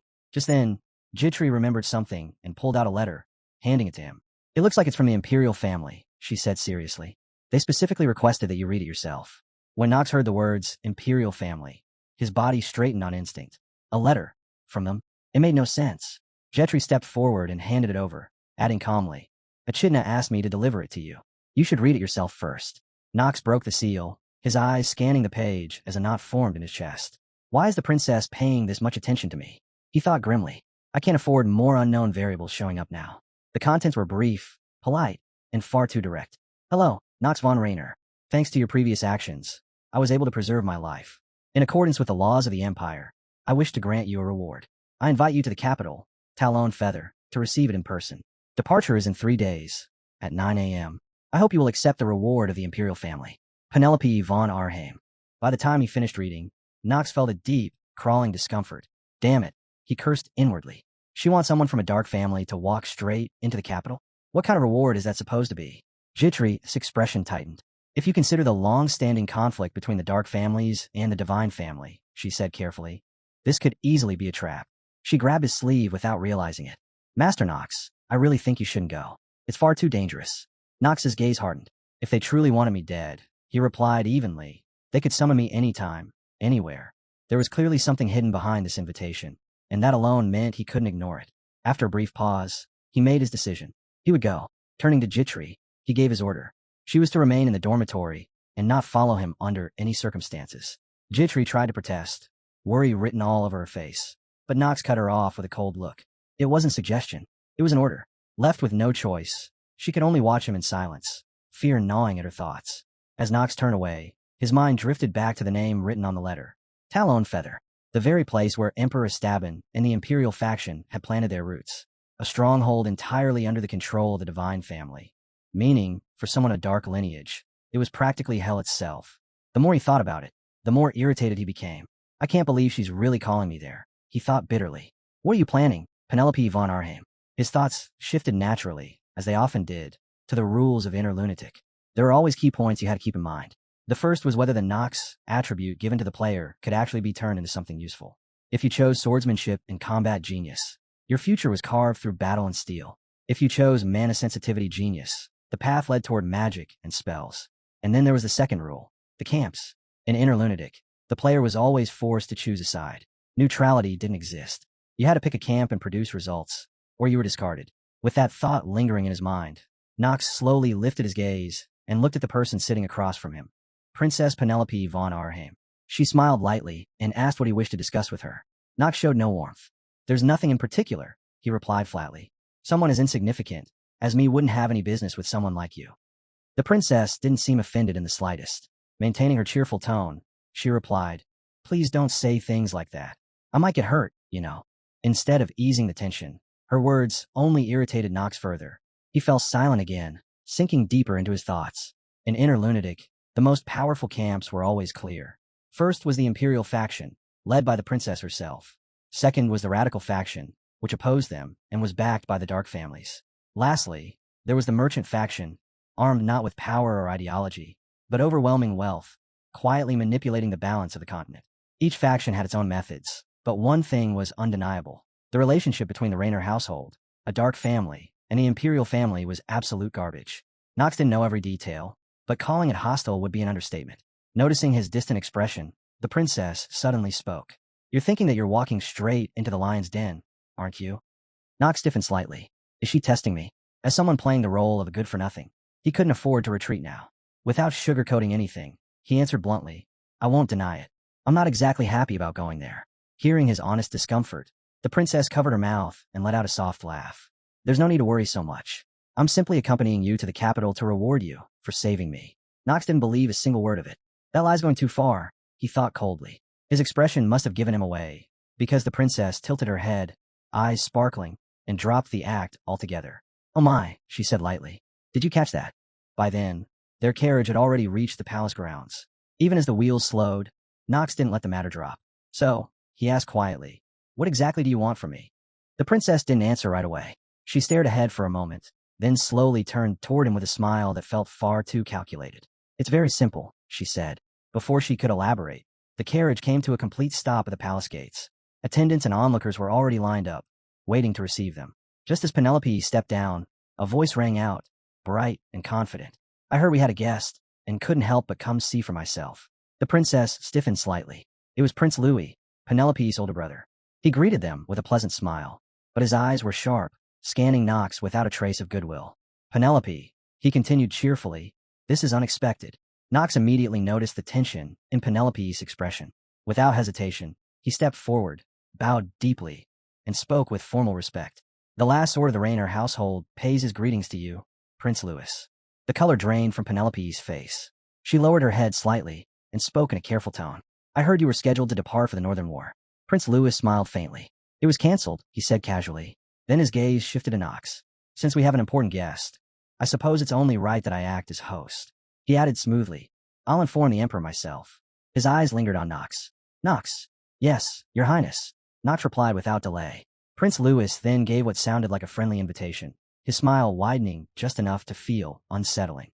"Let's meet often, shall we?" Knox bowed once more, perfectly composed on the outside, while inside he was cursing nonstop. Why now? Why did I have to run into this lunatic, of all people? This man was Louis von Arnheim, the first prince of the empire, the only individual ranked above Penelope in the line of succession, and the infamous architect of countless bad endings and inner lunatic. After delivering his silent warning and asserting his presence, Prince Louis finally turned away, leaving with his entourage. Knox watched them go, an uncomfortable feeling settling in his chest. He could tell he had been dragged into something dangerous simply by standing there. Meanwhile, Penelope remained frozen in place, deep in thought. It was obvious to Knox that her brother had sensed what she was planning and had appeared solely to remind her to stay within her bounds. Echidna, standing beside her, noticed the change in mood and asked quietly if she was all right. Penelope waved her concern away. "I'm fine," she said lightly. "I was just surprised to see my brother here." She then turned her attention back to Knox. "Were you surprised as well, Knox von Rienhofer?" she asked, before suggesting they head inside and continue their discussion. Knox agreed politely, but inwardly his thoughts were racing. The relationship between Penelope and Prince Louis was just as hostile as it had been in the game. That rift, he thought, might be the key. If used correctly, it could become a stepping stone, not only for his plans, but for surviving this mess alive. By the time they reached the estate, dusk had already settled over Princess Penelope's grand residence, stars scattering across the night sky. Later, alone in a softly lit room, Knox lay back on the bed, staring at the ceiling. "Tomorrow's the day I receive the reward," he thought quietly. "I should rest while I can." Letting out a slow sigh, he closed his eyes, hoping that no assassin would be insane enough to attempt anything within the princess's own estate. If nothing else, that much should keep things relatively peaceful, for now. But life was rarely that simple, and for Knox, it almost always went the other way. Just as he was starting to relax, a disturbance arrived. A sharp knock echoed through the room, snapping him awake. Knox's eyes opened instantly. He rose from the bed, grabbed his sword, and fixed his gaze on the door, sharper and more alert than ever. The knocking came again. Moving closer, he sensed familiar presences. When he looked through the gap, he saw Princess Penelope standing outside, cloaked in dark attire, with her close attendant Echidna beside her. From the corridor, the princess spoke calmly. "It's me. If you don't mind, could you open the door?"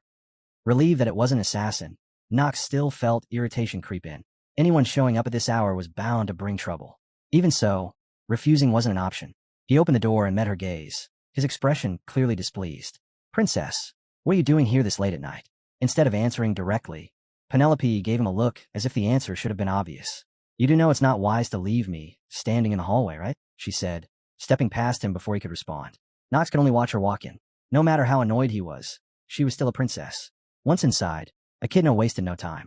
"Her Highness has something to propose," she said firmly. "I'll stand guard. There are too many eyes within the Imperial Palace." Knox studied her with suspicion. That level of consideration felt anything but natural. Penelope took a seat and, noticing the tension in his posture, spoke gently. "Relax. I don't plan on taking much of your time." Then her tone shifted. "But first, you must promise me one thing." Her eyes hardened. "Depending on how you answer my question, you may never return to Eldon." The air turned cold. "In fact," she continued, her gaze now openly threatening, "you might never return to the Raynor estate at all." Knox didn't flinch. He showed no fear, no hesitation. Seeing this, the princess went on. "So, I order you in my name. I want you to pull the strings from behind the scenes for me." Knox nodded calmly, as if this was exactly what he had expected. He explained that he had already anticipated such a request. What she needed was someone who could deal with the first prince. And someone from a dark family was far easier to cut loose when things went wrong. In other words, she wanted a tool. A pawn. Penelope didn't deny it. Hearing his analysis, she openly acknowledged that this was precisely her intention. But then Knox, seated across from her, spoke in a deliberately vague tone. His words carried something hidden beneath them, and that ambiguity made the princess pause. Her curiosity sharpened, waiting to hear what he would say next. Knox's voice turned cold as he made it clear she was mistaken if she believed he had no choice but to bow his head before her. Then, slowly, a confident and almost provocative smile formed on his lips as he addressed her directly. "Princess Penelope," he said, his tone carrying a quiet challenge. The scene shifted to the following day. Knox now stood within the royal palace, facing the ruler of the empire himself. Seated upon the throne was the king, with Prince Louis von Arnhem standing calmly at his side. At first glance, something felt deeply wrong. The king's eyes were unfocused, his body slack and frail, like someone who had been dulled by years of poison or drugs. Behind him, Prince Louis maintained a relaxed, almost indifferent expression, as if the pitiful state of the man on the throne meant nothing to him. Knox lowered himself into a deep bow. "Greetings, great son of the empire." At the sound of his voice, the king stirred slightly. His hand trembled as it lifted weakly, his mouth producing only broken, incoherent sounds, as though he were granting permission for Knox to rise. Knox cautiously raised his head, observing him more closely. The man before him was Esteban von Arnhem, once known as the Knight of Light and Lightning, a legendary hero who had brought glory to the Arnhem Empire. Now, however, his mind was gone, his brilliance reduced to a haze. The world had come to mock him as a stab in the foolish. His gaze was empty, his expression muddled, devoid of will or clarity. At that moment, Princess Penelope stepped forward as well, bowing gracefully. "Greetings, great son of the empire." Since the king was incapable of holding a proper audience, Prince Louis smoothly took over. He stated that he had heard Knox wish to make a request, and assumed it concerned an appropriate reward for saving a member of the imperial family. Knox bowed once more, his posture humble and respectful. He replied that it was simply his duty. Internally, however, his thoughts were sharp. Prince Louis had effectively taken control of the imperial house after the king's fall from power, and that made him far more dangerous than he appeared. This was not a place where Knox could afford even the slightest mistake. Prince Louis studied him with a calculating gaze, then nodded. "The imperial family shall grant a reward to the knight candidate of the Rainher household who saved my beloved sister." With an air of generosity, he continued, "Tell me, is there anything you desire in recognition of your achievement?" Knox did not hesitate. In a calm, sincere voice, he spoke the words he had already prepared. "If it pleases your highness, I wish to be granted entry to the Ark River." The moment those words left his mouth, the atmosphere froze. Prince Louis's expression twisted with rage, his body visibly trembling as he struggled to contain it. "What?" he roared. Below them, the officials broke into cold sweat, terror flashing across their faces. Knox's request had struck a nerve, one so deep that even the palace itself seemed to recoil. The palace sank into an eerie silence. Knox remained kneeling, fully aware of the weight of the request he had just made. The shock on their faces didn't surprise him in the slightest. The Ark River was no ordinary place. It was a mysterious river whose random stat-boosting effects made it sacred, a place only the imperial family and the divine households were permitted to enter. Prince Louis did not respond right away. He merely stared at Knox, disdain clear in his eyes, already judging him as nothing more than a useless and reckless man. In his mind, he scoffed that bastards from dark families were all the same. Before the prince could even open his mouth, the officials erupted in opposition. One of them flatly declared it impossible. Another sneered, asking how the Ark River could ever be open to someone from a dark family. A third insisted that even saving the princess didn't justify such a reward. A younger official spoke with open scorn, claiming that only holy families were worthy of stepping into the river, and a middle-aged official quickly nodded in agreement. Knox listened without expression. He had expected this storm of resistance from the start. That was precisely why he had made this request, to avoid refusing a reward outright. From his perspective, things were unfolding exactly as he'd hoped. But the princess had no intention of letting him slip away so easily. Suddenly, her voice rang out, sharp and commanding, calling the noisy officials insolent. She glared at them coldly and demanded, "How dare all of you raise your voices in front of His Majesty?" Just as Knox felt his goal within reach, unease crept into his chest. He cast a wary glance at the princess, unable to read her intentions. She continued, stubborn and unwavering. "There are no laws stating that only divine households may enter the Ark River, are there?" Her words sent a chill through Knox. Instead of relief, he felt a surge of anxiety. Why was she defending him? He clearly remembered telling her he would not follow her plan. He had hoped she would simply give up. When someone tried to object, she cut him off instantly, her tone icy. "I don't like noise, Sir Goran." Silence fell over the palace once again. The princess then turned toward Knox, a calculating smile curving her lips. That familiar, almost intimate smile only made his heart sink further. Memories of the previous night resurfaced, and the words she had spoken before leaving echoed in his mind, filling him with a growing sense of dread. That evening, after being rejected by Knox, the princess did not argue or press the matter further. She accepted it calmly and prepared to leave. Yet just before departing, she leaned in close, her voice low and heavy with foreboding. Please remember this, she whispered. The time to choose will eventually come upon you. Now, as that moment lingered in his mind, Knox recalled her words with unsettling clarity. If the time ever comes when I must choose between the two factions, he thought, I won't have any choice but to support the princess instead of the one who leads to the bad ending. Even so, under the current circumstances, openly siding with her was impossible. With that in mind, Knox raised his head and asked Prince Louis whether he intended to grant his request, hoping to force a clear answer. In truth, Prince Louis held no fondness for Knox's dark family either. More importantly, he was locked in quiet competition with other forces and had no desire to see a powerful dark family like Raynor standing firmly behind his sister. Sharp and calculating, he saw no reason to outright refuse. A smile spread across his face as he spoke. He acknowledged that Princess Penelope's words were reasonable and confirmed that no law existed forbidding a descendant of a dark family from entering the Ark River. His declaration sent a ripple of shock through the officials. Still, he did not give his approval immediately. With a measured tone, he added, however, it would not be right to discard the customs that the imperial family and its ministers have followed for so long. Then, he offered an alternative. He proposed a test, one to determine whether Knox von Raynor was truly worthy of entering the Ark River and receiving its blessing. Hearing this, Princess Penelope felt a spike of anxiety, both for Knox and for her carefully laid plan. Knox, still kneeling, was stunned by the sudden turn of events. A bitter sigh escaped him as he lamented his luck. It felt as though everyone, even Eleanor, was eager to put him on trial. With no way out, he asked what exactly the prince intended to test him on. Prince Louis answered without hesitation. It would be a duel with him. Knox blinked in confusion, but the prince continued smoothly. From what I've heard, your swordsmanship is exceptional. If that's the case, then it's only appropriate that I request a spar. He emphasized that the Ark River was the Empire's sacred river, a place meant only for those who possessed true competence. Knox lowered his gaze, thoughts racing. He probably thinks he's come up with a brilliant idea, he mused coldly. But I don't intend to lose so easily. Knox answered the prince with a confident, almost provoking smile and accepted the challenge without hesitation. His swift agreement made Prince Louis smile as well, but there was clear contempt behind it, as if he had already dismissed Knox's abilities. With a casual tone, the prince declared, I'll see you at the training grounds in 1 hour. You may bring and use any weapon you like. Knox met his gaze calmly and replied with a smile that he understood and would do his best. Watching the exchange from the side, Princess Penelope felt her heart tighten. All she could do was silently hope for Knox's victory and wait. Soon after, Knox turned and left the palace, all the while feeling the calculating stare of the scheming prince on his back. Out in the corridor, hurried footsteps echoed as the princess chased after him. Knox von Reinhofer, she called out, finally catching up. Her voice was tense as she demanded, Do you really have a death wish? Can't you tell what my brother is trying to do? She clenched her fists and continued, Whether you win or lose doesn't even matter to him. He just wants to show off. He wants to trample you because you're young and humiliate your family. Knox stopped and turned toward her, his expression turning cold. He said calmly that he was well aware of all of that. Then, in a detached tone, he laid out the outcome she feared. Even if I win, he'll claim that I, the youngest son of an impure dark family, try to harm the prince and use that as an excuse to deal with me. If I lose, his reputation only grows stronger, and he'll boast that he defeated a rising new talent. He shrugged slightly and added, That's probably exactly what he'll tell everyone. The princess looked at him helplessly. Then why accept it? She asked, her voice filled with frustration.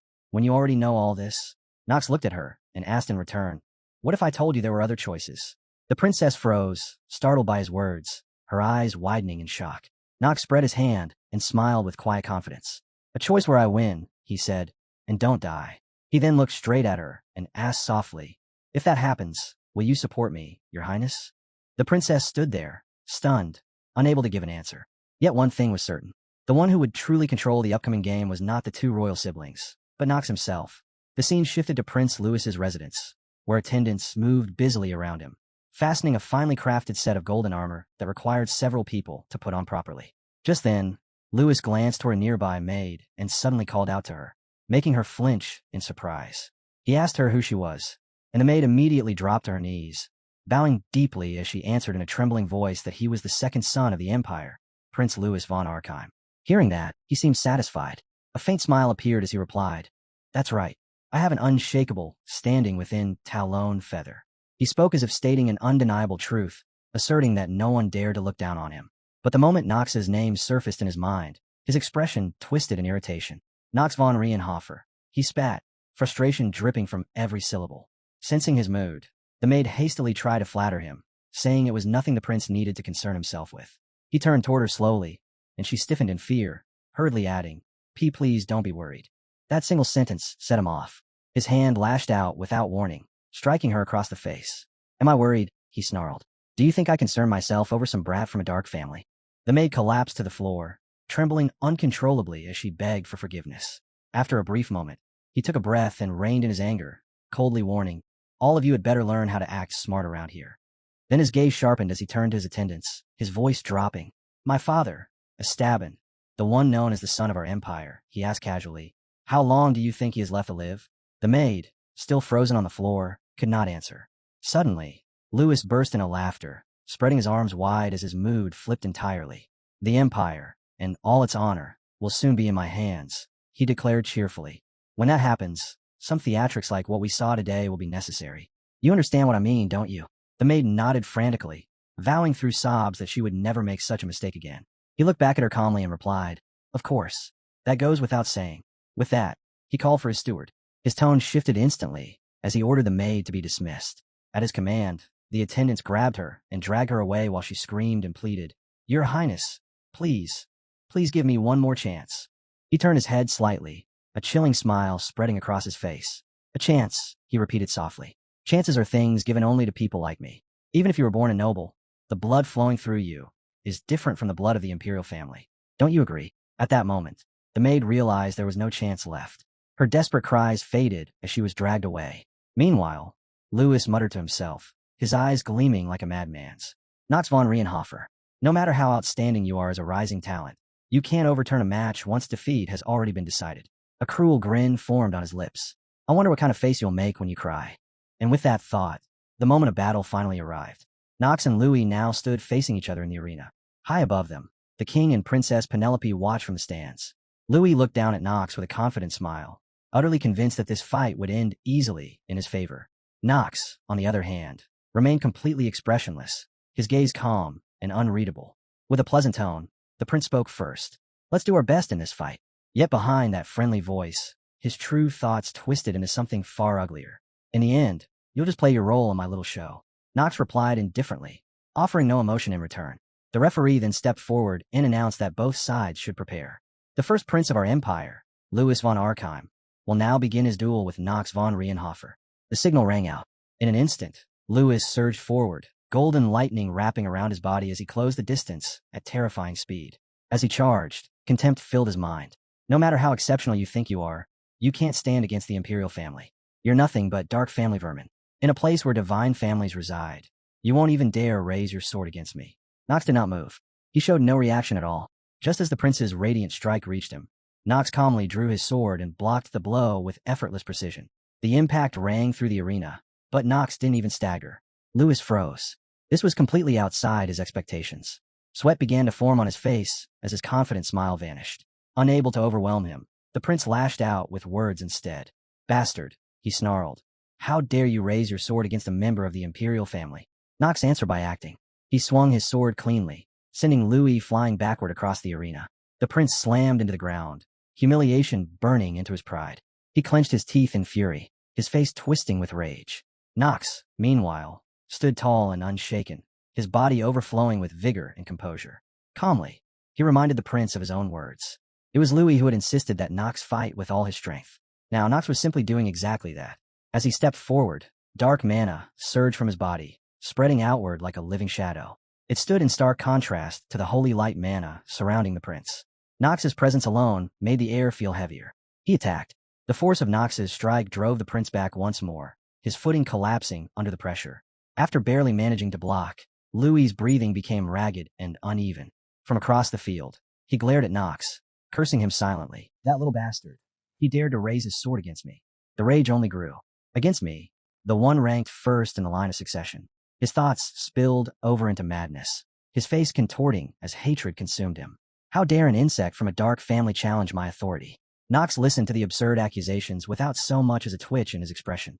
In a calm, steady voice, he replied that he didn't understand what the prince was talking about, that he had simply followed the instructions given to him. The words only made the prince grind his teeth harder. His patience snapped. Fine, then, if that was how Knox wanted to play it. With a sharp swing of his sword to the side, he released his pressure, no longer hiding his strength. openly declaring that he would stop holding back.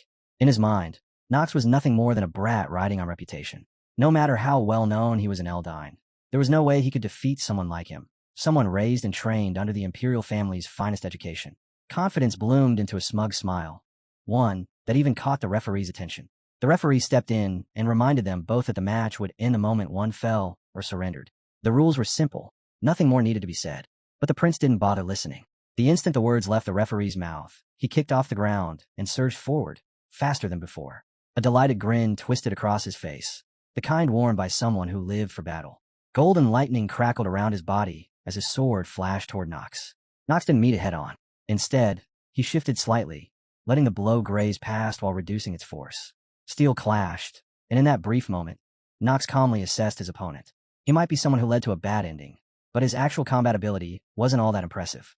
His talent was decent, but nowhere near enough to reach Nox's level. Not wanting to waste any more time, Nox flowed with the movement, using his agility to slip to the prince's right. His sword rose, perfectly poised. The prince barely caught sight of him, his eyes widening as shock froze him in place. The speed was overwhelming. As Nox's blade came within inches, panic flooded his mind. Damn it. Acting purely on instinct, he shut his eyes tight, hoping for some miracle to save him. But nothing came. When he realized he hadn't been split in two, he cautiously cracked one eye open. What he saw only confused him further. Nox had already sheathed his sword, doing so with casual elegance, as if the fight had never been serious to begin with. The prince stared, stunned, unable to understand why Nox had stopped. Seeing the faint look of disdain on Nox's face, anger surged through him, and he demanded an explanation. Nox answered calmly, saying he had no issues with the rules or the match itself. It was just boring, especially since nothing was at stake. The vague words stirred the prince's curiosity. Before he could ask more, Nox extended his hand, a challenging smile forming on his lips, and suggested they make a bet to decide the winner and loser of the match. Lewis looked at him for a moment, then felt a surge of secret joy. Perfect. This way, he could easily get exactly what he wanted. He agreed almost immediately, convinced that a wager would only make the fight more entertaining. Nox casually followed up, suggesting that they decide the conditions after the match, but Louis shut that down at once. Apologizing in name only, he claimed he was far too impatient for that, and insisted on setting the terms himself. Nox didn't object, and told him to say whatever he wished. A wicked smile slowly spread across Louis's face as he declared his prize. If he won, Nox would serve him instead of Penelope. Nox tilted his head, acting as though he didn't quite grasp what the prince meant. Louis narrowed his eyes and dropped the pretense, bringing up the incident in the beast forest where Nox had saved Princess Penelope. He sneered, claiming Nox must have done it because he was infatuated with that empty-headed princess. Hearing such twisted logic, Nox nearly broke into a sweat at the prince's sheer ignorance. Yet Louis spoke with the confidence of someone who believed he had uncovered the truth. Nox then put on a shy act, scratching his head and calmly explaining that he had only followed the laws of the imperial family. Saving the princess was his duty, nothing more. He held no personal feelings toward her, nor any reason to. Louis seemed to accept the explanation and, if anything, looked even more pleased. With a fresh smile, he extended his hand and made a new proposal. Nox wouldn't just serve him. He would become his knight, his shadow. Not the shadow of the Raynor household, but one sworn directly to him, in loyalty. Nox didn't refuse.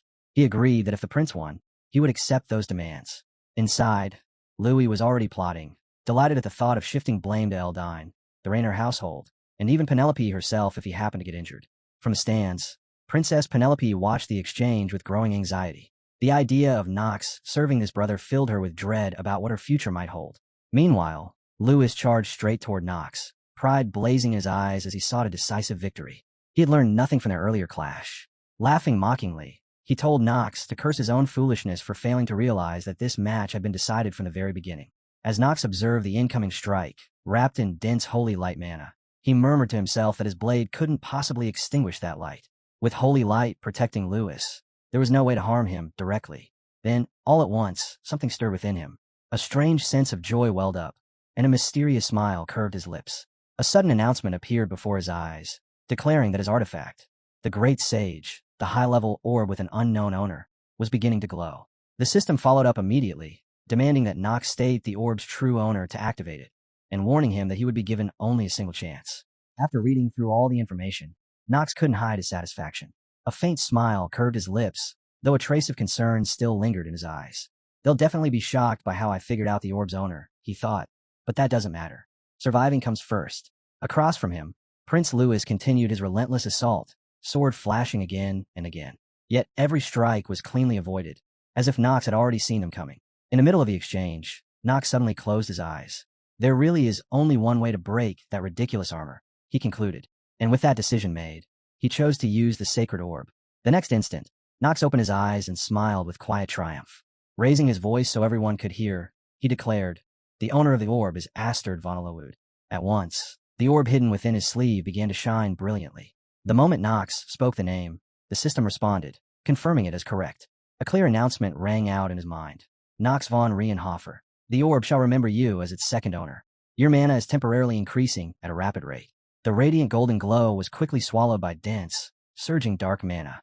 As Nox claimed mastery over it, the orb floated freely above his palm, wrapped in a violent current of black energy. Its power spread outward like a raging whirlwind, swallowing the arena in darkness. Lewis instinctively tightened his grip on his sword and shut his eyes, his heart pounding as he struggled to comprehend what he was witnessing. Nox, now wearing a calm and confident smile, spoke clearly, almost casually. "We agreed this was a match," he said. "But there was no rule saying I couldn't use magic, right?" Those words ignited Lewis's fury. His body trembled as he ground his teeth together, unable to believe what he was seeing. A member of the Dark Rainer family, renowned for pure swordsmanship, was using magic. And not just any magic, but an overwhelming amount of mana that sent chills down his spine. Dark mana gathered densely in Nox's palm, swirling like a storm about to be unleashed. He calmly remarked that he knew this spell as a magic missile. But what truly stole Lewis's breath wasn't Nox's hand. It was what formed above them. High in the sky, a terrifying magical phenomenon took shape, a massive storm of pitch-black mana engulfing the entire arena. From the eye of that monstrous vortex, black fire arrows burst forth, plunging downward like the grasping limbs of beasts crawling out from the gates of hell. They rained mercilessly over the battlefield, leaving Lewis frozen in place, unable to move. Nox silently wished the prince luck, knowing full well there was nowhere to run.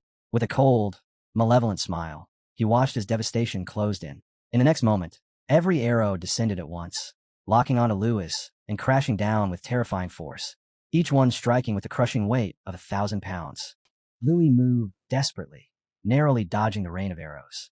Every time one struck the ground, the arena shattered, stone exploding into fragments beneath the impact. The sheer number of arrows pushed him into panic, his thoughts spiraling.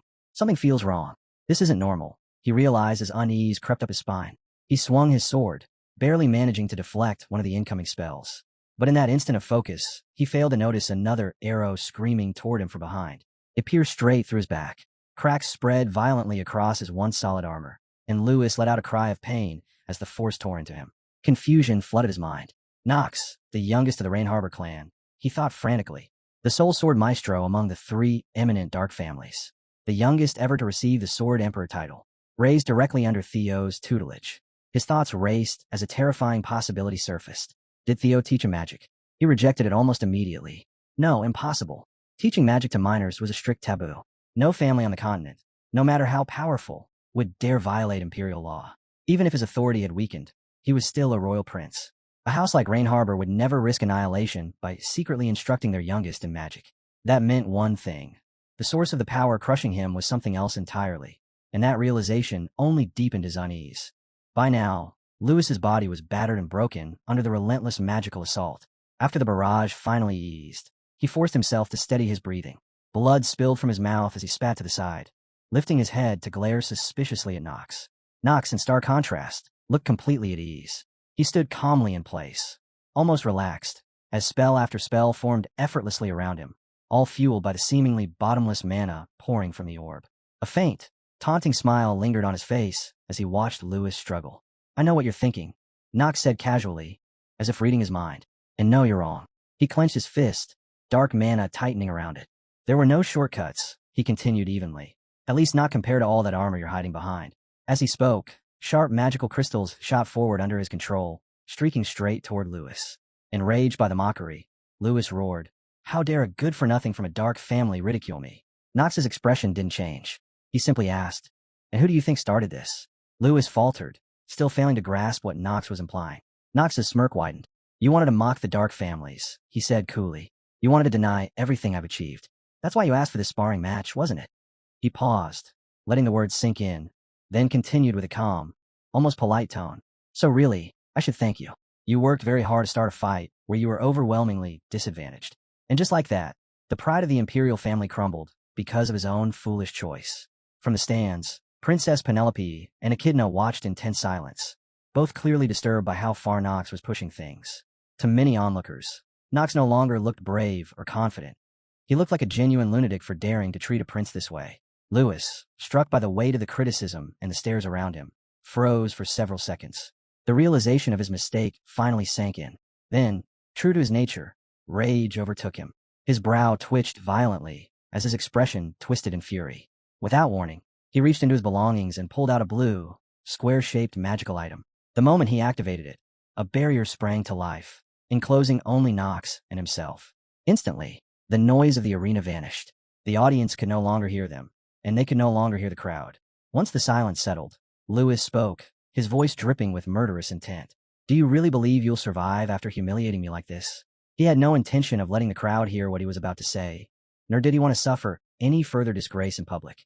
Nox, however, let out a low, chilling laugh. Calmly, almost mockingly, he asked what Lewis intended to do with that item. The question only irritated Lewis further.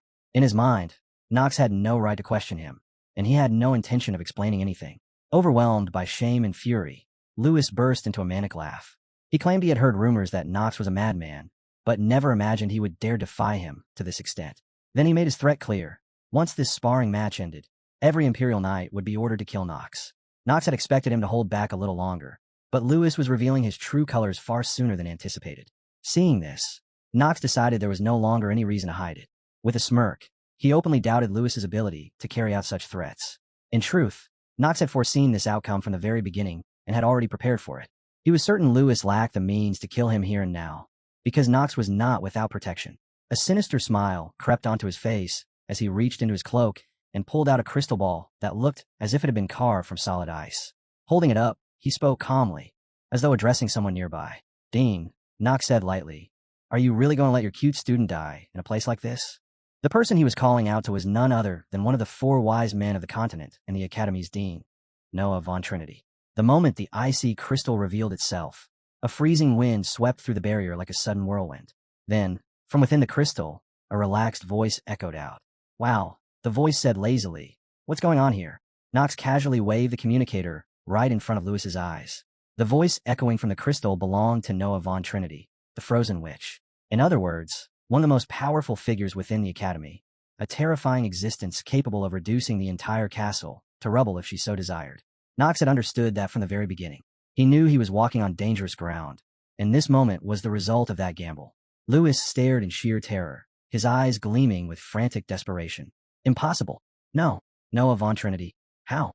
Still trapped in disbelief, he heard her calmly remind him that they had met once before. She even addressed him properly, calling him Prince Lewis. The icy crystal didn't merely transmit her voice. It projected a 3-dimensional image of her as well. "He's not exactly cute," she said lightly, "but he's still a precious student of mine." Her tone shifted as she continued, clearly addressing Lewis. "If you're trying to oppress him using imperial authority," she paused for just a moment. Her cheerful expression vanished, replaced by a murderous glare that sent a chill through the air. Then, as one of the 4 sages, "I swear upon my honor that I will destroy you." Prince Lewis stiffened. His face drained of color as cold sweat beaded down his skin. The weight of her words crushed him. Nox, watching the scene unfold, couldn't help but smirk in satisfaction. Several days earlier, atop Eldane Academy's faculty building, an unnatural chill had filled Noah's office. Only 2 people occupied the room. Nox and Noah sat facing each other on the couch at its center. After receiving Princess Penelope's offer, Nox had come straight to Noah, insisting on a private meeting. He explained everything plainly. "From what I've heard, the Imperial family wants to reward me. They say it's for saving the princess." Noah, upon hearing this, didn't look worried in the slightest. Instead, she smiled brightly and said it sounded like a wonderful thing. That reaction only irritated Nox further. He warned her bluntly that if he went to the capital, he would die. He reminded her that no member of his dark family had ever survived after leaving the capital alive. Noah listened, then casually nodded. "Yeah," she said cheerfully, "that's probably true." She continued eating her sweet dessert, completely unconcerned, as if his life-or-death situation meant nothing. That was the breaking point. Enraged, Nox snatched the cake straight out of her hand and raised it high above her head, just out of reach. He demanded to know how she could be so relaxed and keep eating cake at a time like this. Noah immediately began to cry, reaching up helplessly and begging him to give it back. Letting out a tired sigh, Nox finally lowered his arm. He admitted, Honestly, that he truly needed her help. Just one word from you, he said seriously, and the princess won't bother me anymore. Noah understood what he was asking. However, she warned him calmly that doing so might cost him his reward. In her eyes, if he had accomplished something worthy, then he deserved to be rewarded for it. Knox wanted the reward, of course he did. But in his mind, not receiving it was far better than accepting it, and returning as nothing more than a severed head. He honestly didn't know how things had spiraled into something this complicated. Noah suddenly tilted her head, as if an odd thought had just occurred to her. Magic is really well developed these days, she said casually. If you lose an arm or a leg, it can be reattached pretty quickly. I'm just not sure if that works for heads too, though. Whether she was joking or being serious was impossible to tell. Knox's patience finally snapped. He clenched his fists and shot back. Are you seriously saying that to your own student? Noah smiled faintly. She had another point in mind. Then let me ask you this. If there were a way for you to receive the reward and return safely from Talonfeather, what would you do? Knox answered without hesitation. There's no such solution. In response, Noah pulled out the crystal ball, the very same one Knox had just used. It was the communication crystal she had given him before. Unlike ordinary artifacts, this one allowed mana to be infused and transmitted directly to the other side, enabling long-distance communication. Knox shifted his gaze toward Lewis, fully confident that even a prince wouldn't dare provoke the head of Eldane Academy and one of the four sages. Lewis could only glare back, cursing Knox in his heart, but he didn't dare voice any threats. Seeing that expression, Knox couldn't help but grin.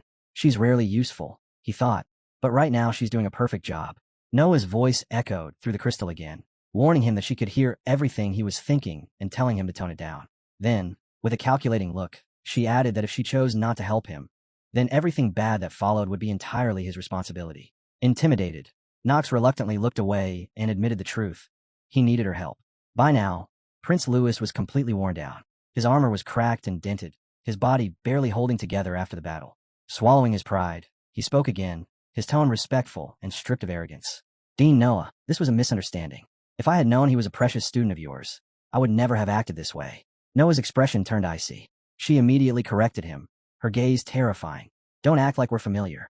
I was close to your father, not you. And you're not my student either. She scolded him mercilessly, like a child who had crossed a line. Shaken by her words, Lewis hurriedly lowered his head, panic clear on his face. I'm sorry, he said quickly. What should I do to calm your anger? Noah didn't hesitate. Her voice was cold and absolute. Beg, she ordered, and apologize to Knox for the humiliation you caused. She said she would forgive Louis if he apologized. Knox, watching the scene unfold, was genuinely surprised. This turn of events was far beyond what he had expected. Louis, boiling with rage on the inside, didn't dare provoke Noah any further. Grinding his teeth, he forced the words out, a stiff and bitter, I'm sorry. Knox didn't miss the chance. With not a shred of humility, he lifted his chin and replied calmly, Your Highness, I'll let this go, out of the generosity and magnanimity of my heart. Noah's eyes flickered with interest. She clearly liked the way Knox handled himself, his expression perfectly measured. Deciding she had seen enough, she turned to leave and said firmly, I'll be watching this fight, so finish it fairly and squarely. I want this barrier gone as well. Lewis could only comply. Swallowing his resentment, he deactivated the item and put away. As the shield slowly dissipated, Knox's figure suddenly vanished. In the next instant, he surged forward with terrifying speed. Before Louis could even finish speaking, Knox appeared right behind him, his face cold and focused. Without hesitation, he struck Lewis on the neck with the tail of his sword. Lewis collapsed instantly, his body hitting the battlefield as he lost consciousness. By the time the shield fully disappeared, it was already over. The audience stared in stunned silence, unable to process what they had just seen. All that remained was Knox, standing calmly beside the fallen prince.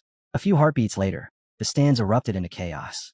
The spectators roared in outrage that Knox had dared to humiliate a prince, while others were frozen in disbelief that Lewis had truly lost.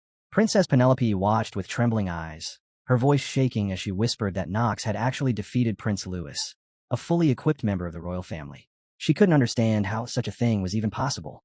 Beside her, Echidna stared at Knox with undisguised astonishment, muttering whether he had two lives to dare something like this. Still reeling, the princess told Echidna that this couldn't have been done with sheer guts alone. He had to be hiding some kind of trump card. Doubt churned in her mind.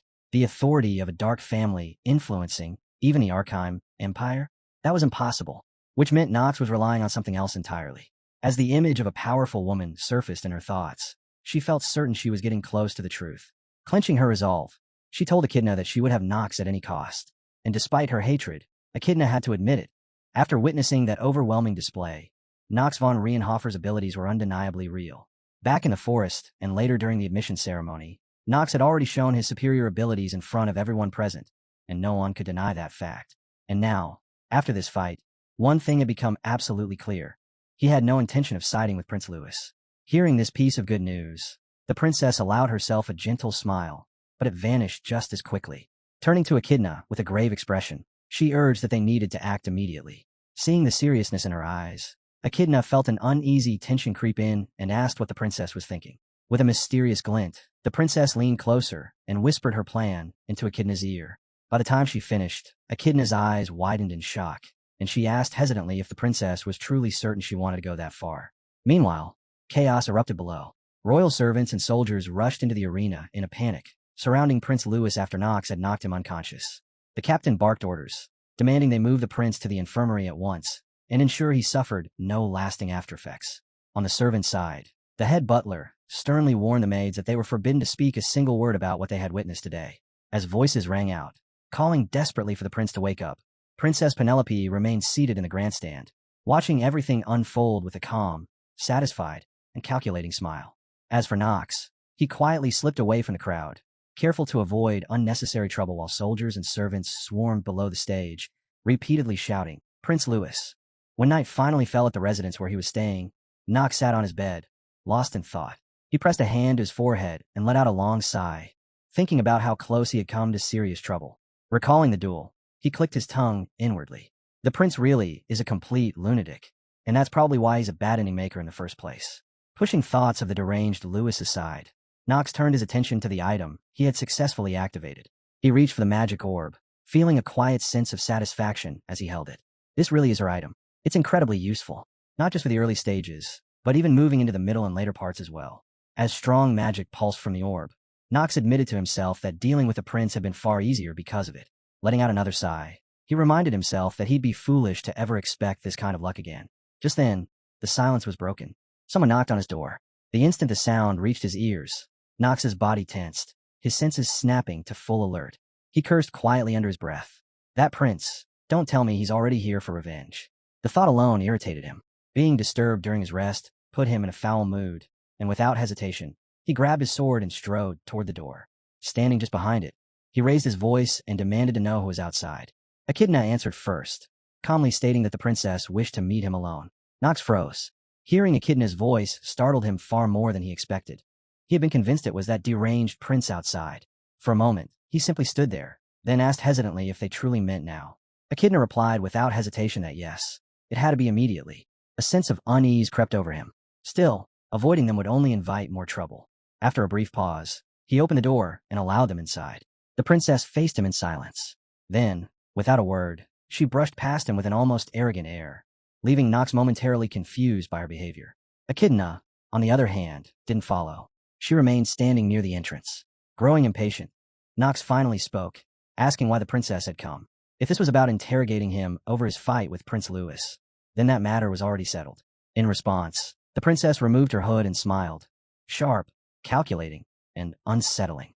She dismissed his assumption, telling him he didn't need to pretend to be stupid anymore. Nox remained composed and asked what she meant. Her smile deepened as her eyes narrowed. Then she suddenly asked an unexpected question. Could he imagine her and her brother sitting at the same dining table? Nox had no idea how to respond, so he stayed silent. Seeing his reaction, the princess gestured for him to sit, saying it seemed she had much to discuss. Once seated, Nox kept his expression cold and reminded her that it was already late. There would be better opportunities to talk another time. Princess Penelope, however, replied with graceful certainty that this moment was precisely the right one. Outwardly calm, Nox was screaming internally. Her presence in his room at such an hour was dangerous. If rumors spread, he would be the one held responsible. As if reading his thoughts, the princess asked whether he was worried about rumors. Nox didn't bother denying it. He admitted it plainly. After all, the princess being alone in the room of a member of a dark family was bound to cause problems. However, the princess clearly had something dubious in mind, and she spoke as if she were certain they were thinking along the same lines. Her suggestive tone left Nox visibly puzzled, and she made no effort to hide it. Instead, she openly admitted that this was exactly what she wanted to happen. A scandal would definitely erupt, and that was precisely why she had come here in the first place. Nox was stunned. What is she even talking about? Explain properly, you lunatic. The words screamed in his head, but outwardly, his face remained cold and composed as he asked her to clarify. Princess Penelope slowly opened her enchanting golden eyes wide and stared straight at him, her gaze unwavering. Then, without hesitation, she declared, "I need you to marry me." The air froze. The princess had taken the initiative to propose, and with her beauty and authority, it was a declaration no one could easily refuse. Before any answer could be given, the scene abruptly shifted elsewhere. A blood moon hung in the dark, eerie sky, its red light slipping through a narrow crack in a stone wall. Inside a vast hall stood a long conference table, where 4 figures were gathered. Luna spoke first, asking about the latest development. "So it's true? Our incredible new recruit is heading to the Ark River." Duff gave a brief nod, confirming it. "It seems the Imperial family approached him first." Luna frowned slightly, unconvinced. He trusted them and went along with it. Seriously, is he not worried about the kind of humiliation he could face there? At that moment, a blue-haired woman let out a scoff. "I knew it. This is why kids are no good, isn't it?" She was Marin, the infamous lunatic executive. She continued bluntly that although she knew the captain had reasons for recruiting him, she still wasn't convinced. Before she could say more, Kyle, seated beside her, cut her off sharply. "Marin, watch what you say." His entire presence radiated a terrifying pressure as he continued. "Does the captain need your permission to recruit someone?" Marin stiffened, panic flashing across her face as she hurriedly backtracked. "Vice Captain, that's not what I meant." Kyle's voice dropped into a chilling warning. "Disrespect is unforgivable, especially for an organization like ours that's already despised by the Imperial family." As the tension escalated, Luna raised a hand and told them to stop discussing the new recruit. But just then, a man with a severed arm replaced by a metal hook spoke up, his tone openly challenging. "Captain, I think some of what Marin said makes sense." This was Craigoyle, settling into his seat. He added calmly that Lunatic hadn't taken in any new members for a very long time after all. He then turned to Luna and asked bluntly why she had suddenly decided to recruit someone new. Luna didn't bother offering a long explanation. She simply let out a quiet sigh and replied that the boy had piqued her interest, nothing more. Crioe grinned in a mocking way and scoffed that there was no way she'd have romantic feelings for a kid like that, then suggested it must be related to his household. Luna didn't even blink at the provocation and answered firmly that it had nothing to do with the Reinhafers. While it was true that Theo had worked with Lunatic before, everything about the new recruit suggested he held no affection for his own family. Even Kyle looked surprised when considering Knox's circumstances.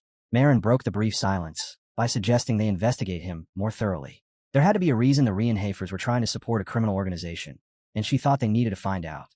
Luna considered the suggestion for a moment, then nodded. "Fine, we'll do it this way. The new recruit will be given his first mission. Whether he performs exceptionally or betrays us, we'll find out soon enough." Marin clicked her tongue, clearly dissatisfied, muttering something under her breath. Luna caught it and asked what she'd said, causing Marin to flinch and hastily deny it. Inside, Marin was fuming. "Not even I got a mission in my first year, but whatever. We need to test him anyway." In the end, she accepted Luna's decision. Duff also agreed with a grave nod, and even the cold, usually long-winded Kyle let out a low laugh, finding the situation amusing before giving his approval as well. With everyone in agreement, Luna turned to Marin and asked her to accompany Knox on the mission. Smiling warmly, she said this would be Marin's role as the new recruit senior. At that, Marin's eyes lit up. "A senior? That sounded incredible. A junior under me. I don't know what kind of guy he is, but I'll show him exactly how amazing a senior can be." Eager now, Marin asked what kind of mission it would be. Luna began laying out the details. Beneath the academy lay a hidden floor, and according to their intelligence, an executive of Eldane had secretly hidden the demonic essence stone of Palin, one of the 72 demons, in that place. While the new recruit remained at the academy to buy time, they would steal the demonic essence stone. Marin's role was to support him from the shadows. "You can handle that, right?" Marin, practically buzzing with excitement, answered without hesitation that she could. At that moment, the final member of Lunatic's management stepped into the room. Her name was Eel. With her seductive beauty and calm smile, she congratulated Marin softly, teasing that she was finally no longer the lowest-ranked member. "Do your best, all right?" Encouraged by Eel's calm voice, Moran straightened up at once and replied with sparkling eyes, "Yes, Advisor Eel. I'll do my best." Later, after Princess Penelope left, Knox returned to his room. Unlike everyone else, he didn't look relieved or impressed. Instead, he stared in the direction she had gone with clear disdain, then muttered, questioning the absurd conclusion she had just drawn. "Is there a reason you came to that conclusion?" The princess, still standing tall, calmly responded, "I'm sure you already understand my position within the Imperial family." Before she could continue, Knox's thoughts were already racing. "So that's it, huh?" For a moment, I seriously thought she'd fallen for Knox's face. "That scared me for a moment," the princess added, as if reading his reaction. She then spoke plainly. The Imperial family was no longer united. It had split into 2 factions. Rumors were spreading rapidly within the palace. whispers that her father, King Esteban von Arheim, was gravely ill and would soon step down from the throne. One faction stood behind her brothers, led by Prince Louis, the most powerful force in the palace. The other faction belonged to her, Princess Penelope von Arheim. After hearing all of this, Knox showed no reaction at first. His expression remained flat as he asked, "Why are you telling me something this important?" The princess didn't shy away. "Because it's true that my standing is weak, my brother. That's simply a fact. Prince Louis has a far stronger legitimate claim to the throne than I do. He's the eldest son, and he's deeply connected to the noble families. There are even rumors that they've already discussed what rewards they'll receive once Prince Louis ascends the throne." This time, Knox's indifference vanished. His gaze sharpened, and his voice turned serious as he asked, "Do you wish to become the new empress?" The princess hesitated, just briefly, before answering. "That wish exists, yes. But more than that, I can't bear to see Prince Louis ruin the empire. You've seen it yourself. You know how brutal he is, how he treats the people as nothing more than tools." Sorrow crossed her face as she spoke. Knox silently acknowledged it. "I know, too well. Louis really is a bad ending maker, for a reason. I lived through that ending myself." Standing up, the princess continued, her resolve clear. "I need a force of my own, a strong force, one that the prince won't dare to covet, and one he can't recklessly interfere with." Knox watched her closely and finally asked, "Are you talking about me?" Moonlight poured through the window, bathing the room in silver.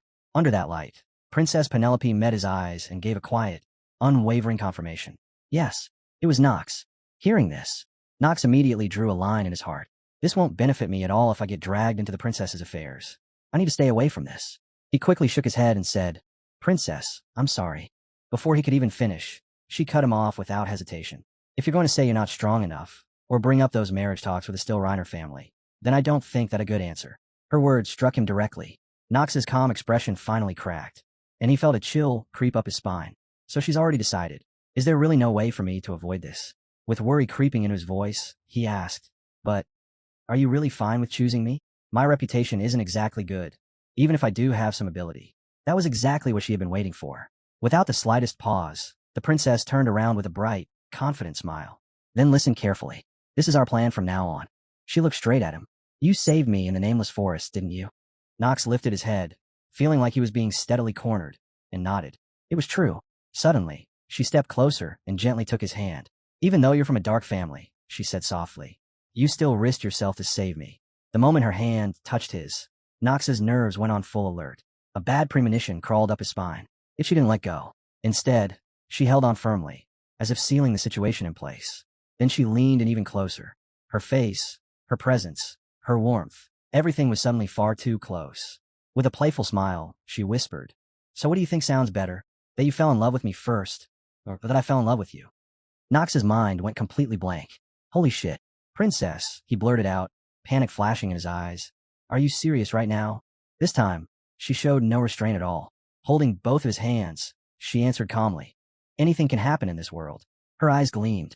By law, a member of the imperial family can choose their own spouse. Knox was still frozen, his body refusing to respond as she held him firmly in place. With a beautiful, almost dangerous smile, she gazed at him affectionately and added, "And who knows? I might actually fall in love with that handsome face of yours." At that moment, Knox could do nothing but stand there, completely overwhelmed, as the princess smoothly tightened her grip on him. What would happen next? Even he couldn't tell anymore. The answer he would give her was still hanging in the air.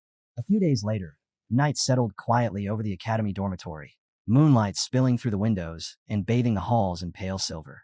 Inside Knox's room, he lay flat on his bed, staring at the ceiling, letting out a long sigh. His heart refused to calm down, no matter how hard he tried. Suddenly, the silence was broken. "Knox!" Jitri's voice cut through the room. He turned his head to see her standing there, holding a newspaper tightly in her hands.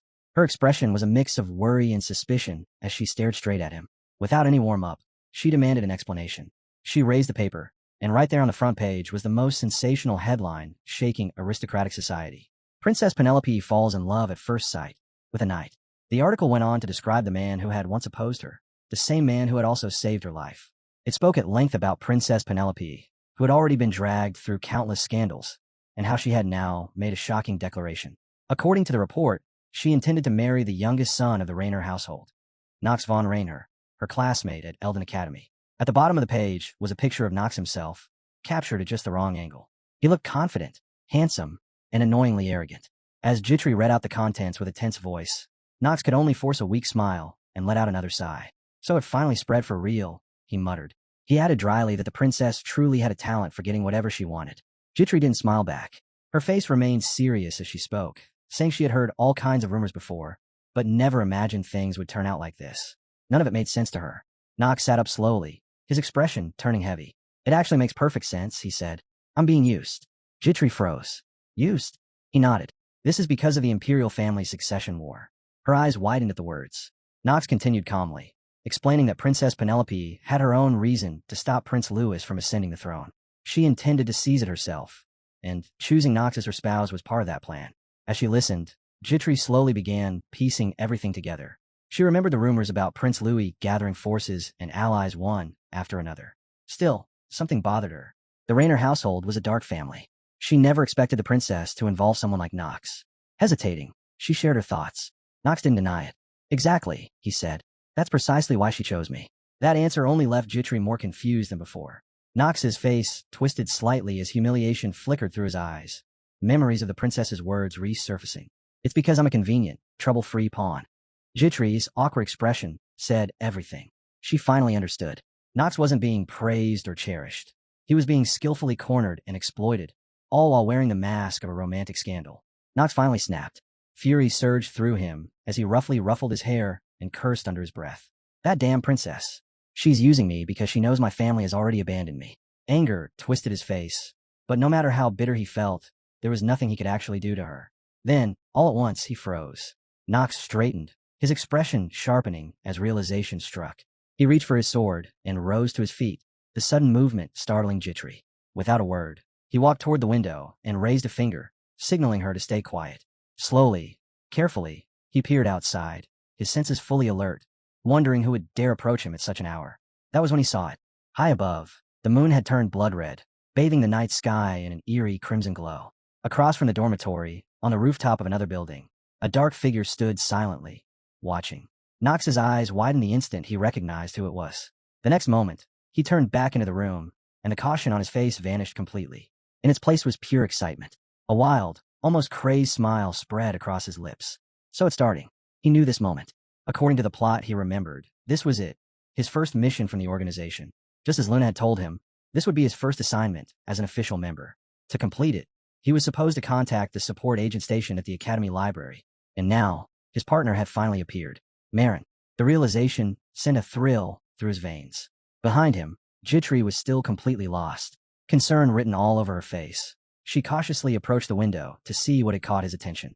Knox, meanwhile, was barely containing his excitement. The story was accelerating now, and he could feel the pace picking up fast.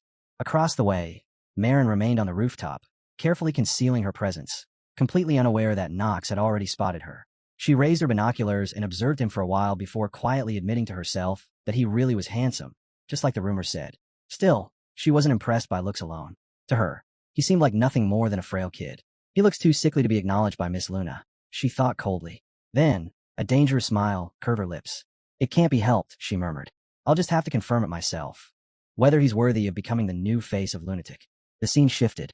Inside the Eldon Academy library, Knox stood between towering shelves, picking out a few books to pass the time. Trailing closely behind him was a familiar figure.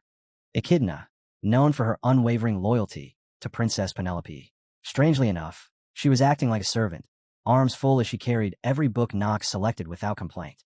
As Knox flipped through one of them, he clicked his tongue in annoyance. That Professor Raz, he muttered, leaving me with such a boring task, and then disappearing like that. Frustration finally boiled over. Knox slammed the book shut, the sharp sound echoing through the quiet library as an uneasy feeling crept up his spine. Something about this whole situation felt wrong. Earlier, Professor Raz had approached him with a strangely suspicious look, saying he urgently needed to find the dean. Raz had shoved a tall stack of books into Knox's arms, and, with an apologetic smile, said, Knox, I'll leave the cleanup of this place to you.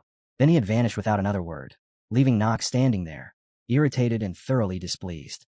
Back in the present, Knox's expression darkened as the memory resurfaced. He clicked his tongue and muttered a curse under his breath, calling the professor a complete bastard. Watch your mouth. Echidna snapped, immediately stepping in. You shouldn't speak so recklessly about a professor. That only set him off further. Knox shot back, irritation plain in his voice. Do you even understand how hard life is for a graduate student? Echidna froze, clearly caught off guard. struggling to find a response. Still fuming, Knox continued venting, complaining that being the #1 apprentice was far more troublesome than he'd ever imagined. Just shut up and stay quiet, he added bluntly. Sensing his mood, Echidna pressed her lips together and fell silent. Time passed as they continued handling Rass's assigned work in the library, the only sounds being rustling pages and distant footsteps. Then, suddenly, Echidna broke the silence. Knox. He didn't even look at her. If you're about to say something useless, he warned coldly, then I'm going to pass. She immediately shook her head. No, it's not that. After a brief pause, she added honestly, I know we don't like each other. Her tone softened just slightly. Unmoved, Knox replied flatly. Then reflect on your own actions. Guilt flickered across Echidna's face. She cleared her throat, hesitating, eyes darting away before finally looking back at him. I want to apologize about what happened with the princess. I'm not asking you to understand. Knox narrowed his eyes, suspicion rising. Why are you acting like this all of a sudden? He asked. What are you really after? Echidna straightened and finally got to the point. There are rumors, she said firmly, about your engagement. She paused, then added, I don't believe the princess would announce a marriage just to make you miserable. Only then did Knox realize what she was referring to. His marriage, to the princess. A hint of surprise crossed his face, though confusion lingered. He still didn't understand why she was apologizing. It's simple, Echidna continued quietly. I'm not asking you, a member of a dark family, to support our side. I just want you to know, the princess isn't that kind of person. Sadness filled her expression as she spoke. Seeing her sincerity, Knox was genuinely surprised, even if his usual careless demeanor didn't completely fade. Silently, he acknowledged it. She really does cherish the princess. Trouble's just lining up one after another, isn't it? He thought with a faint grimace. A character different from the one I've seen countless times in the game. Am I annoyed, excited, or actually feeling empathy as a gamer? He clenched his fist and dismissed the thought. Out loud, he told Echidna that he understood she had her reasons for acting the way she did. All I can do right now is organize these books, he said flatly. So just ignore me and let me finish. His vague words sounded like a quiet acceptance of her apology, and that alone was enough to ease Echidna's heart. Relief washed over her face as she smiled, thankful that Knox no longer seemed resentful about being used. She thanked him sincerely, almost too sincerely. Knox, no longer carrying that sharp edge in his tone, simply smiled back and waved it off. He told her just act like she normally did and not say anything so embarrassing. Then he turned back to his work. As he slid a book into place on the shelf, a strange sensation prickled at his senses. A red, blood-like energy pulsed faintly from the cover. Knox froze. He recognized it instantly. This wasn't random. This was a signal. A message from that lunatic organization. His eyes scanned the cover, and the encoded meaning unraveled itself with ease. Marin. Contact complete. Mission delivered. Knox hadn't expected them to reach out in such a roundabout way. Keeping his expression calm, he told Echidna that he needed to check something. She nodded without question, promising not to interfere no matter what he did. With that, Knox left the library and moved toward a quiet, secluded corner of the academy. There, he opened the book. Ancient characters filled the pages, and the message became unmistakably clear. A demon sealed on the night of slaughter. Pimen's demonic essence stone lay hidden beneath the academy. His orders were simple and brutal. Steal the stone, obtain the academy's internal structural information, and trap as many faculty members as possible. This was his mission. As the weight of it settled in, Knox's lips curled into a slow, excited smile. So it had finally begun. Inner lunatic.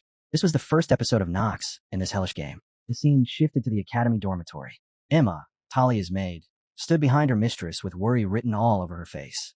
For reasons she couldn't understand, Talia had wrapped herself in layers upon layers of clothing. Emma hesitated, then gently asked if she was feeling unwell. She explained that Talia had been acting strangely for the past 2 days and that she was deeply concerned about her health. Talia didn't respond. She remained silent, unmoving. Watching her back, Emma quietly came to a conclusion. This wasn't an illness. This was because of the recent news about Knox. Her thoughts spiraled. How could Master Knox be involved with the princess? No matter how handsome he was, no one would expect the imperial family to choose someone from a dark family as a spouse. Worse still, if the patriarch who doted on his daughter found out, he would surely kill Master Knox. And if something went wrong, it could shatter the fragile balance between the two families. Unable to stay silent, Emma tried to persuade Talia, hoping she would abandon whatever reckless thoughts she was clinging to. Suddenly, Talia straightened. She threw off the blanket covering her, her face burning with anger. Startled by the sudden movement and the strange intensity in the air, Emma hurriedly called out to her. Talia stepped down from the bed and walked toward her. Her expression was empty, lifeless, and her voice was cold enough to send a chill through the room as she slowly called Emma's name. The eerie way her name was spoken made Emma's body tremble, and she barely managed to stammer a response. In her mind, A single thought echoed again and again. Talia is terrifying. Then, without warning, Talia's lips twisted upward into a dark, distorted smile. In a calm yet unsettling tone, she declared that she had become an adult today. Emma froze in place, fear and confusion tightening her chest as she struggled to understand what that declaration meant. Talia continued, her voice steady but heavy with conviction. She said she now understood something clearly, that what belonged to her could be taken away, and that what her father had said in the past was right all along. If one wanted to protect what was theirs, they had to become strong, strong enough that no one could steal from them. Her eyes had completely changed. Gone was the familiar warmth, replaced by something cold and dangerous. They looked like the eyes of a villain. A low, unconscious laugh slipped from her lips, sending chills through the room. Emma was left speechless. She couldn't grasp what Talia was saying, nor why she was saying it now. Her mind refused to keep up with the sudden shift. Talia then raised her gaze and asked if Emma agreed with her decision. But Emma still couldn't bring herself to speak. No words came out. Talia's expression darkened further, growing more terrifying by the second. The air in the room became heavy, oppressive, and ominous. Deep down, Emma could only pray for Knox. She hoped he would run far away, as far as possible, before Talia ever caught up to him. The scene shifted back to Knox and his mission, revealing the deeper truth behind it. At the center of everything stood Archduke Payman, the man responsible for creating the Night of Slaughter, the very monster that had killed Knox's mother. He was also the one who had reversed Noah's time, turning her back into a child. Knox's first objective was simple in words, but impossible in reality. Kill him. Of course, Knox knew it was impossible to accomplish that with his own strength alone. Still, there was one saving grace. The Ark River allowed random stat increases. That was his only advantage. The moment Knox touched the water, a notification appeared, informing him that he had discovered a hidden piece and entered the Ark River. As he absorbed the water for a while, another notification followed. His stats had increased by 2 points, both added directly to his mana. But it didn't end there. Knox began reading ancient characters carved nearby, and soon after, the system announced that another hidden piece had been activated. He had obtained the dragon's tongue, the lost language of ancient magic. Knox sighed inwardly, thinking that if he weren't tangled up in marriage talks with the princess, this alone would have been a tremendous harvest. Suddenly, a woman's voice spoke from behind him, remarking that he had arrived just in time. She joked that she thought he might have gotten lost. When Knox turned around, Marin stood there, a member of Lunatic, and the one who would accompany him on this mission. Knox turned around and asked calmly if she was Marin. She confirmed it without hesitation, reminding him that Marin was her code name. Then, with a faintly arrogant tilt to her chin, she clicked her tongue and told him he was speaking far too casually. She ordered him to listen carefully, declaring that she was his senior and his archer, and that he should remember it. Knox's expression didn't change in the slightest. Inside, he sighed. Of all the people in Lunatic, Marin was one of the more troublesome ones. 17 years old, water element, officially registered as a full member of Lunatic. On paper, she was impressive, cheerful, driven, capable of strong trust, blessed with rare mana sensitivity, and a genius-level archer. Her stats were solid, her skills refined, and her charm absurdly high. But there was one flaw Knox absolutely hated deep within Lunatic's inner workings. Young but bossy. And, as if on cue, Marin immediately proved his point. She puffed out her chest and declared that from now on, he was her junior and must speak to her with respect. Knox didn't hesitate. He flatly told her she was being bossy. That single word ignited her. Marin exploded in anger, shouting that she wasn't bossy at all. She pointed straight at Knox, cursing as if the world itself had gone mad. Knox, completely unfazed, responded with a bored tone, remarking that she seemed to have a habit of rambling and talking nonsense. She didn't listen. Jumping down from her spot, Marin continued her tirade, flashing a smug smile as she demanded respect. She reminded him that she had joined Lunatic years before he did, and that she was also 2 years older. Knox glanced at her lazily and told her he'd already heard that speech. Then he asked a simple question, his voice calm and sharp. What exactly did she gain from someone like him showing her respect? Marin faltered. She clearly hadn't expected him to push back, much less challenge her outright. Flustered, she tried to threaten him by bringing up Lunatic's rules. Before she could finish, Knox raised a hand, signaling her to stop. He told her people were coming, and that they should head to the hideout first. Marin bit her lip, frustration written all over her face. She clearly didn't want to let it end like this. Still, remembering the mission, she swallowed her childish pride. Pulling out a scroll containing the mission details, she shoved it toward Knox and told him she'd let him off just this once, for the sake of the mission. After that, Marin explained how to use the scroll, telling Knox that tearing it apart was the trigger to transport them to the mission's designated location. Knox held the faintly glowing scroll in his hand and smiled to himself as he recognized it for what it was, a low-grade dimensional teleportation magic scroll. So things between this world and the game really haven't changed much, he thought. Without any hesitation, he tore the scroll. A surge of magical light swallowed the area, and as the remnants of the scroll dissolved into particles, Nox and Marin were wrapped in spatial energy. The world twisted, space itself pierced through, and the two were sent elsewhere to continue their mission. When the light finally faded, they found themselves in a dark, underground location. The moment they arrived, Marin staggered slightly, her head spinning. She let out a long sigh and complained that no matter how many times she used dimensional teleportation, she could never get used to it. Nearby sat a simple table and a few chairs. Marin pointed at one and told Nox to sit down, saying she would now explain the mission in more detail, even though she had already mentioned the basics earlier. She stressed that he needed to listen carefully. Clearing her throat, she straightened her posture, clearly trying to reassert her authority. Her expression turned serious as she asked him if he had ever heard of the Night of Slaughter. Nox nodded. He knew the story well. Dean Noah, the Sword Emperor Kelsis, and his father, Theo, had joined forces and barely managed to seal Archduke Pieman. The night they gathered to defeat Palin later became known as the Night of Slaughter. Marin confirmed that everything Nox said was correct. She added that Palin was an extremely dangerous existence, a monster that not even the strongest individuals on the continent could easily deal with. The real issue was that the demonic essence crystal containing Pieman had gone missing during the sealing process. As Nox listened to her explanation, the purpose of their mission became clear. The crystal had been searched for relentlessly, and, eventually, it was discovered beneath the Academy. Lunatic's plan was simple: cause a massive distraction while the organization destroyed the demonic essence crystal. Marin praised Nox for catching on so quickly. With a smile, she remarked that despite how casually he spoke to her, he might actually be somewhat useful. Irritated by her tone, Nox brushed it off and told her to ignore such trivial matters. That only angered Marin further, and she snapped back, accusing him of treating her words as meaningless. Nox didn't rise to it. With a calm but serious expression, he asked whether a date had already been set for the operation to steal the crystal. Still visibly annoyed, Marin answered that the plan would be carried out during Eldine Academy's nighttime self-study period. She assigned Nox the role of keeping the students and instructors confined to one area. The moment he heard his task, Nox frowned slightly and voiced his doubts. He questioned what would happen if Palin were to revive while the demonic essence crystal was being destroyed. Marin's expression chilled instantly. His skepticism clearly offended her. In a cold, cutting tone, she asked if he truly didn't understand how great Luna was.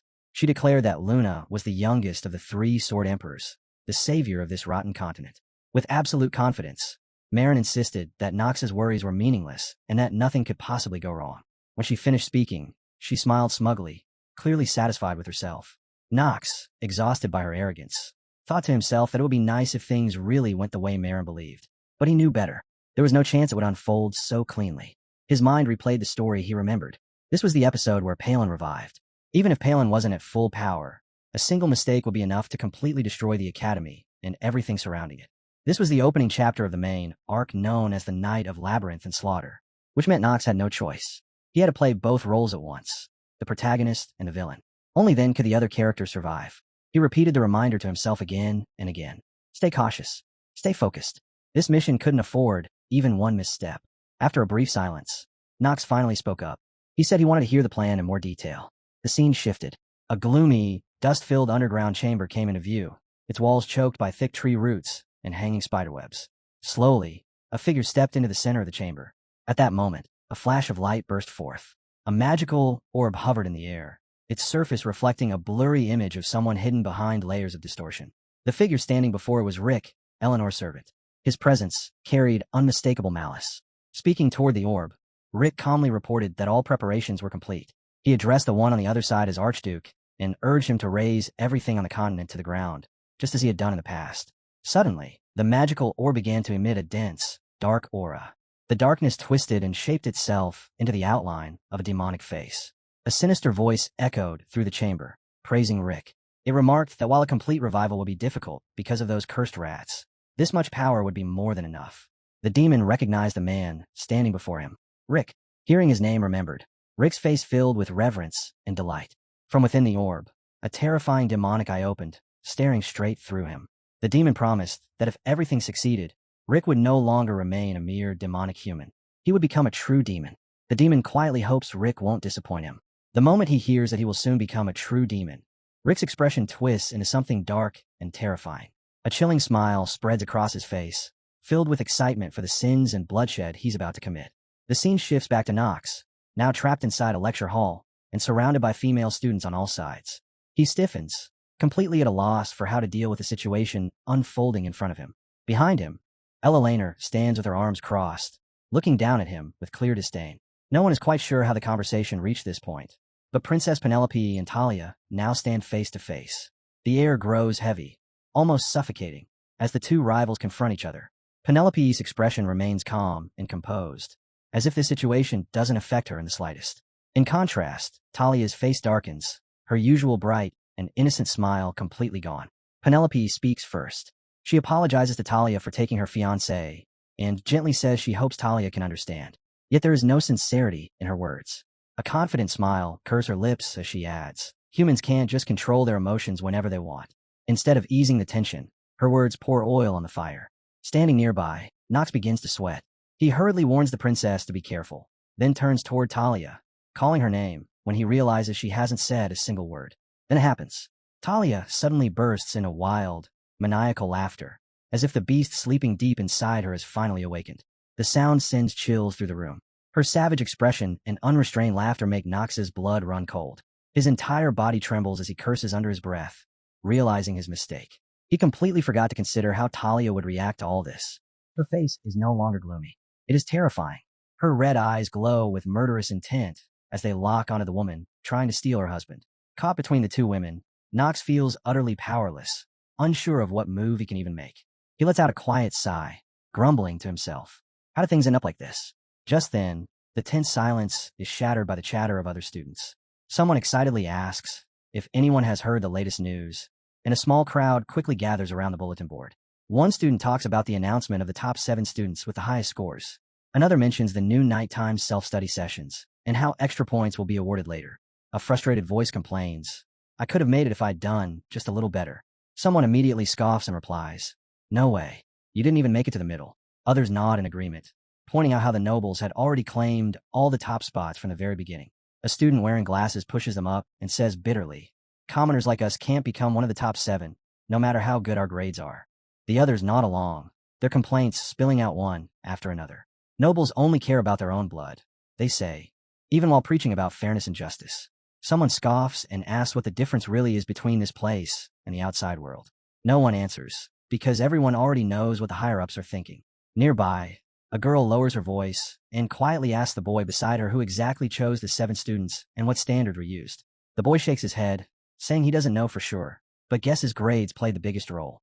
The boy next to him suddenly cries out in frustration, saying grades are the only thing that matters no matter where you go.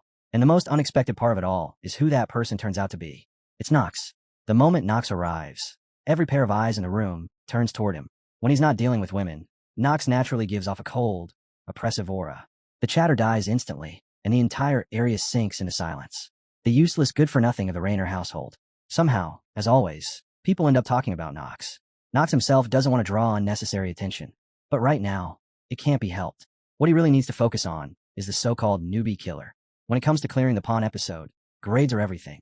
It sounds absurd, but unless his scores are exceptional, he won't be able to attend the nighttime self-study sessions. And if that happens, he won't be able to keep the other characters gathered in one place. The students soon resume whispering. One of them angrily mutters that Knox is an annoying bastard. Other male students chime in, their jealousy obvious, as they question whether Knox is only surviving because of his looks and the power of his family. None of them want to admit it, but deep down, they know it's true.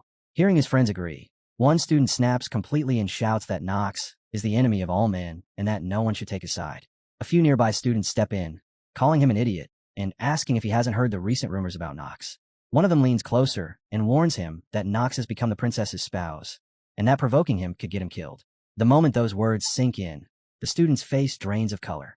Panic spreads through the group as they suddenly realize Knox might have heard everything they said.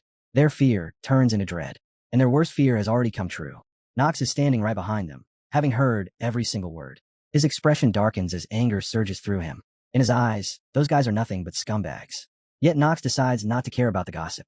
He lets out a quiet sigh, his thoughts drifting to the terrible events that are about to unfold. No matter what happens, he can't let his connection with Lunatic break. Whatever the circumstances, they're the rope he plans to use to escape the Rayner household.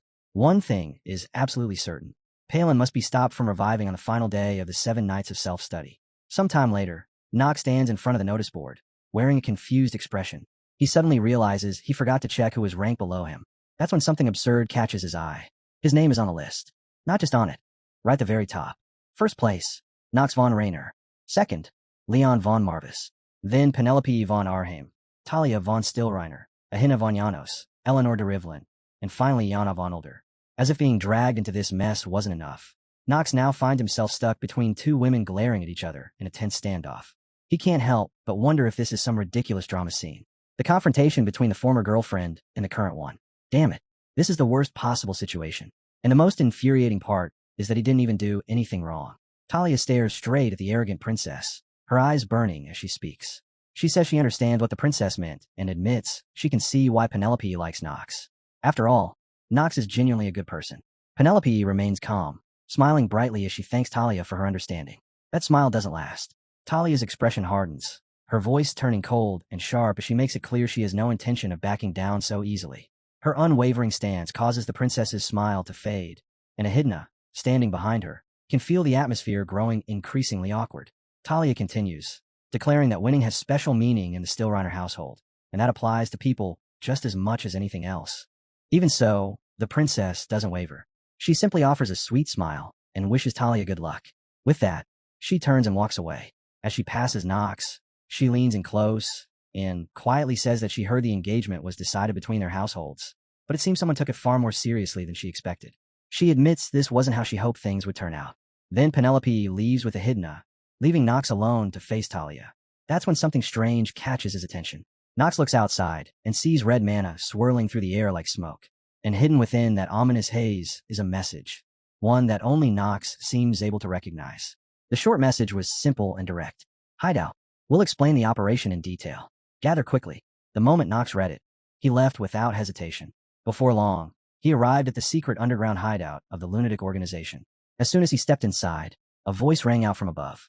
Marin looked down at him, calling him a newbie, her eyes sharp and filled with obvious hostility. She jumped down in front of him and immediately started grilling him. She demanded to know what the hell he had done for rumors to spread about him becoming the princess's spouse, asking if he had completely lost his mind. Knox avoided her gaze and answered honestly, saying she must have heard already. To be frank, even he didn't fully understand what was going on. From what he could tell, the princess was simply using him as a card to keep the prince in check. That answer only made Marin angrier. She snapped back, asking if he really thought she dragged him here just to hear something so obvious.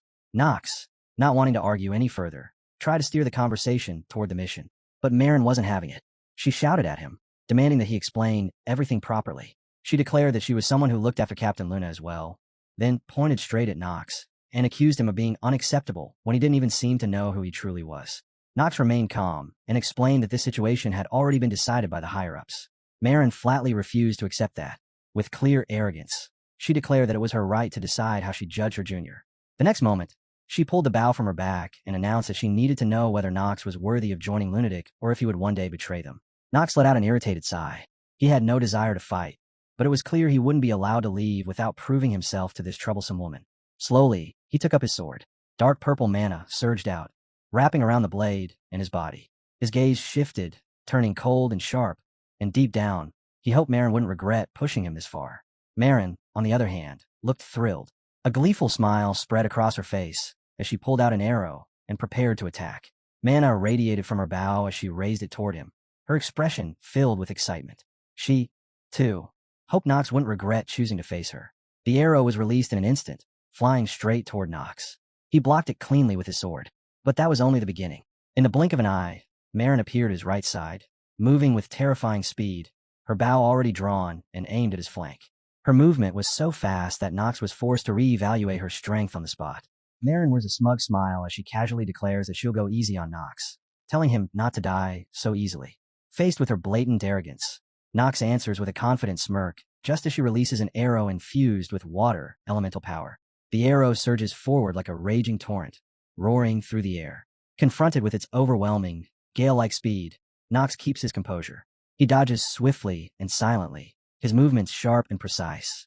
In that instant, he acknowledges the truth. Marin's pride isn't empty. It's earned. She's a descendant of one of the legendary lost races, the Marine race, and the blood flowing through her veins grants her terrifying strength. The power behind her water shots is beyond normal comprehension. Even Luna, the captain of Lunatic, wouldn't be able to completely stop an attack like that. As Marin continues her assault, Nox's acting genius trait activates to its fullest. His body moves on instinct, slipping past one attack after another. Inside, however, a trace of regret surfaces. He may have provoked her too much, pushing himself into a dangerously unstable situation. Still, he knows the truth. With his current abilities, he can't earn her trust. And if this continues, there's a real chance this episode will end in disaster. Even as the situation grows more desperate, Nox steels himself. He tells himself that he needs a decisive victory. His eyes sharpen, more serious than ever, locking firmly onto Marin. He swings his sword downward, dark mana pouring from his body as he finally unleashes his intent to prove his strength. Marin watches closely. Her movements pause for a brief moment as she considers him. He may have earned the captain's acknowledgement, but in her eyes, he's still the lowest ranked. Her irritation deepens. Anger flashes across her face as she snaps at him, questioning his disrespectful attitude toward her as a senior. She demands he explain his relationship with Princess Penelope and presses further, insisting he clarify every suspicious detail surrounding him. After bombarding him with questions, Marin suddenly falls silent. Then she attacks again. This time, her assault is far more ferocious. Water-based mana floods the entire chamber, pressure crashing in from all sides. She relentlessly presses Nox, unable to believe that everything involving him is just coincidence. Despite her anger and accusations, Nox remains calm. He tells her flatly that she simply doesn't want to believe him. And if that's the case, there's no reason for him to explain anything further. That indifference ignites Marin's fury. She grits her teeth, drawing her bow once more, determined to see how long he can maintain that infuriatingly lofty attitude. Arrow after arrow is released, each one unleashing a violent surge of water. A raging flood engulfs Nox, massive waves crashing down on him one after another. Encased within a sphere of swirling water, Nox's eyes remained steady and unshaken. He looked straight at Marin and asked calmly, almost mockingly, "Do you really think a cheap trick like that will work on me?" The moment the words left his mouth, his sword moved.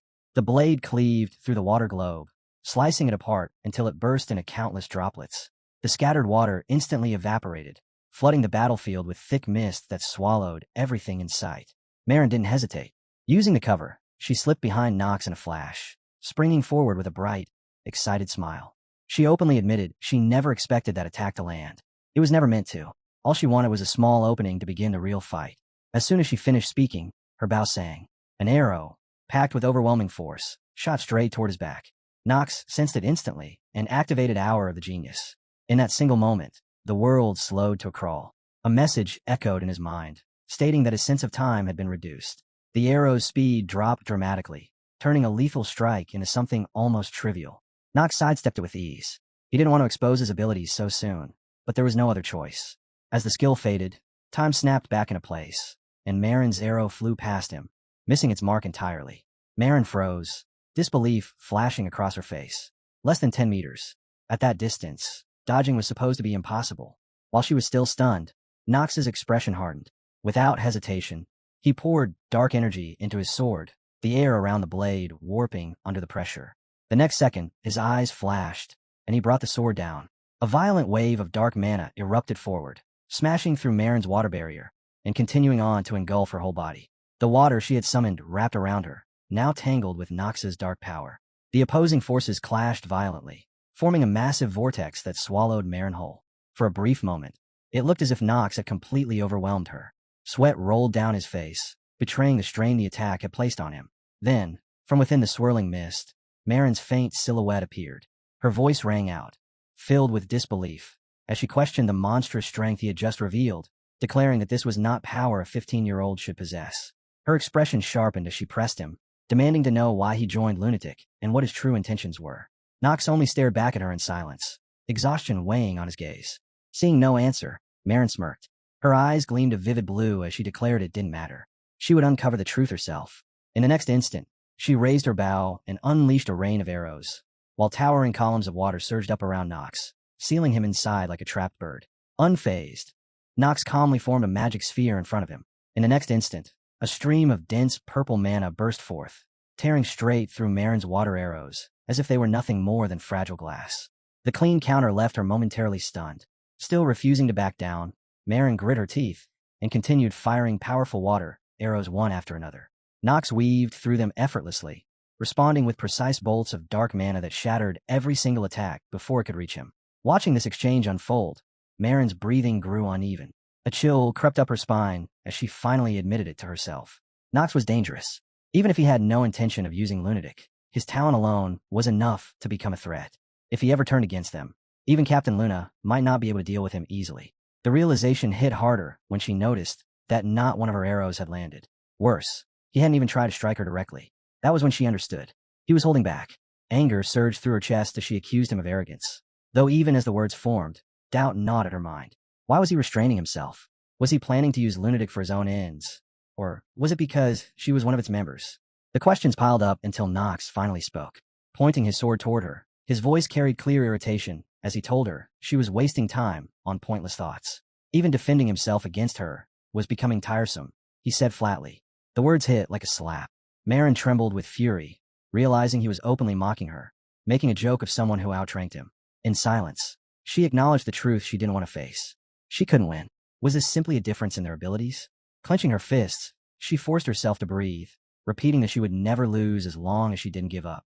Yet her thoughts spiraled in a darker direction. If Nox was allowed to live, every member of Lunatic could eventually fall by his hand. Her resolve hardened. Calling out his name in a low, steady voice, Marin declared that she could not acknowledge Nox von Rienhofer as a member of Lunatic.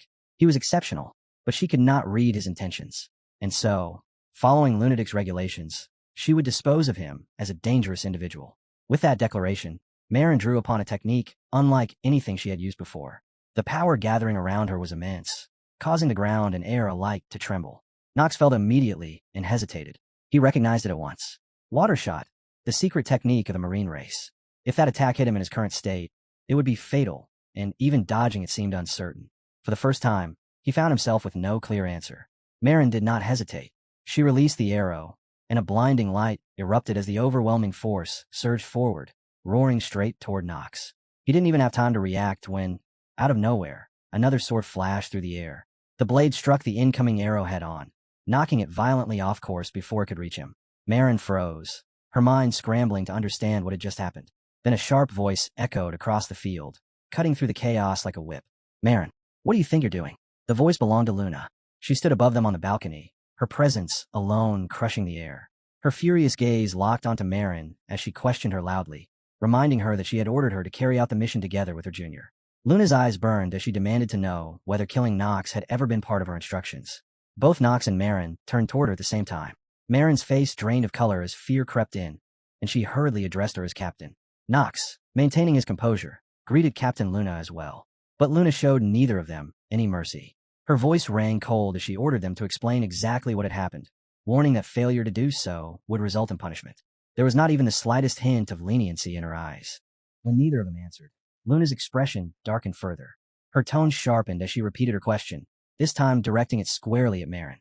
In the next moment, Luna leapt down from the balcony and walked straight toward her. Standing face to face, she reminded Marin in a stern voice that her mission had been to work with a newbie and draw the attention of the Academy's staff and students. Nothing more. Her piercing stare made it unmistakably clear that she had never given Marin permission to do anything like this. Confronted by Luna's anger, Marin's body trembled.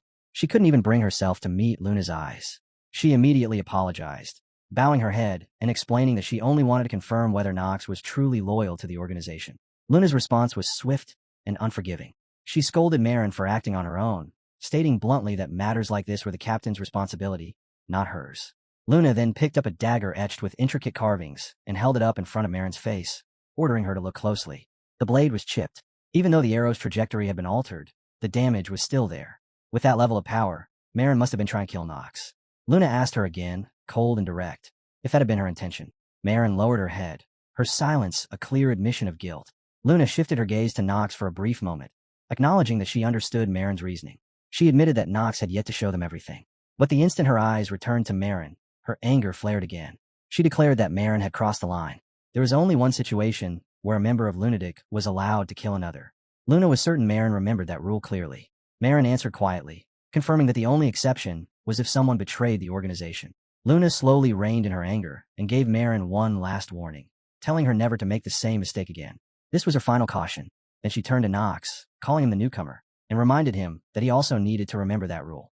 Nox didn't hesitate for a second and immediately said he would keep it in mind. Marin continued to avoid looking at either of them. She might be stubborn by nature, but she was the type who knew how to follow orders once they were given.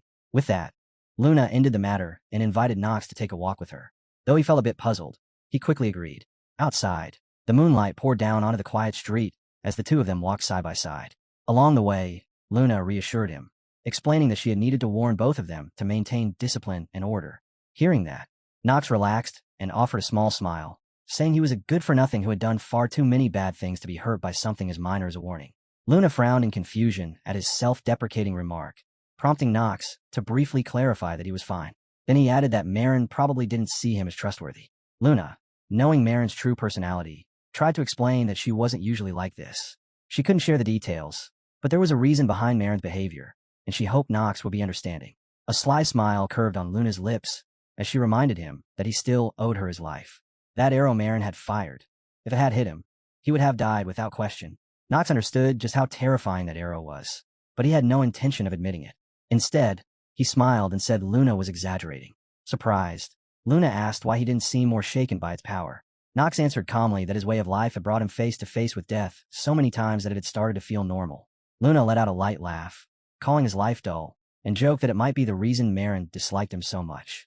Then Luna's expression suddenly turned serious, as if something heavy had crossed her mind. She brought up the earlier incident again, saying it all came down to that single arrow, leaving Nox confused by what she meant. Luna explained that the reason Marin had been able to join Lunatic in the first place was because of that one arrow. The destructive power of it, an attack that took an incredibly long time to prepare, was on an entirely different level. It was powerful enough that even Luna herself couldn't block it completely head-on. Hearing that confirmation, Nox felt his earlier suspicions settle into place, finally understanding why his sword had been destroyed so easily. Yet the more he thought about it, the stranger it became. If Marin truly possessed that level of strength, then why had she never appeared in the Nox episode at all? Luna revealed a little more, explaining that Marin was the last remaining descendant of the marine race, a rare bloodline capable of controlling both water and bows to their absolute limits. That was the reason she could wield an arrow of such terrifying power. At that point, Luna hesitated and fell silent, her sudden pause catching Nox's attention and stirring a faint sense of suspicion within him. Already familiar with the lore, Nox casually commented that the marine race was one of the special races that had vanished long ago. They appeared only in the inner lunatic backstories and never once showed up in the Nox episode itself. He quickly brushed the topic aside, stroking his chin with a confident smile as he told Luna that the next time he fought Marin, he wouldn't give her a single second to prepare that arrow. Luna burst into laughter at his words and called him a little rascal. She reached out and flicked his forehead, warning him not to even think about fighting Marin again.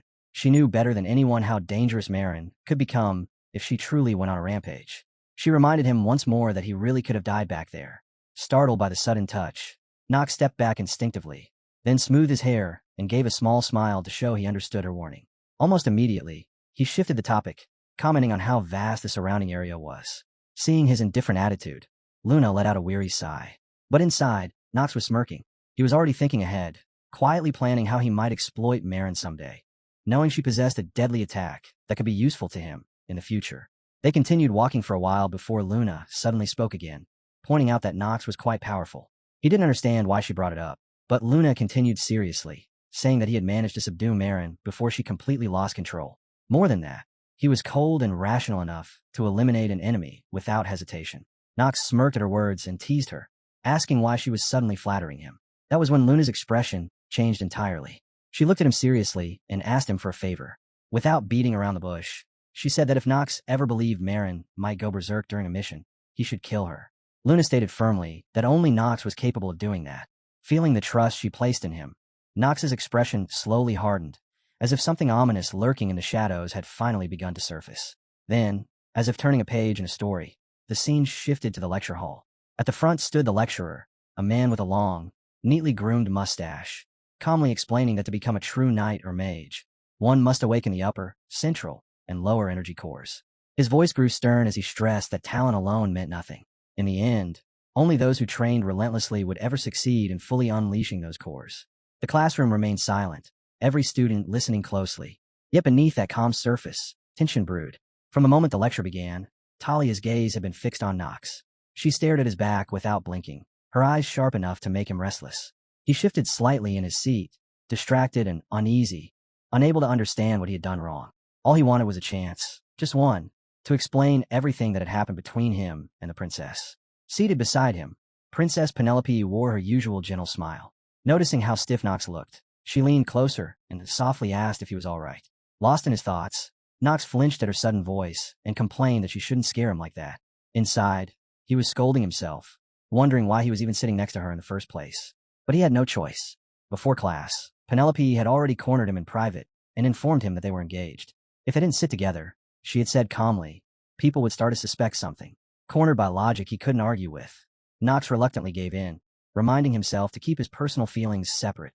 She is a princess of a country, after all. Watching his conflicted expression, Penelope let out a quiet chuckle, clearly satisfied.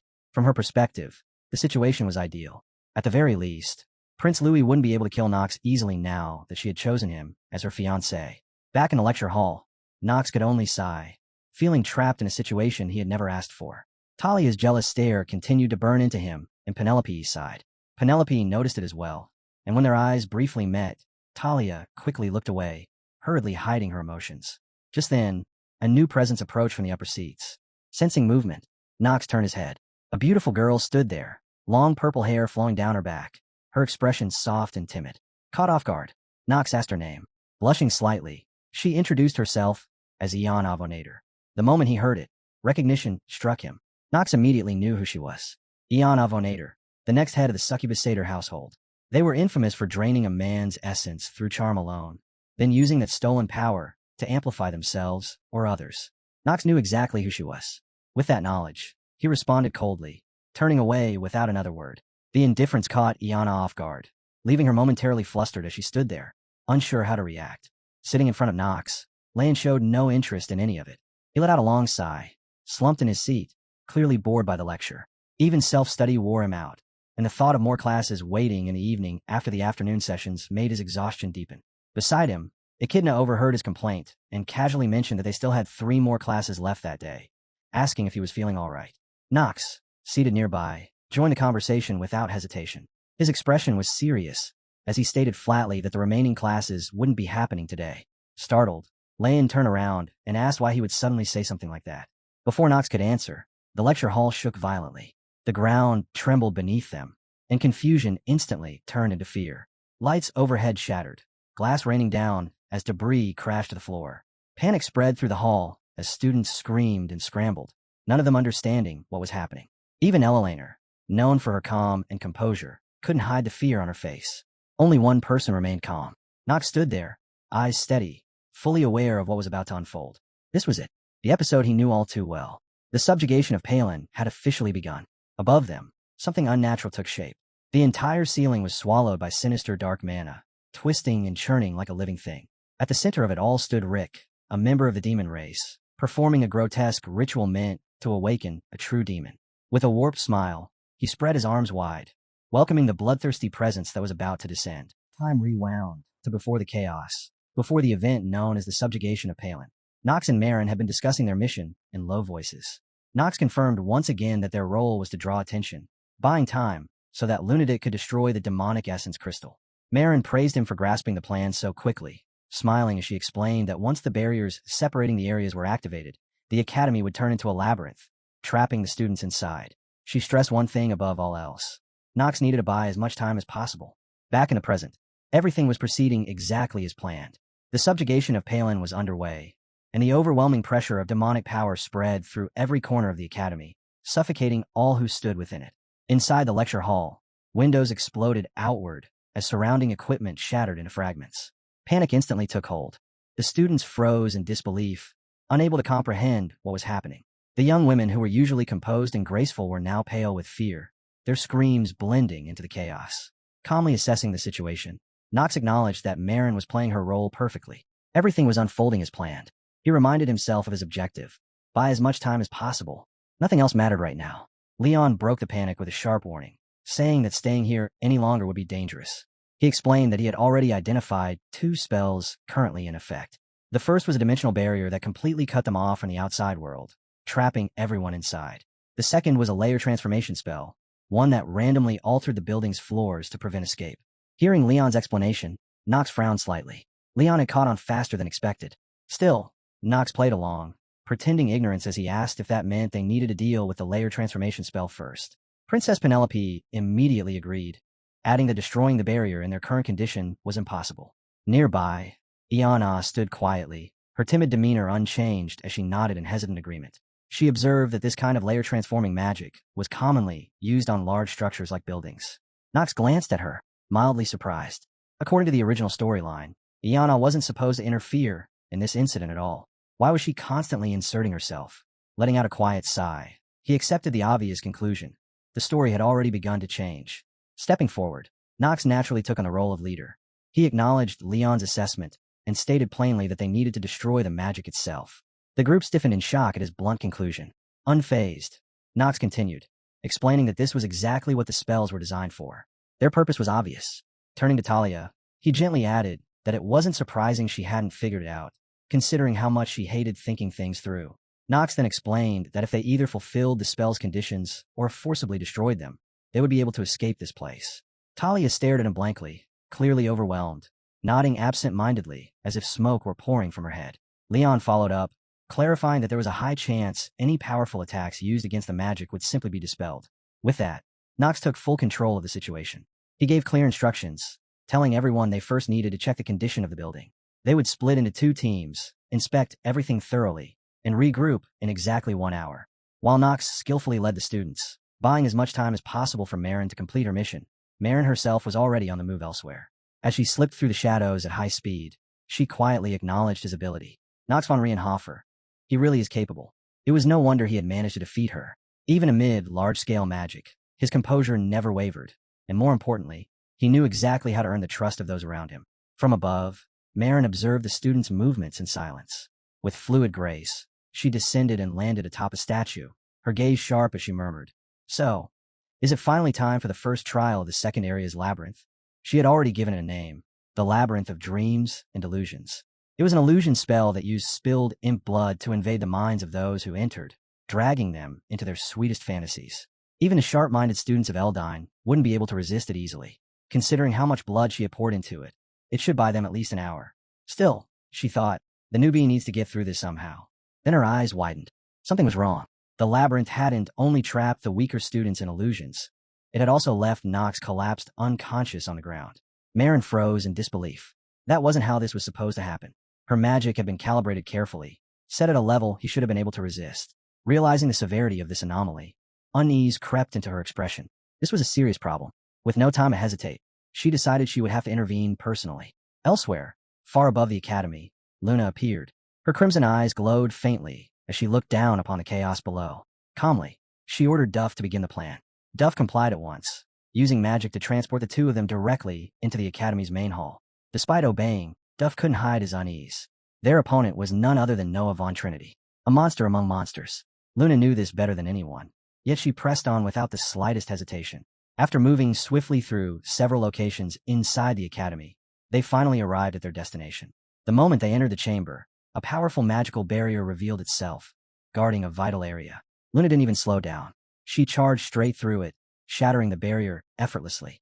Inside, the room was engulfed in biting cold, ice and snow coating every surface. At the center stood a massive magical stone, protected by yet another barrier. Just then, a voice echoed through the chamber. The speaker calmly stated that she had known Lunatic would come. From the shadows, Noah revealed herself, her presence overwhelming. She spoke with clear anticipation, claiming she had prepared for this very moment. With a sharp gaze, she addressed Luna directly, identifying her as the captain of Lunatic and one of the 3 newly crowned Sword Emperors. Luna, the final successor of lunar swordsmanship, stepped forward. Her eyes burned a vivid red, the intensity of her glare making it clear she was ready to fight the moment her opponent refused to step aside. She demanded that Noah make her move, drawing her sword as she declared that the demonic essence crystal was an object destined to plunge the world into chaos, and that was precisely why it had to be destroyed here and now. Noah answered with nothing more than an indifferent smile, saying calmly that she already knew what her response would be. Luna had expected no less. Without another word, she began pouring blood-red mana into her blade. In the next instant, she lunged forward, her slash carrying enough power to shatter anything in its path. With a strike cut through empty space, Noah vanished, and slow-falling snowflakes filled the chamber, signaling the activation of her ice magic. Sensing the danger, Luna and Duff moved back to back, their guard raised. Noah's voice echoed around them, mocking how much they seemed to enjoy facing powerful opponents. A violent gust of icy wind surged toward them, followed by massive blocks of ice crashing down. Luna swung her sword in rapid succession, shattering the ice into fragments.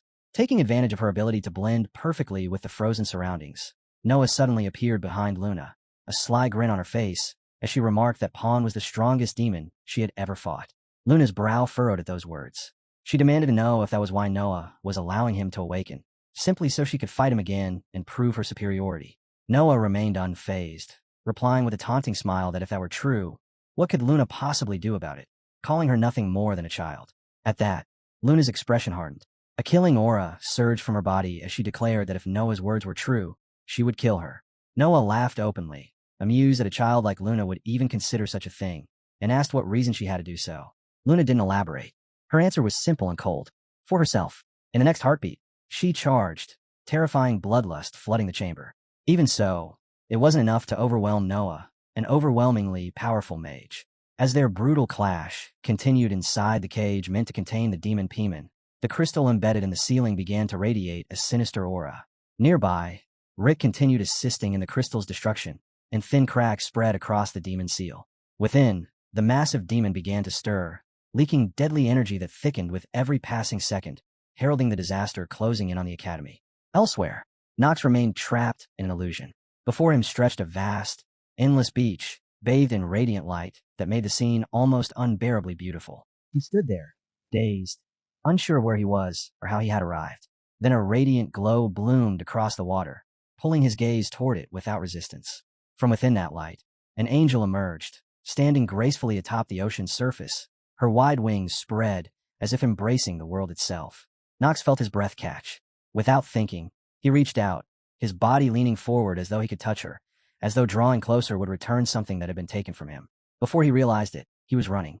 He chased her across the water, desperation burning in his chest, a fierce longing driving every step. He had to reach her. He was certain of it, as if she carried something he had lost long ago, something essential to his very existence. But when he reached the heart of the ocean, the angel dissolved into the waves, vanishing without a trace. Nox stopped, standing alone in an endless sea. Tears slid down his face before he even noticed them. Only after a moment did he realize he was crying, though he couldn't understand why. It felt as though something precious had been torn away from his life, leaving behind a hollow ache he couldn't name. He stood there silently, watching the beautiful sunset sink into the horizon, the fading light carrying away whatever it was he had lost. Still he cried, staring at the twilight, until a voice echoed inside his mind, calling his name, urging him to wake up. The voice jolted him awake. Talia and Eleanor stood before him, the concern on their faces unmistakable. Nox blinked, realizing it had all been a dream, yet the tears on his cheeks were real. He didn't know why he had cried. Talia immediately sat beside him, her worry plain to see, her eyes moist as if afraid he had suffered something terrible. Nox steadied his breathing, unsettled by the lingering unease of the vision. He couldn't remember it clearly anymore, only that he had seen a woman, as if she had been trying to tell him something important. Noticing the two of them watching him so closely, Nox stood and spoke calmly, saying he had shown them a pitiful side of himself and asking them to forget what they had seen. Then he urged them to keep moving. He refused to dwell on the dream, forcing his focus back to their situation. The second labyrinth wasn't especially dangerous, but dragging things out was not an option. With that, the group pressed deeper into the labyrinth, immediately greeted by a horde of monsters. Every member carried abilities worthy of the academy, and Nox led them forward as their captain. Talia surged ahead, fire mana, cloaking her sword as she delivered sharp, decisive strikes to the monsters blocking their path. Leon, a prodigy of a dark family, raised his hand and summoned skeletons, commanding them to charge a looming stone golem. One by one, the golem crushed them, but several elite skeletons wielding weapon skills slipped through, stabbing into its body and knocking it off balance. Seizing the opening, the remaining skeletons swarmed the fallen monster in a relentless wave, tearing it apart as the group advanced without hesitation. Iana, who appeared frail at first glance, revealed her true strength as well while backing up Lion. She stepped in decisively and struck the golem's head, shattering it in a violent explosion. As the team fought with everything they had, Nox was lost in his own thoughts. He hadn't forgotten his mission to slow their progress. His attacks were shallow and restrained, never once revealing his real power. At one point, he even deliberately tripped Echidna, quickly apologizing and claiming it was an accident. Echidna was clearly irritated, but with monsters still around, she had no choice but to endure it. After a while, the last monster in the second labyrinth finally fell. Lion was left completely drained, bending over and panting heavily, his exhaustion obvious to everyone. Iana wasn't much better, sweat pouring down her face, proof of just how brutal the battle had been. Princess Penelope hurried to Lion's side, worry written all over her face as she asked whether he could still continue. I explained that Lion had overexerted himself because Iana wasn't strong enough, forcing him to fight in her place. Feeling both guilty and uneasy, I turned my gaze toward Nox and asked how he was holding up. Nox immediately put on an arrogant front, saying he was perfectly fine and telling her not to compare him to weaklings. Standing nearby, Ella Laner burst into laughter and teased him, remarking that it hadn't even been 3 hours since they'd seen Nox crying, so there was no need for him to act tough in front of them. Princess Penelope instantly jumped in to defend her fiancé, directing her sharp words at Ella Laner and telling her she couldn't speak that way about her future husband. Ella Laner paused, then offered a pleasant smile and politely asked the princess to forgive her for how she had spoken to Nox. Caught between the women as they subtly traded barbs, Nox could only stand there in silence, feeling oddly helpless. Echidna cut into the tense exchange, asking what they thought might be waiting for them in the third labyrinth. She sounded genuinely worried, especially since the second labyrinth alone had already pushed them this far. Nox slipped back into his arrogant tone and answered that no one could possibly know. Inside, however, his thoughts were very different. It's finally my turn to play my part. He knew exactly what awaited them. The boss of the third labyrinth was the labyrinth flower, and that monster was none other than Nox himself. His eyes glinted dangerously as anticipation surged within him. He was eager to welcome his friends back into the dungeon where the evil demon Paimon had been sealed. Deep within that place, the demon stirred, slowly awakening after Rick's interference. Rick smiled faintly and greeted him respectfully, calling him Lord Paimon. At that moment, the magic communication orb flickered to life, and Prince Louis's image appeared, asking if Rick could hear him. Rick calmly confirmed that he could, assuring him that the course of their story remained stable. Everything was proceeding smoothly. There was nothing to worry about. Louis smiled, excitement flashing in his eyes as he instructed Rick to make sure everything proceeded smoothly. This was a rare opportunity, a perfect stage for him to rise as a hero. Hearing that, Rick calmly acknowledged the order and assured him that everything would be handled. The moment the transmission ended, Rick's expression twisted into a smirk. He muttered under his breath that the prince was nothing but a fool. Louis truly believed he could defeat the revived Palin and claim glory from that victory. Rick almost laughed at the thought. Did he really think a demon could be killed so easily just because it would be weak right after revival? Still, it didn't matter. Whether the prince lived or died, everything was unfolding in Rick's favor. Without hesitation, Rick poured an entire container of blood-red liquid into the crystal imprisoning Paimon. Cracks instantly spread across its surface, webbing outward as the seal began to fail, a clear sign that the demon's awakening was imminent. Moments later, a violent tremor shook the chamber. A terrifying sound echoed as a massive crimson arm burst free from the crystal. Rick immediately dropped to one knee before the towering figure and greeted it respectfully. "It's a pleasure to meet you, Lord Palin. I'm a demonic human. My name is Hulz Denfer." After being sealed for so long, Palin finally revived, though his first words were complaints about being forced back into such a trash-like body. Even so, the fact that he had revived at all was nothing short of a miracle. He looked down at Rick kneeling before him and questioned whether his name was indeed Hulz Denfer. Rick confirmed it without hesitation. Palin then narrowed his eyes, saying he could sense it, the scent of a familiar human beyond the wall. That human was one of the three who had sealed him away. Turning his gaze back to Rick, he asked if that was correct, and Rick calmly confirmed it. The moment those words left his mouth, Palin's entire body erupted with a terrifying surge of deadly mana. Centuries of pent-up rage finally overflowed, all of it directed toward his sworn enemy, the one who had sealed him, Noah Von Trinity. Elsewhere, Nox received a system notification stating that the effect of the artifact Moon Shadow had been activated, creating a shadow of the player. The system prompted him to decide on the shadow's appearance. Standing before an illusion identical to himself, Nox casually adjusted the shadow's stats, a faint smile tugging at his lips. "This is the last labyrinth we need to clear," he thought. "But there's no boss monster here." Nox's smile widened into something far more sinister. He smirked devilishly and, as if addressing unseen observers, questioned why there was no boss to be found. Then he grinned like a true villain and declared that he had already killed it, simply because he wanted the clear rewards that came with defeating a boss monster. Nearby, the massive corpse of the creature lay sprawled across the ground, its grotesque form resembling a Noma-like being from some unnamed anime, silent proof of his claim. Nox stood beside the fallen monster, calmly assessing the rewards he had gained. The clear reward granted him 0.3 points of random stats, a small but meaningful gain. As the information surfaced in his mind, he reviewed out of habit. Nox von Rienhofer. Male. 15 years old. His main attribute was darkness, and his achievements were still none.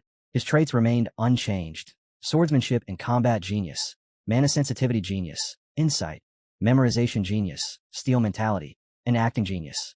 There was also that mysterious skill, void revelation, quietly sitting there as always. Alongside his strengths, his weaknesses were impossible to ignore. Terminally ill, frequent sickness, cold hands and feet, possessed. His stats followed shortly after.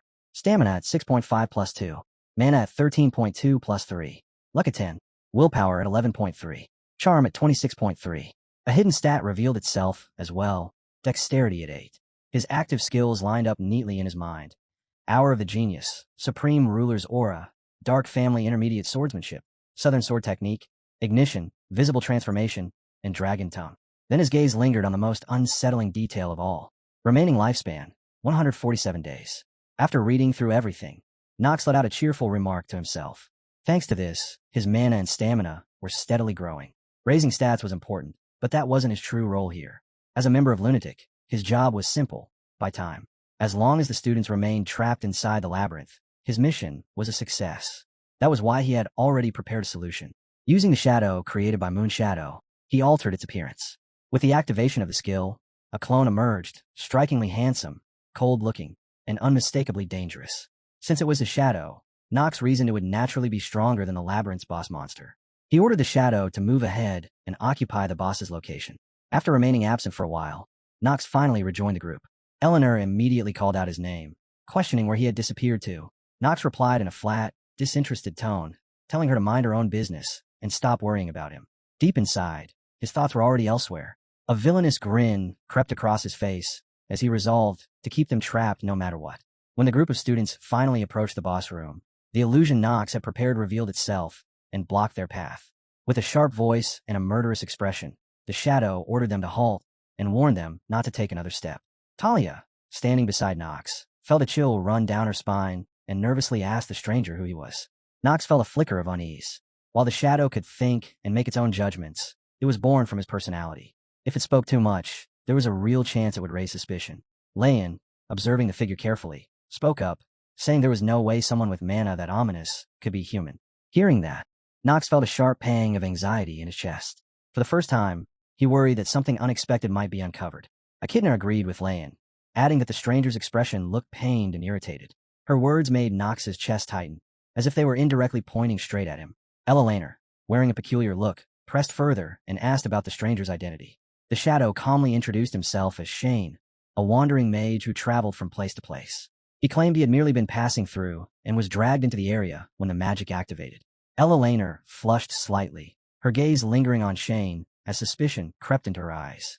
She remarked that something about him felt odd, almost familiar in a way she couldn't explain. Sensing the situation becoming unstable, Nox decided the shadow's words were already too much. This chatter was unnecessary. Acting without hesitation, he drew his sword and slashed toward Shane, raising his voice so the others could hear. That's just a monster. There's no need to listen to it. Just kill it. Unease churned in Nox's heart. If this conversation continued, there was a real chance he'd be exposed. Despite being nothing more than a shadow, Shane moved with incredible speed, slipping past Nox's blade with ease. No matter how fiercely Nox attacked, every strike was dodged effortlessly. They paused for a brief moment, and Nox realized just how strong the shadow actually was. Eleanor then joined the fray, chanting a spell before unleashing a direct magical attack at Shane. In a flash, he evaded it completely. Turning back, she mocked Nox with a smirk, saying it looked like he was just swinging his sword slower. The comment made Nox bristle with frustration, but he kept his mouth shut.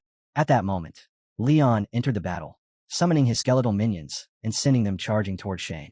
At the same time, Talia rushed in, her blade flashing as she attacked relentlessly. Shane avoided every one of her strikes, and just as Layan's skeletons closed the distance, he burst forward with astonishing speed.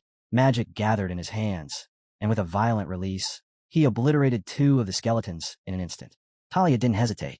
Seizing the opening, she unleashed a flurry of attacks. Though Shane continued to evade her blade, Talia's strength as a knight was undeniable. She pivoted and drove a powerful kick straight into Shane's stomach. The pain from that blow transferred directly to Nox's real body. He grimaced involuntarily, the sudden reaction catching Talia's eye. Worried, she asked if he was all right, and even Ella noticed his expression and voiced her concern. Nox forced himself to remain composed and assured them that he was fine. Inside, however, his thoughts raced. He had overlooked 2 critical details. First, his shadow only possessed 50% of his abilities, meaning its stats were cut in half. And second, whenever the shadow was injured, he felt the pain just the same. The situation had twisted into something far more complicated than Knox had expected, and he questioned whether he could truly endure until the moment he was waiting for. Elsewhere, a violent clash shook the battlefield as Luna, the leader of Lunatic, faced Noah von Trinity, the principal of Eldane Academy. Even with disaster looming over them, neither showed any sign of stopping, until a deafening explosion burst out from the sealed area where the demon Palin lay dormant. Both of them froze at the same time, their instincts screaming as an ominous aura surged into existence. A suffocating, deathly presence spread through the air, and a hateful gaze locked onto them. Realizing the worst had already come to pass, Luna ground her teeth and glared at Noah. Her anger exploded as she snapped, accusing her of ruining everything, demanding to know if she truly didn't care about saving mankind. She didn't wait for an answer. Luna raised her sword high, crimson mana erupting from her body in a violent surge. Standing beside her, Noah finally understood. Luna had been holding back this entire time. Countless memories flashed through Noah's mind, memories of destroying similar calamities, and she recalled the cruel truth. The only way to destroy the demonic essence crystal of an archdemon was to defeat the demon after it revived. What she hadn't expected was for that revival to happen so quickly. Watching Luna unleash her true power, Noah acknowledged her overwhelming talent and made her decision. If this was happening now, then she would respond with everything she had left. Luna poured all her strength into a single devastating slash, bringing her blade down upon the newly awakened Palin. At the same moment, Noah released her frost magic, freezing Palin's lower body solid and locking him in place, exposing him fully to Luna's strike. Their combined attacks crashed directly into the demon. And yet, Palin remained unharmed. His expression didn't change as Noah's ice shattered like glass beneath his strength.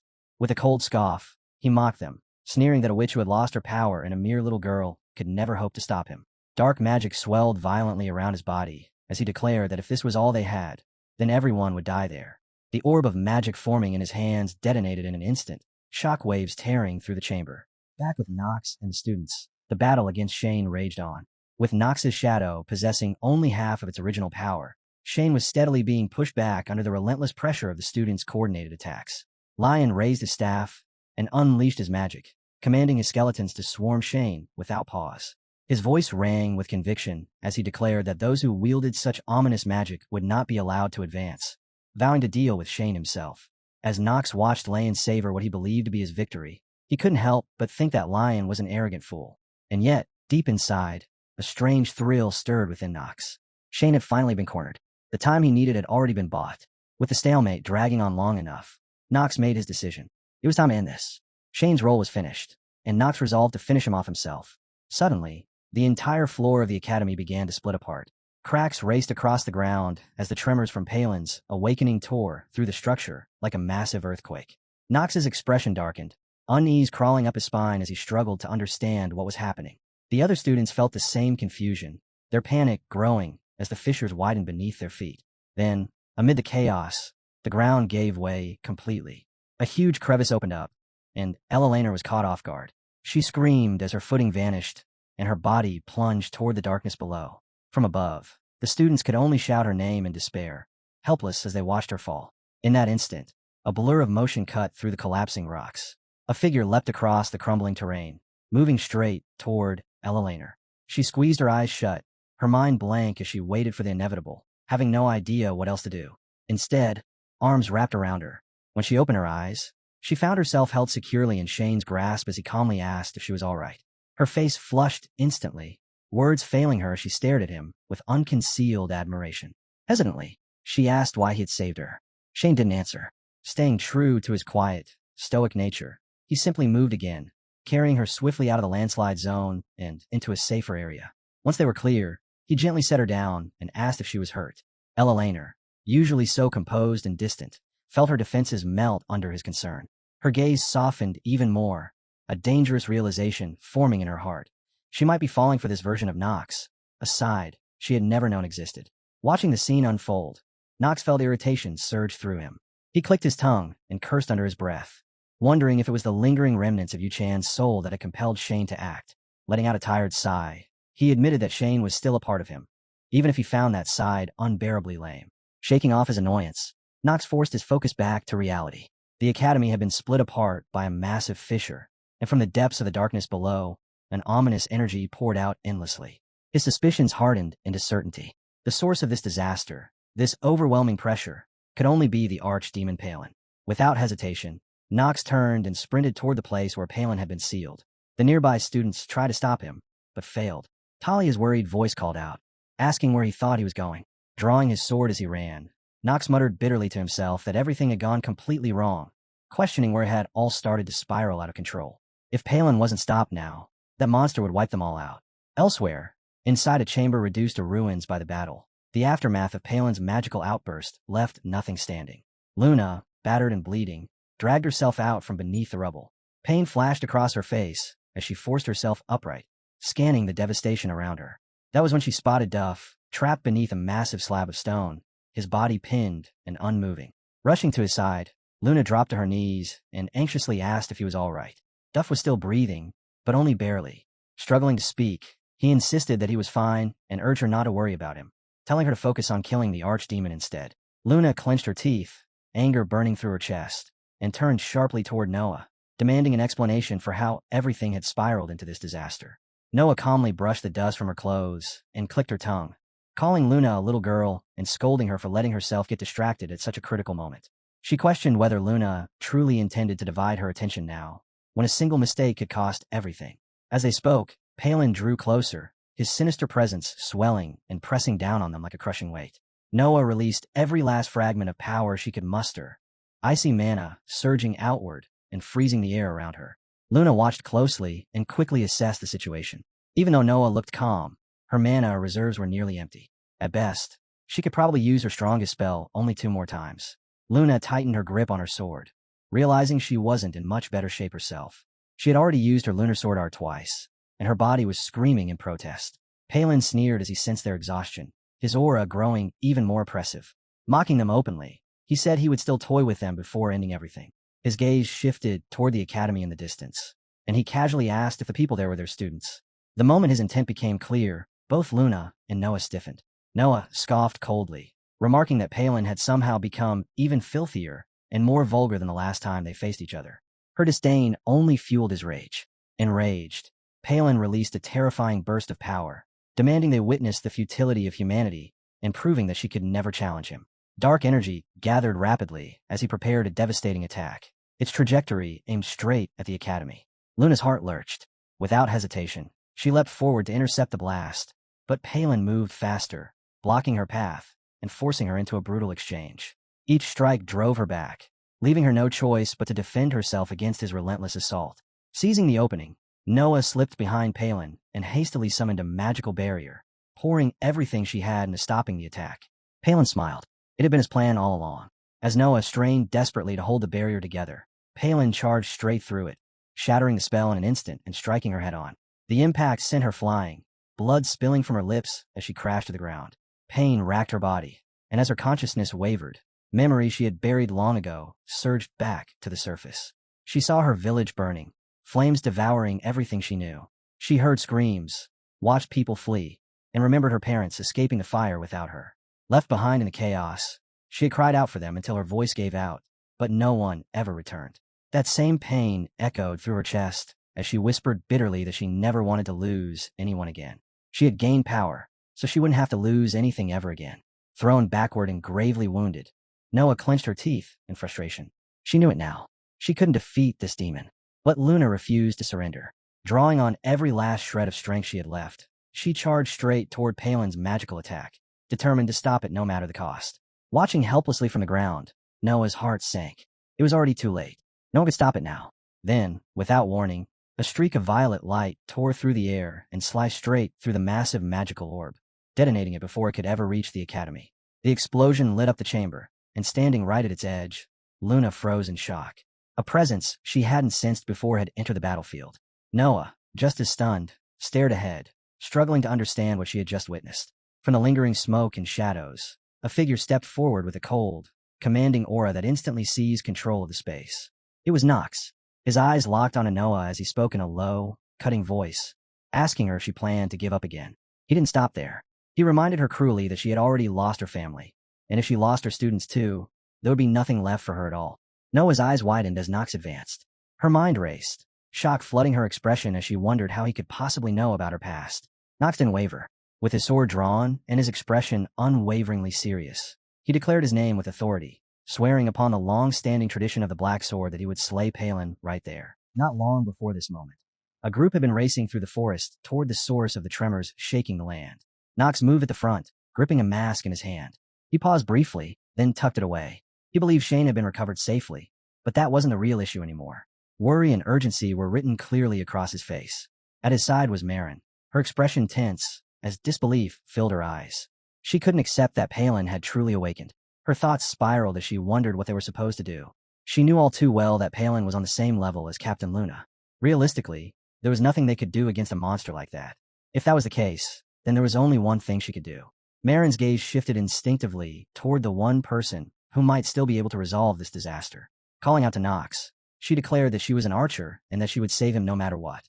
Before she could finish, Nox cut her off sharply, telling her not to even think about doing anything stupid. He stated firmly that he would not run away, declaring with absolute resolve that members of the Raynor household never fled from their responsibilities. Marin, still shaken, protested that this was far beyond anything they could handle. Nox met her eyes, his gaze heavy and unyielding, and asked her a single question. Would she be fine if Captain Luna died? The words hit Marin like a blow. Her body trembled, her thoughts scattering as she found herself unable to answer. Nox observed her reaction carefully, reflecting on her personality, her intense emotions, her strong desires, and her unwavering trust. He understood exactly why she felt this way. Luna was the one who had saved her, the one who had climbed to the position of leader through her own strength. That was precisely why he would use those feelings. Coming to his decision, Nox came to a stop and spoke again, reminding Marin of the day Luna had saved her, back when she had been suffering alone inside a research lab. Because Nox was known as the villain and the good-for-nothing of Inner Lunatic, he didn't hesitate to provoke her. He turned to Marin and asked bluntly if she was really going to leave Luna to die like that. His words struck a nerve. Marin ground her teeth, anger flashing across her face as she admitted her helplessness in the current situation. Lowering her head, she finally asked him what he was suggesting they do. Her voice carried clear anxiety as she reminded him that Palin was a demon even the sages and the three sword emperors had struggled against. Nox answered simply that she should use her arrows. Before she could even respond, a terrifying surge of pressure swept toward them. They both recognized it instantly as Palin's power. Nox clicked his tongue, remarking that Palin had already come out and that if they didn't work together, stopping him would be impossible. Marin hesitated, then asked if Nox had heard about that arrow from Captain Luna. Seeing the conflict in her eyes, Nox dismissed the question outright, asking if that really mattered right now. Marin clenched her fists and explained the risk anyway, reminding him that he had already experienced it once. She pointed out that he knew exactly how powerful her water shot was, and worse, that she went berserk whenever she fired that arrow. Her hesitation deepened as she admitted that it could kill him. Nox understood better than anyone that Marin had inherited the full abilities of the Marine race. Turning away slightly, his expression hardened as he told her not to flatter herself, saying he wouldn't die to the likes of her, and urged her to prepare quickly.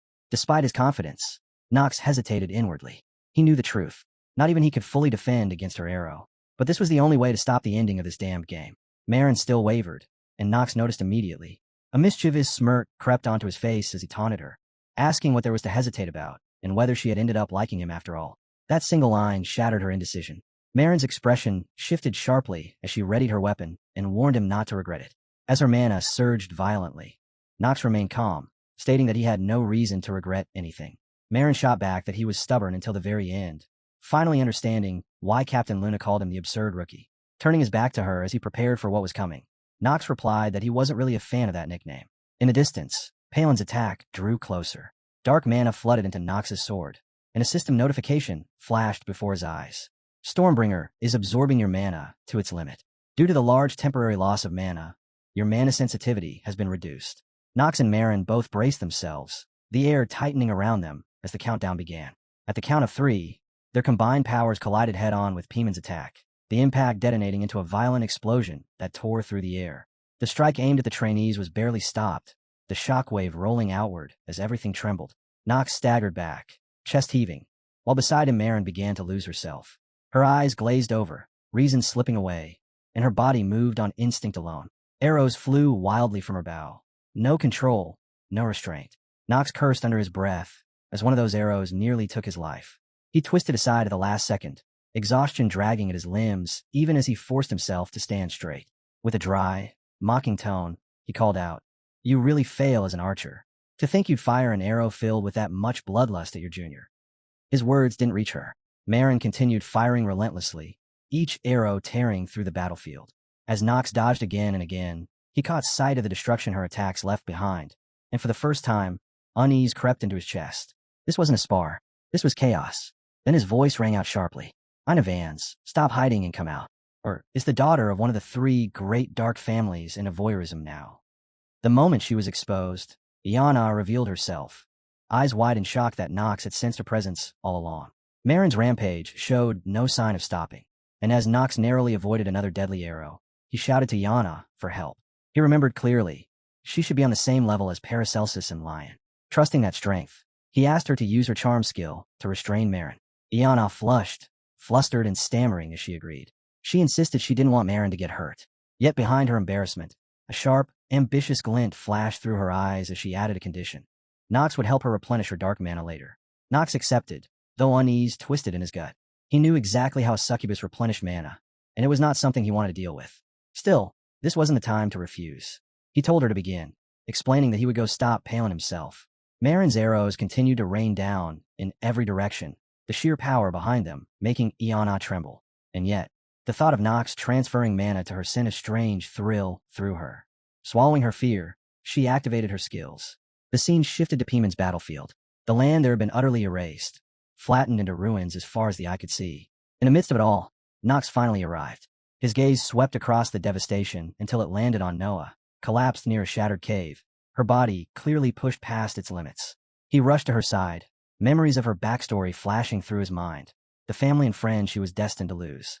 She might look unhinged at times, but she was one of the most tragic figures in this story. Dark mana ignited around Nox as he spoke, his voice steady but firm. Dean, are you really going to give up here again? He stepped in front of her, placing himself between Noah and the battlefield. If she, who had already lost her family, lost her students too, then she would be left with nothing. Nox understood it clearly now. What she needed wasn't orders or strategy. It was encouragement, before despair swallowed her whole, and she abandoned everything.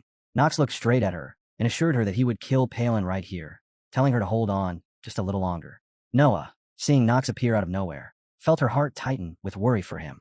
Before she could say anything, Palin's voice echoed across the ruined battlefield, asking calmly if Nox was the one who had altered the trajectory of his attack.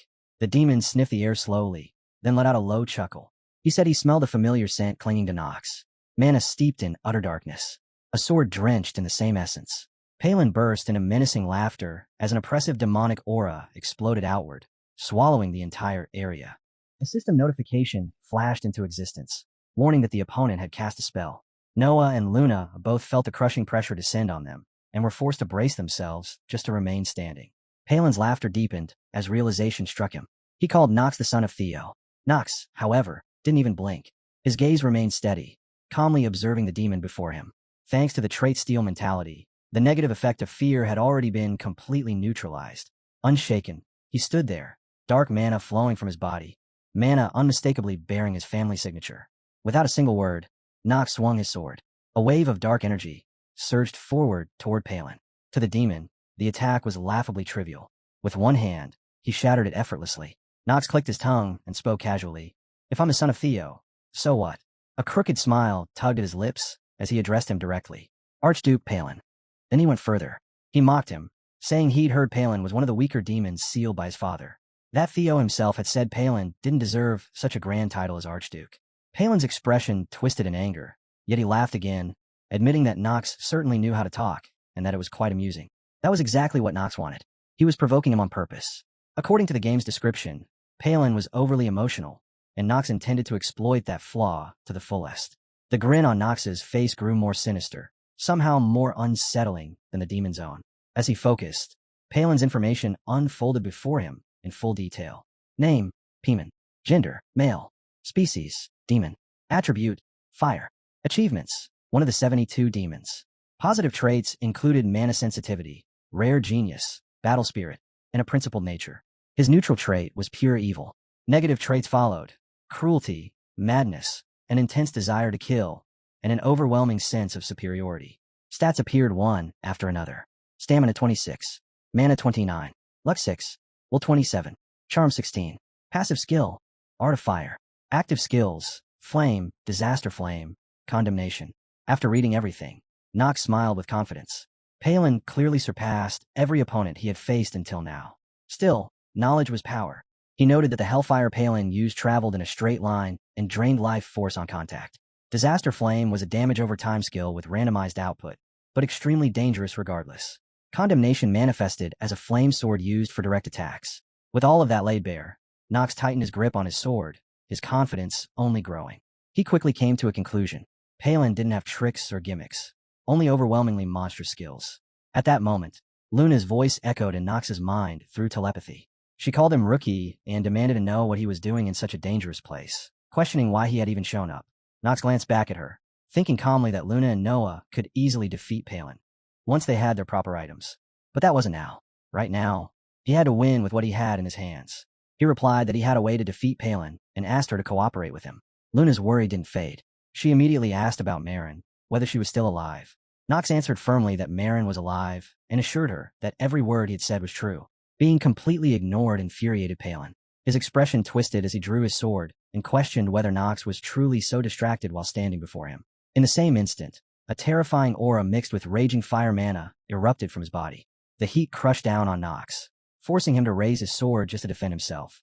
A system notification flashed. Rare genius of acting is wavering due to a large impact. Palin's strike sent Nox flying backward. As he skidded across the ground, Nox immediately recognized the attack. Condemnation.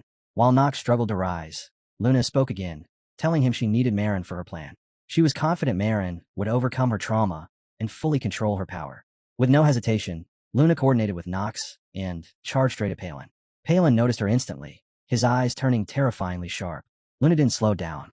She leaped high and brought her blade down on him, but Palin casually blocked her attack with one hand. Luna warned him that he had forgotten she was still there, and at the same time sent a telepathic message to Nox, telling him to leave Palin to her.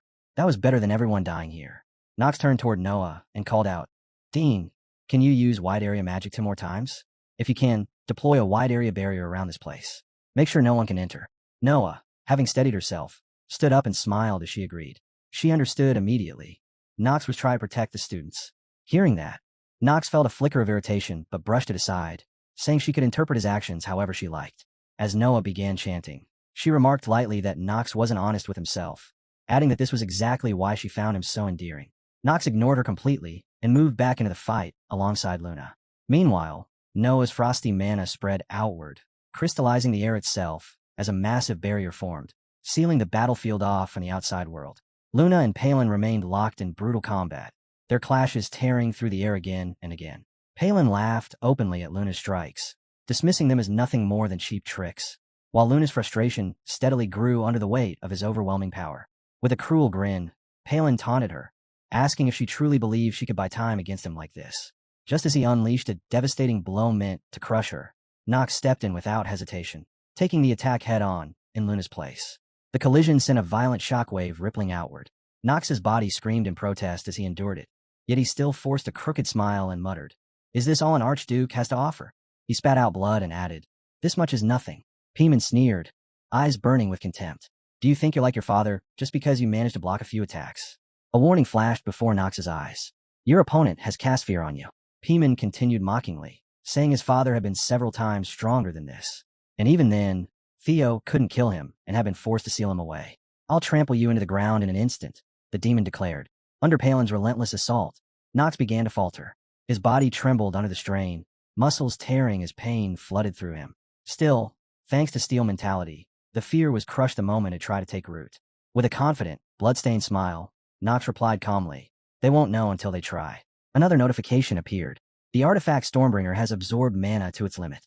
In that instant, Nox's power surged explosively. He poured everything into his blade and swung with all his might, deflecting Palin's attack straight into the sky. The price was brutal. His insides burned, and blood spilled from his mouth as his knees nearly gave out. By then, Noah had completed the barrier. Nox noticed the frost spreading and felt a brief wave of relief. He wiped the blood from his lips and forced himself to focus again. From the outside, the battlefield was now sealed inside a massive cube of ice, isolating everything within. "We're almost there," Nox thought grimly. This was the only plan that could get rid of Palin. Luna immediately took over, keeping Palin occupied while Nox recovered. Watching the exchange, Nox's worry deepened. Why hadn't Luna awakened yet? He could feel his own limits approaching fast. And despite everything, the one person dominating his thoughts was Marin. She was just an extra in the game, a character destined to die and disappear. I don't want her to die, he thought, and then corrected himself with a bitter edge. Saying it like that sounds stupid. Another warning surfaced. Remaining mana is low. Energy consumption will be replaced. Your life has started to be reduced rapidly. Nox ignored it completely. Marin deserved to live her life on her own terms, not be shackled to some pre-written fate. That conviction burned hotter than the pain, tearing his body apart. Using the very last of his strength, Nox gathered every remaining drop of mana and charged straight toward Palin. As he faced him, Nox silently prayed, hoping with everything he had that Marin would awaken. At that very moment, Marin remained restrained, her power suppressed by Yana. Her eyes were vacant, empty, as if her soul had been hollowed out. And then, without warning, tears began to slide down her cheeks. It was as if Nox's desperate plea had finally reached her, piercing through the darkness that bound her. Her memory surfaced. Marin's past unfolded from a time when she was nothing more than a child. Her body had been nurtured inside a laboratory, surrounded by countless specialists who coldly evaluated her condition. When her consciousness first began to form, the very first breath she took upon opening her eyes was not fresh air. It was stale, heavy with the stench of medicine. Glass capsules lined the room beside her, one after another. The tools scattered around were grotesque, and with her own eyes, she saw those tools used on children just like her. Knowledge was forcefully poured into her mind. Even before she could properly understand language, she already knew that information was being implanted inside her. The research lab was her birthplace. It was her home, and in that place, there was only one rule: prove your worth, or you disappear. Survival depended on usefulness. Time passed, yet Marin remained a child without a true sense of self. One day, someone entered the room and called out to her. H210. They asked if she could hear them. Marin answered calmly, emotionlessly, yes, H210. That was the name given to her, not Marin. H210. She didn't fully understand why, but she learned she was one of the test subjects meant to manifest the power of an ancient race. She also learned that many war orphans had been turned into experiments just like her. A man called her by her code name and ordered her to move a block. Somewhere deep in her subconscious, Marin realized the truth. That was why she always smiled brightly, why she acted like the most obedient, most capable test subject, because she had to prove she was the best at wielding the blood of the Ocean Tribe. If she didn't, she would become one of the children who vanished without a trace. Then, one day, someone came for her. A woman greeted her gently and said, "You'll be living with me from today onwards." She introduced herself as Jay, a researcher from the lab. From that day on, Marin began living with her. Naturally, Marin had no say in the matter. She simply followed, like livestock being led to slaughter, doing whatever was demanded of her. Jay spoke softly as they left the lab behind, telling Marin that the research facility was no place for a child, that it was no fun at all. She said Marin must have suffered greatly, and for the first time, those words stirred something within her. Jay tilted her head, curiosity clear in her eyes, and asked what kinds of things she liked. As she spoke, her fingers gently brushed through Marin's hair, soft and cool to the touch.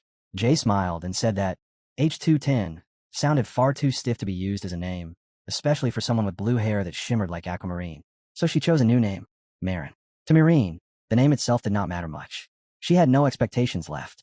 Until then, everyone around her had treated her like an exhibit, like one of the zoo's monkeys, nothing more than a test subject. Jay, however, was different. She treated Marin like a person. They played together, talked together, and in those moments, Marin was not a tool or a weapon. She was human. One day, unable to hold back her curiosity, Marin looked at Jay and asked why she was so kind to her. Others always called her a monster, saying she carried the blood of the Ocean Tribe, that she was nothing but a weapon meant to be thrown onto a battlefield and abandoned there to die. Jay was slightly flustered by those words, but she smiled and gently reassured her. She said that since Marin had shared her secret, she would share one as well. The truth was that Jay worked there because her family had been taken hostage. Hearing this, Marin asked if Jay missed her family. Jay nodded sadly, then asked a question in return. If she ever had to leave, would Marin miss her? The moment those words were spoken, Marin felt her chest tighten. Fear and sadness welled up inside her, and she hugged Jay tightly, terrified of being left alone again. Jay held her and comforted her, saying they were like family now. Still curious, Marin asked if Jay saw her as family too, and if that was why she was so kind. Jay nodded and said yes, but added that there was another reason. When Marin asked what it was, Jay answered simply that Marin was still a child. Children, she said, are meant to be protected by adults. She also told Marin that when she grew older, she must protect those younger than herself. Marin agreed and promised she would. As time passed, Marin felt a rare sense of stability by Jay's side. Slowly, She even began to understand how to use the power of the ocean tribe within her. When she looked back on her younger days, she realized there was no time happier than this. She was certain of it. Yet, as always, such happiness was fragile. It was broken for the most trivial of reasons. At that moment, people suddenly surrounded the two of them. One of them questioned Jay coldly, asking how much longer they were expected to wait. They made it clear that to strengthen the power of the imperial family, they needed the power of the ocean tribe. Jay stepped forward and opposed it outright, her voice sharp as she said, "Don't call her an ocean tribe. Her name is Marin." Others scoffed at that, arguing coldly that Marin wasn't human at all. "She's a weapon," they said, "and weapons exist for times of war, just like now." Before anyone could react, a man seized Marin by the hand and barked at her to stand up immediately. Jay rushed in and pulled Marin back, shouting for him to stop. The answer came as a brutal slap across Jay's face, the sound echoing through the room. He ordered her to be silent. With malice burning in his eyes, he looked down at Jay and issued his command. "Get rid of her. Jay has defied the laws of the imperial family. She will be executed without trial." He told the others to seize her at once. Marin watched in horror and begged them to stop, her eyes steady but desperate. When she refused to submit, the man's expression darkened. He drew his sword and sneered, saying that a weapon couldn't possibly have emotions. With a twisted smile, he asked, "If I do this, then what?" The blade flashed. Marin could only watch as Jay's arm was severed in front of her. Jay's scream tore through the hall, raw and agonized. The man raised his sword again, pointing it at Jay while fixing Marin with a cruel stare. "If she's a tool," he said calmly, "then act like one." He warned Marin not to forget it. Her right arm will be next. Tears streamed down Marin's face as she shouted back at him, "How could you do something like this? I might not be human, but she is. She's human just like you. How can people cause this much suffering to one another?" The man didn't even flinch. With a dismissive gaze, he told her that a mere weapon had no right to question him and ordered her to follow quietly. Marin didn't move. Her eyes burned with fury. Rage flooded her chest and turned into strength. A massive surge of mana erupted from her body as she declared that they were the real weapons, not her. The energy spiraled out of control, shaking the air around her. Jay tried to call out, begging Marin to stop, but it was too late. Marin's eyes turned completely white. She no longer recognized friend or foe. She drew her bow, her movements mechanical and terrifyingly calm. Nothing could stop her now. When she released the arrow, it carried an overwhelming, unstoppable force. After that, time passed in silence. No one knew what truly happened inside. All that remained was a mansion reduced to ruins. Marin eventually regained consciousness. She slowly opened her eyes and looked around, confused about where she was. Then a woman's voice echoed through the space, calling her by the name H210. Marin turned toward the sound with open skepticism on her face. A blonde woman stood there and calmly explained that, according to the reports, that was the name assigned to her. She introduced herself as Luna, the leader of Lunatic.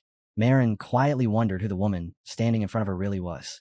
She couldn't understand why the laboratory she had lived in was gone, nor could she stop thinking about someone precious to her, Jay. The moment Jay's face surfaced in her mind, Marin urgently asked Luna what had happened to her, describing her as a woman with brown hair who always looked after her. Luna cut her off before she could finish and calmly said that Jay was dead. Marin couldn't process the words. Seeing her disbelief, Luna pressed on, her tone unwavering. "There's one thing you need to understand clearly. The person who killed her was you." The word struck Marin like a blow to the chest. She froze, her thoughts going blank, refusing to believe she could have done something like that to Jay. It had to be a lie. But Luna continued, explaining that Lunatic's mission had been to attack the Imperial Research Lab, the place responsible for kidnapping children and experimenting on them. By the time they arrived, everything was already over. Jay had been in her final moments then, barely clinging to life. She tried to lift her hand, reaching out for help, wanting to say something to Luna. Even as her strength faded, she held tightly onto Marin's unconscious body. What she begged for wasn't her own life. She pleaded for Luna to take Marin away.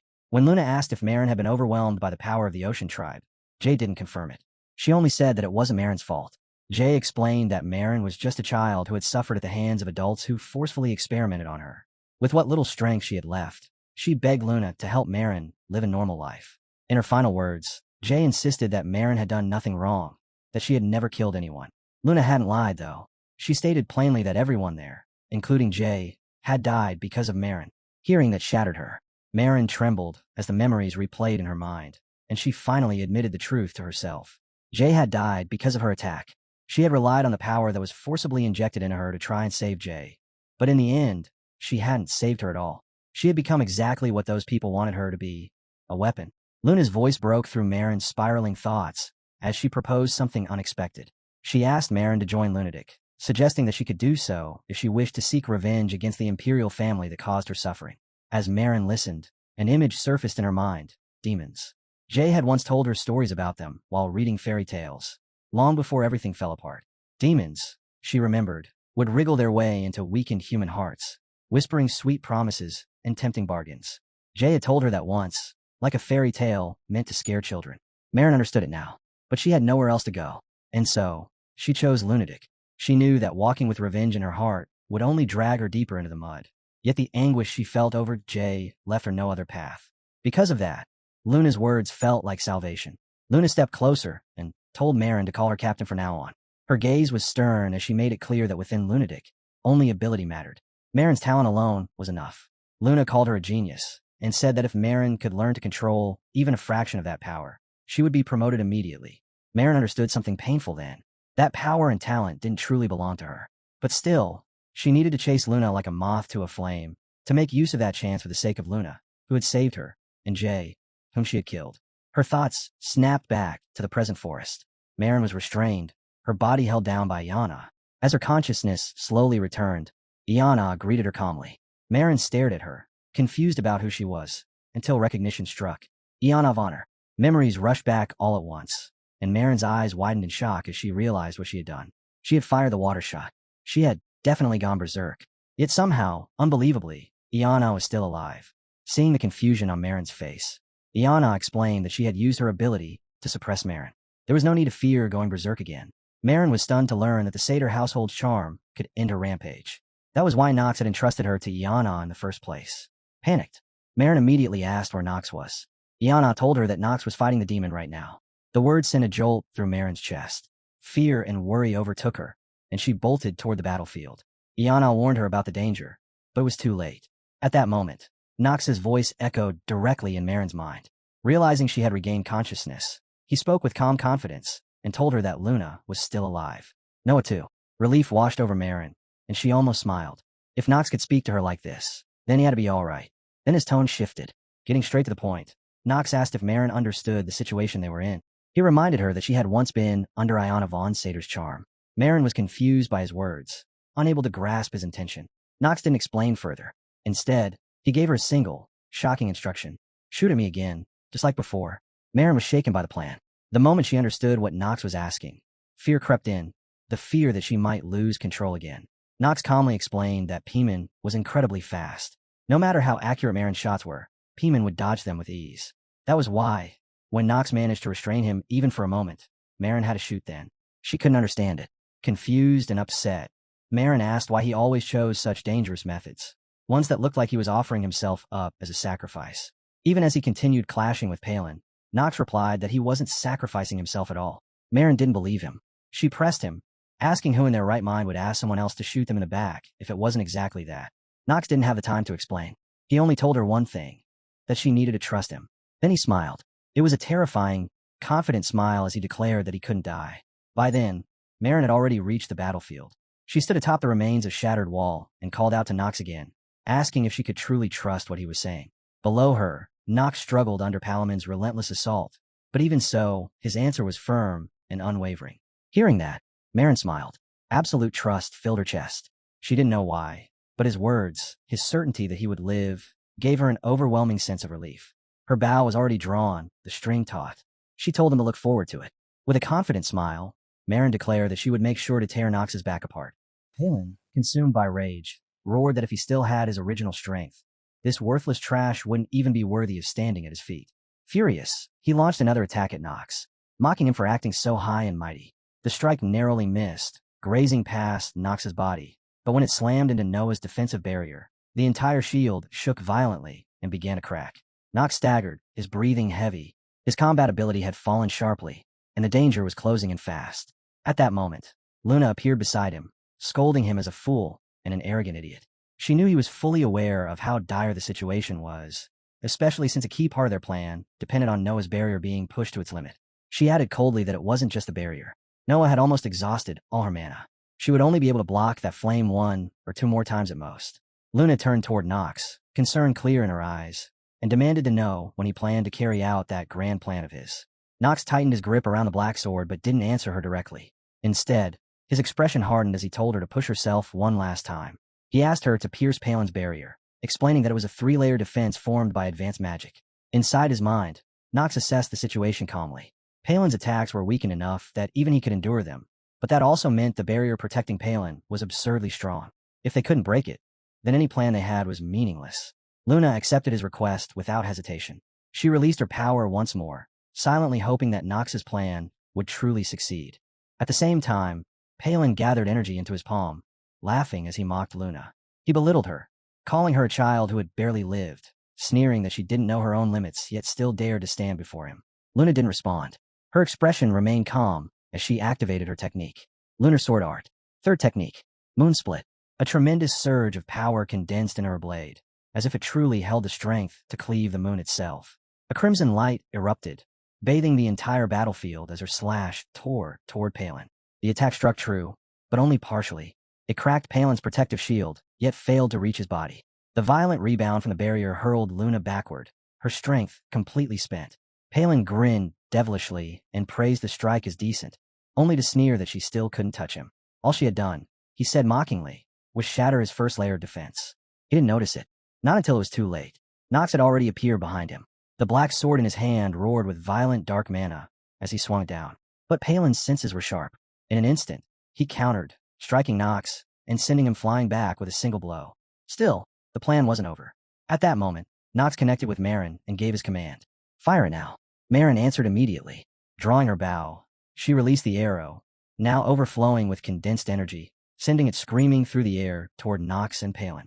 As the arrow flew, Nox smirked, his confidence unwavering. He declared that the one who would die here wasn't him, but Palin.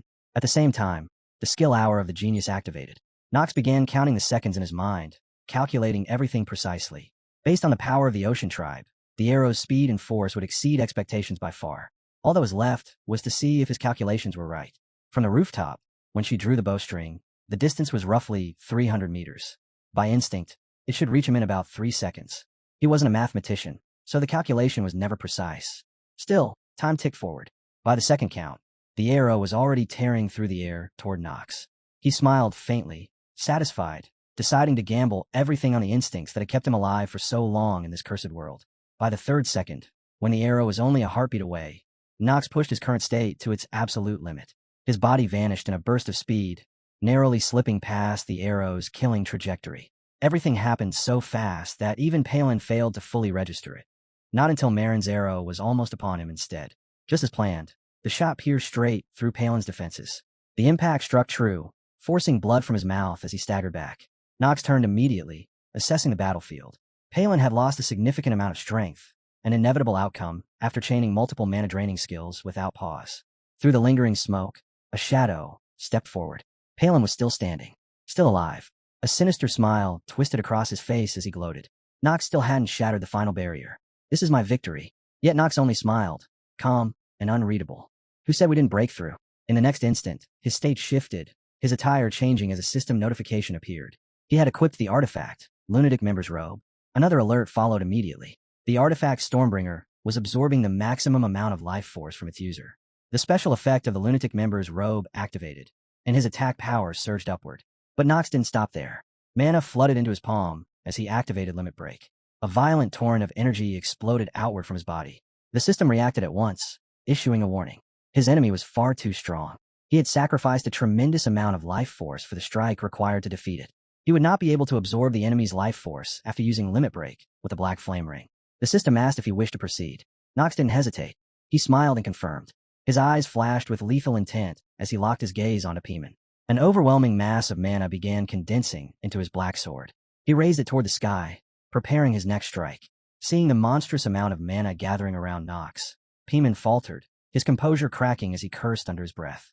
He hastily poured energy into his own sword and charged straight at Nox, shouting that there was no point in struggling, that nothing would change no matter what he did. Nox met the charge head-on, effortlessly deflecting Palin's strike. Their mana collided violently, the shockwaves rippling outward and tearing through the air. But Palin's strength was clearly fading. Nox seized the opening without mercy. His blade struck true, sending Palin flying backward. Reality finally caught up to Palin as he struggled to accept how weak he had become. Nox gave him no time to recover. In a flash, he dashed forward and unleashed a relentless storm of slashes, activating the black sword art. First technique of the first half, Shadow Blade Slash. Nox's eyes shifted, turning a strange, ominous shade of purple filled with pure, killing intent. With one decisive swing, he cleaved Palin from head to toe. Palin froze, unable to comprehend what had just happened. His body trembled violently before a scream of agony tore from his throat. Then his form split cleanly in two, dissolving into nothingness. As he faded away, Palin cried out in despair, denying reality, lamenting that after finally awakening once more, he was defeated by someone like this. With Palin's final end, a brilliant light descended from the sky. Nox's body shook uncontrollably under the crushing strain of the power he had unleashed. A system warning appeared. A tremendous amount of his life force had been consumed. Moments later, Nox collapsed to the ground, completely drained and unconscious. Another alert followed, cold and merciless. His remaining lifespan was less than 30 days. This was an extremely dangerous condition for Nox. The scene shifted to Marin. Stunned by the outcome of the battle, she could only stare in disbelief. Is this really the power of a mere cadet? With Palin defeated, his monitor hovered silently in midair. Marin's thoughts raced. Even Captain Luna had once mentioned how terrifyingly fast her arrows were, yet Nox had dodged one at that distance. Was that even possible with human reflexes? From her vantage point, she took in the devastation below. The entire area had been reduced to rubble, utterly destroyed. On the ground, Nox lay motionless, completely spent. Marin forced a small smile, a mixture of relief and shock washing over her. Looks like an absurdly strong person just became my junior. Then another thought struck her. His talent might already surpass Captain Luna's. It might even exceed that of his father, Theo von Rienhofer. Why then, was he keeping such a low profile despite possessing this level of ability? Perhaps, she reasoned, he believed that talent like his would only bring trouble one day. Letting others call him useless might be his way of hiding himself. That could also explain why he always kept his maid by his side. As the pieces finally came together, Marin felt she had uncovered the truth behind Nox's silence and restraint. Overwhelmed with joy, she rushed toward the battlefield and exclaimed with a grin, "Rookie, for someone who looks at handsome, you're surprisingly crafty. Still, I think this plan can work. With the Rookie and Captain Luna together, we might actually bring down Esteban von Arheim, that foolish emperor. Even if it means we'll have to kill his daughter, Penelope, along the way." At the battlefield itself, Noah stood beside Luna, her expression empty as they stared at the massive manicore left behind by the slain demon. Though completely lifeless, it continued to emit a slow, eerie pulse of energy, as if refusing to fully fade. Luna turned to Noah and questioned her, asking why she had allowed Palin to awaken. She already seemed to understand Noah's reasoning, that she intended to destroy the demonic essence crystal. Anger flickered in Luna's eyes as she pressed her again for an answer. Noah remained silent. Luna took that silence as confirmation. Now that I think about it, it really was strange, Luna muttered, replaying the events in her mind. Noah, who had suffered more than anyone at the hands of demons, had still allowed Paimon to awaken. If it had only been about revenge, that would have been far too childish for Noah. Noah's gaze turned distant, tinged with sorrow. Then, as quickly as it appeared, it vanished. She returned to her usual cheerful self, smiled lightly, and admitted the truth. "You're right. I wanted revenge. It's just a shame my strength wasn't enough. That's all there is to it." Luna understood her words, though she hoped that next time Noah would explain herself before making such dangerous choices. Noah gave a faint smile in response. "Let's hope that'll be the case." Luna nodded and advised her to recover as much strength as possible before they met again. Stronger enemies would surely appear. Before Luna could finish speaking, Noah turned away, waved her hand dismissively, and told her not to worry. She sat down beside Nox's unconscious body, smiling softly as she said she would take good care of him. Luna turned away as well. "Then I'll entrust him to you." Noah watched Luna's silhouette fade into the drifting smoke. She then looked down at Nox lying motionless on the ground, smiled gently, and whispered her thanks, words he could never hear. At that moment, the protective barrier surrounding the battlefield slowly dissolved, unveiling the devastation beneath it. As soon as the barrier vanished, Academy staff arrived, visibly shaken by the state of the battlefield. They hurried to check on Noah and question her about the demonic essence crystal that had been released from the museum's basement. Noah answered casually, as if it were nothing out of the ordinary. "That just sort of happened." Her careless reply only deepened the concern of the two instructors, who immediately pressed her to explain what she meant by "just happened." At the same time, a purple-haired professor froze in horror when he spotted Nox lying unconscious on the ground. Panic overtook him as he rushed forward, repeatedly calling Nox's name, desperately trying to wake his prized student. Around them, other staff members began using magic to clear away the rubble and shattered remains of the battlefield. Still riddled with doubts, the bald professor turned to Noah and asked directly whether she had defeated Paimon on her own. clearly suspecting her involvement. Noah only tilted her head and smiled playfully. What do you think about that possibility? She asked, her tone light and evasive. The bald professor let out a weary sigh. That expression again. He knew it well. With that look on her face, she would never reveal who truly defeated Palman. His expression hardened as he discussed the situation with his colleague, debating how they should report this incident to the imperial family. Neither of them knew what to say, and they exchanged uneasy glances, aware that every word could have consequences. Noah, however, paid no attention to their worries. She turned and began to walk away, lost in her own thoughts. The seal on the demonic essence crystal would never have broken without reason. Someone had orchestrated this. Someone had planned it. As she traced the events back in her mind, one name surfaced immediately: Prince Louis von Arnhem. If he was involved, then it meant members of the royal family had been present at the site where the demon awakened. Her eyes burned with cold fury as she muttered under her breath, "How dare those demon worshippers bring their filthy stench into my territory?" 3 days later, rumors spread rapidly among the students. Knox had not been seen since the incident, and whispers began circulating that he might have died. Talia, unable to hide her worry, confronted Knox's maid and insisted that this was serious. They needed to contact his father at once and acquire medicine immediately. But Jitri stopped her, urging her to calm down and suggesting they observe the situation a little longer before acting rashly. Eleanor, meanwhile, couldn't shake her unease. She questioned why Knox had even been present at the battle with Palin in the first place, suspicion lingering in her eyes. Leon dismissed her doubts, insisting that Knox must have had his reasons. Their argument continued outside, voices rising and falling. While inside the academy's infirmary, Knox lay motionless on his bed. When he finally opened his eyes, the first thing he murmured was, "This is my first time feeling scared to wake up." He remained still, staring at the ceiling as memories of the battle resurfaced. Only then did he realize something strange. His recovery had been far faster than expected. At that moment, a familiar notification echoed in his mind. "The blessings of the moon are upon you. The blessings of ice are upon you." Knox felt a quiet sense of gratitude wash over him. With both of their blessings, it couldn't be helped. As things stood now, the academy would have no choice but to publicly stand on the Emperor's side. Yet here he was, a student now, tied to a criminal organization.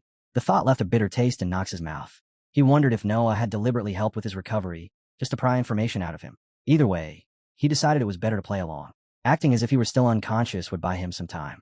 With that decision made, he let himself drift back into a calm, quiet sleep as a gentle breeze slipped through the open window. Later that night, Knox woke once more, uncertain how much time had passed. The infirmary felt strangely quiet. He slowly sat up, one hand pressed to his head, when he suddenly noticed someone standing beside his bed. "You're awake," Eleanor said, her voice breaking the silence. Knox's heart sank. Of all people, it had to be her. He sighed inwardly, already bracing himself for whatever trouble was about to follow, and forced a polite expression onto his face. "What brings you here?" he asked calmly. "It's very late at night." Eleanor didn't waste time with pleasantries. She came straight to the point. She wanted to ask him about Shane, the man they had encountered in the labyrinth. Her voice, usually sharp and confident, carried an unusual hesitation as she questioned Knox about his connection to him. It was clear she had developed feelings for Shane, completely unaware that he was another version of Knox himself. The thought of what would happen when she learned the truth sent a faint chill through him. At her question, Knox felt momentarily flustered, but curiosity quickly followed. He asked what she meant, keeping his tone measured. Eleanor looked at him with a knowing gaze and calmly pointed out that whenever Knox lied, his eyes shifted ever so slightly and his hands trembled just a bit. Those small details he had never thought anyone would notice, had all been seen by her. Knox's expression stiffened for a brief moment. Eleanor smiled faintly and added that even if his voice stayed steady, she could still tell.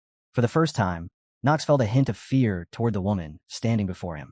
His rare talent for acting, something he had relied on countless times, wasn't enough to fool Eleanor's sharp perception. Petty tricks simply wouldn't work on her. Now that things had reached this point, Knox realized he needed to understand what she was really after. After a brief pause, he nodded and admitted that Shane was indeed related to him. Eleanor immediately followed up by asking whether he was connected to the Blood Moon, pointing out how strikingly similar the eyes of Knox and Shane were. Knox couldn't help but feel curious about where this line of questioning was leading. Eleanor simply said she understood everything now. She believed he belonged to a hidden branch of his family, an extended family deliberately kept in the shadows. She explained that she had heard rumors about the Reinhofer household, how they used talented individuals from their extended family as hunting dogs. In her mind, Shane was clearly one of them. Hearing her conclusion, Knox let out a soft chuckle. Her assumptions weren't particularly dangerous for him, though her view of the Reinhofer family felt a bit harsher than reality. Still, for now, it was a misunderstanding he could live with. After all, He refused to believe his family would ever sink to something so underhanded. From the very beginning, Eleanor had found the situation strange as well. The man never looked like someone who intended to harm them. Knox had no interest in circling the topic any longer, so he cut straight to the point and asked what she truly wanted from Shane. Elena responded with a gentle smile, explaining that she merely wished to repay him for his help. A faint blush crept onto her cheeks, the kind that made her look almost like an innocent young girl, as she admitted she had fallen for Shane. More than that, she wanted to recruit him into her merchantry. Knox barely spared her emotions a glance and calmly confirmed what really mattered. Her intention was to set Shane free. She nodded without hesitation, stating that someone with his talent was worth any effort. For the first time, Elena revealed a smile so bright and beautiful that it caught even Knox off guard. Someone once said that love is the collapse of reason, and at that moment, the words felt painfully accurate. Knox kept up the act, pretending her conclusions were entirely off the mark. He feigned irritation and remarked that he couldn't believe she was attempting to steal talent from the Rayner household, asking if she truly thought it would be so easy. Eleanor wasn't shaken in the slightest. She rose to her feet and politely asked him to have Shane visit the rival merchantry's headquarters 1 week from now. With that, she took her leave, wishing him a speedy recovery. Just before turning away, she shot Knox a playful wink, mischievous yet strangely endearing. "Master Knox, you're far too reckless," a voice later scolded. "I've told you again and again. You really went overboard this time." Not long after, Knox finally left the infirmary, Jitri at his side, lecturing him relentlessly as she always did. She repeated how reckless he had been and added that the patriarch was likely worried as well. At the mention of his family, irritation flashed across Knox's face. He told Jitri not to say anything to them, insisting he didn't want to complicate matters further. Jitri sighed and admitted that she had already sent a letter home. This time, there was nothing to be done. As his maid, she said, it was her duty to report his actions and whereabouts. Knox offered no reply. He simply returned to his room and shut the door, leaving Jitri standing outside in silence. Alone, Knox leaned against the door and let out a long sigh, muttering that perhaps he should have stayed unconscious a little longer. Just then, a sudden voice echoed through the room, and Knox stiffened in shock. He turned around and found Iana Vonner standing there. She had been waiting for him inside his room all along. With a calm reminder, she said she was certain Knox already knew this, but for someone like her, a half-blood succubus, to obtain mana, there was only one possible way. Her enchanting gaze locked onto him as she spoke in a soft, almost sugary tone, gently suggesting that he was her only option. With a voice both alluring and hesitant, she asked if he would help her. Faced with Iana's beauty, Knox was well aware of what succubi were known for, creatures infamous for draining the energy of men. Still, he sighed inwardly and reassured himself. Whatever kind of dramatic development people might expect simply wasn't going to happen. Inner Lunatic was full of underage characters, after all. There was no way suspicious scenes involving a succubus would be allowed in the game. Realizing this, he felt oddly relieved. With the earnest look of someone completely inexperienced in matters of love, Knox asked her what exactly she needed help with. Iana's face instantly flushed red, her shyness wrapping around her like a faint, fragrant aura of youthful femininity. After hesitating for a moment, she quietly said that she wanted to know if she could hold his hand for a few minutes. Hearing that, Knox felt it was hardly a big deal and calmly confirmed, "You only want to hold my hand, right?" Iana nodded shyly, awkwardly affirming his words. Before anything even remotely ambiguous could happen, Knox paused and asked her something that had been bothering him. He wanted to know why she had been following him in the first place. At that question, Iana lowered her head, unable to meet his eyes. Embarrassment colored her expression as she explained that she, too, came from a dark household, and that had made her curious about him.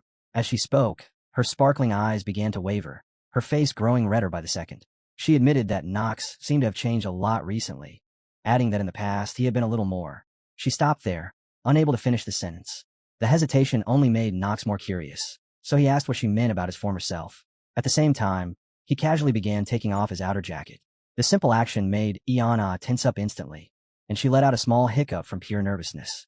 Mortified, she hurriedly apologized. Seeing her flustered state, Knox decided not to press the issue any further and let the topic go. He sat down on the bed and gently asked her to give him her hand so he could transfer mana. In the quiet room, with only the two of them present, Iana remained visibly flustered but still nodded. She carefully sat beside him on the bed and extended her hand, ready to receive his mana. Knox closed his eyes and gathered his thoughts around Iana von Sater. On the surface, she looked ditzy and naive, nothing like a typical succubus. But he knew better. He had played through this game too many times to be fooled.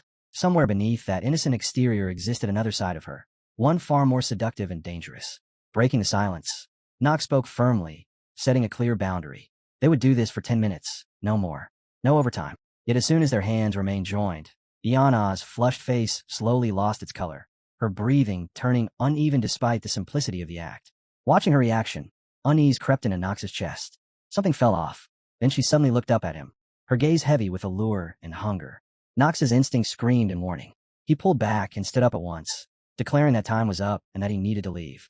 Before he could take a step away, Iana grabbed his sleeve and asked where he thought he was going. In that instant, her true nature surfaced. The possessiveness in her eyes was unmistakable, as if she intended to claim him right there. She tightened her grip, her fingers weaving through his, and calmly stated that she wasn't satisfied yet. A system window flashed into existence, listing her stats and skills: pheromone addict, charm, blood. But the screen abruptly distorted, the text blurring as a sharp warning rang out. The character was experiencing a status abnormality, dual personality. Her personality had flipped completely. Nox froze, unable to process what he was seeing. The next moment, his balance was thrown off and he was pushed back onto the bed. Despite his resistance, Iana pinned him down with alarming ease. A bitter thought crossed his mind. This had to happen when his mana still hadn't fully recovered. He urgently called her name, telling her to calm down, warning that she would regret going any further.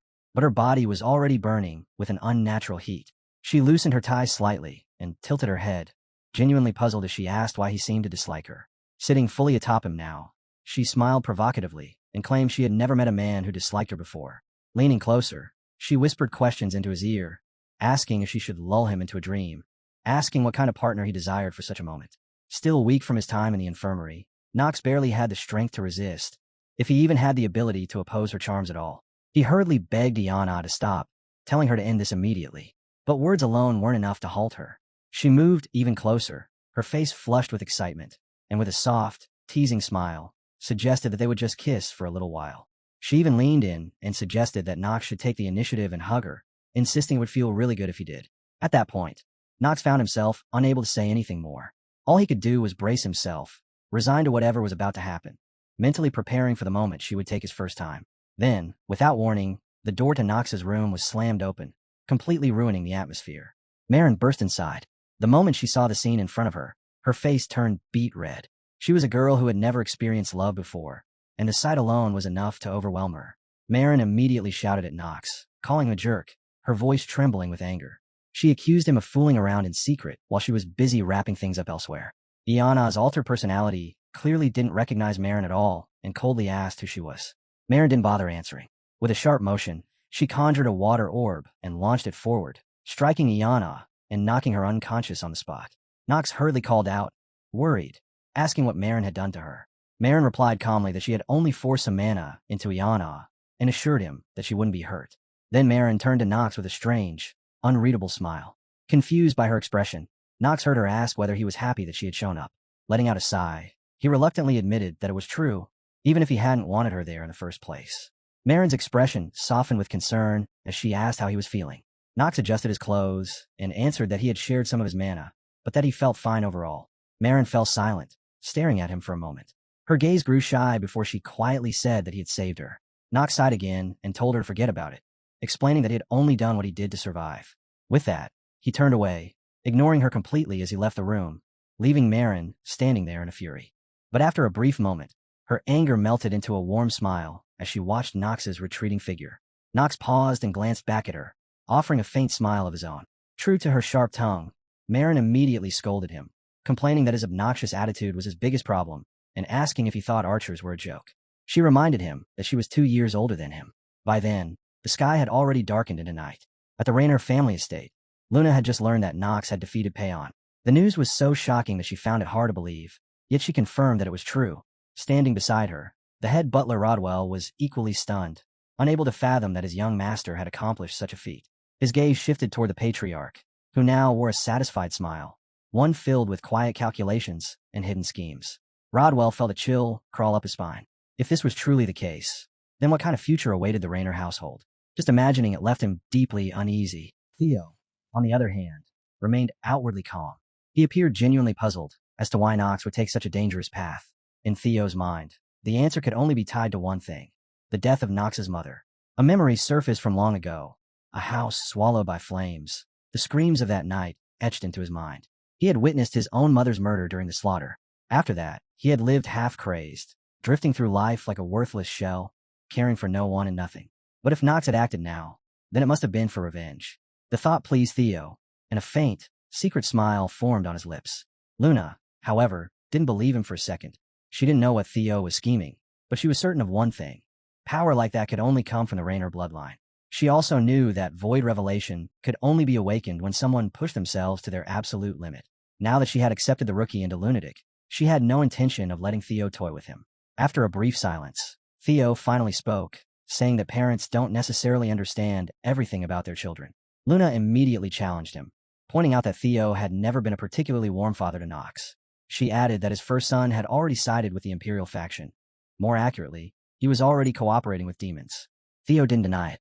Instead, he calmly stated that a storm of blood was about to sweep across the continent. Luna turned to leave, but before she did, she stopped and looked back at him. She reminded Theo not to forget his promise. A terrifying aura poured from her body as she coldly declared that if his son ever dared to stand in her way, she would kill him without hesitation. The son she meant was none other than Theo's firstborn. That was how Lunatic operated, and that was the contract he had agreed to. Personal feelings had no place here. With those words, Luna vanished in a swirling mist of black and red smoke. Theo remained seated, lost in thought, contemplating everything that was about to unfold. Slowly, he stood and walked to the window. Outside, the blood moon shone brightly, casting an eerie crimson glow into the room. Staring into that light, Theo reflected silently, knowing that all of this was for one purpose alone: the destruction of the Imperial family and the 72 demons. The scene shifted to Eleanor's mercantile guild, where the atmosphere felt calm on the surface, yet sharp beneath it. Eleanor sat gracefully, speaking as if this were the most natural thing in the world. Simply put, she said, Shane had caught her interest, and, because of that, she wanted him to sign a contract with a rival merchantry. With a gentle smile, she lifted her teacup and assured him that his compensation would be more than generous. The contract she proposed was directed at none other than Shane himself. Shane froze for a moment, confusion written all over his face. He quickly apologized, explaining that he was already working under his family and couldn't just accept something like this. Eleanor's smile didn't fade. Warmly, she said she had already heard everything from Knox and that Knox himself had given permission, so Shane had no reason to worry. That was when unease crept into Shane's expression. In his mind, Knox was seething. He had never agreed to anything of the sort. Yes, he had taken down the boss monster early and gained some free stats, but that didn't mean Shane could simply work for the Rival merchantry. Feeling cornered, Shane addressed her politely as Miss Eleanor, hoping to keep some distance.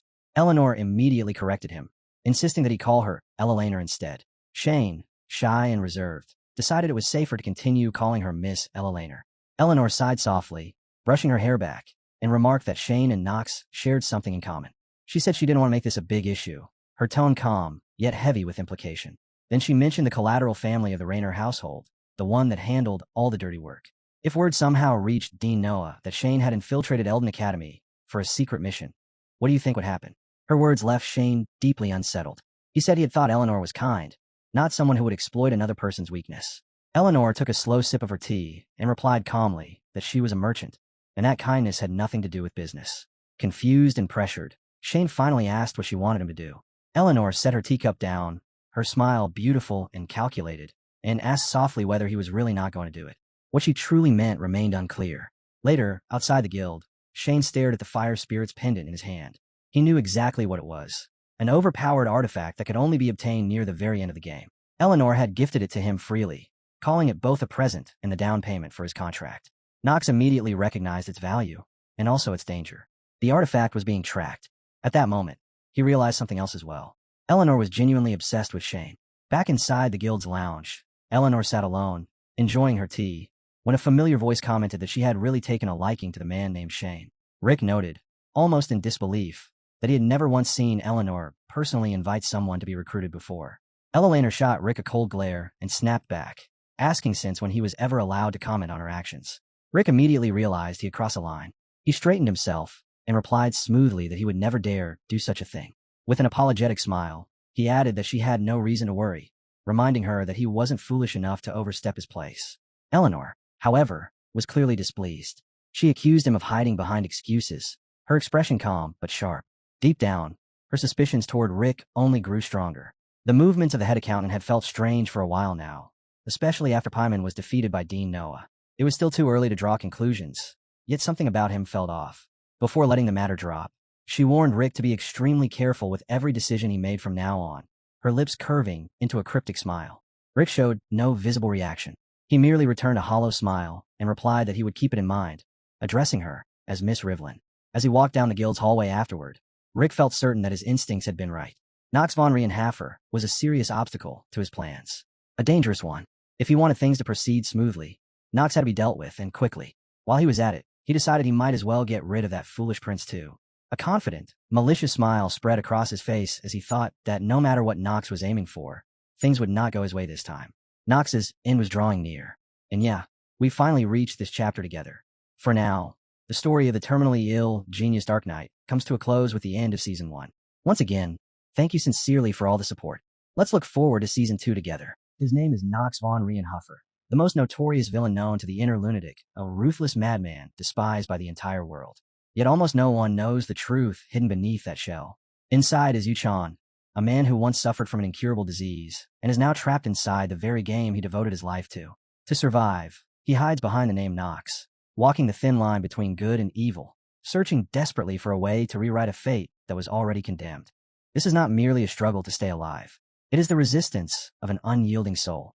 Knox von Rainer, a name given to him in this new world. Or rather, a name that once belonged to someone else. Now, he has stolen it, and he has grown frighteningly accustomed to playing this role.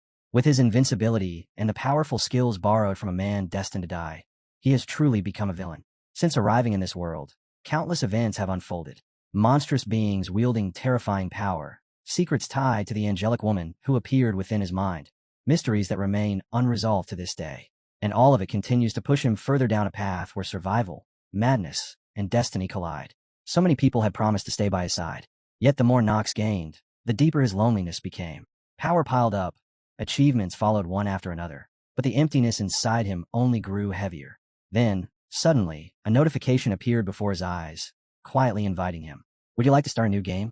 At that moment, his memories became a tangled mess. He couldn't immediately tell where he was. Slowly, he looked around the room, his gaze unfocused, until realization crept in. This place, it felt like his old room, the one from before he ever entered the game. The notification still hovered in front of him, unchanged, yet his state of mind felt strangely unreal, as if he were floating between two worlds. An unfamiliar sensation wrapped around him. He couldn't explain it, couldn't even decide whether this was reality or just another dream. He clutched his head as excruciating pain surged through him. Maybe his incurable disease was acting up again. The thought crossed his mind naturally, almost calmly. He tried to recall everything that had happened, but the more he thought, the more wrong it all felt. This was strange. In the past, he was nothing more than a failure who locked himself away in a filthy, trash-filled room, spending his days playing video games alone. That was all his life amounted to back then. Yet now, he stood on the brink of something massive, something that had completely overturned his existence. Holding his head through the pain, he questioned himself relentlessly.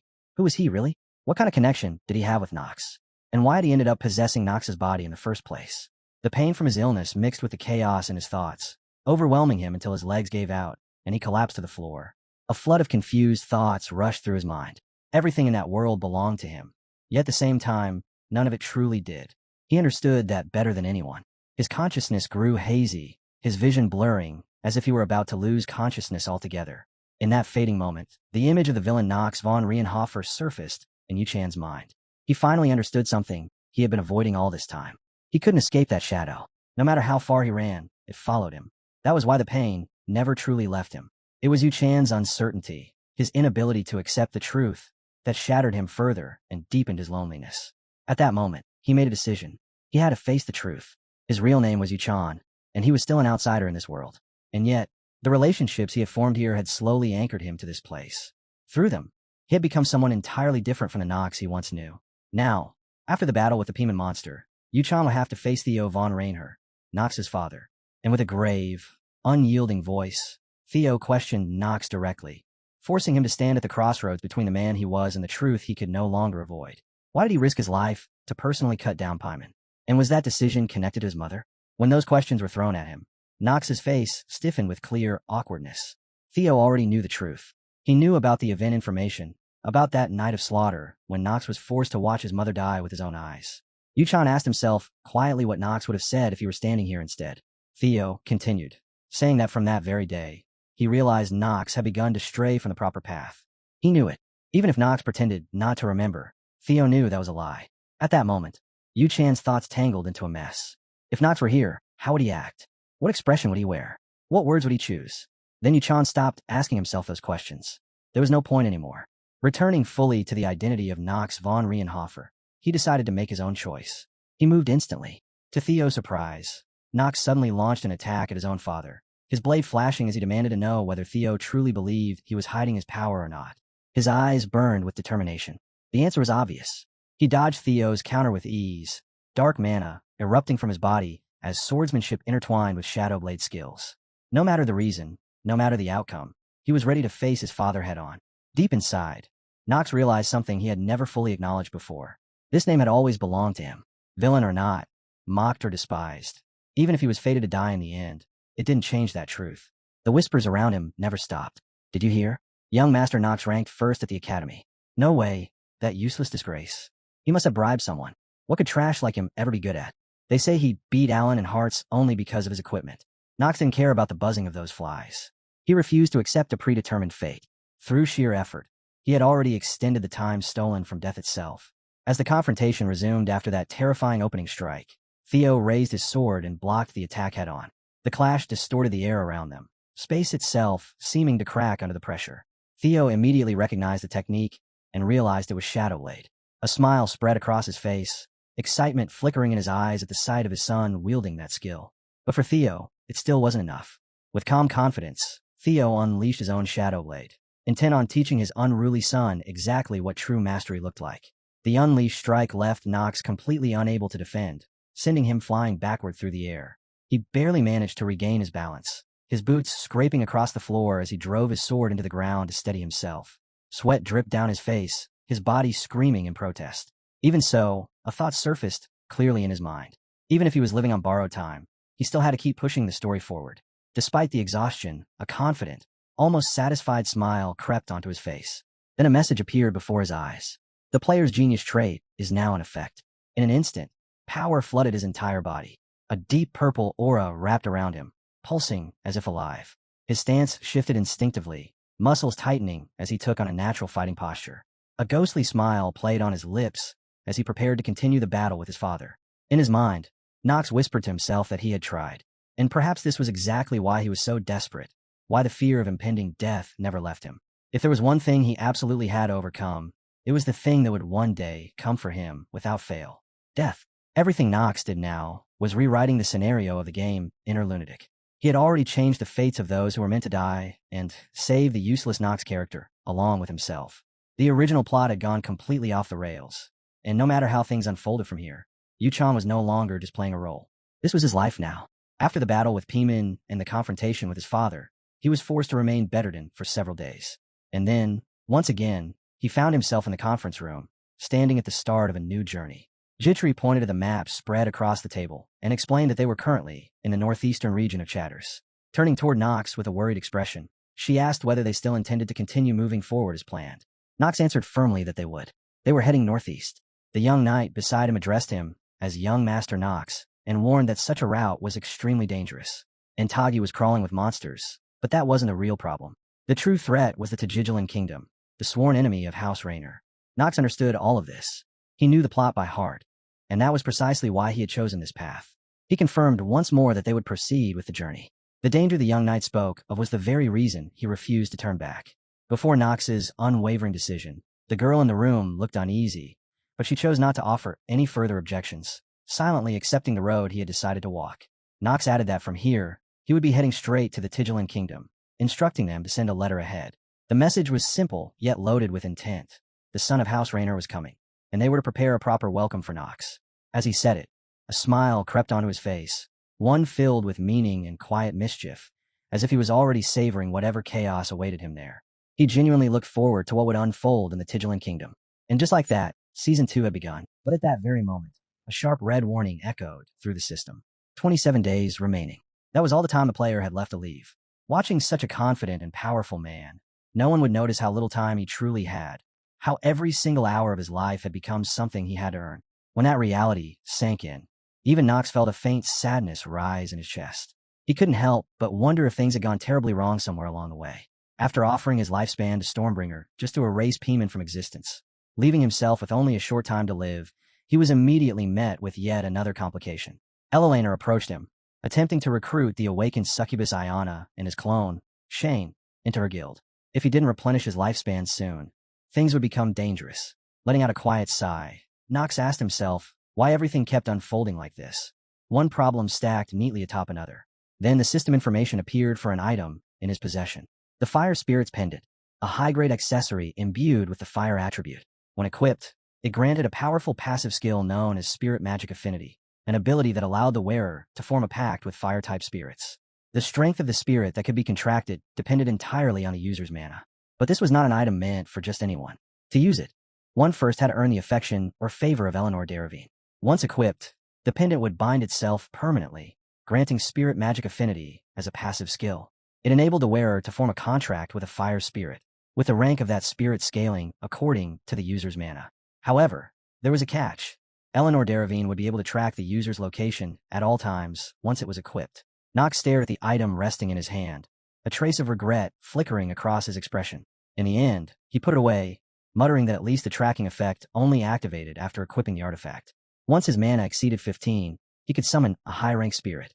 When his mana reached 20 and his stamina surpassed 15, he could even form a contract with the Spirit King, Salamander. It was a ridiculously overpowered item. The real problem was that it was bound, and that meant his clone, Shane, could never use it. If Nox were to wear it, the truth would surface instantly. Shane and Nox were one and the same. He knew better than anyone that Eleanor possessed a level of acting genius far beyond his own. A half-baked lie would never fool her. That was impossible. Information from the Academy soon reached him as well. They said it would take at least 2 weeks to properly settle the situation over there. With that in mind, Nox decided that returning first and starting his preparations was the smartest move. Come to think of it, it had been a long time since he last set foot in the Rainhur estate. Rona, May, Alina, it had been a while since he reunited with his unit too. He could already imagine Theo bombarding him with questions about everything that had happened. Yet none of that troubled him, as much as the red warning he had seen earlier, the one that declared he only had 27 days left to live. Thinking about it, Nox silently cursed this damned game. He had to do something, anything, to turn this critical situation around. At the same time, inside a quiet bedroom, Iana Vonator lay unconscious on the bed.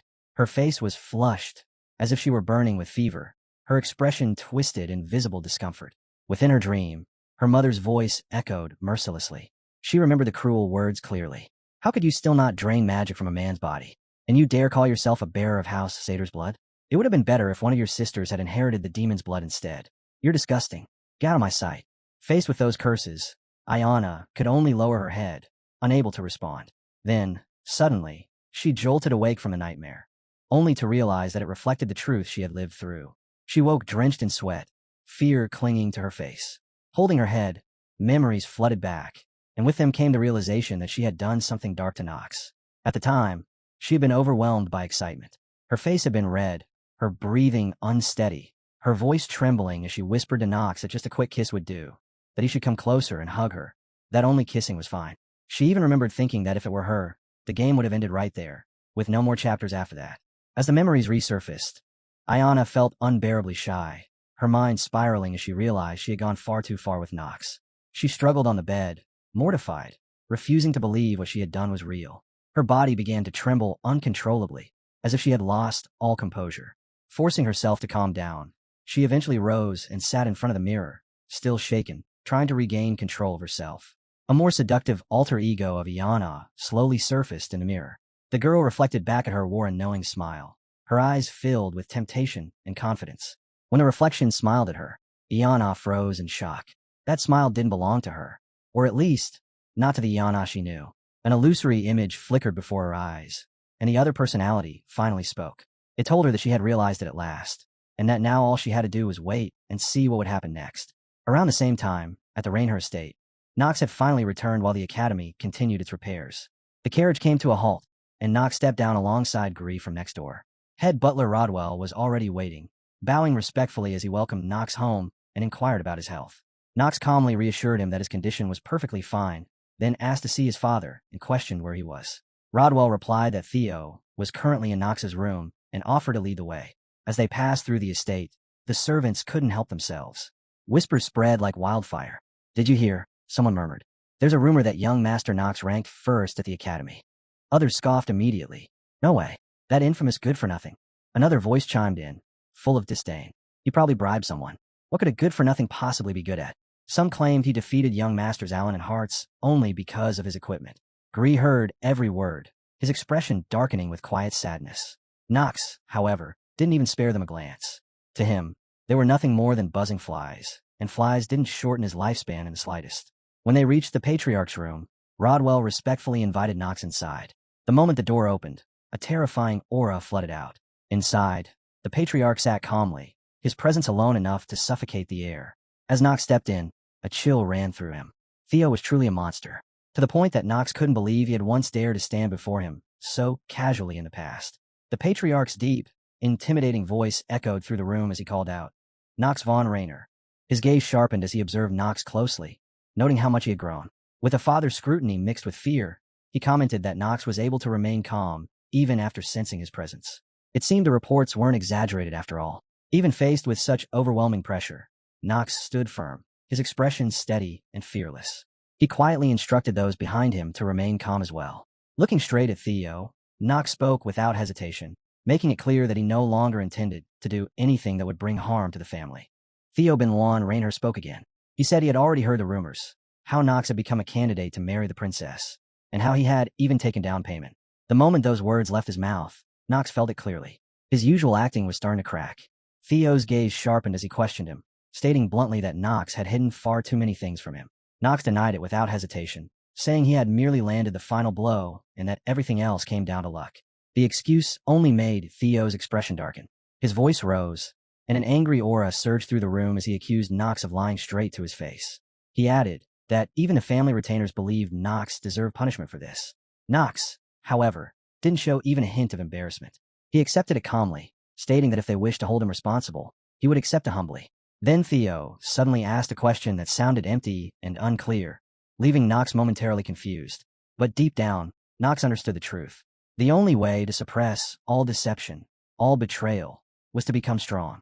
Strong enough that no one would even dare meet his eyes. Theo then asked whether Nox had truly said he wasn't interested in the position of family head. Nox answered immediately that it was true. Hearing that, Theo smiled faintly. The reaction left Nox puzzled. He couldn't understand why his answer amused him. At that moment, the head butler stepped forward and handed Theo his cloak. Theo took it and draped it over himself with the unmistakable majesty of a patriarch. Smiling, he reminded Nox not to underestimate the weight of the patriarch's position. Then he turned toward the door and told Nox to follow. Soon after, in the family arena, father and son stood facing each other. With a serious expression, the patriarch ordered Nox to draw his sword. Nox felt awkward and confused, but he had no choice. This was something he had to face. Theo signaled for the match to begin, explaining that he wanted to see Nox's strength firsthand, and warned him to block his attacks properly, or it would be dangerous. Nox was stunned by those words. He thought it was impossible. His abilities shouldn't allow that. But before he could even respond, his father attacked without warning. Acting purely on instinct, Nox raised his weapon and barely managed to block Theo's powerful strike. Theo calmly stated that he would restrain his power, telling Nox not to worry too much. Even so, no matter how much he held back, facing Theo at this moment felt no different from standing before a second payment. Lightning-like attacks swallowed the entire arena in an instant, and Nox found it nearly impossible to face his father head-on. All he could do was focus on blocking those terrifying strikes as he was steadily forced backward. Theo, meanwhile, hadn't moved an inch from his original position. Calm and unmoving, he revealed that this was the Rainer family's second sword technique, Shadow Blade Chain Slash. A pleased smile appeared on his face as he asked Nox how it felt, and whether he wanted to learn it. After enduring the relentless assault, Nox struggled to straighten himself. His breathing was heavy, his body screaming in protest. Then, in the very next moment, a devilish smile spread across his face. An aura identical to Theo's suddenly erupted from his body, mirroring the presence his father had shown moments earlier. With clear excitement, Nox declared that it was now his turn to attack. His slashes came one after another, sharp and relentless, aimed directly at Theo. Yet no matter how many times he struck, Theo calmly dodged and blocked every single attack with ease. Frustration flashed across Nox's face when he realized he couldn't gain the upper hand. Gritting his teeth, he poured all of his strength into a single strike, condensing dark mana into a devastating slash aimed straight at his father.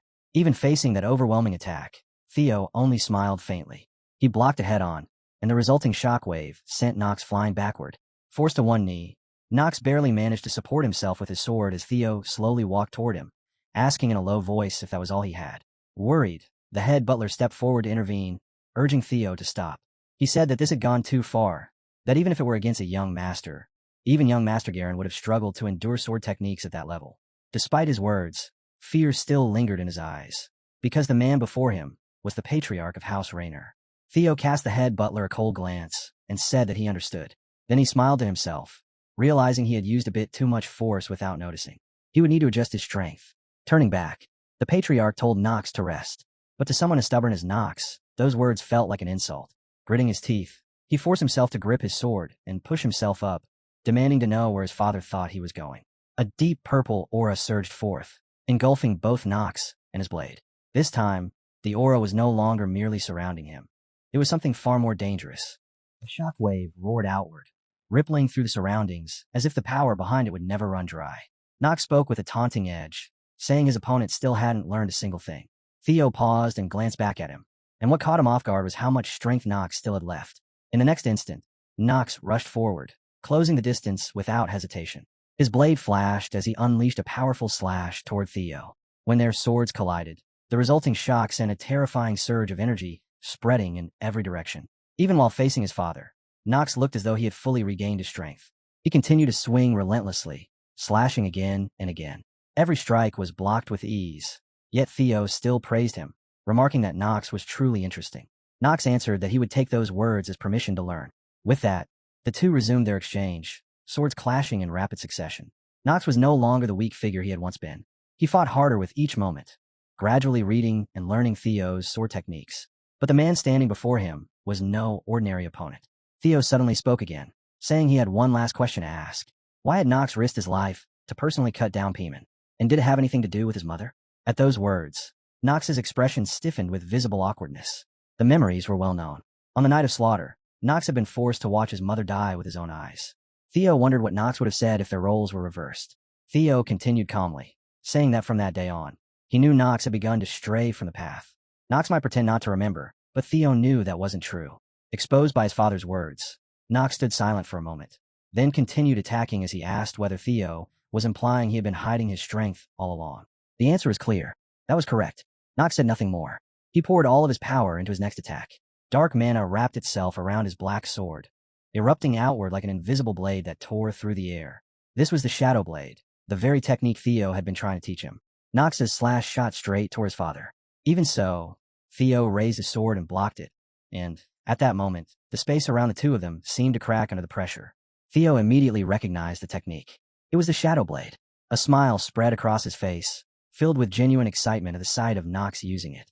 Still, he knew that with Nox's current level, this alone was far from enough. To teach his unruly son a proper lesson, Theo released his own Shadow Blade. The counterstrike overwhelmed Nox completely, leaving him unable to defend as the force sent him flying backward. Nox barely managed to regain his balance. He planted his sword into the ground and leaned against it, breathing heavily. Even while exhausted, his thoughts were clear. He was living on borrowed time, but he couldn't stop now. The story still had to move forward. Sweat rolled down his face, yet a confident, almost pleased smile appeared. At that moment, a message surfaced before his eyes. The player's genius trait is now in effect. Power surged through Nox's entire body. A vivid purple aura wrapped around him, as if answering his will. He instinctively took a combat stance, a ghostly smile tugging at his lips as he prepared to continue the fight against his father. Another system notification followed. Nox had acquired the second technique of the Tyrannical Blade of Darkness, Shadow Blade Chain Slash. His comprehension of the Tyrannical Blade of Darkness had risen sharply through combat with a powerful opponent. His slashes were no longer weak or incomplete. He had officially learned the Shadow Blade Chain Slash. One slash followed another, flowing relentlessly toward Theo. The pressure forced Theo to retreat step by step as he blocked the continuous assault. In that moment, he realized it. Nox had learned the Shadow Blade Chain Slash simply by watching. From then on, Theo stopped holding back. He intercepted the attack cleanly, knocking Nox's black sword away and sending him crashing backward once more. Nox staggered, his body visibly drained, arms hanging limply at his sides. Theo stepped forward and spoke in a steady voice.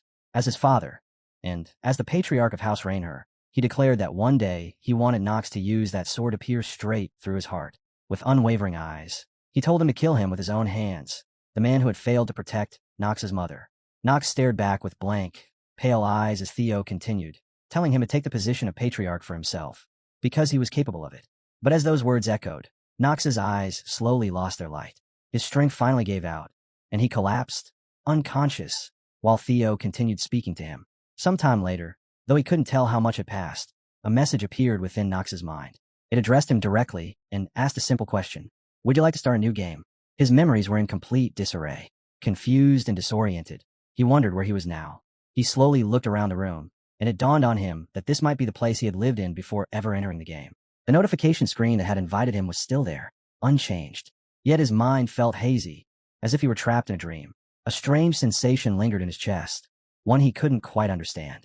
He couldn't tell whether what he was experiencing was real or nothing more than an illusion. He clutched his head as a sharp, unbearable pain surged through him. Maybe this was it. Maybe his incurable illness was flaring up again. As he retraced everything that had happened, something felt deeply wrong. The more he thought about it, the stranger it all became. His memories drifted back to the moment he stood before the doctor and heard the diagnosis that sealed his fate. That was when his family abandoned him. He had lost his memories, received a terminal verdict, and was left alone to face the end. It felt as though fragments of those memories had returned just before the disease erased everything completely. When they surfaced, he could hardly believe them. All those cruel and horrific events had happened to him at once. Was it really possible for someone to suffer so much in such a short span of time? The sheer weight of those memories made them hard to accept, almost unreal. Then something else struck him. Before Yukin had entered Nox, he hadn't even been able to remember his own name. As he desperately tried to reclaim those memories now, the pain in his head intensified to a level he had never felt before. He strained with everything he had, trying to remember who he truly was. Little by little, a name surfaced in his mind. But it wasn't Yukin. The only name he could recall was Nox. The confusion overwhelmed him. His body and mind had reached their limit, and his consciousness began to fade. Was it even right to call it unconsciousness? After all of this seemed to be happening within that very state. The only name he recognized, the only name he believed to be his own, was Nox von Rainer. Back in reality, Nox lay motionless on the bed, having collapsed from exhaustion after his battle with the Patriarch. Suddenly, his eyes snapped open, glowing with the clan's signature purple light. Reinher's presence felt clearer than ever. His face was blank, empty, as if it were impossible to tell who he was at that moment, or who he had become. Then, slowly, his expression softened and returned to normal. He jolted awake, sitting up abruptly while clutching his throbbing head. His heart raced as he tried to make sense of the lingering sensation in his chest. Whatever he had just experienced felt vivid, unsettling, and far too real. After a moment, he exhaled and murmured to himself that it must have been a dream. He wanted a moment to himself, something precious and quiet, but that privacy didn't last. He quickly realized there were several pairs of eyes fixed on him. Standing there were his 3 wives, all staring at Nox with expressions mixed with confusion and concern. Seeing them like that, Nox felt the urge to ask questions, but his head still ached too much to deal with it. He let out a long sigh and told them to speak slowly, one by one. Jetri was the first to step forward. She spoke politely, yet her tone carried an unmistakable chill. Truly, there wasn't a single day that passed without Nox stirring up trouble. At this rate, any mate assigned to him would probably die of a heart attack. Nox avoided her gaze, blaming everything on circumstances beyond his control, saying things simply hadn't gone the way he expected. Jetri's stern expression softened, replaced by worry. Alina then spoke up, saying that Nox couldn't keep throwing himself into such dangerous situations. As she spoke, she grabbed his hand and pressed it gently against her cheek. Her face flushed red, and she smiled brightly, admitting how worried they had all been about him. Behind her, May looked uneasy, quickly realizing that Alina was drunk again. Sensing something was wrong, Nox immediately pulled his hand back and told Alina to calm down so they could talk properly. Alina pouted, clearly regretting losing his hand, and asked if she could hold it just a little longer. At that moment, Jetri's icy gaze swept over, locking onto Alina. The pressure alone was enough to make her stiffen and stop fooling around. Even so, she stubbornly tried to cling on a bit longer, only to be dragged away just in time. Nox could only sigh in exhaustion. Then his eyes shifted to the maid, Rona, and something felt off.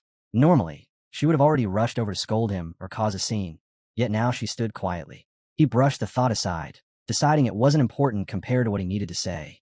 He cleared his throat and spoke firmly, saying that since everyone was already here, there was something he needed to announce. Starting tomorrow, all of them would accompany Hume to the Chatters region. This had been part of his plan ever since returning to the family. After dealing with the powerful beasts and Chatters, he needed to extend his lifespan. He hadn't replenished it even once since his battle with Piman. What weighed on him most right now was the simple, terrifying truth that he only had 27 days left to live. There was no time to hesitate. He needed to move fast. With that, he said he was done talking. If there was nothing else, they could all leave. He wanted to rest. Godfrey bowed deeply, acknowledging his order, and said she would make the preparations immediately. One by one, they left the room. Not long after, a soft knock sounded at the door. Knox asked who it was. From outside came a timid voice, saying it was her, and that she had something important to tell him. Knox told her to come in. Rona stepped into the room slowly, nothing like her usual mischievous self. Her eyes were wet with tears, her face flushed red from worry. She approached the bed and sat beside him, her movements careful and restrained. When she finally spoke, her voice trembled with fear and concern. She hesitated, then began talking about that terrifying night of slaughter, the night his mother died. As she spoke, she noticed the look in Knox's eyes and froze, regret filling her gaze. She quietly asked if it was true, if he had remembered what happened that night.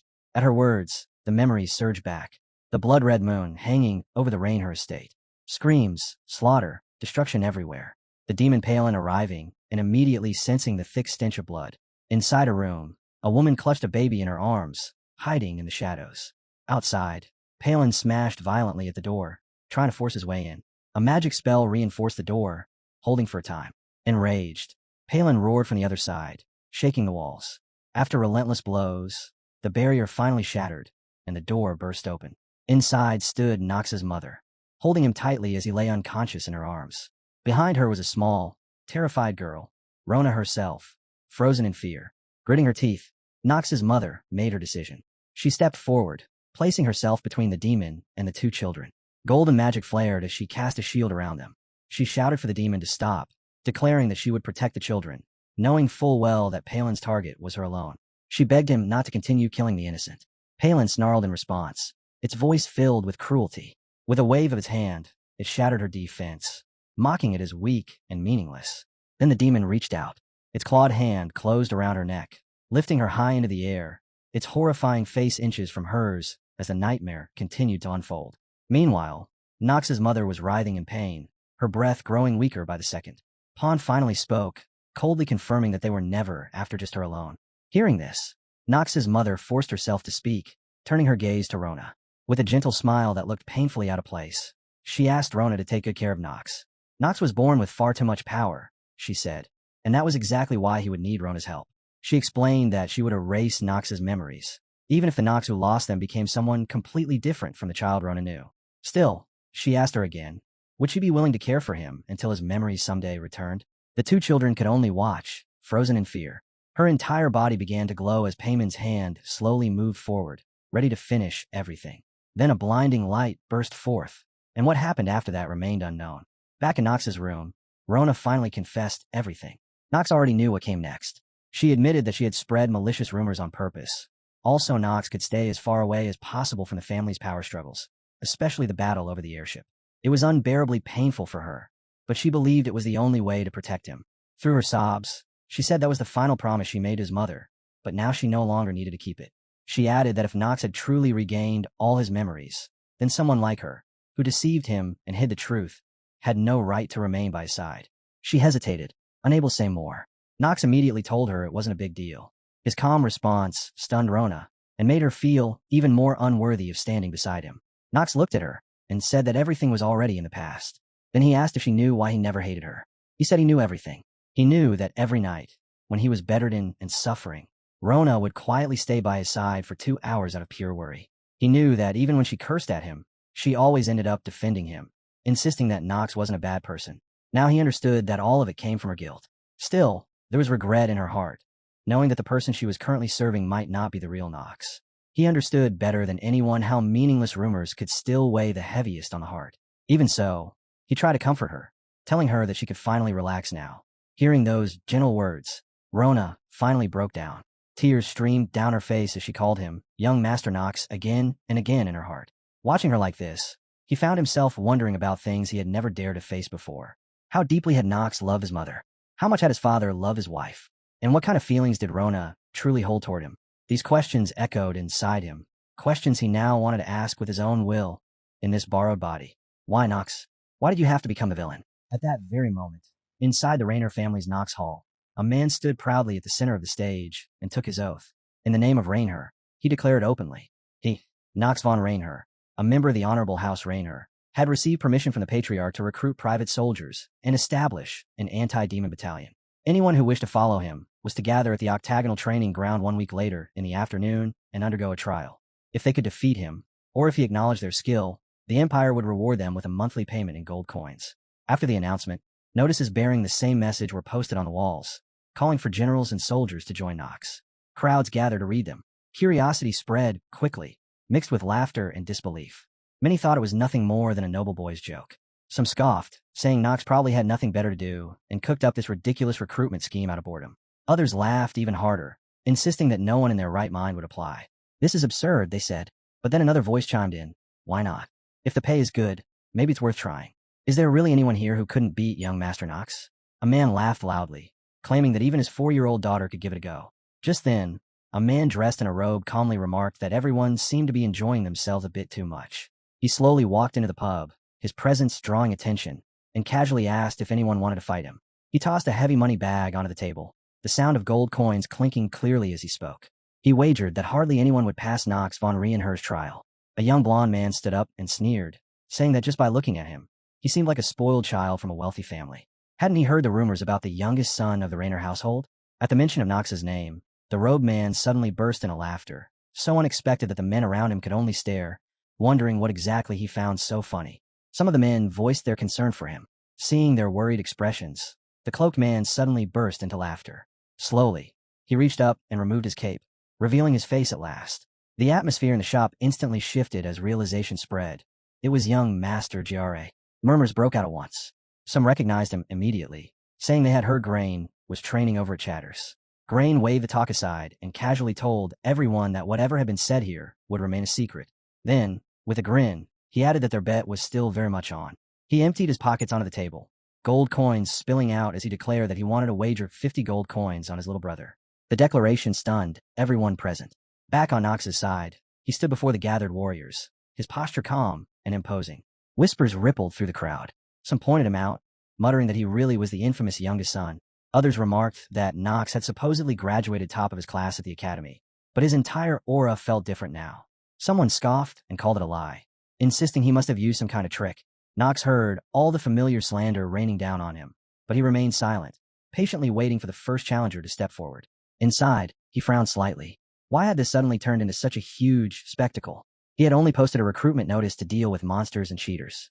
He never expected this many people to show up. Had his reputation suddenly improved? No, now it made sense. That bastard had stirred things up again, doing things Knox never even told him to do. Below the stage, Grain waved enthusiastically at him, wearing a bright, carefree smile. Without realizing it, he had made Knox's situation far more complicated. Knox turned to the person beside him and asked whether everyone had arrived. The answer came promptly. There were 1,192 men and 126 women registered. Hearing that number, Knox murmured to himself that maybe it wasn't all bad. With this many people, there had to be at least a few capable ones among them. Just then, a hand shot up from the crowd. A large man stepped forward, his presence impossible to ignore, and asked bluntly what kind of trial they would be facing. Knox looked at him and noted the man's confident grin. Oh my, he thought, just look at that arrogance and that perfectly built physique. The man irradiating from him was no joke either. There was no way someone like this had come here to enlist as an ordinary private soldier. Knox immediately judged that this man had been sent by Garen to stir up trouble for him. Even so, he kept his smile calm and confident. He understood now. Garen had begun investigating him properly. Too bad for him. Someone with only this level of power wasn't even close to being a threat. After a brief moment of calculation, Knox nodded and agreed to explain the trial. He spoke clearly so everyone could hear. The rules were simple. They could use any method they wanted and attack him, as if they truly intended to kill him. Even if they succeeded in killing him, they would bear no responsibility. Hearing this, the man opposite Knox stared at him with a serious expression. A strange sense of unease crept into his mind. Something felt off. Knox von Rainer was supposed to be the trash of House Rainer. When Lord Garen hired him, he thought this would be an easy job. So why did Knox look this confident? Doubt flickered across the man's face. Then the referee's signal rang out, marking the start of the fight. The man fixed his gaze on Knox with deadly focus, while Knox looked back at him with open disdain. At the referee's shout, the man burst forward instantly, murderous intent surging out of him. In his eyes, Knox was nothing more than a foolish kid. There was no way Knox could react to his speed. And this brat wanted to form a battalion? He would show him what real strength looked like. He would teach Knox a proper lesson. That was what he believed as he charged, convinced Nox was nothing but an arrogant child. Yet even under that crushing aura, Nox remained calm. In the blink of an eye, he tilted his body and casually slipped past the attack. The instant the man realized what had happened, his eyes widened in shock. He couldn't believe Nox had dodged him. Nox looked at him with a faint, disdainful smile, already judging his opponent's speed as painfully slow. Then he spoke, his tone almost bored. "Is that really how you fight?" As the words left his mouth, Nox's blade flashed. A clean slash cut across the man's chest, his sword shattering as it flew from his grip. He survived by sheer luck, but his body locked up completely, frozen in place. Cold sweat poured down his face as fear overtook him. Before he could even process what had happened, Nox's blade was already resting against his neck, silently declaring that the battle was over. Nox spoke again, his voice steady as he said he would give the man one more chance, and ordered him to fight seriously this time. As he did, a terrifying aura poured out from his body, heavy enough to crush the air itself. He warned him calmly that if he didn't take this seriously, Nox might just send one of his arms flying. Faced with that threat, the man's face drained of all color. Nox glared at him coldly, reminded him of his own request, and told him to raise his sword. The man could only tremble, stuttering out an apology for his disrespect. Nox didn't bother listening. He stepped forward and drove a punch straight into the man's face, sending him flying backward. A deathly silence fell over the hall. Everyone who witnessed that scene, who felt the young master's overwhelming power, was frozen in fear. No one dared to speak. Nox's voice rang out low and cold as he addressed them all, saying that cowards who lacked even this basic level of courage were completely useless to him. Then he asked one simple question. Who dared to challenge him next? Not a single person stepped forward. No one dared to face Nox's terrifying presence. Below the stage, Grain stood stunned.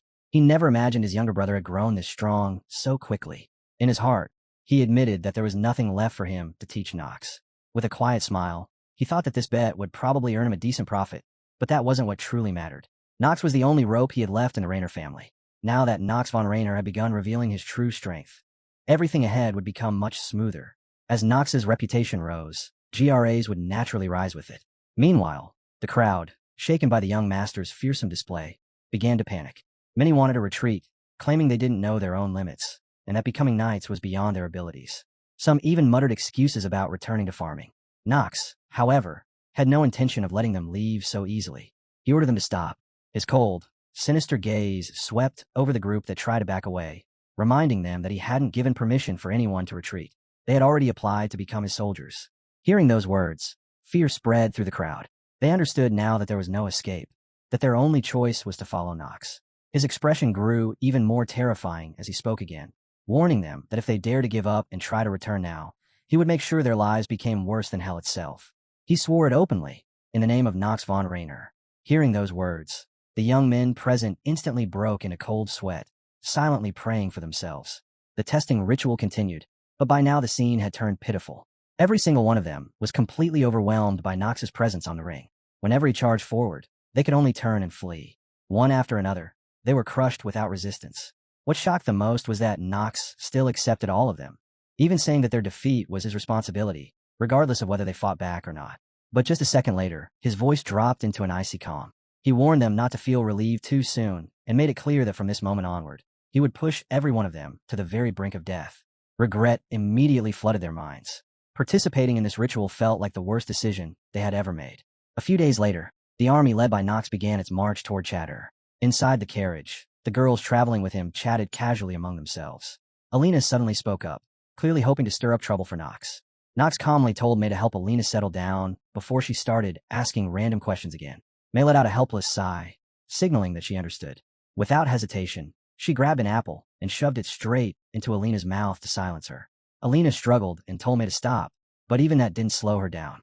With the hazy expression of a drunk, she started wondering aloud why Nox was planning to return to Chatter, mentioning that she had heard he'd bought land there. Nox gently explained that he intended to develop it. Alina immediately frowned, thinking it was an impossible task. The land was barren, unsuitable for farming, and crawling with monsters. Nox reassured her calmly, saying that he already had a plan in place. Hearing this, Alina thought Nox was unbearably stubborn, but her face suddenly flushed red, twisting into an expression so warped it was almost frightening. Thankfully, May reacted instantly, covering Alina's mouth before she could spout any more nonsense. Meanwhile, Nox sank into his own thoughts. He could understand why the others followed him, but even Rona, the family maid, had come along. Could it be that she still felt guilty about his mother? For a moment, Rona looked genuinely sad. Then, just as quickly, her expression shifted back to mischief as she thought about the horse Carl and wondered when she would get the chance to ride it again. Seeing that familiar look, Knox sighed quietly, realizing he had been overthinking things. His gaze moved to the surrounding soldiers, and he silently evaluated the situation. From what he could tell, the private recruitment for the upcoming monster subjugation had gone far better than expected. The knight walking beside Knox spoke up at that moment. To be honest, he admitted he didn't know much about the Chatters region. But after Professor Rass released his latest paper, he began to realize something important. In his eyes, Knox truly resembled the Patriarch. The same sharp insight, the same way of seeing through things. He didn't hesitate to say it outright, adding that Knox was genuinely impressive. Hearing those words, Knox immediately cut him off, telling the knight to stop, and that they could talk about it later. Outwardly calm, inwardly his thoughts kept moving. There was a quiet anticipation growing in his chest. Christopher, maybe Anna really was worried about me and sent him as a bodyguard, he thought. Over 2 meters tall, highly skilled but absurdly talkative. After some more traveling, the group finally arrived at Chatters. May looked ahead and commented that the place had developed quite a bit. It was clearly different from the last time she'd seen it. Alina chimed in excitedly, saying it had changed a lot. Christopher, however, wasn't as impressed. From his perspective, it hadn't progressed as much as he'd expected. Still, he admitted it couldn't be helped. Development here had only started recently, and now that the land belonged to a dark family, attracting people would be difficult. Knox nodded in agreement and said that was exactly why he brought soldiers with him. Hearing that, Christopher's eyes lit up. He admitted that there really was a reason Knox had recruited them after all. Knox confirmed it calmly, but then added that there was something that had to be done before Chatters could truly be revitalized. Christopher immediately asked what that was. Knox explained that the monsters in the region needed to have their numbers reduced first. Yet inside his heart, his thoughts were completely different. That's just a convincing excuse, he admitted to himself. Let's be honest, it's not the real reason at all. To hell with developing Chatters. What truly mattered was the glaring red notification flashing in front of his eyes, screaming that the player had only 10 days left to live and demanding that his lifespan be restored immediately. Knox clenched his teeth in anger, cursing the damn system. Right now, surviving came first. All those development plans could wait for later. At the gates of Chatters, Grain stood waiting, flanked by several treasure chests, clearly prepared to welcome Knox with full ceremony. As Knox approached and saw the chests overflowing with gold coins, he couldn't help but question why Grain was offering him so much. Grain simply smiled brightly and explained that it was only natural. After all, the reward was earned thanks to the achievements of the family's youngest member. Wearing a bright, almost overly enthusiastic grin, Graham seemed desperate to please, insisting that Knox accepting the reward was the most natural outcome. Watching this, Knox fell into quiet thought. He was the one who had endured every hardship, yet it was Grain who had pocketed the money in the end. That alone felt deeply unfair, and now Graham was standing here, handing everything over so eagerly. The gesture reeked of excessive flattery, especially coming from him. Still, Knox reminded himself that he had planned to make use of Grain from the very beginning. This was simply part of the arrangement. Choosing not to dwell on it, he shifted the conversation and calmly asked about the current state of development in the Chatters region. At once, GRA's expression tightened slightly. He admitted that there still weren't many settlers. Although Professor Raz's announcement had drawn some interest from young men considering migration, problems remained everywhere. The soil was poor and unsuitable for farming. Dangerous monsters roamed the outskirts, and even the roads had yet to be properly paved. With a more serious look, Grain added that people were unwilling to move based on potential alone. Knox understood the situation perfectly and reassured him not to worry. That, he explained, was precisely why the anti-magic corps had been dispatched. Hearing Knox's confident words and seeing the formidable soldiers standing behind him, Grain's face lit up once more. He immediately resumed his flattery, declaring that if the youngest had said so, then he felt completely at ease. He then asked when they planned to move out, suggesting that they should rest for the day since they had traveled such a long distance. Knox answered with a voice as cold and decisive as steel. They would depart immediately. The declaration sent a ripple of unease through the cavalry behind him. Several of them exchanged uncertain glances, quietly wondering if he truly meant it. Knox, however, didn't hesitate in the slightest. A confident smile spread across his face, carrying a faint spark of excitement. Without any pause, he repeated himself with absolute clarity. They were leaving now. The scene shifted, flashing back to several days earlier inside the chambers of the Patriarch Theodore. Standing before the man, Theo voiced his doubts openly, almost incredulously questioning why someone as exceptional as the knight before him would choose to follow Lord Knox. Standing opposite him was Christopher, his hands clasped respectfully before his chest, his expression steady and unshaken, as if the decision had already been carved into his bones. Theo continued, reminding him that the house had always treated him generously. There was no reason for him to leave, no injustice that pushed him away. Christopher replied with a calm, almost serene smile. He said that he had seen the light. What he had witnessed in Nox was overwhelming talent, the kind so rare it stirred something deep inside him. In that brilliance, he had glimpsed the clue he had been searching for all along, the key to perfecting his swordsmanship. That was why he wished to dedicate himself to refining Lord Nox's swordplay. With unwavering confidence, he drew his sword and held it forward. It was not a pledge of loyalty to another, nor a vow sworn to power. It was a declaration of purpose. He made it clear that this path was for no one else but himself. Theo studied the young knight standing before him, so full of conviction. For a brief moment, a thoughtful look crossed his face. Then he spoke again, seeking clarity about the swordsmanship Christopher had mentioned. He asked whether he was referring to the northern sword technique known as snowstorm. Christopher's eyes lit up instantly, and he confirmed it without the slightest hesitation. That was exactly what he meant. Seeing the intensity of the young man's resolve, Theo gave a slow, solemn nod. Very well, he said simply, granting Christopher his permission. Back in the present at Chatters, Christopher stood among the mobilizing troops, his face clouded with confusion. He had set out with the goal of helping Lord Nox become the greatest knight in the land. Yet what he was witnessing now shattered that image entirely. What is this? He asked himself silently, unable to reconcile reality with his expectations. Still stunned, he turned to Jitri, Nox's close maid, and asked whether she had known about any of this. Even Jitri, who had stayed by Nox's side for so long, looked shaken. With widened eyes, she admitted that Nox had recently taken an interest in magic. But to see him evolve to this extent, it was far beyond anything she had imagined. What left everyone truly speechless was Nox himself. At that very moment, he was casting a high-tier spell, an advanced magic technique fueled by an immense mana reserve no one would have ever believed possible for a swordsman. A colossal arcane matrix spread across the sky above Chatter's Gate, its light pressing down like a second firmament. Below it, a horde of monsters stirred restlessly, poised to strike. They still hadn't realized that their fate had already been sealed.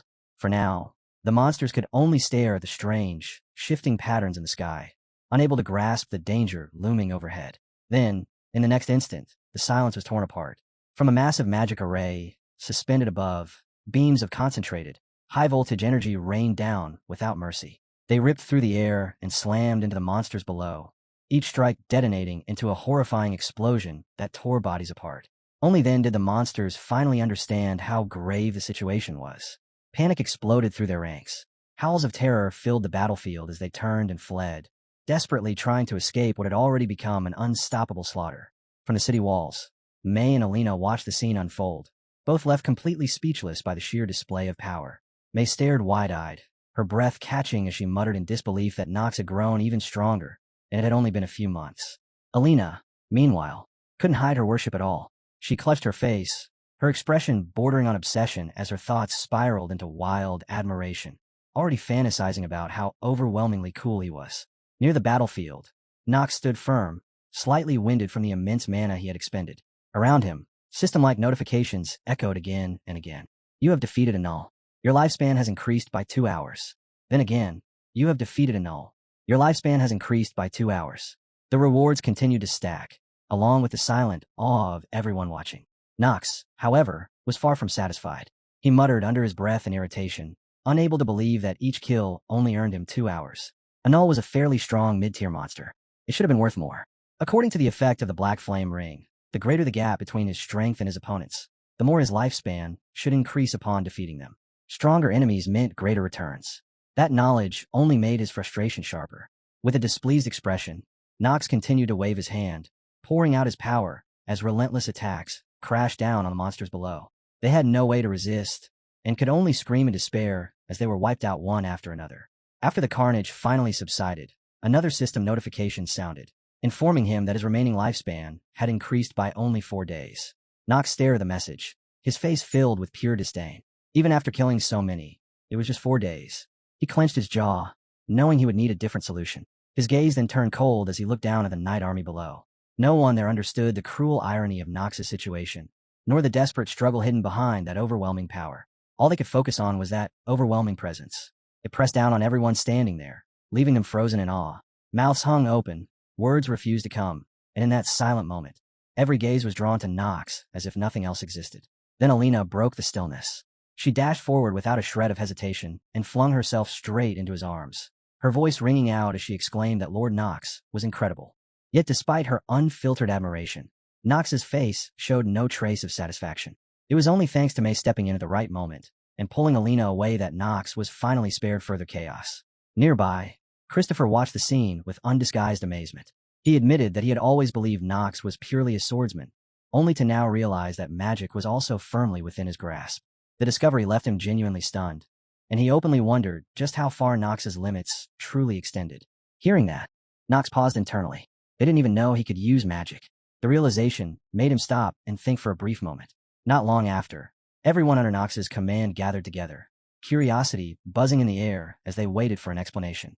With clear reluctance, Knox said that everything he knew came from Professor Rass, a man whose strength lay in vast theoretical knowledge. The excuse, delivered half-heartedly, only deepened the skepticism in the room. Sensing their disbelief, Knox let a faintly villainous expression surface and added that if they didn't like his answer, they were free not to believe it. As the atmosphere threatened to spiral further, Jitri cleared her throat and cut in, suggesting they put the matter aside for now. She gestured toward the map laid out below and began calmly breaking down their situation, explaining that they were currently positioned in the northeastern region of Chatters. After finishing, she turned to Knox, concern evident in her eyes, and asked whether he intended to continue moving in that direction. Knox replied firmly, his tone serious, confirming that he would keep heading northeast. Christopher frowned and warned that it was dangerous, pointing out that the strongest monsters lurked in the eastern region. Midway through his warning, the image of Knox effortlessly wiping out monsters alone flashed through his mind, prompting him to scratch his head and let out an awkward laugh. He quickly corrected himself, saying that wasn't a real issue. The true problem, he explained, was the Tagelan Kingdom, a nation openly hostile toward House Raynor. He warned that pressing forward could be dangerous and suggested that avoiding it altogether might be the wiser option. But Knox didn't flinch in the slightest. Completely unfazed, he calmly replied that this danger was precisely why he intended to go there. With quiet certainty, he declared that his next destination would be the Tagelan Kingdom. The moment those words left his mouth, shock rippled through the room. The women present exchanged stunned glances, curiosity and unease mixing as they tried to grasp the reason behind such a sudden decision. Knox didn't keep them guessing for long. Clarifying his intent, he issued a direct order to send a letter. A faintly villainous smile curved his lips as he demanded they inform the Tagelan Kingdom that a son of House Raynor was on his way and that they would do well to prepare themselves. The scene then shifted far away to another fortress rising from a remote desert land, its ancient, weathered walls carrying the weight of countless years.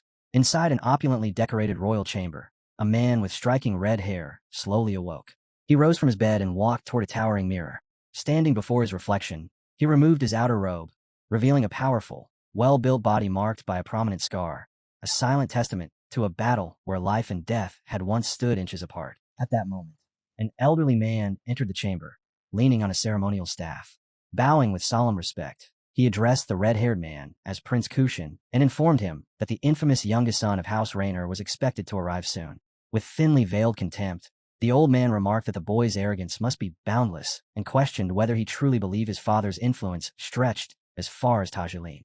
Prince Kushin listened without a hint of agitation. A faint smile appeared on his face as he calmly asked whether the old man remembered the day Theo Rienhofer had slaughtered his father and brothers. He said he still remembered every single person who had stood by him and protected him on that bloody day. The mention of the past caused the old man, cramped sir, to fall silent, sorrow flickering across his face as memories of Kushin's painful history resurfaced. Prince Kushin continued, turning his thoughts toward Krazer. He acknowledged that many mocked him as nothing more than a regent, but he knew the truth. He remembered how Krazer had shouldered part of his duties during the time Kushin had been completely paralyzed by grief after losing his family, and he raised his sword slightly, as if to underscore every word he spoke. Kushin stated firmly that Krazer had done all of that to ease the crushing weight of the prince's responsibilities, even if only by a small measure. Krazer listened in silence, offering no reply. He merely gazed at the prince with eyes filled with deep reverence and unwavering respect. After a brief pause, Kushin's lips curved into an intrigued smile as he asked Krazer to confirm the name he had mentioned earlier, Knox von Rienhofer. His voice then turned cold and resolute as he declared that once Knox was killed, Theon Rienhofer would finally understand the depth of his suffering and how he had survived that living hell. Hearing those grim words, Krazer placed one hand over his chest and bowed respectfully, affirming that he understood and would make all the necessary preparations. Now that such a decisive choice had been made, he urged the prince to set his mind at ease.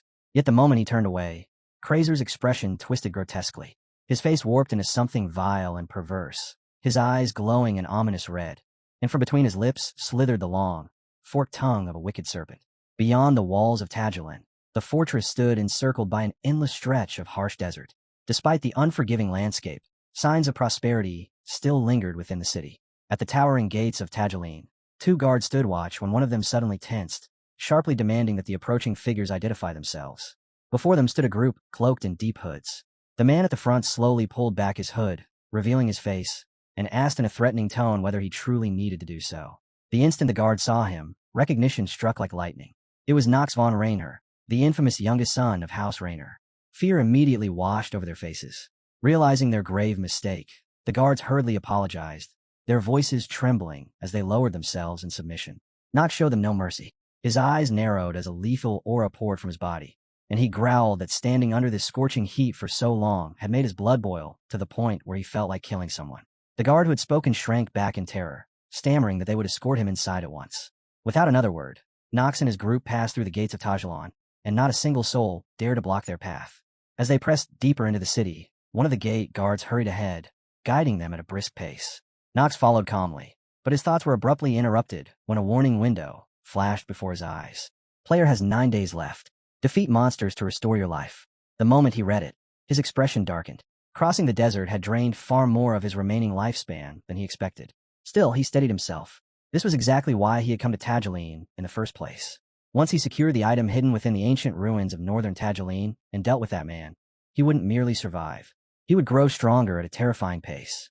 The thought drew a faint, sinister smile to his lips as he imagined the next monster he would tear apart, its face warping in his mind until it became that of the vile Krazer. But reality never followed his plans so cleanly. Without warning, a violent red system alert burst into view. Penalty applies if lifespan falls below 10 days. Negative trait dead count has been applied. The effect was immediate. Knox's body lurched as strength drained from his limbs, and a harsh cough tore out of his chest, blood splattering into his palm. Another message followed mercilessly. All physical abilities reduced by 20%.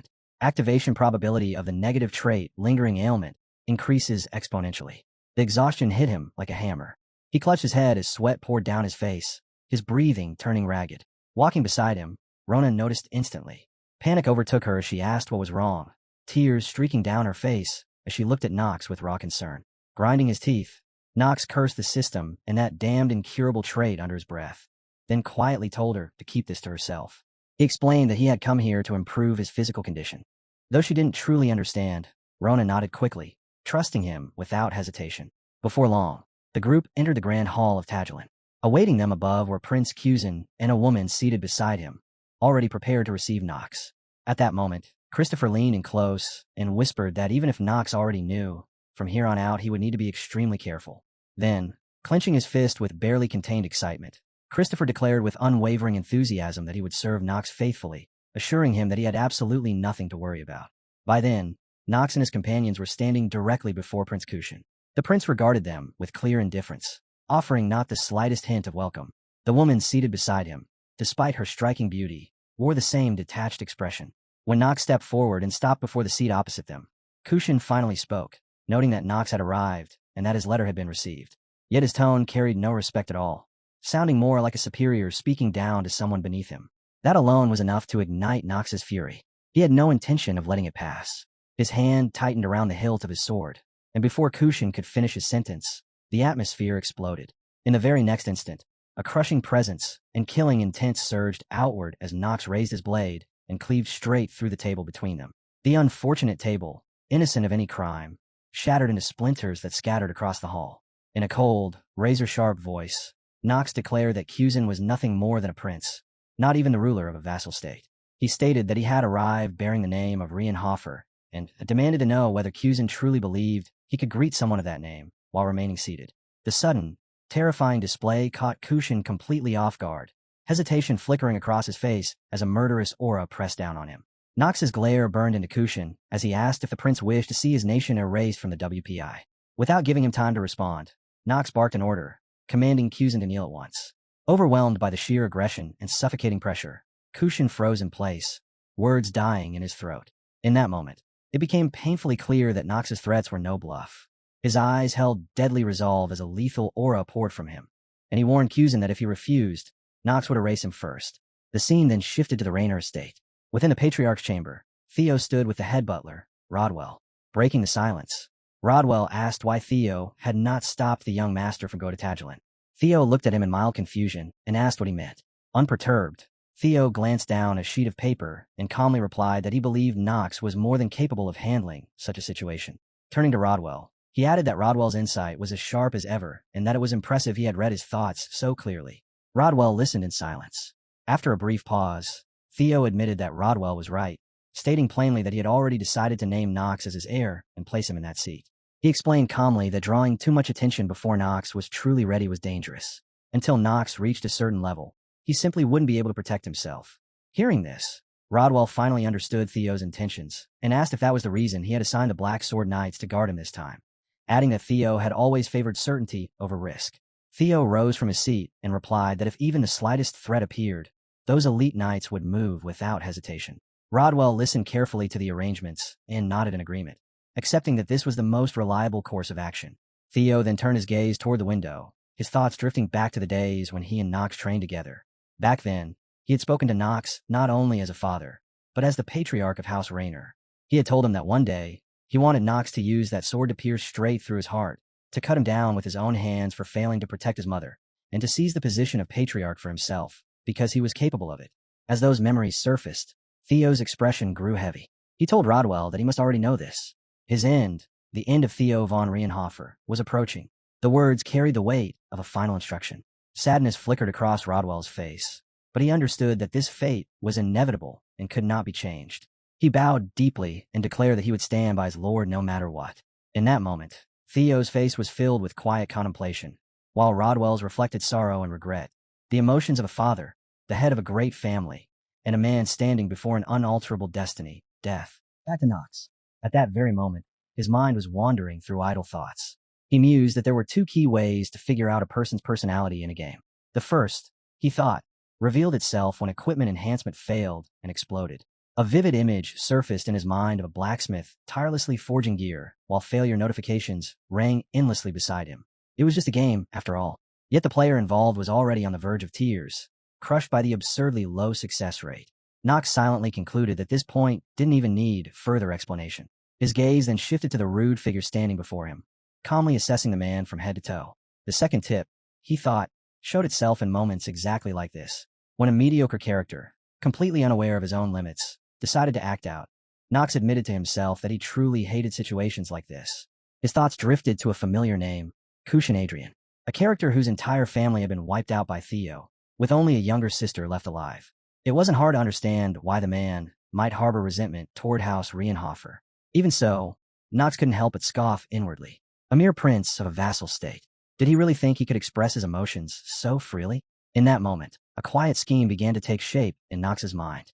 Since he had already chosen to pursue the hidden peace of Tagellin, pulling Kushin to his side would eventually be necessary. But before that could happen, there was something that needed to be done first. The man's spirit had to be broken, just enough to make him easier to handle. Knox finally spoke, repeating his earlier warning with a calm but oppressive intensity, asking if he truly needed to say it again. Kushin heard the words and forced a polite smile, though irritation flickered beneath the surface. Maintaining his courtesy, he replied that it seemed Knox had taken offense to him remaining seated before an honored guest. Then, without further hesitation, Kushin dropped to his knees, declaring that he would remain kneeling in Knox's presence. Knox watched the submissive posture in silence, making no move to respond immediately. Instead, his attention shifted elsewhere. A familiar window surfaced before his eyes as he began examining Kushin's status panel.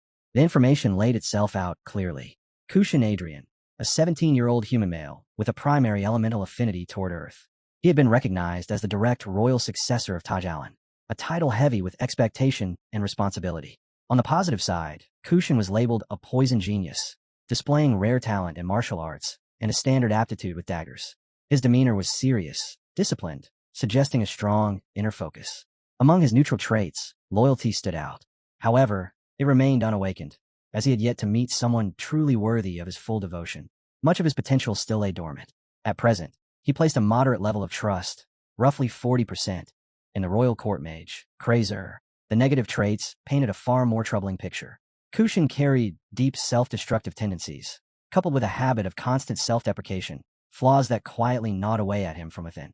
He carried an overwhelming sense of responsibility that often left him hesitant, easily swayed by the weight of expectations placed upon him. On top of that, his short temper made him prone to emotional flare-ups, blurring his judgment whenever pressure mounted. Kushin's physical and mystical abilities were uneven, revealing a potential that was powerful yet unbalanced. His stamina sat at 11, granting him only moderate endurance. His mana pool was limited at 7, and with a luck stat of 5 and willpower at 4, he was clearly vulnerable to outside influence and his own inner doubts. And yet, in sharp contrast, his charm soared to an astonishing 23. It hinted at a natural magnetism, an almost instinctive ability to draw others in and sway them, far surpassing his other attributes. In combat, he possessed a passive ability known as venom control, allowing him to handle toxins as naturally as breathing. Paired with this was his active technique, intermediate poison dagger arts, a close-quarter style that blended speed with deadly precision. Together, these traits marked him as a rare and dangerous existence, especially in the realm of poison-based warfare. At that moment, a red warning flashed before Nox's eyes. Kushin's hostility toward House Raynor had reached its peak. Almost simultaneously, Kushin lifted his head and met Nox's gaze. There was no fear there, only simmering anger burning quietly in his eyes. Thanks to the system's early alert, Nox immediately sensed the shift. Not wanting the situation to spiral out of control, he offered Kushin a gentle smile and calmly invited him to take a seat. Once both of them had settled, Nox kept a close watch on him and reflected inwardly. Kushin Adrian's greatest flaw wasn't his talent, but his excessive self-criticism and emotional immaturity. Nox remembered all too well how, during his 27th lunatic playthrough, Kushin had been completely deceived by Krazer. The man who acted as his regent had also been a demonic human in disguise, and Kushin had never uncovered the truth. In the end, he had walked straight into ruin, destroying himself piece by piece. Even knowing how tragically things were meant to unfold, Nox remained confident. With the power and knowledge he now possessed, he believed he could prevent every one of those disasters. That was, after all, the very reason he had come to Tageline. When Kushin noticed that Nox continued to observe him in silence, he finally broke it himself, asking respectfully why he had come to the Tageline kingdom. Nox's expression hardened, his tone turning curt as he replied that he was merely there for tourism and to explore ancient ruins. Nothing more. Then, with a faint smile, he added a warning. Until he left the kingdom, Kushin was to conduct himself properly. He emphasized that Kushin surely understood what that implied. Kushin did not argue. He simply nodded in acknowledgement and subtly signaled to one of the nearby attendants. Catching the cue, Krazer gently rang a small bell. Moments later, several attendants appeared, all of them young, beautiful women, now gathered as servants before them. Kushin instructed them to make the necessary arrangements for Lord Nox's tour of the kingdom, and if he made any additional requests, they were to treat him with the highest level of hospitality. Before Kushin could finish speaking, Nox cut him off, his expression clearly displeased, and ordered him to stop. Then, wearing a sly and indecent smile, Nox suggested that they change the guide for the tour. His gaze slowly shifted toward the young woman seated beside Kushin, his only sister, and the person he cherished most. The change was immediate. Panic flashed across Kushin's face, a rare crack in his usual composure. The thought of his beloved sister falling into the hands of the man infamous as the most vile figure in the kingdom, Nox von Rienhofer, left him visibly shaken. Nox then looked directly at Arya. She was a beautiful girl with red hair and golden eyes reminiscent of a desert sun, yet her expression was empty, lifeless. He declared that she would personally attend to him and guide him through the kingdom. Hearing this, Kushin grew anxious and tried to object, but the words stuck in his throat. Seeing his hesitation, Nox asked with a mocking smile whether there was a problem. Not wanting to provoke conflict or invite further trouble, Kushin forced himself to reply that there was none. He then turned to his sister and instructed her to do her best to assist Lord Nox. Arya responded with a vacant nod, showing no resistance at all. At the same time, the women accompanying Nox began to stir uneasily. Rona, his first wife, was the first to whisper her concern, quietly warning Jitri that it seemed the young master had taken an interest in another woman.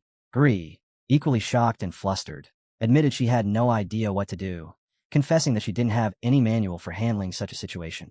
Alina, however, reacted far more intensely. She nearly screamed in protest, declaring that they couldn't allow the young master to get close to another woman, even if it cost her life. Her outburst was swiftly cut short as May restrained her and signaled her to stay quiet, reminding her to remain calm. For now.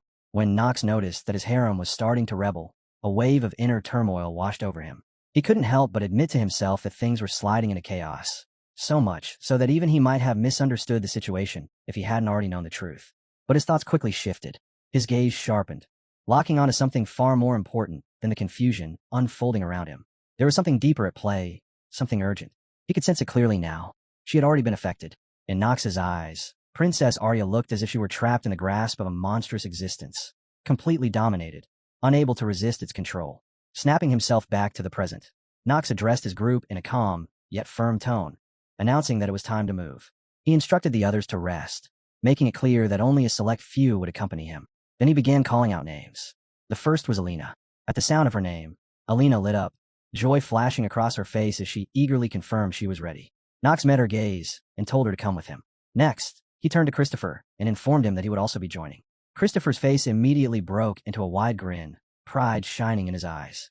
He responded with boundless enthusiasm, affirming his duty as captain of the Reincarnated Knights. Unable to contain himself, he even shouted that it would be an honor to escort Nox, proudly declaring his name as if this moment alone defined his existence. Meanwhile, Jitri stood quietly to the side, her heart sinking as her name was never called. Gathering her courage, she approached Nox and asked softly if he would truly be all right without her. Nox replied that she was being overly protective. As he rose to leave, he reassured her that everything was proceeding according to plan and urged her not to worry too much. Jitri said nothing more, but a heavy disappointment settled deep within her chest. She had wanted to stay by his side, and being left behind felt like a silent wound. Soon after, the group that departed with Nox consisted of Alina, Christopher, and Princess Arya. They had already left the palace when Alina, noticing Arya's empty expression, began to feel uneasy. Nox could tell that both Alina and Christopher had sensed something off about the princess. He pointed it out, remarking that they had probably already noticed something strange about the girl. Christopher nodded in agreement, identifying her as Arya Adrian, Kushan Adrian's only younger sister, and a woman widely known throughout the kingdom for her extraordinary beauty. However, Nox had clearly lost his patience with the meaningless details and cut him off sharply, telling him to get straight to the point. Pulled back to the core of the matter, Christopher explained that Arya was currently under the influence of illusion magic. Nox acknowledged it at once, his thoughts already moving ahead as he began forming a plan. He calmly stated that he would break the curse placed on her.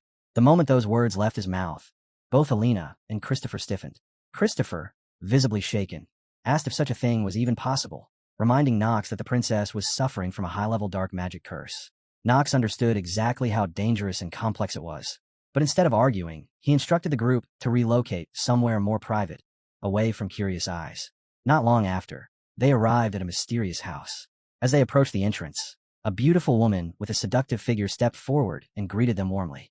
Noticing their noble appearance, she politely commented that her humble dwelling was hardly suitable for such distinguished guests. Nox heard her words, but offered no response. Inside his mind, he quietly reviewed his objectives, reminding himself that there were 3 things he had to accomplish here. First, to break Arya's curse. Second, to awaken Alina's powers. And third, at that thought, he paused for a brief moment before a wicked smile curled across his lips. Suddenly, Nox addressed the woman directly, asking how the preparations for the rebellion were progressing. The question startled her. In the very next instant, she vanished and lunged straight at Nox, intent on killing him on the spot, as if the words he had spoken were a secret she could not allow to exist. Her attack never reached its mark. A blade intercepted hers in a flash. Christopher appeared just in time, blocking the assassination attempt without hesitation. The violent burst of energy from their clash made it clear how powerful her strike had been. Confident in his own strength, Christopher even scolded her, remarking coldly on her lack of manners for swinging a knife without warning. Realizing her surprise attack had failed, the woman showed no sign of retreat. Her eyes burned with murderous intent as she prepared to strike Nox once more. But before she could move, Alina's voice rang out, warning her not to bully the young master. At the same time, a magical aura surged around Alina as several alchemical vials rose into the air, hovering and ready to be hurled at the disrespectful woman daring to challenge her master. Seeing the situation quickly turn against her, the woman finally stepped back, retreating to reassess and plan her next move. At that moment, Nox stepped forward and calmly warned her that it would be in her best interest to listen to him. He asked whether she was willing to stop fighting so both sides could talk, instead of continuing a pointless battle. Nox stared at the girl before him with a deadly gaze, silently noting that this was his point of contact with a special individual known as Le. His thoughts briefly drifted to Professor Rath's magic lectures. During one lesson, the professor had explained that a dispel spell worked by reverse engineering the structure of the magic itself. Simply put, it was like untangling a chaotic knot of strings. But reversing and neutralizing magic was never easy. Attempting it alone was dangerous, and the wiser choice was to seek help from an expert, such as the rare race of elves. Pulling himself back to the present, Nox noticed the girl watching his group with extreme caution, clearly feeling that the rising tension was unnecessary. Nox spoke again, saying that enough was enough, and ordered everyone to sheathe their swords. Christopher immediately protested, worried and reminding him that she had just tried to assassinate him. Nox, however, showed no interest in explaining himself. He insisted on speaking with her privately, and ordered everyone else to leave them alone. Hearing the firmness in Nox's voice, Christopher reluctantly complied and instructed the others to step back. Though his unease was obvious, Nox went a step further and told Christopher to wait outside. Christopher felt as if he had been abandoned. He protested quickly, reminding Nox that he was his bodyguard, but since the order had already been given, he had no choice but to step out quietly, carrying the heavy feeling of being forsaken by the entire world. Nox then turned to Alina and told her to stay behind, assuring her that he would protect her if anything happened. Alina, foolish and slightly twisted, let out a happy moan at his words, covering her face as she blushed deeply, her mind already running wild with ambiguous fantasies. As night slowly descended over the harsh desert, Nox's blue eyes swept across the old houses below. Inside one of them, a private conversation between Nox and the mysterious woman began. She questioned him sharply, demanding to know if he truly understood who she was. Nox responded with a sneering laugh, confirming that he did. He bluntly described her as an elf who had once been active on the battlefield. Startled by his words and growing increasingly wary, the elf woman paused, her guard rising at his unsettling certainty. Nox continued, calmly stating that she was from the El tribe and a high-spirit mage named Lise. The moment those words left his mouth, Lise stopped hiding. Her body shimmered as the disguise fell away, and she reverted to her true elven form. Long golden hair cascaded down her back, and the unmistakable pointed ears of her race emerged. Her beauty was no longer something that could be concealed or mistaken for anything human. At that moment, she openly declared that she would no longer hide her identity. Nox judged her choice to be a wise one. Lise then studied Nox carefully, her gaze filled with appraisal. She commented on his hair and eyes before calmly identifying him as the youngest member of House Reinhofer, Nox von Reinhofer. The precision of her knowledge irritated him, but he still confirmed that what she said was correct. Without lingering on the matter, Nox redirected the conversation to what truly mattered. He revealed that he also knew she had organized a resistance, and that her headquarters were hidden beneath the inn itself. Realizing her plans had been fully exposed, Lise grew visibly annoyed and demanded to know why Nox had come. Nox did not hesitate. He stated plainly that he wanted her to lift the curse placed on the child. Hearing such a request, Lise frowned, pointing out the contradiction. She reminded him that she was preparing to rebel against the kingdom, and questioned how he could expect her to save the kingdom's princess under those circumstances. Nox's expression turned serious. He explained that if the rebellion were launched, Tagilin would be completely destroyed. Whether it succeeded or failed, the end result would be the same. The nation would fall into the hands of the Empire. That outcome, he said, was something neither of them desired. He asked her if she truly disagreed. Faced with his calm but sharp analysis, Lise did not immediately argue. Instead, she voiced her doubt about Nox's true intentions. She found it suspicious that House Reinhofer, the very family that had once led Tagilin to ruin, would now attempt to break the princess's curse. Hearing her suspicion, Nox inwardly acknowledged that her curiosity was justified, yet he knew he could not reveal his real goal. So he chose another path. Activating his usual acting talent, Nox adopted a grave expression and claimed that he understood what Tagilin meant to her. Lise looked at him in confusion and asked what he was talking about. Meanwhile, Nox watched her closely, silently calculating her reaction and waiting for the moment to push the conversation where he wanted it to go. He could tell that despite her attempt to appear calm, she had been deeply shaken. Nox knew the real reason why a high-spirit mage like her was trapped in a place like this, and it came from a different setting within the storyline of Inner Lunatic, the side story known as Desert Thief Saren. That story centered on a girl named Blue, a high-spirit mage. Even among the elves, who were renowned for their sensitivity to mana, Blue possessed talent that stood above the rest. From a very young age, she could communicate with countless spirits, and by the time she turned 16, she had formed a contract with a top-class spirit, earning the rare and prestigious title of High Spirit Mage. However, such overwhelming talent often invited disaster rather than protection. Born into the minority El race, she was never properly sheltered. For years, she wandered across different countries, drifting from place to place. Spirit magic, though lacking raw combat power, was coveted for its versatility and value, and because of that, Lu spent her life being hunted, chased, and forced to flee. Eventually, she arrived in Tagilin, only to be ambushed by mercenaries from Tajilin and left on the brink of death. At that critical moment, a woman hiding nearby reached out to her. She urged Lu to hide there and promised to mislead others by claiming that Lu had escaped somewhere else. That woman's name was Saren. Thanks to Saren's intervention, Lu was finally able to settle down in that place. Saren was a natural leader, someone the street children admired deeply. To Lu, Saren seemed incredible. One day, When several of the children fell ill, Lu witnessed Saren take full responsibility, feeding all the children and caring for them without hesitation. Yet at the same time, Lu couldn't help but feel uneasy. Sitting beside the fire, she asked Saren whether they truly had to keep stealing, and if there was any other path they could take. Saren forced a smile and answered that they had no choice. Without stealing, the children in the slums simply wouldn't survive. Though theft was dangerous and criminal, it was the path Saren had chosen to protect them.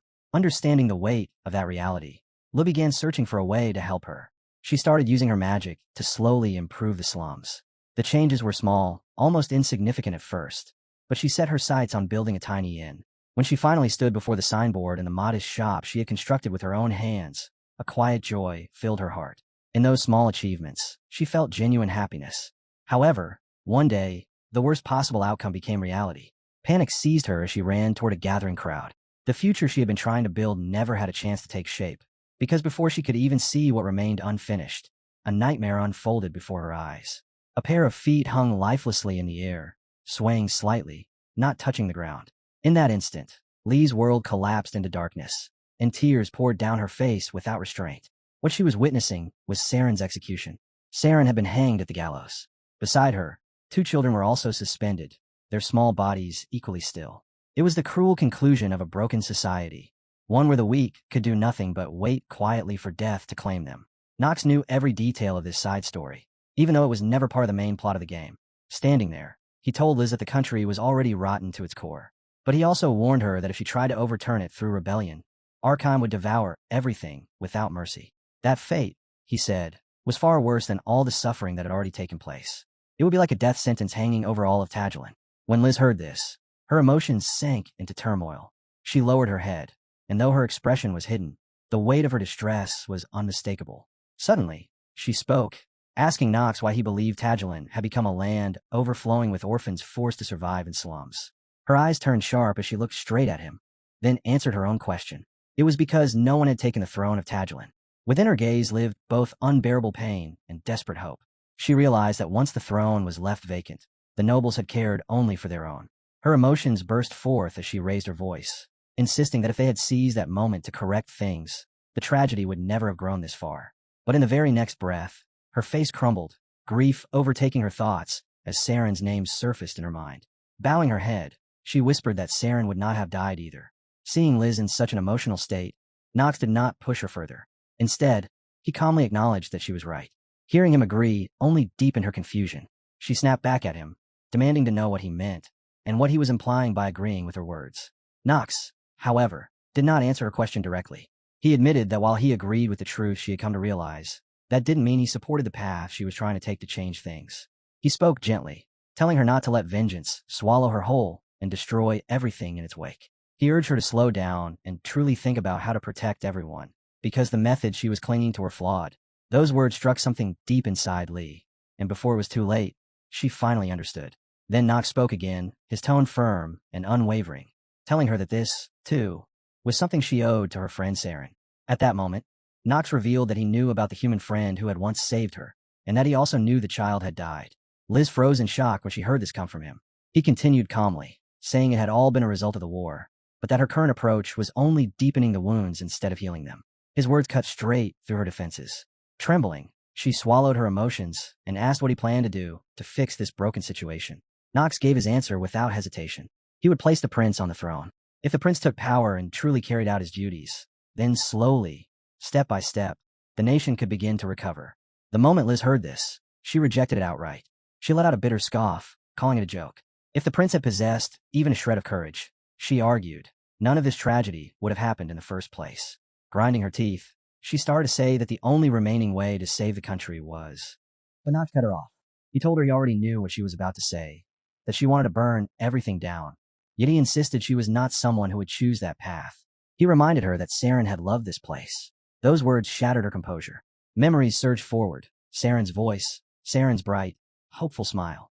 She remembered Saren asking her, with innocent eyes, whether Tagilin could someday become a beautiful city. She had answered that it wouldn't be easy, but Saren had smiled anyway, believing that one day they would rest peacefully beneath a radiant sunset, protected by a true king.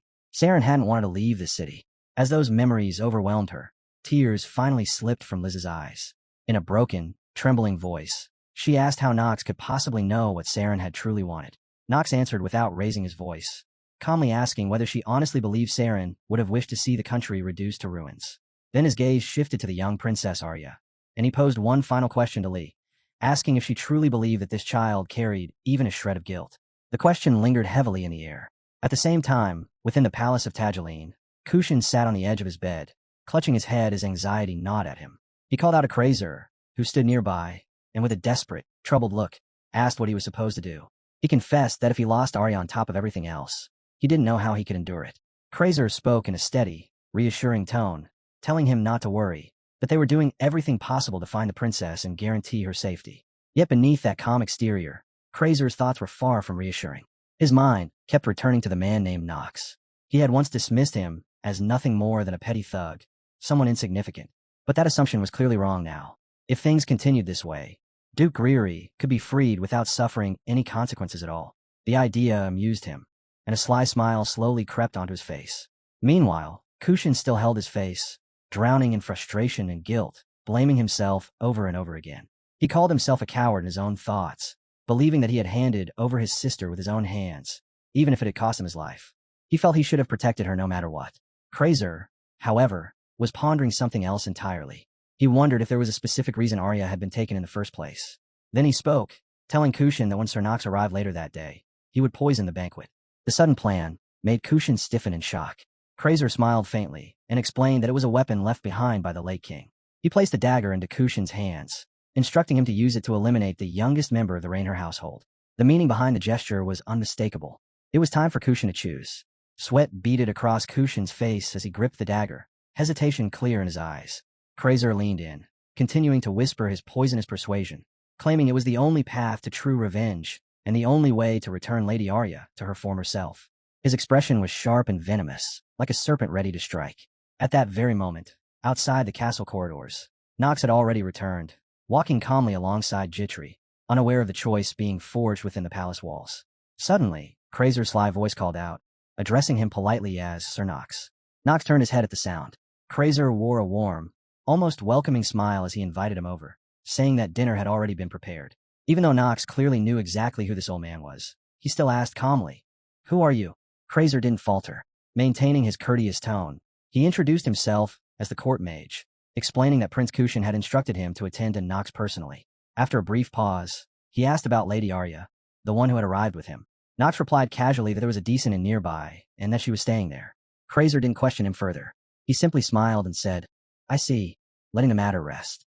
Inside the royal dining hall, the maids had already completed their work, laying out a grand feast meant to welcome Nox and his companions.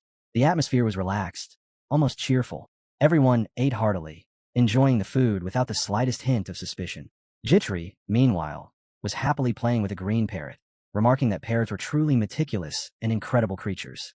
She laughed in amazement as the bird repeated every word she said with perfect clarity. Seeing how friendly and well-behaved it was, she commented that if she ever had the chance, she would love to bring one back with her.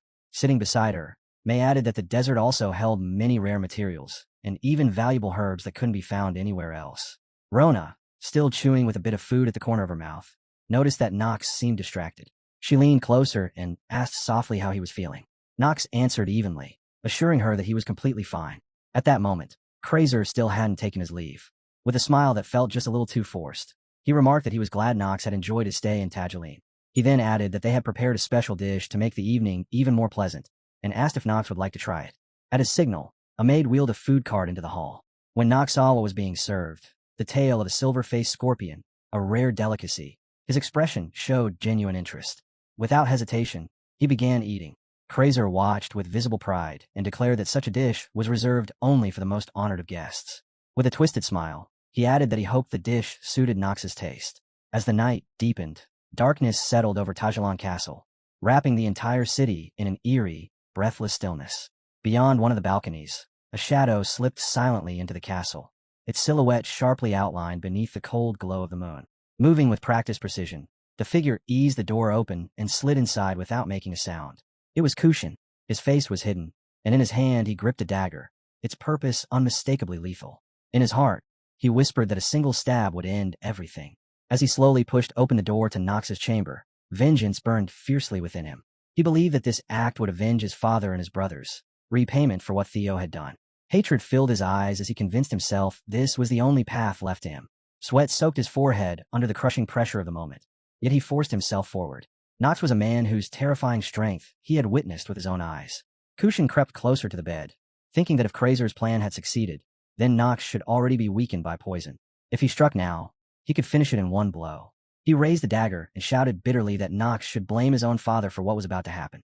The blade hovered just inches from Nox's face, the man still appearing to sleep peacefully, unaware of death looming over him. Then, in the next instant, Nox's eyes snapped open. He surged upward in a flash, blocking the descending dagger effortlessly. The speed was so overwhelming that Kushin couldn't even react, let alone understand what had just happened. Nox seized Kushin's arm with crushing strength and demanded coldly what he thought he was doing. The force of that grip sent a tremor through Kushin's body as he struggled uselessly. Only then did the truth sink in. The assassination had failed. Panic and confusion flooded his mind as countless questions raced through his thoughts. How had this gone wrong? The moment the danger became clear, he jumped back, desperately putting distance between himself and Nox. Teeth clenched, hatred twisting his features, Kushin made his choice. With a desperate cry, he charged again. His dagger flashed toward Nox's face with surprising speed and force. But against Nox, such an attack was meaningless. Dodging it was effortless. Nox's expression didn't change in the slightest. Calmly, almost casually, he drew back his fist and drove it straight into Kushin's right flank. The power behind the strike was overwhelming. Kushin had no chance to defend himself. His body was sent flying before crashing heavily into the ground. A pained cry escaped his lips as he struggled to move, his entire body shaking uncontrollably. Clutching his side, he muttered in disbelief, asking how something like this was even possible. In response, Nox curled his lips into a cruel grin and mocked him. If Kushin was wondering how he could still move after being poisoned with such a potent toxin, then he had no obligation to explain anything to someone who had just tried to assassinate him. The realization hit Kushin like a hammer. Nox had known everything from the start. His body stiffened, and he fell silent, waiting for whatever judgment would come next. Nox then summoned his black sword, the blade appearing in his grasp as he leveled its tip toward Kushin. With biting sarcasm, he asked whether Kushin wouldn't agree. Long before this night, Nox had already known about Kushin's plan to kill him, and he had moved first. Quietly, he had summoned Alina, whose curiosity had been stirred by the sudden call. In a deliberately vague manner, he told her about the poison of the silver-faced scorpion. On its own, it wasn't deadly, but when consumed alongside certain foods, it could become lethal. He warned her that Kushin would attempt to poison him and ordered her to prepare an antidote in advance. Hearing Nox speak of an event that hadn't even happened yet, as if it were inevitable, left Alina completely stunned. She asked, unable to hide her confusion, how he could possibly know something like that. In truth, Nox knew because he had seen this scene play out countless times in the game, but there was no chance he would ever tell her that. Instead, he cut her off coldly, asking when he had ever allowed her to talk back to him. He ordered her to follow his commands without question. Though his tone was harsh and his expression stern, Alina seemed oddly exhilarated by it. With shining eyes, she commented on how cool and authoritative he always was. Nox ignored her strange reaction and continued his own assessment. Even if Kushin decided to mobilize a large number of soldiers, it wouldn't matter. He had already noticed everything. His gaze flicked briefly toward the rooftop of a nearby building, silently confirming the presence of the figures stationed there. They were the Black Sword Knights, the elite forces of House Rainer. Just from their stance and the pressure rolling off them, he could tell how dangerous they were in actual combat. For a moment, he wondered if Theo had been the one to secretly send them. That thought drew a faint smile from him. Theo's overprotective concern for the youngest sibling was almost touching, to the point it felt ridiculous. Knights like these were considered top tier for stealth, even within the game itself. But for someone who had cleared it dozens of times, even this level of concealment was meaningless. Still, Nox was certain of one thing. No matter how many knights stood nearby, even an entire army wouldn't pose a threat. Back in the present, Nox stood over Kushin's collapsed body and looked down at him with an icy gaze. His voice cut sharply as he mocked him, calling him a fool for daring to attempt an assassination against the bloodline of House Rainer. The sarcasm in his tone was biting as he asked whether this pathetic attempt was meant to be revenge for Kuzin's father. At the mention of his father, Kuzin's face drained of color. Despite the agony tearing through his injured body, his eyes still burned with raw hatred. Fueled by rage, he forced himself upright and lunged at Nox, shouting that Nox had no right to speak his father's name so lightly. A murderous aura burst from him as he attacked, twin blades flashing with lethal intent. Yet every strike passed through empty air. Nox slipped past each attack effortlessly. Even after his opening assault failed, Kushin refused to stop. He pressed on relentlessly, pouring everything he had into his offense. Knox, however, didn't even bother to counter. He simply leaned aside, stepped back, and dodged casually, avoiding every blow as if it were nothing. No matter how desperately Kushin swung, not a single attack landed. Slowly, the truth sank in. The gap between them was overwhelming. His mind reeled as he recalled what he had heard before, that the youngest of House Raynor was nothing more than a spoiled brat. How could someone like that possess such precise and refined swordsmanship? Seeing the frustration twist Kushin's face, Knox smiled in amusement, like a predator toying with its prey. He remarked that for a prince, Kushin at least possessed the basics of swordplay. But even then, his level was no more than intermediate. Growing bored of the completely one-sided exchange, Knox decided it was time to end this tedious fight. He realized he didn't even need to rely on any advanced techniques. With that conclusion settled, Knox finally made his move. He didn't rely on any elaborate sword techniques. Using nothing but sheer physical dominance, Knox struck Kushin down and pinned him to the ground in one clean, decisive motion. Kushin's thoughts went completely blank as the overwhelming gap in strength crushed down on him. Before he could even react, the cold tip of Knox's sword was already pressed against his throat, and a terrifying gaze locked onto him. Knox demanded to know who had sent him.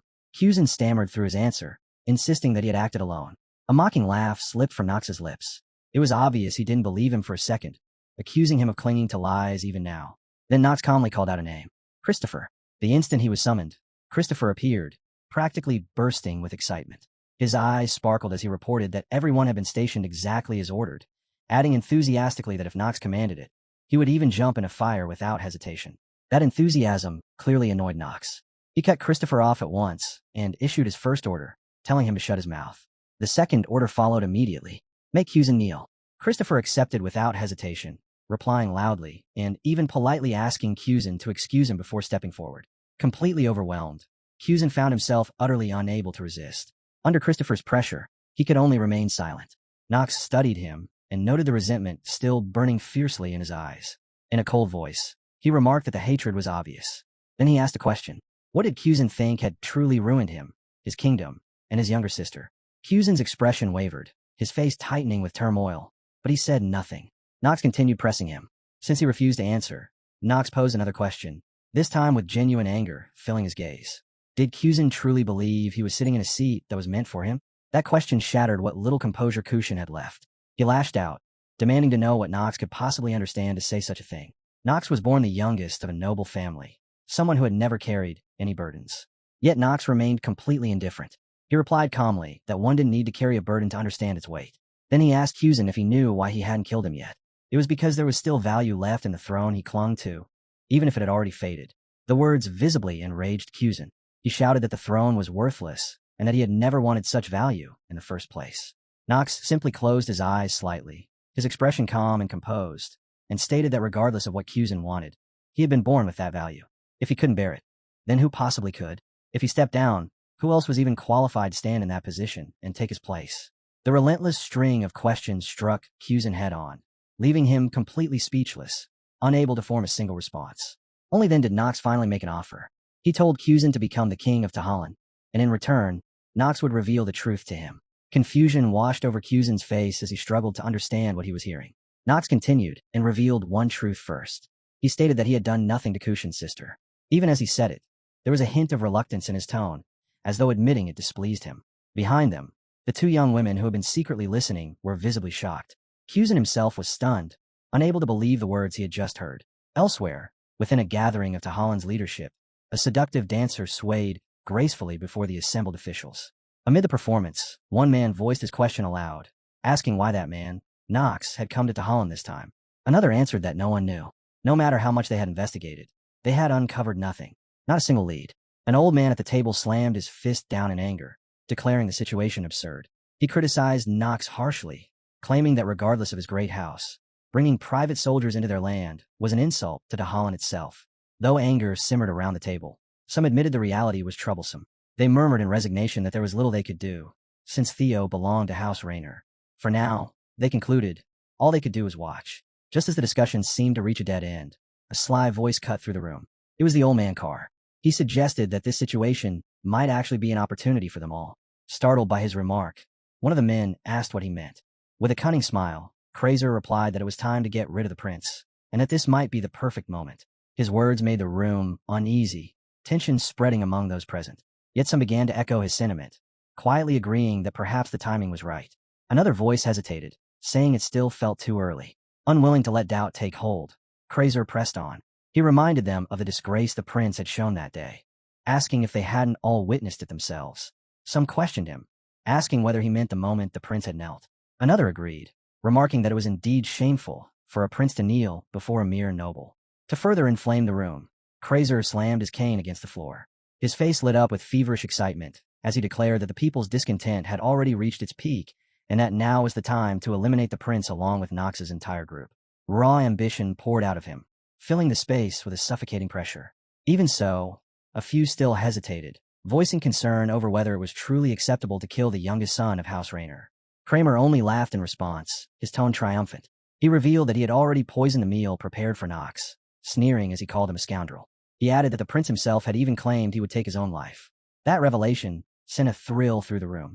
Excited voices praised the plan, saying they could blame Nox's death on the prince and use the chaos that followed to ignite a war. A brilliant scheme, they called it. Laughter erupted as more voices joined in, showering Krazer with praise and hailing him as a mastermind. Drunk on their admiration, Kramer laughed wildly, basking in the attention without restraint. Unseen in the shadows, a figure stood perfectly still. Someone who had been there long enough to hear everything. Someone who had witnessed their entire twisted conspiracy. That figure was Nox. He now stepped forward together with Kushin. They had heard it all. Turning his gaze to Kushin, Nox asked calmly what he thought of the truth he had just witnessed with his own eyes. Kushin's face was pale, fury burning beneath it. He clenched his teeth and growled that it was filthy and utterly despicable. At that moment, the scene shifted, plunging into something akin to the depths of the deep sea. Arya drifted within the confines of her own mind, trapped inside a suffocating illusion. A familiar, sinister voice echoed through her thoughts. It mocked her, telling her it had been Krazer all along, asking why she thought the late king and queen had died, and whether she truly didn't understand why Tahalan had fallen into ruin. The blame, it claimed, lay with her incompetent older brother, a coward without the strength or resolve to seize the throne. Inside her mind, Arya struggled desperately, fighting against the fear and manipulation pouring from Krazer's presence. She rejected his words and cried out in defiance, insisting it couldn't be true and accusing him of lying. Krazer only laughed, his voice dripping with twisted delight. He told her everything would be easier if she simply let go. He urged her to leave it all to him, saying that as a princess, she should remain within a long, happy dream. Before her eyes, an illusion formed, her family together, smiling and joyful, a perfect image of a past that no longer existed. Yet that vision was nothing more than a fabricated lie, a mental cage carefully constructed by Krazer to imprison her within a dream. Arya's face had turned pale and empty, as though she were on the brink of surrender. Even though she understood that it was a meaningless illusion, despair weighed heavily on her. She couldn't move her body. She couldn't even speak. One painful question echoed endlessly in her mind. Was this really the end? Just as her will began to collapse, a voice suddenly pierced the silence of her thoughts, calling out to her by name. Arya Adrian, can you hear me? The unexpected voice jolted her, shaking her awake from the false dreamscape. She desperately searched for its source, asking who it was. She didn't recognize the voice at all, but panic drove her to cry out, begging for help, pleading for someone to pull her out of that place. The voice replied calmly that if that was what she wanted, then they would do it. They had planned to intervene anyway.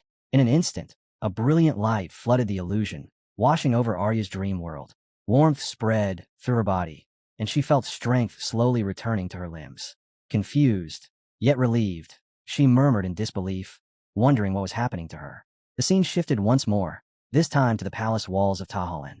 There, Kuzin knelt before Nox, guilt etched deeply across his face as he confessed his failures. He admitted that he had believed everything Krael had told him about Tahalan's politics, its morals, and even the worth of its people. Nox cut him off sharply, blaming Kuzin's weakness for surrendering his judgment to others so easily. Kuzin lowered his head, overwhelmed by shame and anguish, and said that this pain was the consequence he now had to bear. With regret heavy in his voice, he asked what he must do to make things right. Nox answered without mercy, telling him that was a question he needed to ask someone else, not him. At that moment, several women stepped forward behind Nox. Among them were Arya and Lies. Arya's expression was bright once more, filled with life, making it clear that Lies had freed her from the illusion crafted by Cramps. When Arya saw her older brother again, she smiled at him, a radiant smile he hadn't seen in a very long time.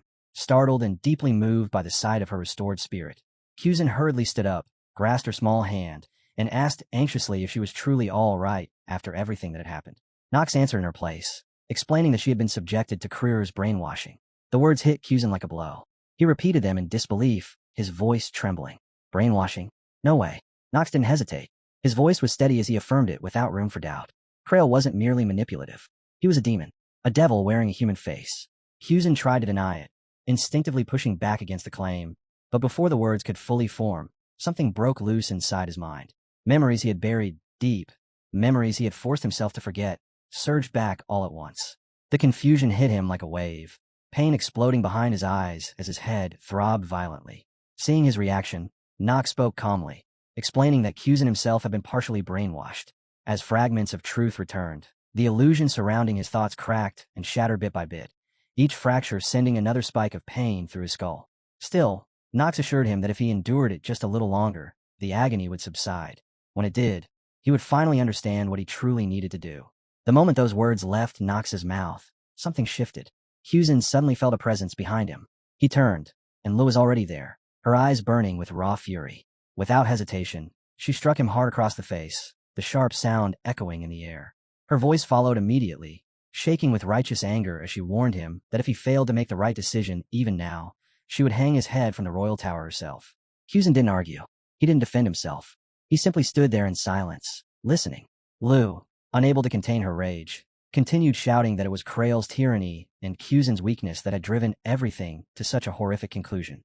Nearby, Nox watched quietly, reflecting that her reaction was only natural. From the beginning, everything had been set in motion by Krail's machinations.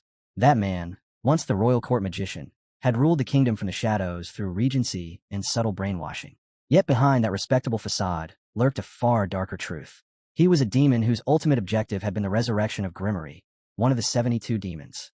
Through his control over the brainwashed king and queen of Tahalan, Krail had pushed them to act against their own royal family.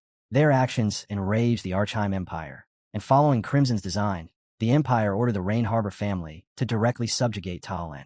In the end, through the ruthless advance of Theo, Rodwell, Christopher, and the Black Sword Knights, the king of Tahalan and countless others lost their lives.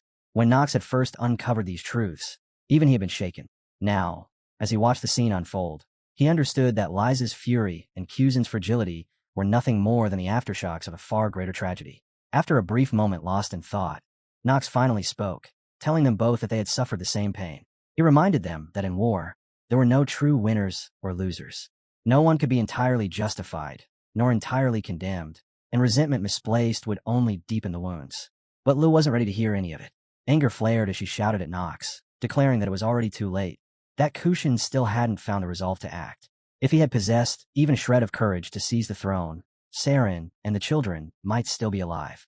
Her words cut deep, heavy with grief and accusation. Nox didn't waver. His expression remained calm as he gently insisted that even if it truly was too late, people could only grow by looking back and facing what they had done. He urged her to keep moving forward, even if the reality ahead was grim, cruel, and unbearable. Those sincere words struck her unexpectedly. In that instant, Lai saw the shadow of an old friend within Nox, as if that person were standing right before her, speaking the same words she had once heard long ago. Emotions surged, overwhelming her, as she began to sob. Deep in her heart, she finally admitted the truth she had known all along. Kuzen was just like her. They both carried the same helplessness of losing everyone they loved, the crushing weight of that loss pressing down on them. They had wanted to run, to hide, to disappear from the world altogether. And yet, even so, there was still something they had to protect. At that moment, Kushin was consumed by regret. Then a clear, gentle voice called out to him. He looked up and saw Arya, his kind and compassionate younger sister. She offered him comfort, telling him that this time, she would stand by his side no matter what. Her words filled Kushin with renewed strength, and he thanked her sincerely, his voice steady once more. A notification reached Nox. Kushin Adrian's trait, loyalty, has bloomed. Kuzen Adrian's loyalty to Nox von Rain Harbor has sharply risen to 100. Kuzen Adrian will now show unshakable, eternal loyalty to the player. With their resolve restored, both Kuzen and Lies regained the confidence and faith they had once lost. In their hearts, they swore that they would no longer run from their past. Seeing this confirmation, Nox allowed himself a quiet smile of satisfaction. In his mind, he knew it was done. He had secured both Kushin Adrian and Lies. From now on, they would become two of his most reliable forces. Just as he had done with Marin, he would help them grow stronger. After enduring her inner turmoil and hearing those words that finally reached her heart, Lies spoke again. She thanked Knox, admitting that her anger had finally found its proper direction. He was nothing like the man she had heard about in the rumors.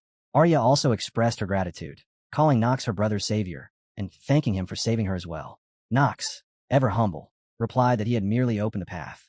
They were the ones who chose to walk it. Just as he was about to continue speaking, his words were cut short by the sound of loud voices rising from the city below. The crowd roared in unison, their voices merging into a single, ugly chant. They shouted for the incompetent Prince Kushan to be deposed, calling for a new era to begin, demanding that Lord Crerl be crowned as the new king. From above, Knox's group watched the scene unfold. Yet Knox himself showed no trace of worry. Instead, a crooked smile slowly formed on his face, a dark glint flashing in his eyes as he remarked that it was far too early for anyone to be offering thanks. What awaited them now was the real war, a war against their true enemy. Below them, the masses had already fallen into chaos. Manipulated and incited by Krazer, the crowd screamed themselves hoarse, declaring that no kingdom should ever be entrusted to an incompetent prince and princess. They demanded the royal siblings be found at once and cried out that only a single man could save them. Lord Crerar. As the mob grew more frenzied, Crerar gazed down upon them with twisted satisfaction. The sight of these easily controlled people stirred memories long buried within him. His mind drifted back to the day he was first given an opportunity. A voice had echoed within his head, calmly asking how long it had taken him to reach that moment. It had told him that while a rare few were born with exceptional talent and noble blood, most people were denied such fortune. It sneered that barren talent was like barren land, useless, and that he was nothing more than a low-born child with empty hands. The voice had seen the hunger burning in his eyes, yet mocked him, saying his birth and meager talent would forever shackle him. It warned that he would wander endlessly, never achieving his dreams, until time itself buried him. This is not fair, the voice had said coldly. Opportunity, it claimed, must be distributed equally, and so it offered him a chance to rise above his worthlessness, even if it meant trampling others beneath his feet, even if it required selling his very soul. That day marked the beginning of his transformation into a venomous serpent, one that would go on to coil itself around all of Tageline. Now, Crerar believed that his desperate prayers had finally been answered. With the immense power bestowed upon him by Lady Greery, he would not merely become someone special. He would seize the kingdom itself. Back in the present, panic spread among the royal officials.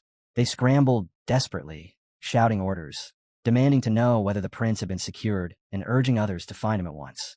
But before the search could spiral further out of control, Cusin stepped forward calmly and declared that there was no need. His sudden appearance sent a jolt through the scene, catching Krazer completely off guard.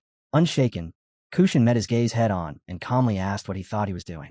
There was something different in Cusin's eyes now, something in his presence that made Crerar instinctively tense. It was a dangerous change, one that sent a quiet warning through his instincts. As he stared at the young prince, unease crept into Crerar's mind. It didn't make sense. That same Kushin, once shattered and driven only by bitterness, had always looked like a pitiful wreck. Just moments ago, he had been a coward, curled inward, unable to break free from his own shell. But now, what was this unfamiliar pressure radiating from him? Realization struck like a jolt. The brainwashing that had bound both the prince and the princess had faded. The question of how it happened flashed through his thoughts. Before Krazer could dwell on it, Kushin spoke again, his voice steady as he confronted him directly. He reminded Carr that he had once trusted him like family. Yet in the end, Krazer had never tried to protect the kingdom of Tahalan. All he had ever wanted was to steal the land built by Cusin's father and his ancestors. Even with his schemes exposed and his intentions laid bare, Krazer showed no sign of distress. A smug smile spread across his face as he answered with thinly veiled contempt. He claimed that His Highness still didn't understand the reality before him. He mocked Kushin for wasting the past 2 years and gestured toward the raging crowd below, insisting that the people now stood firmly on his side, furious over the prince's incompetence. Did Kushin no longer have eyes to see the grief etched into their faces? Krazer sneered that even the late king must be cursing his own son from the grave. As their words clashed, the roar of the crowd never faded. Chants and protests thundered through the streets, echoing with relentless fury. Inside, Krazer felt a twisted satisfaction. At this rate, the mob itself would tear the prince apart, and he wouldn't even need to stay in his own hands. Then Knox stepped in. He remarked casually that he wasn't particularly fond of interfering in another family's affairs. But there was one thing he simply couldn't leave unsaid. The instant Knox's voice rang out, the entire area seemed to freeze. Standing atop the fortress wall with a bright, almost cheerful smile, he openly began to criticize them, dismissing certain individuals as nothing more than clowns. Krazer and his faction were caught completely off guard. Rage flared as Krazer ground his teeth, cursing Knox inwardly. To him, Nox was nothing but an insolent brat, carried by a fortunate bloodline and a dangerously swollen ego. Outwardly, Krazer still maintained a facade of respect. He looked up and addressed him as Nox Funenhofer, asking what business the esteemed heir of House Rainher could possibly have with him. Nox didn't answer right away. After a brief silence, he smiled calmly and spoke, accusing Krazer of being the one who had instigated the war 2 years ago and of betraying Halen's late king, even now. He didn't stop there. He openly called Krazer a dog of the devil. The instant the word devil left his mouth, Krazer's face drained of color. A visible tremor of unease ran through him. The crowd, having overheard the exchange, began to murmur among themselves, confusion and suspicion spreading like ripples.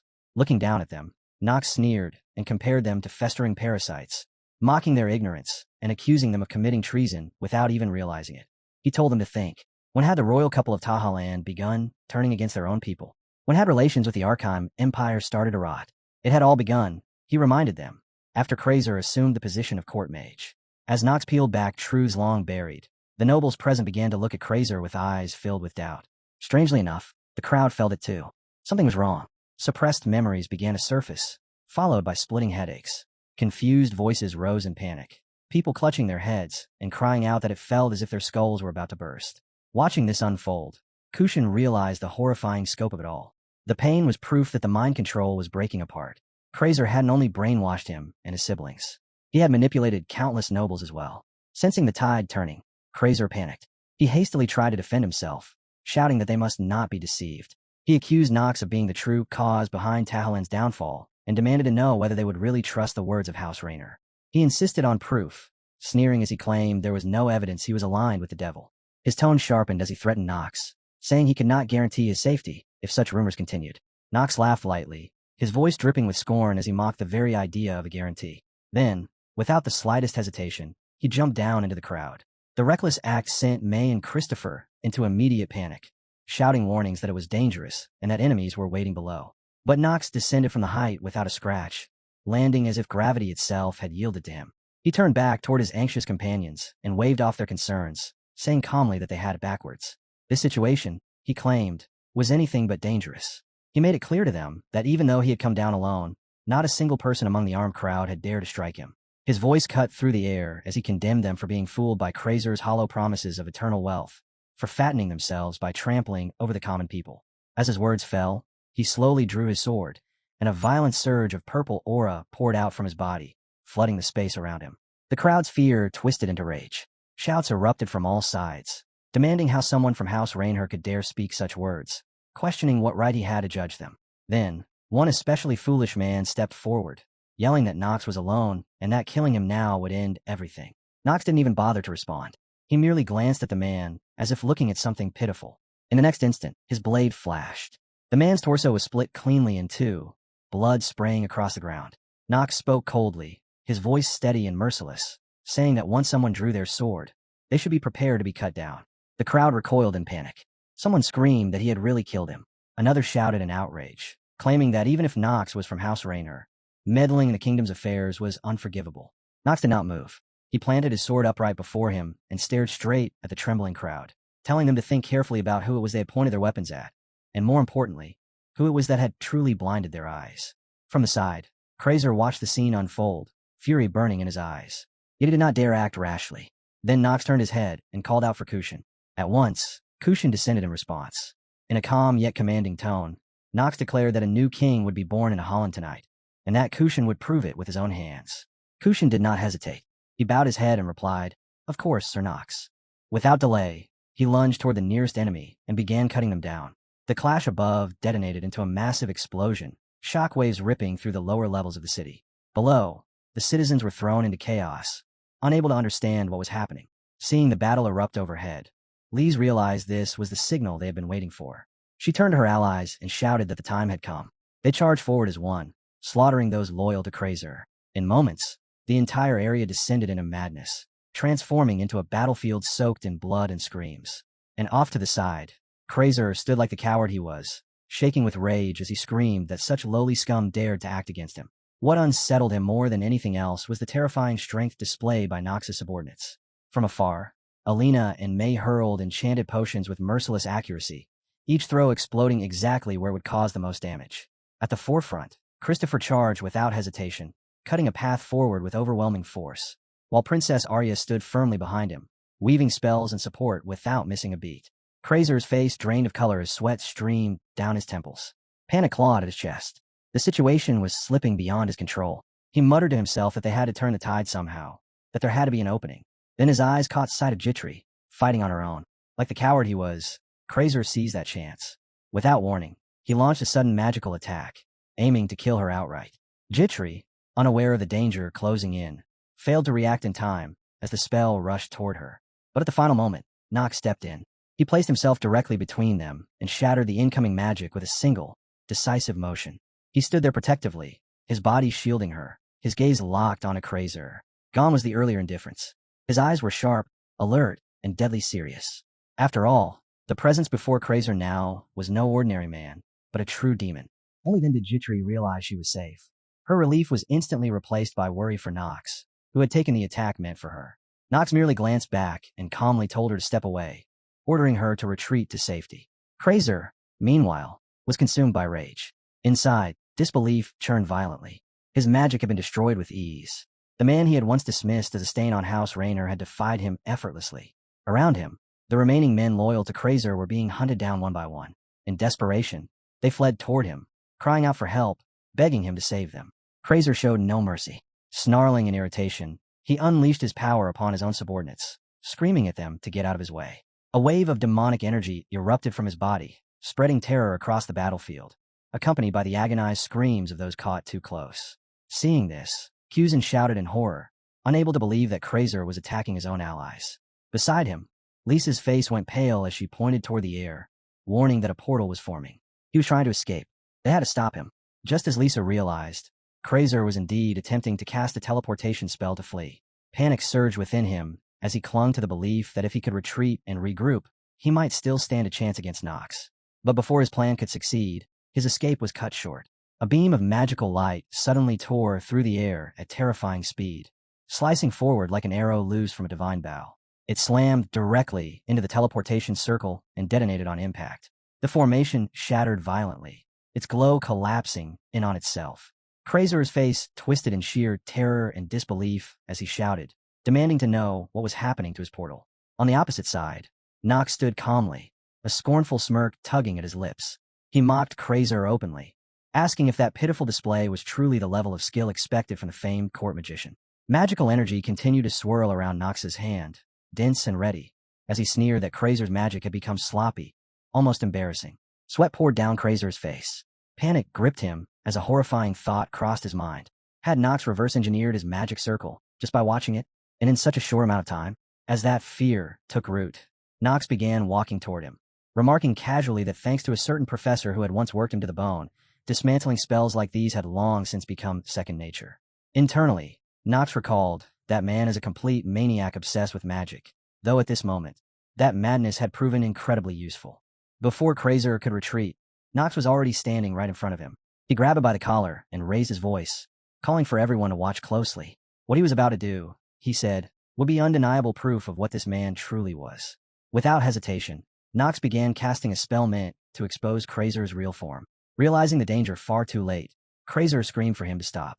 It was useless. Nox's mana surged violently into Kraser's body.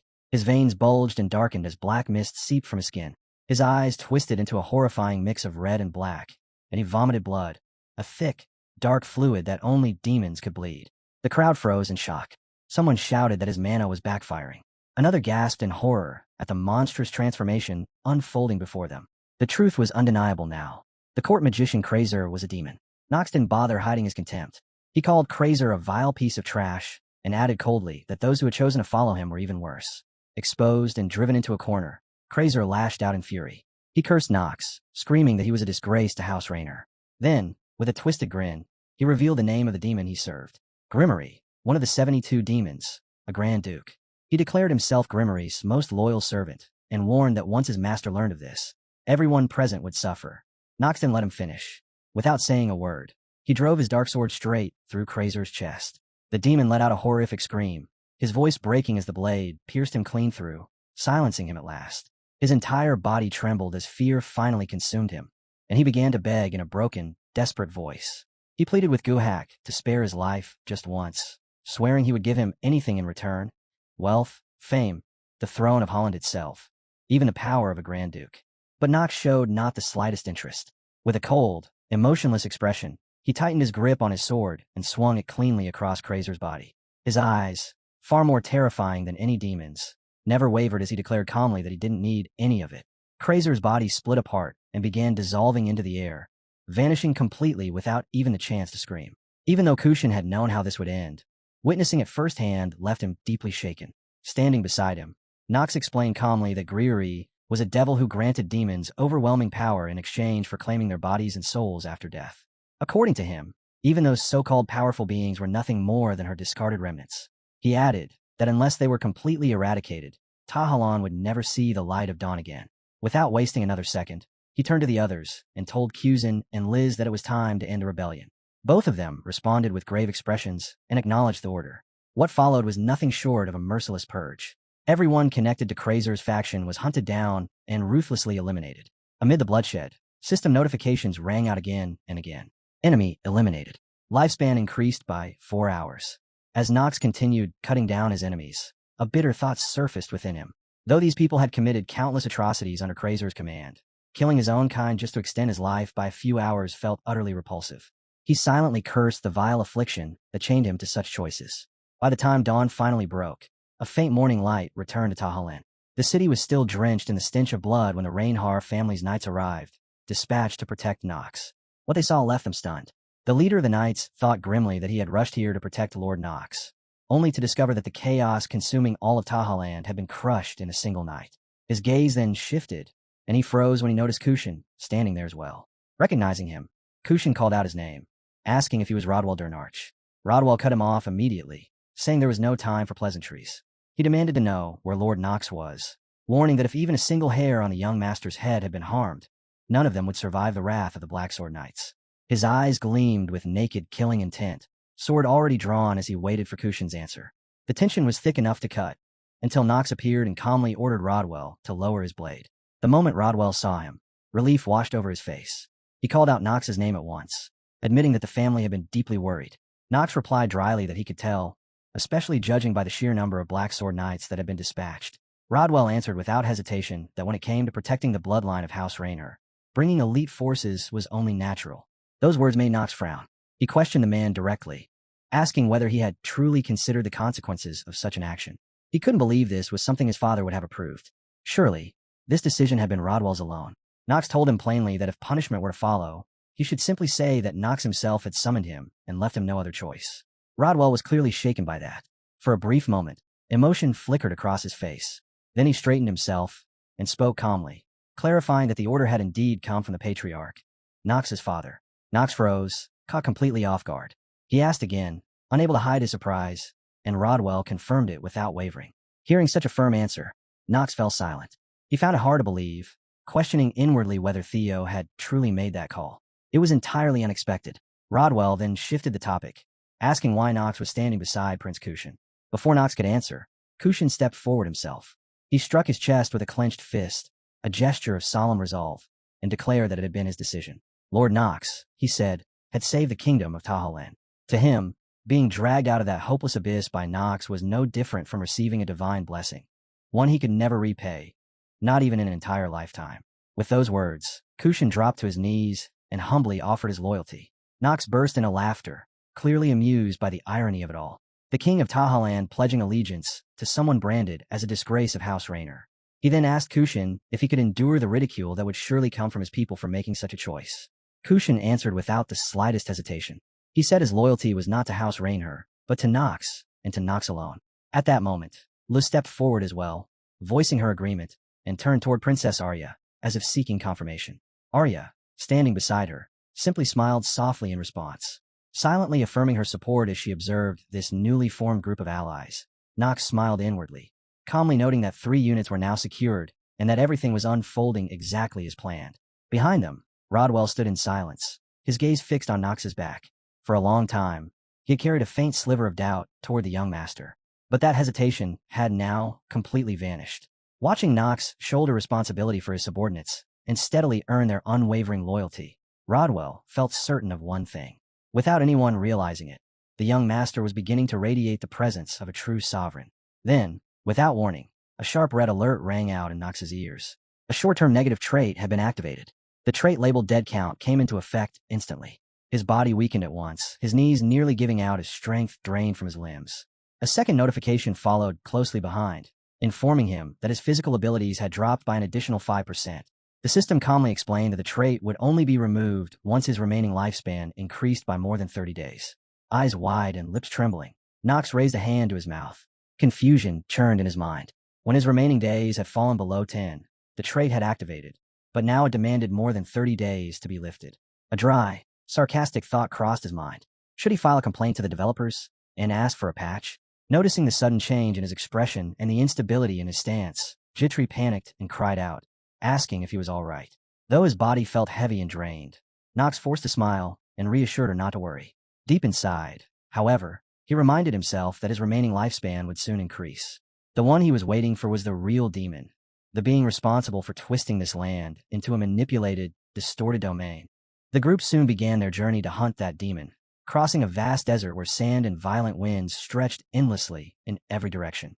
As they advanced, a chilling message surfaced before his eyes. Player's remaining lifespan, 9 days. Nox, still recovering from the recent battle, was visibly weakened. He coughed repeatedly, his condition clearly deteriorating, and the rapidly shrinking lifespan only made things worse. Inside, he cursed himself bitterly. Of all the traits and inner lunacies he could have chosen, he had picked the one that devoured his own life.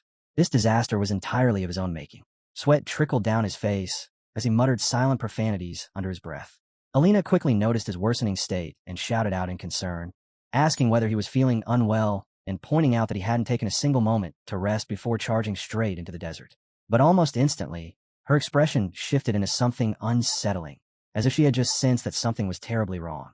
With a flirtatious grin, she boldly offered him her lap to rest on, her voice laced with a disturbingly suggestive tone. The abrupt shift made Kuzan, who was riding nearby, visibly uneasy, his discomfort written plainly across his face.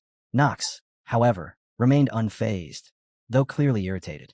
He shut her down without hesitation and turned inward once more, resuming his internal monologue. He couldn't even admit that he was sick. Playing the villain all the time was exhausting, far more tiring than he had ever expected. Elsewhere, Christopher was having a completely different reaction. Bursting with energy, he enthusiastically began setting up camp alongside the other followers. He barked confident instructions, ordering his subordinates to pitch the tents and loudly declaring that the young master had nothing to worry about. His exaggerated enthusiasm made Nox sigh, prompting him to tell Christopher to tone it down a little. Annoyed, Nox couldn't help but think that every single one of his companions was slightly insane, too frivolous, too unserious. Still, not everything was bad. His thoughts shifted back to the demon he was hunting. Grimmery, the demon of honesty and sorrow, one of the 72 demons. She was the only one who never interfered with the main storyline, hidden deep within a desert and protected by a powerful magical barrier. Most players never even realized she existed. But Nox did, and where others saw nothing, he saw opportunity. If handled correctly, Grimmery could become an invaluable asset, not just to extend his lifespan, but as a decisive trump card when things turned truly desperate. Eventually, the group halted as a mysterious wall rose before them, blocking their path. Nox turned to the others and issued a firm warning, telling them not to act on their own and to follow his lead from this point onward. Christopher immediately responded with rigid, military-like obedience. Kuzan followed suit, reaffirming his loyalty to the young master. Alina, her cheeks flushed and her voice overflowing with affection, eagerly promised to obey whatever Nox desired. Nox ignored her completely. Focused, he raised his hand and began casting a spell. Advanced barrier. Just as he expected, the presence of Grimmery was confirmed. She was hiding within. Turning to Alina, he asked whether she could activate the magic. Her face lit up instantly, joy radiating from her expression as she confirmed that she could. Closing her eyes, Alina began to chant softly, "Gnome, earth spirit and fairy, answer your master's call in this place." A radiant light, shimmering like a rainbow, spread outward from the point where her magic took hold. At the same time, the system quietly revealed more information about her. Alina was a 21-year-old half-elf with a primary elemental affinity for wood. Known for her cheerful nature, she naturally radiated positivity wherever she went. A genius in potion-making and a prodigy in spiritual arts, Alina possessed an open-minded disposition that allowed her to accept new ideas without hesitation. She had recently awakened the blooming state of the law of spirit contract, a clear sign of her growing potential. Yet despite her remarkable talents, Alina often carried a dreamy, airheaded demeanor, paired with a naive charm that made her both endearing and dangerously unpredictable. She fell in love easily, swept away by emotion without much thought, her innocence matched only by her lack of awareness of the world around her. To make matters worse, Alina was also known to indulge a little too freely in alcohol, a habit that frequently led her into irresponsible behavior. At that moment, however, everyone present was able to witness Alina's true potential. Above her, a radiant light, believed to be the manifestation of a spirit, began to shine, bathing the surrounding area in a gentle glow. Almost simultaneously, the system issued a notification, indicating that the unit would receive additional buffs when forming contracts with wood-type spirits. Nox used the moment to explain a fragment of the game's deeper lore. Interlunatic. According to him, the game offered various combat styles, each tied to specific traits. Among them, spirit art stood apart as a special category. They lacked raw firepower, but demanded exceptionally high stats, which was why even veteran players were hesitant to pursue them. Nox believed that if Alina were developed with spirit arts as her subclass, she could grow into a true prodigy. That belief was precisely why she had always been one of his favorite units. In terms of sheer stats, Liz's fire element spirit arts were superior, but in a desert where fire elements were severely restricted, Alina held the advantage. He also noted that Liz would become far more useful once he unlocked attributes related to spirit arts. As those thoughts settled, the green light above Alina began to condense, forming a small glowing orb that signaled the ritual's completion. The system confirmed it immediately. Contracted spirit. Gnome. As the light scattered, it revealed a small, pure white gnome with an adorable appearance. Christopher, clearly intrigued, sat down on the sand and watched the newly summoned spirit with childlike fascination. Nox confirmed its identity and reflected inwardly on its nature. Gnome, spirit of the earth. Traditionally depicted as a white-bearded dwarf wearing a hat, but within Interlunatic, it had been redesigned to look far cuter. Having completed her task, Alina beamed with pride and spoke playfully, declaring that she had done well and affectionately calling Nox darling. Nox ignored her antics and began tying a rope around his body, preparing for the next phase of their mission. Only after finishing did he turn back and briefly acknowledge her efforts, remarking that she had done well, especially now that she was sober. Even so, Alina was far from satisfied. She responded with clear frustration, saying she had hoped to be recognized for the effort she had put into studying spirit arts. Nox let out a quiet sigh and rose to his feet. Then, to her surprise, he stepped closer, placed a hand on her head, and gently patted it, repeating his praise with noticeably more sincerity this time. The unexpected gesture caught Alina completely off guard. Her cheeks flushed red as she froze in place, flustered and lost in her own racing thoughts. Nox then turned to the other two and instructed them to wrap the thread around their wrists. The thread would allow them to keep track of one another, and could be pulled as a signal if danger arose. After moving carefully through the area, the group eventually reached a spot that clearly felt protected by a barrier. Almost instantly, the system issued a chilling warning. Warning. You have entered the domain of the lesser demon of honesty and sorrow, Greery. You are trapped within the maze of death. If the path cannot be found, the player will die. Nox immediately warned everyone to stay alert and avoid getting caught in the sandstorm. No sooner had he spoken than whirlwinds began rising all around them. Silently, he analyzed the situation. This was a sand-out phenomenon, designed specifically to block vision and disorient intruders. To make matters worse, the entrance to the ruins shifted every hour. Still, he remained confident. This was precisely the kind of problem Gnome could solve. Suddenly, the spirit gnome reacted. It let out a small sound and rushed off in a specific direction. Alina immediately understood its intent and urged the others to follow, excitedly calling out to Nox as darling once again.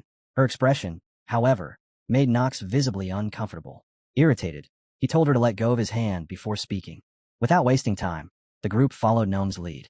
Eventually, the spirit stopped before what appeared to be a dead end. Everyone halted cautiously, senses sharp as they prepared for whatever came next. Then they saw it, a massive pit opening up before them. Christopher's expression changed instantly as he recognized it for what it was. A dangerous sand dune with a sheer drop. One wrong step would mean death. The gnome suddenly became more animated, gesturing urgently toward the depths below. It seemed to be telling them that what they were searching for lay at the bottom. Alina caught on to its meaning, but a sense of unease crept into her heart. Christopher, both curious and concerned, approached her and asked what the gnome was trying to convey. Instead of answering, Alina showed her usual recklessness and offered no explanation at all. Without the slightest hesitation, she leapt straight into the abyss alongside the gnome, leaving the rest of the group behind with nothing but a single sentence telling them to just follow. Nox could only stare in stunned silence. For a moment, he genuinely had no words.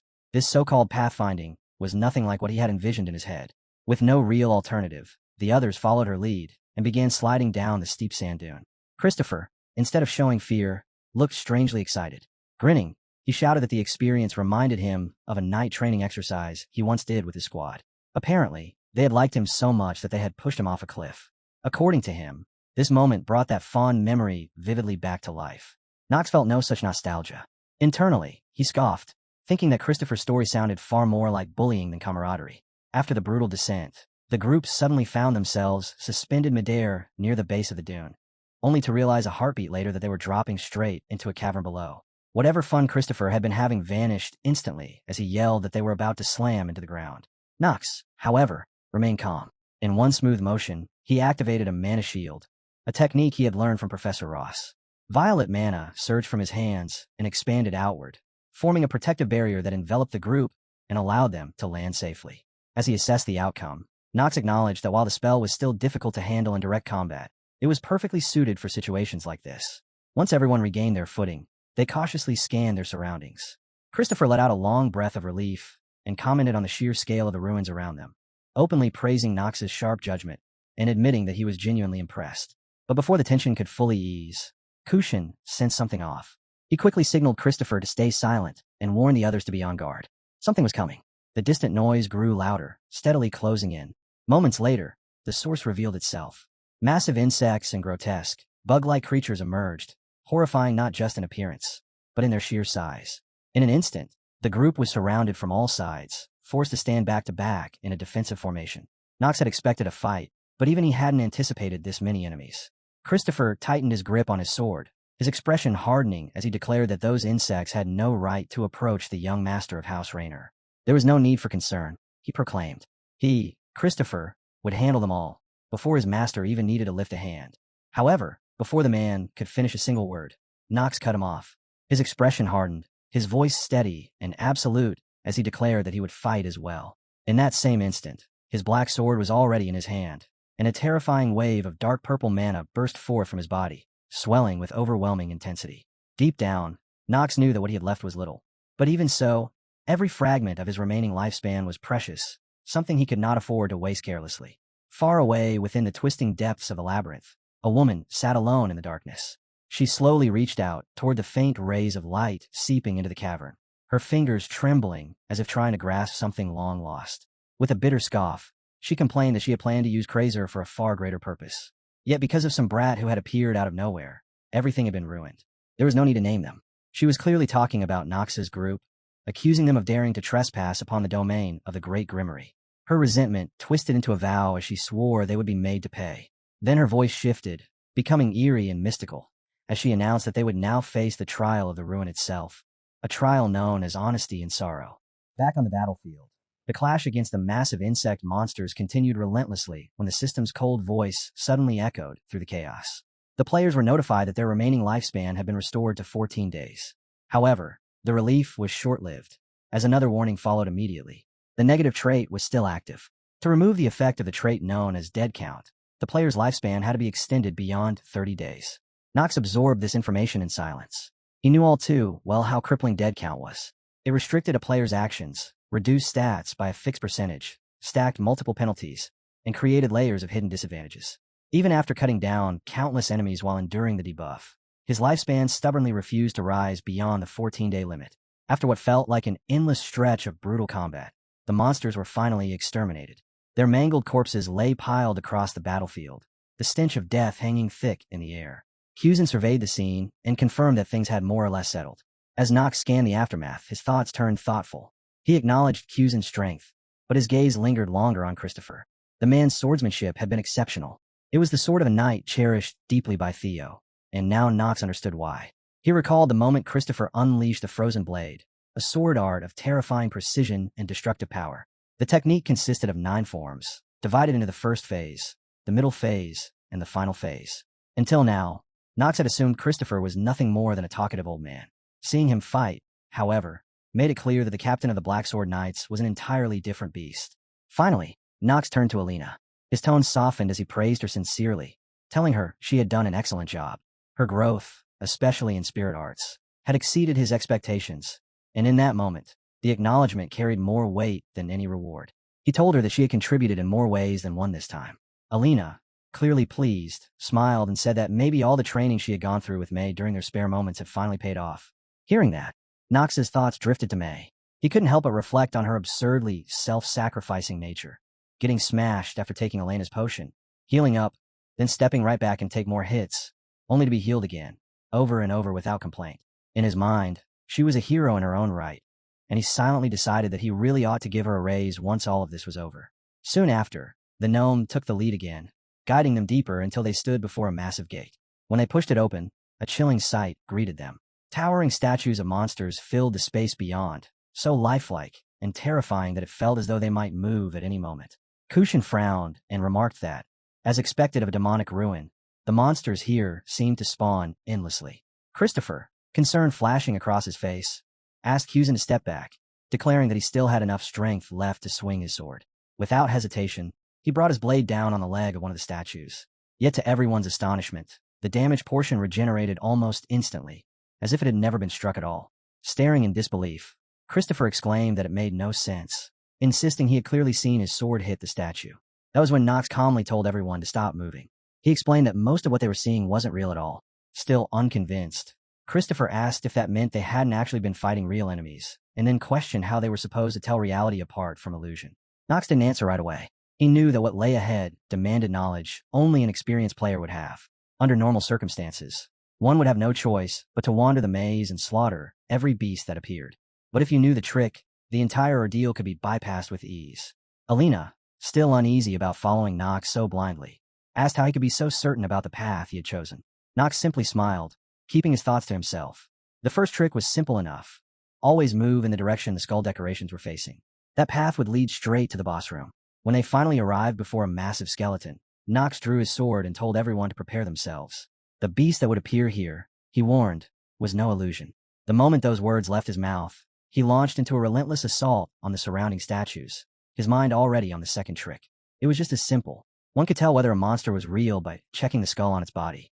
If it wore a ring on its index finger, then it was genuine, drawn there by the unique magical power contained within the ring. It was a trial meant to blur the boundary between illusion and reality, slowly severing a challenger's ties to the outside world until their mind broke. But to him, it was pointless.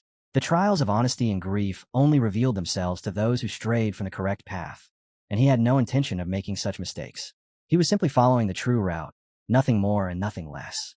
Before long, the group arrived at yet another door. They pushed it open, and in the center of the room sat a lone figure, waiting for them as if it had been there all along. A skeleton, its hollow gaze fixed on them as it spoke in a chilling voice, calling them foolish creatures and declaring that they had finally reached this realm. There was no longer any need for it to hide. Then, without warning, it released a piercing scream, a deafening cry that commanded them to sleep along with this trial. In the same instant, a thick cloud of dust exploded outward, rapidly filling the room and swallowing everyone whole. Panic spread through the group. Fear and confusion tangled their thoughts as they struggled to understand what was happening. Knox, however, did not falter. He observed the situation calmly, his eyes sharp, inwardly noting just how flashy this so-called final outburst was. Almost at the same time, the system's notification appeared before him, stating that the player had seen through the illusory scenery. The poison status would be ignored. No damage would be taken. A faint light of resolve flickered in his eyes. With a single decisive motion, he swung his sword, the blade slicing cleanly through the swirling dust. His voice echoed through the chamber, clear and commanding, as he declared that this farce had gone on long enough. He said it was time to put an end to these meaningless, tedious trials, and demanded that the being before him rise. The skeleton reacted with fury. It let out a dreadful laugh, its voice dripping with malice, and remarked that an interesting child had finally entered its domain. It admitted that Knox's defeat of Krazer had not been a coincidence after all. The others stiffened at those words, visibly shaken. In their unease, they stammered, asking if this truly meant what they feared it did. Knox answered without hesitation, his tone calm and unwavering. It was exactly as they suspected. This was Grand Duke Grimmery, one of the 72 demons, the origin and the conclusion of the tragedy bound to the Tagelan kingdom. The demon revealed herself then, wearing a twisted, delighted smile. She confessed her fascination, saying that Knox was the first human she had encountered in these ruins who had not fallen prey to her illusions. She was genuinely curious how he had managed it.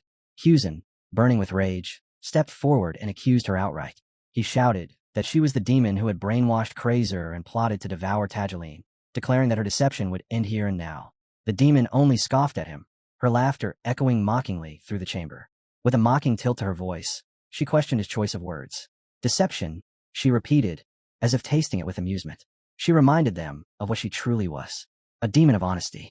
As long as humans existed, and as long as their societies were divided by class and power, the downfall of Tageline was no fabrication.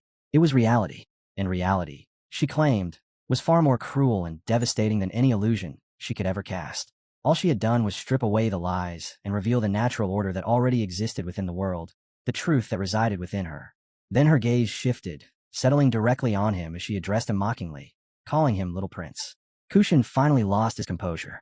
His voice shook as he demanded to know why such a thing had been done, why his kingdom had been driven to ruin.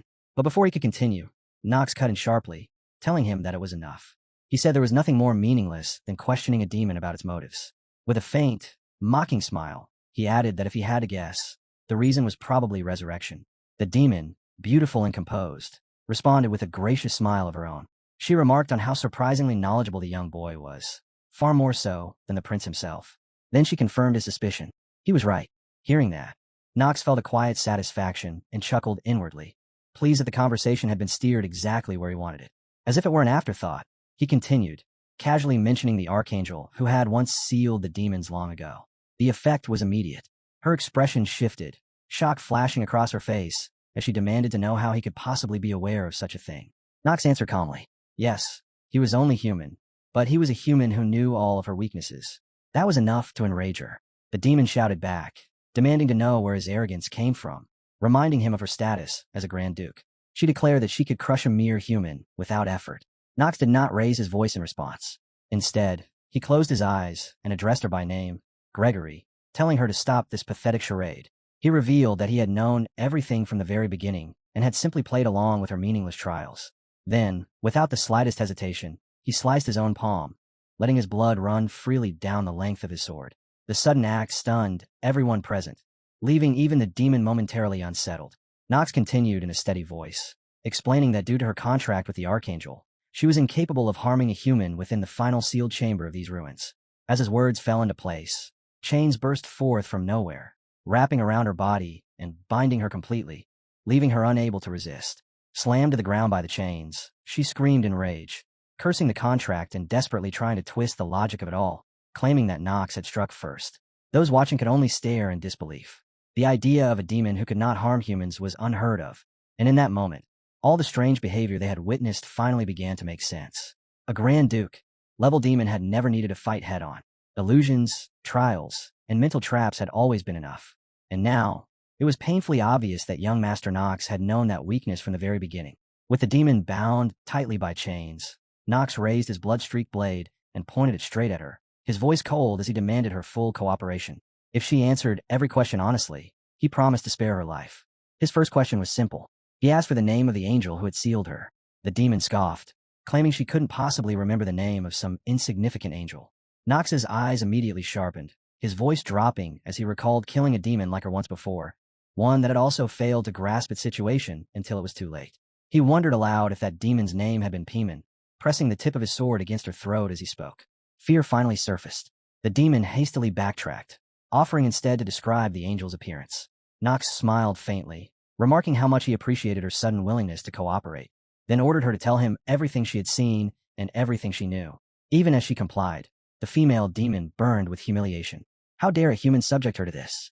And yet, something about him unsettled her deeply. His tone, his posture, and especially his eyes stirred a familiarity she couldn't ignore. A chilling realization crept in. This man was dangerous. Trying to evade the question again, she claimed the angel had massive white wings, each spanning nearly 2 meters. Nox showed no interest. He raised his sword slightly and dismissed the description as worthless, no different from saying demons had horns. If she intended to waste his time with such nonsense, he warned calmly, he would kill her where she knelt. The gleaming blade, so close to her face, made her flinch. Trembling, she spat out an insult, calling him an insolent brat. After a tense pause, her tone finally changed. She said she remembered now. The angel had looked just like him. His eyes, she said, were gem-like, breathtakingly beautiful, and violet in color. Nox froze. In that instant, everything grew uncertain, the clarity he had relied on cracking ever so slightly. Deep within his thoughts, Knox reflected in silence. Angels were said to be embodiments of good, figures of righteousness celebrated across countless stories. They were meant to stand in absolute opposition to demons, the very definition of moral balance. And yet, in the world of Inner Lunatic, angels existed as well. And suddenly, their role no longer seemed as simple as he once believed. Yet one question refused to leave his mind. If demons were such a central pillar of the main storyline, then why were angels never shown outright? Whenever they appeared, it was always indirectly, buried in vague references, hidden Easter eggs, or cryptic item descriptions that only fueled curiosity. Knox had dug relentlessly through documents and in-game texts until a single conclusion began to form. Angels were not absent by coincidence. They were tied to something far bigger, a massive secret woven deep into the lore of Inner Lunatic. One fact stood above the rest. Gary had once been sealed by a great archangel and left imprisoned in the ruins for an absurdly long time. That alone meant she had to know something about angels, even if she didn't realize it herself. Pulled back into the present, the demonized voice finally shattered the silence. She claimed her memories had returned. The angel who sealed her, she said, looked eerily similar to Knox. She spoke of gem-like violet eyes, dazzling and haunting, shimmering with an unsettling beauty. At first, Knox showed no reaction. He muttered a short acknowledgement, as if he already understood. But then his expression twisted. The air grew heavy as he raised his sword and pointed it toward her, coldly asking if she was implying that everything she knew amounted to nothing. Terror flooded the demoness face. She hurriedly begged him to calm down, her voice trembling as she asked if he could at least put the blade away. She insisted that if she truly had useful information, she would have sought out the angel herself long ago. All she could remember was an image burned into her mind, a blinding light ripping through her darkness, the scent of sunlight, and then a woman descending from the sky, wings vast and overwhelming, violet eyes shining like judgment itself. The woman struck her, and from that instant onward, Grimmy's demonic power had been completely suppressed. Bound, writhing in pain, the demoness screamed in frustration. She demanded to know why Knox was keeping her alive at all, shouting that he should just kill her already. She couldn't understand his intentions. According to her, the angel had spoken only a single line before disappearing. One day, your chance to repent will come. Those were the last words she remembered. Knox listened without interruption, absorbing every detail. Violet eyes. In Inner Lunatic, that trait was almost non-existent. Only one bloodline possessed it. House Rayner. The thought sent a faint chill through him. Theo Rayner, an angel? Was there truly a connection? Or was fate mocking him? After a brief silence, Knox finally spoke again, his tone flat as he declared that it was time to move on. The demons, pitiful and shaking, looked up at him in dread and asked whether this ordeal was still not over. Without a trace of emotion, Knox calmly declared his next demand. He ordered her to grant him access to the trial of honesty and grief hidden deep within the ruins. With her completely subdued, his focus shifted inward as he began dissecting every piece of information he had gathered. One by one, translucent data windows surfaced before his eyes, each displaying precise details about her existence. Grimmery was recorded as a female demon whose true age was unknown. Though she belonged to the demonic race, her primary element was divine, an abnormality that defied common logic. Among her many distinctions, the most striking was her inclusion among the legendary 72 demons.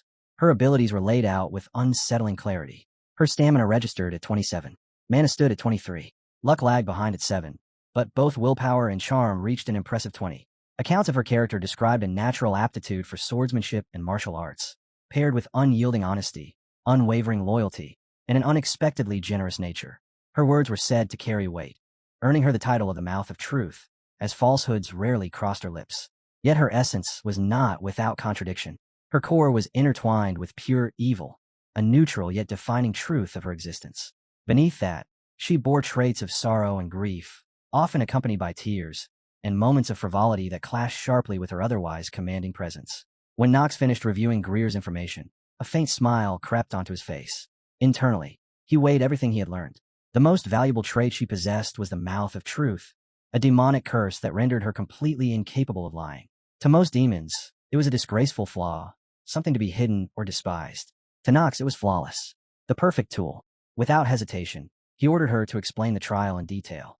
Grimmery responded with a soft smile and began her explanation. The trial of honesty, she said, was deceptively simple. Upon entering the chamber, the participant would be asked a single question, one that demanded absolute honesty. They could offer anything they wished as a wager, and the greater the value of what they risked, the greater the reward they would receive in return. Her calm explanation sent a chill through Christopher. The way a demon spoke so casually about something that sounded almost harmless unsettled him. Turning to Knox, he voiced his concern, saying it all felt far too easy, suspiciously so. Grimmery heard his words, and her tone darkened as she continued. The question, she explained, would be deeply personal, tied to someone intimately connected to the participant. And most importantly, the answer given would not remain a secret. It would be delivered straight to the person involved. Grimmery offered an example that sent a chill through the air. If the question were something like, did you ever want to abandon that loud man over there in the middle of the desert? And the honest answer was yes, then that truth would be carried directly to him, whispered into his ears by a demon itself. Just imagining such a moment made Christopher freeze in place. His face drained of color as he stammered Knox's name, unable to hide his fear. Even Knox, who rarely let his emotions surface, showed a trace of frustration and helplessness as the true nature of the labyrinth became clear. He turned back to Greery and asked what, exactly, caused someone to fail the trial. Her answer was immediate and merciless. Lying. The greater the wager, the harsher the question. But by the same rule, the rewards would also grow accordingly. Despite how simple the rule sounded, Knox felt no sense of ease. The danger wasn't in the question itself. It was in what followed. Do you want to kill the Emperor and seize his power? Do you wish to poison your lover and replace her with someone else? Do you secretly plan to murder your brother and steal your family's honor? If the answer to any of those was yes, the person concerned would hear it. And once those words were spoken, the consequences could arrive faster than death. In that moment, Knox understood the true nature of the trial. It wasn't about honesty alone. It was about exposure. To bare one's soul on this cursed continent, to reveal secrets, betray emotions, and hand over one's weaknesses without restraint. That was the real challenge. Yet Knox had never been afraid of high stakes. True gamblers didn't leave the table just because the risk was absolute. If the trial demanded everything, then he would offer everything in return. As that resolve settled within him, a system announcement echoed through the space. The trial of honesty and grief had been activated. To proceed, the player was required to wager something of immense value. The system addressed him directly, asking a single question. What will you bet? Knox's expression didn't change. In a cold, unwavering voice, he gave his answer. He would bet his life. Every remaining moment of it. Outside the trial chamber, Alina cried out in shock. She had heard his declaration, and panic gripped her as she called his name, desperation clear in her voice. But it was already too late. No one could stop him now. Stepping forward, Knox watched as the black gate before him slowly opened, releasing a surge of deathly mist. Without hesitation, he walked straight through. At the same time, the system's voice rang out once more, final and absolute. The player has wagered himself. Knox Reinhofer's own life. The trial's difficulty rose instantly to its absolute limit. Failure would mean death. By then, Knox had already crossed the threshold alongside Grimmery, entering a strange, undefined space drowned in complete darkness. Even Grimmery seemed taken aback. She remarked that he had wagered far more than she had expected, warning him that a single question could now cost him his life. She asked him plainly if he felt any fear at all. Knox turned toward her, his gaze sharp and doubtful, and told her to stop talking and ask the question. Grimmery smiled faintly, spreading her arms as if welcoming him deeper into the abyss, and declared that the trial had officially begun. Her voice shifted, layered with suspicion and danger, as she asked whether he would be willing to kill his father, Theo Rayner, if it truly became necessary. The moment the words reached him, Knox's expression faltered. Silence swallowed the space as his thoughts spiraled inward. Before entering the trial, he had tried to anticipate the question. He had prepared himself for things like, do you want to overthrow the royal family? Or do you truly trust the people around you? Even if his answers earned him hatred, he wouldn't have cared. For the sake of everyone involved, he had already decided to see this story through to the very end. After all, he wasn't truly Knox, the worthless son everyone despised. He was Yukon, merely playing a role. Being hated was something he had already accepted long ago. But this was different. A question involving Theo, his father, struck somewhere far deeper. He began to wonder what Theo truly meant to Knox. Or more importantly, what the word father even meant to him personally. Doubt tightened around his chest as conflicting thoughts tangled together. Knox remained silent, unable to respond. Greery's smile widened as she urged him again, repeating the question with emphasis. Would he kill his father, Theo, if it was necessary? Knox felt trapped in agony. Slowly, he closed his eyes. In a cruel twist, the question reminded him of his true purpose. He was a stranger in this world. He needed to recover his memories, to understand why he had been brought here in the first place, and above all, to eventually find a way to leave. With that clarity settling in, he opened his eyes and answered. Yes, he could kill Theo von Rayner, even if he was his father. If anyone stood in his way, he would kill them. His words were followed by heavy, suffocating silence. Then, without warning, a surge of black energy swallowed Knox whole. In the next instant, Both he and Greery were torn from the sealed chamber and expelled back into the world beyond. Although it wasn't the answer he had wanted to give, the sorrow etched across Nox's face revealed the heavy cost of choosing a path bound to merciless truth. That burden did not end with him. At the very same moment, far away within Theo's office, the patriarch was quietly writing a letter when his hand suddenly began to tremble. It was as if some unseen force had brushed against his soul. Rodwell, the head butler standing nearby, noticed immediately and asked if something was wrong. Theo's complexion had drained of color, his expression tightening as though he had sensed a dreadful omen.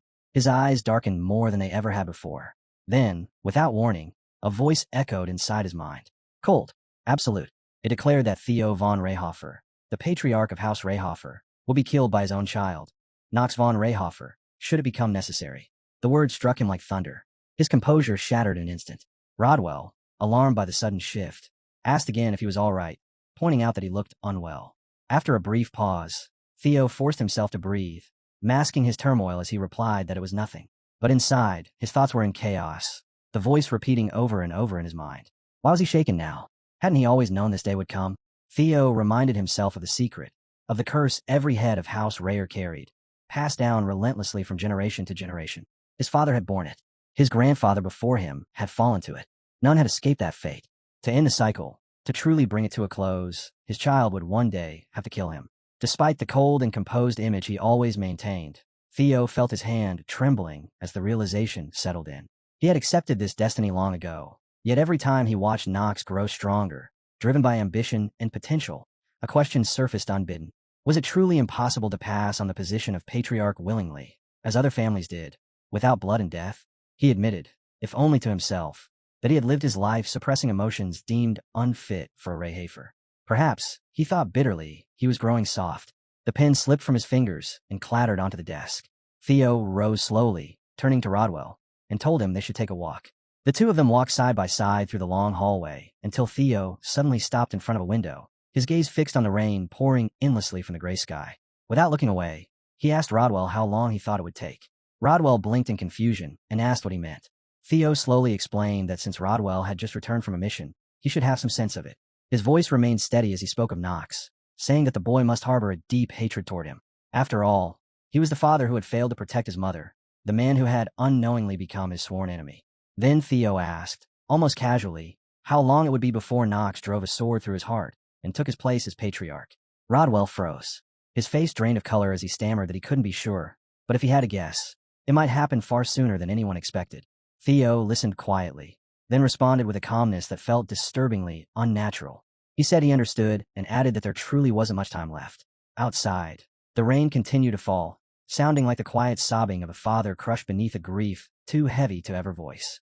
Elsewhere, after Knox had received his answer, Grimmery wore a satisfied smile. She remarked that, even as a demon, she still couldn't understand how a child could be so cold toward their own parent. The moment the words left her mouth, Knox stiffened.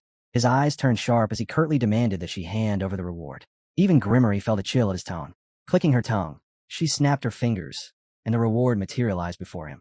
At once, the system's voice echoed, announcing that he had obtained an artifact known as the Mirror of Sealing. It was classified under a unique category, simply labeled Other, ranked at the highest grade, with no specific attributes attached. It could not be stacked, was not bound by any equipment restrictions, and existed outside normal rules. Knox picked it up and examined it in silence. Watching him, Grimmery spoke again, this time with unease creeping into her voice. She warned him that the artifact was extremely dangerous and urged him to handle it carefully. Knox merely looked at her and gave a faint smile, as if no one understood its danger better than he did. As his cold, piercing eyes glinted with quiet certainty, the system issued one final message. A special effect sealed the subdued target into a mirror world, stripping away most of their power and preventing escape unless the owner allowed it. Grimmery felt fear crawl up her spine. Stammering, she asked what that look meant, questioning whether he truly intended to use it. Knox, however, remained utterly indifferent. Without the slightest hesitation, he activated the mirror and turned it toward her. His voice rang out cold and clear as he declared the use of the Mirror of Sealing, identifying the target without mercy. One of the 72 demons, the Archduke of Honesty and Grief. Grimmery. A system notification immediately followed, announcing that the artifact had been activated and that the sealing process had begun. In an instant, dark energy burst forth from the mirror, twisting and writhing like invisible chains as it wrapped around Grimmery's body. She thrashed violently, screaming for him to stop, calling him a maniac as panic overtook her. Before she could say anything more, another system message echoed. A negative trait, dead count, had been removed. By using the artifact, Nox had gained 131 days of life, bringing his remaining lifespan to 145 days. Moments later, Grimmery's form was completely swallowed by the mirror. Nox didn't even blink. He calmly confirmed that the capture was complete, then casually handed the mirror to Kushin. He told him that this piece of trash had nearly destroyed his kingdom, and from now on, it would serve as a pawn in their war against demons. From inside the mirror, Grimmery's furious howls erupted, demanding to know how he dared do such a thing to her. Nox ignored her entirely and lifted the mirror toward the sunlight. The sudden brightness made her shriek in agony, spewing curses nonstop.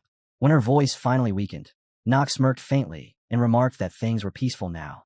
He added that if she made noise again, he would double the heat next time. Kushin watched the entire scene in stunned silence.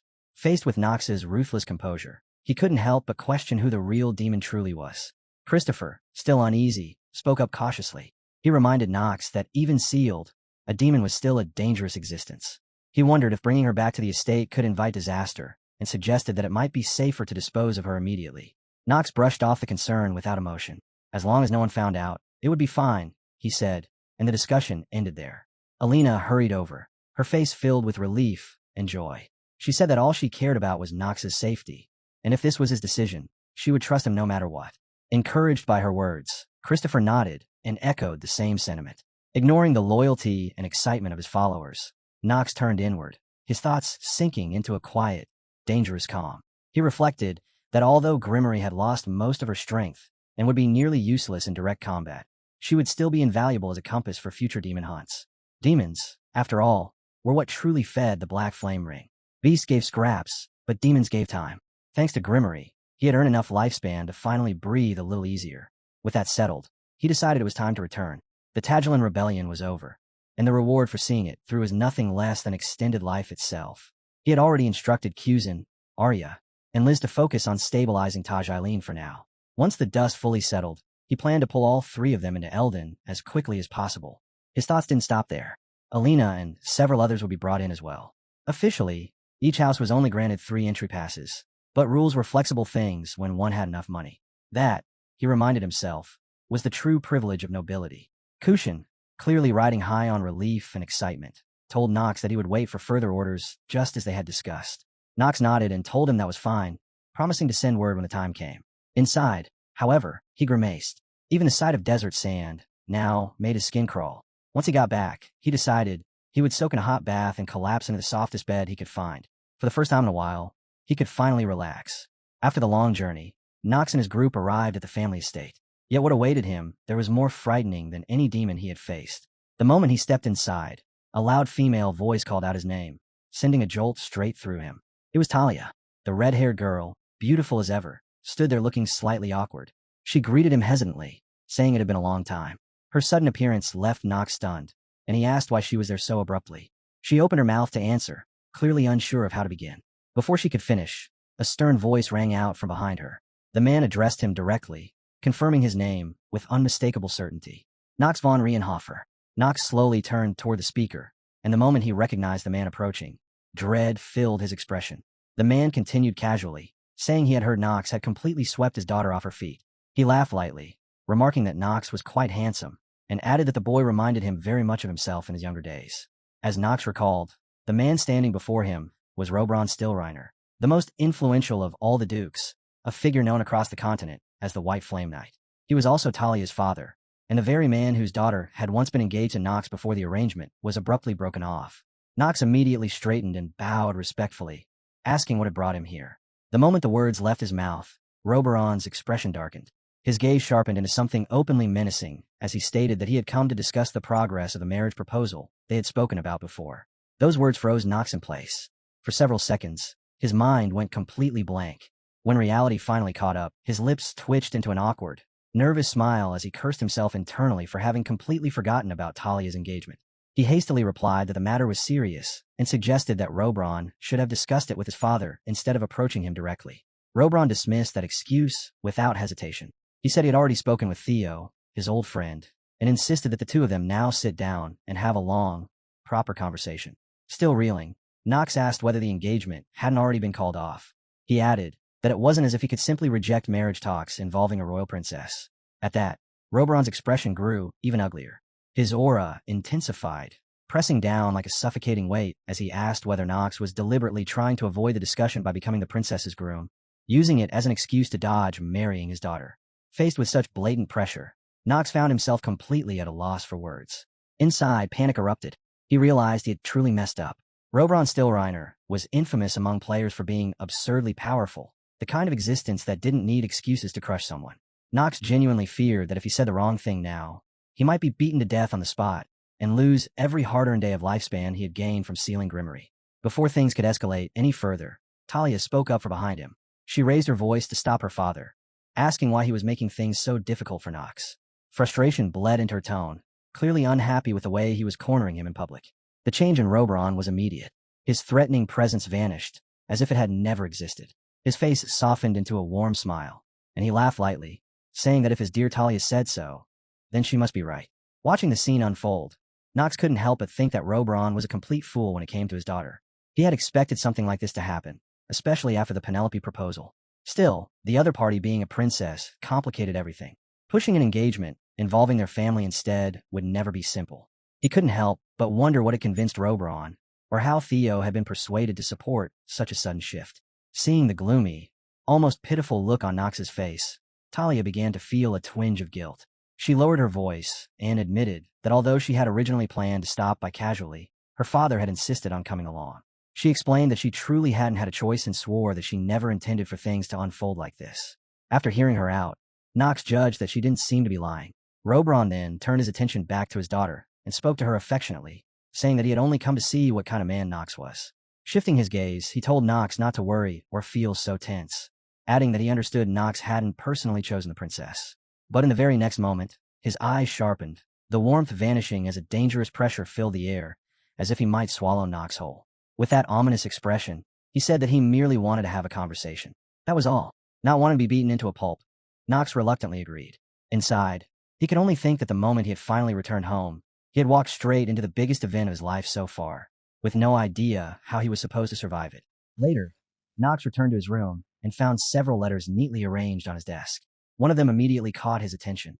"Greetings, young Master Knox. This is your butler, Rodwell. I am sending this letter urgently with important news.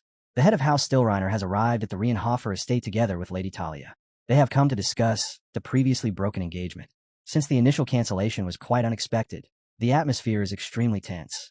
Please return as quickly and safely as possible." Jitri explained that Rodwell had sent the letter the moment they returned from Tagilin. She added that even before Knox's arrival, the heads of both families had already decided to cancel the engagement with the princess and instead move forward with the original arrangement. Knox let out a strained laugh and remarked that with one side being a royal princess and the other a duke's family, it might actually be safer for him to run away. Jitri replied calmly that it didn't seem like House Stillreiner would let things end so easily this time. Knox nodded in agreement, admitting that she was right. He would have to figure out how to explain everything to Lord Roberon. Jitri agreed and said that their top priority should be making it clear that the cancellation had not been Knox's decision. Until then, she would make sure the servants stayed in line to maintain Lord Roberon's trust. Grateful, Knox thanked her, thinking to himself that, as expected of Jitri, her composure truly lived up to her reputation as a support genius. He recalled that a support genius was an absurdly rare trait, something that appeared in only one or two characters throughout the entire game of Lunatic. It was usually unlocked far into the late game, which meant that Jitri, at this point, was practically untouchable, just as she had confidently claimed. If the engagement with the princess had truly been forced by royal command, then in theory Theo should have accepted that House Rayner had no room to refuse. The real issue, however, lay elsewhere. Theo had likely heard the rumors, whispers claiming that Knox might actually be capable of killing him. Just imagining that confrontation made Knox hesitate to even face the man. Right then, Rona casually tossed out a teasing remark, asking Knox just how many women he had been tangled up with so far. She laughed, saying that trying to count them at this stage felt completely pointless. The moment the words left her mouth, Knox's expression darkened. A cold fury flared in his eyes as he warned her, his voice low and threatening, that she must be desperate to see what hell looked like firsthand, and that he would be right behind her, urging her to lead the way like a proper servant should. Only then did Rona realize she had crossed a boundary she never should have touched. By the time that realization hit her, it was already too late. A sudden knock echoed from the door, calling out Knox's name. It was Talia. Her voice sounded hesitant as she introduced herself and politely asked if he could open the door. Jitri leaned closer and quietly asked Knox what he intended to do. He answered without hesitation that there was no other option. He had to go out. As he stepped toward the door, Knox reflected that the key to untangling this entire situation lay with Talia. He reminded himself that he had prepared a trump card specifically for this moment. Now was the time to let his face do the work. He would use his looks to win her over and carve out an escape route. When he opened the door, his expression was calm and indifferent, yet undeniably striking. With feigned nonchalance, he asked what was going on at such a sudden hour. Talia, visibly flustered the moment she saw him, hesitated before suggesting that if he didn't mind, perhaps they could take a short walk and talk for a bit. Inside, she couldn't help but think about just how handsome he really was. Knox, slightly caught off guard by her proposal, asked if she truly meant going for a walk, especially so late at night. Neither of them noticed that someone was watching from the shadows, his face twisted with displeasure. Knox, however, had already sensed the presence. A grim thought crossed his mind as he wondered whether that lunatic robber was seriously considering burning the entire estate to the ground. From a distance, Robber watched the two figures walking away and clicked his tongue in irritation, cursing Knox under his breath and calling him a little rascal. As they strolled side by side, Talia, still visibly shy, lifted her gaze toward the sky and remarked that the moon seemed unusually bright that night, the stars sparkling beautifully above them. Knox replied in an awkward tone, barely masking his distraction. Inside, he could only sigh how bad things were becoming. He honestly couldn't even tell whether the stars were beautiful or not. This was a problem. He had been doing his best to play the villain, yet the public image of Knox was slowly but surely shifting in a direction he hadn't intended.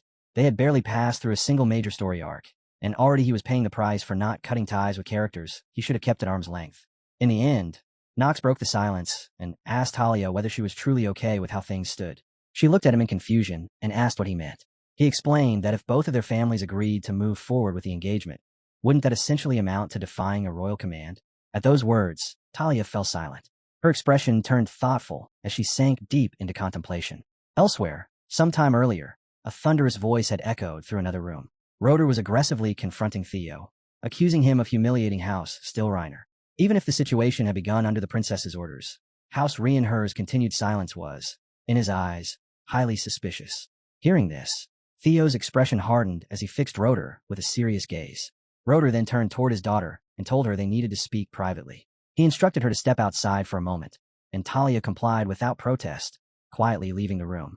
Standing alone in the hallway, she began to wonder what the two men were discussing. Knowing her father's temperament, she even half-jokingly entertained the idea that they might be drawing swords on each other inside. After some time passed, the discussion between the two household heads came to an end, and a butler approached Talia, thanking her for her patience. He informed her that the engagement would proceed as planned. Stunned, Talia immediately asked her father if it was really true. Roder, brimming with confidence, reassured her, reminding her that he had promised everything would return to normal. Overcome with joy, Talia rushed forward and threw her arms around him, thanking him excitedly and declaring that she would happily tie his necktie 1,000 times over. Yet only seconds later, her thoughts began to churn. She remembered how, in that moment, she had been so happy she couldn't think straight at all. And then, slowly, doubts began to creep in her mind. What, then, had happened to the engagement with the princess? And what exactly had her father discussed with Lord Theo behind those closed doors? Her thoughts churned violently, one question piling atop another, until they were abruptly interrupted by Knox. He told her that what mattered most wasn't the royal decree, nor the standing of their families. What truly mattered was her own will. He asked her plainly what it was she genuinely wanted. With a trace of sadness in her voice, Talia admitted that she didn't really understand complicated matters and knew better than anyone that she had many shortcomings. Still, she confessed that she didn't dislike the engagement. Knox kept his expression calm and simply acknowledged her answer. Yet inwardly, his mind drifted to the Talia he remembered from the game. That Talia had been nothing short of a disaster. She had led to his death, and in the end, with hollow, lifeless eyes, she had driven a sword straight through his heart, driven by a warped and desperate longing. They had been a cursed pair, bound to a tragic fate they could never escape. But that was only the Talia from the game. Suddenly, the Talia standing before him spoke again, telling Knox that he had something he needed to do. He looked at her in surprise. She continued, saying that she could feel it. She had watched him endlessly at the academy, studying late into the night at the library, swinging his sword again and again at the training grounds. Seeing him like that had made her realize something. He was chasing after something with his entire being. He had no time to spare for others. Even so, she said softly, if he could occasionally talk with her and share moments like this, just the two of them, that would be enough. She even mentioned, with a hint of playful pride, that she had been given the title of Knox's fiancée, declaring that she was clearly in the lead now. Knox's expression darkened slightly. He admitted to himself that he could no longer deny it. There was a subtle yet undeniable gap between the Talia from Lunatic etched into his memories and the girl standing in front of him now. Silently, he thought that she was far too naive. Talia didn't respond to his unspoken thoughts. Instead, she simply followed closely behind him. Then, without any warning, she wrapped her arm around his, the gesture so sudden and intimate that he couldn't even react in time. She spoke again, telling him that he probably already knew she had an older sister, someone exceptionally strong, though perhaps not as strong as him.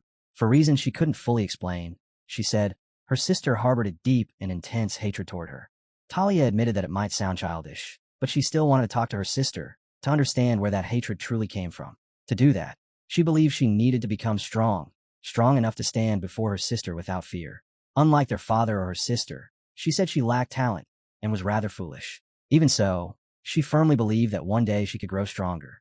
She swore she wouldn't give up, not on her sister, and not on Knox either. Later, back in their room, Talia carefully helped her father adjust his clothing. Almost in disbelief, she asked if he truly still remembered what she had said when she was a child. Robert, his eyes filling with tears, told her that it felt like only yesterday, when she had been crying and begging to marry him. With deep concern, he then asked whether that boy, Knox, had really done nothing improper to her. He confessed that Knox carried a terrible reputation as a scoundrel, and if he ever dared to. Before he could even finish the sentence, Talia cut him off sharply. She insisted that Knox would never do such a thing. She declared that Knox was far stronger, far more amazing, and far more resolute than her father believed. Robert looked at her, with eyes overflowing with affection. Gently, he took her hand and softly called her name. He told her not to let her sister's feelings wound her too deeply. No matter what happened, he said, both she and her sister were his precious daughters. Her sister was simply exhausted, and with time, things might change. Talia nodded quietly and told him it was all right now. She said she would become strong enough to earn the right to speak with her sister. As she said that, her thoughts drifted back to something Knox had once told her. If she wanted to chase after her sister, then she should go. He had told her to forget the pain, to clear her mind, and that he believed she would overcome it. His words of encouragement had caught her completely off guard. As he turned to leave, he had added that the Talia von Stillreiner he knew was a strong person. Returning to the present, Talia continued speaking with her father. This time, her face lit up with a radiant smile as she happily mentioned that she now even had a husband who truly believed in her, letting out a small giggle as she said it. The moment Robert realized that his beloved daughter had allowed another man to take her heart, his expression twisted in irritation. That familiar, unpleasant look returned to his face as he silently resolved that this simply wouldn't do. He would really have to strangle that bastard with his own hands. Talia overheard his muttered remark and immediately rushed to calm him down, pleading with him not to lose his composure. She addressed him formally. Then as her father, her voice layered with urgency and concern. At that moment, Robert stepped into the corridor, only to run straight into Knox. Knox greeted him calmly and respectfully, bowing slightly as he apologized for the trouble caused by the engagement matter. Robert paused, clearly caught off guard by Knox's attitude. After a brief moment, he replied that since Talia believed in him so deeply, he would say nothing more on the matter. He then added that Knox's father, Theo, was the head of the Dark families, and that he was well aware of Theo's intention to rebel against the royal family. With a faint smile, Robert remarked that he sincerely hoped Knox would succeed. After all, if the royal family were to fall, then Knox and Talia could finally be together, couldn't they? With those words, Robert turned and walked away.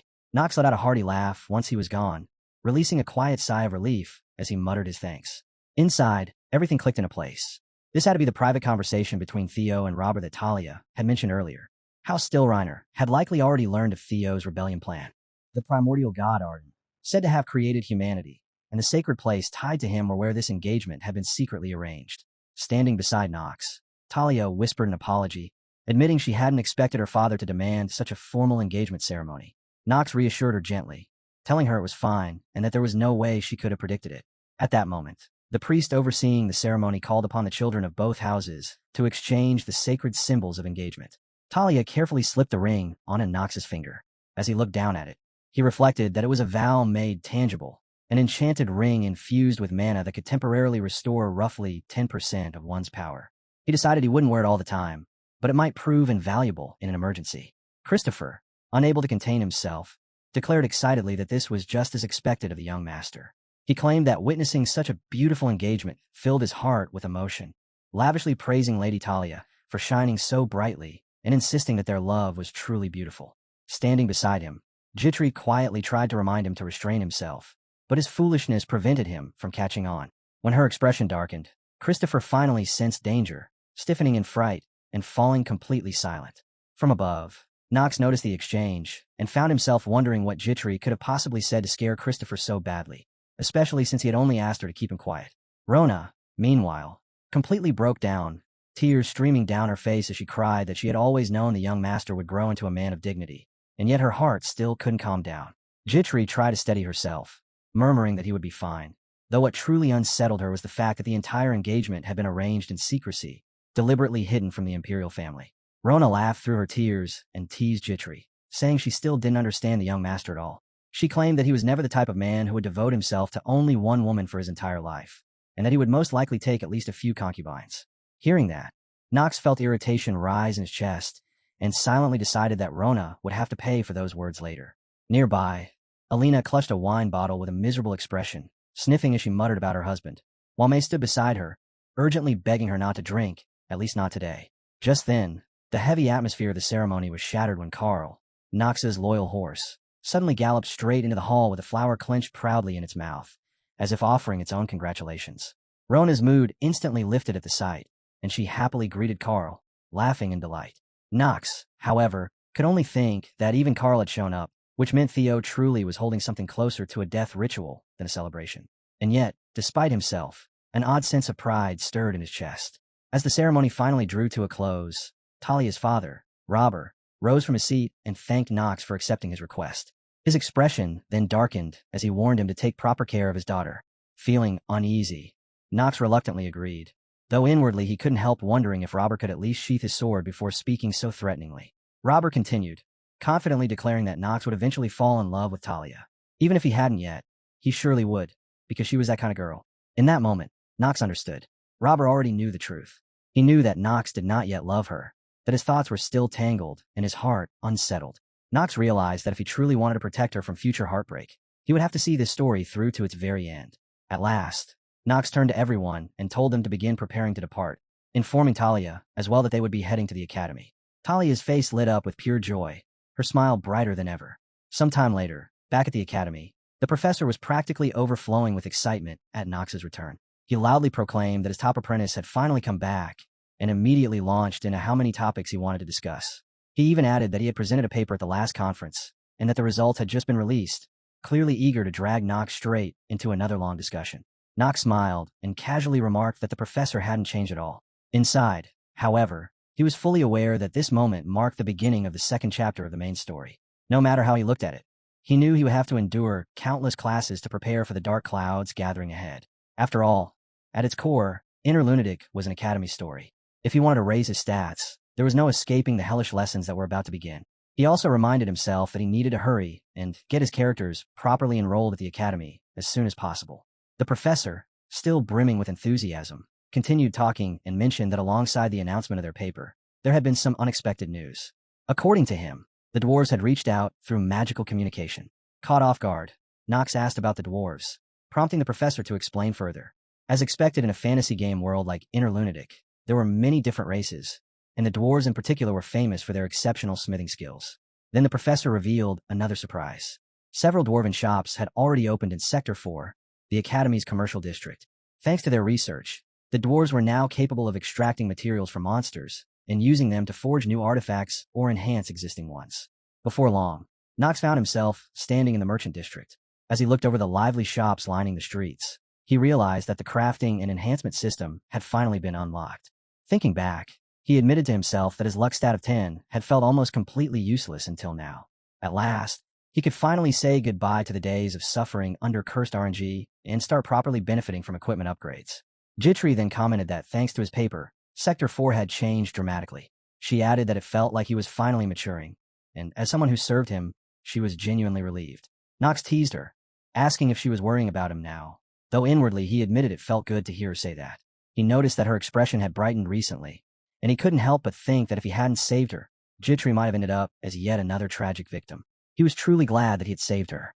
Still, despite how much the future had shifted, he reminded himself that he needed to continue playing the role of a scoundrel throughout the main story. Later on, they stopped in front of a smithy where a dwarf was busy hammering away at glowing metal. Knox greeted him, but the dwarf turned around with an unfriendly glare and bluntly demanded to know who they were. Knox couldn't help thinking that the dwarf's manner of speaking was incredibly rude. Ignoring the hostility, He calmly stated that he had come because he wanted equipment made. The dwarf shot him a skeptical look and scoffed, saying that Nox surely wasn't the first arrogant noble brat to wander in here. He sneered and asked whether Nox thought weapons simply appeared out of thin air the moment someone demanded them, then bluntly pointed out that he didn't even see a single demon material. Nox didn't react at all. Instead, he calmly emptied his bag, one item after another clattering onto the counter, until a pile of rare ingredients lay spread out before them. The sight alone left the dwarf stunned. He stammered in disbelief, muttering that materials of such rarity, and in such quantity, were almost unheard of. With this much, he finally admitted that something could indeed be crafted. His tone noticeably softened as he gestured for them to come inside. Once inside, he introduced himself, stating firmly that his name was Arson, not dwarf, and warned them to remember it, since calling someone only by their race was highly disrespectful. Nox casually brushed that off and deliberately called him dwarf again. Arson instantly exploded, shouting that Nox could call him whatever he liked. Ugly, shorty, bearded gnome, it didn't matter. Watching this, Nox smirked to himself. Arson was exactly as he remembered. This was precisely why he had wanted to meet him. Dwarves were the best race to provoke. Their reactions were dramatic, their tempers volatile, and the payoff was always entertaining.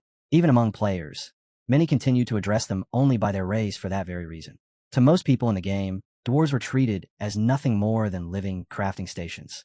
Shifting gears, Nox addressed him again, this time calling him by name, and casually remarked that he knew he wasn't the only noble from the academy to visit this workshop. Arson nodded and admitted that was true, adding that Nox was only the second one who had actually brought proper materials. Then he froze, confusion flashing across his face, and asked what Nox had just called him. Sensing the tension, Jitri quickly stepped in, explaining that their young master was a reasonable man, and that what had happened earlier was merely a joke.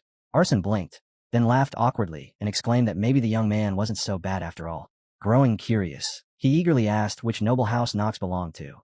Nox answered plainly that he was from House Rainer. The effect was immediate. Arson's face drained of color as he repeated the name under his breath, as if confirming it, before nervously asking what kind of equipment Nox wished to have made. Nox frowned slightly, puzzled by the sudden shift, and asked if something was wrong.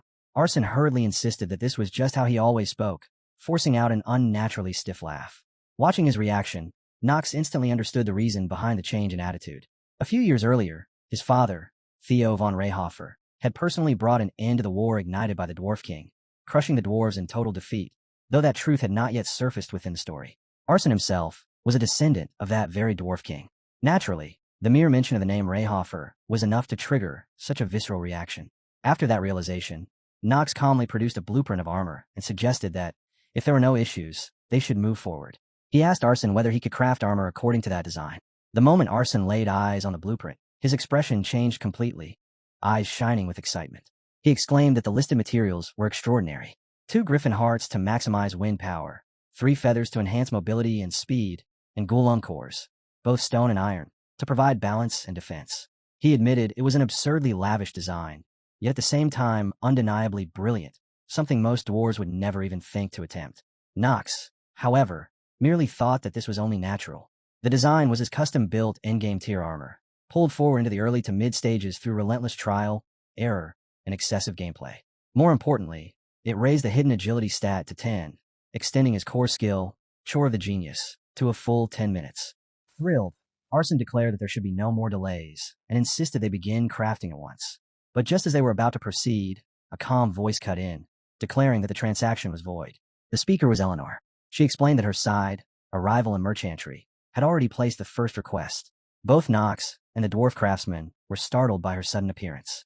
Arson, visibly unsettled, protested that he wanted to be the one to craft the item. Eleanor countered coolly, stating that Arson's father had already signed a contract. She added that since her faction had placed a bulk order, even if Arson submitted his request immediately afterward, production would not be possible for another 3 months. She finished by remarking how unfortunate that was for him.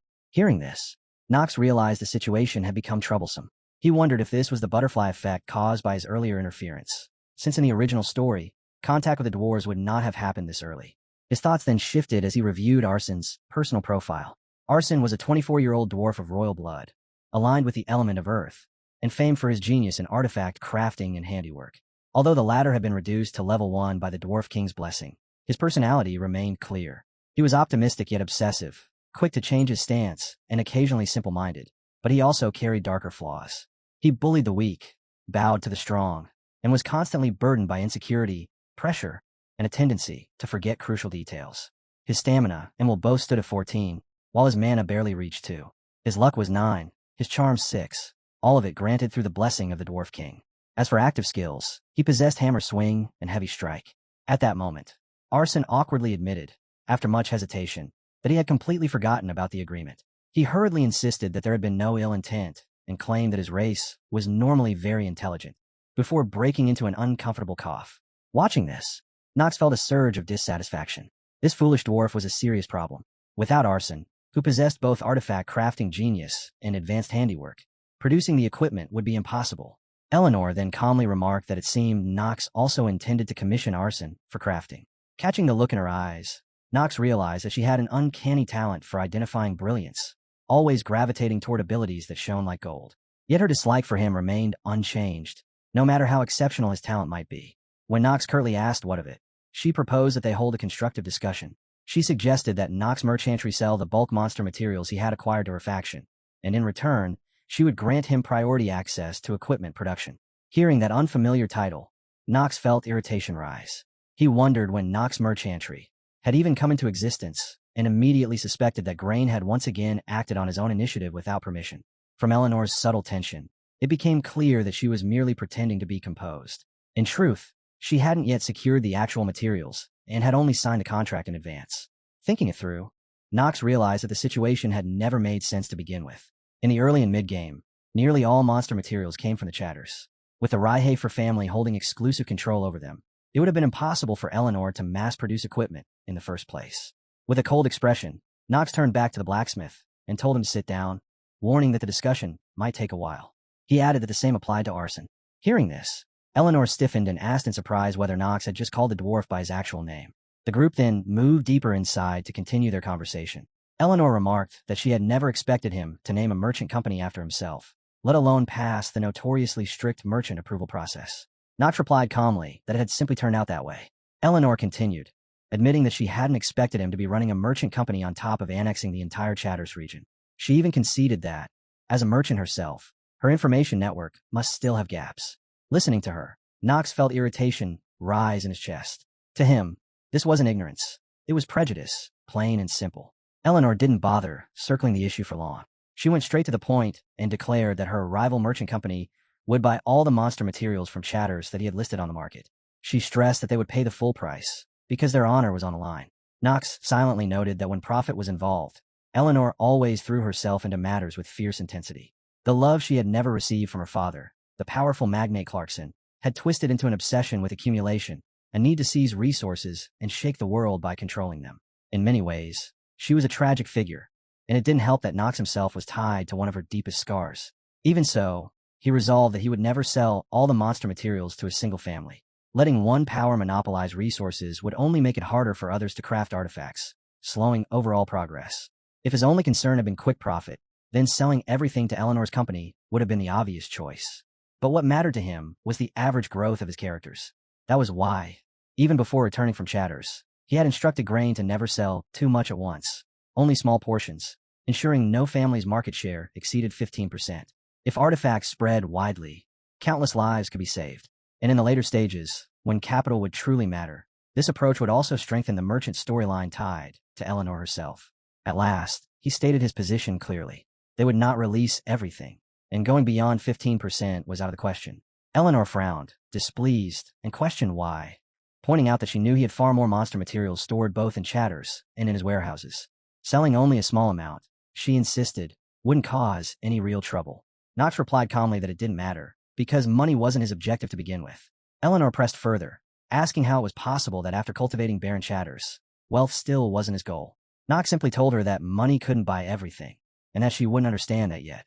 Those words left Eleanor shaken, but there was nothing she could do about it. She admitted frankly that the Nox she once knew had changed far too much, to the point where she could no longer grasp what kind of grand scheme he was pursuing. Addressing him formally as Nox von Rayhofer, she asked what it was he truly wanted. Nox answered coldly that she didn't need to know. Confused, Eleanor echoed his words, asking whether she really didn't need to know. Nox then told her calmly that if she couldn't accept his offer, she was free to do as she pleased. Whether it took 3 months or 3 years, he would simply find someone else. Inwardly, he reminded himself that this was a game he absolutely could not afford to lose. Eleanor had no idea that he could already craft the armor he wanted through arson. In merchant negotiations, he knew the one with the upper hand was always the one who possessed more information, and Eleanor's answer had already been decided from the start.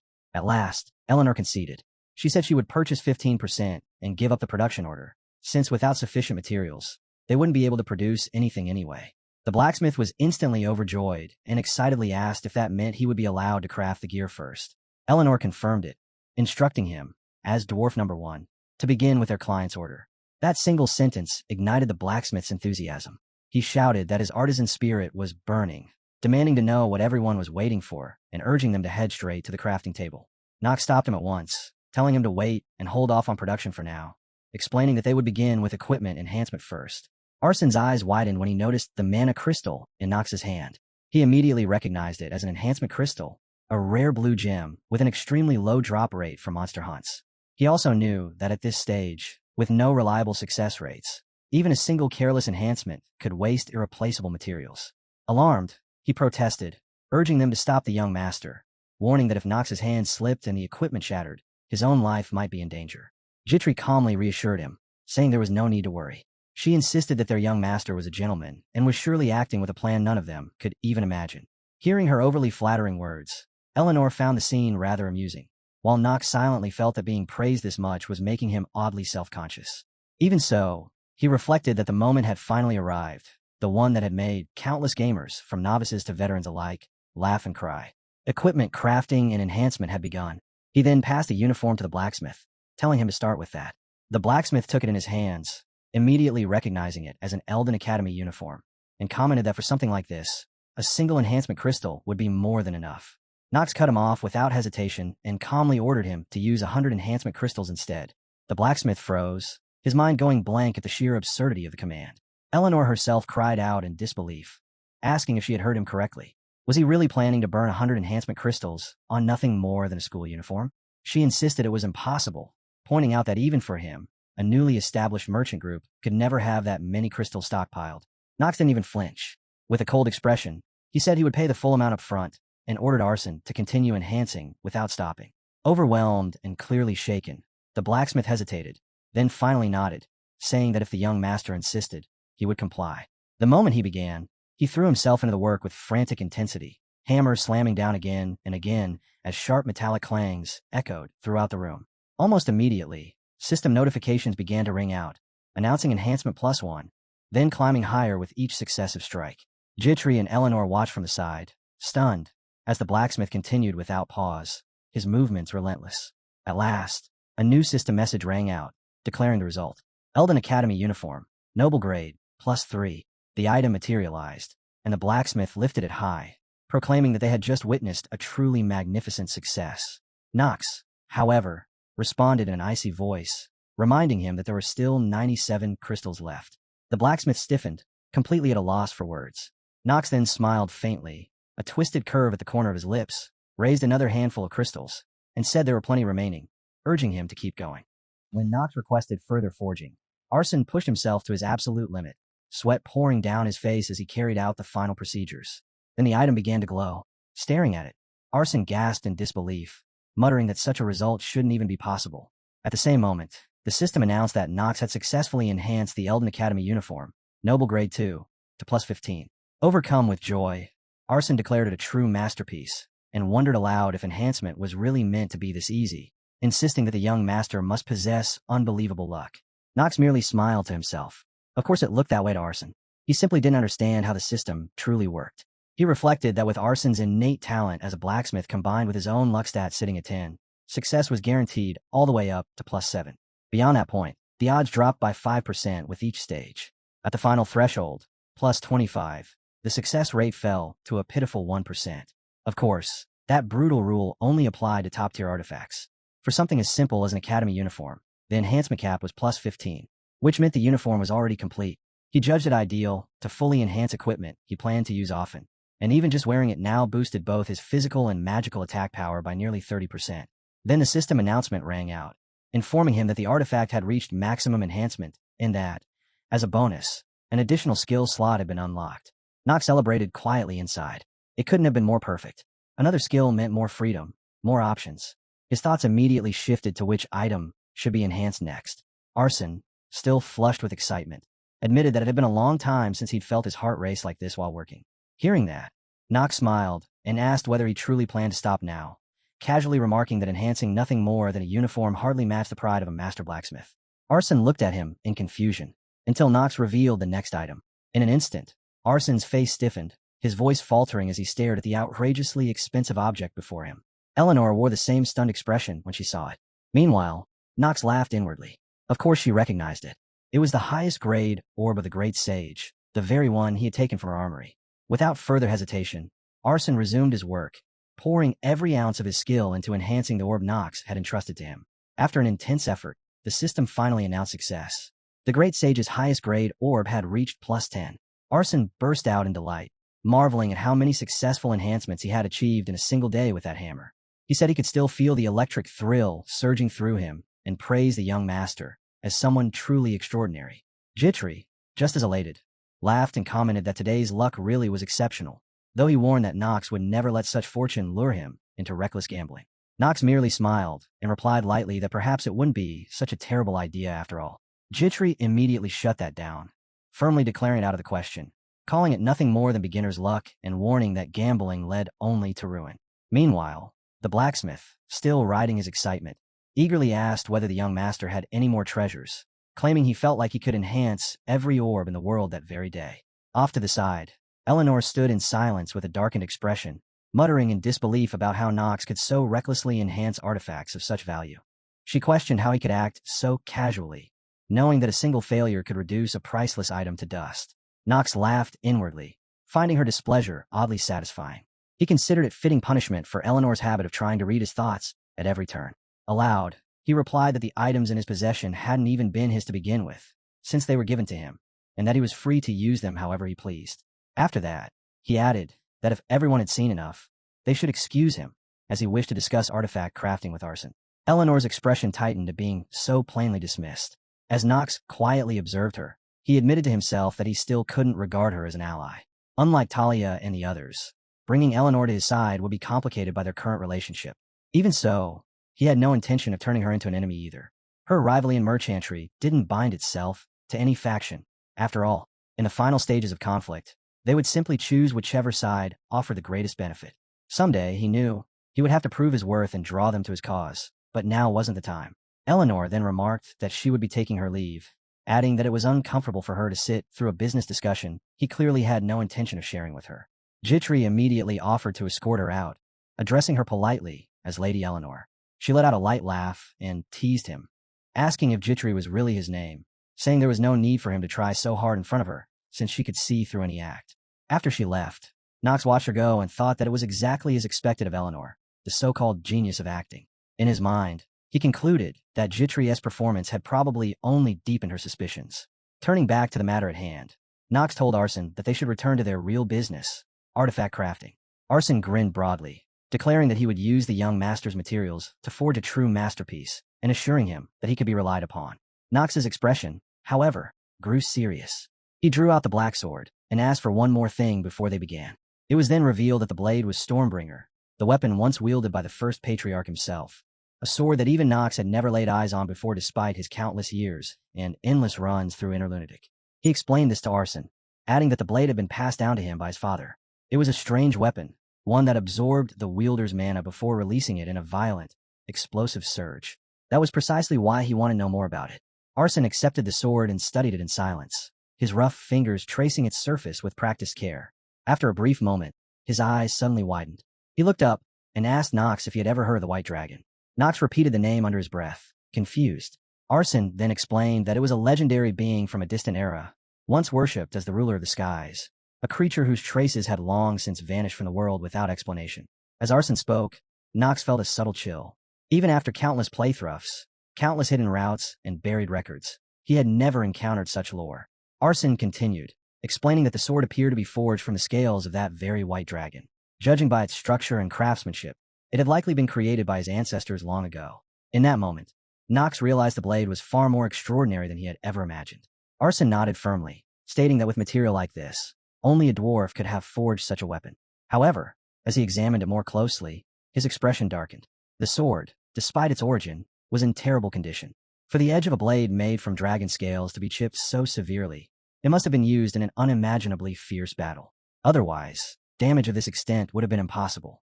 Nox fell silent, lost in thought, before finally taking the sword back into his hand. He thanked Arson for examining it, understanding now why he had sensed something so unusual from the beginning. He resolved to investigate further when the chance presented itself. Questions stirred relentlessly in his mind. Why had Theo von Rienhofer entrusted this sword to him? His thoughts drifted to the first patriarch, the vanished white dragon, and even the lavender-eyed angel that Grimmery had once mentioned. Later, back at the academy, the setting sun bathed the rooftops in fading hues of gold and crimson. Students gathered together as a man stepped forward and addressed them. He asked if everyone had assembled, then declared that it was time to introduce himself once more. His name was Vernon, and from that day onward, he would serve as their swordsmanship instructor. He explained that he would be teaching the fundamentals of Archive Imperial swordsmanship, a style defined by agility, speed, and absolute precision. He claimed that seeing was believing and declared that he would personally select cadets for a demonstration. His finger shot out as he pointed at two individuals he described as suspicious-looking, ordering them to step forward at once. At those words, Nox and another boy reacted with a mix of surprise and curiosity. Vernon then turned his gaze to a red-haired student and remarked that among these sword-wielding delinquents, she at least looked the most human. Startled, Talia stiffened before replying nervously that she understood. With 3 students now standing before him, the professor paused, quietly reassessing his decision. Though he had casually called them out, he admitted to himself that this was a terrifying lineup. In his mind, he identified them one by one. Paracelsus, the prodigy swordsman rapidly shaking the hierarchy of commoners. Talia, the second daughter of House Stillreiner, overshadowed by her elder sister, yet undeniably gifted. And finally, Nox von Rienhofer, the genius heir of one of the 3 dark families, a student who had already secured the top position without dispute. Vernon's expression grew heavy as the realization settled in. Each of them was exceptional in their own way. A spark of excitement gleamed across his bald head as he addressed the cadets again. He urged them not to blink, commanding them to watch carefully as he passed judgment on those who appeared to have everything. Then, without hesitation, he ordered all 3 to attack him at once, declaring that the fastest way to learn was to endure a beating. Paracelsus responded eagerly, thrilled by the prospect, while Talia felt her anxiety melt into something closer to anticipation, admitting to herself that this might actually be fun. Vernon shouted for Nox to begin. The professor moved first, directing his attack toward him, but Nox calmly parried the strike. His thoughts briefly lingered on the sound of the wooden sword slicing through the air. It was nothing like ordinary wood. Even so, compared to sparring with Theo, this felt almost trivial. It had been a while since he had properly stretched his muscles. He acknowledged that the professor's strike was no simple matter, difficult to block even for someone of Vernon's caliber. In the next instant, Nox unleashed the black sword art, executing its first technique, Shadow Blade Slash. A violet aura flared around him, his eyes burning with a maddened light as he swung mercilessly toward the professor. Faced with the terrifying force of the technique, Vernon's face twisted in dismay, a curse slipping from his lips. Their swords collided, but the overwhelming power behind Nox's strike sent the professor's attack rebounding violently away. A satisfied smile crept across Nox's face as he reflected on the outcome. The technique had worked exactly as intended, even against an instructor. Though it was still only an intermediate skill, his countless sparring sessions with Theo had clearly paid off. He mused that a character born with the trait of genius possessed destructive potential far beyond common sense. Even without guidance, such individuals naturally climbed to the top, gaining sudden insights and carving out entirely new realms of mastery on their own. That, he understood, was the true meaning of genius or brilliant talent within inner lunatic. Yet even so, he acknowledged that many geniuses carried fragile childhoods, much like the 2 standing beside him now. It was Talia's turn. She sprang forward without hesitation, letting out a sharp shout as she unleashed a powerful strike at the professor. Vernon blocked it effortlessly. In the blink of an eye, he was already behind her. Talia desperately tried to keep pace with his speed, but she was still too slow. Only at the very last moment did she manage to duck, narrowly avoiding his counterattack. At the same time, Paracelsus seized the opening. He slipped behind the professor with swift footwork, sword poised to strike. However, Vernon remained calm. He accelerated again, his movements leaving faint afterimages, and parried Paracelsus's attack just in time. Forced back, both Talia and Paracelsus retreated, their expressions grim. From outside the clash, Nox observed them carefully. They were clearly struggling, Talia more than anyone. He reflected that while her natural aptitude in swordsmanship and combat was no more than ordinary talent, in the long run, she was the only one who possessed the potential to surpass even those born with genius traits. The professor's face suddenly twisted with frightening irritation. He clicked his tongue and complained that all of them were absurdly talented, muttering that the world always seemed to favor those blessed with a full head of hair. But when his gaze shifted to Knox, his expression changed entirely, his thoughts darkening. That white-haired boy looked far too relaxed. Vernon realized it as well. Knox had yet to reveal his full strength. He told himself that exposing everything now would do more harm than good. Within Eldon, there were still extremely dangerous figures lurking in the shadows, demon worshippers waiting patiently for the moment to strike both him and his students. Because of that, he admitted silently that he could not reveal his final trump card. That was something reserved only for the most desperate of situations. Afterward, he turned back to Knox and remarked that the white-haired brat had grown far more than the last time they had met. He admitted that he had no idea what Knox had been through, but acknowledged that his reflexes had already become remarkably sharp. Knox responded calmly, asking if that was truly the case.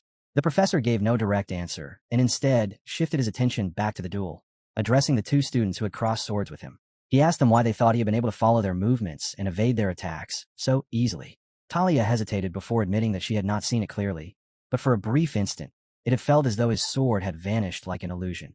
Paracelsus added that it was likely because, from the very beginning, the professor's focus had not been on the sword itself. With a slightly displeased expression, the professor confirmed that their observations were correct, then turned his gaze toward the white-haired student and demanded an explanation. He asked Knox how he had managed to track their movements and catch them from behind. Knox, still composed, replied that it was because the professor had used a footwork technique. At once, murmurs spread among the students watching from the sidelines. They whispered to one another in surprise, questioning what footwork actually was.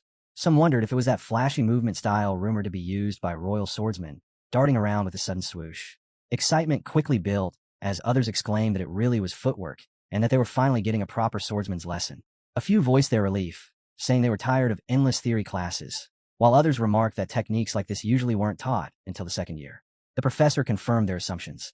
He explained that under normal circumstances, footwork would not be introduced so early. However, this was Eldon, a place where the most outstanding students gathered, and the curriculum had to progress at a faster pace. The first technique he would teach them was a basic footwork method known as the Step of Light. As its name implied, it was a technique originating from the royal family.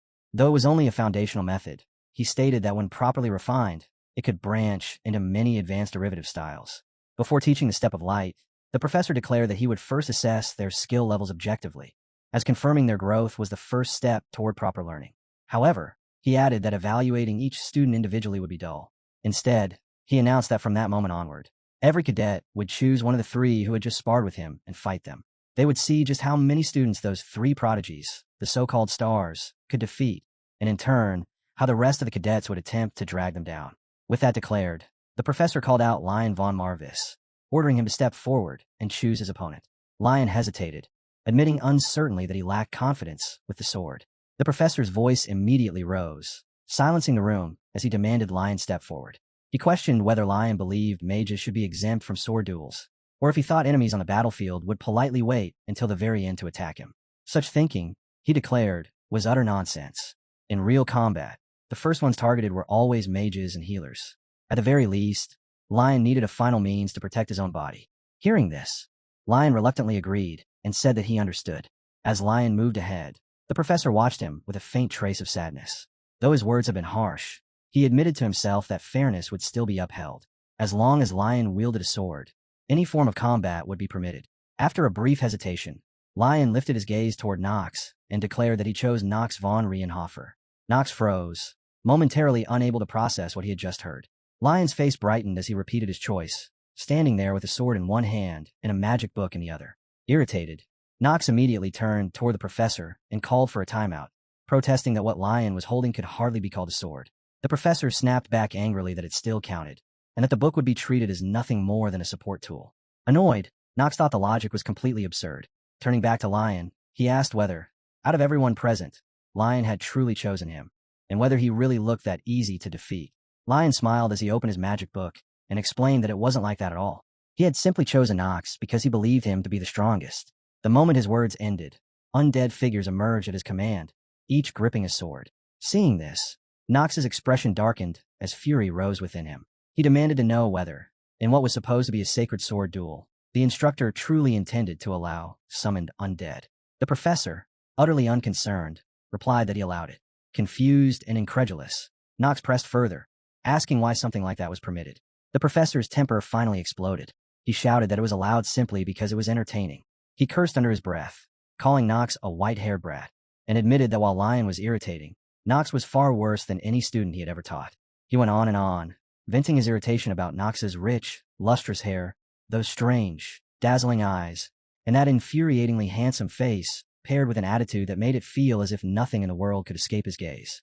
Then, as his emotions boiled over, flames suddenly erupted around his body, and the professor loudly declared that Knox was the enemy of all men. Hearing that, Knox felt nothing but annoyance, wondering what kind of unhinged character he was dealing with this time. Without giving him a moment to respond, the professor barked an order, saying that if Knox understood, the duel should begin immediately, and commanded all the students to watch closely. Knox thought to himself that since the challenge had already been thrown, there was no reason to retreat. Rules or methods meant nothing to him.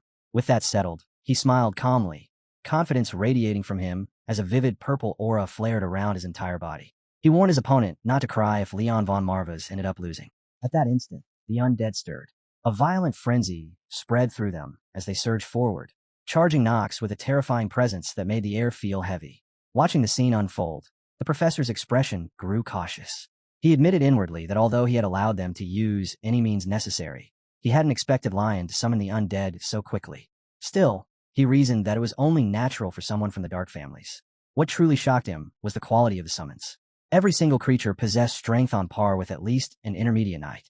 To freely summon dozens of such beings without restriction required an enormous reservoir of mana, a level of power that, in his judgment, could only be matched by Princess Penelope of the Arkham Empire's direct royal bloodline. His thoughts drifted to House Marvas, recalling how it had once clawed its way back from near annihilation during the territorial war under a young patriarch. Perhaps this duel would become an unexpected turning point, or perhaps not. After all, House Marvas had once stood among the three great dark families alongside Rienhuffer and Satyr. Yet the moment signs of decline appeared, lords and nobles alike had turned on them through betrayal and secret pacts. Because of that, Leon's father, Run von Marvas, was executed, and after the outbreak of the Great Territorial War, the house swiftly collapsed into ruin. That day, the young and naive Leon had witnessed the true face of nobility. That revelation carved a path in his heart completely different from other aristocrats. For the sake of victory, he no longer cared if his honor was stained. He would always find a way to win, no matter what sacrifices it demanded. That desperation, paired with his razor-sharp judgment, was exactly what had carried him through the last territorial war and allowed his household to survive. The professor admitted inwardly that if it were Leon, then even the white-haired one might have trouble dealing with him. Yet almost immediately, disbelief crept into his eyes, because the scene unfolding before him completely overturned those expectations. Leon's undead were savage, driven by madness, as they swarmed Knox with overwhelming force.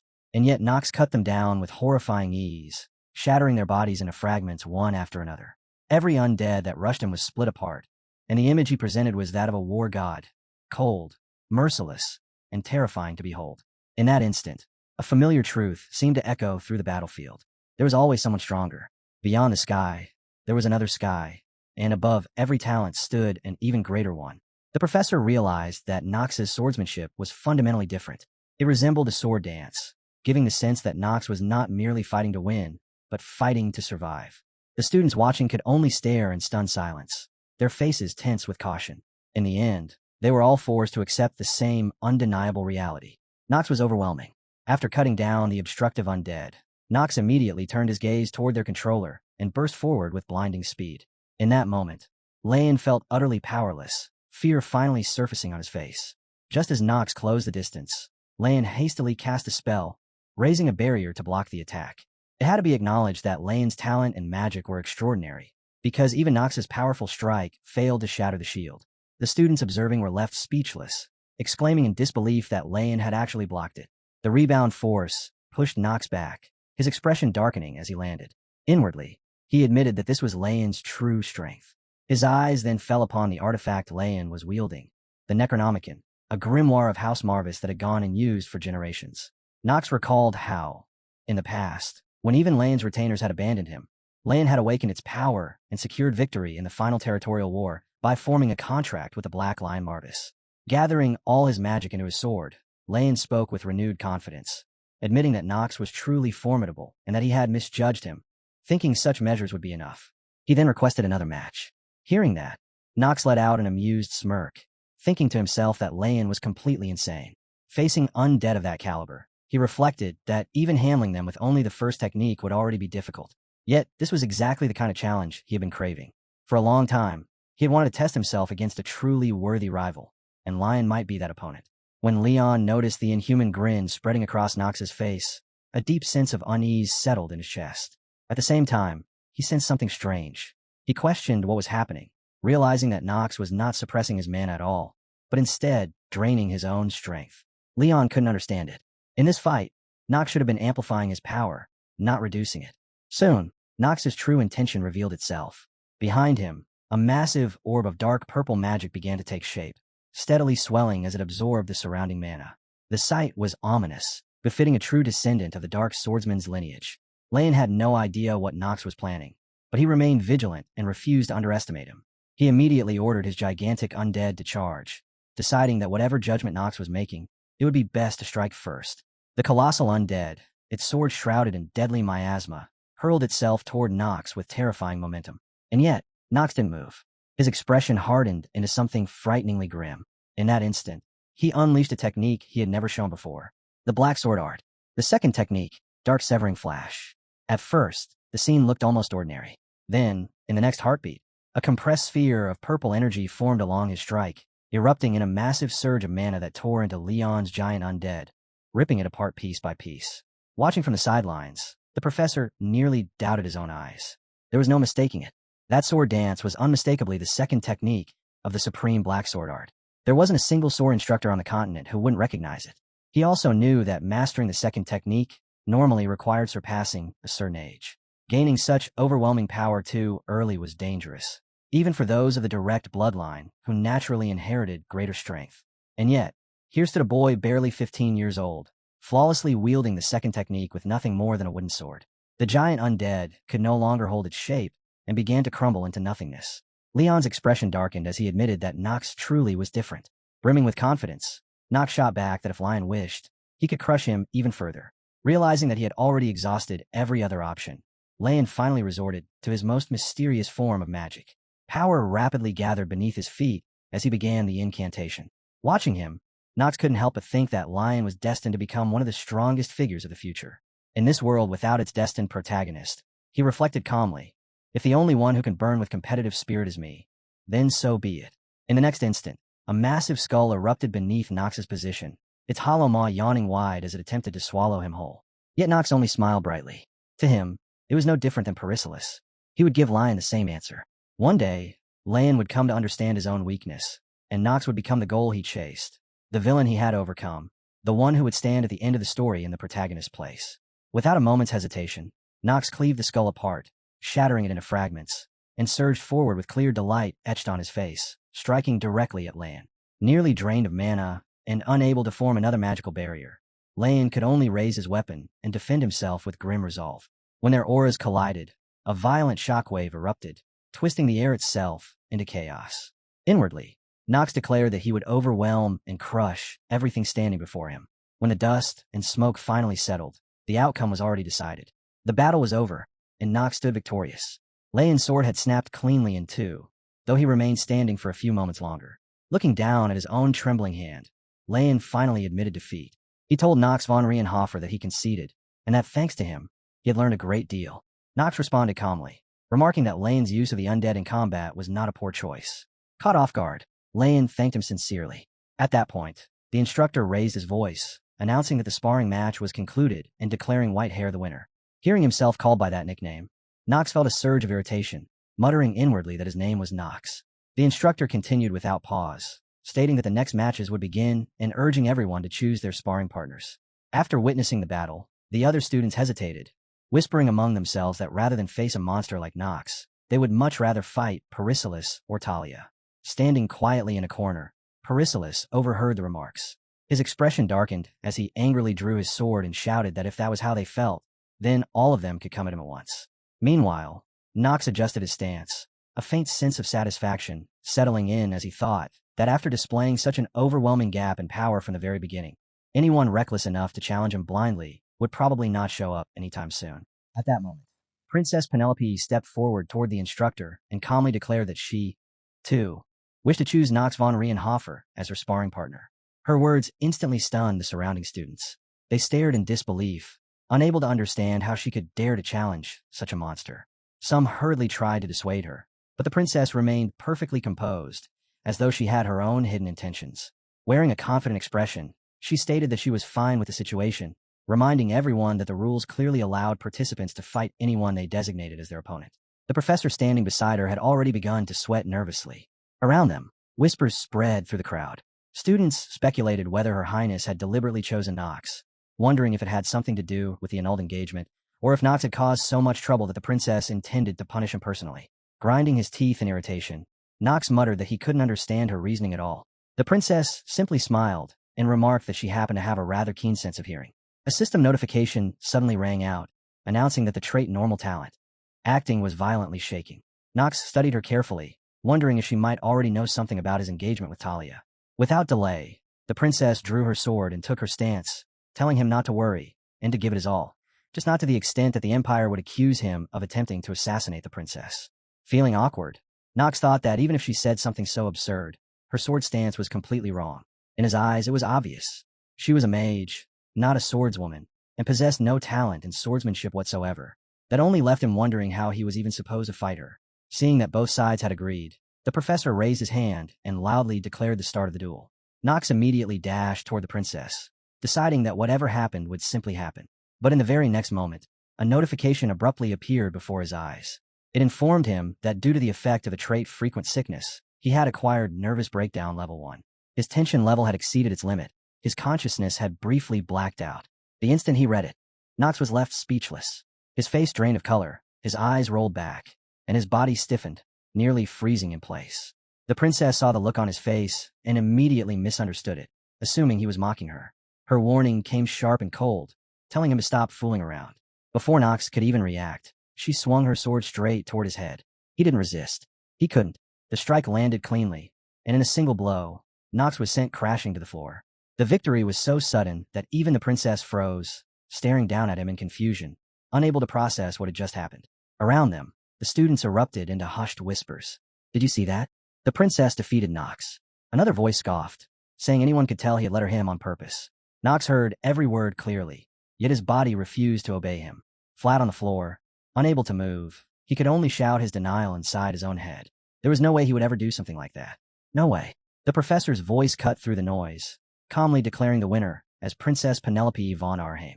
The announcement only deepened the disbelief on the princess's face, while the surrounding students seemed almost delighted. They laughed and speculated openly, saying that when faced with Her Highness's graceful beauty, how could anyone possibly bring themselves to strike her? Some even whispered that perhaps Knox still loved the princess. Lying there, staring at the ceiling, Knox burned with frustration, angrily insisting to himself that none of that was true. When he next opened his eyes, time had already passed. He was lying in the infirmary, stretched out on a narrow bed as his consciousness slowly returned. His face was pale as he tried to sit up, irritation bubbling inside him. Of all moments to collapse, it had to be then. As he steadied himself, a familiar voice echoed from within the seal. Greery sounded outraged, demanding to know how long he had been asleep. She claimed she had genuinely thought he had died and complained loudly about how someone with such a frail body could have possibly sealed her away in the first place. Knox winced and told her to be quiet, muttering that his ears were ringing. That only made her angrier. She began ranting about how unfair her situation was, forced to live in constant fear that the one maintaining the seal might drop dead at any moment. Knox snapped back, telling her to stop grumbling and pointing out that she had recovered far more than before. She scoffed, replying that during the fight he had looked like a monster, and then asked why he had suddenly collapsed like that. He brushed it off, saying it was nothing more than the effects of being sick too often. Greery laughed, clearly amused, and teased him about having a hidden weakness. With a playful tone, she offered to cure his illness if he would just let her out of the mirror. Before she could finish her sentence, Knox grabbed the mirror and flung it aside. Her scream of surprise echoed in his head. Coldly, he told her that as expected of a demon, she was always plotting her escape. Then he added that even if he died and went straight to hell, he would make sure to take the mirror she was sealed in down there with him. Grimmery cursed at him under her breath, grumbling that if she could just break free from the seal, she would have already done so. Before her complaints could continue, another voice suddenly called out, asking for Knox von Rain's share. Knox immediately signaled Grimmery to be silent and reached for the mirror. The door opened, and the princess stepped inside, calmly remarking that since he had awakened, she had let herself in. She asked if his body was well enough for them to have a conversation. Knox inclined his head and replied that if Her Highness wished it, then so be it. Internally, he let out a quiet sigh of relief, thankful that his exchange with Greery had not been overheard. The princess, however, wore a slightly displeased expression as she went straight to the point. She asked why, during the sword duel, Knox had let her win. The question made his chest tighten. For a brief moment, he wondered how he was supposed to answer that. There was no chance he could explain the terminal illness debuff, and at times like this, he knew it was better to claim responsibility himself. After a pause, he answered that at that moment. He believed it had been the best decision and offered an apology if his actions had displeased her. She didn't seem fully satisfied and pressed further, saying that at the very least, they should have exchanged a few proper blows. Knox replied calmly, with all due respect, that she did not possess the ability to exchange even a few strikes with him. If he had deliberately dragged the fight on or gone easy just to make it look convincing, he said that would have been deception as well. The thought lingered in his mind, harsh but undeniable. Penelope had no talent for the sword. Even if she had faced Talia or Perisilis instead of him, she would have dropped her weapon after a single strike. Hearing this, the princess nodded slowly and said she understood his reasoning. She believed he had likely acted for the dignity of the imperial family. At the same time, she pointed out that by yielding, he had effectively withdrawn support from the prince and instead declared his support for her. Knox silently wondered what kind of misunderstanding she had reached, but wisely chose to keep his thoughts to himself. She continued, saying that next time, she hoped he would not hold back again. After all, she had entered Eldon not as a princess, but as a proper student. Knox replied that he would keep that in mind. Then her expression shifted, and she added that there was one more thing she wished to mention. She had heard about his engagement to Talia of Stillreiner. At those words, Knox felt a subtle tension creep into his chest, realizing that the moment he had been anticipating had finally arrived. The princess spoke calmly about a love that had bloomed in defiance of family, of the world, even of imperial decree itself. Yet she made it clear that she had no intention of judging his so-called true love. She said she was long past the age of believing in such fairy tales. What she wanted him to understand was simple. She had approached him with intent, not sentiment. Pure faith, she said, could never make someone an emperor. Knox listened in silence, utterly bewildered. An imperial princess, speaking so seriously about true love and destiny, sounded absurdly like something torn straight from a cheap novel. He reminded himself to rein in his reaction before it showed on his face. When he finally spoke, his tone was restrained. He said that no matter how he looked at it, he had caused her trouble, and for that, he felt ashamed. That answer seemed to please her. She replied that regardless of everything, she was grateful for what he had done that day. She appreciated the thought he had shown in looking out for her. Since he had put on such a splendid performance, she added, she wished him swift recovery, though she doubted he had truly been injured at all. Knox watched as the two girls turned to leave. Internally, he grimaced. He was injured, very much so, and he wished they would hurry up and go already. Every time he stepped into the academy, the same weakness clung to him, mind and body alike, never truly leaving him alone. Once the door closed behind them, the princess let out a quiet sigh. Her expression softened, carrying a sadness that hadn't been there before. In her heart, she admitted that Knox von Rienhofer possessed a strangely unsettling charm. That calm detachment, his indifference to the opinions of others, even his undeniable genius. No matter how much she tried to deny it, she found it difficult to go against what her heart was telling her. Echidna, who had remained silent the entire time, finally spoke. She remarked that the princess seemed far more at ease now that she had said everything she wanted to say. Perhaps this time, she suggested, they shouldn't scold Knox too harshly. The princess turned back with a radiant smile and said that just this once, she would forgive him. Elsewhere, the eccentric professor burst in a laugh the moment he laid eyes on Knox. He declared that he had heard everything and loudly asked whether Knox had truly been struck down by lovesickness. With exaggerated enthusiasm, he proclaimed that Knox was a born romantic and urged him to let that blazing passion fuel his studies as well. Knox snapped at him to be quiet, irritation written plainly across his face. Inwardly, he thought that he had no time for the ramblings of a mad professor, nor for the princess's elaborate delusions. What mattered now was simple. He needed to quickly master Step of Light and a few more black magic spells, because the second main storyline was drawing closer. Letting his thoughts drift, his gaze landed on a design sheet resting on the desk. He picked it up out of curiosity and studied the costume sketch for a moment before a wicked grin slowly spread across his face. The fastest way to break through the second episode, he decided, was money. An obscene amount of it. It was about time he went gold farming. Basic Empire magic, as it was explained, existed to help students discover their primary elemental affinity and refine their magical potential accordingly. Since most students couldn't even identify what element they were attuned to, the first class always began with a test. Standing at the podium, the professor explained that each student would come forward one by one and pour their mana into the crystal of judgment. The element they resonated with most would then manifest within the orb. Whether it appeared as light, color, or something stranger, they were to describe exactly what they saw and felt. That result would become the foundation for their personal curriculum. With that, the professor called on the students in the front row to begin. Knox remained seated, lost in his own thoughts. For someone like him, who already knew his attributes and talents in full detail, the entire exercise felt painfully tedious. From the very beginning, noble heirs had their elemental affinities determined by bloodline, lineage, and birth. Still, a small, idle thought crossed his mind. If, by some absurd twist of fate, a divine element suited for healers were to appear, it would be incredible. But he dismissed it just as quickly. That attribute was almost entirely monopolized by House Genos. As someone born into a dark family, it had nothing to do with him. Eventually, his turn came. Knox stepped forward and placed his hand on the orb as instructed. The reaction was immediate. Dense black-violet colors erupted inside the crystal, swirling violently, so deep and overwhelming that even he was caught off guard. Mana surged outward in every direction, flooding the hall with a suffocating violet darkness that pressed down on everyone present. When he finally pulled his hand away, the room fell silent. Knox stood there, momentarily stunned, unable to fully comprehend what he had just witnessed. The professor, however, seemed pleased. He praised Knox for doing well and asked what the orb had revealed to him. Knox answered curtly, saying the professor already knew the answer. The crystal had shown nothing but dense, dark, violet shadows. Yet inwardly, Knox felt uneasy. Within the mass of violet darkness, he had clearly sensed it, a faint thread of pure white light seeping through the shadows. When he checked his status window, there was no mention of it at all. That light was unmistakable. It was the holy element, monopolized by House Genos. It didn't align with any data he had gathered so far. Something was wrong, deeply wrong. There had to be something buried in his past, something even he couldn't see despite all his accumulated gamer knowledge. With that thought lingering heavily in his mind, Knox resolved to investigate it further. By the time magic class ended, combat training had already begun.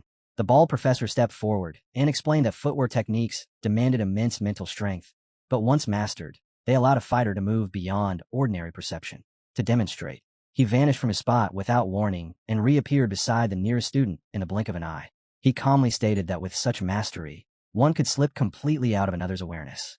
The class erupted instantly. Students gasped and shouted in disbelief, some insisting it was far too fast to follow, others admitting they couldn't even trace the path of his movement. A few wonder aloud how anyone could possibly keep track of an opponent moving at that speed. Knox watched in silence, his gaze sharp. At the same moment, he activated his active skill, Hour of the Genius Plus. The world around him slowed dramatically. Time stretched, movements dulled, and within that suspended moment, he studied the professor's technique in precise detail.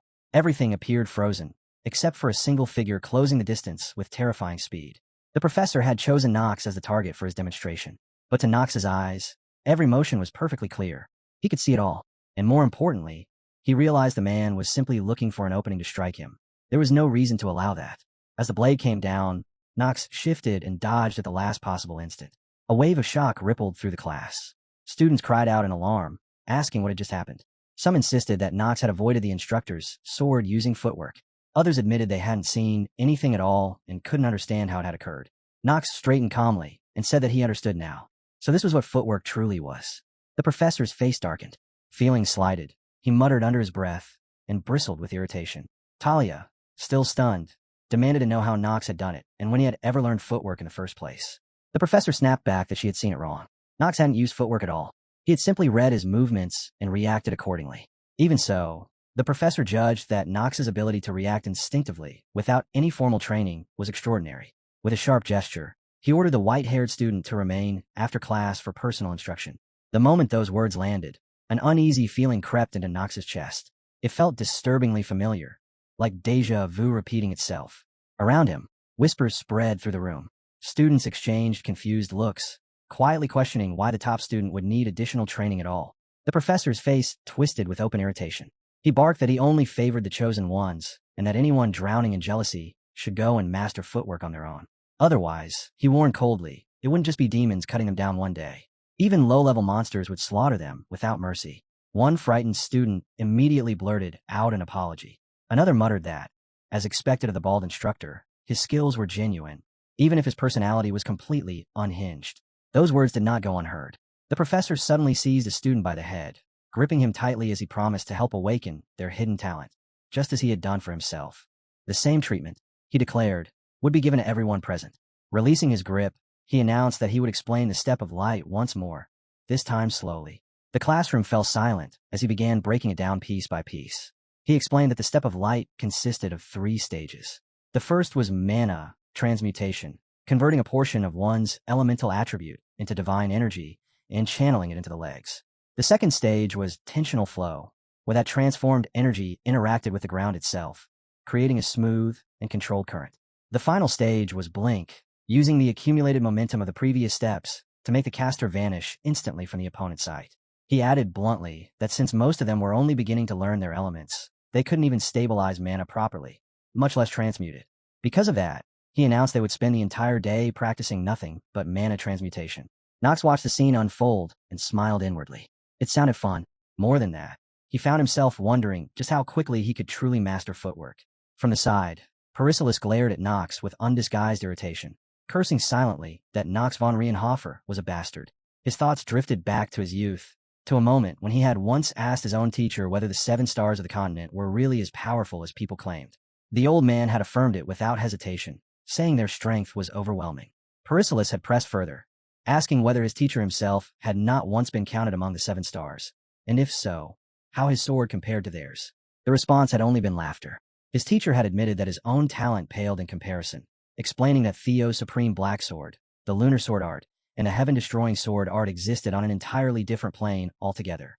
Though he himself had once been called a sword emperor, their talents had far surpassed his own. Perisilis had argued back then, insisting that his master was the strongest man he had ever seen, unable to understand how someone like him could fail to stand at the very peak. His teacher had answered calmly, saying that when he compared himself at Perisilis' age to the boy standing before him, he had been hopelessly inferior. That, he explained, was what true talent meant. It was something transcendent, something that could not be overtaken by time, effort, or experience alone. He had added that he could see that same overwhelming brilliance within Perisilis, and told him to stop spouting nonsense and devote himself even more seriously, calling him a genius boy without hesitation. At the time, Perisilis had pondered deeply over the meaning of those words. He believed he understood exactly how strong his master was and how high he stood above others. If someone like that called him a genius, then just how terrifying must his master's true strength be? He had wondered whether he could ever hope to catch up. Slowly, his master's words about an awe so overwhelming that one could not even imagine surpassing it began to make sense. He found himself smiling at the memory, thinking that his master had been far more unhinged than he had ever realized. Nearby, Talia watched him with confusion, unable to grasp why the eccentric man was suddenly laughing to himself. Inwardly, she thought that this was exactly what one would expect from Nox. Compared to him, she felt unbearably small and insignificant, almost to the point of embarrassment. Still, she steeled her resolve. If she continued to train steadily, then one day, she too might reach greater heights. As time passed, the training took its toll. The students were completely drained, bodies trembling as they panted for breath. Talia, breathing heavily, remarked that simply transmuting her attribute into divine energy demanded an incredible level of focus. The professor replied that this was only natural, explaining that many people failed to progress even past that stage and never learned footwork at all.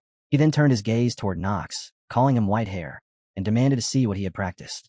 Had he completed mana transmutation or not? Nox answered with a sly, confident smile. Opening his palm, he formed a tightly condensed sphere of energy, declaring it to be mana transmutation, his expression overflowing with self-assurance.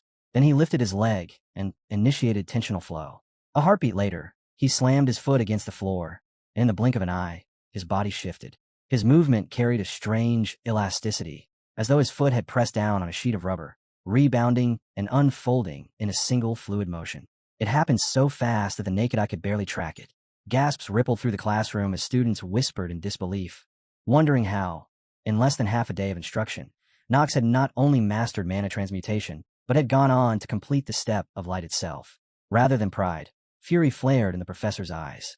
Yet that anger was twisted, born not of failure, but of Nox's overwhelming brilliance. He demanded to know how the white-haired boy had managed to finish the entire lesson so absurdly quickly. Nox, meanwhile, ended the technique cleanly and stood with commanding presence, his figure etched firmly into the eyes of everyone watching. Elsewhere, within the Rienhofer estate, Theo sat alone in his study, sunk deep in thought over matters that were soon to unfold. A voice called from outside, asking forgiveness for disturbing him and conveying that the mistress urgently requested his presence. Moments later, a woman stepped in, telling Rodwell to abandon formalities remarking that it had been far too long since such courtesies had mattered between them. Theo regarded her coolly and commented that it was rude to appear without prior notice.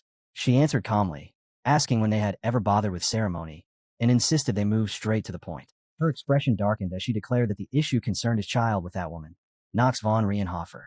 Theo leaned back in the patriarch's chair, fixing Lady Priscilla with a cold gaze before telling her to speak. She stated that she had heard his youngest son was producing excellent results at the academy. At once, Theo's expression hardened as he asked what she was trying to imply. Lady Priscilla urged him to devote equal attention to Alan and Hartz, reminding him that they were his sons as well. Theo replied that she surely knew Eldane Academy only permitted 3 children per family, which was precisely why Alan and Hartz were being arranged to attend another institution. She admitted she knew this, but argued that those other academies lacked both the proper environment and sufficient support.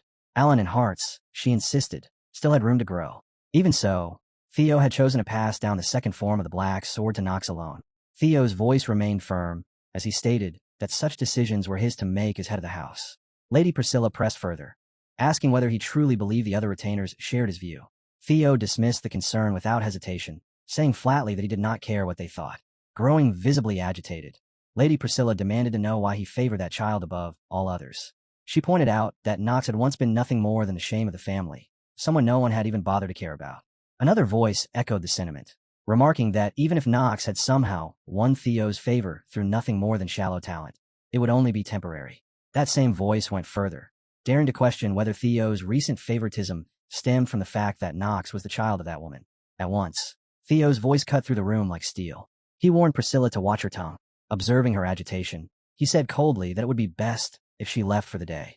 Lady Priscilla glared at him, her eyes burning with resentment, before turning away. She declared that remaining any longer would not make him listen regardless. As she departed, Rodwell the butler watched her retreating figure and politely wished her well, reminding her to take care. Left behind, Rodwell reflected silently on the tangled circumstances. Lady Priscilla's marriage to the Lord had been an arrangement forged in his early youth, and from that union came young Masters Garin, Grain, Alan, and the twin daughters. Yet the woman the Lord had truly loved had only been his second wife, the mother of young Master Knox. That did not mean the Lord had neglected Alan or the twins, but Rodwell understood all too well that talent had a way of tipping the scales. True talent, he mused, was not something everyone could recognize. He wondered whether Lady Priscilla, if she were to witness young Master Knox's path with her own eyes, might finally understand. But in the end, he concluded she was not a woman capable of such realization. Troubling rumors had already begun to circulate, claiming that Lady Priscilla had bribed members of the Council of Elders to secure their favor. The thought weighed heavily on Rodwell's heart. Such actions, he warned inwardly, could only lead to bloodshed. The moment for a decisive choice was drawing near. Theo listened, his expression firm though tinged with fatigue, and acknowledged Rodwell's concerns. He stated that it was indeed time to inform both the council and the retainers of his will and his chosen successor. He added that he would need Rodwell's assistance. Rodwell bowed deeply, assuring him that he would be ready to follow his command at any moment. Elsewhere, Lady Priscilla spoke in hushed tones to her sons, the twins, telling them that they must find a way to reclaim the opportunity that had slipped from their grasp. One of the boys asked despairingly how they could ever hope to defeat Knox, pointing out that he already stood at the very top of the academy, and that even the newly crowned king of Talahan had sworn loyalty to him. Priscilla answered with a slow, sinister smile, telling them that she had already thought of everything. All they needed to do, she said calmly, was train exactly as instructed and wait patiently for the right moment to arrive. At Eldane Academy, the principal wore a satisfied smile as she observed the proceedings. At last, the freshmen had stepped into their first mission period. Professor Raz was the first to speak, informing her that several of the new cadets had already submitted applications for a red mission and that he had come to seek her approval. The moment the words left his mouth, another professor shot to his feet in shock, exclaiming that this was utter madness. He argued that Raz, of all people, was known for caring about the students more than anyone else. So how could he possibly allow something so reckless? The gap in difficulty between yellow and red missions was enormous, he stressed, questioning how freshmen could ever be entrusted with such a task. Professor Raz responded calmly. He explained that within the Eldane system, missions were divided into 5 levels of difficulty: yellow, red, blue, white, and black. He reminded them that the subjugation mission involving the Charter Grain in the past had only been a yellow mission, the lowest tier. This year, however, was different. Among the newly enrolled cadets, a top 5 lineup would be operating together as a team. Once Raz finished speaking, Instructor Baldy nodded in agreement. With names of that caliber, he remarked, it was only natural that they would be entrusted with a red mission. And with that troublesome white-haired student included, he doubted there would be any real issues. The opposing professor hesitated for a moment before finally conceding. If everyone else acknowledged the decision, he said, then he would raise no further objections. Still, he reminded them that for freshmen to undertake a red mission, approval from the headmaster was mandatory. In response, Professor Raz turned toward the principal and explained that he had prepared no fewer than 26 cadet analysis reports, requesting that she review them. The principal waved her hand dismissively and stated that she approved. Professor Ross was left staring in disbelief, unable to comprehend how easily that approval had been granted. In his thoughts, he reviewed the lineup once more. Perisilis and Lady Talia were knights. Leon and Lady Eleanor were mages. As for Nox, he was someone capable of wielding both sword and magic. With a team like that, he reasoned, even if something unexpected occurred, there was little to worry about.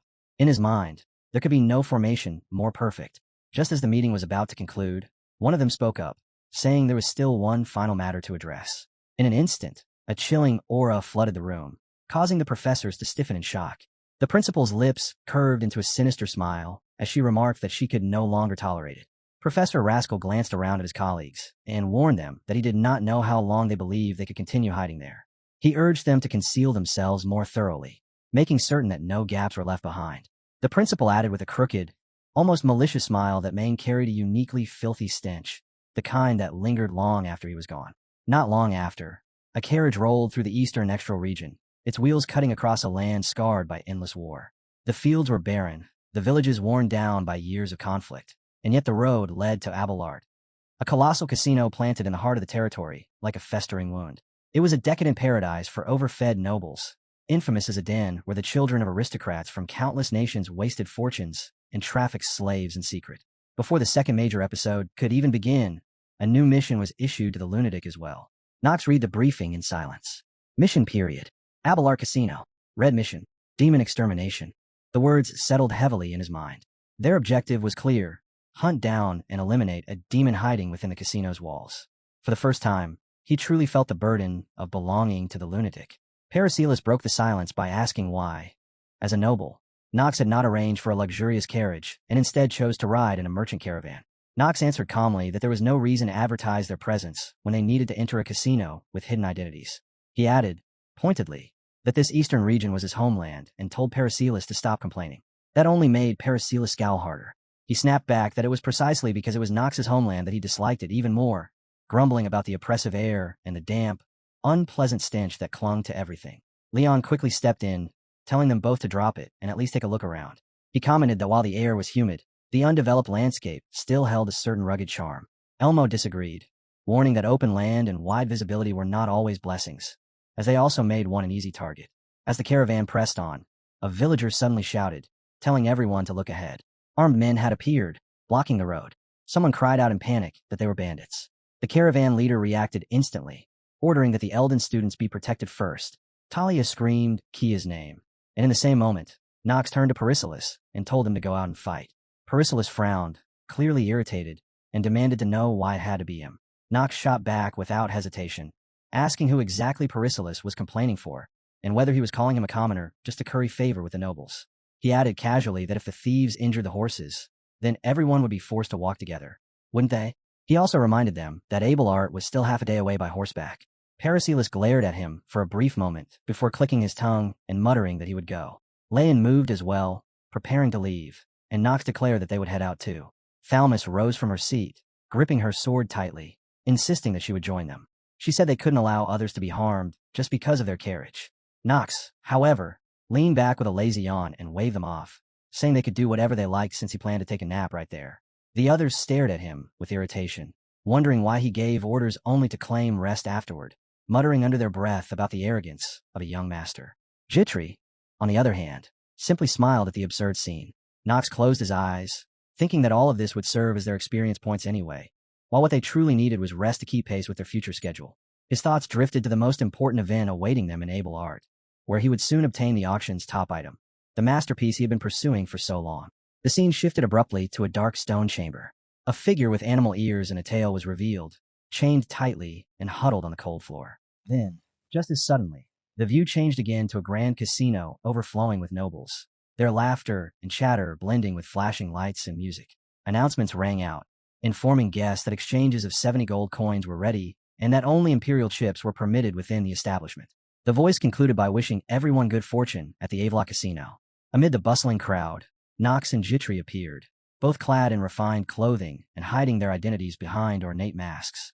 Several others accompanied them, one of whom scoffed mockingly that it was impressive Nox would come to such a disreputable place, though it suited a mission meant for someone as hopeless as him. Eleanor, calm and vigilant, quietly reminded everyone to lower their voices, warning that they were currently operating under false identities. Leia nodded in agreement, adding that while Avla Casino was technically a lawless zone, acts like illegal slave auctions or racial oppression were strictly forbidden. Their task, he explained, was to investigate and eliminate anyone involved in such crimes, and if their cover were exposed, the consequences would be disastrous. Perisilis, looking completely unconcerned, waved off the warnings with a lazy shrug, saying that a little game wouldn't hurt anyone. Watching his carefree attitude, Nox felt a quiet sense of unease.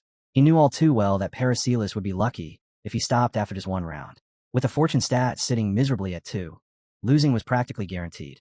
Worse still, Nox remembered that in later stages, a hidden trait, gambling addict, would awaken through repeated betting. Of course, that trait never led to success. The developers had built in an anti-gambling system, politely named the Gambling Addiction Prevention Campaign, ensuring that even massive wins were always followed by even greater losses. It was their twisted idea of mercy. Nox could only sigh inwardly at such a cruel pairing of traits, already picturing Perisilis wasting his life inside the casino once everything fully awakened. Yet things didn't unfold exactly as he expected. Before long, Perisilis lost his temper after a defeat, lashing out by kicking a game machine and shouting that it had to be rigged since all his chips were gone. Nearby gamblers burst into laughter, telling him to relax and insisting he hadn't lost much. They urged him to sit at their table, promising he could win everything back. Caught by their words, Perisilis foolishly followed them without hesitation. Nox watched the scene for a moment longer, then looked away, feeling too exhausted to keep observing. He didn't think he could stomach watching it all play out. Talia turned to him and asked if they should try playing as well, admitting she didn't even know the rules and wondering which game they should start with. Several players immediately beckoned them over, enthusiastically explaining that they had a simple game anyone could play: men, women, even children. The rules were straightforward. Predict whether the roulette would land on an odd or even number. A correct guess would double the bet, but a loss meant losing everything. Their attention then shifted to Leon, whom they addressed politely as young master, inviting him to join. Leon agreed, and when the female dealer asked how much he wished to wager, he hesitated briefly before pushing all his chips forward. To everyone's shock, Leon began winning again and again. Gasps spread through the crowd as he secured 5 consecutive victories, every single spin landing on an odd number. His companions stared at him in disbelief, murmuring that his luck was unreal. Riding that confidence, Leon announced that he would bet on even next, once again shoving all his chips into the center. The roulette spun, and the dealer's eyes widened when he won yet again. Without missing a beat, Leon called for another round, betting everything once more uneven. Watching the streak unfold, Talia leaned closer to Nox and whispered her concern, asking if this was really okay and worrying that Lion might lose everything if he kept going. Nox only smirked inwardly. He had never once seen Lion gamble before, and honestly, the man had to be insane. Perhaps, he mused, Leon possessed some hidden trait like a genius of gambling, or at least a natural talent for betting. Jitri, clearly uneasy, hurriedly begged Lion not to continue acting like this. But Nox cut her off, telling her to give up since things had already gone this far. When she asked nervously where he was heading, he gave a faint grin, flipped a coin between his fingers, and replied that he was going somewhere one could win far more than from such childish games. Not long after, Nox was seated at a high-stakes card table, leaving the surrounding players stunned by his results. Shouts erupted as he revealed a straight, then a flush, and even walked away with 500 chips using nothing more than 2 pairs. Murmurs spread through the crowd, people whispering about which noble family he belonged to gamble with such audacity. Nox remained composed, quietly calculating that he had turned 50 gold coins into 4,700. Now he understood why people fell into gambling so easily. If he could, he might have stayed there for days. Still, he could feel resentment building around him and briefly considered stopping. That thought didn't last long. A wicked glint flickered in his eyes as he decided he couldn't quit yet. 4,700 was such an awkward number, after all. If he just won a little more, he could round to 5,000, or maybe even 10,000. Nearby, Gree stood on the verge of tears as she reported that Nox's winnings had climbed to a total of 12,700 gold coins. Eleanor, overhearing the figure, froze in shock and asked if she had heard correctly. Gree forced an awkward smile and softly asked whether the young master was finally finished gambling. Nox glanced at Eleanor and understood at once why she looked so stunned. That amount alone was nearly 15% of the profit she had recently earned from selling monster materials. Talia then turned toward Lion, commenting that he must have won quite a lot as well and admitting her envy. Leon nodded, saying that thanks to his luck he had earned around 3,000 gold coins, but then suddenly paused. Something didn't add up. The number of chips felt wrong. He recalled lending Paracelsus about 400 gold earlier. At that, Paracelsus' temper flared, his thoughts boiling with the suspicion that they were all conspiring against him. Watching his reaction, Talia quietly concluded that he had probably already lost everything. Ella Laner clicked her tongue in irritation, muttering that anyone who gambled was an idiot and declaring that she would never lower herself to such things. Knox thought otherwise. He clearly remembered her losing an odd, even round earlier, no matter how much she pretended it never happened. As his gaze drifted away from her, it caught on a figure standing quietly behind them. After a brief look, Knox turned back to the group and suggested that it was time to leave. That suggestion was met with immediate resistance. His companions protested in surprise, asking why they should go now and demanding that he stop. Just as they started moving toward the exit, the mysterious man stepped forward and politely asked them to wait, apologizing for observing them from a distance. With a courteous smile, he remarked that, as expected, fortune truly seemed to favor them. Paracelsus exploded at once, accusing the man of being the casino's manager and demanding to know if he had been rigging the odds. He threatened him harshly, insisting that he speak up before things turned ugly. Before the tension could escalate, Knox moved without hesitation, shoving a heavy pouch of gold into Paracelsus' hands to shut him up. Then he calmly asked the stranger what he actually wanted, reminding him that he had claimed gambling didn't interest him in the first place. The instant Paracelsus felt the weight of the gold, his fury evaporated, replaced by a dazed fascination as he stared at his reclaimed wealth.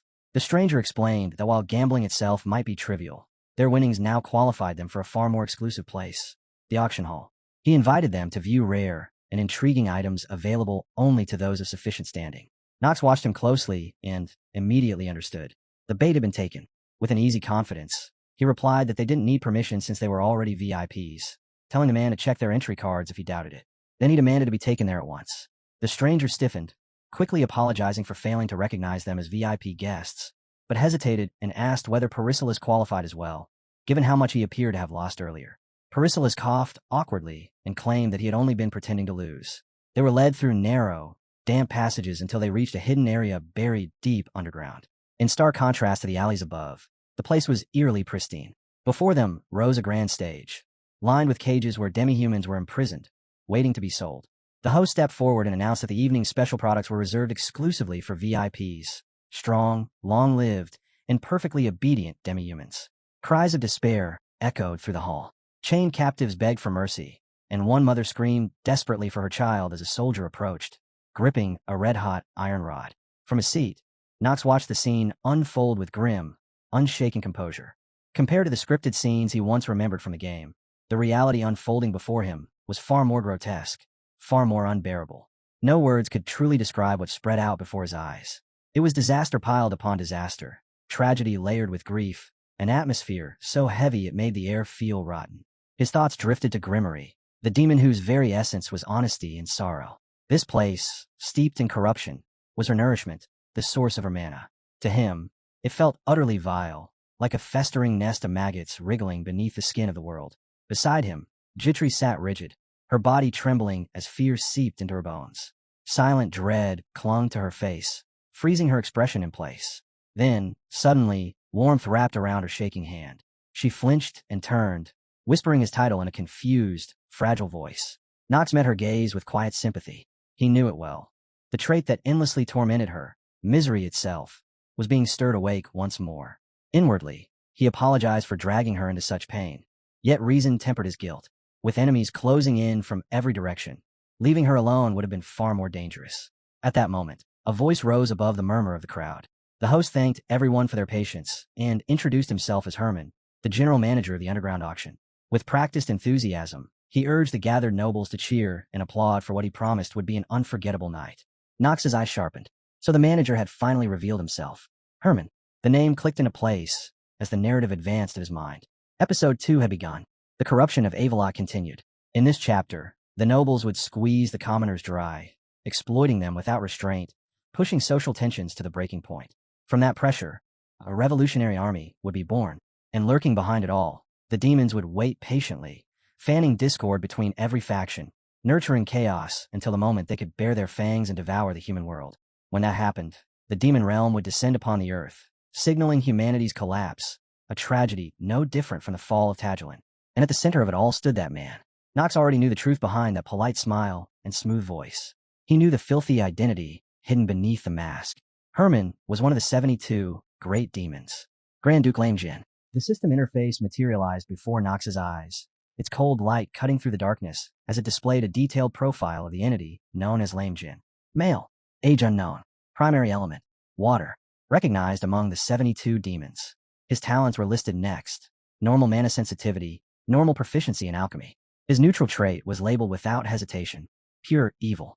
The negatives followed, one after another: violent, foul-mouthed, arrogant, afflicted with multiple personality disorder, and marked as a lazy genius. Then came the numbers. Stamina, 20. Mana, 23. Luck, 5. Will, 17. Charm, 17. Knox stared at the screen, expression unreadable, as the truth settled in. The Ra of this place had a name now, and it was standing right in front of him. Finally, his skills were revealed. A passive ability related to alchemy, and an active skill bearing the name Tempest of the Flood. Compared to the other 72 great demons, Lamujin's abilities were almost laughable. Among all forms of geniuses, he carried the most unfortunate label of all: a lazy genius. Though he had been born with vast talents spanning countless disciplines, his sloth had allowed those gifts to rot away. Arrogant by nature and sharp-tongued to the point of irritation, he embodied both pride and laziness, a rare but ugly combination even among demons. In simple terms, he was weaker than the demons Knox had already faced, beings like Peeman and Grimmery. With the companions currently at his side, clearing this episode no longer felt uncertain. It felt achievable. Soon after, Lame Jin smoothly transitioned into his role as host and began introducing the next auction item. He urged the crowd not to waste time and unveiled the first lot of the night: a tome of illusion magic said to grant control over the minds of others at will. He explained that the book had been developed by a member of one of the dark families, a practitioner of black magic who specialized in manipulating the dead. The moment the item was revealed, Leon's eyes flickered. He recognized it instantly. It was a secret technique stolen from the Marvis family.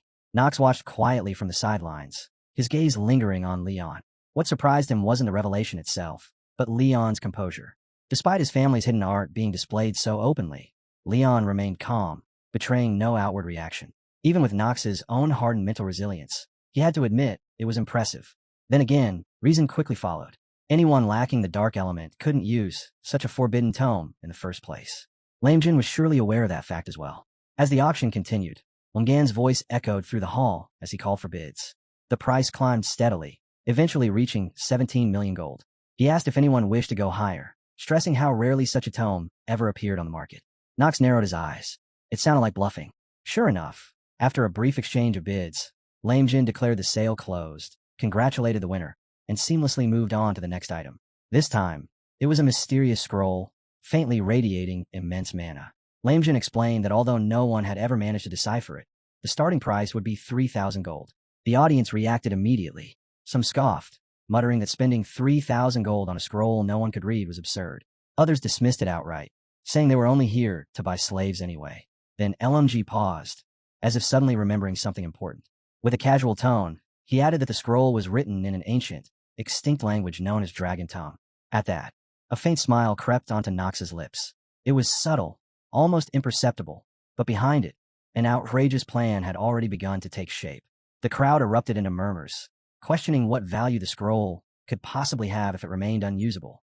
And then, without hesitation, bidder number 99, Knox, raised the bid to 50 million gold. The absurd number made Lame Jin lift his gaze, doubt flashing openly across his face as shocked murmurs rippled through the hall. Whispers spread like wildfire. Some scoffed, wondering if the bidder had lost his mind. Others questioned whether he truly possessed such wealth, or if he was secretly tied to a rival merchantry attempting to disrupt the auction. Many simply couldn't comprehend why anyone would pour that much gold into something so utterly useless. Lamujin's eyes narrowed as he studied the white-haired bidder more carefully. The man was suspicious, a VIP who had appeared out of nowhere, yet whose presence felt disturbingly familiar. Then it struck him. That aura, there was no mistaking it. It carried the unmistakable scent of the Ray Hair family. A cold thought crept into his mind. Perhaps this bidder knew something about the scroll that even he did not. As the thought formed, an old memory surfaced, one tied to the ancient Catalya kingdom. Long ago, when humans first gathered to establish their realm, months of alchemical research and excavation had uncovered a single scroll buried deep within the ruins. Its surface was etched with jagged runes, written in a script so ancient that even advanced alchemy had failed to decipher it. Dragon tongue. And yet now, someone was offering a ridiculous sum of gold for what should have been nothing more than worthless parchment. Realization dawned slowly, then all at once. The man might truly understand Dragon Tongue. If so, he held the key to unlocking the scroll's secrets. Without changing his expression, Lame Jin subtly signaled one of his associates hidden among the crowd.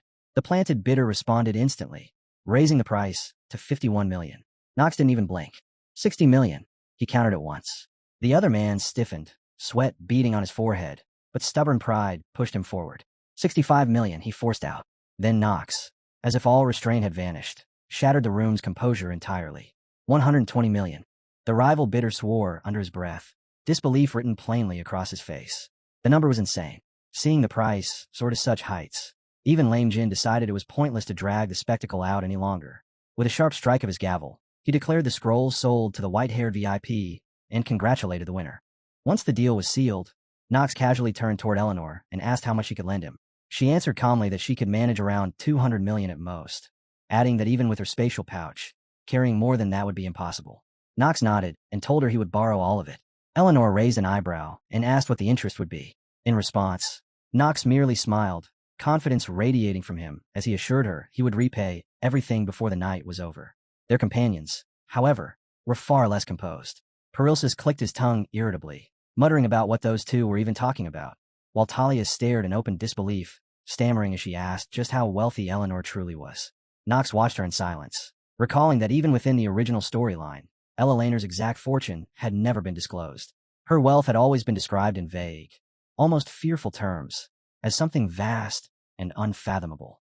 In the end, Eleanor agreed to lend him the money. She explained that since his identity had been thoroughly verified, there was no reason to refuse, though she warned him not to lose himself to gambling or reckless auctions. To Knox, her words sounded uncannily similar to something Jitri would have said. It made him realize that the two must have grown close during their travels, and while he acknowledged it, he didn't consider it a bad thing. Ella Laner then calmly laid out the terms. The base interest would be 1%, with an additional 0.2% added for every month the payment was delayed. Should he fail to repay entirely, she stated without emotion that she would personally ensure the Imperial Treasury seized all of his assets.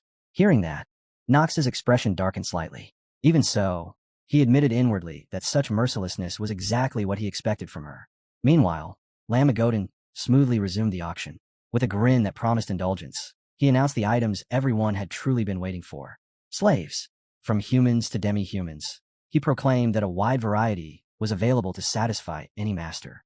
He began introducing the first category, beastkin. Before anyone else could even process his words, Knox raised his bidder's plate again. 1.8 billion, he called out.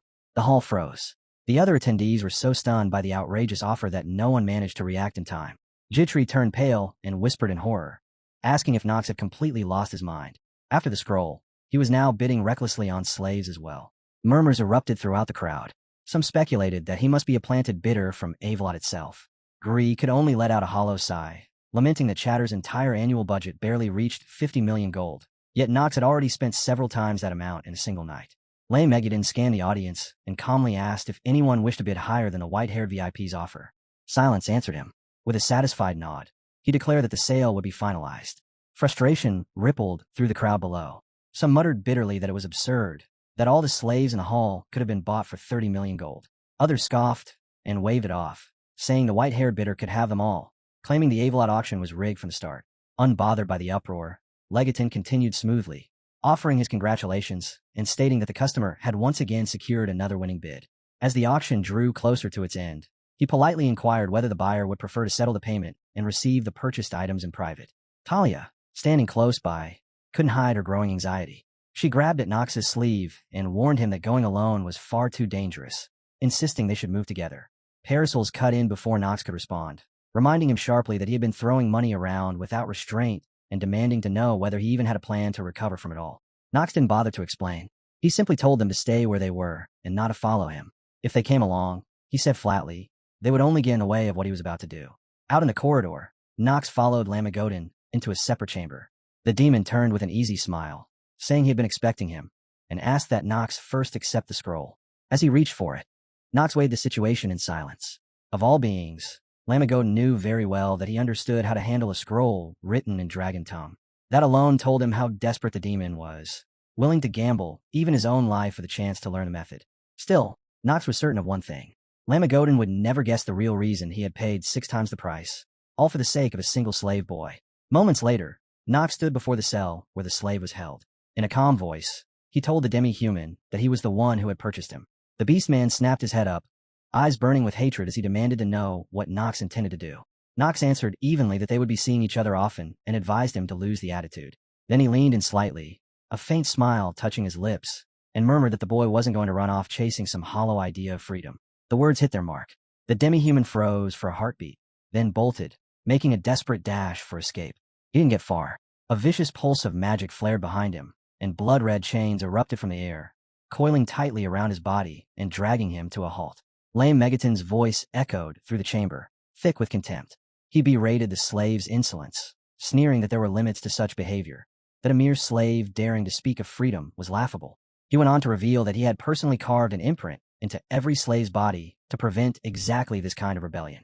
Turning his disdain toward Knox, Lame Jin mocked him openly. Paying dozens of times a slave's worth only to release him, he said, was nothing but foolish, misplaced mercy. Knox didn't flinch. His voice remained cold as he replied that whether he chose to free his slave or not was none of the demon's concern. At that, Lamagin's expression twisted, shedding its casual mask and warping into something far darker. A twisted grin crawled across his face as dark miasma burst from his body, his skull warping and stretching until the mask of humanity shattered and his true demonic form stood exposed.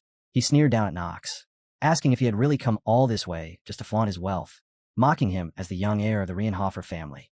At the same time, a cold, system-like notice rang out, declaring that Lame Megaton's multiple personality disorder trait had been activated. The demon closed the gap in an instant, his presence pressing down as he demanded to know what Knox was truly thinking by coming here. Having realized that his identity was already laid bare, Knox did not hesitate. He calmly removed his mask, let a faint smile form, and replied that he saw no reason to explain himself to a being like Lame God, a demon whose true nature he had already seen through. Lame Jin froze for a heartbeat, clearly shaken that his identity had been uncovered, but the shock quickly twisted into a manic laugh. He admitted that it was impressive Knox already knew his name, then demanded to know whether the Reincarnated family or the Eldine family had sent him. His voice dripped with venom as he spat insults, calling Knox an insect-like brat and declaring himself one of the 72 great demons, far too exalted for someone like Knox to even stand before. Yet Knox remained unshaken. Without losing his composure, he simply spoke to someone unseen, saying that it was time to begin. The ground behind them split apart with a violent crack, and from the rift, Luna emerged.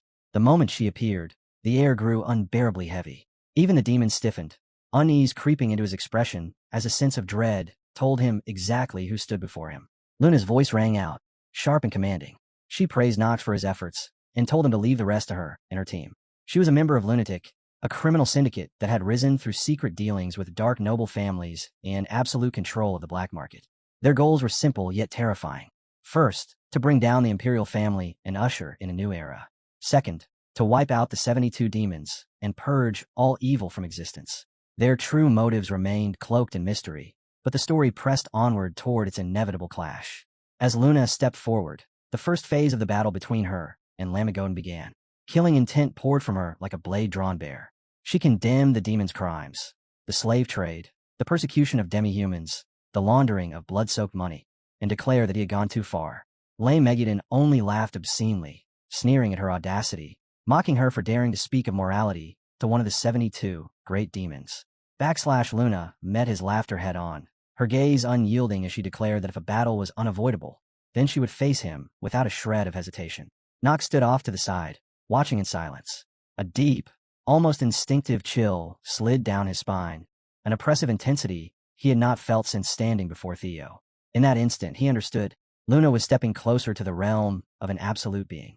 The demon scoffed at her resolve, his sneer laced with cruel amusement. He claimed he had done nothing more than assign value to worthless trash and sell it accordingly, and that if such acts were labeled as crimes, then the very concept of justice itself was a joke. Luna did not flinch. Her expression remained cold and empty as she calmly stated that there was only one thing in this world that was truly worthless. Filthy demons like Lamagodan. Amused rather than angered, the demon burst into laughter, mocking her as a foolish woman blinded by arrogance. Luna's eyes darkened. In a low voice filled with quiet resolve, She asked whether he truly was one of the 72 demons, Lamagoten. He tilted his head and replied casually, asking what she would do if he was. Luna offered no verbal answer. Instead, she raised her sword. That single motion was her response. The moment the blade lifted, waves of power exploded outward, warping the air and plunging the battlefield into chaos. From a distance, Nox observed in silence, sensing the overwhelming surge of mana colliding in the space between them. He concluded that LMGAN had finally realized this was no longer a game and was drawing back his scattered power in earnest. Nox himself remained composed. He was confident that he had already secured everything he needed. The ancient scroll engraved in dragon tongue, and something else he kept unspoken. Amid the confusion, a beastman saw his chance and tried to flee. Nox noticed immediately and called out, asking where he thought he was going.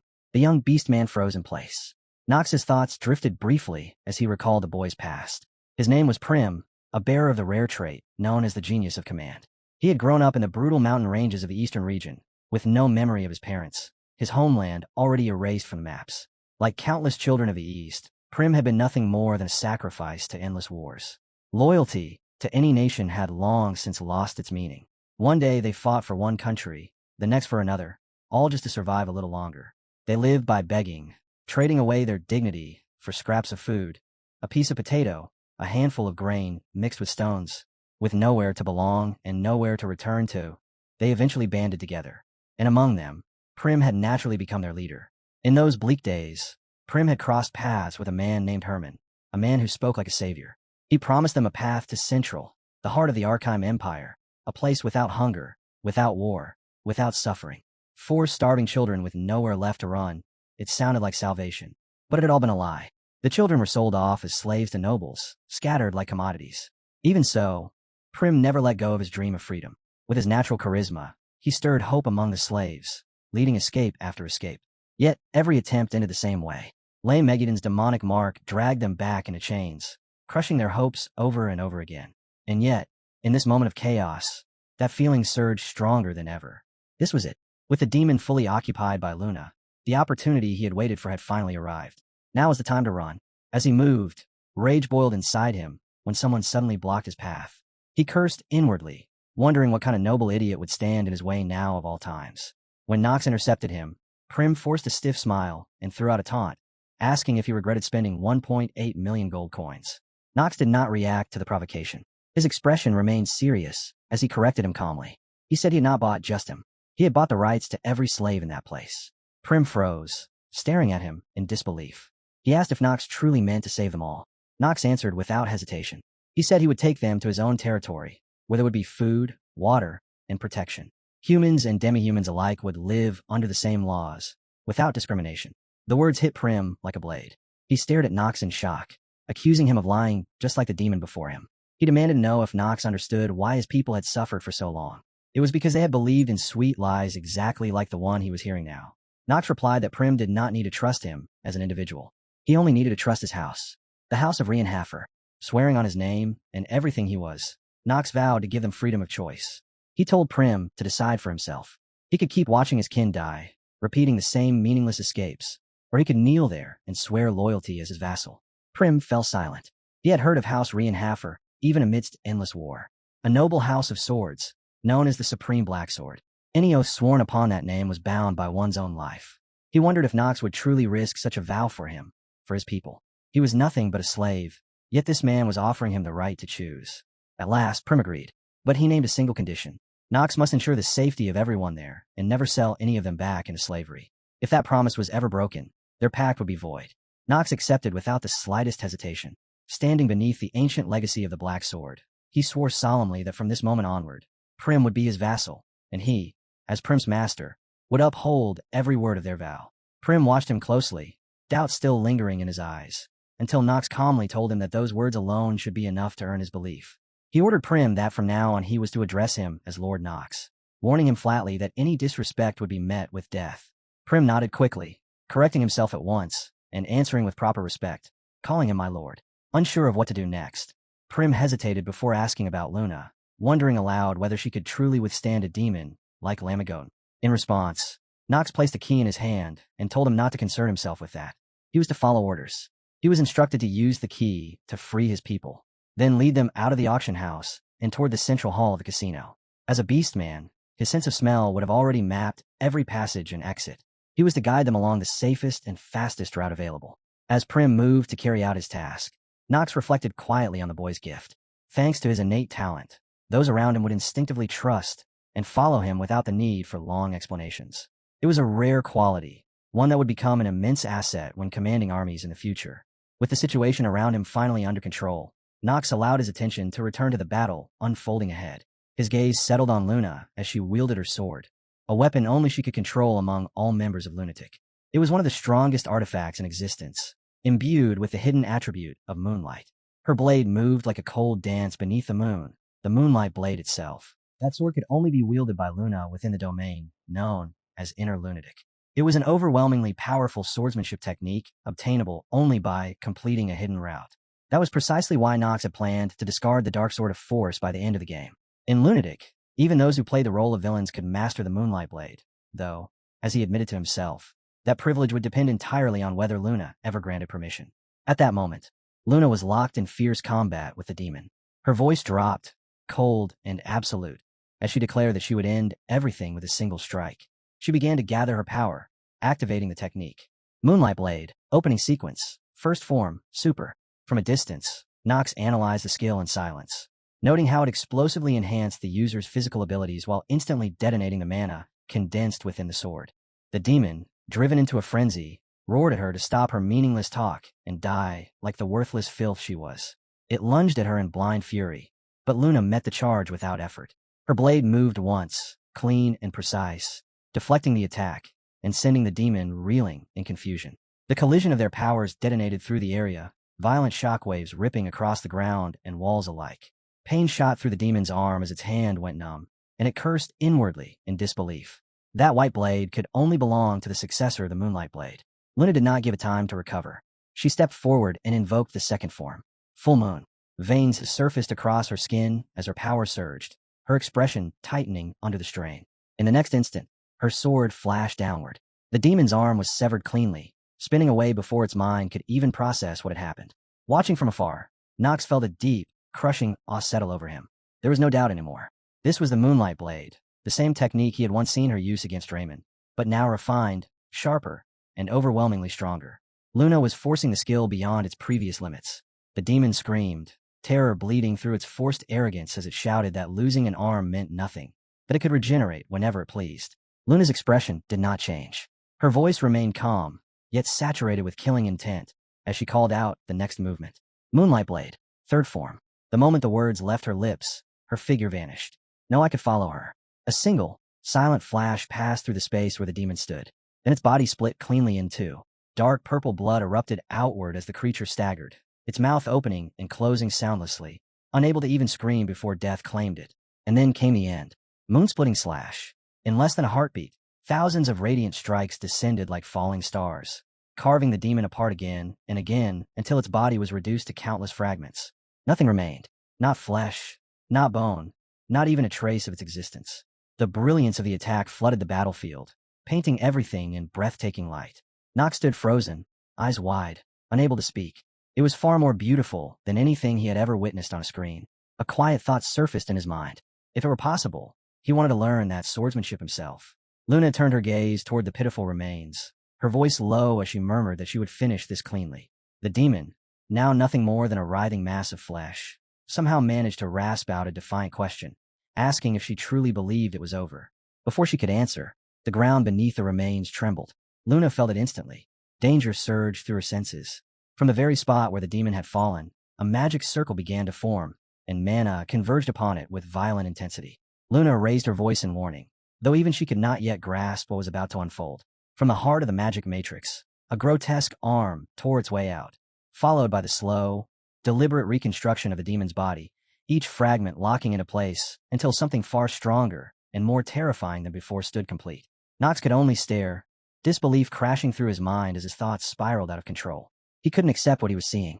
According to the flow of the main storyline up to this point, Jajan should never have possessed enough power to trigger his second phase. And yet, the truth was unfolding right in front of him. There was no mistaking it. The magic circle before them wasn't ordinary sorcery. It was alchemy. In most games, alchemy was little more than a support craft, a means to brew potions and minor items. But in Inner Lunatic, It was something else entirely. Unlike magic that drew upon ambient mana, alchemy demanded precise materials, carefully prepared mediums, and an unforgiving balance of exchange. It was a discipline forged through endless research, trial, and failure. The level of refinement displayed here would have required tens of thousands of hours to achieve. Nox had never seen Jaejin grow to this extent through normal gameplay.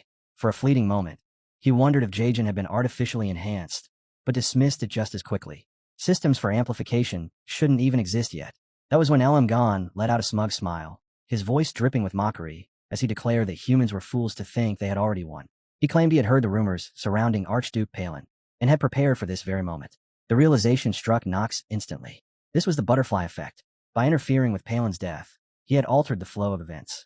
The demons that followed were no longer careless enemies from a script, but disasters that had learned to protect themselves. Turning to Luna, he explained that the vortex enveloping them was likely an alchemical prison. Alchemy followed the law of equivalent exchange. For every power invoked, an equal medium had to exist somewhere. Luna's expression tightened as unease crept in her eyes. If such a vast amount of mana and blood had been consumed, then the sacrifice required a balance. It could only be something truly horrific. Elsewhere, in the auction hall, pandemonium had already broken loose. The once luxurious venue had been reduced to a nightmare straight from the demon realm. Thick crimson mist swallowed the space hole, trapping every guest inside. Their bodies withered as their vitality was siphoned away by the sinister energy, their screams echoing endlessly as their life force was torn from them one by one. All of that demonic power surged toward a single point, condensing around the demon and feeding it relentlessly, strengthening it with every stolen breath.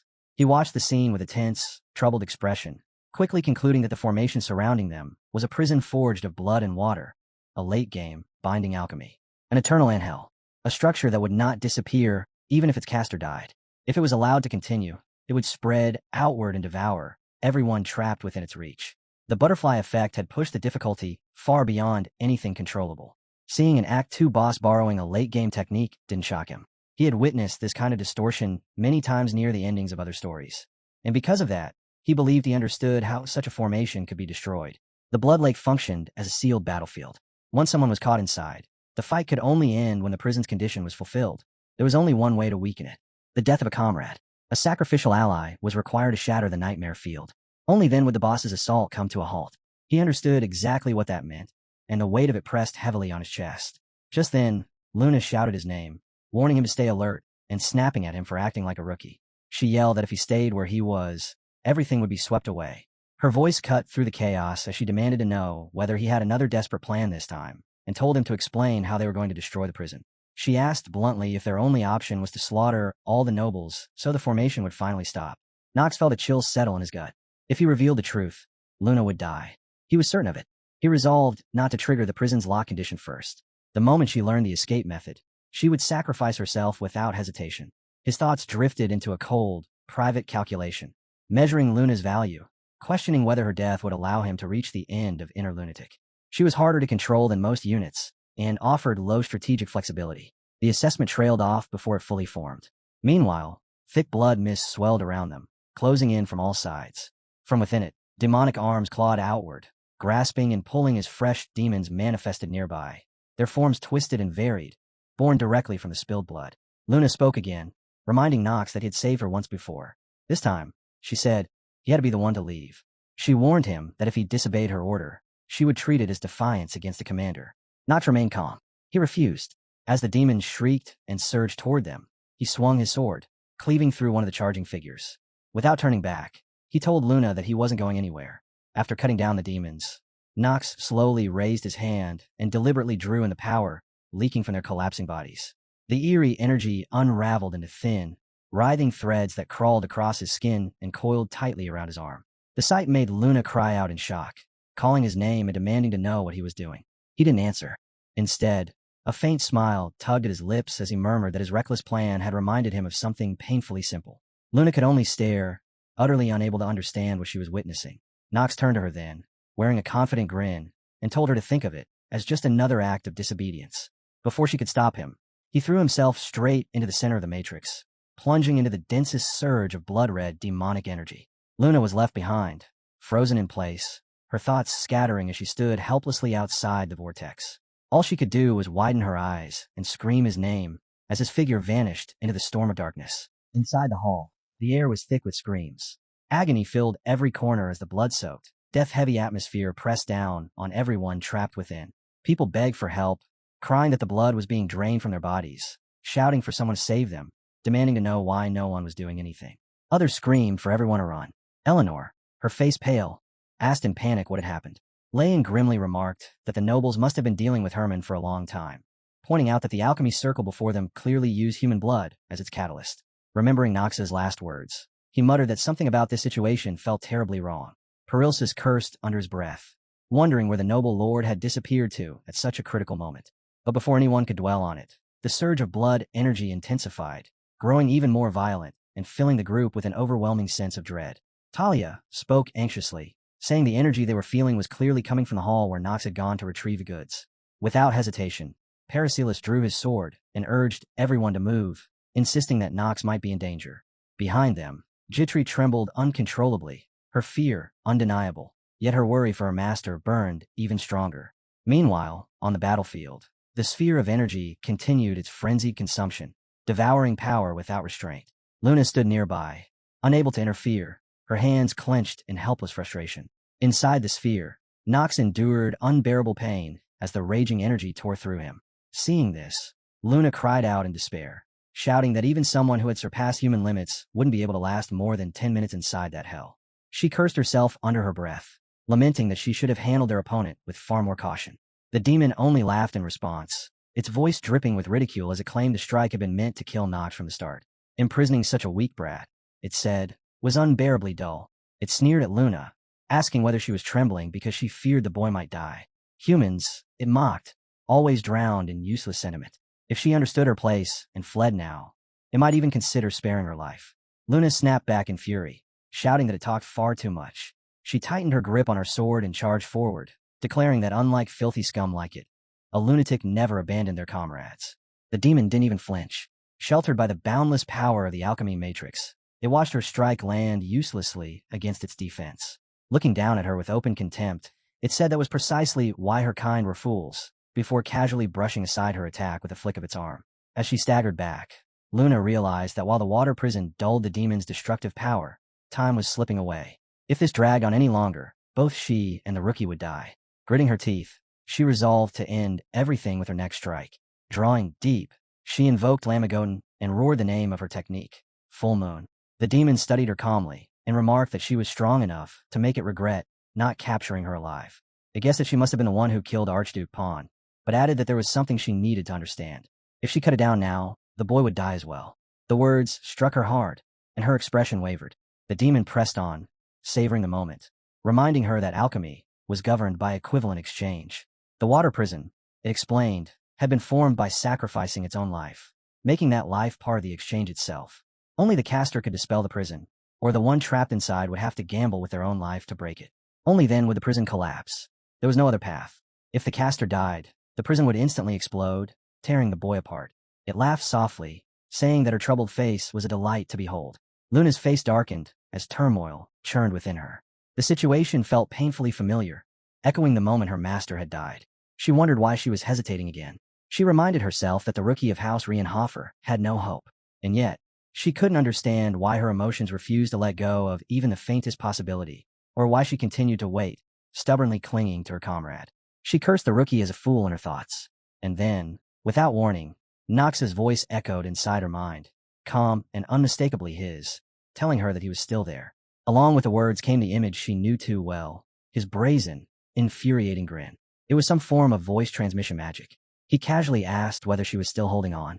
He told her his vision was blurred, his breathing uneven, that even keeping his eyes open demanded everything he had left. This place, he said, was the interior of the water prison. He admitted that he had chosen to save her, and that if he could prove that choice wasn't wrong, then perhaps he could avoid a bad ending altogether. At that moment, a system warning appeared. Oxygen levels in the player's body were critically low.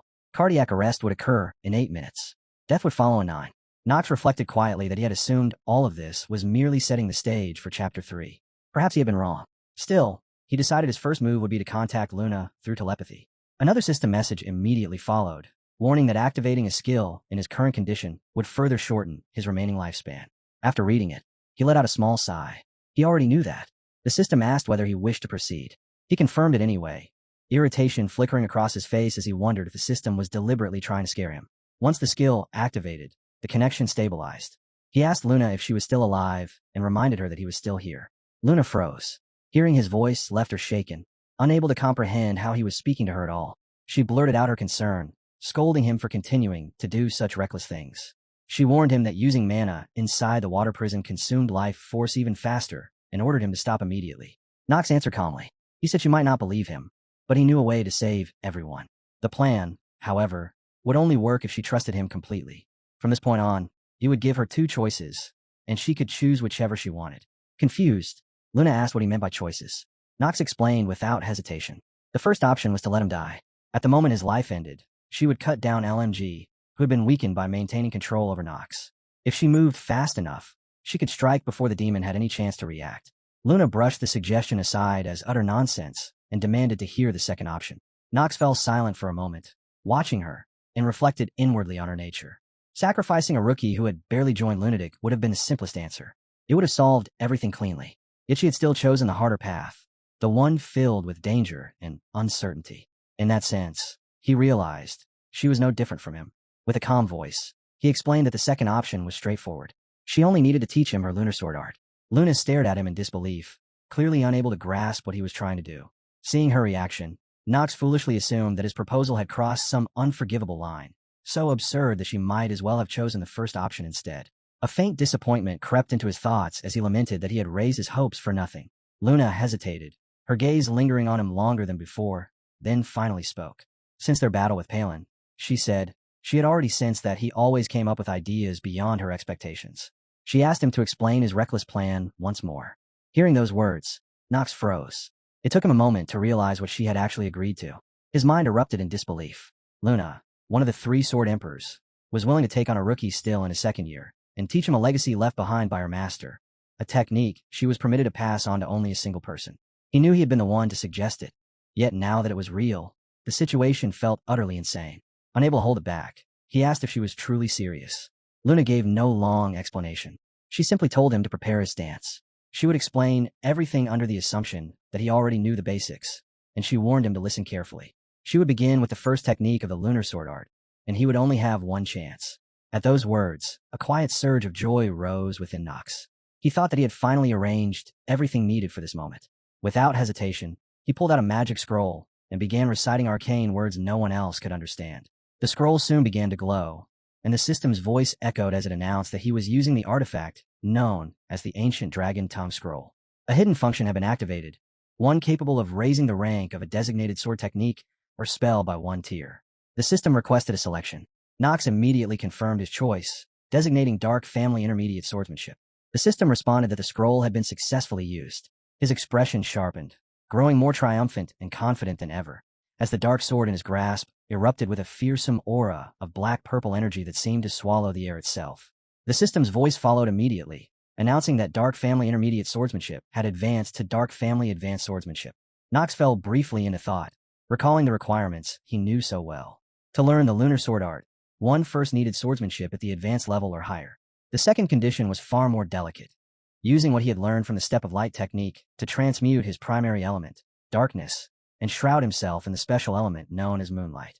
As if answering that requirement, pure white light gathered in his left hand while the deepest darkness churned around the black sword in his right. The contrast was striking. Deeply satisfied, Knox smiled so widely it felt like his face might split, then told Luna they could begin, declaring without hesitation that he was fully prepared to inherit her lunar sword art. Yet even as he spoke, the pure light in his hand twisted, warped, and was converted back into darkness, perfectly reflecting a wicked nature that surpassed even that of a demon. The description of the lunar sword art began with its first half, focusing on the third technique, Moon Slash. It was said to possess such overwhelming destructive power that it felt capable of cleaving the moon hanging in the open sky. More than raw force, the technique specialized in annihilating mana-based constructs, barriers, formations, and magic circles alike. Under normal circumstances, one might think it would be safer for Luna to be the one trapped inside the water prison. However, that option was impossible. As the sole wielder of the lunar sword art, Luna possessed extremely low, innate mana sensitivity, a flaw that made such a plan unworkable. Because of that limitation, Knox reached a single conclusion. He would enter the water prison himself, receive the lunar sword art directly from Luna, and destroy the core sustaining the prison from within. It was the only breakthrough he had been able to devise. Wearing a confident smile, he stated once more that he was ready to inherit her lunar sword art. Luna responded calmly but firmly, warning him that inside the water prison he would be unable to breathe in rhythm with the sword technique. She instructed him to envelop his entire body in as much mana as possible while keeping it stable, and to infuse dense sword energy into his weapon. Listening in silence, Nox assessed her words and acknowledged inwardly that breathing in harmony with the sword was indeed essential. He recalled how powerful warriors like Luna and Theo always activated their breathing and sword techniques at precisely the same moment. That perfect synchronization was why the tips of their swords never trembled, no matter the chaos around them or the turmoil in their own minds. Luna swung her blade in a smooth arc and told him to search for the state where his breathing felt most natural. She instructed him to sense everything at once: his posture, his physical condition, even the flow of his thoughts, while calmly warning that the process would soon become painful. As Nox watched her demonstration with unwavering focus, Luna quietly noted that he already understood this truth far better than most. To her, the lunar sword art was a technique steeped in madness, a sword style drenched in insanity that devoured the self. That madness did not stop with the user. It spilled outward, infecting those nearby. That was why initiates of lunatic were tested to see whether they could endure the madness of the Red Moon. Yet she also believed that if someone possessed overwhelming mental strength and resistance, and could dominate even the darkest parts of themselves, that same madness would become their blade. At that moment, Nox's eyes turned blood red, as if he were undergoing a dark transformation. The black aura surrounding him began to fuse with the blood-tinged energy in the air. Almost immediately, the system announced that the player's willpower was being pushed to its limit and that he had entered a state of trance. Luna told him that when he was ready, he should recall the worst moment of his life. Whether it was powerlessness, crushing pressure, or unbearable pain, it did not matter, so long as it was the moment when his despair had reached its absolute peak. Nox closed his eyes, memories surging forward like a flood. He wondered which moment had truly been the most miserable. Was it when the doctor had calmly told him he was terminally ill? Or when he first began living that absurd existence inside Lunatic? He rejected both. Neither of those, he realized, had been the deepest wound. The moment that carried the greatest pain was the instant he understood that he would never shine again. His eyes snapped open, and he said quietly that he was finally starting to grasp it. At the same time, the system reported that due to the traits swordsmanship genius and combat genius, his understanding of the lunar sword art was rapidly increasing, and that he had successfully self-learned the basic lunar sword art. Luna did not relax. With a serious expression, she reminded him that there was still one step remaining. He still had to learn the third technique, Moon Slash. However, Nox replied that she did not need to explain it to him. His calm answer left Luna momentarily confused, prompting her to ask again, unsure of what he meant. At the same time, a new energy began to radiate from Nox's body, spreading outward and blending with the surrounding bloodlust, releasing a terrifying pressure that weighed down everything nearby. The system announced that the active skill hour of the Genius Plus was being activated. His expression shifted, his violet eyes transforming into a golden, metallic hue as a violent surge of mana swept through his body. In that instant, he clearly felt the energies within him colliding and grinding against one another. Only then did he truly understand why Luna had told him to recall the darkest part of himself. The lunar sword art could only be wielded by someone who had shattered the most powerless moment of their life. Nox reflected that he had returned to helplessness, agony, and weakness more times than he could count. No one, he believed, understood the despair of never being able to shine again better than he did. Yet he also acknowledged that he had been granted another chance, reborn as Nox von Rienhofer. The power of this existence did not come from his own talent or skill, but it had allowed the light within him as a person to avoid fading completely. Perhaps, he thought, even he could shine once more. Just once. With that belief taking root, he insisted to himself that he could do it, and more importantly, that he had to do it. He needed to see the end of his story with his own eyes.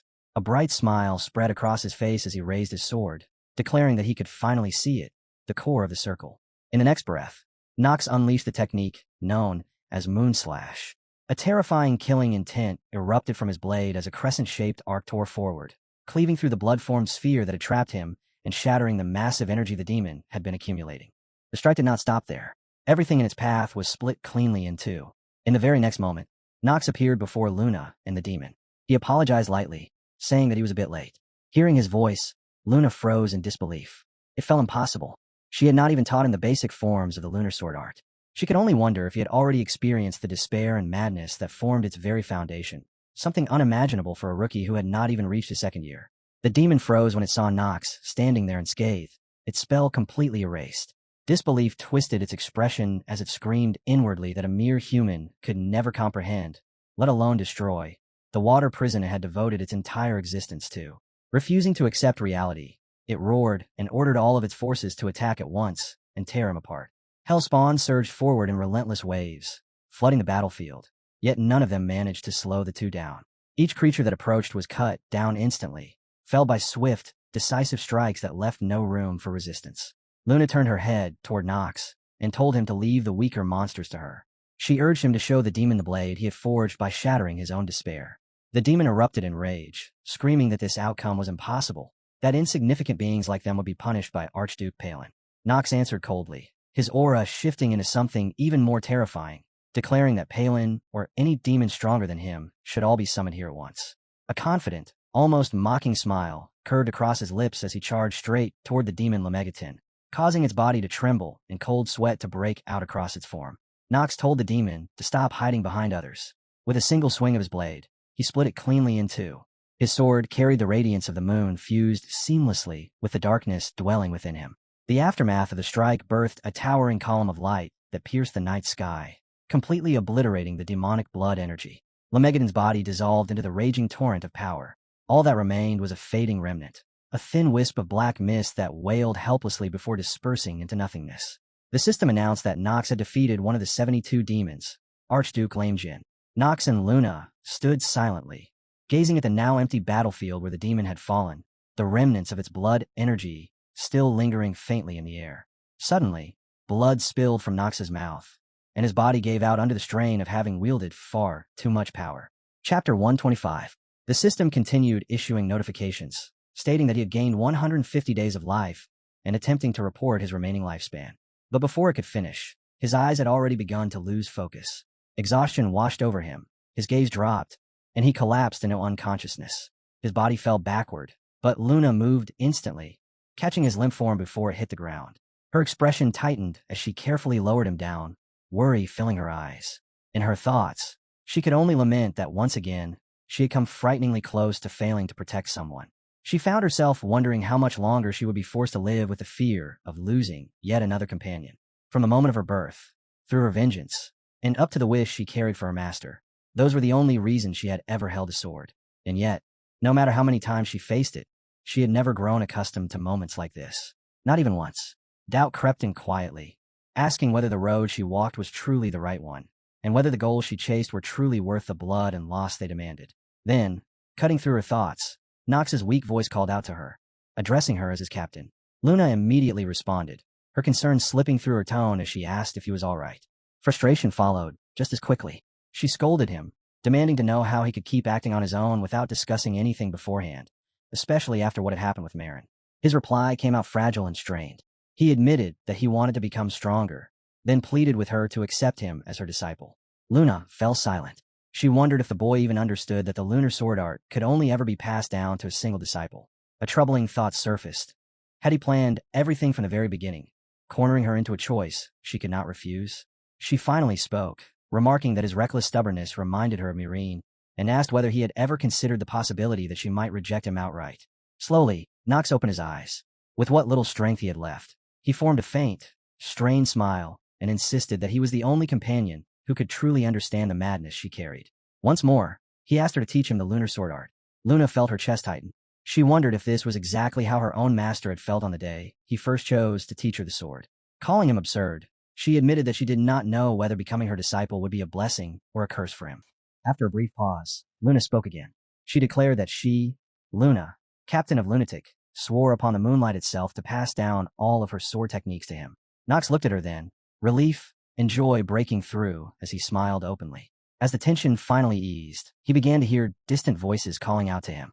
His companions were shouting his name, their words filled with worry and irritation. Realizing they were searching for him and fearing the worst, he smiled and remarked that it seemed he should return now.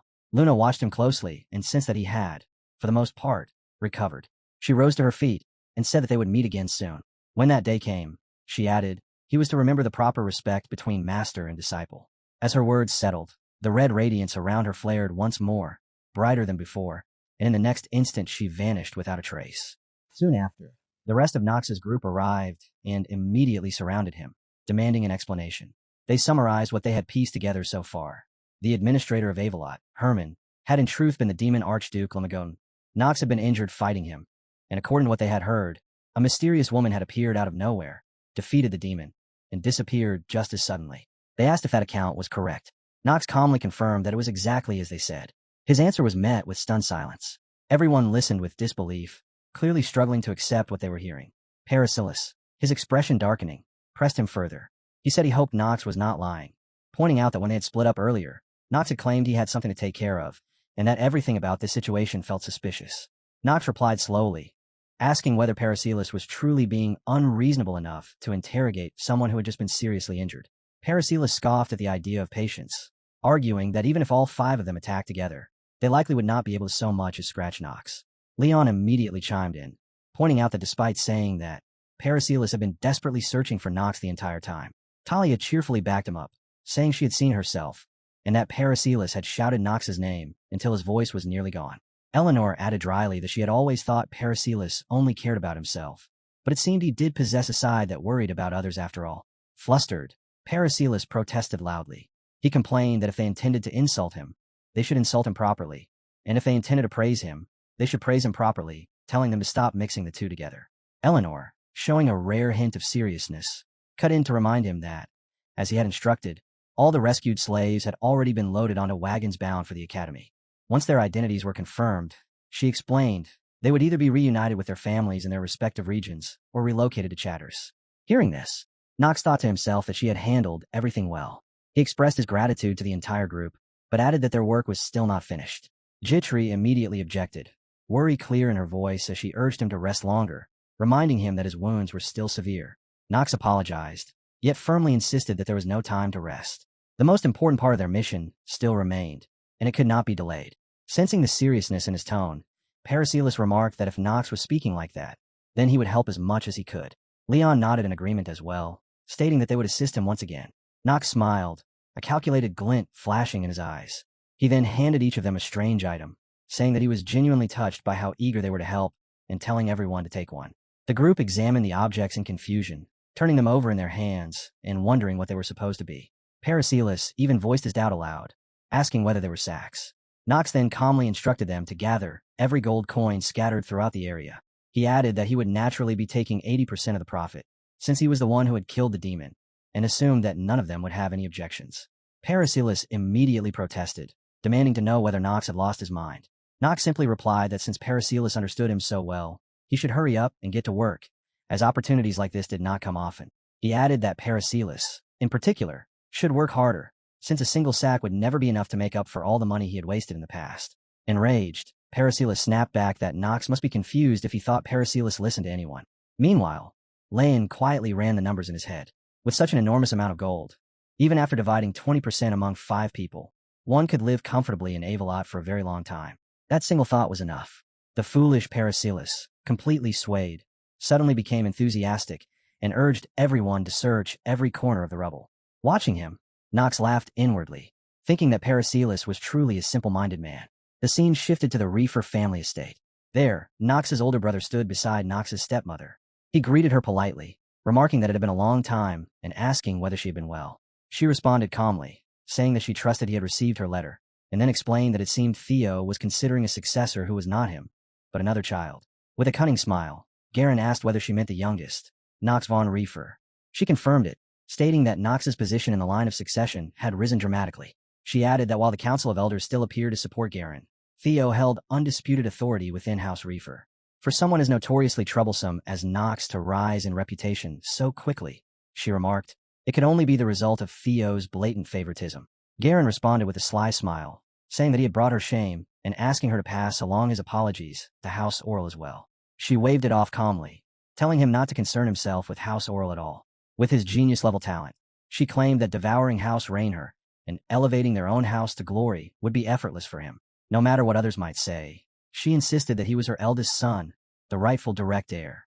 She scoffed at the idea of the younger boy's so-called genius, calling it nothing more than an empty rumor, and declared that it was Garen himself who needed to crush it. She urged him to secure an overwhelming, undeniable victory.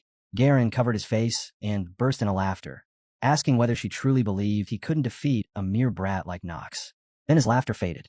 Turning back, a demonic glint shone in his eyes as he said that the truth was quite the opposite. He had long been waiting for the day he could grind Nox beneath his heel. It was time, he declared, to break the wings of an arrogant fool who didn't even understand how vast the sky truly was. And he would do it so thoroughly that Nox would no longer be able to stand. Everything, he affirmed, would proceed exactly as planned. As his words ended, his expression twisted into something grotesque. Dark, vein-like streaks spread rapidly across his skin, eerily similar to those that had marked the slaves once claimed by demons. Behind him, Nox's stepmother watched in silence. Seconds later, her own face warped in the same horrifying way, a demonic smile forming as the truth was laid bare. Both she and Garen were slaves to the demons. Garen then proclaimed that everything would move according to the will of the Archduke. Elsewhere, Nox calmly stated that the total amount had come to 1.97 billion gold, adding that he was starting to run out of space to store it all. He handed the payment over to Elalaner and declared that the debt had now been completely settled. Daitrai replied that they had even included the interest on top of the original 200 million gold. Elalaner frowned in irritation and told them to forget about the interest altogether, since everything had been repaid within just a few hours. She explained, collecting interest would only make people say that their rival merchantry was stingy. Paracelsus chimed in, saying he would have someone deliver the remaining money later. He muttered that the interest alone must still amount to an absurd sum, musing under his breath that rich people truly lived in an entirely different world. Eleanor turned toward Paracelsus and asked where his earlier fiery enthusiasm had gone, questioning why he was sprawled out like that. Paracelsus answered lazily that when he thought about it, all the money would be divided evenly in the end anyway, so there was no point in exhausting himself by picking it all up. He added that those guys would gather everything for him regardless. Eleanor and Daitrai followed his gaze and stared blankly at the demons hauling sack after sack of gold, then asked who he meant by those guys. Leon calmly replied that he would pile the filled pouches over there. Nox noticed that Talia was also carrying sacks and found himself wondering why the undead looked strangely pitiful. Talia let out an awkward laugh and said that no matter how much they collected, there seemed to be no end to it. She added that if she had known she would stumble upon a windfall like this, she would have brought Emma along as well. Nox asked whether Robber hadn't already sent her everything she needed, including valuables. Talia replied that while that was true, she still received an allowance from her father. Eleanor then told Talia that if there was anything she wanted, she should come and buy it from their merchantry, assuring her that mentioning Eleanor's name would guarantee the highest quality goods. Talia happily thanked Elalaner for the offer. Standing off to the side, Nox quietly observed everyone and reflected that in the original story, Elalaner and Talia had never gotten along. One was a merchant who exploited people's hearts, the other a knight who protected people's lives, a pairing that was naturally hostile. And that wasn't the only change. Paracelsus and Leon were also natural opposites, destined to clash, while Daitrai would have died long ago if not for him. Nox realized that his very existence had created a butterfly effect, triggering all of these deviations. At the very least, he reasoned, the main storyline needed to continue properly. Only then could he uncover the truth behind the mysterious letter, the entity beyond his status window that was aiding him, his lost memories, and the truth about Nox himself. Before dwelling further on any of that, he decided that the rewards needed to be organized first. At that moment, the system notified him that his remaining lifespan stood at 272 days. Nox began planning his next steps, thinking that this was acceptable, considering he had earned more than 150 days of lifespan from this scenario alone. Even so, he acknowledged that there was no guarantee that things would always unfold this smoothly. He knew his enemies would only grow stronger, and if overcoming this trait had been easy, the game would never have granted him the absurd advantage of possessing two genius traits in the first place. As far as he could remember, among all players, not a single one had ever fully overcome the terminally ill trait. Even after digging through community posts and the official homepage, the trait was barely mentioned at all, as if it were something meant to be endured rather than solved. Letting out a quiet breath, he shifted his attention to the next reward, wealth. He decided that no matter what, he had to continue stockpiling money in preparation for main Chapter 3. That chapter revolved around family rivalry and marked the branching point that determined whether one would pledge loyalty to the Arkheim imperial family or join hands with the Dark families and the Lunatic. With Prince Louis of Arkheim standing as the antagonist, this amount of capital was nowhere near sufficient. Even so, he believed that the greatest reward of the entire episode was without question the Lunar Sword Art. It would not be an exaggeration to say that his entire journey up to this point had been for that single technique. Luna had not only taught it to him willingly, she had gone as far as declaring him her disciple, making the peak of swordsmanship feel like an inevitable destination rather than a distant dream. Yet despite that, a question continued to linger in his mind. Why had Luna taught him the Lunar Sword Art at all? If she had wanted to, She could have simply killed Lamagoden and left him behind without a second thought. As the leader of the world's largest criminal organization, such mercy was completely out of character. It made him wonder whether she was hiding her true nature behind a carefully crafted mask. His thoughts were suddenly interrupted when Perisilis called out, remarking that it seemed they were finally coming. Nox lifted his gaze ahead, deciding that the timing was perfect. All the gold coins had already been secured inside the dimensional pouch, and there was nothing left for anyone to find. It was time for them to arrive and clean up the situation. Moments later, 2 guards emerged from the distance, escorting a blue-black-haired man between them. The man spoke calmly, addressing the group, and stating that they must be the famous freshmen. His sudden appearance left everyone startled, and Elelaner asked who they were. The man ordered everyone to remain where they stood and announced that, by the authority of Elden Academy, they had all been summoned as witnesses. Perisilis muttered in confusion, wondering aloud who the man could be. At that moment, Eleanor recognized him and quietly informed the others that he was Alf Vonestein, one of the professors who led the Academy's autonomous guard unit, and a top graduate. Alf asked whether she knew who he was, and Eloanina answered without hesitation that of course she did, explaining that his reputation was well known among the students. Talia reacted with visible surprise and asked if he was perhaps the author of Elemental Foundations, adding that she was certain she had seen his face on best-selling book covers. Alf calmly confirmed it, declaring himself the best-selling author known as Professor Alf, before shifting his gaze and asking who the leader of their team was. Nox stepped forward and stated that he was the leader, introducing himself as Nox von Rienhofter. Alf immediately demanded that Nox explain everything that had happened, ordering him not to omit a single detail. Hearing that tone, Nox felt a flash of contempt. As expected, Alf was just as obnoxious as he remembered, always barking orders the moment he arrived. Still, Nox suppressed his irritation, replied respectfully, and began his explanation. He told him that after breaking the water prison using dark family swordsmanship, he had searched the area only to discover that the mysterious woman had already slain the demon and vanished without a trace. Alf continued, describing the woman in question as someone with crimson eyes, an affinity with the moon, and swordsmanship so overwhelming it defied common sense. In response, Nox asked whether Alf had any idea who she might be. Alf answered coldly that it was not something students needed to know and ordered them to stop concerning themselves with her from that moment onward, stating that she had been officially designated by the state as an extremely dangerous entity. Hearing this, Nox found the situation ironic. He suspected that Alf's irritation stemmed from the fact that he kept encountering her, yet still could not persuade her to teach him that swordsmanship. After the investigation concluded, everyone returned to the academy. Sometime later, they were sitting together, talking casually. Perisilis laughed and remarked that it seemed the professor had not noticed just how much gold there had been, teasing that the little noble occasionally did things that made him likable. Leyen echoed the sentiment, saying that sometimes Nox did things that made him likable as well. Nox simply acknowledged it. Eleanor then spoke up, her tone serious, saying that if that was truly Nox's resolve, he must have known that bringing them along had put them in danger. Yet he had done so anyway, and she asked if that was correct. Nox answered yes once again. Perisilis lightly patted Leyen on the shoulder and joked that Leyen must have knocked his head loose during that earlier clash among nobles. Leyen lowered his head, his expression troubled, and said that Nox had probably believed their combined abilities were enough to handle high-ranking demons. After a brief pause, he asked whether that meant Nox trusted them as comrades. Everyone's gaze naturally shifted toward Nox. He brushed it off, saying dismissively that Leyen's imagination was running wild and that he could think whatever he liked. Perisilis chimed in lazily, remarking that being trusted by Nox didn't exactly feel like some great honor anyway. Talia, however, spoke up with unease in her voice. She wondered aloud who the mysterious woman who had saved Nox truly was, admitting that she had a bad feeling about it, as though they would continue to cross paths with her in the future. Perisilis tilted his head and added that now that he thought about it, Nox had claimed to have shattered the water prison himself.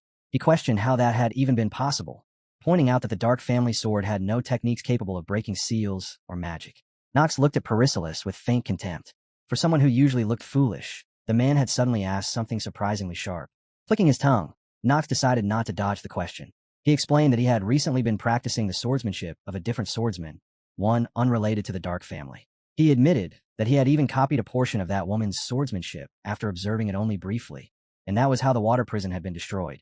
Eleanor reacted in shock, asking if he was serious, whether he had truly copied it after seeing it just once. She questioned why he would bother learning another person's swordsmanship when the black sword art was already considered the pinnacle.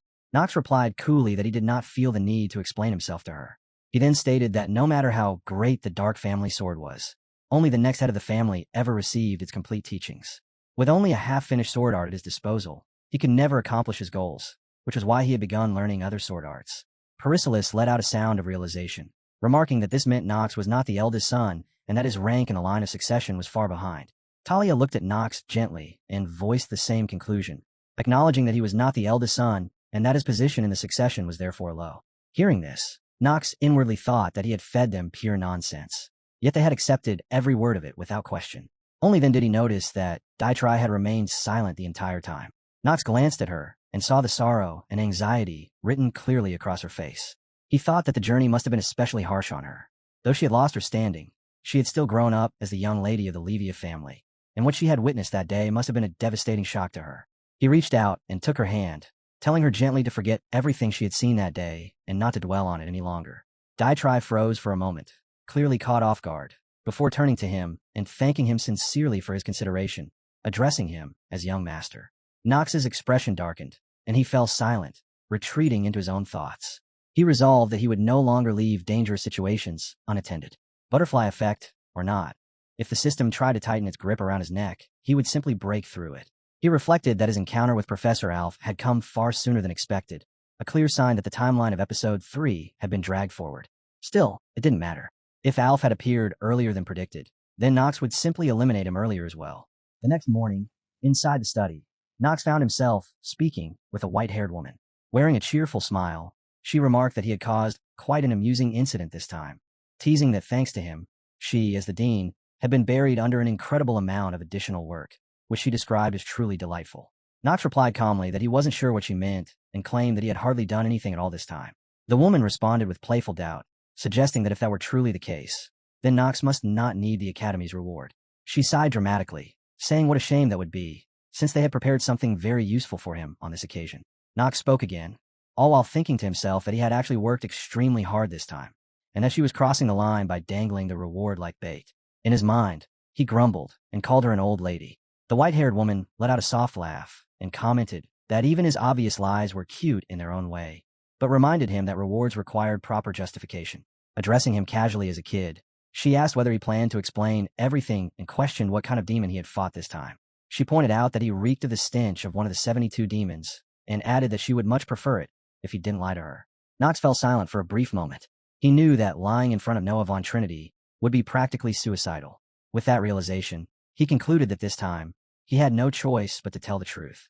Taking a quiet breath, he began to explain that at first, he had simply believed the enemy to be nothing more than a suspicious man with questionable connections. Even though the man had been Avalad's chief administrator, his actions had gone far beyond anything that could be considered acceptable. Knox explained that large-scale illegal operations had been running unchecked for a long time, which had led him to suspect that the man was a demon capable of manipulating human minds. He added that he had only learned the man's true identity as Archduke Lememedin after the battle, and that, as expected of a demon infamous for his alchemy, the fight had been vicious. He admitted frankly that if someone had not intervened midway through, he would likely have died. The woman let out a strangely amused sound and casually remarked that Palin had died, supposing that the demons must now be scrambling to prepare their defenses. She added offhandedly that it wouldn't save them anyway, since she intended to kill them all regardless. Knox stared at her in confusion, thinking that it was an utterly horrifying thing to say so lightly. Still, he noted inwardly that at least she believed him. Although he had carefully omitted every truly important detail, nothing he had said was technically a lie. The woman then produced a bottle and announced that since he had successfully subjugated a demon, she would grant him a special gift, presenting it with exaggerated flair. Knox stared at it in disbelief before blurting out whether it was whiskey, wondering if she had lost her mind. He reminded himself that he was still a student and questioned whether she was even on duty right now. She waved away his concerns, telling him that he thought too much. Even if she drank there, she said, no one would dare lay a hand on her, and that clearly wasn't the issue. She urged him to take a glass, remarking that she rarely had the chance to drink with her students. Then she suggested a toast, celebrating him as the first freshman to clear a red mission and for slaying one of the filthy 72 demons. Knox brought the glass closer and inhaled the scent of the alcohol, hesitating. Even in his previous life, he hadn't been much of a drinker. He remembered how brutal hangovers were and how he would rather play another game than endure one. Still, he reasoned that a single sip wouldn't hurt. The moment he drank, his eyes widened in shock. The alcohol content had to be at least 40%. He wondered if she had seriously expected him to drink it straight. At that instant, the system issued a notification stating that he had consumed the item Black Dragon's Terra Liquor, 50 years, and that his mana and stamina had both increased by 1.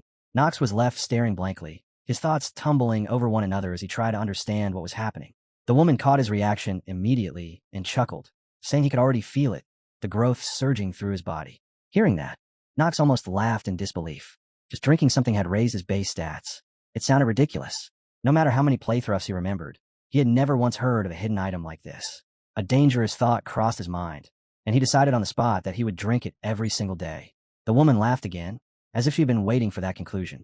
She told him she understood his excitement, but calmly added that after the first drink, the additional gains would no longer apply. Nox inwardly cursed, thinking it was unfair of her to mention that only now. Even so, as miraculous as the artifact was, he knew his situation had not truly improved. His body was still a wreck. His lifespan had been extended, yet his health was worse than it had ever been. One battle bled into the next in his memory. Palin, Tagilin, Grimmery, Lemegeton. Wounds layered over wounds. Injuries stacked without ever fully healing. The woman stepped closer, her tone shifting as she said that from this point on, demons would only grow more rampant. Monsters would emerge that even she might not be able to stop. That was why, she explained, she had chosen to raise talented students strong enough to stand against them, so that no demon, and none of the dogs that followed them, would ever rise again. Among all the students she had observed, the one who fit her long-term plans best was Nox von Rainhover. She recited his titles with clear amusement. The scoundrel of Rainhover, the wielder of the black sword art, a bold freshman, and a subordinate of Lunatic. She said the expression suited him perfectly. Then, with a faint smile, she asked whether he had really believed she would fail to notice his little extracurricular activities. Nox's face stiffened, disbelief freezing his expression in place. In his mind, he wondered how things could possibly end up like this. He had risked his life to kill one of the 72 demons, only to now find himself facing death at Noah's hands. Was this what people called a bad ending? Noah, however, told him to relax. He said he did not care which organization Nox belonged to, what secrets he carried, or what schemes he might be hiding. He made it clear that he had no intention of killing him. Whether Nox was part of a criminal group or a lunatic plotting against the Imperial family was irrelevant. What truly mattered was that Nox continued to grow stronger. Noah openly acknowledged Nox von Rienhover's abnormal talent, stating without hesitation that both his swordsmanship and his magic far exceeded expectations. Noah pointed out that Nox's explosive progress in sword arts was likely the result of his father and the environment he had grown up in. His tone shifted as he added that, in contrast, Nox's magical talent was still painfully underdeveloped. Then he revealed that a visiting professor would soon arrive at Elden Academy and advised Nox to do whatever it took to catch that person's attention. If he succeeded, Noah said, he would be able to grow far stronger than he was now. The moment Nox heard that, fear and anticipation surged together in his chest. A single thought surfaced in his mind. Could it be her? If so, that meant he would finally meet one of the four sages, someone on the same level as Noah, and the true owner of the orb Elena had once given him. As Nox was still processing that realization, Noah let out a light laugh and announced that it was time for Nox's second reward, deliberately dragging out the moment before revealing it. At the same time, out in the corridor, Daitri and Prim were searching for Nox. Daitri formally reported that he had brought the boy Nox had requested. Nox acknowledged his work, and as his gaze settled on Prim, he reflected inwardly that this was the greatest gain from the entire chain of events. He greeted Prim, remarking that it had been a long time, and expressing his hope that Prim had not forgotten the oath they had made that day. Prim, introduced as a dog beastkin and a genius of command, curled his lips and mockingly asked what oath Nox was talking about. In response, Nox internally assessed him as a catastrophic collection of defective traits, a walking disaster, before calmly asking whether Prim was implying that he intended to break the oath to follow him. Prim burst out laughing and replied that there must be a reason Nox had spent such a fortune to buy him. He assumed that meant he was incredibly valuable and suggested that he should be treated accordingly. Nox's expression darkened as he turned his gaze toward Daitri. In his mind, Prim's words echoed, that demand to be treated accordingly. Coldly, Nox decided that it was time to bring it out. He instructed Daitri to prepare for what he called negotiation and conversation. Daitri was instantly struck with fear, while Prim admitted to himself that this kid was a natural-born personality disaster. He thought that if Yukin's personality had been in control instead, he might have sympathized and tried to console him. Then Nox told Prim that he should blame his own traits. Confused, Prim looked up at him. Nox reached down and picked up a baseball bat, his face twisting into something genuinely terrifying, and declared that from this moment on, he would demonstrate how the scoundrel of Rainhover dealt with a troublesome mutt, before mockingly correcting himself, and adding that he meant a servant, of course. Standing beside them, Daitri subtly signaled to Prim, advising him to simply admit his mistakes and beg for forgiveness. Prim barely had time to process what was happening before a heavy blow came crashing down on his head, cutting off his protest halfway through the thought. Sometime later, Daitri addressed Prim again, his tone stern as he instructed him that while serving the young master, he must always speak politely and was never allowed to attack or doubt the young master's words. He asked if Prim understood. When no answer came, Daitrai hesitated, then muttered uneasily that perhaps Prim was no longer responding because he was already dead, even adding that he hoped Prim would be reborn as a good dog in his next life. Filled with pain and anger, Prim suddenly shouted back that he was still alive and had not died yet. Knox, who had been standing there the entire time, immediately turned his cold gaze on him and questioned how he dared to raise his voice. Terror seized Prim's throat, his breath choking as Knox's expression grew ferocious. Knox calmly implied that if Prim felt he needed more conversation, he would be more than happy to provide it. Trembling violently, Prim hurriedly insisted that it was unnecessary, stammered that it was already enough, and awkwardly thanked Knox for the explanation. In his mind, however, he cursed them all as insane nobles. Daitrai then added cheerfully that at least Prim's negotiation with the young master seemed to have gone smoothly. Prim clenched his teeth in silence, wondering how anyone could possibly call this a negotiation. Daitrai reassured him not to worry, and said he would personally teach him slowly. He explained that he would instruct Prim on how a servant should properly and politely treat his master, and what was expected of him. Knox interrupted coldly, telling Daitrai to stop. He remarked that Prim's eyes still held fighting spirit, and that he would recover soon. Pretending to raise his staff threateningly, Knox suggested that they should prepare for a negotiation season 2 in advance. Panicking, Prim blurted out that he had simply been born with a frightening face and meant no harm at all. Daitrai then turned to Knox and politely excused himself, reporting that he had heard Knox's other companions had officially received permission to transfer to Oyen Academy. He added that Lord Gran must have spent a great deal of money to make it happen, considering the process itself was illegal. Knox silently reflected that Daitrai was referring to the other units, Alina, Rona, May, and a unit from Tahalan, and noted with quiet satisfaction that all the units he needed had finally gathered, just as expected from the Dark family. He also admitted to himself that Gran was extremely useful when it came to handling matters in the shadows. Turning his attention back to Prim, Knox informed him that the others would be arriving soon and ordered him to prepare for departure as well. Prim weakly protested that his name was Prim and not Slave. Knox responded casually that it was fine and continued calling him Slave anyway, adding that the first thing they needed to do was get rid of Prim's dog-like stench. He ordered him to bathe within 5 minutes, and then put on the hood he handed over. Prim lifted the cloth hesitantly and asked what it was. Knox explained that it was an artifact meant to conceal the wearer's characteristics, hiding Prim's ears and other beastkin traits. Then he added coldly that it would not work against him, warning that if Prim was thinking of erasing his traces and running away, it would be completely useless. Frightened, Prim immediately declared that he would go bathe right away. Sometime later, Knox stepped outside the academy grounds to meet the others. He greeted them calmly, saying it had been a long time and noting that they had arrived right on time. Although they likely already knew one another, he said he would reintroduce everyone just in case. At that moment, a brown-haired maid appeared behind him, gasping in amazement as she stared at the vast courtyard. She exclaimed excitedly that they would be living there as the young master's personal servants, and that, on top of that, they would be able to enjoy luxurious meals whenever they wished. Knox silently wondered when the last time she had actually gone to the student cafeteria. Suddenly, contemptuous voices rose from nearby students. They mocked that the academy now allowed just anyone to enter, sneering that it was no wonder the school's reputation had declined if trash like that was being admitted. They added that the person must be Knox von Rainhover, and that it was only natural for him to associate with people of such low status. The brown-haired maid flared up in anger, shouting as she demanded to know whether they had just been called lowly. She repeated the insults aloud, bristling at being labeled trash and dogs, and angrily asked where any dogs even were. Knox firmly called out to her, ordering Rona to stop and come to him. After that, Knox turned to his companions and asked them to allow him to make an introduction. He introduced Prim as his new servant from Abelard, and added that even without him spelling it out, they probably already knew why he had summoned them all there. He welcomed them to Elian Academy and declared that this also marked the beginning of their new lives as his loyal servants. The group listened with bright expressions and cheerful acceptance, while only Prim stood there feeling unsettled. Something fell off to him. He could not understand why everyone was treating this situation as if it were completely normal. On the upper floor, Noah and Bernard were engaged in a quiet conversation. Noah spoke in a dismissive tone, remarking that this was the one the child Berniner had chosen to raise as his disciple. Bernard replied that Noah was right and added that it truly was remarkable. The narration shifted as time moved forward, reminding that the world never stopped changing and continued to give birth to new powers. There was Luna, who had reached the pinnacle and earned the title of one of the 7 continental stars at the age of 20, among 3 sword masters and 4 sages. Just like the boy who occupied her thoughts, she was now meeting with 2 others. Luna stated calmly that the boy was undeniably a genius, emphasizing that his talent was extraordinary. The scar-faced man continued, saying that from the very first time they had met the boy, They had already known his talent was exceptional. He suggested that they should grant him a higher rank to properly honor his contributions. The blue-haired woman froze, then spoke up, saying that she too had known from their first meeting that his talent was outstanding. However, she questioned what would happen to her seniority if that rookie were promoted to second rank.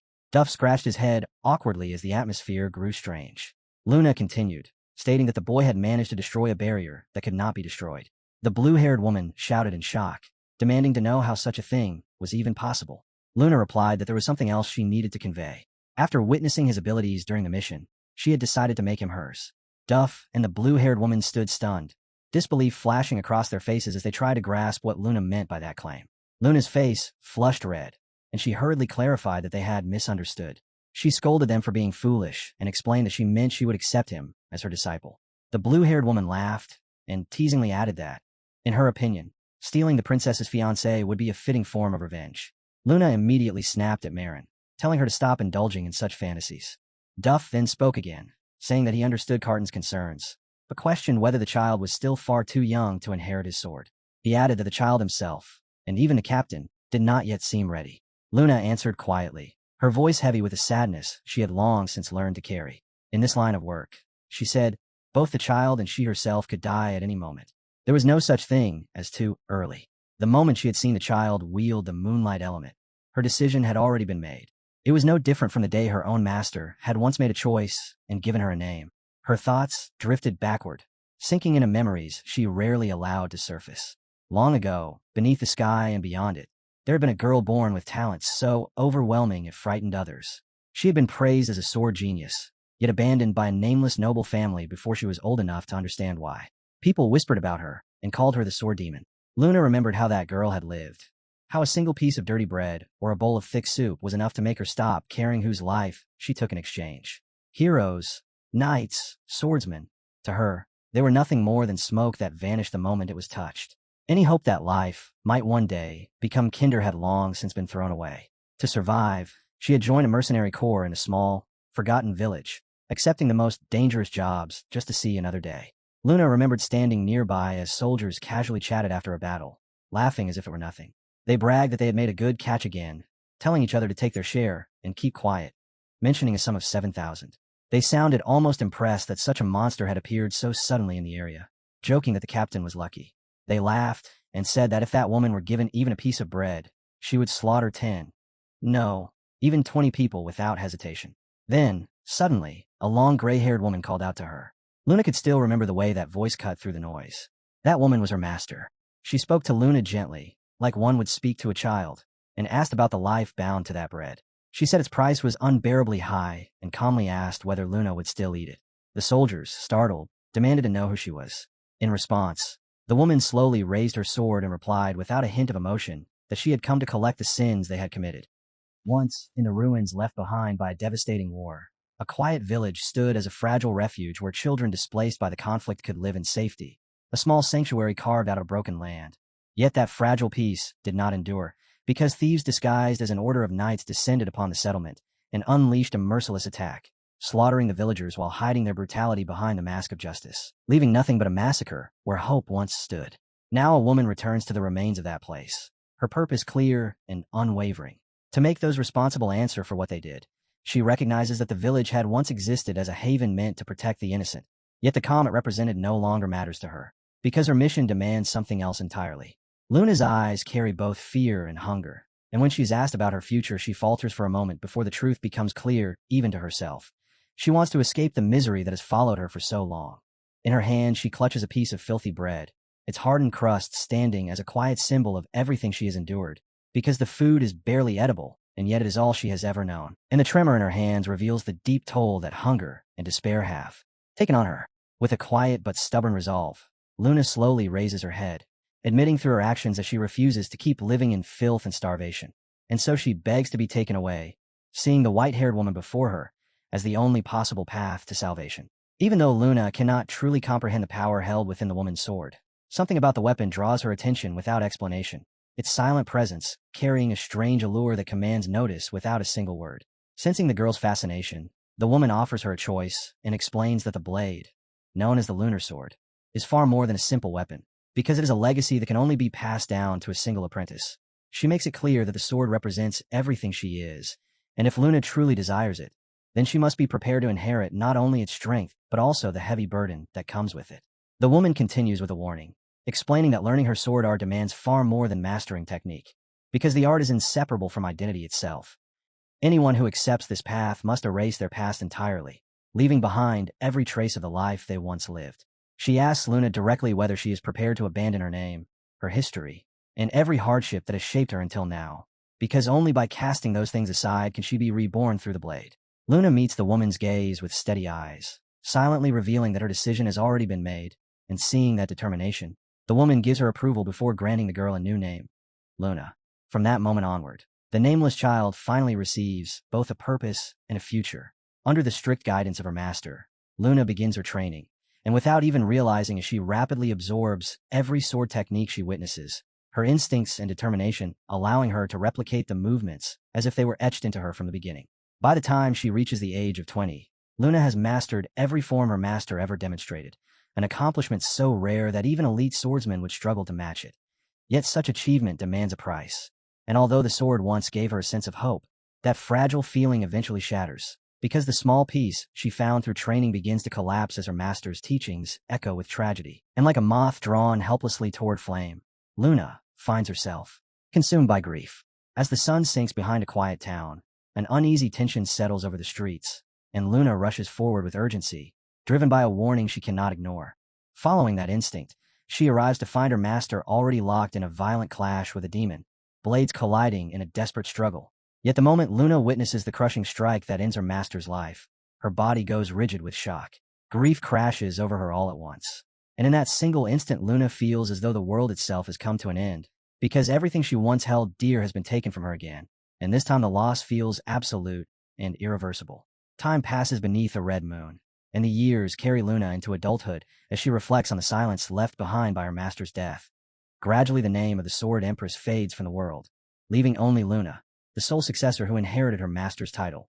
Yet despite that inheritance, she recognizes the limits of her own skill, aware that she cannot reproduce every sword technique her mentor once demonstrated. Her thoughts drift to Knox von Reinhafer, a rising figure who seeks the same knowledge she once pursued, and when she remembers the look in his eyes, she sees a reflection of her own past, quietly hoping he will somehow avoid walking the same painful path she once followed. Meanwhile, the Eldian Academy stands as the most prestigious institution on the entire continent, a place where many students enroll, but only a handful ever reach graduation because the difficulty is overwhelming. Cadets endure a relentless schedule filled with exhausting lessons, dangerous missions, and a curriculum specifically designed to drive them to their limits, testing not only their strength but also the resilience of their will. Resentment spreads throughout the ranks as commoners are forced to compete alongside the heirs of noble houses. And after facing real demons, many cadets begin to lose confidence when those encounters reveal just how powerless they truly are. Because of these brutal conditions, a large number of cadets withdraw every year, leaving behind empty positions that disrupt the Academy's balance and long-term planning. In response, the institution introduces a new policy that allows transfer students to fill the gaps left by those who quit. Each year, as nearly a third of the incoming class abandons the program, the admissions committee begins reviewing and selecting promising candidates from outside the Academy, individuals who might bring unexpected strength to their ranks. However, the flexible nature of transfer admissions also changes another long-standing rule, because the Academy's strict policy of accepting only one cadet from each noble house no longer fully applies, creating the potential for new power imbalances. This shift opens the door for the twins of House Reinhafer, Allen and Hartz, to enroll together, and their arrival is expected to stir tension within the Academy's ranks. Members of the faculty express particular concern about Facilia, whose unpredictable behavior could easily clash with the twins and threaten the Academy's carefully maintained reputation. Elsewhere, inside the mansion, a maid loudly announces that she has been reassigned and will now serve exclusively as Knox's personal maid. Clearly eager to earn recognition from her young master, she immediately begins complaining about being given tasks the moment she arrived, hoping her efforts will receive greater appreciation. At the same time, others in the room continue their own conversations, including two girls, Alina and her companion, who speak with noticeable emotion. Alina throws her arms up in dramatic frustration, loudly declaring how much she despises studying and wishing she could escape the suffocating pressure of academics altogether, while the orange-haired girl beside her responds with a teasing grin and jokingly asks Jitri to hold Alina down so she can force a hangover cure into her, the exchange perfectly capturing the chaotic rhythm of their friendship. Watching the lively commotion unfold, A red-haired man quietly observes the room and reflects on how warm and noisy the atmosphere feels. The kind of loud comfort that strangely puts him at ease. In his thoughts, he offers silent praise to Nox, recognizing that it is only natural for people to gather around a strong leader who carries himself with genuine sincerity. And in that moment, he concludes that serving Nox will likely become the greatest honor of his life. Nox, however, feels the situation very differently, because the chatter and laughter around him steadily grate on his nerves, while the others see the scene as friendly and welcoming. To him, it is simply loud and disruptive, and with a firm command, he cuts through the noise and forces the entire room into silence. Once everyone's attention settles on him, Nox explains with calm seriousness that there is a specific reason he gathered them all and brought them to the Eldian Academy, revealing that every person present has a critical role to play in supporting him within the Academy's walls. Because this meeting was never meant to be a casual gathering. It is a mission that demands cooperation and loyalty. Then Nox reveals the truth that chills the room. Somewhere inside the Academy, a demon is hiding. Its existence poses a threat not only to them, but to the entire school from within. And Nox believes that someone has secretly conspired with this demon, concealing their identity while communicating with monsters that lurk beyond the Academy's borders. Even when doubt spreads among the listeners, Nox remains unwavering, declaring that he intends to track down every one of them and eliminate them without exception. And to accomplish that goal, he asks those gathered to form a faction alongside him. Yet Nox makes one thing absolutely clear. He will not demand their loyalty. Anyone who wishes to leave is free to walk away, because he refuses to force anyone into following him, even if the path ahead is filled with serious danger. One of the red-haired companions reflects on the scale of Nox's ambition and murmurs that the ancient hero Solomon once sealed away demonic kings, a legendary act remembered through history. And yet Nox now seems intent on attempting something just as impossible. The thought leaves him wondering how far ahead Nox is truly thinking, and why someone so young would willingly risk everything to confront demons. Rona finally speaks after a moment of hesitation, her voice trembling as she firmly declares her objection, explaining that she cannot support Nox in pursuing such a dangerous mission against demons. In her eyes, Nox changed after the death of his mother, and she reminds him that she once made a promise to the late madam to protect him at any cost, even if that protection meant standing against him. The idea of watching him deliberately walk into danger tears at her resolve, because allowing this mission to continue would feel like betraying the very promise she swore to uphold. Nox listens calmly before answering that his decision has already been made, then quietly reveals that his determination to target the 72 demons does not come from revenge or personal grief.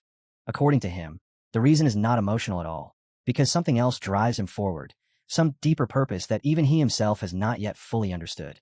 Nox explains that whatever this deeper purpose is, he must uncover it himself. And after hearing those words, Rona finally accepts the resolve in his voice. Although conflict still lingers within her, she agrees to walk the path beside him. Yet she adds one final condition before giving her full support. Rona warns Nox that he must never place her in a position where she is forced to break the promise she made to the madam, because while her loyalty to him is absolute, it can never come at the cost of that sacred vow. Nox responds gently, acknowledging her feelings and giving his word that he understands. For a brief moment, the tension hanging between them eases. The others watch the exchange and remember the past they share with Nox, recalling how their lives once depended on him back in Shaders. Now they stand ready to repay that debt, not because they feel obligated, but because they genuinely trust him. Without the slightest hesitation, Alina enthusiastically declares that she will follow him, once again calling him her husband with the same dramatic flair she always carries. Soon after, the red-haired knight steps forward and speaks with steady conviction, explaining that as someone from the Tagelan Kingdom, a nation that once suffered terribly under the 72 demons, he understands the weight of Nox's ambition more clearly than most. Even knowing the danger involved, he pledges unwavering loyalty, stating that if Nox intends to face the threat, then they will walk beside him without hesitation, finishing his declaration with a solemn promise that the people of the East, his people, will always follow Nox, recognizing him as a leader worthy of their protection. Then Digitree quietly moves forward, her demeanor calm yet firm, assuring Nox that her support will never falter no matter how dangerous the road ahead becomes. With her loyalty now spoken aloud, Nox looks around the room and realizes that everyone has made their choice. No one has stepped away. Seeing their unity standing firmly before him, he begins to outline that he will now explain their objectives and the details of his plan, making it clear that from this moment forward, there will be no second chance to hear it, because every word he says from here on carries weight. Meanwhile, Jitri remarks that the group from the Tagelan Kingdom has most likely already settled into their assigned dormitories, and that the Academy's daily operations continue moving forward according to schedule. She adds that Lady Alina and Lady May have probably gone to collect the class materials they need, remaining as efficient and well-informed as ever. Digitree then informs Nox that she will begin training the newly recruited servants today. Nox acknowledges her diligence and instructs her to return once she finishes her duties, mentioning that he himself has a scheduled interview with Professor Rass. Digitree respectfully accepts the order before departing.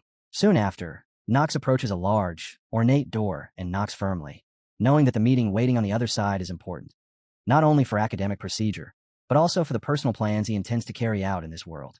Announcing his presence, Nox steps confidently into the room, entering a space filled with an atmosphere of scholarship and authority. Without hesitation, he greets Professor Rass directly, and the woman responds warmly, noting the familiarity between them as their meeting begins. She addresses him without hesitation, Nox von Reinhafer, and the way she says his name, both her expression and the calm confidence in her voice, makes it clear that their connection extends beyond a simple student-teacher introduction. Nox instantly recognizes who stands before him. One of the four sages, a figure whose authority in magic is nearly unmatched. Realizing the weight of this encounter, he steadies himself, aware that this meeting could easily alter the course of his plans. In his mind, he identifies her immediately, Astrid von Kallewood, and that name alone confirms just how powerful and potentially dangerous the woman before him truly is. Despite that reputation, however, her posture remains relaxed, composed, and oddly welcoming.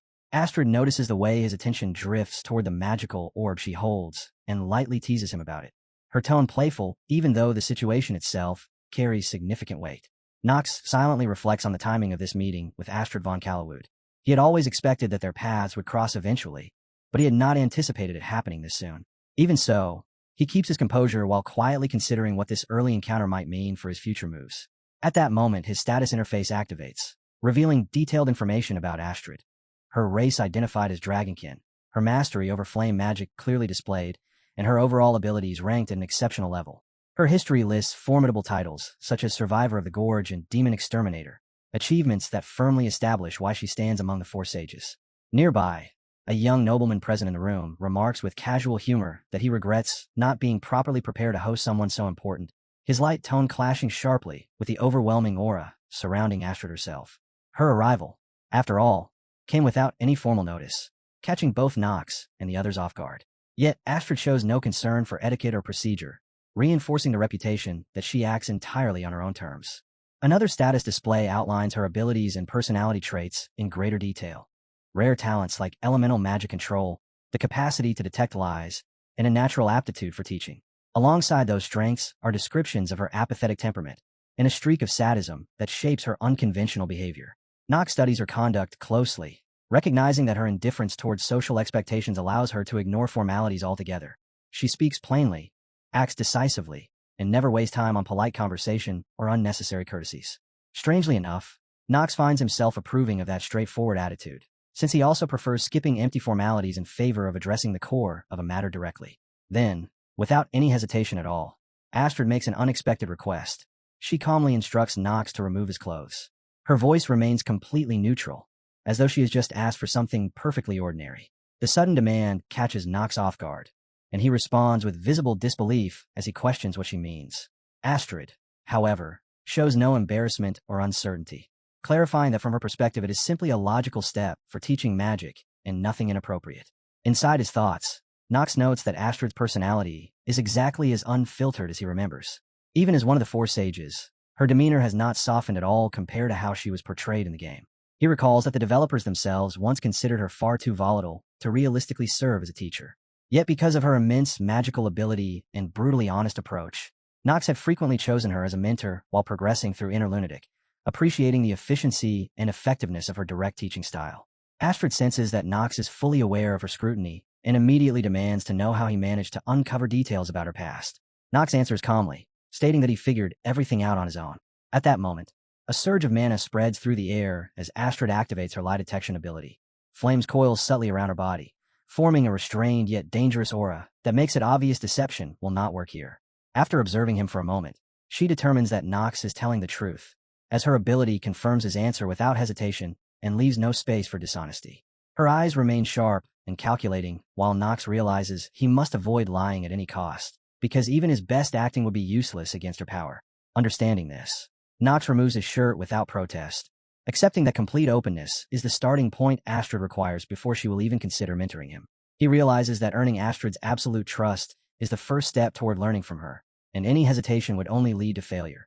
So he steadies himself and stands firm, ready to face whatever comes next.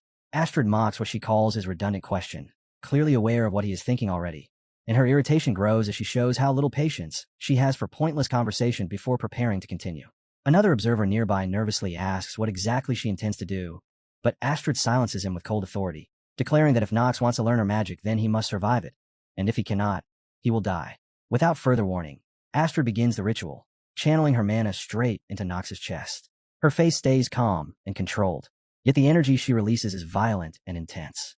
The moment the power enters him, Nox feels a fierce burning sensation as his body reacts violently, the pain racing through his nerves and signaling that something unnatural, something draconic, is unfolding inside him. Dragons are beings tied to the very origin of magic itself, their power and legacy stretching back to the beginning of time, making them both a foundation of arcane knowledge and a source of deep fear. Astrid continues the transfer without pause, drawing upon the essence of dragon power, which lies within their heart, a magical organ that functions as a natural conductor of mana and far surpasses the limits of the human body.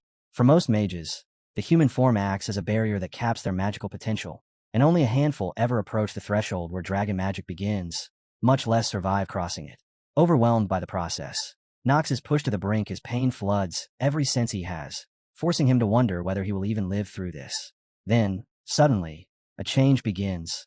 A glowing symbol appears over his heart. Astrid releases the final surge of magic, and the dragon heart item fuses with Nox, embedding itself directly into his body. This is not a temporary spell, but a permanent transformation. As the ritual concludes, a system message appears to confirm the result. Each of Nox's stats has increased by 1 point. The increase is small, yet it is permanent and achievable only through dragon tier magic. Nox stands there breathless and still shirtless as he acknowledges the boost. Although the result amazes him, he stays cautious, fully aware that the cost and danger of what has just happened are only beginning to reveal themselves.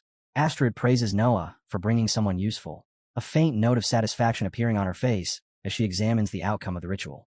At that moment, Nox's body finally gives out under the immense strain, and he collapses as the aftereffects of integrating the dragon heart overwhelm him. The power surging through his system has forced his body far beyond safe limits. As Nox hits the floor, the aide rushes toward him in alarm, calling his name while quickly kneeling beside him. Realizing the danger is not over yet, they attempt to rouse him, urging him to stay conscious and keep holding on. Time passes. Soft sunlight filters through ornate windows when Nox finally awakens, lying in a luxurious room wrapped in fresh, clean linens. The earlier chaos now feels distant, replaced by an unusual calm. He slowly sits up, still dazed but unmistakably alive. His body aches from the ordeal, yet the fact that he survived confirms that he endured the trial. As his thoughts settle, he begins piecing together everything that happened, gradually understanding the true weight of what he went through. The door opens, and Astrid enters the room. She acknowledges his survival with little emotion and immediately moves forward without ceremony, announcing that it is time to proceed to the next stage of training. Her tone remains strict and unwavering, just as before. Astrid explains that since Nox now possesses a dragon heart, his breathing technique must be completely rebuilt from the ground up. According to her, this step is essential if his body is going to properly adapt to the power now residing inside him. Still overwhelmed, Nox reminds her that the transformation happened only yesterday and questions why she intends to push him into another demanding process so quickly. Astrid shows no concern at all. She simply replies that if he cannot handle it, she will stop teaching him. To her, his failure would merely remove an inconvenience. Inwardly, Nox compares Astrid to a cold-blooded reptile, logical, blunt, and entirely devoid of humor. Despite her immense power, she seems completely detached from ordinary human behavior. Accepting the situation, Nox finally agrees to continue with the training, though he requests that she demonstrate the breathing method first, so he can study it and replicate it through observation. Astrid accepts the request immediately. A faint, amused smile appears as she gestures for him to come closer, clearly entertained by his boldness. Completely in control of the situation, she pulls Nox into a close embrace and positions his head against her chest.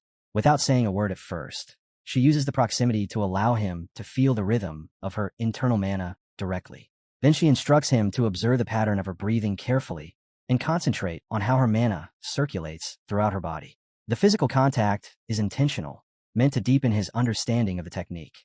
Listening closely, Nox begins sensing the movement of energy within her. Astrid calmly explains the pathway, pointing out the organs involved and describing how mana flows through them, while expecting him to follow the process with precise attention.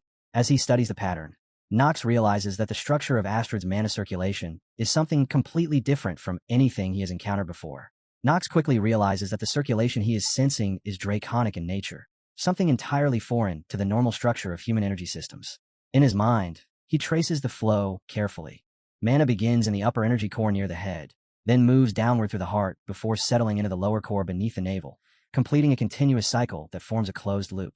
Astrid explains that this system is still incomplete in his case, and if he truly wants to understand it, he will eventually need to enter the mind world, a space shaped entirely by a person's willpower. Hearing this, Knox grows curious and uncertain at the same time, quietly wondering what kind of world might exist within his own mind. Astrid studies his condition more closely and points out that his lower energy core has not yet opened. Even so, she notes that faint traces of mana are already beginning to reach that region, which she considers a promising sign. Knox responds with firm determination, confident that given enough time, he will eventually master the draconic breathing method completely. With that resolve, he makes a bold request of her. If he succeeds, he wants Astrid to formally acknowledge him as her student. Astrid pauses, silently weighing his words while her expression remains unreadable yet attentive. After a moment, she reluctantly agrees, muttering that it is a hassle, but admitting that it was his request. Though she clearly dislikes unnecessary formalities, she respects direct intent. Still, she adds a condition. Knox must never lie in front of her. If he can maintain that promise, then she will recognize him as her student in full. Without the slightest hesitation, Knox swears that he will never lie. The promise carries weight not only for Astrid, but also for himself, binding him to the seriousness of truth in her presence. He reinforces his stance, stating that he has no reason to deceive her. His thoughts turn toward the larger purpose behind everything, the dragon heart itself, and what it represents. To him, it is not merely a tool for survival, but a crucial step in his journey through this world. Knox resolves to keep evolving until the very end, determined to use this power to reshape his destiny. Placing a hand over his heart, he commits himself to finding the final answer, one that lies beyond strength alone. Deep inside a crystalline cavern, glowing blue crystals cast their light across the silent chamber. Knox sits alone within the stillness, the only sound being the faint hum occasionally resonating from the stones around him. For the past month, he has been training under Astrid's relentless supervision. The process has been exhausting and time-consuming, yet the isolation of this place allows him to focus without interruption. The dragon tongue breathing technique, once something that seemed impossible to grasp, is slowly becoming clearer. With each passing day, his control over the internal flow grows sharper. Time begins to blur together as Knox pushes through harsh practice sessions while his body steadily deteriorates. Even though his mastery improves, the toll on his physical condition quietly worsens in the background. Elsewhere, the Academy's elite units continue to develop. Eleanor and the other leaders push their teams forward, gradually transforming them into capable combat groups. One challenge appears after another, and the first test they face is surviving Archduke Paimon. The second trial, called the Gambling Den, challenges their tactical awareness and decision-making under pressure. Although the teams manage to clear it, the victory does not come without losses. Soon after, a third scenario begins, codenamed Merchantry Collapse. The city hums with normal activity, its citizens unaware that chaos is about to erupt within its streets. Among players, this episode has a notorious reputation for brutal difficulty, earning the nickname the Wall of Wailing because so many players failed there during gameplay. Despite that reputation, Knox remains completely calm. After everything he has endured, his training, improved stats, and relentless preparation, he believes he has already reached the level needed to overcome the trial cleanly. Unlike earlier episodes, he also feels no need to form interpersonal bonds during this mission, allowing him to focus solely on the battle ahead without distractions. That brief moment of quiet is interrupted when a girl, named Eleanor, gently speaks up. She asks for opinion on something personal that has nothing to do with the mission. The sincerity and directness of her question immediately catch Shane off guard. The discomfort on his face hints that the situation between them carries deeper complications. Back at the academy, the instructors make an announcement. Every student will participate in team-based magic combat training. The exercise is designed to simulate real battlefield coordination, forcing students to face one another while using everything they have learned so far. The instructors emphasize caution repeatedly, reminding everyone that safety is the highest priority during this practical. Within the gathered students, reactions differ sharply. One classmate feels nervous but hopeful, remembering how much they have improved since the beginning, while another responds with confidence, sensing that this moment marks the beginning of real change. Shane speaks up with growing confidence in the strength of their team. Eleanor, however, remains wary. Her eyes sharpen as she reminds him that trust alone is not enough for a trial as brutal as this one. Speaking calmly but firmly, she warns that recklessness in such situations often leads to death, and that blindly depending on others can easily become fatal on an actual battlefield.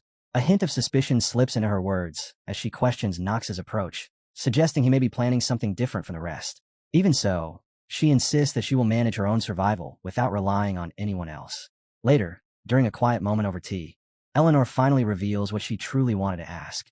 Sitting across from Knox, her voice softens as she directly requests that he protect her during the upcoming combat test. Knox quickly understands that her survival strategy depends heavily on his abilities. Though the request surprises him, he keeps his composure while Shane watches silently from the side. Even while understanding Eleanor's reasoning, Knox cannot help finding the situation strange.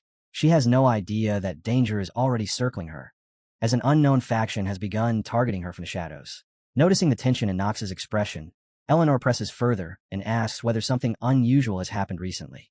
Suspecting that there may be more going on than she has been told, she begins recounting a political meeting involving merchants operating under imperial rule. During their discussion of alliances, the conversation hinted at a much larger shift of power spreading across the empire.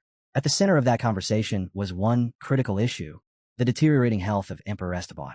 Rumors about the emperor's declining condition spread rapidly, casting a dark shadow over the empire's future. Military unrest continues to grow as whispers of war intensify, with different factions quietly debating whether they should support the weakening imperial authority or oppose it outright. Within merchant circles, tension builds during an ongoing meeting as influential figures argue over whether their power can survive under a regime that appears to be crumbling. Fear hangs over the room as Eleanor sits quietly among them, listening to the discussion. In the middle of this uneasy gathering, she is suddenly pulled aside and urgently escorted away, a clear sign that the danger surrounding her has moved far closer than she originally believed. Soon afterward, Eleanor stands before several high-ranking nobles who immediately begin challenging her position. One elderly noble bluntly rejects her analysis and demands to know which side she intends to support in the coming conflict. Without wavering, Eleanor answers that the fall of the imperial family is inevitable. Her calm, measured tone cuts through the room and silences those who are clinging to denial. She continues, delivering a final statement that lands sharply among them. Eleanor openly criticizes Emperor Esteban's misrule and warns that the consequences of his leadership are already spreading beyond the empire, affecting even distant continents. The room falls into a tense silence. Despite the political uncertainty surrounding them, the discussion soon turns back to the emperor's health. Eleanor raises the issue again, but one merchant quickly rejects her concerns, insisting that His Majesty still has time despite the illness. Others worry that declaring support for any faction too early could fracture the merchant alliance itself, creating internal conflict and leaving them strategically vulnerable. Some openly confess their fear of losing everything they have built if the wrong decision is made.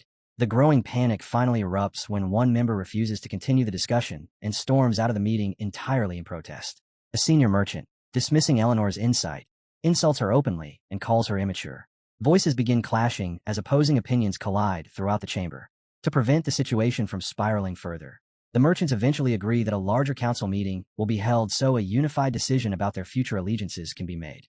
After the argument settles, Rick attempts to comfort Eleanor, telling her not to be discouraged. Yet even as he speaks kindly, Eleanor cannot shake the feeling that his motives may not be genuine. She wonders whether he is offering help or simply trying to gain influence. Rather than ignore it, Eleanor confronts him directly, reminding Rick that he has no authority to speak during a gathering of such importance. His attempt to interject is unacceptable. Instead of apologizing, Rick defends himself, insisting that her judgment during the discussion was flawed. Standing his ground without the slightest hesitation, he openly criticizes her reasoning in front of the group. With her authority challenged, Eleanor's expression grows cold. Rick presses further, delivering a final blow as he declares that her decision was wrong, smiling while deliberately pushing beyond the boundaries of respect. At that moment, Eleanor's patience finally snaps. In a decisive move, she strips Rick of his position as accounting executive and orders him to leave the room immediately. Rick departs, and silence settles heavily over the chamber. Left alone, Eleanor feels a familiar emptiness creeping in once again. The weight of isolation presses down on her shoulders as the same pattern repeats itself: betrayal, loneliness, humiliation. No matter how firmly she stands, the bitter pain of being abandoned never truly disappears. As the silence lingers, memories begin flooding back. Memories surge back into Eleanor's mind. Her father's cold sense of ownership, her mother's constant absence, and the haunting banquet where Knox von Reinhafer first stood before her. In that distant scene, she had stood motionless among a sea of nobles, surrounded by voices yet utterly alone. Those fragments of the past cling stubbornly to her, shaping the woman she has become. Yet Eleanor forces the memories aside, refusing to let emotion cloud her judgment. She has already declared her position, and there can be no hesitation now. The imperial family must fall. She walks alone through the wide hall, fully aware that her bold statement has invited new dangers. Rival factions and hired assassins will almost certainly move against her. As she reflects on the threats she has faced before, Eleanor realizes she does not need an army. What she truly requires is a single reliable protector, someone with no political allegiance who would not attract attention. The thought immediately brings back the memory of the moment she was saved without conditions, and that trust guides her decision to reach out once more, even knowing the complications surrounding Nox's background. When she voices the request, her trusted ally calmly agrees to help, already understanding the risks involved. His reply is short, but the weight behind it comes from what he has done before. Even so, Eleanor cannot suppress her suspicion. In her experience, no one offers that kind of support without hidden motives or expectations, especially when no terms have been discussed. She studies him closely, searching for signs of deception, yet finds none in his behavior. The absence of deceit only deepens her confusion, leaving her unsure whether his sincerity hides something she simply cannot see. He answers her doubts without irritation, explaining that he is merely speaking honestly. The simplicity of his words carries an odd charm that loosens the tension between them. Watching the exchange from nearby, Knox feels a wave of secondhand embarrassment mixed with personal discomfort. The strangely light tone of their conversation leaves him unsure how to react, and the awkward tension finally breaks. Eleanor suddenly smiles, the expression genuine, perhaps amused, or perhaps relieved that amid the chaos surrounding her life, something can still feel uncomplicated. Elsewhere, hidden from public view, another discussion unfolds. Supporters within the merchant faction gather quietly, reaffirming their alliance and the cooperation they have planned. One of the leaders outlines their strategy. They will supply weapons to the imperial family, while simultaneously exploiting weaknesses in the market, a move designed to strengthen their own faction's position. The final statement delivered during the meeting carries a chilling certainty. Once their supply network is secure, Eleanor will be eliminated, so she can no longer interfere. Smiles spread across their faces, concealing deadly intentions. At another location, Gope, a powerful merchant, laughs with open triumph while boasting about the influence he has recently gained. His connection with the first prince has dramatically elevated his status, granting him leverage over noble circles that once dismissed him. Across from him stand a young man who listens calmly, while Gope remarks with amusement about how a mere merchant managed to form ties with royalty. Before leaving, Gope offers a final promise that he will continue serving as the prince's messenger. With a smug farewell, he turns and walks away, disappearing from the moonlit courtyard. Left behind in the quiet night, the boy watches Gope's figure fade into the shadows, unaware of the thoughts slowly stirring within his own mind. Despite the boy's quiet appearance, his thoughts churn with fierce intensity, and one name rises clearly in his mind: Knox von Reinhafer. He reflects on the disruptions that derailed his original plans, recognizing that Knox's interference forced a confrontation in the war far earlier than he had ever intended. Although Knox managed to defeat formidable opponents, including a lethal assassin and a monstrous adversary, the boy understands that the conflict is far from finished. As he continues weaving through his calculations, an idea forms. Eleanor and Gope could both be used as bait to corner Knox. With those two under his control, restraining Knox would become significantly easier. A thin smile slowly appears on his face, marked with a faint trace of blood. Filled with determination, he swears that he will face Knox again, eager to test whether the so-called Dark Knight can survive another clash. Elsewhere, Eleanor sits quietly across from a dark-haired man in the calm setting of a garden. The air around them is peaceful, but the conversation carries a heavy undertone. The man assures her firmly that she will remain safe, promising that no danger will ever reach her while he stands watch. His voice is steady and resolute, and despite the turmoil of the world around them, his intentions appear sincere. Eleanor, still uncertain but moved by the firmness of his promise, gives a reluctant nod as he rises from his seat to leave. Even as he prepares to depart, the atmosphere between them remains thick with unspoken tension and unresolved thoughts. Just as he begins to walk away, Eleanor suddenly calls out, stopping him mid-step. Her voice carries hesitation as she asks for one final answer. The man turns back toward her, ready to listen. This time, however, her question has nothing to do with politics or survival. It comes from somewhere far more personal, driven by feelings that have remained buried for too long. Lowering her gaze, Eleanor asks about the necklace he never wears. Her voice trembles slightly as she wonders whether the reason is simple. Perhaps he still cannot bring himself to trust her. The moment stretches in silence. Without offering an immediate reply, the man turns away. Eleanor's expression hardens, and she dismisses him coldly, her tone making it clear that distance now stands between them. As he walks down the corridor, he reflects on the exchange they just shared. Beneath her harsh words, he senses the truth she tried to hide, the quiet weight of doubt, along with his own inability to completely bridge the emotional distance between them. Continuing forward, he steadies his resolve. Regardless of what she believes, he knows he is not the kind of man she fears, and he will never allow himself to become that person. Elsewhere, inside the kitchen, several maids gather excitedly around an elaborate set of dining ware. Their eyes gleam as they admire the golden utensils and jeweled plates laid out before them, symbols of the immense wealth their mistress surrounds herself with. Speaking freely among themselves, one maid casually refers to the young lady as the Golden Fox. To them, she is a woman obsessed with collecting luxury, someone whose interests revolve entirely around wealth and rare, expensive treasures. The maids continued whispering among themselves, mocking how their mistress hoarded wealth while showing interest in nothing except adding more gold to her overflowing storerooms. Envy crept into their laughter as they imagined what it would be like to live surrounded by such luxury. In their playful fantasies, the young lady existed in constant splendor, dressed in exquisite garments while embroidery, jewels, and extravagance filled every corner of her life. Yet the reality could not have been further from those assumptions. Far from the glittering image painted by rumor, Eleanor sat alone inside a quiet, dimly lit room where no trace of luxury could be found. The dull surroundings cast a long shadow over the gossip spoken behind her back. Rising slowly, she crossed the cold floor barefoot and stopped in front of a mirror. The reflection staring back was not that of a golden fox basking in wealth, but of someone weary and weighed down, a figure far removed from the person others imagined.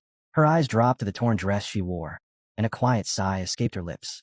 The fabric had frayed again. Too many repairs over the months had weakened it beyond saving. She brushed her fingers gently across the worn cloth, her expression heavy, not with pride, but with quiet frustration. There were no gold ornaments or jeweled garments here, only memories. Long ago, Eleanor had once admired beautiful clothing with pure excitement, back when she was too young to understand the expectations such things would eventually carry. She remembered asking her mother why she could not wear the same elegant dresses as her older sisters. Her mother had smiled and promised that one day Eleanor would wear them proudly, not as a child imitating others, but as a young lady worthy of respect. That promise had stayed with her ever since. With bright determination, the younger Eleanor had answered that she would wait for that day. Now that innocent vow lingered in her mind like a distant echo, a reminder of how far reality had drifted from the hopeful dreams she once held. Sitting alone in the quiet room, Eleanor allowed her thoughts to wander to a memory she had not revisited for years. Despite her usual discipline, the recollection forced its way forward. It marked the true beginning of her journey, the moment she chose to become something greater within a world ruled by profit and political power. But as the memory resurfaced, it did not feel like simple nostalgia. Instead, the feeling resembled a warning she had never fully understood. Turning her attention back to the present, Eleanor analyzed the condition of the empire once again. In her view, Archeum's dominance had already begun to wither, and the fractures within its foundation were now too large to ignore. If Emperor Esteban, the final symbol holding the imperial system together, were to die, the central structure would collapse just as the eastern region had centuries earlier. The East had once stood as a pillar of strength and order. Now its legacy remained only as proof that even the most powerful systems eventually fall when they lose their vision. Her thoughts then drifted toward a legend spoken of throughout the world. The Sage's Crystal, a crimson gem wrapped in myth and said to grant limitless power while fulfilling any desire. Entire realms had once destroyed themselves while chasing after it. In the end, all those conflicts had left behind nothing but hollow remnants, societies reduced to empty shells sustained by greed and reckless gambling. Looking at the matter from a merchant's perspective, Eleanor reached a clear conclusion. Investing in a dying empire was no different from pursuing that crystal. It was no longer a risky wager. It was simply a guaranteed loss. Just when Eleanor believed reason might still guide the outcome, Rick's single remark shattered that hope. In an instant, the loyalties of several nobles shifted as though pulled by invisible strings, their sudden change too abrupt to be natural. It became painfully clear that someone else was moving pieces from the shadows, whispering into the ears of powerful figures and deliberately driving wedges between merchant alliances. A faint unease settled in Eleanor's chest as distant laughter echoed through the hall. While others drank wine and celebrated, she could sense something far more dangerous, quietly taking root beneath the surface.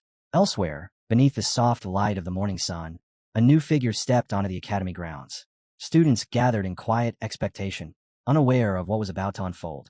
Aleph moved forward and introduced himself with steady composure, announcing that he would oversee the class during Professor Fletcher's absence. The focus of their training, he explained, would be dimensional trials. Harsh examinations meant to force each participant beyond their limits, both physically and mentally. Aleph continued the briefing by informing the class that magic would be restricted during the trials. Survival would rely entirely on their personal traits and their ability to coordinate with teammates. A few students raised questions, uncertain about the rules, but Aleph responded with thinly veiled sarcasm and visible irritation, his tone dripping with contempt for anyone who required further explanation at their level. Watching from the side, Nox regarded Aleph's arrogance with open disdain. Previous encounters had already carved a deep resentment toward the instructor. Even as the briefing continued, Nox's thoughts briefly shifted back to his mission. His priority remained the same: eliminating two enemies whose connections to dangerous powers made them critical targets. Behind his calm expression, he remained constantly alert. One careless mistake could expose his identity and unravel the operation he had constructed so carefully. The instructor soon explained the trial in full. The class would be transported into a hostile dimension packed with monsters and deadly traps. Survival was not guaranteed, and some students might never return. Yet despite the grim warning, Nox immediately recognized the structure of the challenge. The rules aligned perfectly with the brutal mechanics of Inner Lunatic, the game he had once mastered. Moments later, magic surged through the air as teleportation spells ignited around the training grounds. Everyone present felt the pressure of shifting energy when the dimensional portal began to form. The gate shimmered open, radiating unstable power. Aleph began calling out the names of the selected students, ordering them to prepare for immediate entry. There would be no time to hesitate. Before stepping forward, Nox finalized his plan. Hidden beneath a cloak, he intended to follow the group without drawing attention, stepping in only when absolutely necessary. Standing at the center of the formation, Aleph confirmed that everything was ready and took control of the operation. The students gathered together, facing the glowing gateway, with no chance to turn back. Group 1, Nox, Eleanor, and several others, moved forward as the trial officially began. Without hesitation, they stepped toward the portal that would test them all. Far away, inside a vast hall filled with arcane machinery, two women sat before a magical display where a swirling battlefield unfolded across the screen. Inside the vast hall filled with arcane machinery, the two women remained seated before the magical screen, their expressions calm, yet sharply attentive as they studied every flicker unfolding across the projection. The silver-haired woman leaned forward slightly, narrowing her eyes with focused curiosity as she examined the figures moving across the battlefield. After a moment of observation, she asked her companion whether any of them resembled a demonic human, clearly searching for signs that a hidden threat might be present among the participants. The red-haired woman considered the question before answering. She admitted she could not confirm whether any demonic traits were present, yet she remained confident about one thing: Nox's capability. In her view, Nox had likely already eliminated most of the enemies occupying that zone. The conversation shifted toward deeper analysis. The white-haired woman turned her attention back to the screen and asked for a more honest evaluation of Nox's potential, her tone implying that something about his actions suggested far more than simple combat ability. The red-haired woman hesitated before replying, a faint smile appearing as she gathered her thoughts. It had been years since anyone had impressed her to such a degree. Nox, however, had managed to stir something close to awe. Choosing her words with care, she admitted that describing him was difficult. His development, his strength, and even his presence seemed to exist beyond ordinary classification, something that resisted being defined through typical standards. As she spoke, a powerful memory surfaced in her mind, a vision of Nox locked in a violent battle, surrounded by blinding bursts of energy and monstrous enemies pressing in from every direction. His power in that moment had been immense, yet completely controlled. She clarified that her amazement did not come from talent alone. Nox's strength originated from something deeper, something that could not be measured by normal evaluations of skill or magical ability. Then she pointed out a crucial detail that made the situation even more extraordinary. Nox had not even opened his lower energy core. Despite that limitation, his current strength had already surpassed the majority of fighters they knew. Even now, she explained, his abilities rivaled those of the senior faculty members at Eldian Academy. The statement left little room for exaggeration. His power had already reached the level of elite combatants. Flames flickered across her hand as she emphasized the absurdity of the situation. What they were witnessing was not merely potential waiting to bloom. It was overwhelming power that rarely appeared in any individual. The silver-haired woman acknowledged that Nox had always been unusual, but she had not realized his level was this extreme. What troubled them most was not his strength itself, but the fact that he had deliberately concealed it. They began speculating about his reasons. Perhaps he wished to avoid drawing attention, or maybe he was trying to prevent powerful enemies from noticing him too soon. Yet, even that explanation felt strange. Someone with such overwhelming ability normally would not remain hidden. The silver-haired woman shook her head slightly. Fear could not be the answer. Nox did not seem like the kind of person who would hide out of cowardice. If anything, she noted, he had consistently stepped away from the spotlight despite possessing every reason to stand in it. Their thoughts were suddenly interrupted. A sharp warning alarm rang through the chamber, echoing across the hall. Both women turned instantly toward the monitor as red light began flashing across the display. On the screen, a surge of blue energy erupted, the unmistakable sign of a mass teleportation spell activating. Within the glowing dome of magic, a group of students stood surrounded by arcs of radiant light. In the next instant, the energy flared brighter, and the entire group vanished from their original location.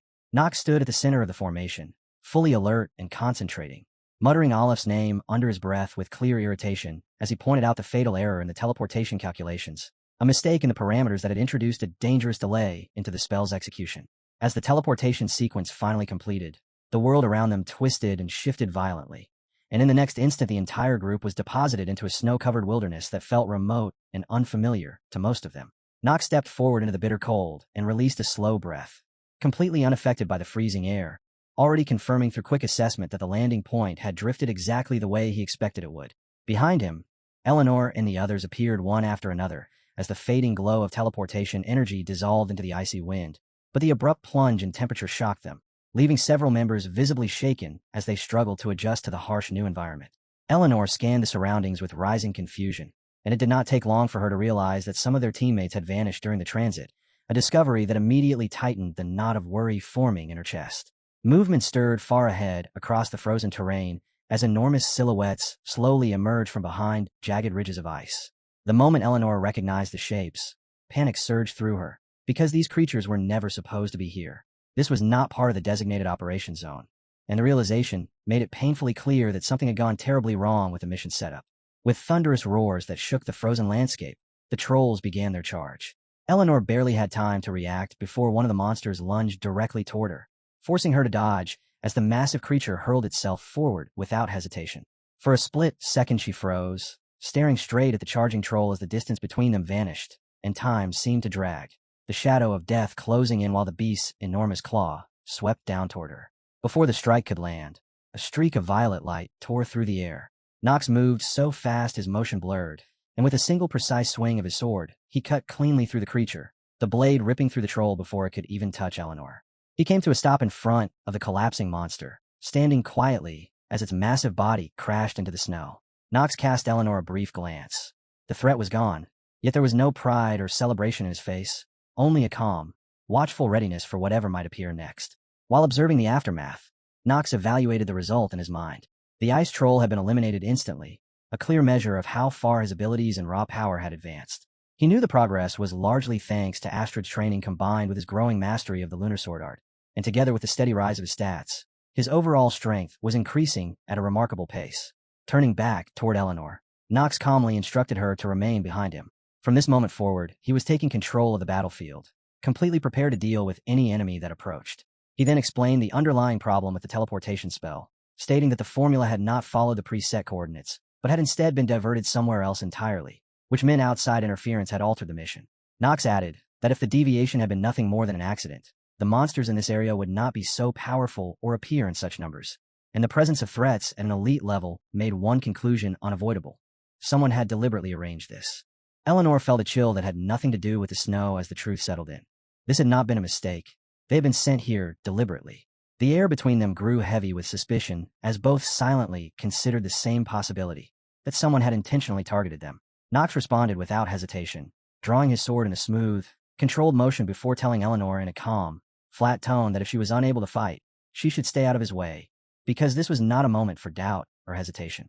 His advice carried no emotion as he warned her that overthinking in a situation like this would only get her killed, and whatever tension existed between them had to be put aside if they wanted to survive the mission.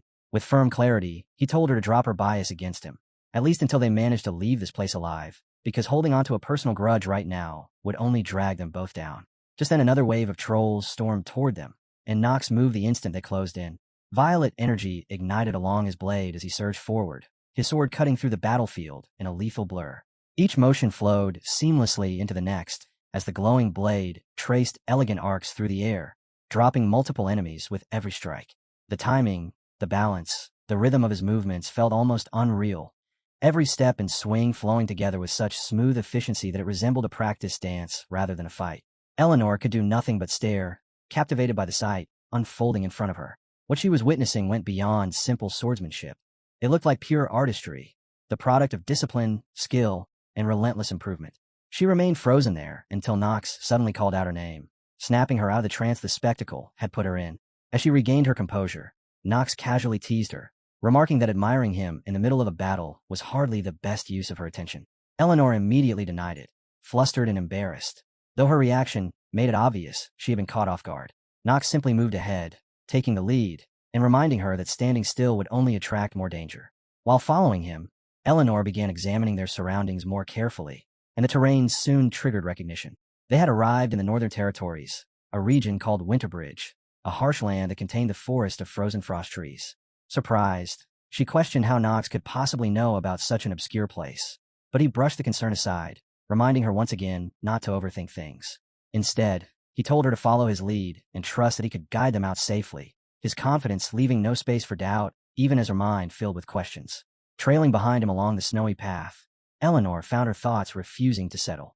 No matter how closely she observed him, Nox remained impossible to read, and she could not grasp what his real intentions were. Yet as they continued forward through the frozen trail, a quiet realization slowly formed in her mind. Nox could have abandoned her long ago, especially in a crisis like this. She knew perfectly well that her presence only slowed him down, but despite that, he continued leading the way without complaint. The thought left her increasingly confused. Rather than discarding her as dead weight, Nox had chosen to stay by her side, and she could not understand why. Meanwhile, far from the frozen battlefield, several faculty members gathered inside a luxurious chamber to discuss the recent developments surrounding the demon-class threat. During the discussion, one man dismissed the idea that Nox had any meaningful connection to the situation, brushing it off as nothing more than coincidence, and arguing that a rookie simply did not possess the ability to influence an event of that scale. According to him, every incident surrounding Nox had been nothing more than an exaggerated illusion, carefully staged by Theo von Reinhafer Harbor for dramatic effect. His accusations quickly escalated as he suggested there was political manipulation behind Nox's so-called accomplishments, insisting that even the demon-human incident had been orchestrated purely to make Nox appear exceptional and thereby preserve Theo's authority. With open mockery directed at the others in the room, he declared that their ignorance would soon leave them far beneath him in both rank and influence. Just as his arrogance reached its peak, a voice cut through the chamber from the shadows, its tone carrying both amusement and a quiet warning. From the darkness stepped a silver-haired woman, her composed expression sharply contrasting with the intensity in her eyes, and beside her stood her red-haired ally. Without hesitation, they moved forward, making it clear that his schemes had not gone unnoticed. Far to the north stood Winterbridge, the final frontier, separating civilization from chaos. Known as the Northern Boundary, the region was infamous for harboring the most dangerous monsters and uncontrollable demons in existence. A colossal wall stretched across the frozen land, built not to unite territories, but to divide humanity from the horrors beyond. The fortress had been funded by the Arkheim Empire and maintained by the allied nations of the north, its purpose being to guard against endless monster invasions. Yet despite its strategic importance, Winterbridge had slowly faded from attention. Most of the population had disappeared long ago, leaving only hardened soldiers to endure the relentless cold. With time, the bridge's condition deteriorated, and the once formidable defenses meant to hold back the darkness now stood weakened and close to collapse. The neglected state of the structure mirrored the fading resistance of those stationed there, especially as northern cities fell one after another, and even the few remaining republics were reduced to scattered ruins. If events continued without interruption, the fall of Winterbridge would only be a matter of time, and everything would begin with a single moment, an incident deep within the forest of frost trees. Through the frozen wilderness, Nox and Eleanor advanced across the snowbound terrain until they reached the edge of the cursed forest. The woods crawled with trolls and powerful ice beasts, and even more troubling were the whispers that an ice dragon lurked somewhere in its depths. Nox had no fear of ordinary enemies, yet even he understood the danger of facing both Astrid, the ice dragon, and Eleanor under unfavorable circumstances. As the blizzard intensified around them, Nox suggested they take refuge in a nearby cave. Eleanor hesitated at first, but eventually she accepted, recognizing that their situation left little room for alternatives. In the wild north, there was no guarantee of comfort or safety. The atmosphere between them remained tense. Though they were allies out of necessity, distrust still lingered, and sharing the same shelter felt awkward. Still, survival demanded compromise, even if that meant relying on someone they did not fully trust. Without exchanging another word, the two pushed through the biting cold and approached the cave entrance together. both understanding that if they hoped to survive the night, their grievances would have to wait. Inside the cave, another presence suddenly made itself known. A comrade linked to Nox through telepathic communication. The steady stream of messages echoing through his mind quickly tested his patience, and Nox's frustration became obvious as the connection continued. Eleanor, already irritated by the constant mental interference, demanded that it stop immediately. Nox, however, rejected the request without hesitation, his tone cold as he explained that the communication was a necessary measure, even if it proved inconvenient in the middle of a fight. The tension between them lingered, but neither allowed it to distract them from the real problem. Monsters still roamed the region, and Winterbridge itself was steadily weakening.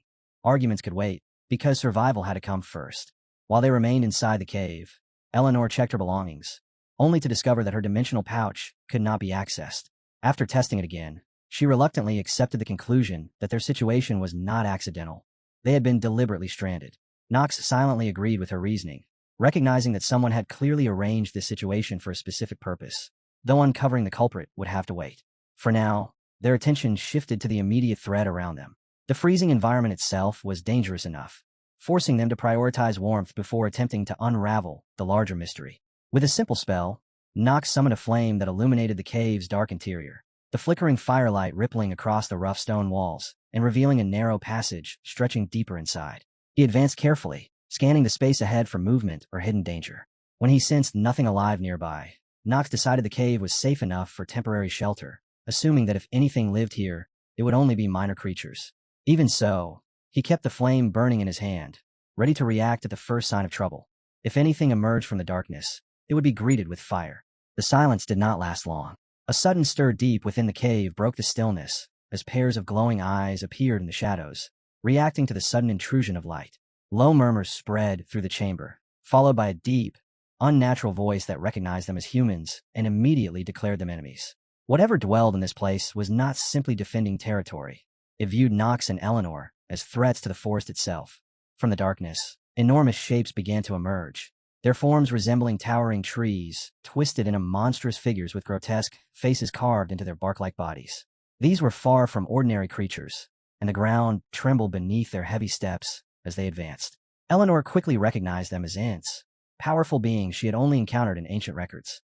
Though their appearance resembled trolls, they were far more dangerous, possessing immense physical strength along with powerful regenerative abilities. Nox rapidly analyzed the situation. Their wooden bodies made them vulnerable to fire magic, but unleashing flames inside the tight confines of the cave could easily backfire and trap them both in the blaze. That meant he needed another approach. Turning to Eleanor, he instructed her to focus entirely on support magic. If she could use binding spells to restrain the creatures, it would give him enough freedom to maneuver and strike without risking both of them in the cave's cramped space. Eleanor hesitated, uneasy with the plan, and asked whether he seriously intended to confront the entire group on his own. Even someone as capable as Nox would face terrible odds in a dim cave filled with enemies. Nox showed no sign of doubt. Calmly, he reminded her that they had no better choice. Retreat was impossible, and negotiating with creatures like these was not an option. The Ents had already made their position clear. With the threat confirmed, Nox drew dark energy into his blade and readied himself for the inevitable clash. Being surrounded did not trouble him. Experience had long ago taught him how to survive battles that most people would never dare face. As the confrontation began, Nox recalled a precaution he had prepared during an earlier meeting with a veteran craftsman. Activating the measure immediately, he accessed a secondary storage system designed as a safeguard in case his primary dimensional pouch ever became unusable. This reserve space, known as the sub-inventory, had been configured long ago and stocked with vital supplies. Unlike normal spatial storage, it functioned independently and could bypass interference that disrupted standard dimensional tools. Within it, Nox had stored spare combat equipment, enhancement devices, and various items meant for emergencies.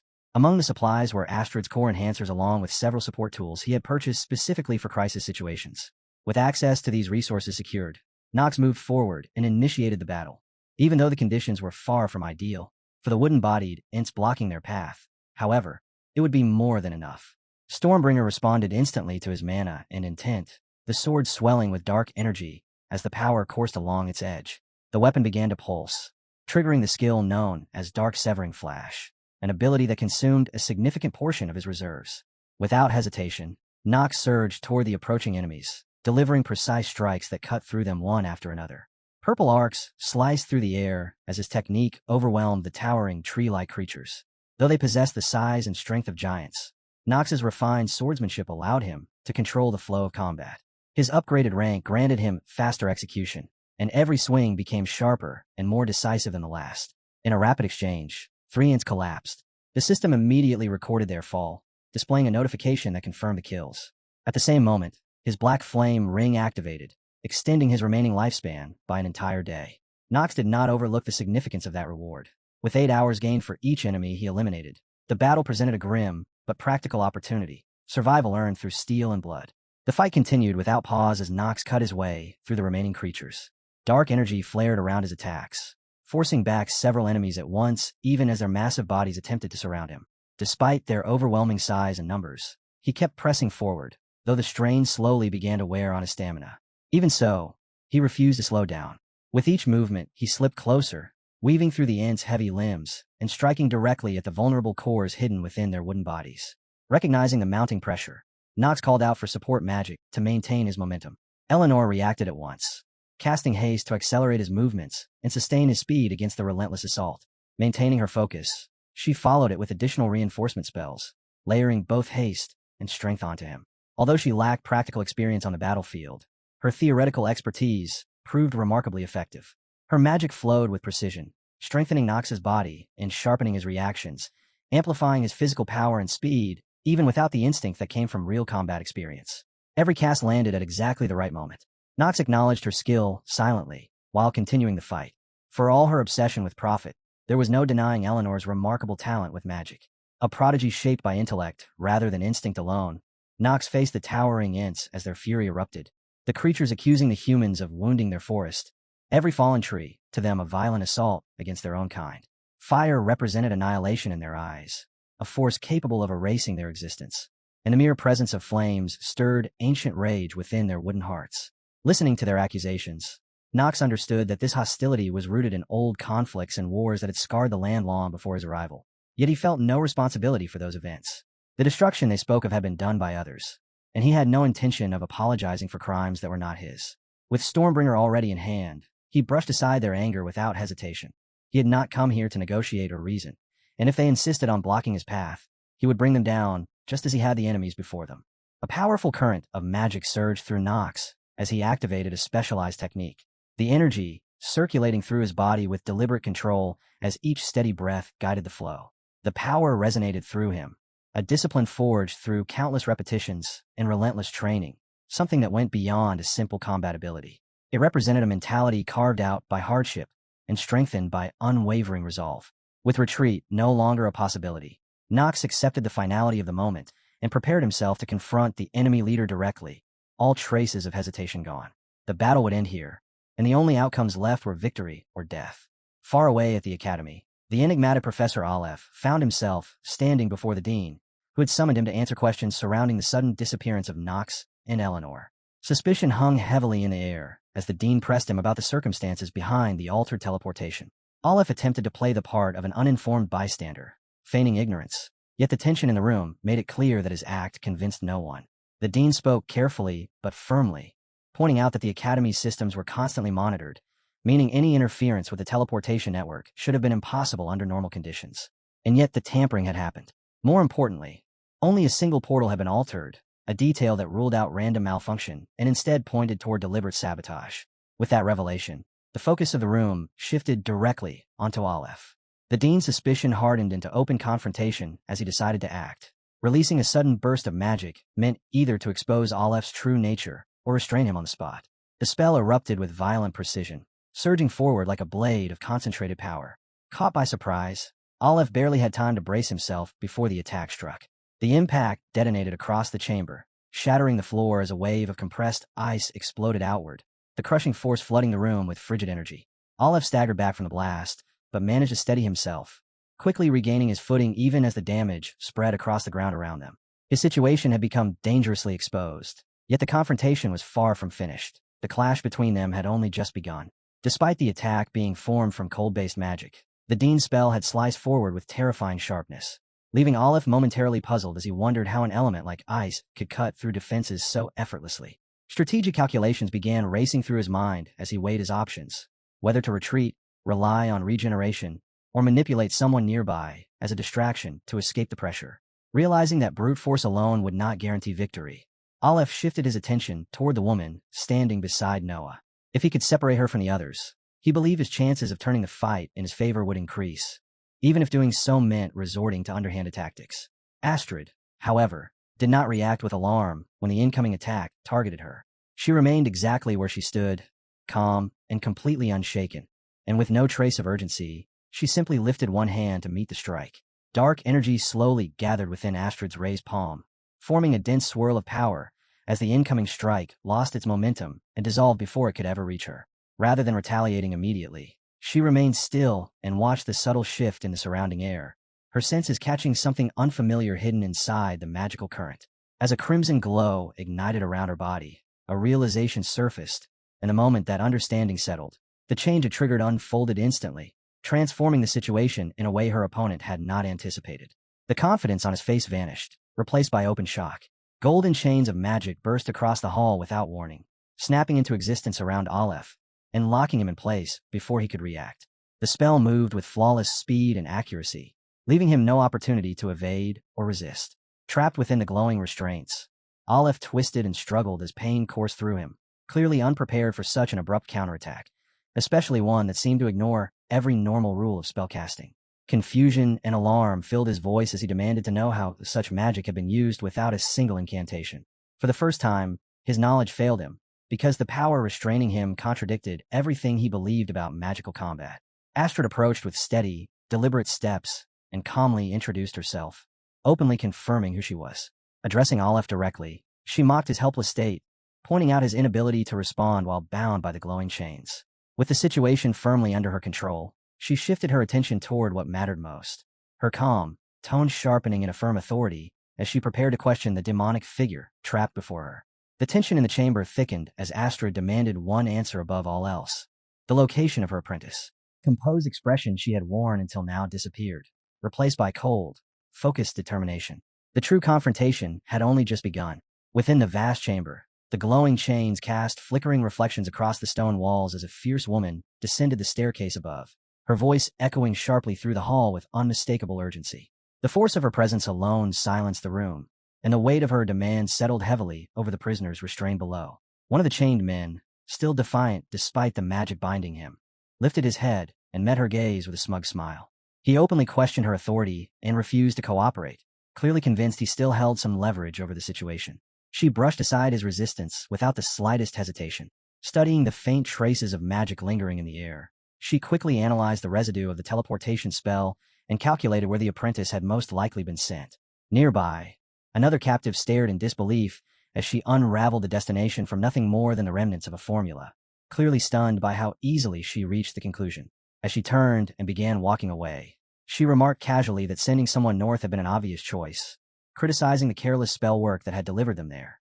The chains rattled sharply as one of the restrained men shifted in frustration, her deductions striking close enough to reveal that their secrets were unraveling far faster than they expected. Her eyes sharpened with growing concentration as she pushed her analysis further, focusing her senses to narrow the destination down to a more precise location. Guided by instinct and experience, her mind cut through layers of lingering arcane interference. Elsewhere, a young man held captive in icy restraints stirred as waves of magical energy rippled around him. At the same moment, the chained prisoner watching her suddenly panicked when she calmly spoke the name of the place she had pinpointed: Winterbridge. His reaction alone confirmed everything she needed to know. Even though he never spoke the answer aloud, the man demanded that she give a more precise explanation, unable to accept that her deductions could possibly be that accurate. She responded calmly, explaining that the destination was a place so dangerous that no one could survive there alone for 10 days. The color drained from his face. Her statement implied something far more terrifying than he had expected, and though he attempted to conceal what he knew, the fear rising inside him betrayed the truth.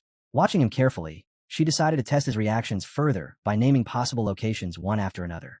Each guess was deliberate, her eyes studying every small change in his expression. When she finally mentioned the forest of frozen frost trees, his face locked in place for a brief moment, just long enough to expose everything. That was all the confirmation she required. Without another glance, she turned away and stated that she now possessed all the information she needed. The calm certainty in her voice unsettled the prisoners far more than threats ever could. Still bound by glowing restraints, the men remained frozen in shock, struggling to understand how she had unraveled their carefully prepared plan so effortlessly. None of them could comprehend her reasoning, only the undeniable fact that she had reached the truth. Before leaving, her ally raised a hand and released a spell. A surge of blue magic exploded through the chamber, sweeping across the room and rendering the prisoners completely incapacitated. Only one of the men was spared. He was informed that he would be allowed to live, though not without consequences for what he had done. Celestia then lifted her hand and began a transmission spell, a glowing orb of magic forming as the connection stabilized. The spell linked directly to Professor Rass, and when the contact was established, she spoke with calm authority while delivering urgent instructions. She informed Rass that a demonic human had been captured and requested that the prisoner be temporarily contained until she returned. The situation required immediate control, and she trusted Rass to secure the threat in her absence. Encasing the captive in thick layers of ice, she pinpointed his exact position and issued her final instructions. With that responsibility handed off, her attention shifted entirely to the rescue of the endangered students. Without hesitation, she propelled herself forward in a blazing burst of fire, flames swirling around her body as she launched into motion. The burning aura surrounding her reflected the fierce resolve driving every movement. Her eyes locked onto the distant direction of her target as she unleashed her fire magic. Brilliant wings of red energy spread from her back, forming blazing extensions as she surged through the air. Far below, within drifting smoke and shadow, a reptilian eye slowly opened. The crimson dragon stirred. The massive creature unfurled its towering wings in response to her call, the enormous body rising as it answered the summoning. She landed atop the beast's back and exchanged a few brief words with it. Though the dragon responded with a low, displeased rumble, it ultimately accepted her presence and prepared to fly. Seated firmly upon the creature, she lifted her gaze toward the distant horizon. Her outward composure hid the urgency burning inside her, because every passing second mattered for Nox's survival. With a thunderous beat of its wings, the dragon launched skyward, tearing through stone and cloud as it climbed higher into the sky. Even though she maintained her calm expression, the truth was clear. Her worry for Nox had already become the force driving her forward. High above the kingdom, the dragon cut through the rushing wind, the world below shrinking into distant shapes as they sped toward the forest of frozen frost trees. And as the frozen wilderness drew closer, a grim thought crossed her mind. Ordinary monsters in that region could be dealt with, but the real danger waiting, there was something far more terrifying, a threat powerful enough to overwhelm even someone as capable as Nox. Realizing this, her eyes sharpened with determination as she acknowledged how little time remained. Without hesitation, she ordered the dragon to accelerate, fully aware that even a moment's delay could cost him his life. At that same time, deep within a dark ravine, Nox was already locked in combat. His sword crashed violently against an ominous opponent cloaked in dark energy, the clash echoing through the shadowed terrain. Although he managed to land a solid strike, the strain of the battle had already pushed him beyond his limits. Exhaustion began creeping into his body as the reality of his situation set in. His mana reserves had completely run dry. Both of his core energy pools had been drained, leaving him unable to access magic for several days. With his potions already consumed and system restrictions preventing further recovery, Nox found himself stranded in hostile territory, without support. A cold realization settled in as desperation crept closer. From this point forward, survival would depend entirely on his physical skill. Struggling to keep himself upright, Nox quickly recognized the severity of his condition. Protecting someone else during the battle had forced him to expend far more power than he could afford, draining his reserves past the point of recovery and making continued combat nearly impossible. Suddenly, a sharp pain tore through his chest as a series of system notifications appeared one after another. Severe debuffs activated in rapid succession. His resistance to the freezing environment collapsed, his stamina dropped drastically, and his movements slowed as his body began failing under the accumulated strain. Nox muttered a quiet curse, frustrated that the effects of his equipment had collapsed at the worst possible moment. The timing could not have been more disastrous. Seeing him falter, Eleanor rushed to his side, her composure breaking as she realized something was terribly wrong. Even without understanding the full details, she could sense that his condition was deteriorating rapidly. Nox struggled to remain standing as darkness began creeping across his vision, his balance failing with each passing second. Realizing the danger far too late, he forced out a warning under his breath. Whatever was happening to his body was far more serious than he had first assumed, and Eleanor's worry quickly turned into visible panic. Moments later, Nox collapsed. His sword slipped from his grasp and struck the ground beside him as his strength finally gave out. Despite cutting down countless enemies, the combined effects of exhaustion, curses, and system penalties crushed him all at once. Lying there on the cold ground, he silently cursed his terrible luck. Eleanor, now frantic, called out his name again and again. The concern on her face was genuine, an expression rarely seen from someone widely known for her calculating and composed nature. As Knox drifted on the edge of consciousness, memories surfaced in his mind. Eleanor's reputation as the Golden Fox, a woman many believed to be cold and purely opportunistic. Yet Knox had always sensed there was more beneath that reputation. Behind her controlled demeanor was someone capable of genuine care, someone who had once reached out to him during a time when he had been completely alone. For that reason, he had tried for a long time to recruit her to his side, believing that when the moment truly mattered, she would never hesitate to act. Now, as Eleanor channeled healing magic into him, he felt a faint warmth spreading through his weakened body. Carefully supporting him in her arms, Eleanor studied the dim glow in his fading eyes with growing worry, doing everything she could to keep him conscious while urging him to explain what was happening to him. But even in that state, Knox refused to accept help. With what little strength he had left, he insisted that she move forward into the cave alone. Reaching out, he handed her a magical item meant for the task awaiting deeper inside. Although confused, Eleanor accepted the item Knox pressed into her hand. The moment her fingers brushed the fabric, the enchantment shimmered faintly, revealing that what he had entrusted to her carried far greater importance than it first appeared. The artifact, known as the Mystic Veil, radiated a subtle magical glow, an object capable of completely erasing the user's presence from detection. Eleanor recognized it immediately, and the realization left her stunned, because items like this were normally reserved for elite assassins and covert operatives. It was far too powerful to be something she would ever carry casually. Yet the discovery also filled her with frustration. Knox had possessed this all along, which meant he could have used it to escape alongside her, but instead he had chosen to remain behind and face the danger alone. Even as weakness overtook him, Knox urged her again to leave, his quiet smile hiding the intense pain tearing through his body. Eleanor hesitated when his command repeated, her instincts resisting the order, yet the firmness in his voice left her no space to argue. As his consciousness began slipping away, she rushed back to his side, pleading desperately for him to hold on. Panic shattered the composure she was known for. Knox's body lay still, his breathing barely noticeable. Eleanor quickly checked his pulse and felt her heart sink. His heartbeat had slowed to a dangerously low rhythm and continued dropping. Refusing to accept that outcome, she poured healing magic into him with everything she had, brilliant green light spilling across his body as the spell flooded him with restorative energy. There was no time for careful thought. Clutching his hand tightly, she begged him to wake up, her voice trembling with desperation and guilt. Eleanor whispered for him to return, confessing regrets she had never spoken before.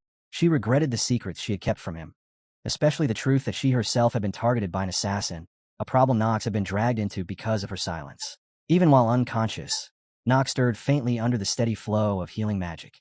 Watching that slight movement, Eleanor realized she could not allow his death to become the cost of her silence. Lowering her gaze, she began questioning herself. Could she truly dismiss this outcome as nothing more than bad luck, and continue living as though nothing had happened? The thought lingered like a shadow over her mind. Her thoughts drifted back to a gathering from the past, a social event where Knox had publicly taken her side, even though he knew doing so would earn him powerful enemies. At the time, nearly everyone present had judged him harshly for that decision, but now she understood that his actions had never been driven by malice. It had been protection.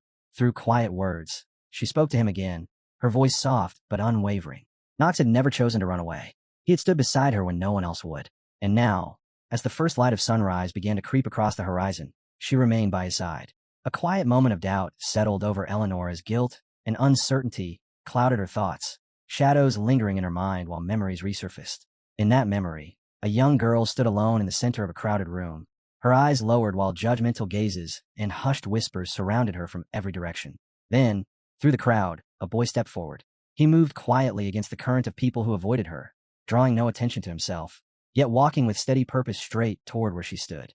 A somber memory opens the scene as the past slowly comes into focus. Within a grand hall filled with formally dressed adults, a small red-haired girl stands surrounded by towering figures who look down on her with distant, critical eyes. The atmosphere is heavy with quiet judgment, creating the clear impression that Knox, during those earlier days, had been viewed in a very different light from how he is seen now. The memory shifts across the same hall to a young silver-haired boy standing apart from everyone else. His posture remains straight and composed, yet the space around him feels cold and empty, emphasizing that he stands isolated, separated from any warmth, praise, or companionship. The narration quietly suggests that the boy, Knox, had never truly been understood by those around him. A closer look at his calm, distant expression reveals a hidden depth beneath the surface. Rather than portraying him as cruel or malicious, The memory frames him as someone molded by rigid expectations and constant, silent scrutiny. Elsewhere, inside a modest study, a sealed letter rests on a desk, its envelope stamped with the unmistakable crest of House Rainhafer. The document serves as formal recognition of the Rievelin family's merchant group, and the weight of that seal marks a crucial turning point for a household whose reputation had long been fading. The blonde, middle-aged head of the Rievelin family reads the letter with visible excitement, his proud expression revealing how many years he has waited to receive acknowledgement from a noble house of such stature. Across the desk stands the young red-haired girl, staring at the letter in disbelief as the meaning of the message settles in. The confirmation proves that her efforts managing the merchant business have finally reached the ears of the nobility. Later that night, she sits quietly in her room, reflecting on what has happened. Her thoughts drift to her mother's fragile health, and she convinces herself that if the business continues to grow, improved living conditions might help her recover. She recalls hearing that Theo von Rainhafer, along with other nobles, had spoken highly of her abilities. The praise feels almost unreal, because until now she has always worked from the shadows. The composed face of a nobleman appears in her memory, a silent confirmation that her competence had stood out even among experienced merchants. The recognition validates years of quiet dedication and persistence. Inside a quiet library, the girl allows herself a restrained smile. For the first time in her life, she feels acknowledged not simply as someone's daughter, but as a capable merchant in her own right. Later, standing before a mirror with a maid waiting nearby, she studies her reflection and thinks about how working for the Rievelin merchant group had finally earned her father's attention. Yet somewhere along the way, her motivation had grown beyond that simple desire for approval. Holding a refined green dress in her hands, she makes a decision to continue expanding the business. The recognition from House Rainhafer strengthens her resolve. In her imagination, the Rievelin Merchant Guild grows larger and more influential, spreading its reach across distant markets, while new opportunities open before her. A vision forms in her mind of nobles raising crystal glasses beneath the radiant lights of a magnificent hall, a symbol of the place she hopes to stand one day without shame. An ornate image of elegantly dressed aristocrats fills her thoughts, men and women of grace, dignity, and refinement, the very world she wishes to enter. And in that vision, Eleanor imagines herself among them, dressed in elegant clothing and smiling with quiet confidence. She convinces herself that she can one day belong within that refined world of nobility, the vision reflecting her determination to rise beyond the limits of her current status. Yet the dream collapses the moment reality intrudes, because she now stands inside a magnificent hall crowded with aristocrats whose cold, dismissive gazes sweep over her, while quiet whispers spread from group to group. The difference in status becomes painfully obvious, as nobles murmur and ridicule about the presence of a common merchant at a gathering hosted by House Rainhafer, their expressions carrying mockery rather than welcome. Eleanor immediately senses that she is being judged simply for daring to stand among them. Standing beside her father, she clutches the fabric of her dress with nervous fingers, while he calmly suggests that they should assert themselves despite the humiliation surrounding them. His posture remains perfectly straight, as though the hostility in the room has no effect on him at all. When she looks up at him in confusion, she notices the faint smile resting on his face. While the sting of rejection weighs heavily on her, he appears oddly satisfied. Her eyes sweep across the hall again, and the truth becomes impossible to ignore. No one here genuinely welcomes them. Every glance from the surrounding nobles carries a silent contempt, deepening her confusion about why her father seems so composed. Gently calling her name, he instructs her to smile and reminds her that personal emotions must never be revealed at gatherings like this. With firm clarity, he explains that harsh responses or conflicts with noble children would only damage the fragile position their family has worked so hard to obtain. Eleanor lowers her gaze and quietly accepts the lesson. She understands that survival within noble society requires restraint rather than pride. From above, the hall appears almost like a stage where nobles form a loose circle around the father and daughter. Though they stand surrounded by people, they remain isolated at the center of everyone's scrutiny. Soon the aristocrats return to their conversations, discussing academy training, night exercises, and personal achievements with casual amusement, while laughter flows freely among them. Eleanor remains silent as elegantly dressed nobles pass by, some offering exaggerated praise delivered with polished smiles. She recognizes immediately that their compliments carry no sincerity, merely concealing corruption and self-interest beneath layers of courtesy. In her thoughts, the gathering feels less like a celebration and more like a stage where well-fed nobles elevate themselves through appearances rather than true merit. Then the sound of approaching footsteps cuts through the murmur of conversation, echoing across the hall and drawing attention from every direction. The atmosphere shifts as a new figure approaches. Clarkson of House Rievelin steps forward and bows formally despite his lower status. his composed introduction interrupting the uneasy social tension and signaling the beginning of an unexpected turn in the evening. Lowering his head deeply before the gathered aristocrats, Clarkson bows without hesitation. Laughter ripples through the hall as mocking whispers follow, the nobles treating him like a merchant who has forgotten his proper place. Eleanor watches silently as her father humbles himself before people who openly look down on their family. The moment grows heavier, the atmosphere darkening as the weight of his submission becomes clear. In that instant, Eleanor finally understands that her father is enduring humiliation deliberately, choosing patience over pride for the sake of protecting their household. He quietly reminds her to smile and hide what she feels. The lesson is unmistakable. Within noble society, survival depends on restraint, silence, and obedience, not confrontation. Eleanor lowers her head as her hands tremble against the fabric of her dress, anger and shame twisting together inside her while she struggles to accept the injustice unfolding before her eyes. Across the hall, she watches nobles holding crystal glasses, chatting and laughing as though nothing unusual is happening, while her father remains bowed before them. The contrast cuts deeply, strengthening her belief that he is being treated unfairly. Unable to endure it any longer, she turns away and runs from the hall, convinced that no situation could justify such humiliation. Her footsteps echo sharply through an empty corridor as she flees, the cold stone walls and dim lighting reflecting the turmoil in her chest. Eventually, she slows and comes to a stop beneath a row of tall windows, standing alone as doubt creeps into her thoughts. She begins questioning whether her father's behavior truly represents weakness, or if it might be some form of strategy she cannot yet understand. A calm voice greets her from behind. Startled, Eleanor turns and sees a silver-haired boy standing quietly in the corridor, watching her with composed curiosity. Embarrassed by her earlier outburst, she immediately apologizes, assuming her reaction must have been improper for a noble gathering. The boy tilts his head slightly and questions why she feels the need to apologize at all, his tone curious rather than offended. His relaxed posture contrasts sharply with her lingering anxiety. After a moment, he casually admits that he is bored and would like someone to talk to, turning the heavy atmosphere into something unexpectedly casual. The two sit together along the quiet corridor as he begins asking simple questions about her family and title. Eleanor answers carefully, explaining that her household had only recently been granted noble recognition. In response, the boy introduces himself without hesitation as Knox von Reinhafer and casually reveals that he already knows her name and background.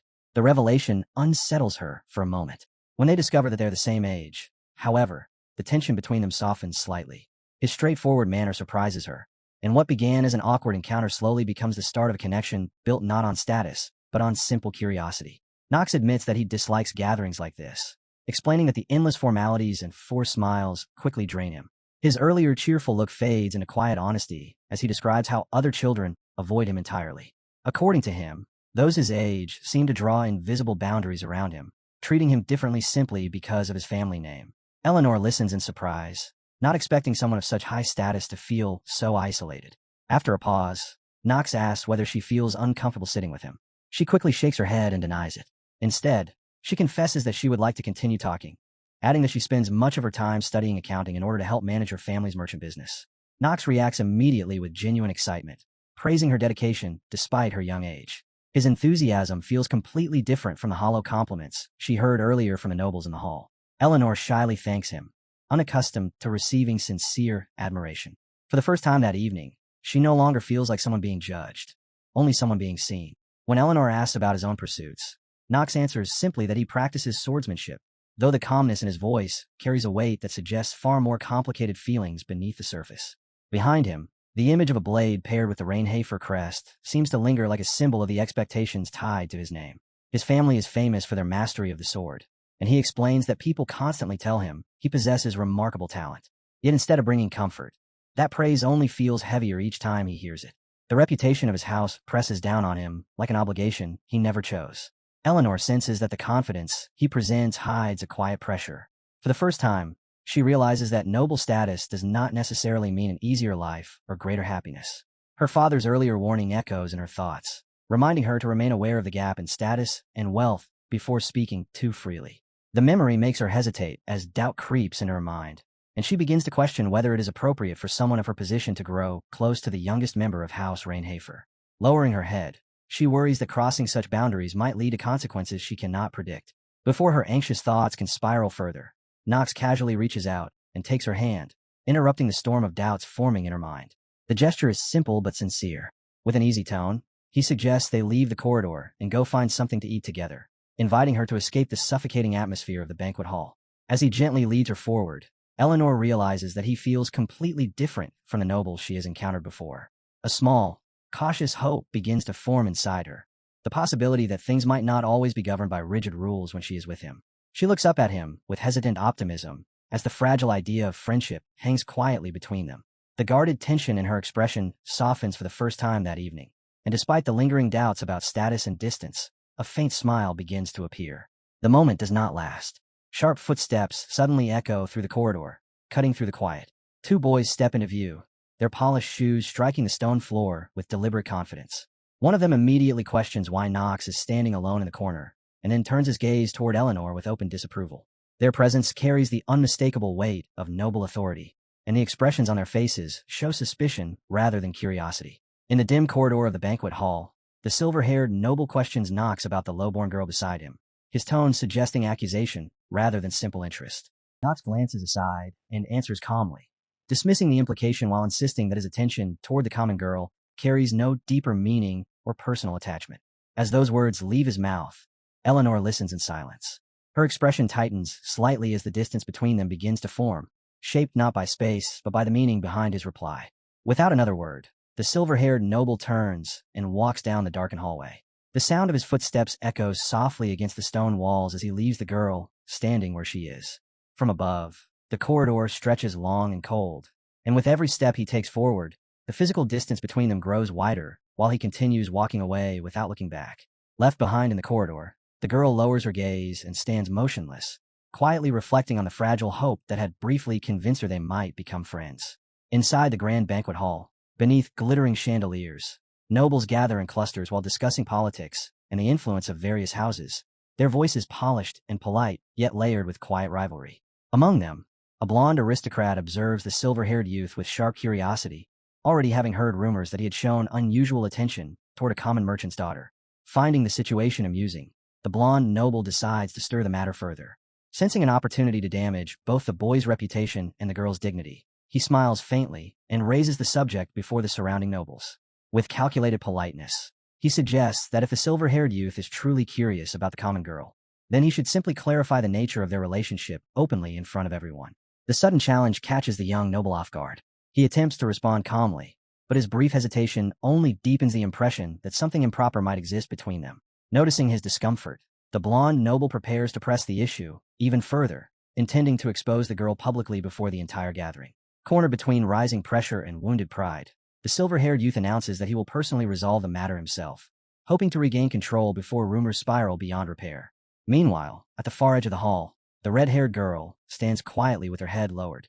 Memories return of how her father once trusted nobles who later abandoned him when trouble appeared. As murmurs spread through the crowd, the imbalance between status and worth becomes painfully visible, and the unfolding confrontation threatens to define both their reputations forever. Outside the hall, the long corridor stretches beneath cold light as Knox walks away without hesitation, leaving the red-haired girl standing alone while the distance between them slowly grows. Believing he will not return, she lowers her expectations and begins questioning whether the small hope she felt for friendship had been foolish from the very beginning. Then she calls his name, rushing toward him with visible relief. She approaches just as he finally turns back. The expression on his face is hard and distant, instantly changing the atmosphere between them. Looking down at her, Knox sharply rebukes her for speaking his name so casually, reminding her of the clear divide between noble blood and common birth. Eleanor freezes in confusion as he continues, accusing her of forgetting the boundaries that someone of her standing should understand. With his arms crossed and voice steady, he dismisses her outright, declaring that any connection between them could never exist. She senses immediately that something about him feels different from the boy she spoke with earlier. Then his next words erase every remaining doubt. Knox openly insults her and orders her to leave, cutting apart the fragile hope she had tried to hold on to. Shocked and unable to respond, the girl stands trembling as humiliation settles over her while the watching nobles silently observe the scene. Whispers begin spreading through the surrounding guests, many of them interpreting the moment in the simplest and most cruel way possible. A commoner girl daring to approach someone far beyond her station. Unable to endure the shame pressing down on her from every direction, she lowers her head and quietly withdraws, accepting the painful truth that she does not belong in a world governed by inherited privilege. That evening becomes the worst social gathering of her life. The the moment when she fully realizes just how unforgiving noble society can be. From that point forward, she understands that survival requires concealment. She decides to hide her true thoughts and emotions behind a carefully crafted mask of politeness and obedience. Memories of her father's failed dealings with nobles return to her, along with the harsh lesson that kindness and honesty provide no protection in such a world. In the end, beneath a sky filled with falling rain and fresh graves marking her family's losses, she watches nobles whisper and mock the misfortune that has befallen the Revelin household. Standing there in the cold rain, she resolves that she will endure everything in silence and will no longer expect fairness from anyone. Gold coins scatter across the darkness in her memory as she reflects on what she once believed about the merchant world, realizing that everything had revolved around glittering wealth. After witnessing betrayal hidden behind courteous smiles, she decides that nothing deserves her trust except value that can be counted, weighed, and exchanged. In that harsh conclusion, she convinces herself that even loyalty and affection can be purchased like any other commodity, and she buries her own sense of worth beneath the cold shine of money. Now standing alone in the center of the banquet hall, she wonders whether the person she became was truly shaped by Nox, or by the fear she chose to embrace. Looking back on that night, she remembers how he led her outside beneath the evening sky before the distance between them quietly grew. In the reflection of a nearby window, tears gather in her eyes as the memory of his expression returns with painful clarity. Further back in time, she recalls seeing Nox isolated within his own noble household, constantly watched by siblings who stood behind him with restrained hostility. Though he never sought conflict, tension seemed to follow him through the corridors of his home, where alliances between family members were fragile and uncertain. Slowly she comes to understand that he had never wanted to involve her in those dangerous struggles, even if the way he pushed her away had seemed unnecessarily cruel. Sitting alone beside the window, she admits to herself that she had always known about the discord within his house and the dangers surrounding him. Believing now that he acted coldly to prevent her from becoming a target, she recognizes that his rejection may have carried another motive entirely. Even so, she cannot escape the truth that blaming him had always been easier than confronting her own choices. She had chosen to hide behind indifference, convincing herself that the pain he caused justified the walls she built around her heart. In the end, she admits that she accepted the version of events that suited her suffering, even though some part of her understood the truth behind his actions. Yet across time, past memories, present reflections, and even the future she imagines, one belief remains stubbornly unchanged in her mind. Nox, she tells herself, was a cruel person who hurt her deliberately. Green light flickers weakly through the darkness as exhaustion drags at Eleanor's body, and even while she struggles to hold on to the belief that Nox had once hurt her deliberately, a quiet doubt begins resurfacing deep within her heart. On a frozen cliff beneath falling snow, Nox lies motionless while the red-haired girl kneels beside him, trembling as she realizes how faint his consciousness has become. Panic tightens her voice as she begs him to wake up, unable to accept that he might die before she can say the words she never spoke. Clutching him tightly against her, she cries out for Shane's help, admitting openly that saving Nox matters more to her now than pride or the resentment she once carried. Her desperate call echoes through the vast canyon, but when the sound fades into silence, she understands that no immediate rescue will come. Fear grips her as the reality of their situation settles in. Snow swirls violently along the cliff's edge while Nox lies barely alive in her arms, and Shane remains in critical condition somewhere nearby. The harsh landscape around them offers no comfort, only the chilling possibility that this frozen place might become the end of everything.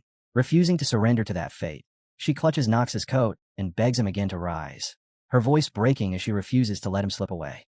Then suddenly the air shifts. Sharp currents of mana surge violently through the surroundings, gathering around them as an artifact begins reacting to the unstable energy.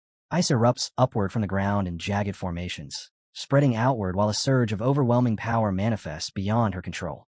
Struggling under Nox's weight, Eleanor quickly realizes that her strength alone is not enough to properly activate the artifact. Even so, knowing that forcing the process could permanently damage it, she pours her own mana into the object with reckless determination.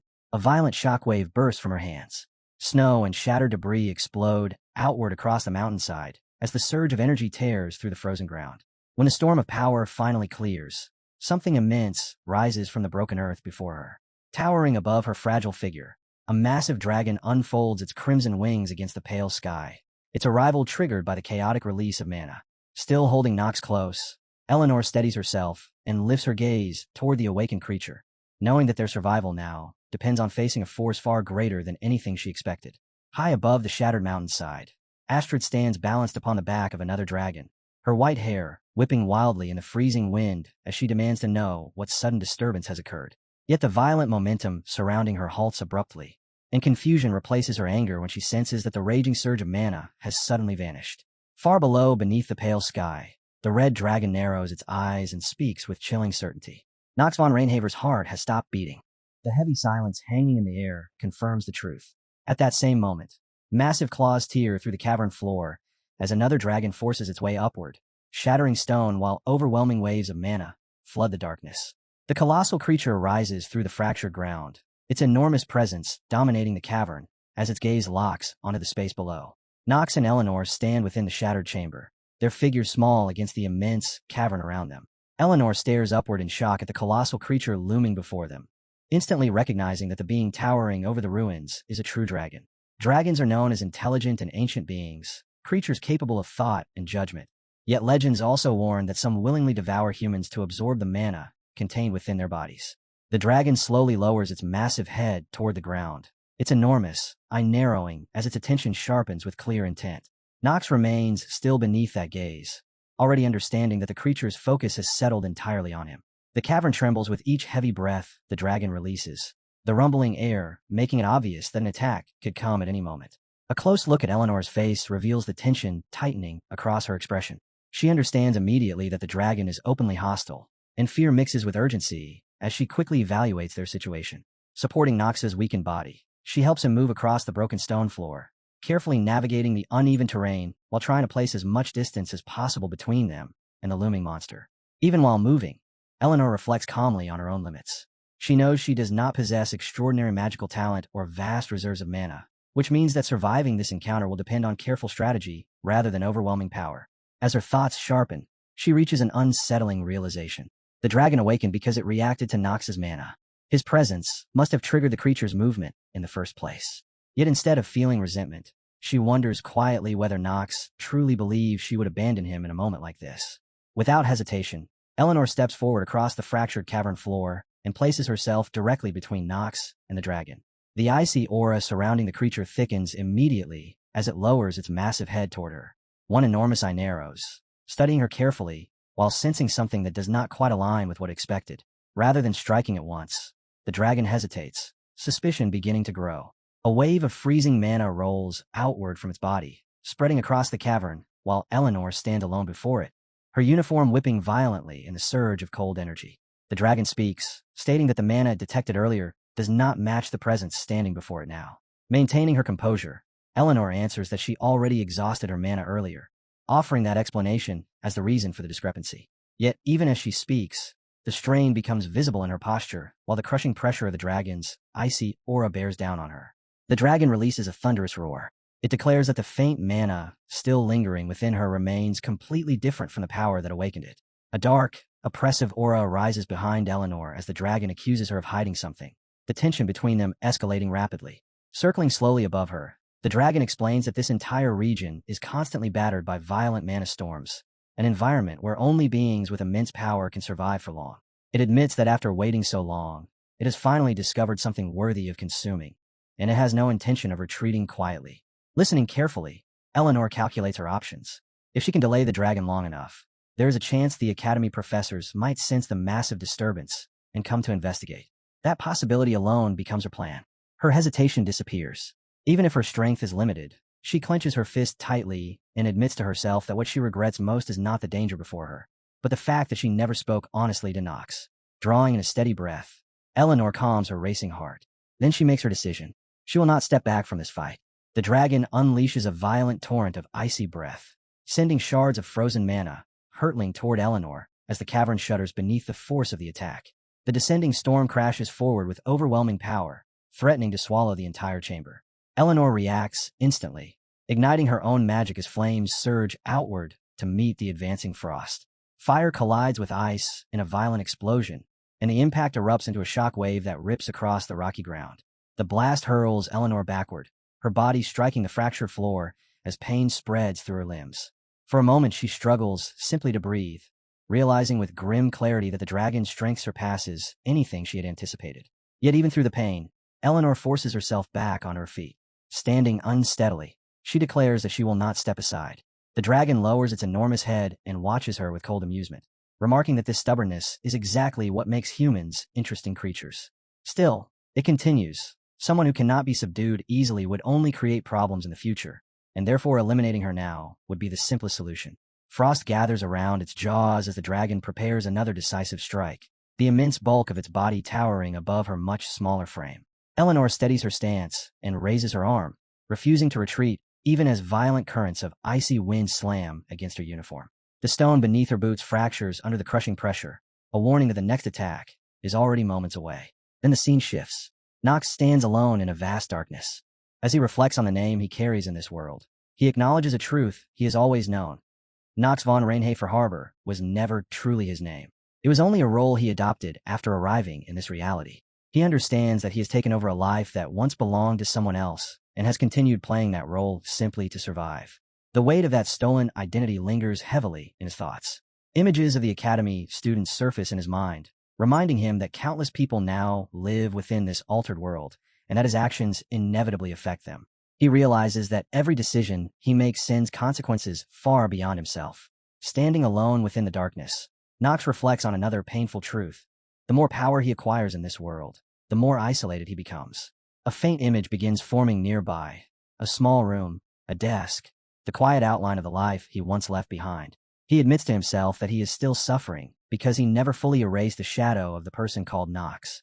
Though he now lives beneath that name, he knows it was never truly his. The burden of that borrowed identity presses down on him again.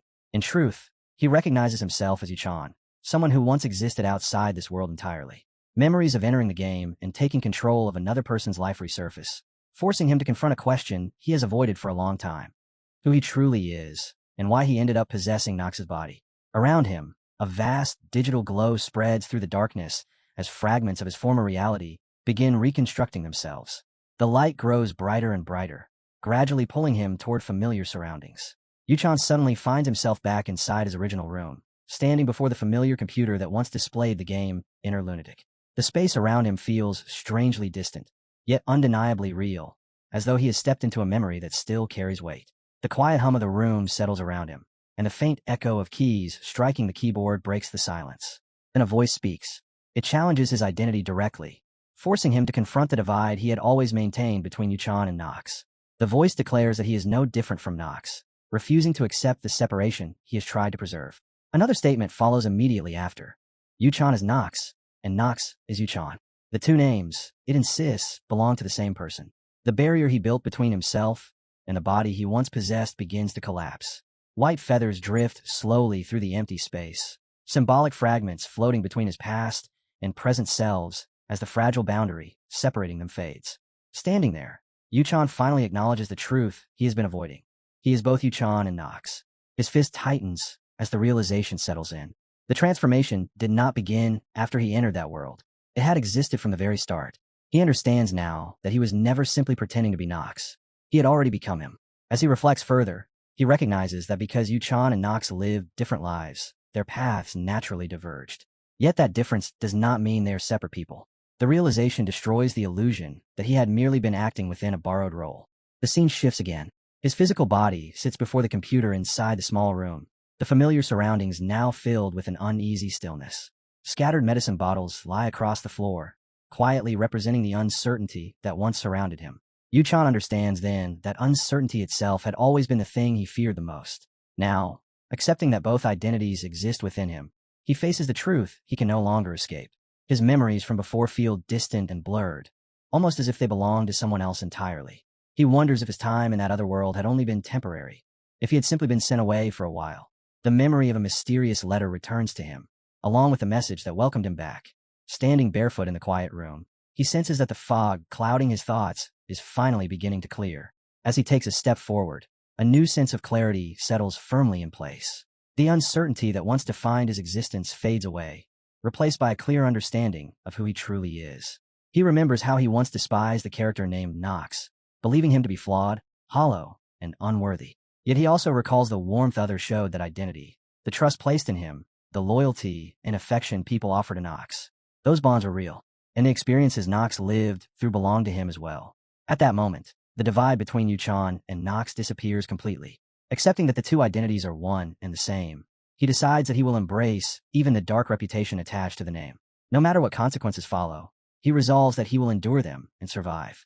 And as that determination settles in his mind, Nox recalls Astrid's guidance about mastering the technique known as the dragon's breathing. Astrid once explained that mastering the dragon's breathing technique required opening the lower energy core first, allowing mana to circulate freely throughout the entire body.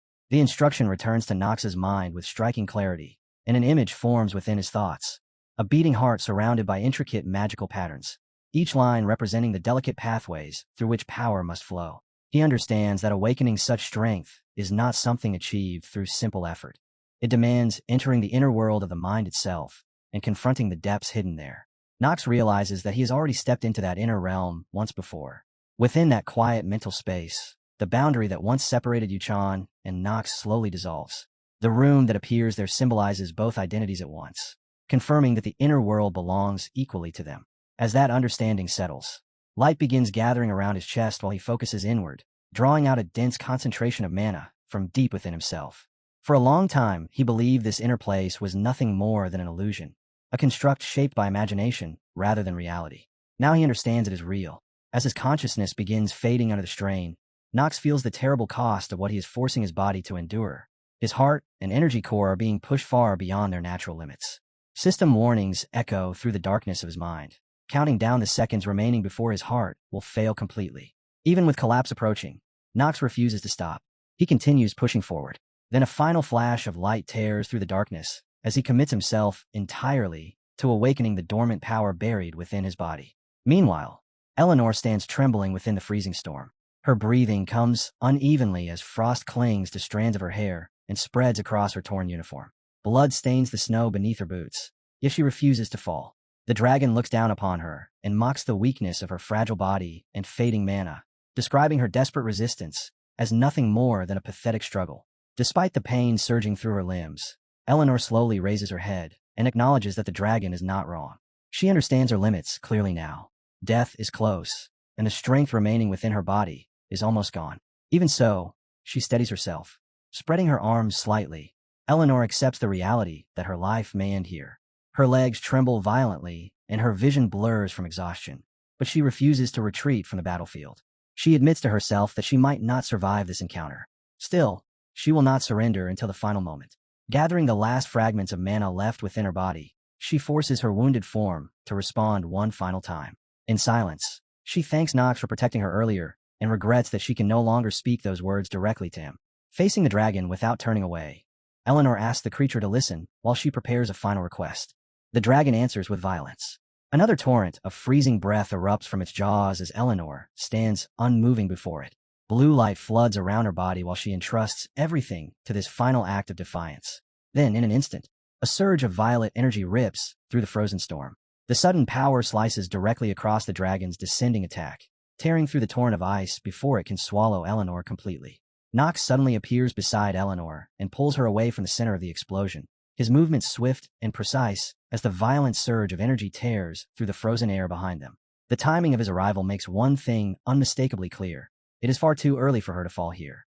The farewell she had prepared never leaves her lips, cut short the moment he steps forward and places himself between her and the dragon. Eleanor stares at him in stunned silence, her mind struggling to grasp how he is standing there when moments ago she believed he was already gone. Snow and fragments of shattered ice drift through the air around them as she tries to understand what has just happened. Nox, however, does not hesitate. He plants his feet firmly against the fractured ground with his weapon already drawn, positioning himself as a shield between her fragile figure and the massive dragon looming ahead. Despite the crushing pressure radiating from the creature, his posture remains steady and unwavering, as though the overwhelming force pressing down on the battlefield cannot move him at all. Eleanor froze as she saw the crimson glow spilling from the pendant at her neck, unable to understand why it had suddenly reacted, and her thoughts spiraled as she questioned why the very pendant she had once given to Shane was now responding to Nox, until a sharp realization struck, and she concluded that Nox might have been Shane all along. His current appearance bore an uncanny resemblance to Shane's, and, as the pendant blazed brighter, releasing a surge of magic while flames erupted and swallowed the surroundings, the truth felt impossible to ignore. Nox calmly remarked that he could apologize later for deceiving her, and within the sea of fire of burning eye opened, watching everything, as he showed a faint smile and added that he would need her to keep a few secrets. Dark purple energy began to pour from Nox as he adjusted his stance with steady control and activated his skill, Lunar Sword Art First Technique. And in response, a massive dragon materialized, its enormous body radiating a chilling fury as it recognized him as the one who had awakened it and prepared to attack without hesitation. The purple power around him surged like a violent storm as he drew upon the second technique, Lunar Sword Art Full Moon, and the white dragon immediately lunged forward, prompting Nox to taunt it by saying it had awakened on its own and brought this upon itself, which only drove the creature into a more savage rage as it roared and intensified its assault.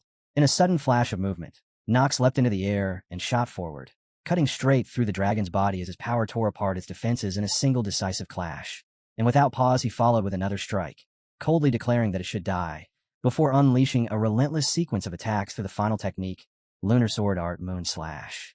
The barrage crashed down with overwhelming force, each strike slamming into the dragon, while the sheer terror of Nox's power left Eleanor shaken as she struggled to stay on her feet, bracing herself against the surging dark energy, and in that moment she realized he was nothing like the Nox she once knew, questioning what those earlier red eyes and the immense power of that black flame truly meant. More than anything, she could not comprehend how Nox had returned after having completely died, and within his fading consciousness, Nox recalled that mastering the dragon's breathing required opening the lower energy core and circulating mana through it. Yet to release that power fully, one had to erase every trace of presence and breath from the body, a method that demanded risking death itself. As his consciousness began to slip away, the pendant suddenly flared to life, releasing a powerful aura that spiraled around him while a system panel appeared, indicating that the fire spirit's pendant had been activated. Through the haze, he remembered that this artifact could summon spirits according to the amount of mana he possessed, and recalled that it was a treasured heirloom from Eleanor's mother, one she had entrusted to Shane rather than to him, prompting Nox to silently offer his thanks to Eleanor.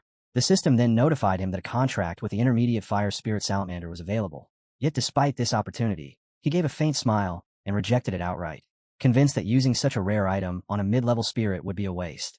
Tightening his grip on the pendant, he declared that he would summon the Spirit King instead, thinking to himself that even if it cost him his life, he needed to claim something far greater.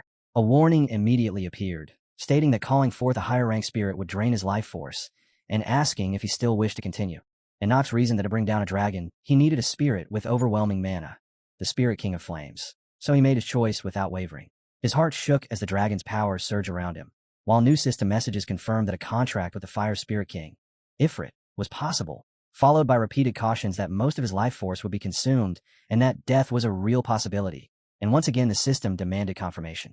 Nox clenched the pendant tightly and accepted without hesitation, as flames erupted around him and swallowed the entire area, spiraling violently until a female spirit formed from pure fire emerged before him.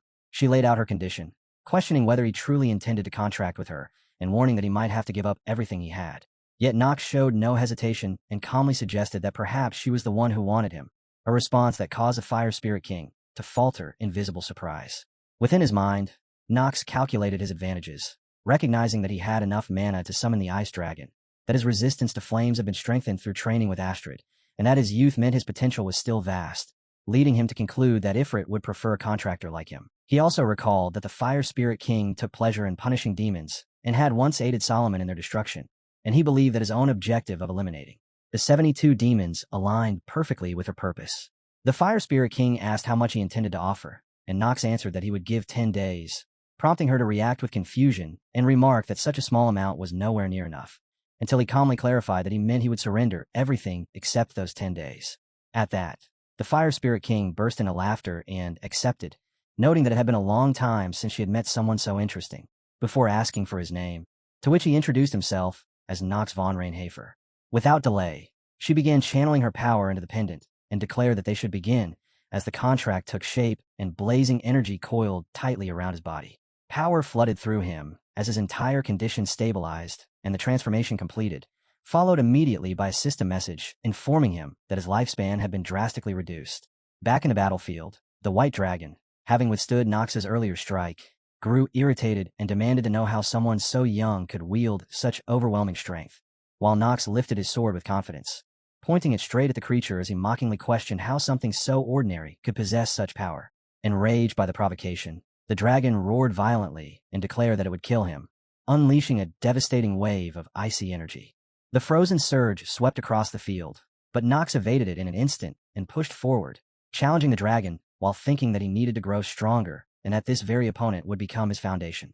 The dragon slammed the ground, sending jagged spikes of ice erupting upward to strike him. Yet Nox sprang high into the air, weaving past the attacks as he closed the distance and readied his blow. Gripping his sword with both hands, he faced the dragon as it raised its head and gathered freezing power in its jaws, proclaiming his end, while Nox formed a faint smile and wondered how much lifespan he would gain this time as dark energy condensed around his blade. In the next instant, he surged forward and clashed head-on with the incoming attack, leaving the dragon visibly shaken and unable to comprehend how a human could hold such power, while Nox pressed on without pause, repeatedly unleashing his moonslash until, at last, he delivered a decisive final strike that forced a pained roar to echo across the battlefield. Meanwhile, Eleanor remained rooted in place, watching everything unfold in stunned silence. At last, the dragon's massive body gave out and crashed to the ground, and, as the battle concluded, a series of system messages appeared in succession, announcing that the player had defeated a dragon for the first time, that his mana had permanently increased by 5/10, that the effect of the Black Flame Ring had extended his lifespan by 170 days, that dragon materials had been obtained, and that he had earned the title of Dragon Slayer. Standing over the fallen creature with his sword stained in blood, Nox looked down at it and smiled with quiet confidence at his victory. The scene dissolved into darkness, where only a faint purple glow lingered, and within that dim light Rick lifted the fiery orb in his hand as he scornfully referred to the man involved as a pathetic fool, remarking that the man had acted with arrogance and confidence only to end up captured by them. In his thoughts, he considered that Rian Hafer's eldest would have been a better option, but dismissed it as irrelevant since Lord Amdugia's would soon be revived. Before him, past the chains, a glowing crystal pulsed with a purple mark, and Rick reflected that Demon Amdugia's was one of the 72 demons, a being with extraordinary abilities tied to sound, finding it hard to believe that he would stand in the presence of such greatness, while also noting inwardly that the sealing stone had remained intact this time, which led him to believe that Amdugia's had nearly regained his full power.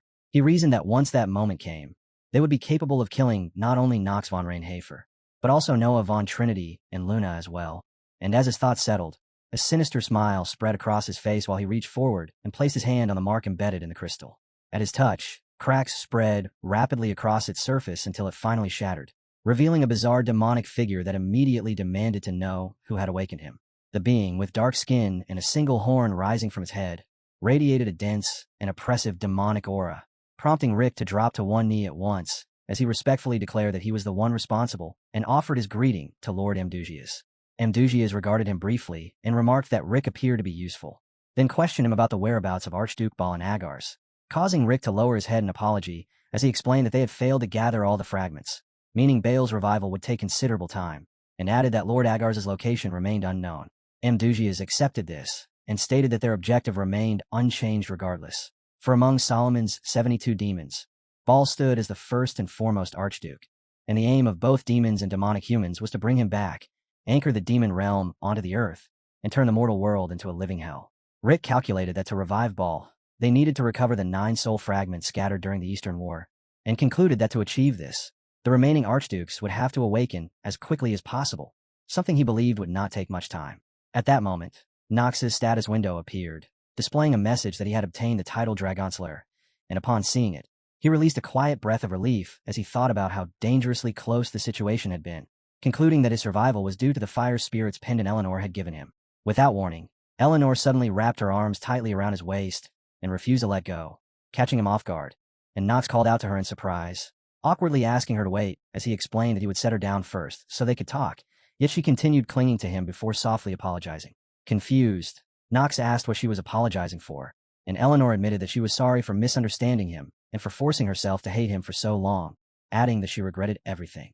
Hearing the emotion in her voice, Nox was taken aback and wondered if Eleanor was actually crying, reflecting that she was known as the Golden Fox and thinking that if anyone owed an apology, it should have been him instead. Feeling slightly uneasy, he reassured her that she had nothing to apologize for and told her that he was the one who should be sorry for not telling her about Shane earlier. But Eleanor cut him off and told him not to apologize, explaining that she understood he had done it to help her. Those words left Nox stunned as he turned toward her, questioning what she meant, and the moment he faced her, his eyes widened at the sight of her tear-streaked face, prompting him to lightly remark that she was crying more than he expected. Embarrassed, Eleanor flushed, quickly wiped her tears, and muttered that he should act as if he had not noticed, while Nox quietly studied her expression and realized there was no act behind it. He had assumed she would only show minimal emotion, yet now understood that her worry for him had been genuine, and he reflected that he had believed she saw him as nothing more than a business connection, which made his surprise all the greater.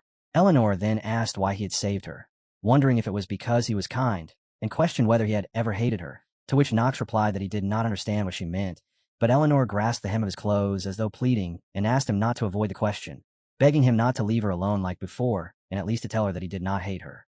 Knox answered firmly that he had never had any reason to hate her, and hearing this caused Eleanor to grow flustered as a deep blush spread across her face. Knox turned away and said they should move, warning that staying near the ice dragon's corpse was dangerous.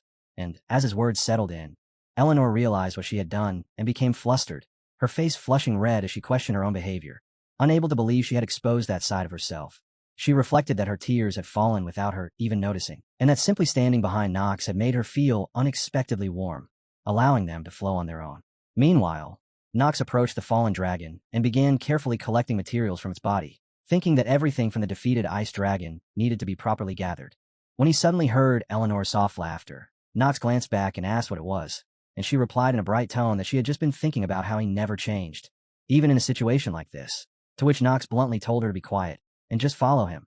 Eleanor agreed without resistance and trailed behind as they continued forward.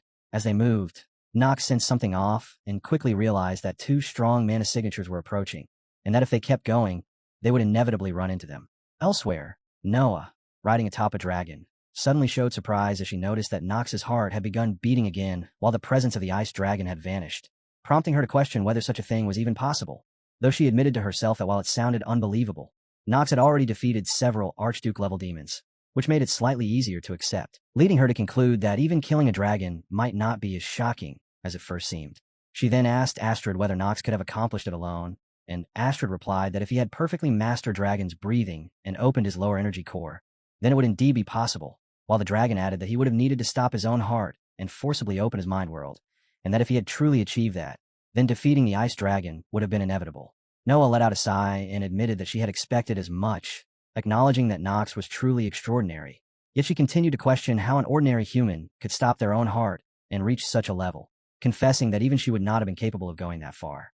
At that moment, Knox and Eleanor sat side by side on a wooden bench in the middle of the snowy field, while Noah remained lost in thought, wondering what kind of conviction could drive Knox to push himself to such extremes. Knox and Eleanor were sitting together in the snow-covered courtyard when Knox looked up and spotted Astrid descending from the sky, the dragon sweeping toward them before landing heavily in the snow. Eleanor immediately exclaimed that she had arrived. Noah jumped down from Astrid's back and, with clear concern, asked if everyone was all right.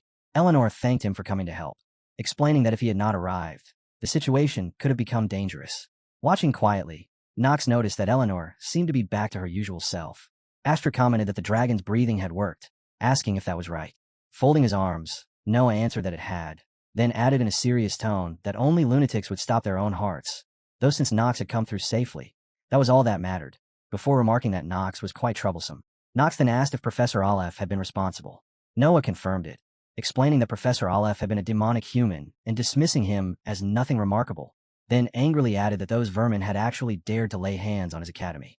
Cutting him off, Astrid said that was enough and pointed out that everyone must be exhausted, suggesting they return. Turning around, she instructed them all to climb onto her back. Eleanor could hardly contain her admiration, thinking that she could not believe she was truly meeting Astrid, one of the four sages, and that her dragon form looked awe-inspiring every single time. Astrid looked toward her and reminded her that her real identity had to remain secret. Stammering slightly, Eleanor replied that she understood. Knox climbed onto Astrid's back first, then extended a hand toward Eleanor and offered to help her up, telling her to take it.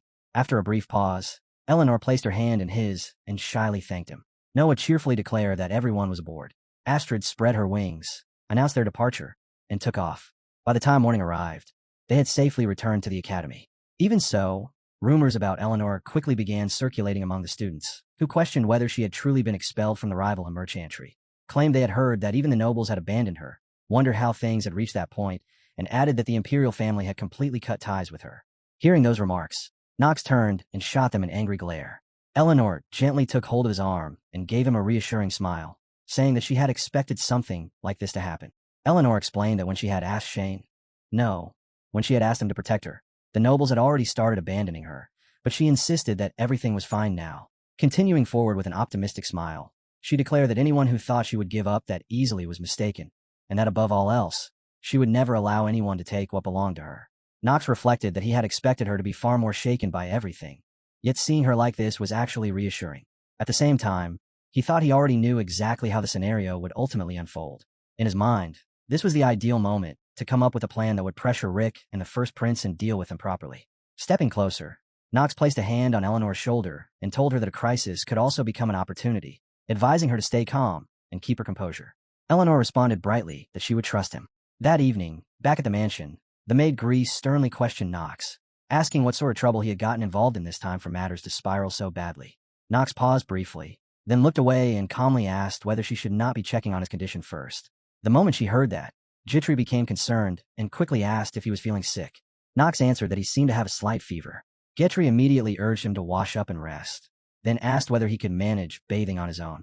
Removing his coat, Knox replied that he probably could, while privately recalling how long he had remained out in the cold and how completely exhausted he felt, as though all his strength had been drained away.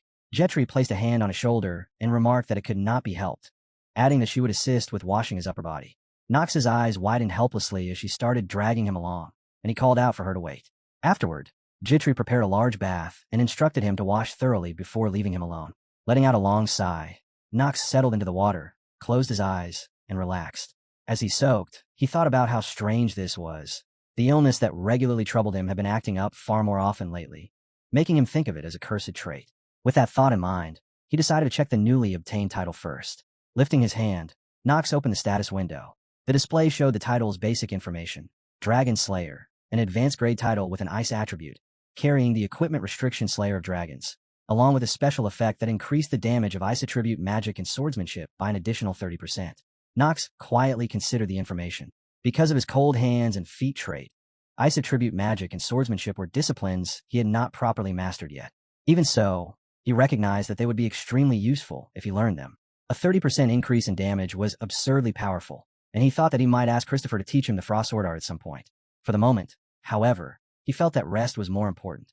In his view, fatigue was the root of all evil. With that conclusion reached, Knox relaxed completely and allowed himself to rest.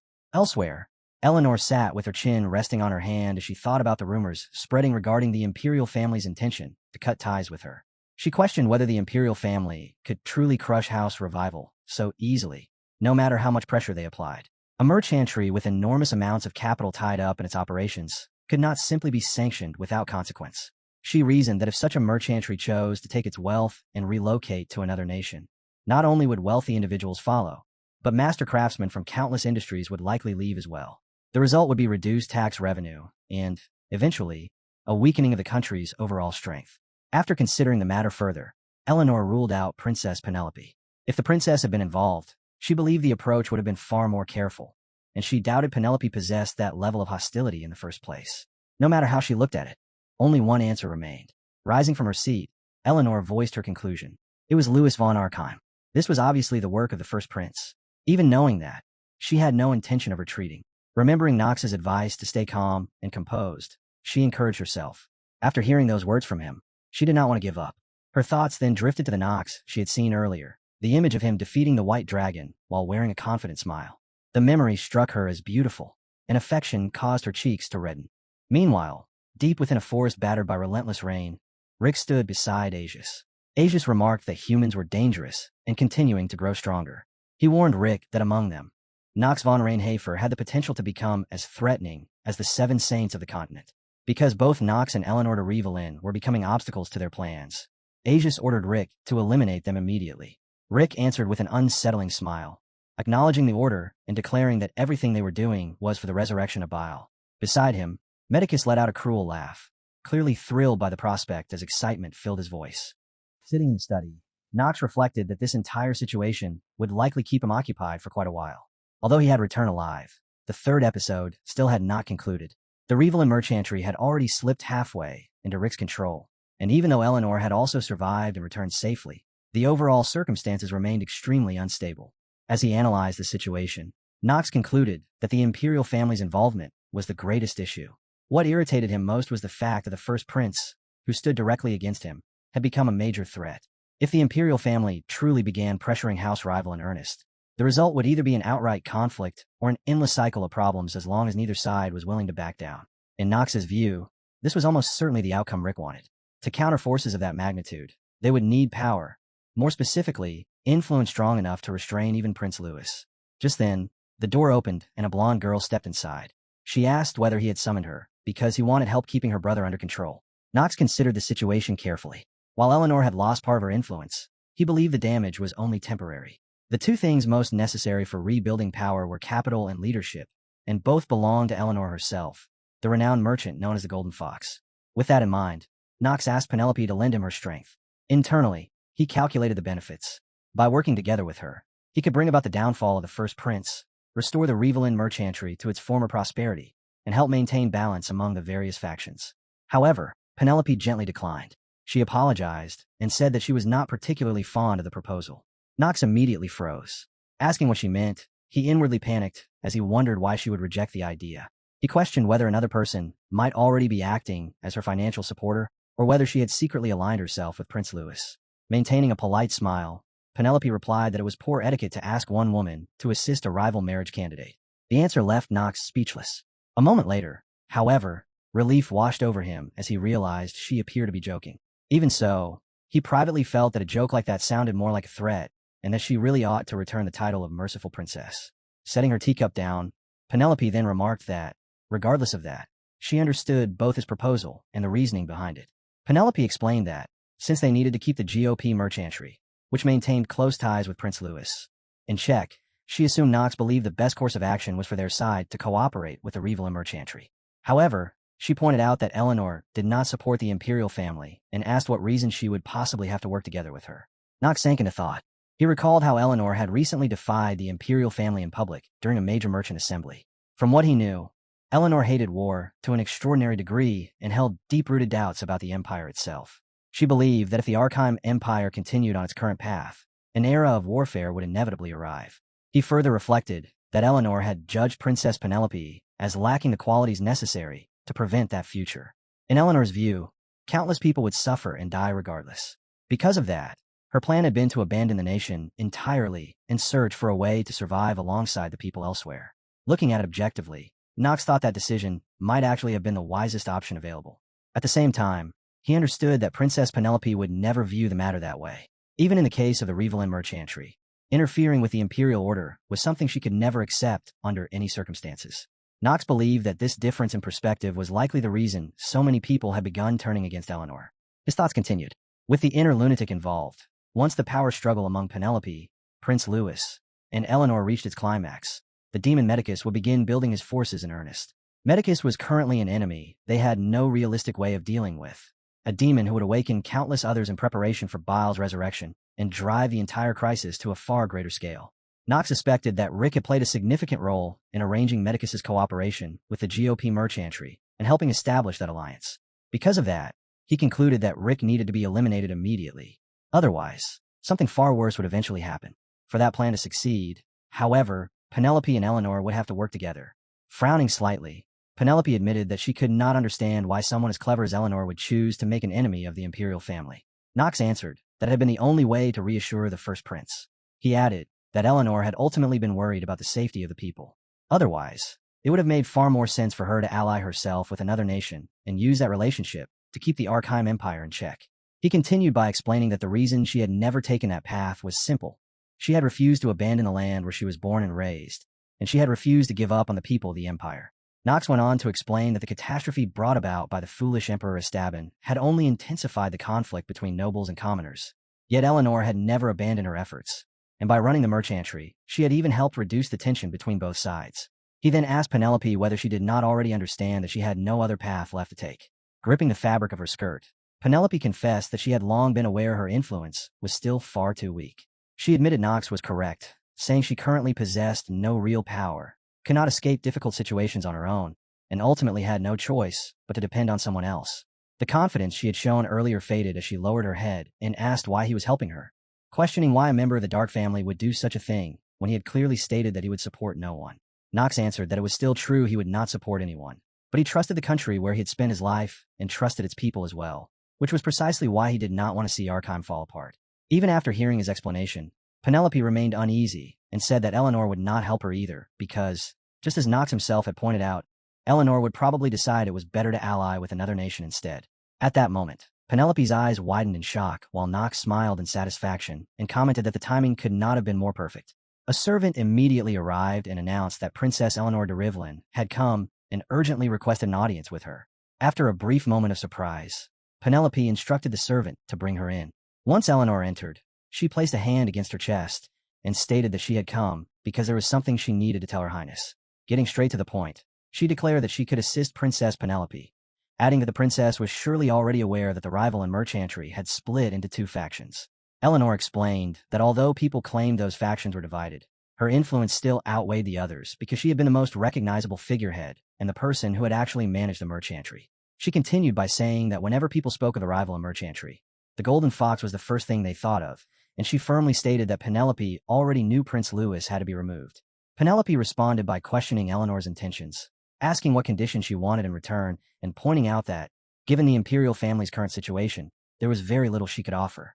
Seeing that her bait had worked, Eleanor smiled and finally revealed her objective, demanding that the engagement be called off. Caught completely off guard by the request, Penelope quietly asked what she meant. Knox kept a courteous smile on his face, but internally he was completely baffled, wondering what exactly was happening. Standing behind him, Eleanor reaffirmed her condition, stating that in return for her support, she wanted Princess Penelope's engagement to Knox von Reinhafer dissolved. The demand struck Knox like a bolt from nowhere, sending him into silent panic as he wondered what Eleanor was suddenly talking about. He quickly began searching for a reason, speculating that perhaps she intended to restrain the Dark family while securing the princess's backing, using that position to weaken the Dark family from within and expand the merchantry's influence at the same time. Even as he considered it, however, he felt that explanation did not quite fit.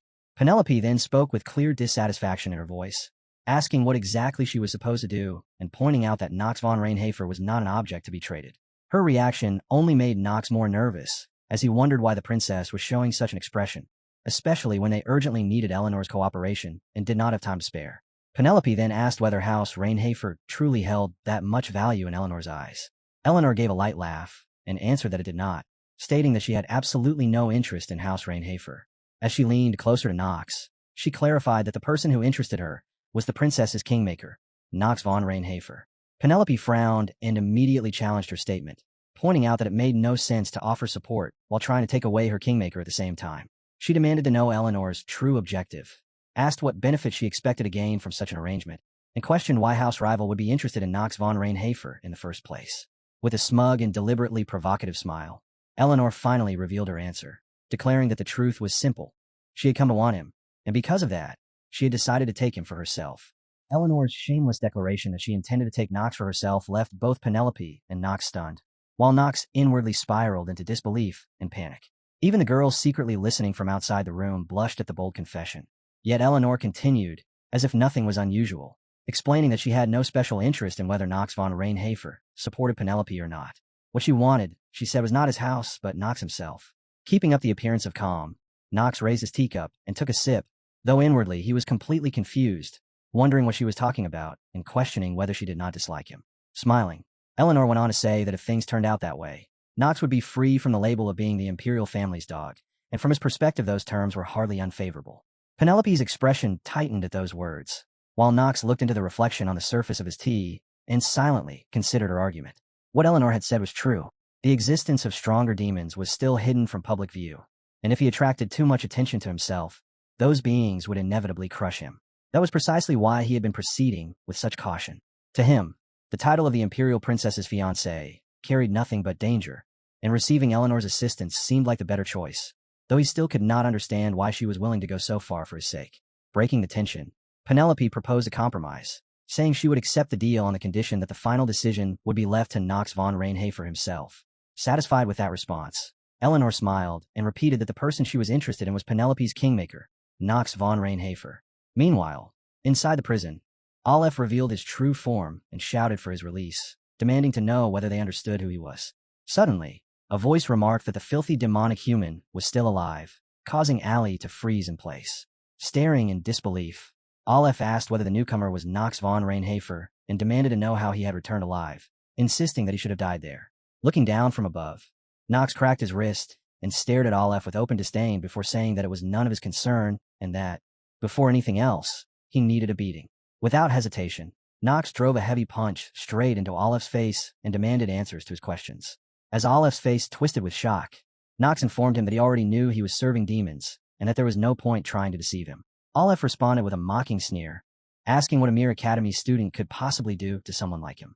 In response, Knox released a chilling killing intent and warned that if Aleph refused to answer, the beating would only get worse. Alarmed, Aleph nervously stammered that surely a knight would not stoop to something as disgraceful as striking another person. Knox's answer was cold and simple. He ordered Aleph to grit his teeth. Some time later, Aleph sat covered in bruises and injuries, trembling as he weakly muttered that Knox was like a demon, rubbing his shoulder and laughing with satisfaction. Knox continued the interrogation and asked whether Ali already knew the village where Emmeticus and Rick had established their base. Still traumatized by the beating, Aleph reacted with visible shock. Knox's expression immediately turned cold as he raised his sword in front of him and mentioned Pandemonium, telling Aleph that if he revealed its location, he would at least lessen his suffering. It was explained that, to demons, Pandemonium was their garrison or collective, a symbol of conquest for humanity. However, it represented the starting point of the demon extermination war. Even within Inner Lunatic, its location changed at random, making its exact whereabouts impossible to know. Although the method Knox was using was crude, it was the only available way to uncover that information. Pressing the blade against Aleph's neck, Knox demanded to know where their hideout was. Unable to hide his disbelief, Aleph asked how Knox even knew about such a thing. However, as the sword edged closer to his artery, he quickly admitted that although he had no idea how Knox had learned the secret, he could never tell a human where the Archduke was staying. Knox did not react with anger. Instead, a smile appeared on his face as he calmly replied that he had expected exactly that response, which was why he had prepared a specialist. He added that now Aleph would talk. The moment he said that, Astrid and Noah stepped out behind him wearing sinister smiles. Overcome by terror, Aleph immediately burst into tears, and his scream echoed throughout the area. After everything was finished, Astrid reported the information she had extracted, telling Knox that Aleph claimed the location was somewhere in the desolate western region. Hearing that, Knox remarked that the west sounded troublesome and silently concluded that the situation was far more problematic than he had first imagined. He considered that the demon's base could realistically be hidden in one of three regions.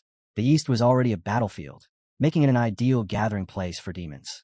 The central region possessed such a dense population that identifying and suppressing both demons and demonic humans was extremely difficult. Then there was the west, a territory governed by a republican system in which powerful houses fiercely competed to choose the next representative. As he thought further, Knox realized that the west was practically perfect prey for demons. The most alarming factor was the enormous barrier required to enter it, a colossal wall so immense that magic had no effect on it whatsoever. On top of that, because the region's unique system welcomed numerous races, the west was also home to the continent's only demon-worshipping church, making it difficult to demand demon subjugation even under the pretense of diplomacy. Inwardly, Knox lamented that whenever the demons established themselves in the west, he had never managed to clear Inner Lunatic even once. He concluded that it had always been unfortunate, but this time the situation was even worse than before. Noticing the anxiety on his face, Astrid gently patted his head.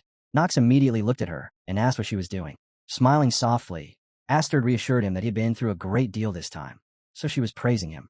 Knox questioned whether that really counted as praise, commenting that it felt more upsetting than encouraging. Unbothered, Astrid simply told him to stay still.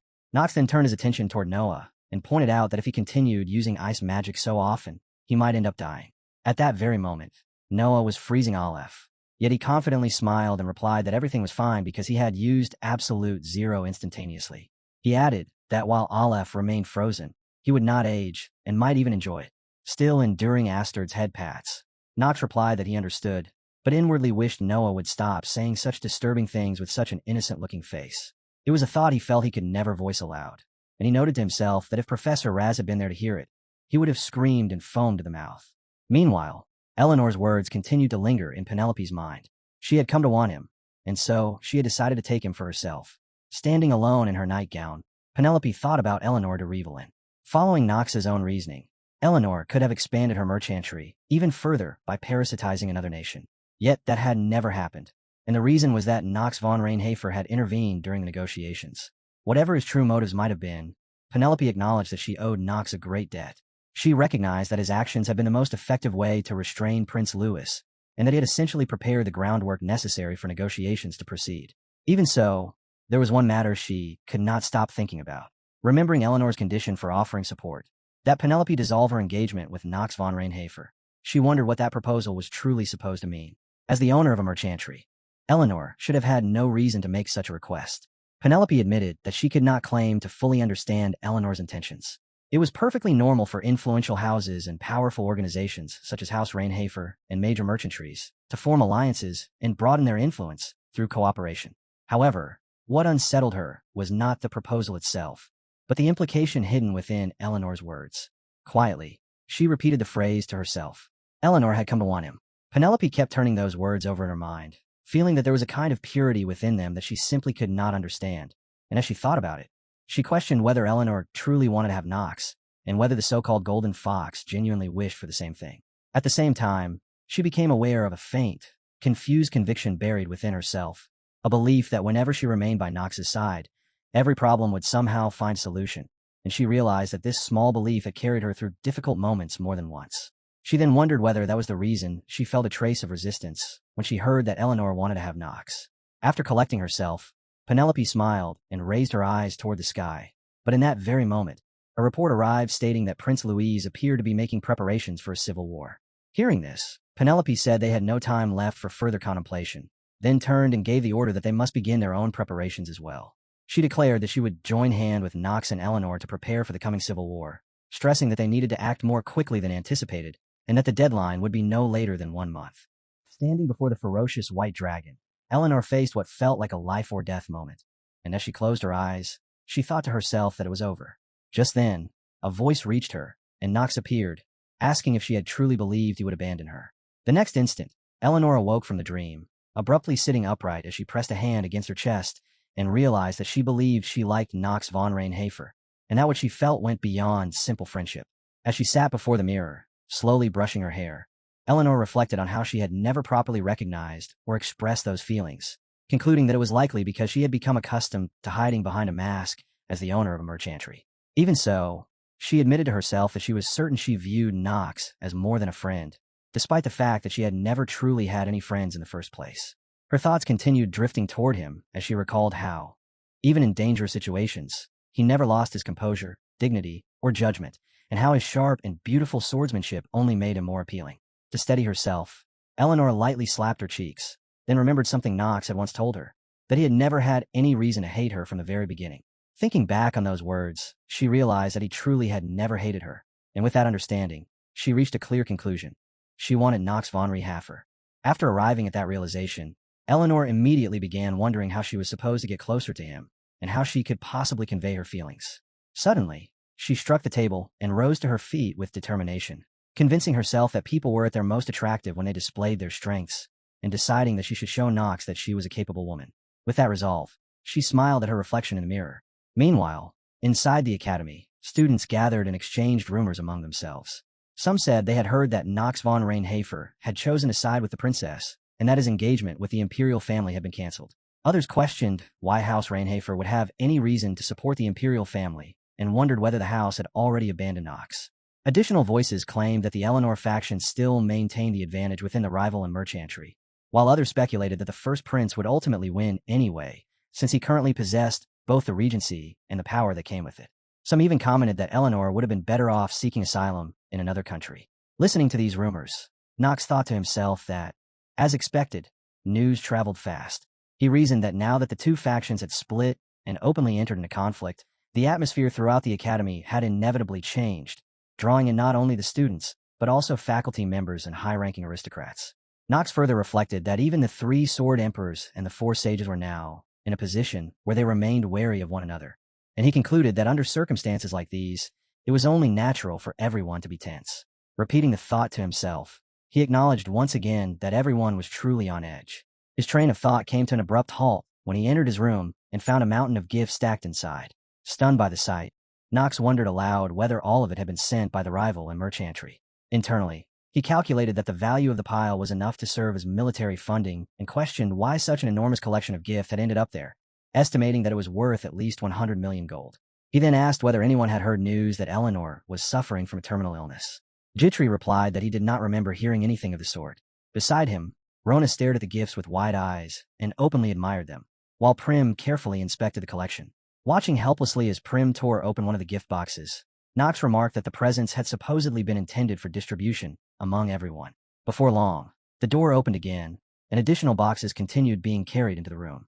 Standing near the entrance, Alina looked on in astonishment and exclaimed that the gifts were incredible. Soon everyone had entered the room, overflowing with presents, and Nox quickly tried to stop them, telling them to wait. Holding up an item she had found, Rona marveled that the vase alone was worth more than 1,000,000 gold. Alina excitedly pointed out that there were rare books, as well as ancient texts left behind by great mages.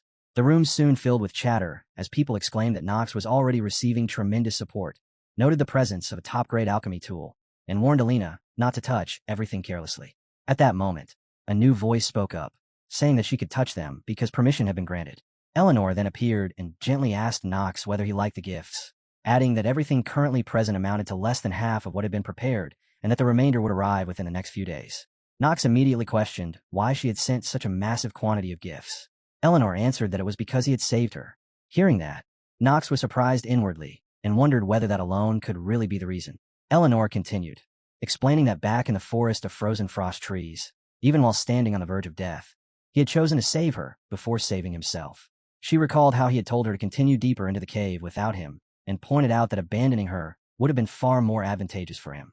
As a merchant, she admitted, she had always weighed profit and loss with great care, and because of that way of thinking, she had naturally assumed that he would abandon her as well. Eleanor admitted that despite facing death, Nox had still chosen to save her, throwing aside what would have been more beneficial to himself. She then concluded that this was her way of repaying him, explaining that the gifts were both an expression of gratitude and a form of bribery. After listening to her explanation, Nox thought that the situation back then had been so urgent that he barely remembered it clearly, and that in a desperate attempt to survive, there was almost nothing he would not have said. Even so, he reflected that it was fortunate Eleanor had interpreted it positively. After all, he had saved her, and now she was making a huge deal out of it. He also found himself thinking that all of the units were kind people, even though their personalities differed wildly, and that those differences were exactly what made them interesting. Drawing everyone's attention, Nox called out and told them to focus for a moment because he had something important to say, adding that he would get straight to the point. His expression grew serious as he explained that everyone already knew that the struggle to secure the imperial succession and suppress Princess Penelope had pushed first Prince Louis and the Gult Merchantry into preparing for a full-scale war. Because of that, he declared that he had decided to stand against first Prince Louis alongside Princess Penelope and the rival Merchantry. He went on to say that Arkheim now stood at the edge of war and that, as the battle for the imperial throne approached, even more demons would begin revealing themselves. He warned that those freed from their seals would sow division from within, exploit the smallest cracks, spread chaos throughout the land, and eventually seek to swallow the entire world. Nox then stated that while preparing for war against first Prince Louis, he also intended to subjugate every demon responsible for creating disorder. He emphasized that he did not want Arkheim to collapse, and that he could no longer remain a bystander while the empire descended into turmoil. That, he explained, was why he needed their strength, the strength of comrades who trusted one another and moved forward together. Even so, he made one thing clear. He would not demand sacrifices from anyone. The choice belonged entirely to them, and he would neither resent nor pressure those who chose differently. He told them to take the time they needed and decide for themselves where they intended to stand. As he spoke, Nox noticed someone among the group and internally assessed Leon von Marba. He thought about how House Marba had recently lost its patriarch along with many retainers during territorial conflicts, leaving the family in a poor position to involve itself in a war. Because of that, Nox concluded that Leon would most likely be unable to stand at his side. Still, he reassured himself that Leon trusted him deeply and was the type of person who would immediately join him if the decision rested on him alone. As Nox reflected on the words of those who had already chosen to follow him, he remembered them saying that they had been destined to die in the chatters, yet had been given their lives back because of him, and that they wanted to repay that debt. They had firmly told him there was nothing to consider, that they would unquestionably go with him, and that if he intended to move forward, then they would move forward as well. They had even declared that those from the east would always follow him. Even after receiving such unwavering support, Nox remained determined to leave the decision to each individual. He thought about how some of the remaining personnel had also stated that they would stand beside him, but even if any of them eventually changed their minds, he would not stop them, because the choice ultimately belonged to every unit. Reaching that conclusion, he decided that now was the time to do everything within his power. As a heavy rain began falling outside, Nox stood by the window with his hands clasped behind his back, lost in thought. He evaluated the situation and judged that the First Prince's forces were not especially overwhelming, while the GOP Merchantry possessed a comparable level of financial power. However, the greatest threat was the demonic human Rick. The demon squad under his command was extraordinarily dangerous and far too powerful for ordinary soldiers to confront, which meant the number of casualties would likely exceed expectations. Because of that, Nox resolved to take responsibility for the situation as it stood and find a way to overcome it. both to protect his own life as Nox von Reinhafer and to safeguard his comrades. He also found himself wondering whether the game known as Inner Lunatic had actually been a tutorial meant to help him adapt to this world and survive within it. At that moment, a status window suddenly appeared before him, informing him that there was one unread letter waiting in his mailbox. Nox looked at it and questioned whether it was really a letter. After opening it, he discovered a message from a sender who first greeted Yukshin, then remarked that it was probably acceptable to call him Nox von Reinhafer by now. The sender explained that because his strength had continued to grow, it had become possible to reveal more truths about the world. However, they admitted that they still could not tell him everything and asked for his understanding, explaining that this limitation was also connected to a promise tied to the world itself. The message continued by suggesting that Nox had likely already sensed the world gradually changing and stated that, thanks to him, events were moving toward a happy ending. Even so, the sender warned that every joyful moment also cast a shadow, and that the original course of the world he once knew was beginning to break apart. As a result, they cautioned that he would soon be forced to face countless unforeseen variables. They apologized for bringing him little besides bad news, then said they had included something that could help and hoped he would put it to good use, reminding him that they would always remain on his side. The moment the letter burned away and destroyed itself in his hand, Nox sank into thought, realizing that although the world was heading toward a happy ending, the flow of events was becoming increasingly distorted. From the fact that the sender's name had been concealed and warped, he concluded that they were in a position where they could not reveal much information. A moment later, he remembered that the sender had also mentioned sending him something useful. The status window appeared once more, informing him that an artifact had been enclosed and that he had received a trait draw ticket, when a machine resembling a lottery device materialized before him. Nox remarked to himself that it was finally time for his luck stat to prove its worth. Reaching toward the lever, he thought that with his luck stat already maxed out, he was bound to experience its effects, while also wondering whether this place was truly a game or reality. Wearing a confident smile, he waited to see what would emerge, and among the many balls inside the machine, one immediately caught his attention because it was shining far brighter than the rest. A 7-colored gem dropped from the prize machine, and Nox stared at it in shock, exclaiming that it was a rainbow-colored trait of the highest rank. He then watched as the 7-hued sphere changed shape and became a scroll, and when he opened it, he immediately thought that he had never encountered anything like this before, realizing it was a completely new inner lunatic trait. Reading further, he found the description for a trait called synchronization, which explained that when a player reaches a special turning point, they synchronize with the reality of the past they are facing and recover backup data. As he considered those words, Nox concluded that the backup data must refer to what had occurred when he first entered Inner Lunatic, back when the synchronization rate had halted at 71%. He continued piecing it together, reasoning that synchronization was likely the mechanism that had allowed him to understand his past as Nox von Reinhafer, and that, in essence, it was the process of reclaiming himself. He then took the thought even further, deciding that if he truly intended to live as Nox, then, as the owner of that body, he needed to fully understand himself, especially when confronted with a special turning point beneath a crimson sky. Elsewhere, Duff reported to Luna that the situation would likely be difficult, adding that despite everything, he still could not determine whether Lunatic should support the Imperial faction's forces. Marin agreed with him, saying that Duff was right and that while she would accept whatever decision Luna made, she still considered the rookie's actions reckless, pointing out that even though he belonged to Lunatic, he was moving together with the princess, someone who was effectively their enemy. As she held her sword, Luna reflected that the princess had led the efforts to purge Lunatic up until now, and that cooperating with a person like that could certainly be interpreted as betrayal. Yet she found herself unable to reach that conclusion. Duff then stated that he did not believe Nox von Reinhafer was that kind of person. Luna nodded in agreement, and said that if he had truly betrayed them, he would have dealt with Lunatic first before the war ever started, because they were the greatest variable, and removing them would have been the only way for the princess to gain any meaningful advantage. From that, she concluded that Nox had to be pursuing some other objective.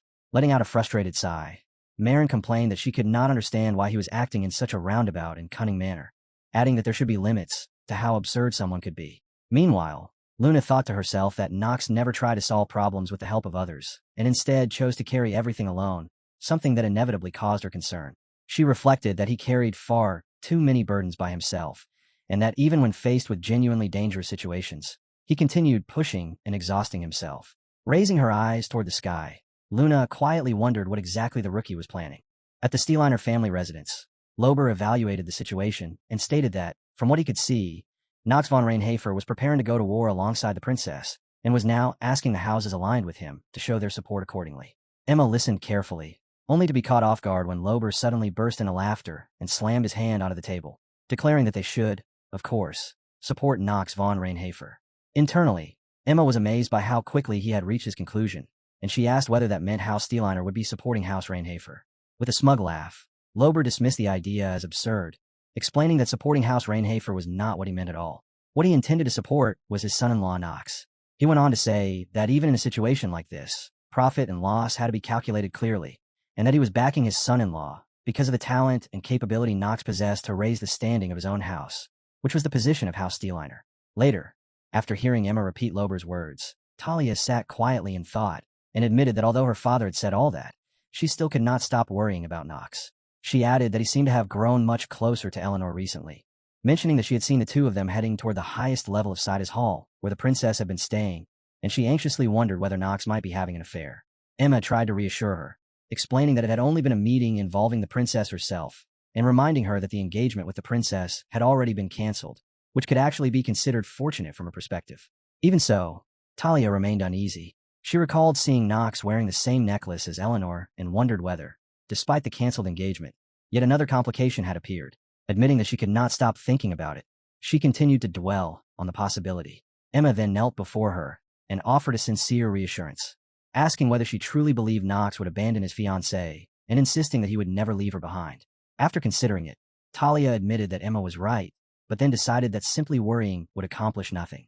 She firmly declared that once the struggle over imperial succession ended safely, she would make her position absolutely clear to the people around him, insisting that Knox was supposed to be with her. Emma encouraged her, affirming that regardless of what anyone else might say, Knox was the one engaged to her, and advising her to place her trust in him while focusing first on the matter of succession. Meanwhile, beneath a dark and dreary sky as rain steadily poured down, Theo walked through a long corridor accompanied by his guard Christopher, deep in thought as he reflected that, unless something significant went wrong, the struggle for imperial power would likely become the first prince's stage alone. Theo considered that if that happened, the forces threatening House Rainhafer would only continue to grow, and the family could eventually find itself facing a crisis where its very survival was at risk. Because of that, countermeasures had to be prepared. In the midst of those thoughts, he recalled Knox's declaration that he would support the princess, and he questioned whether Knox intended to cast aside the Rainhafer name entirely, or whether there was something deeper behind those words. His expression turned frightening as he remembered the warning directed at him, not simply as Theo, but as Theo von Rainhafer, the patriarch of House Rainhafer, that his son, Knox von Rainhafer, would kill him if it became necessary. As he entered the Rainhafer conference chamber, an announcement echoed through the room declaring the arrival of the patriarch. Garin, the eldest son, sat with a sinister smile on his face, and once Theo took his place at the head of the table, he stated that he believed everyone present already understood why the Council of Elders had been called together. Barl von Rainhafer, Theo's older half-brother, replied that he understood the patriarch was facing an important decision under the current circumstances, adding that the conflict involving the imperial family and House Rainhafer was not a matter that could be resolved lightly. Theo's younger brother, Tas von Rainhafer, continued the discussion by pointing out that because of the engagement incident involving the patriarch's youngest son, Knox von Rainhafer, and the princess, relations between House Rainhafer and the first prince had already deteriorated to their worst state. He insisted that Theo could not simply ignore that reality as patriarch, further arguing that the imperial family's recent favoritism toward the divine family had become excessive and urging him to make a decision. As every gaze in the chamber settled on Theo, an invisible pressure filled the room. At that moment, R.S. von Rainhafer, Theo's younger sister, spoke up and suggested that there was a path that could prevent bloodshed altogether. After Theo instructed her to continue, she proposed that House Rainhafer publicly declare support for the first prince and, in return, abandon Knox Rainhafer, the patriarch's youngest son. The suggestion visibly shocked Theo, while Christopher could not hold back his outrage and immediately protested.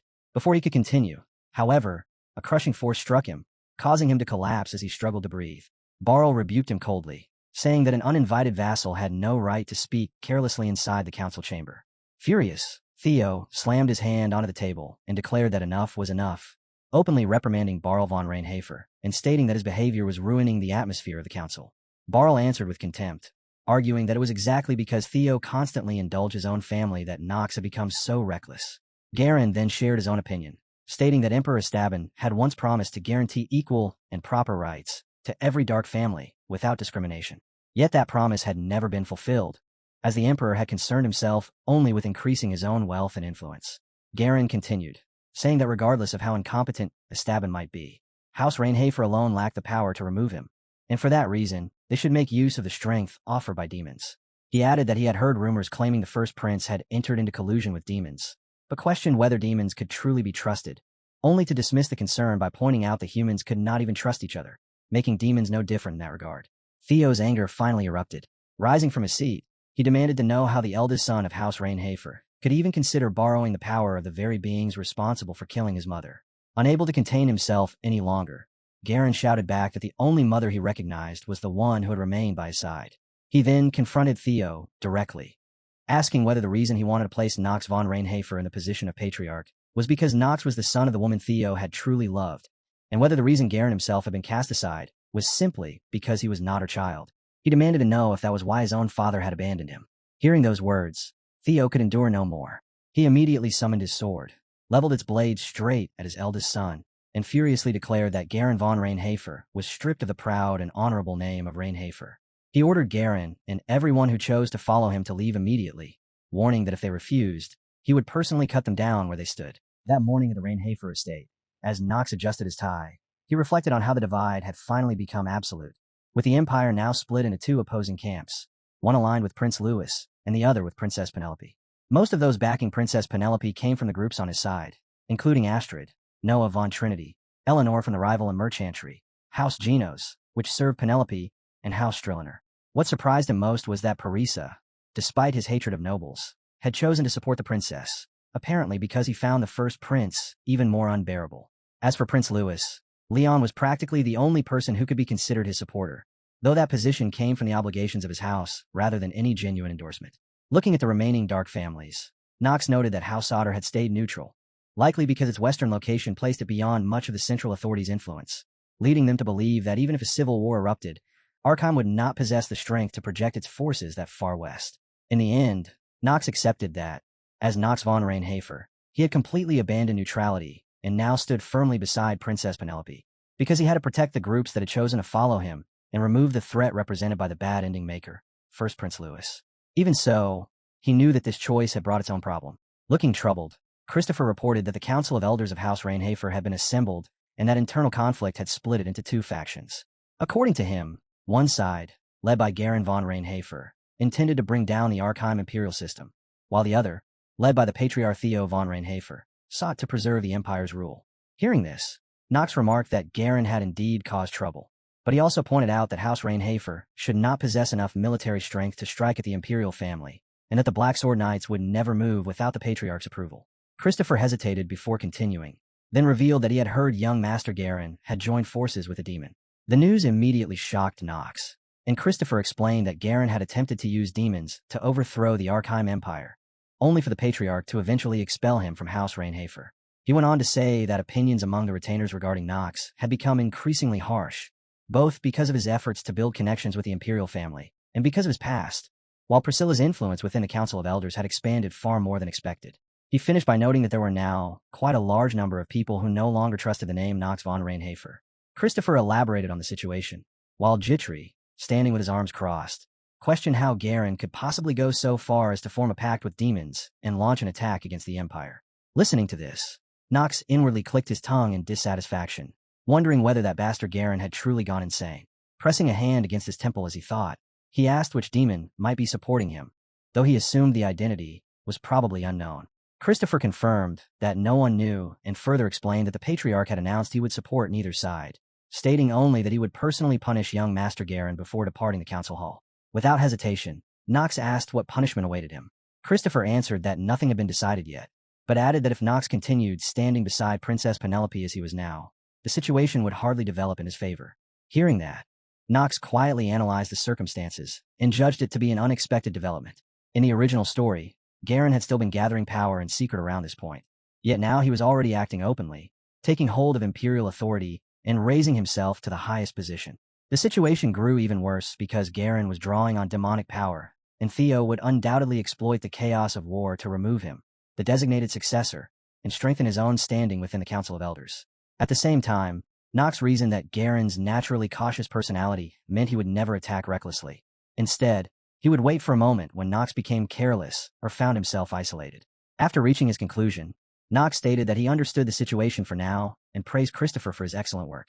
Christopher, however, pleaded that House Rainhafer needed the young master. Those words made Knox reflect on the problem of assisting Theo von Reinhafer, because Theo would eventually become one of the final villains after falling under demonic possession. Even an inner lunatic, his attack patterns have been frighteningly dangerous. No matter how he looked at it, Theo was unquestionably an enemy, and beyond that, Knox had already sworn that he would kill him. He recalled the time he had openly declared that he could kill Theo von Reinhafer. Continuing his train of thought, Knox considered that the Patriarch had already been warned about all of this, and because of his connection to the imperial family, many retainers already viewed him as a traitor, leaving him with no place in the house where he could stand proudly and with dignity. Because of that, he concluded that the only person he could truly rely on was himself. Turning away, Knox declared that his decision had not changed, explaining that he had his own reasons for helping Princess Penelope and that his attention would remain focused on stopping First Prince Louis. Christopher lowered his head and declared that he would follow the young master's will.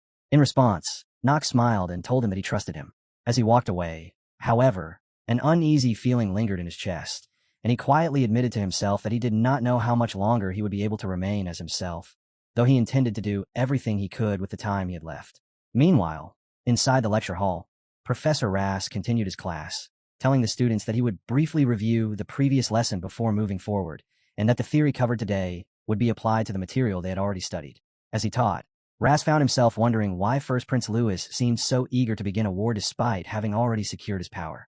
He suspected another faction was pushing him from behind, since Louis had always been shallow and quick to expose his true character. Rass could still clearly remember the prince's arrogance and his contempt toward commoners. His thoughts drifted to an earlier incident when Prince Louis had exploded in anger during class, overturning chairs and creating a disturbance while shouting that he should not be forced to attend lessons alongside commoners he regarded as trash. The prince had arrogantly declared that a single command from him was enough to have every instructor and professor executed. Rass also recalled a sword training session in which Louis had been struck only once by his opponent before immediately flying into a rage. Enraged, he had shouted that a lowborn dared compare himself to him, threatened to teach the insolent commoner his place, and even warned that running away would only make things less entertaining. Rass remembered the moment Louis swung his sword, blood spraying through the air as a student cried out in agony, sobbing that it hurt while desperately calling for the professor. The student had lost a leg and lay shaking in a pool of blood. Reflecting on that day, Rass remembered that academy regulations strictly prohibited the use of real swords, yet the prince had openly ignored those rules. Just as Louis himself had implied, there had been no one capable of opposing him. Rass then questioned whether he had changed even a little since those events, though he could not find a definite answer. Still, one thing remained certain. Returning his attention to the classroom, Rass addressed the students and stated that many rumors had recently been spreading throughout the academy. While such matters were difficult to disregard, there was one truth they needed to keep in mind. The academy existed for learning. Within his heart, he made a firm resolution to protect his students regardless of what happened. At the same time, he found himself wondering what choice Knox would make in a crisis like the one unfolding now. Although Knox was his apprentice, his thoughts were impossible to read. Yet after coming to understand the kind of person Knox truly was, Rass believed he could trust whatever decision he chose to make. Rass brought the lesson to a close and announced that class would end there for the day. Once the lecture was over, Knox approached Jitri and called her name. The maid responded respectfully, asking what he required. Knox told her that they should leave immediately for the 4th Commercial District. Slightly surprised, Jitri asked whether they were departing right away, and Knox confirmed it, explaining that he had heard the special equipment entrusted to Arson had finally been completed and instructing her to prepare for departure at once. Jitri acknowledged the order and stated that she would make the necessary arrangements. Neither of them noticed the figures standing quietly near the doorway, listening to every word of their conversation. Later, amid the bustle of a busy street, Knox stopped in front of a shop and called out to Arson, asking whether he was inside. Hearing the voice from outside, Arson reacted with surprise as he recognized his distinguished visitor. Greeting him respectfully, he welcomed the young master of House Reinhafer and asked whether he had come to retrieve the item he had commissioned earlier. Knox replied that he had heard the work was finished and requested to see it. Arson invited him inside, urging him to enter first. At that very moment, a familiar voice announced that he had arrived. The sound instantly caused Knox to freeze, and in surprise he wondered what Eleanor was doing there. Knox looked at Eleanor in disbelief as she smiled and explained that she had convinced Dwarf One by telling him that she and Knox shared a fairly close relationship. Arson visibly flinched at the statement, then let out an awkward laugh and hurried to explain that she was telling the truth, adding that since Eleanor was supposedly on such special terms with Knox, he had felt he had no choice but to allow her inside. At that exact moment, the money pouch carelessly tucked into Arson's pocket slipped free and fell to the ground. The bag burst open on impact, sending gold coins scattering across the floor and immediately drawing everyone's gaze. Nox's expression turned cold. Slowly drawing his fox-winged sword, he warned Arson to think very carefully before speaking another word, then asked whether he had happened to reveal the production method to her. Terrified, Arson frantically denied the accusation and insisted that he had done no such thing. He claimed that he had only permitted Eleanor to enter because she said she merely wanted to look at the artifacts. Eleanor calmly backed up his explanation, remarking that the dwarf had simply been unable to refuse her appealing offer. The sight instantly reminded Nox of the earlier bag of gold Eleanor had used to bribe Arson, and his irritation only deepened. He sharply demanded to know whether Arson had truly allowed her inside for something as simple as viewing the artifacts, then accused him of shamelessly accepting a confidentiality fee while betraying the trust that came with it. In a cold voice, Nox declared that Arson deserved to die. Panic overtook Arson as he hurriedly begged him to wait, insisting that Nox's opinion would change once he saw the completed item. Nox responded dismissively, saying that he could just take the item after Arson was dead. Growing even more desperate, Arson covered his head with both hands and urgently asked whether Nox truly intended to ignore the information he had regarding that sword. He promised to hand over everything he knew for free if Nox would only spare his life. At that offer, Nox finally relaxed and returned his weapon to its sheath, remarking that the joke had gone far enough. Having narrowly escaped death, Arson immediately let out a long sigh of relief. Meanwhile, Nox quietly reflected on the fact that Arson already possessed information concerning Stormbringer and concluded that the man's information network was genuinely impressive. He remembered that Stormbringer had been the weapon wielded by the first patriarch, that it was said to have been forged from the scales of a black dragon, and that its power increased by consuming mana. Aside from those facts, however, he knew very little. After a brief moment of thought, Nox took a seat and agreed to listen to whatever information Arson had uncovered, though he first insisted on seeing the item itself. Arson quickly accepted and hurried off to retrieve it. When the artifact was finally brought before him, Nox stared at it in surprise. The status window displayed the item's information. The wind-infused chainmail was an upper mid-grade wind-attributed piece of equipment that granted additional stamina, increased movement speed by 1.2 times, reduced both physical and magical damage by 15%, and unlocked the trait body blessed by the wind. As Nox read through every effect, he could not hide his surprise, quickly concluding that with equipment of this level, even if a full group of ordinary knights and mages attacked him at the same time, he would not be easily overwhelmed. He was also pleased that Arson had crafted it as lightweight chainmail, making it easy to move in, while keeping it hidden beneath normal clothing without attracting attention. After examining everything, Nox finally gave his verdict, and admitted that the equipment was actually quite good. Arson immediately burst in a proud laughter and declared that only someone with his skill could produce craftsmanship like that, adding that the lightweight construction provided a better fit while preserving freedom of movement. Nox then changed the subject, stating that now that he had finished inspecting the equipment, it was time to begin the enhancement process. Hearing that, Arson froze in disbelief and asked whether he was really serious. Nox calmly replied that equipment without enhancements was worthless. Arson nervously explained that he doubted he would ever be able to make something of that quality again, while even Eleanor carefully commented that enhancing it seemed a little excessive. In spite of both objections, Nox firmly instructed him to continue. Still unwilling, Arson admitted that although he hated saying it, he had recently destroyed all kinds of equipment during enhancement attempts and had nearly lost his life because of those failures. Interested, Nox asked who had last trusted him with an enhancement. Letting out a long sigh, Arson answered that it had been Parisa, who had tried to kill him afterward.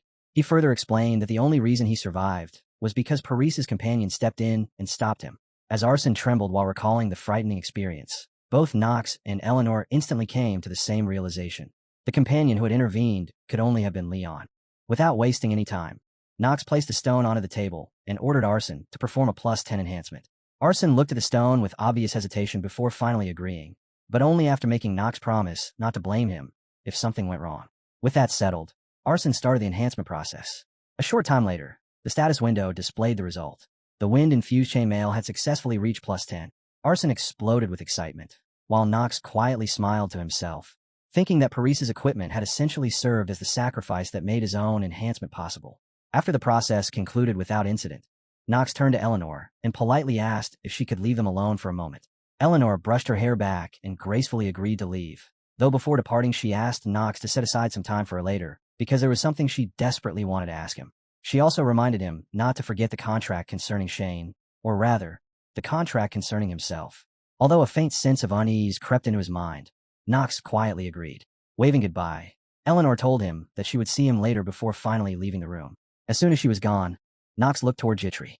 Understanding immediately, Jitri responded to his young master, and it cast silence.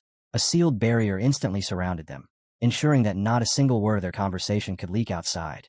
Arsen's expression grew serious as he began explaining that House Rainhafer had only truly established itself around 200 years ago. He revealed that the family's first patriarch, Jean von Rainhafer, had risen from nothing and possessed enough strength to dominate the entire continent like an absolute ruler. Knox thoughtfully pointed out that 200 years ago would have been before the Archeim Empire was founded. Arsen confirmed it and explained that the history of House Rainhafer went much deeper than most people believed. He then revealed an even more astonishing rumor, claiming that Jean von Rainhafer had actually been a demon.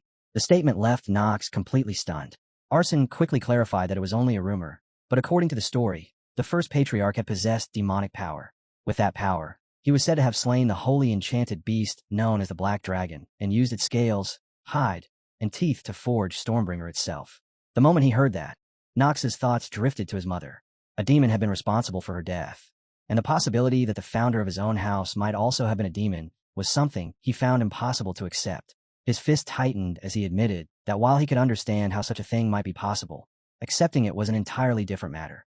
Jitri agreed, saying that if the first patriarch had truly been a demon, then the madam would never have suffered such a tragic fate. Arsen nodded in understanding and admitted that he felt the same way. Even so, he remarked that 2 centuries were enough to change many things and perhaps even drive such beings into corruption.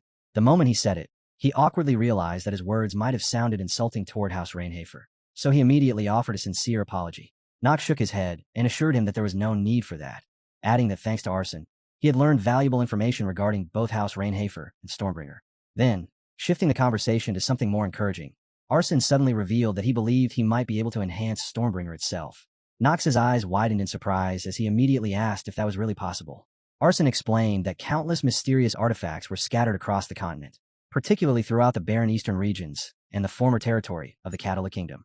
He brought up famous relics such as Cold Moon, wielded by Luna of the Lunatics, and Dusk, the sword once carried by Nox's father. Yet among all those legendary artifacts, Stormbringer stood in a class of its own. The true problem, Arsen continued, was that the blade had suffered extensive damage and was covered in chips that needed repair. He sighed and remarked that if dragon scales or fangs could somehow be acquired, restoring it might actually become possible. For a brief moment, Knox fell silent before taking out several white dragon scales and calmly asking whether those would be enough. The instant Arsen saw them, his eyes widened in complete disbelief. He immediately recognized them as scales from a fully grown ice dragon. Unable to understand how Knox could possibly possess something so valuable, he demanded to know where they had come from. Knox casually answered that he had killed the dragon himself. Arsen nearly leaped from his seat in shock, but Knox remained calm and stated that he intended to keep the matter confidential, so he would not elaborate any further. Instead, he simply asked whether Arsen could repair the sword. Arsen replied that restoring Stormbringer to perfect condition would be extremely difficult. However, with materials of that caliber, he believed he could at least repair a significant portion of the damage. Satisfied with the answer, Knox rose to his feet and asked how much time the work would require. Arsen confidently declared that if he started immediately, the restoration could be completed within a month. Knox instantly responded that he would return in 2 weeks to collect it. Arsen could only stare at him speechlessly, while Knox silently returned a look that seemed to ask whether there was some issue. Understanding that arguing would accomplish nothing, Arsen reluctantly accepted the absurd deadline and muttered that he would simply have to survive on several sleepless nights. He also asked Knox not to mention any of this to the reddish-brown-haired girl, since he had already promised to craft equipment for her and would now be forced to delay that work. Knox gave a faint smile and thanked him. Afterward, he quietly reflected on everything that still lay ahead. He needed to prepare for the approaching war, uncover the hidden truths surrounding the first patriarch, and lead the world toward a better outcome than the destruction that awaited it. Knox believed that if he could accomplish those objectives, then even the first prince would eventually be someone he could overcome. Refusing to yield so easily, he swore that he would forge his own path forward, just like the infamous troublemaker of House Rainhafer. Beneath a crimson sky, Prince Louis stood atop a cliff overlooking a vast army of demons. Gazing across the horde, he quietly declared that once the war was over, he would finally dispose of his younger sister after all this time. A sinister smile spread across Louis's face, prompting Rick to quietly agree that it truly had been a very long time. Elsewhere, Garen knelt respectfully before Medicus as the demon lord issued a new command. Medicus ordered that Nox von Rainhafer be dealt with, remarking on how many archducks that troublesome brat had already eliminated and warning that if he was not stopped soon, there was no way to predict what other variables might arise. Because of that, Medicus assigned Garen von Rainhafer the mission of killing his younger brother, Nox von Rainhafer. As a reward, he promised that the armies of the demon realm would be placed under Garen's command, if he succeeded. A cruel smile appeared on Garen's face as he accepted the order. He declared that the first mission entrusted to him by Lord Medicus would be completed without fail and swore that he would personally present Knox von Rienhofer's corpse. As though she had sensed an approaching disaster, Eleanor quietly lifted her pendant and softly spoke Knox's name while lost in thought. At that same time, the citizens of a nearby town noticed a troop of soldiers arriving before the city walls. Mounted atop his horse, the commander raised his sword high and loudly proclaimed that the era of Emperor Esteban had come to an end. He announced that the imperial palace had already been surrounded and that all imperial decrees were now void. From that moment onward, he declared, the new emperor of the Archime Empire would be the first prince, Louis von Archime. He then proclaimed the birth of a new empire before all its citizens. The announcement instantly threw the town into chaos. People panicked and fled in terror, while Louis stood with his arms crossed, arrogantly watching the confusion unfold. Unable to tolerate what she was witnessing, Penelope angrily demanded to know what he thought he was doing. She accused him of going too far by taking the cadets of Eldon Academy hostage, and insisted that he had crossed a line that should never have been crossed. Louis merely smiled before coldly responding that she should stop calling him brother, because he was only claiming what rightfully belonged to him. The Academy students trembled with fear, and Penelope immediately realized the truth. In her mind, it became clear that the first prince had orchestrated everything in order to secure the sons and daughters of noble families throughout the nations as hostages. Louis then lifted his sword toward the sky and proclaimed that the new sun of the Archime Empire would shine from there, and that its thunder would strike down every vermin foolish enough to stand against him. He ordered everyone present to lower their heads and kneel if they wished to submit to his rule. The students hesitated. Their hesitation instantly enraged Louis. Without warning, he seized one of the students by the collar, and with a savage swing of his sword, he severed the unfortunate boy's head. The gruesome scene left Penelope completely stunned, yet Louis remained calm as he declared that nobles and commoners alike would die if they chose to stand against him, speaking with blood still covering his face. Mr. Gope was no less shaken by Louis's brutality, and he immediately turned to Rick in panic, shouting that no one had ever told him things would spiral this far out of control. He feared that if this continued, their merchant company would lose any chance of doing business again, and once the armies of those noble families arrived, there would be no way to deal with the fallout. Rick answered with a sinister smile, ridiculing him for still not understanding the reality of the situation and dismissing him as nothing more than human trash. Those words plunged Mr. Gope into even greater terror, causing him to curse his own foolishness as he lamented that he had truly committed an act of madness. Meanwhile, Louis showed no sign of ending his reign of oppression, raising his sword once more and commanding everyone present to pledge their loyalty to the new sun. Elsewhere, a fierce clash unfolded between the Rienhofer brothers. Garen declared that, for the sake of the house and the greater cause, Knox von Rienhofer had to die there. Knox remained unfazed and mocked him in return, pointing out how ridiculous it was for someone who had already lost the Rienhofer name to speak about the house and a greater cause. The remark instantly provoked Garen, who snapped that Knox was nothing but talk before launching a powerful slash. With a cold expression, he stated that he would now find out whether Knox's abilities were truly the real thing. Knox met Garen's relentless assault head-on, blocking attack after attack as his older brother fought like a crazed demon intent on destroying him. Even though Knox desperately dodged one strike after another, he still failed to completely evade Garen's blade and suffered a shallow cut across his face. Garen then gripped his sword with both hands and brought down a devastating overhead slash that blasted Knox backward. As he felt the tremendous force behind that attack, Knox admitted inwardly that despite all his confident words, the gap between their weight classes was enormous. After all, his opponent was Garen von Rienhofer, the eldest son who had once been regarded as the future patriarch of the family, and Knox realized that his swordsmanship alone was still far from enough to face him on equal footing. Garen arrogantly mocked him, claiming it was far too soon for Knox to challenge him, and suggesting that this was exactly why he had run away to such a remote village. Knox scoffed at the accusation and replied that he had never run. He then warned Garen to listen carefully, declaring that he had no intention of dying quietly, and that this very battlefield would instead become Garen's grave. Enraged, Garen shouted that Knox was still just as arrogant as ever, despite being nothing more than his foolish younger brother. At that very moment, Knox activated the skill hour of the Genius Plus, and, as it took effect, his perception sharpened dramatically, making every movement around him appear perfectly clear. Without hesitation, he used Step of Light, First Step, and burst forward at such incredible speed that even Garen was caught off guard. Closing the distance in an instant, Knox unleashed Black Sword Art, First Form, Shadow Blade Slash. The attack struck, yet the wound was far too shallow. Garen emerged almost completely unharmed and immediately demanded in fury how Knox had dared to lay a hand on him. Internally, Knox was shaken as he realized the strike had failed to cut deep enough. Completely consumed by rage, Garen roared that Nox was nothing more than a low-born wretch before answering with another vicious slash. Nox narrowly avoided the attack, escaping by the smallest margin. Immediately afterward, Garen ordered his subordinates to move in and execute Nox without delay. As the soldiers advanced and prepared to attack, the battle rapidly turned against Nox, placing him in an increasingly dangerous position. Just then, Christopher arrived at the perfect moment and stepped in to protect him, respectfully announcing that he, Christopher, had come to assist the young master. Then, from somewhere behind Nox, a familiar voice suddenly called out his name. Among the soldiers stood a girl with crimson hair and steadfast eyes, her determined appearance instantly recognizable. Nox immediately called out to Eleanor, and the red-haired girl answered with a reproachful complaint, saying that when he disappeared without saying a word, the rest of them had no idea what they were supposed to do.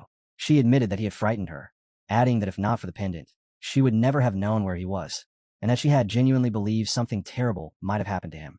Nox lightly touched the pendant hanging around his neck and replied that she had come after all, adding that he had known she would. Those sincere words made Eleanor's heart flutter, and a blush spread across her face as she shyly answered that when he said things like that, she did not know how she was supposed to respond. At that moment, Garen spoke with open contempt, remarking that Nox seemed to have relied on a cheap trick, but that was as far as it would take him. He declared that no matter what Nox did, he would never be capable of matching him. As Nox looked at Garen, he silently judged that those words were not simple arrogance. He understood that the army Garen had gathered was overwhelming in number, and that Garen's own strength far surpassed what an ordinary house flag-bearer could hope to handle. Nox calmly responded to the mockery by stating that Garen had accomplished nothing except dragging the Reinhardt name through the mud and calling him a fool. Garen shot back that such criticism was the last thing he wanted to hear from a disgrace to the family like Nox. He added that if Nox had stayed out of the matter, he might at least have survived, before demanding to know why he had dared stand against him. Having no interest in listening to pointless words any longer, Nox told him to stop the nonsense and hold his sword properly, unless he wanted rumors to spread that he had been defeated by the very disgrace of House Reinhardt. Those words only infuriated Garen again, and he shouted that Nox was truly getting on his nerves before ordering him to draw his sword. Christopher nervously asked whether Nox would really be all right, admitting that even though it was Nox, Garen had once been hailed as the rightful successor of House Reinhardt, making it impossible not to worry about his safety. Before Christopher could continue, Nox dismissed the concern as absurd and firmly declared that he would never lose to insignificant trash like Garen. Seeing the worry on Christopher's face, Nox silently acknowledged that he understood why Christopher was so concerned. Nox reflected that Garen had already mastered all 3 techniques of the first half passed down through House Reinhardt, and had even gone on to master techniques far stronger than those. Even so, as he stepped forward, he reassured Christopher that if his concern was the house's 3rd technique, then there was no need to worry, and that he should instead place his trust in the person to whom he had sworn loyalty. Garen responded with a sneer, saying that Nox certainly appeared confident, but that his sword would never be able to reach him. He then declared that he would stop holding back and become serious. Charging straight ahead, Garen launched a direct frontal assault. Nox met the attack head-on and blocked the powerful slash from his opponent. Christopher cried out in deep concern for the young master, but at that very moment one of Garen's subordinates suddenly attacked him, telling him to stop worrying about that snot-nosed brat because his own life was now at risk. The enemy forces reminded Christopher that the battle between both sides had already begun. In response, Christopher unleashed his power and slammed his weapon into the ground, sending the opposing soldiers flying. Eleanor immediately ordered all troops to support Christopher and declare that they had to eliminate the forces disrupting the Archime Empire. Her army entered the fight at once, and fierce clashes erupted across the battlefield. Displaying his exceptional combat ability, Christopher cut down his enemies with ease. Meanwhile, one of Garen's slashes struck Nox. However, the protection concealed beneath his clothing kept him safe for the moment. Nox silently noted that the chain mail hidden underneath made enduring the attacks much easier. He reflected that the inner lunatic's difficulty might have increased, but it was fortunate that he had prepared so thoroughly for the real battle. Garen noticed this and remarked that Nox seemed to have made extensive preparations specifically to face him. Then, summoning a dark power, he declared that if Nox believed equipment alone would change the outcome, he was mistaken. In an instant, the surrounding area was swallowed by Garen's immense dark energy. Nox stared in surprise as he realized that the power had taken the form of black petals. Garen announced that he would show Nox something special and reveal why he had become the new master of House Reinhardt. Leaping high into the air, he unleashed the technique Shadow Blade Flower Rain, swinging his sword and releasing countless razor-sharp black petals toward Nox. Seeing the danger, Christopher anxiously shouted for the young master, while Eleanor also cried out Nox's name in alarm. At that moment, Nox swung his sword and shattered the petals while launching a counterattack against Garen's technique. Although several petals cut through and tore portions of his clothing, He continued swinging without pause, destroying every petal that came at him. After landing back on the ground, Garen looked at Nox triumphantly and asked how it felt, proudly proclaiming that this was Shadow Blade Flower Rain, the third technique of the first half passed down within House Rainhafer. With arrogance dripping from every word, he declared that someone born to such a lowly mother could never learn a technique like that, not even in another lifetime. Before Garen could continue his insults, Nox cut him off and provocatively asked whether that was truly all he had. The moment Christopher and Eleanor got a clear look at Nox's condition, both of them were left stunned. Even so, Garen stubbornly pressed on, shouting that Nox still had not learned his place. Wearing a crazed smile, Nox raised his sword toward Garen and contemptuously stated that Garen still did not know how to properly use that sword technique. Garen immediately demanded to know what kind of nonsense he was talking about, but his anger quickly gave way to horror as a chilling sensation ran through him. Internally, he questioned what this bone-freezing aura was and wondered what kind of terrifying energy could possibly be emanating from that vermin.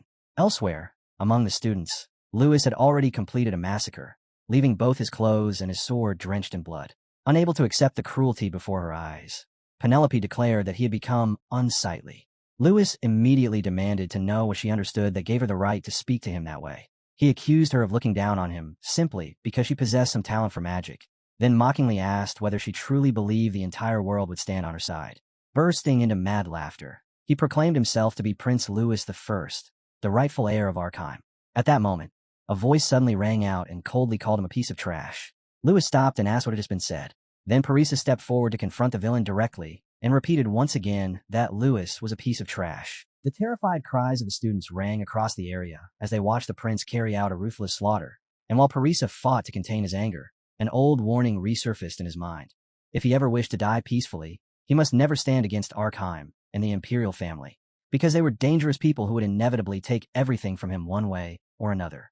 By now, countless students had already fallen beneath Lewis's blade, and Parisa clenched his teeth, wondering whether avoiding conflict with the Imperial family truly meant standing there and watching a catastrophe like this unfold. The thought itself felt absurd, and he immediately cast it aside, deciding that prince or not, he would kill Lewis. Staring at him with open contempt, Parisa muttered that he was nothing but trash.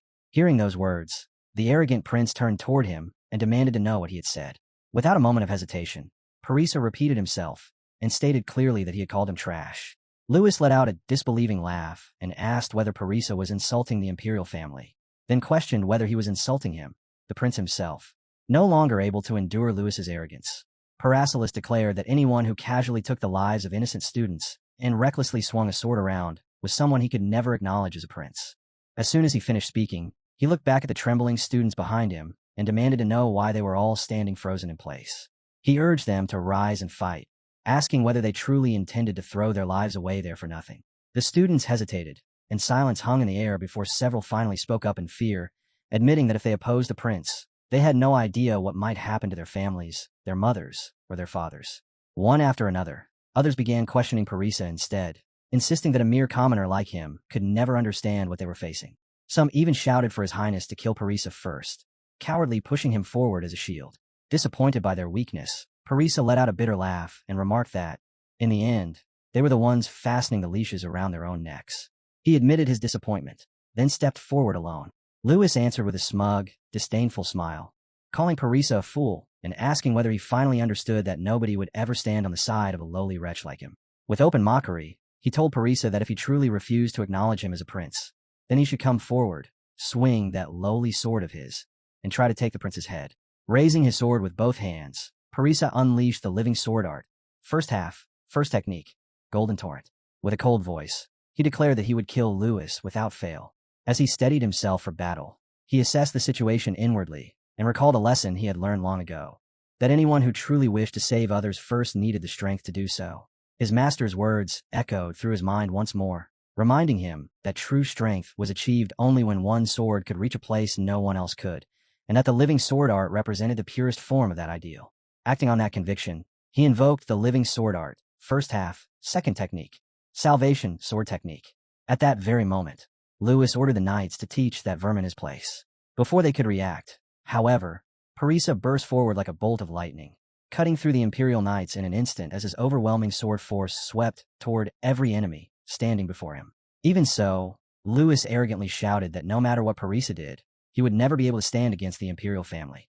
Blue flames appeared to dance along Paris's blade while the Imperial Knights continued their relentless assault, refusing to retreat under Lewis's command.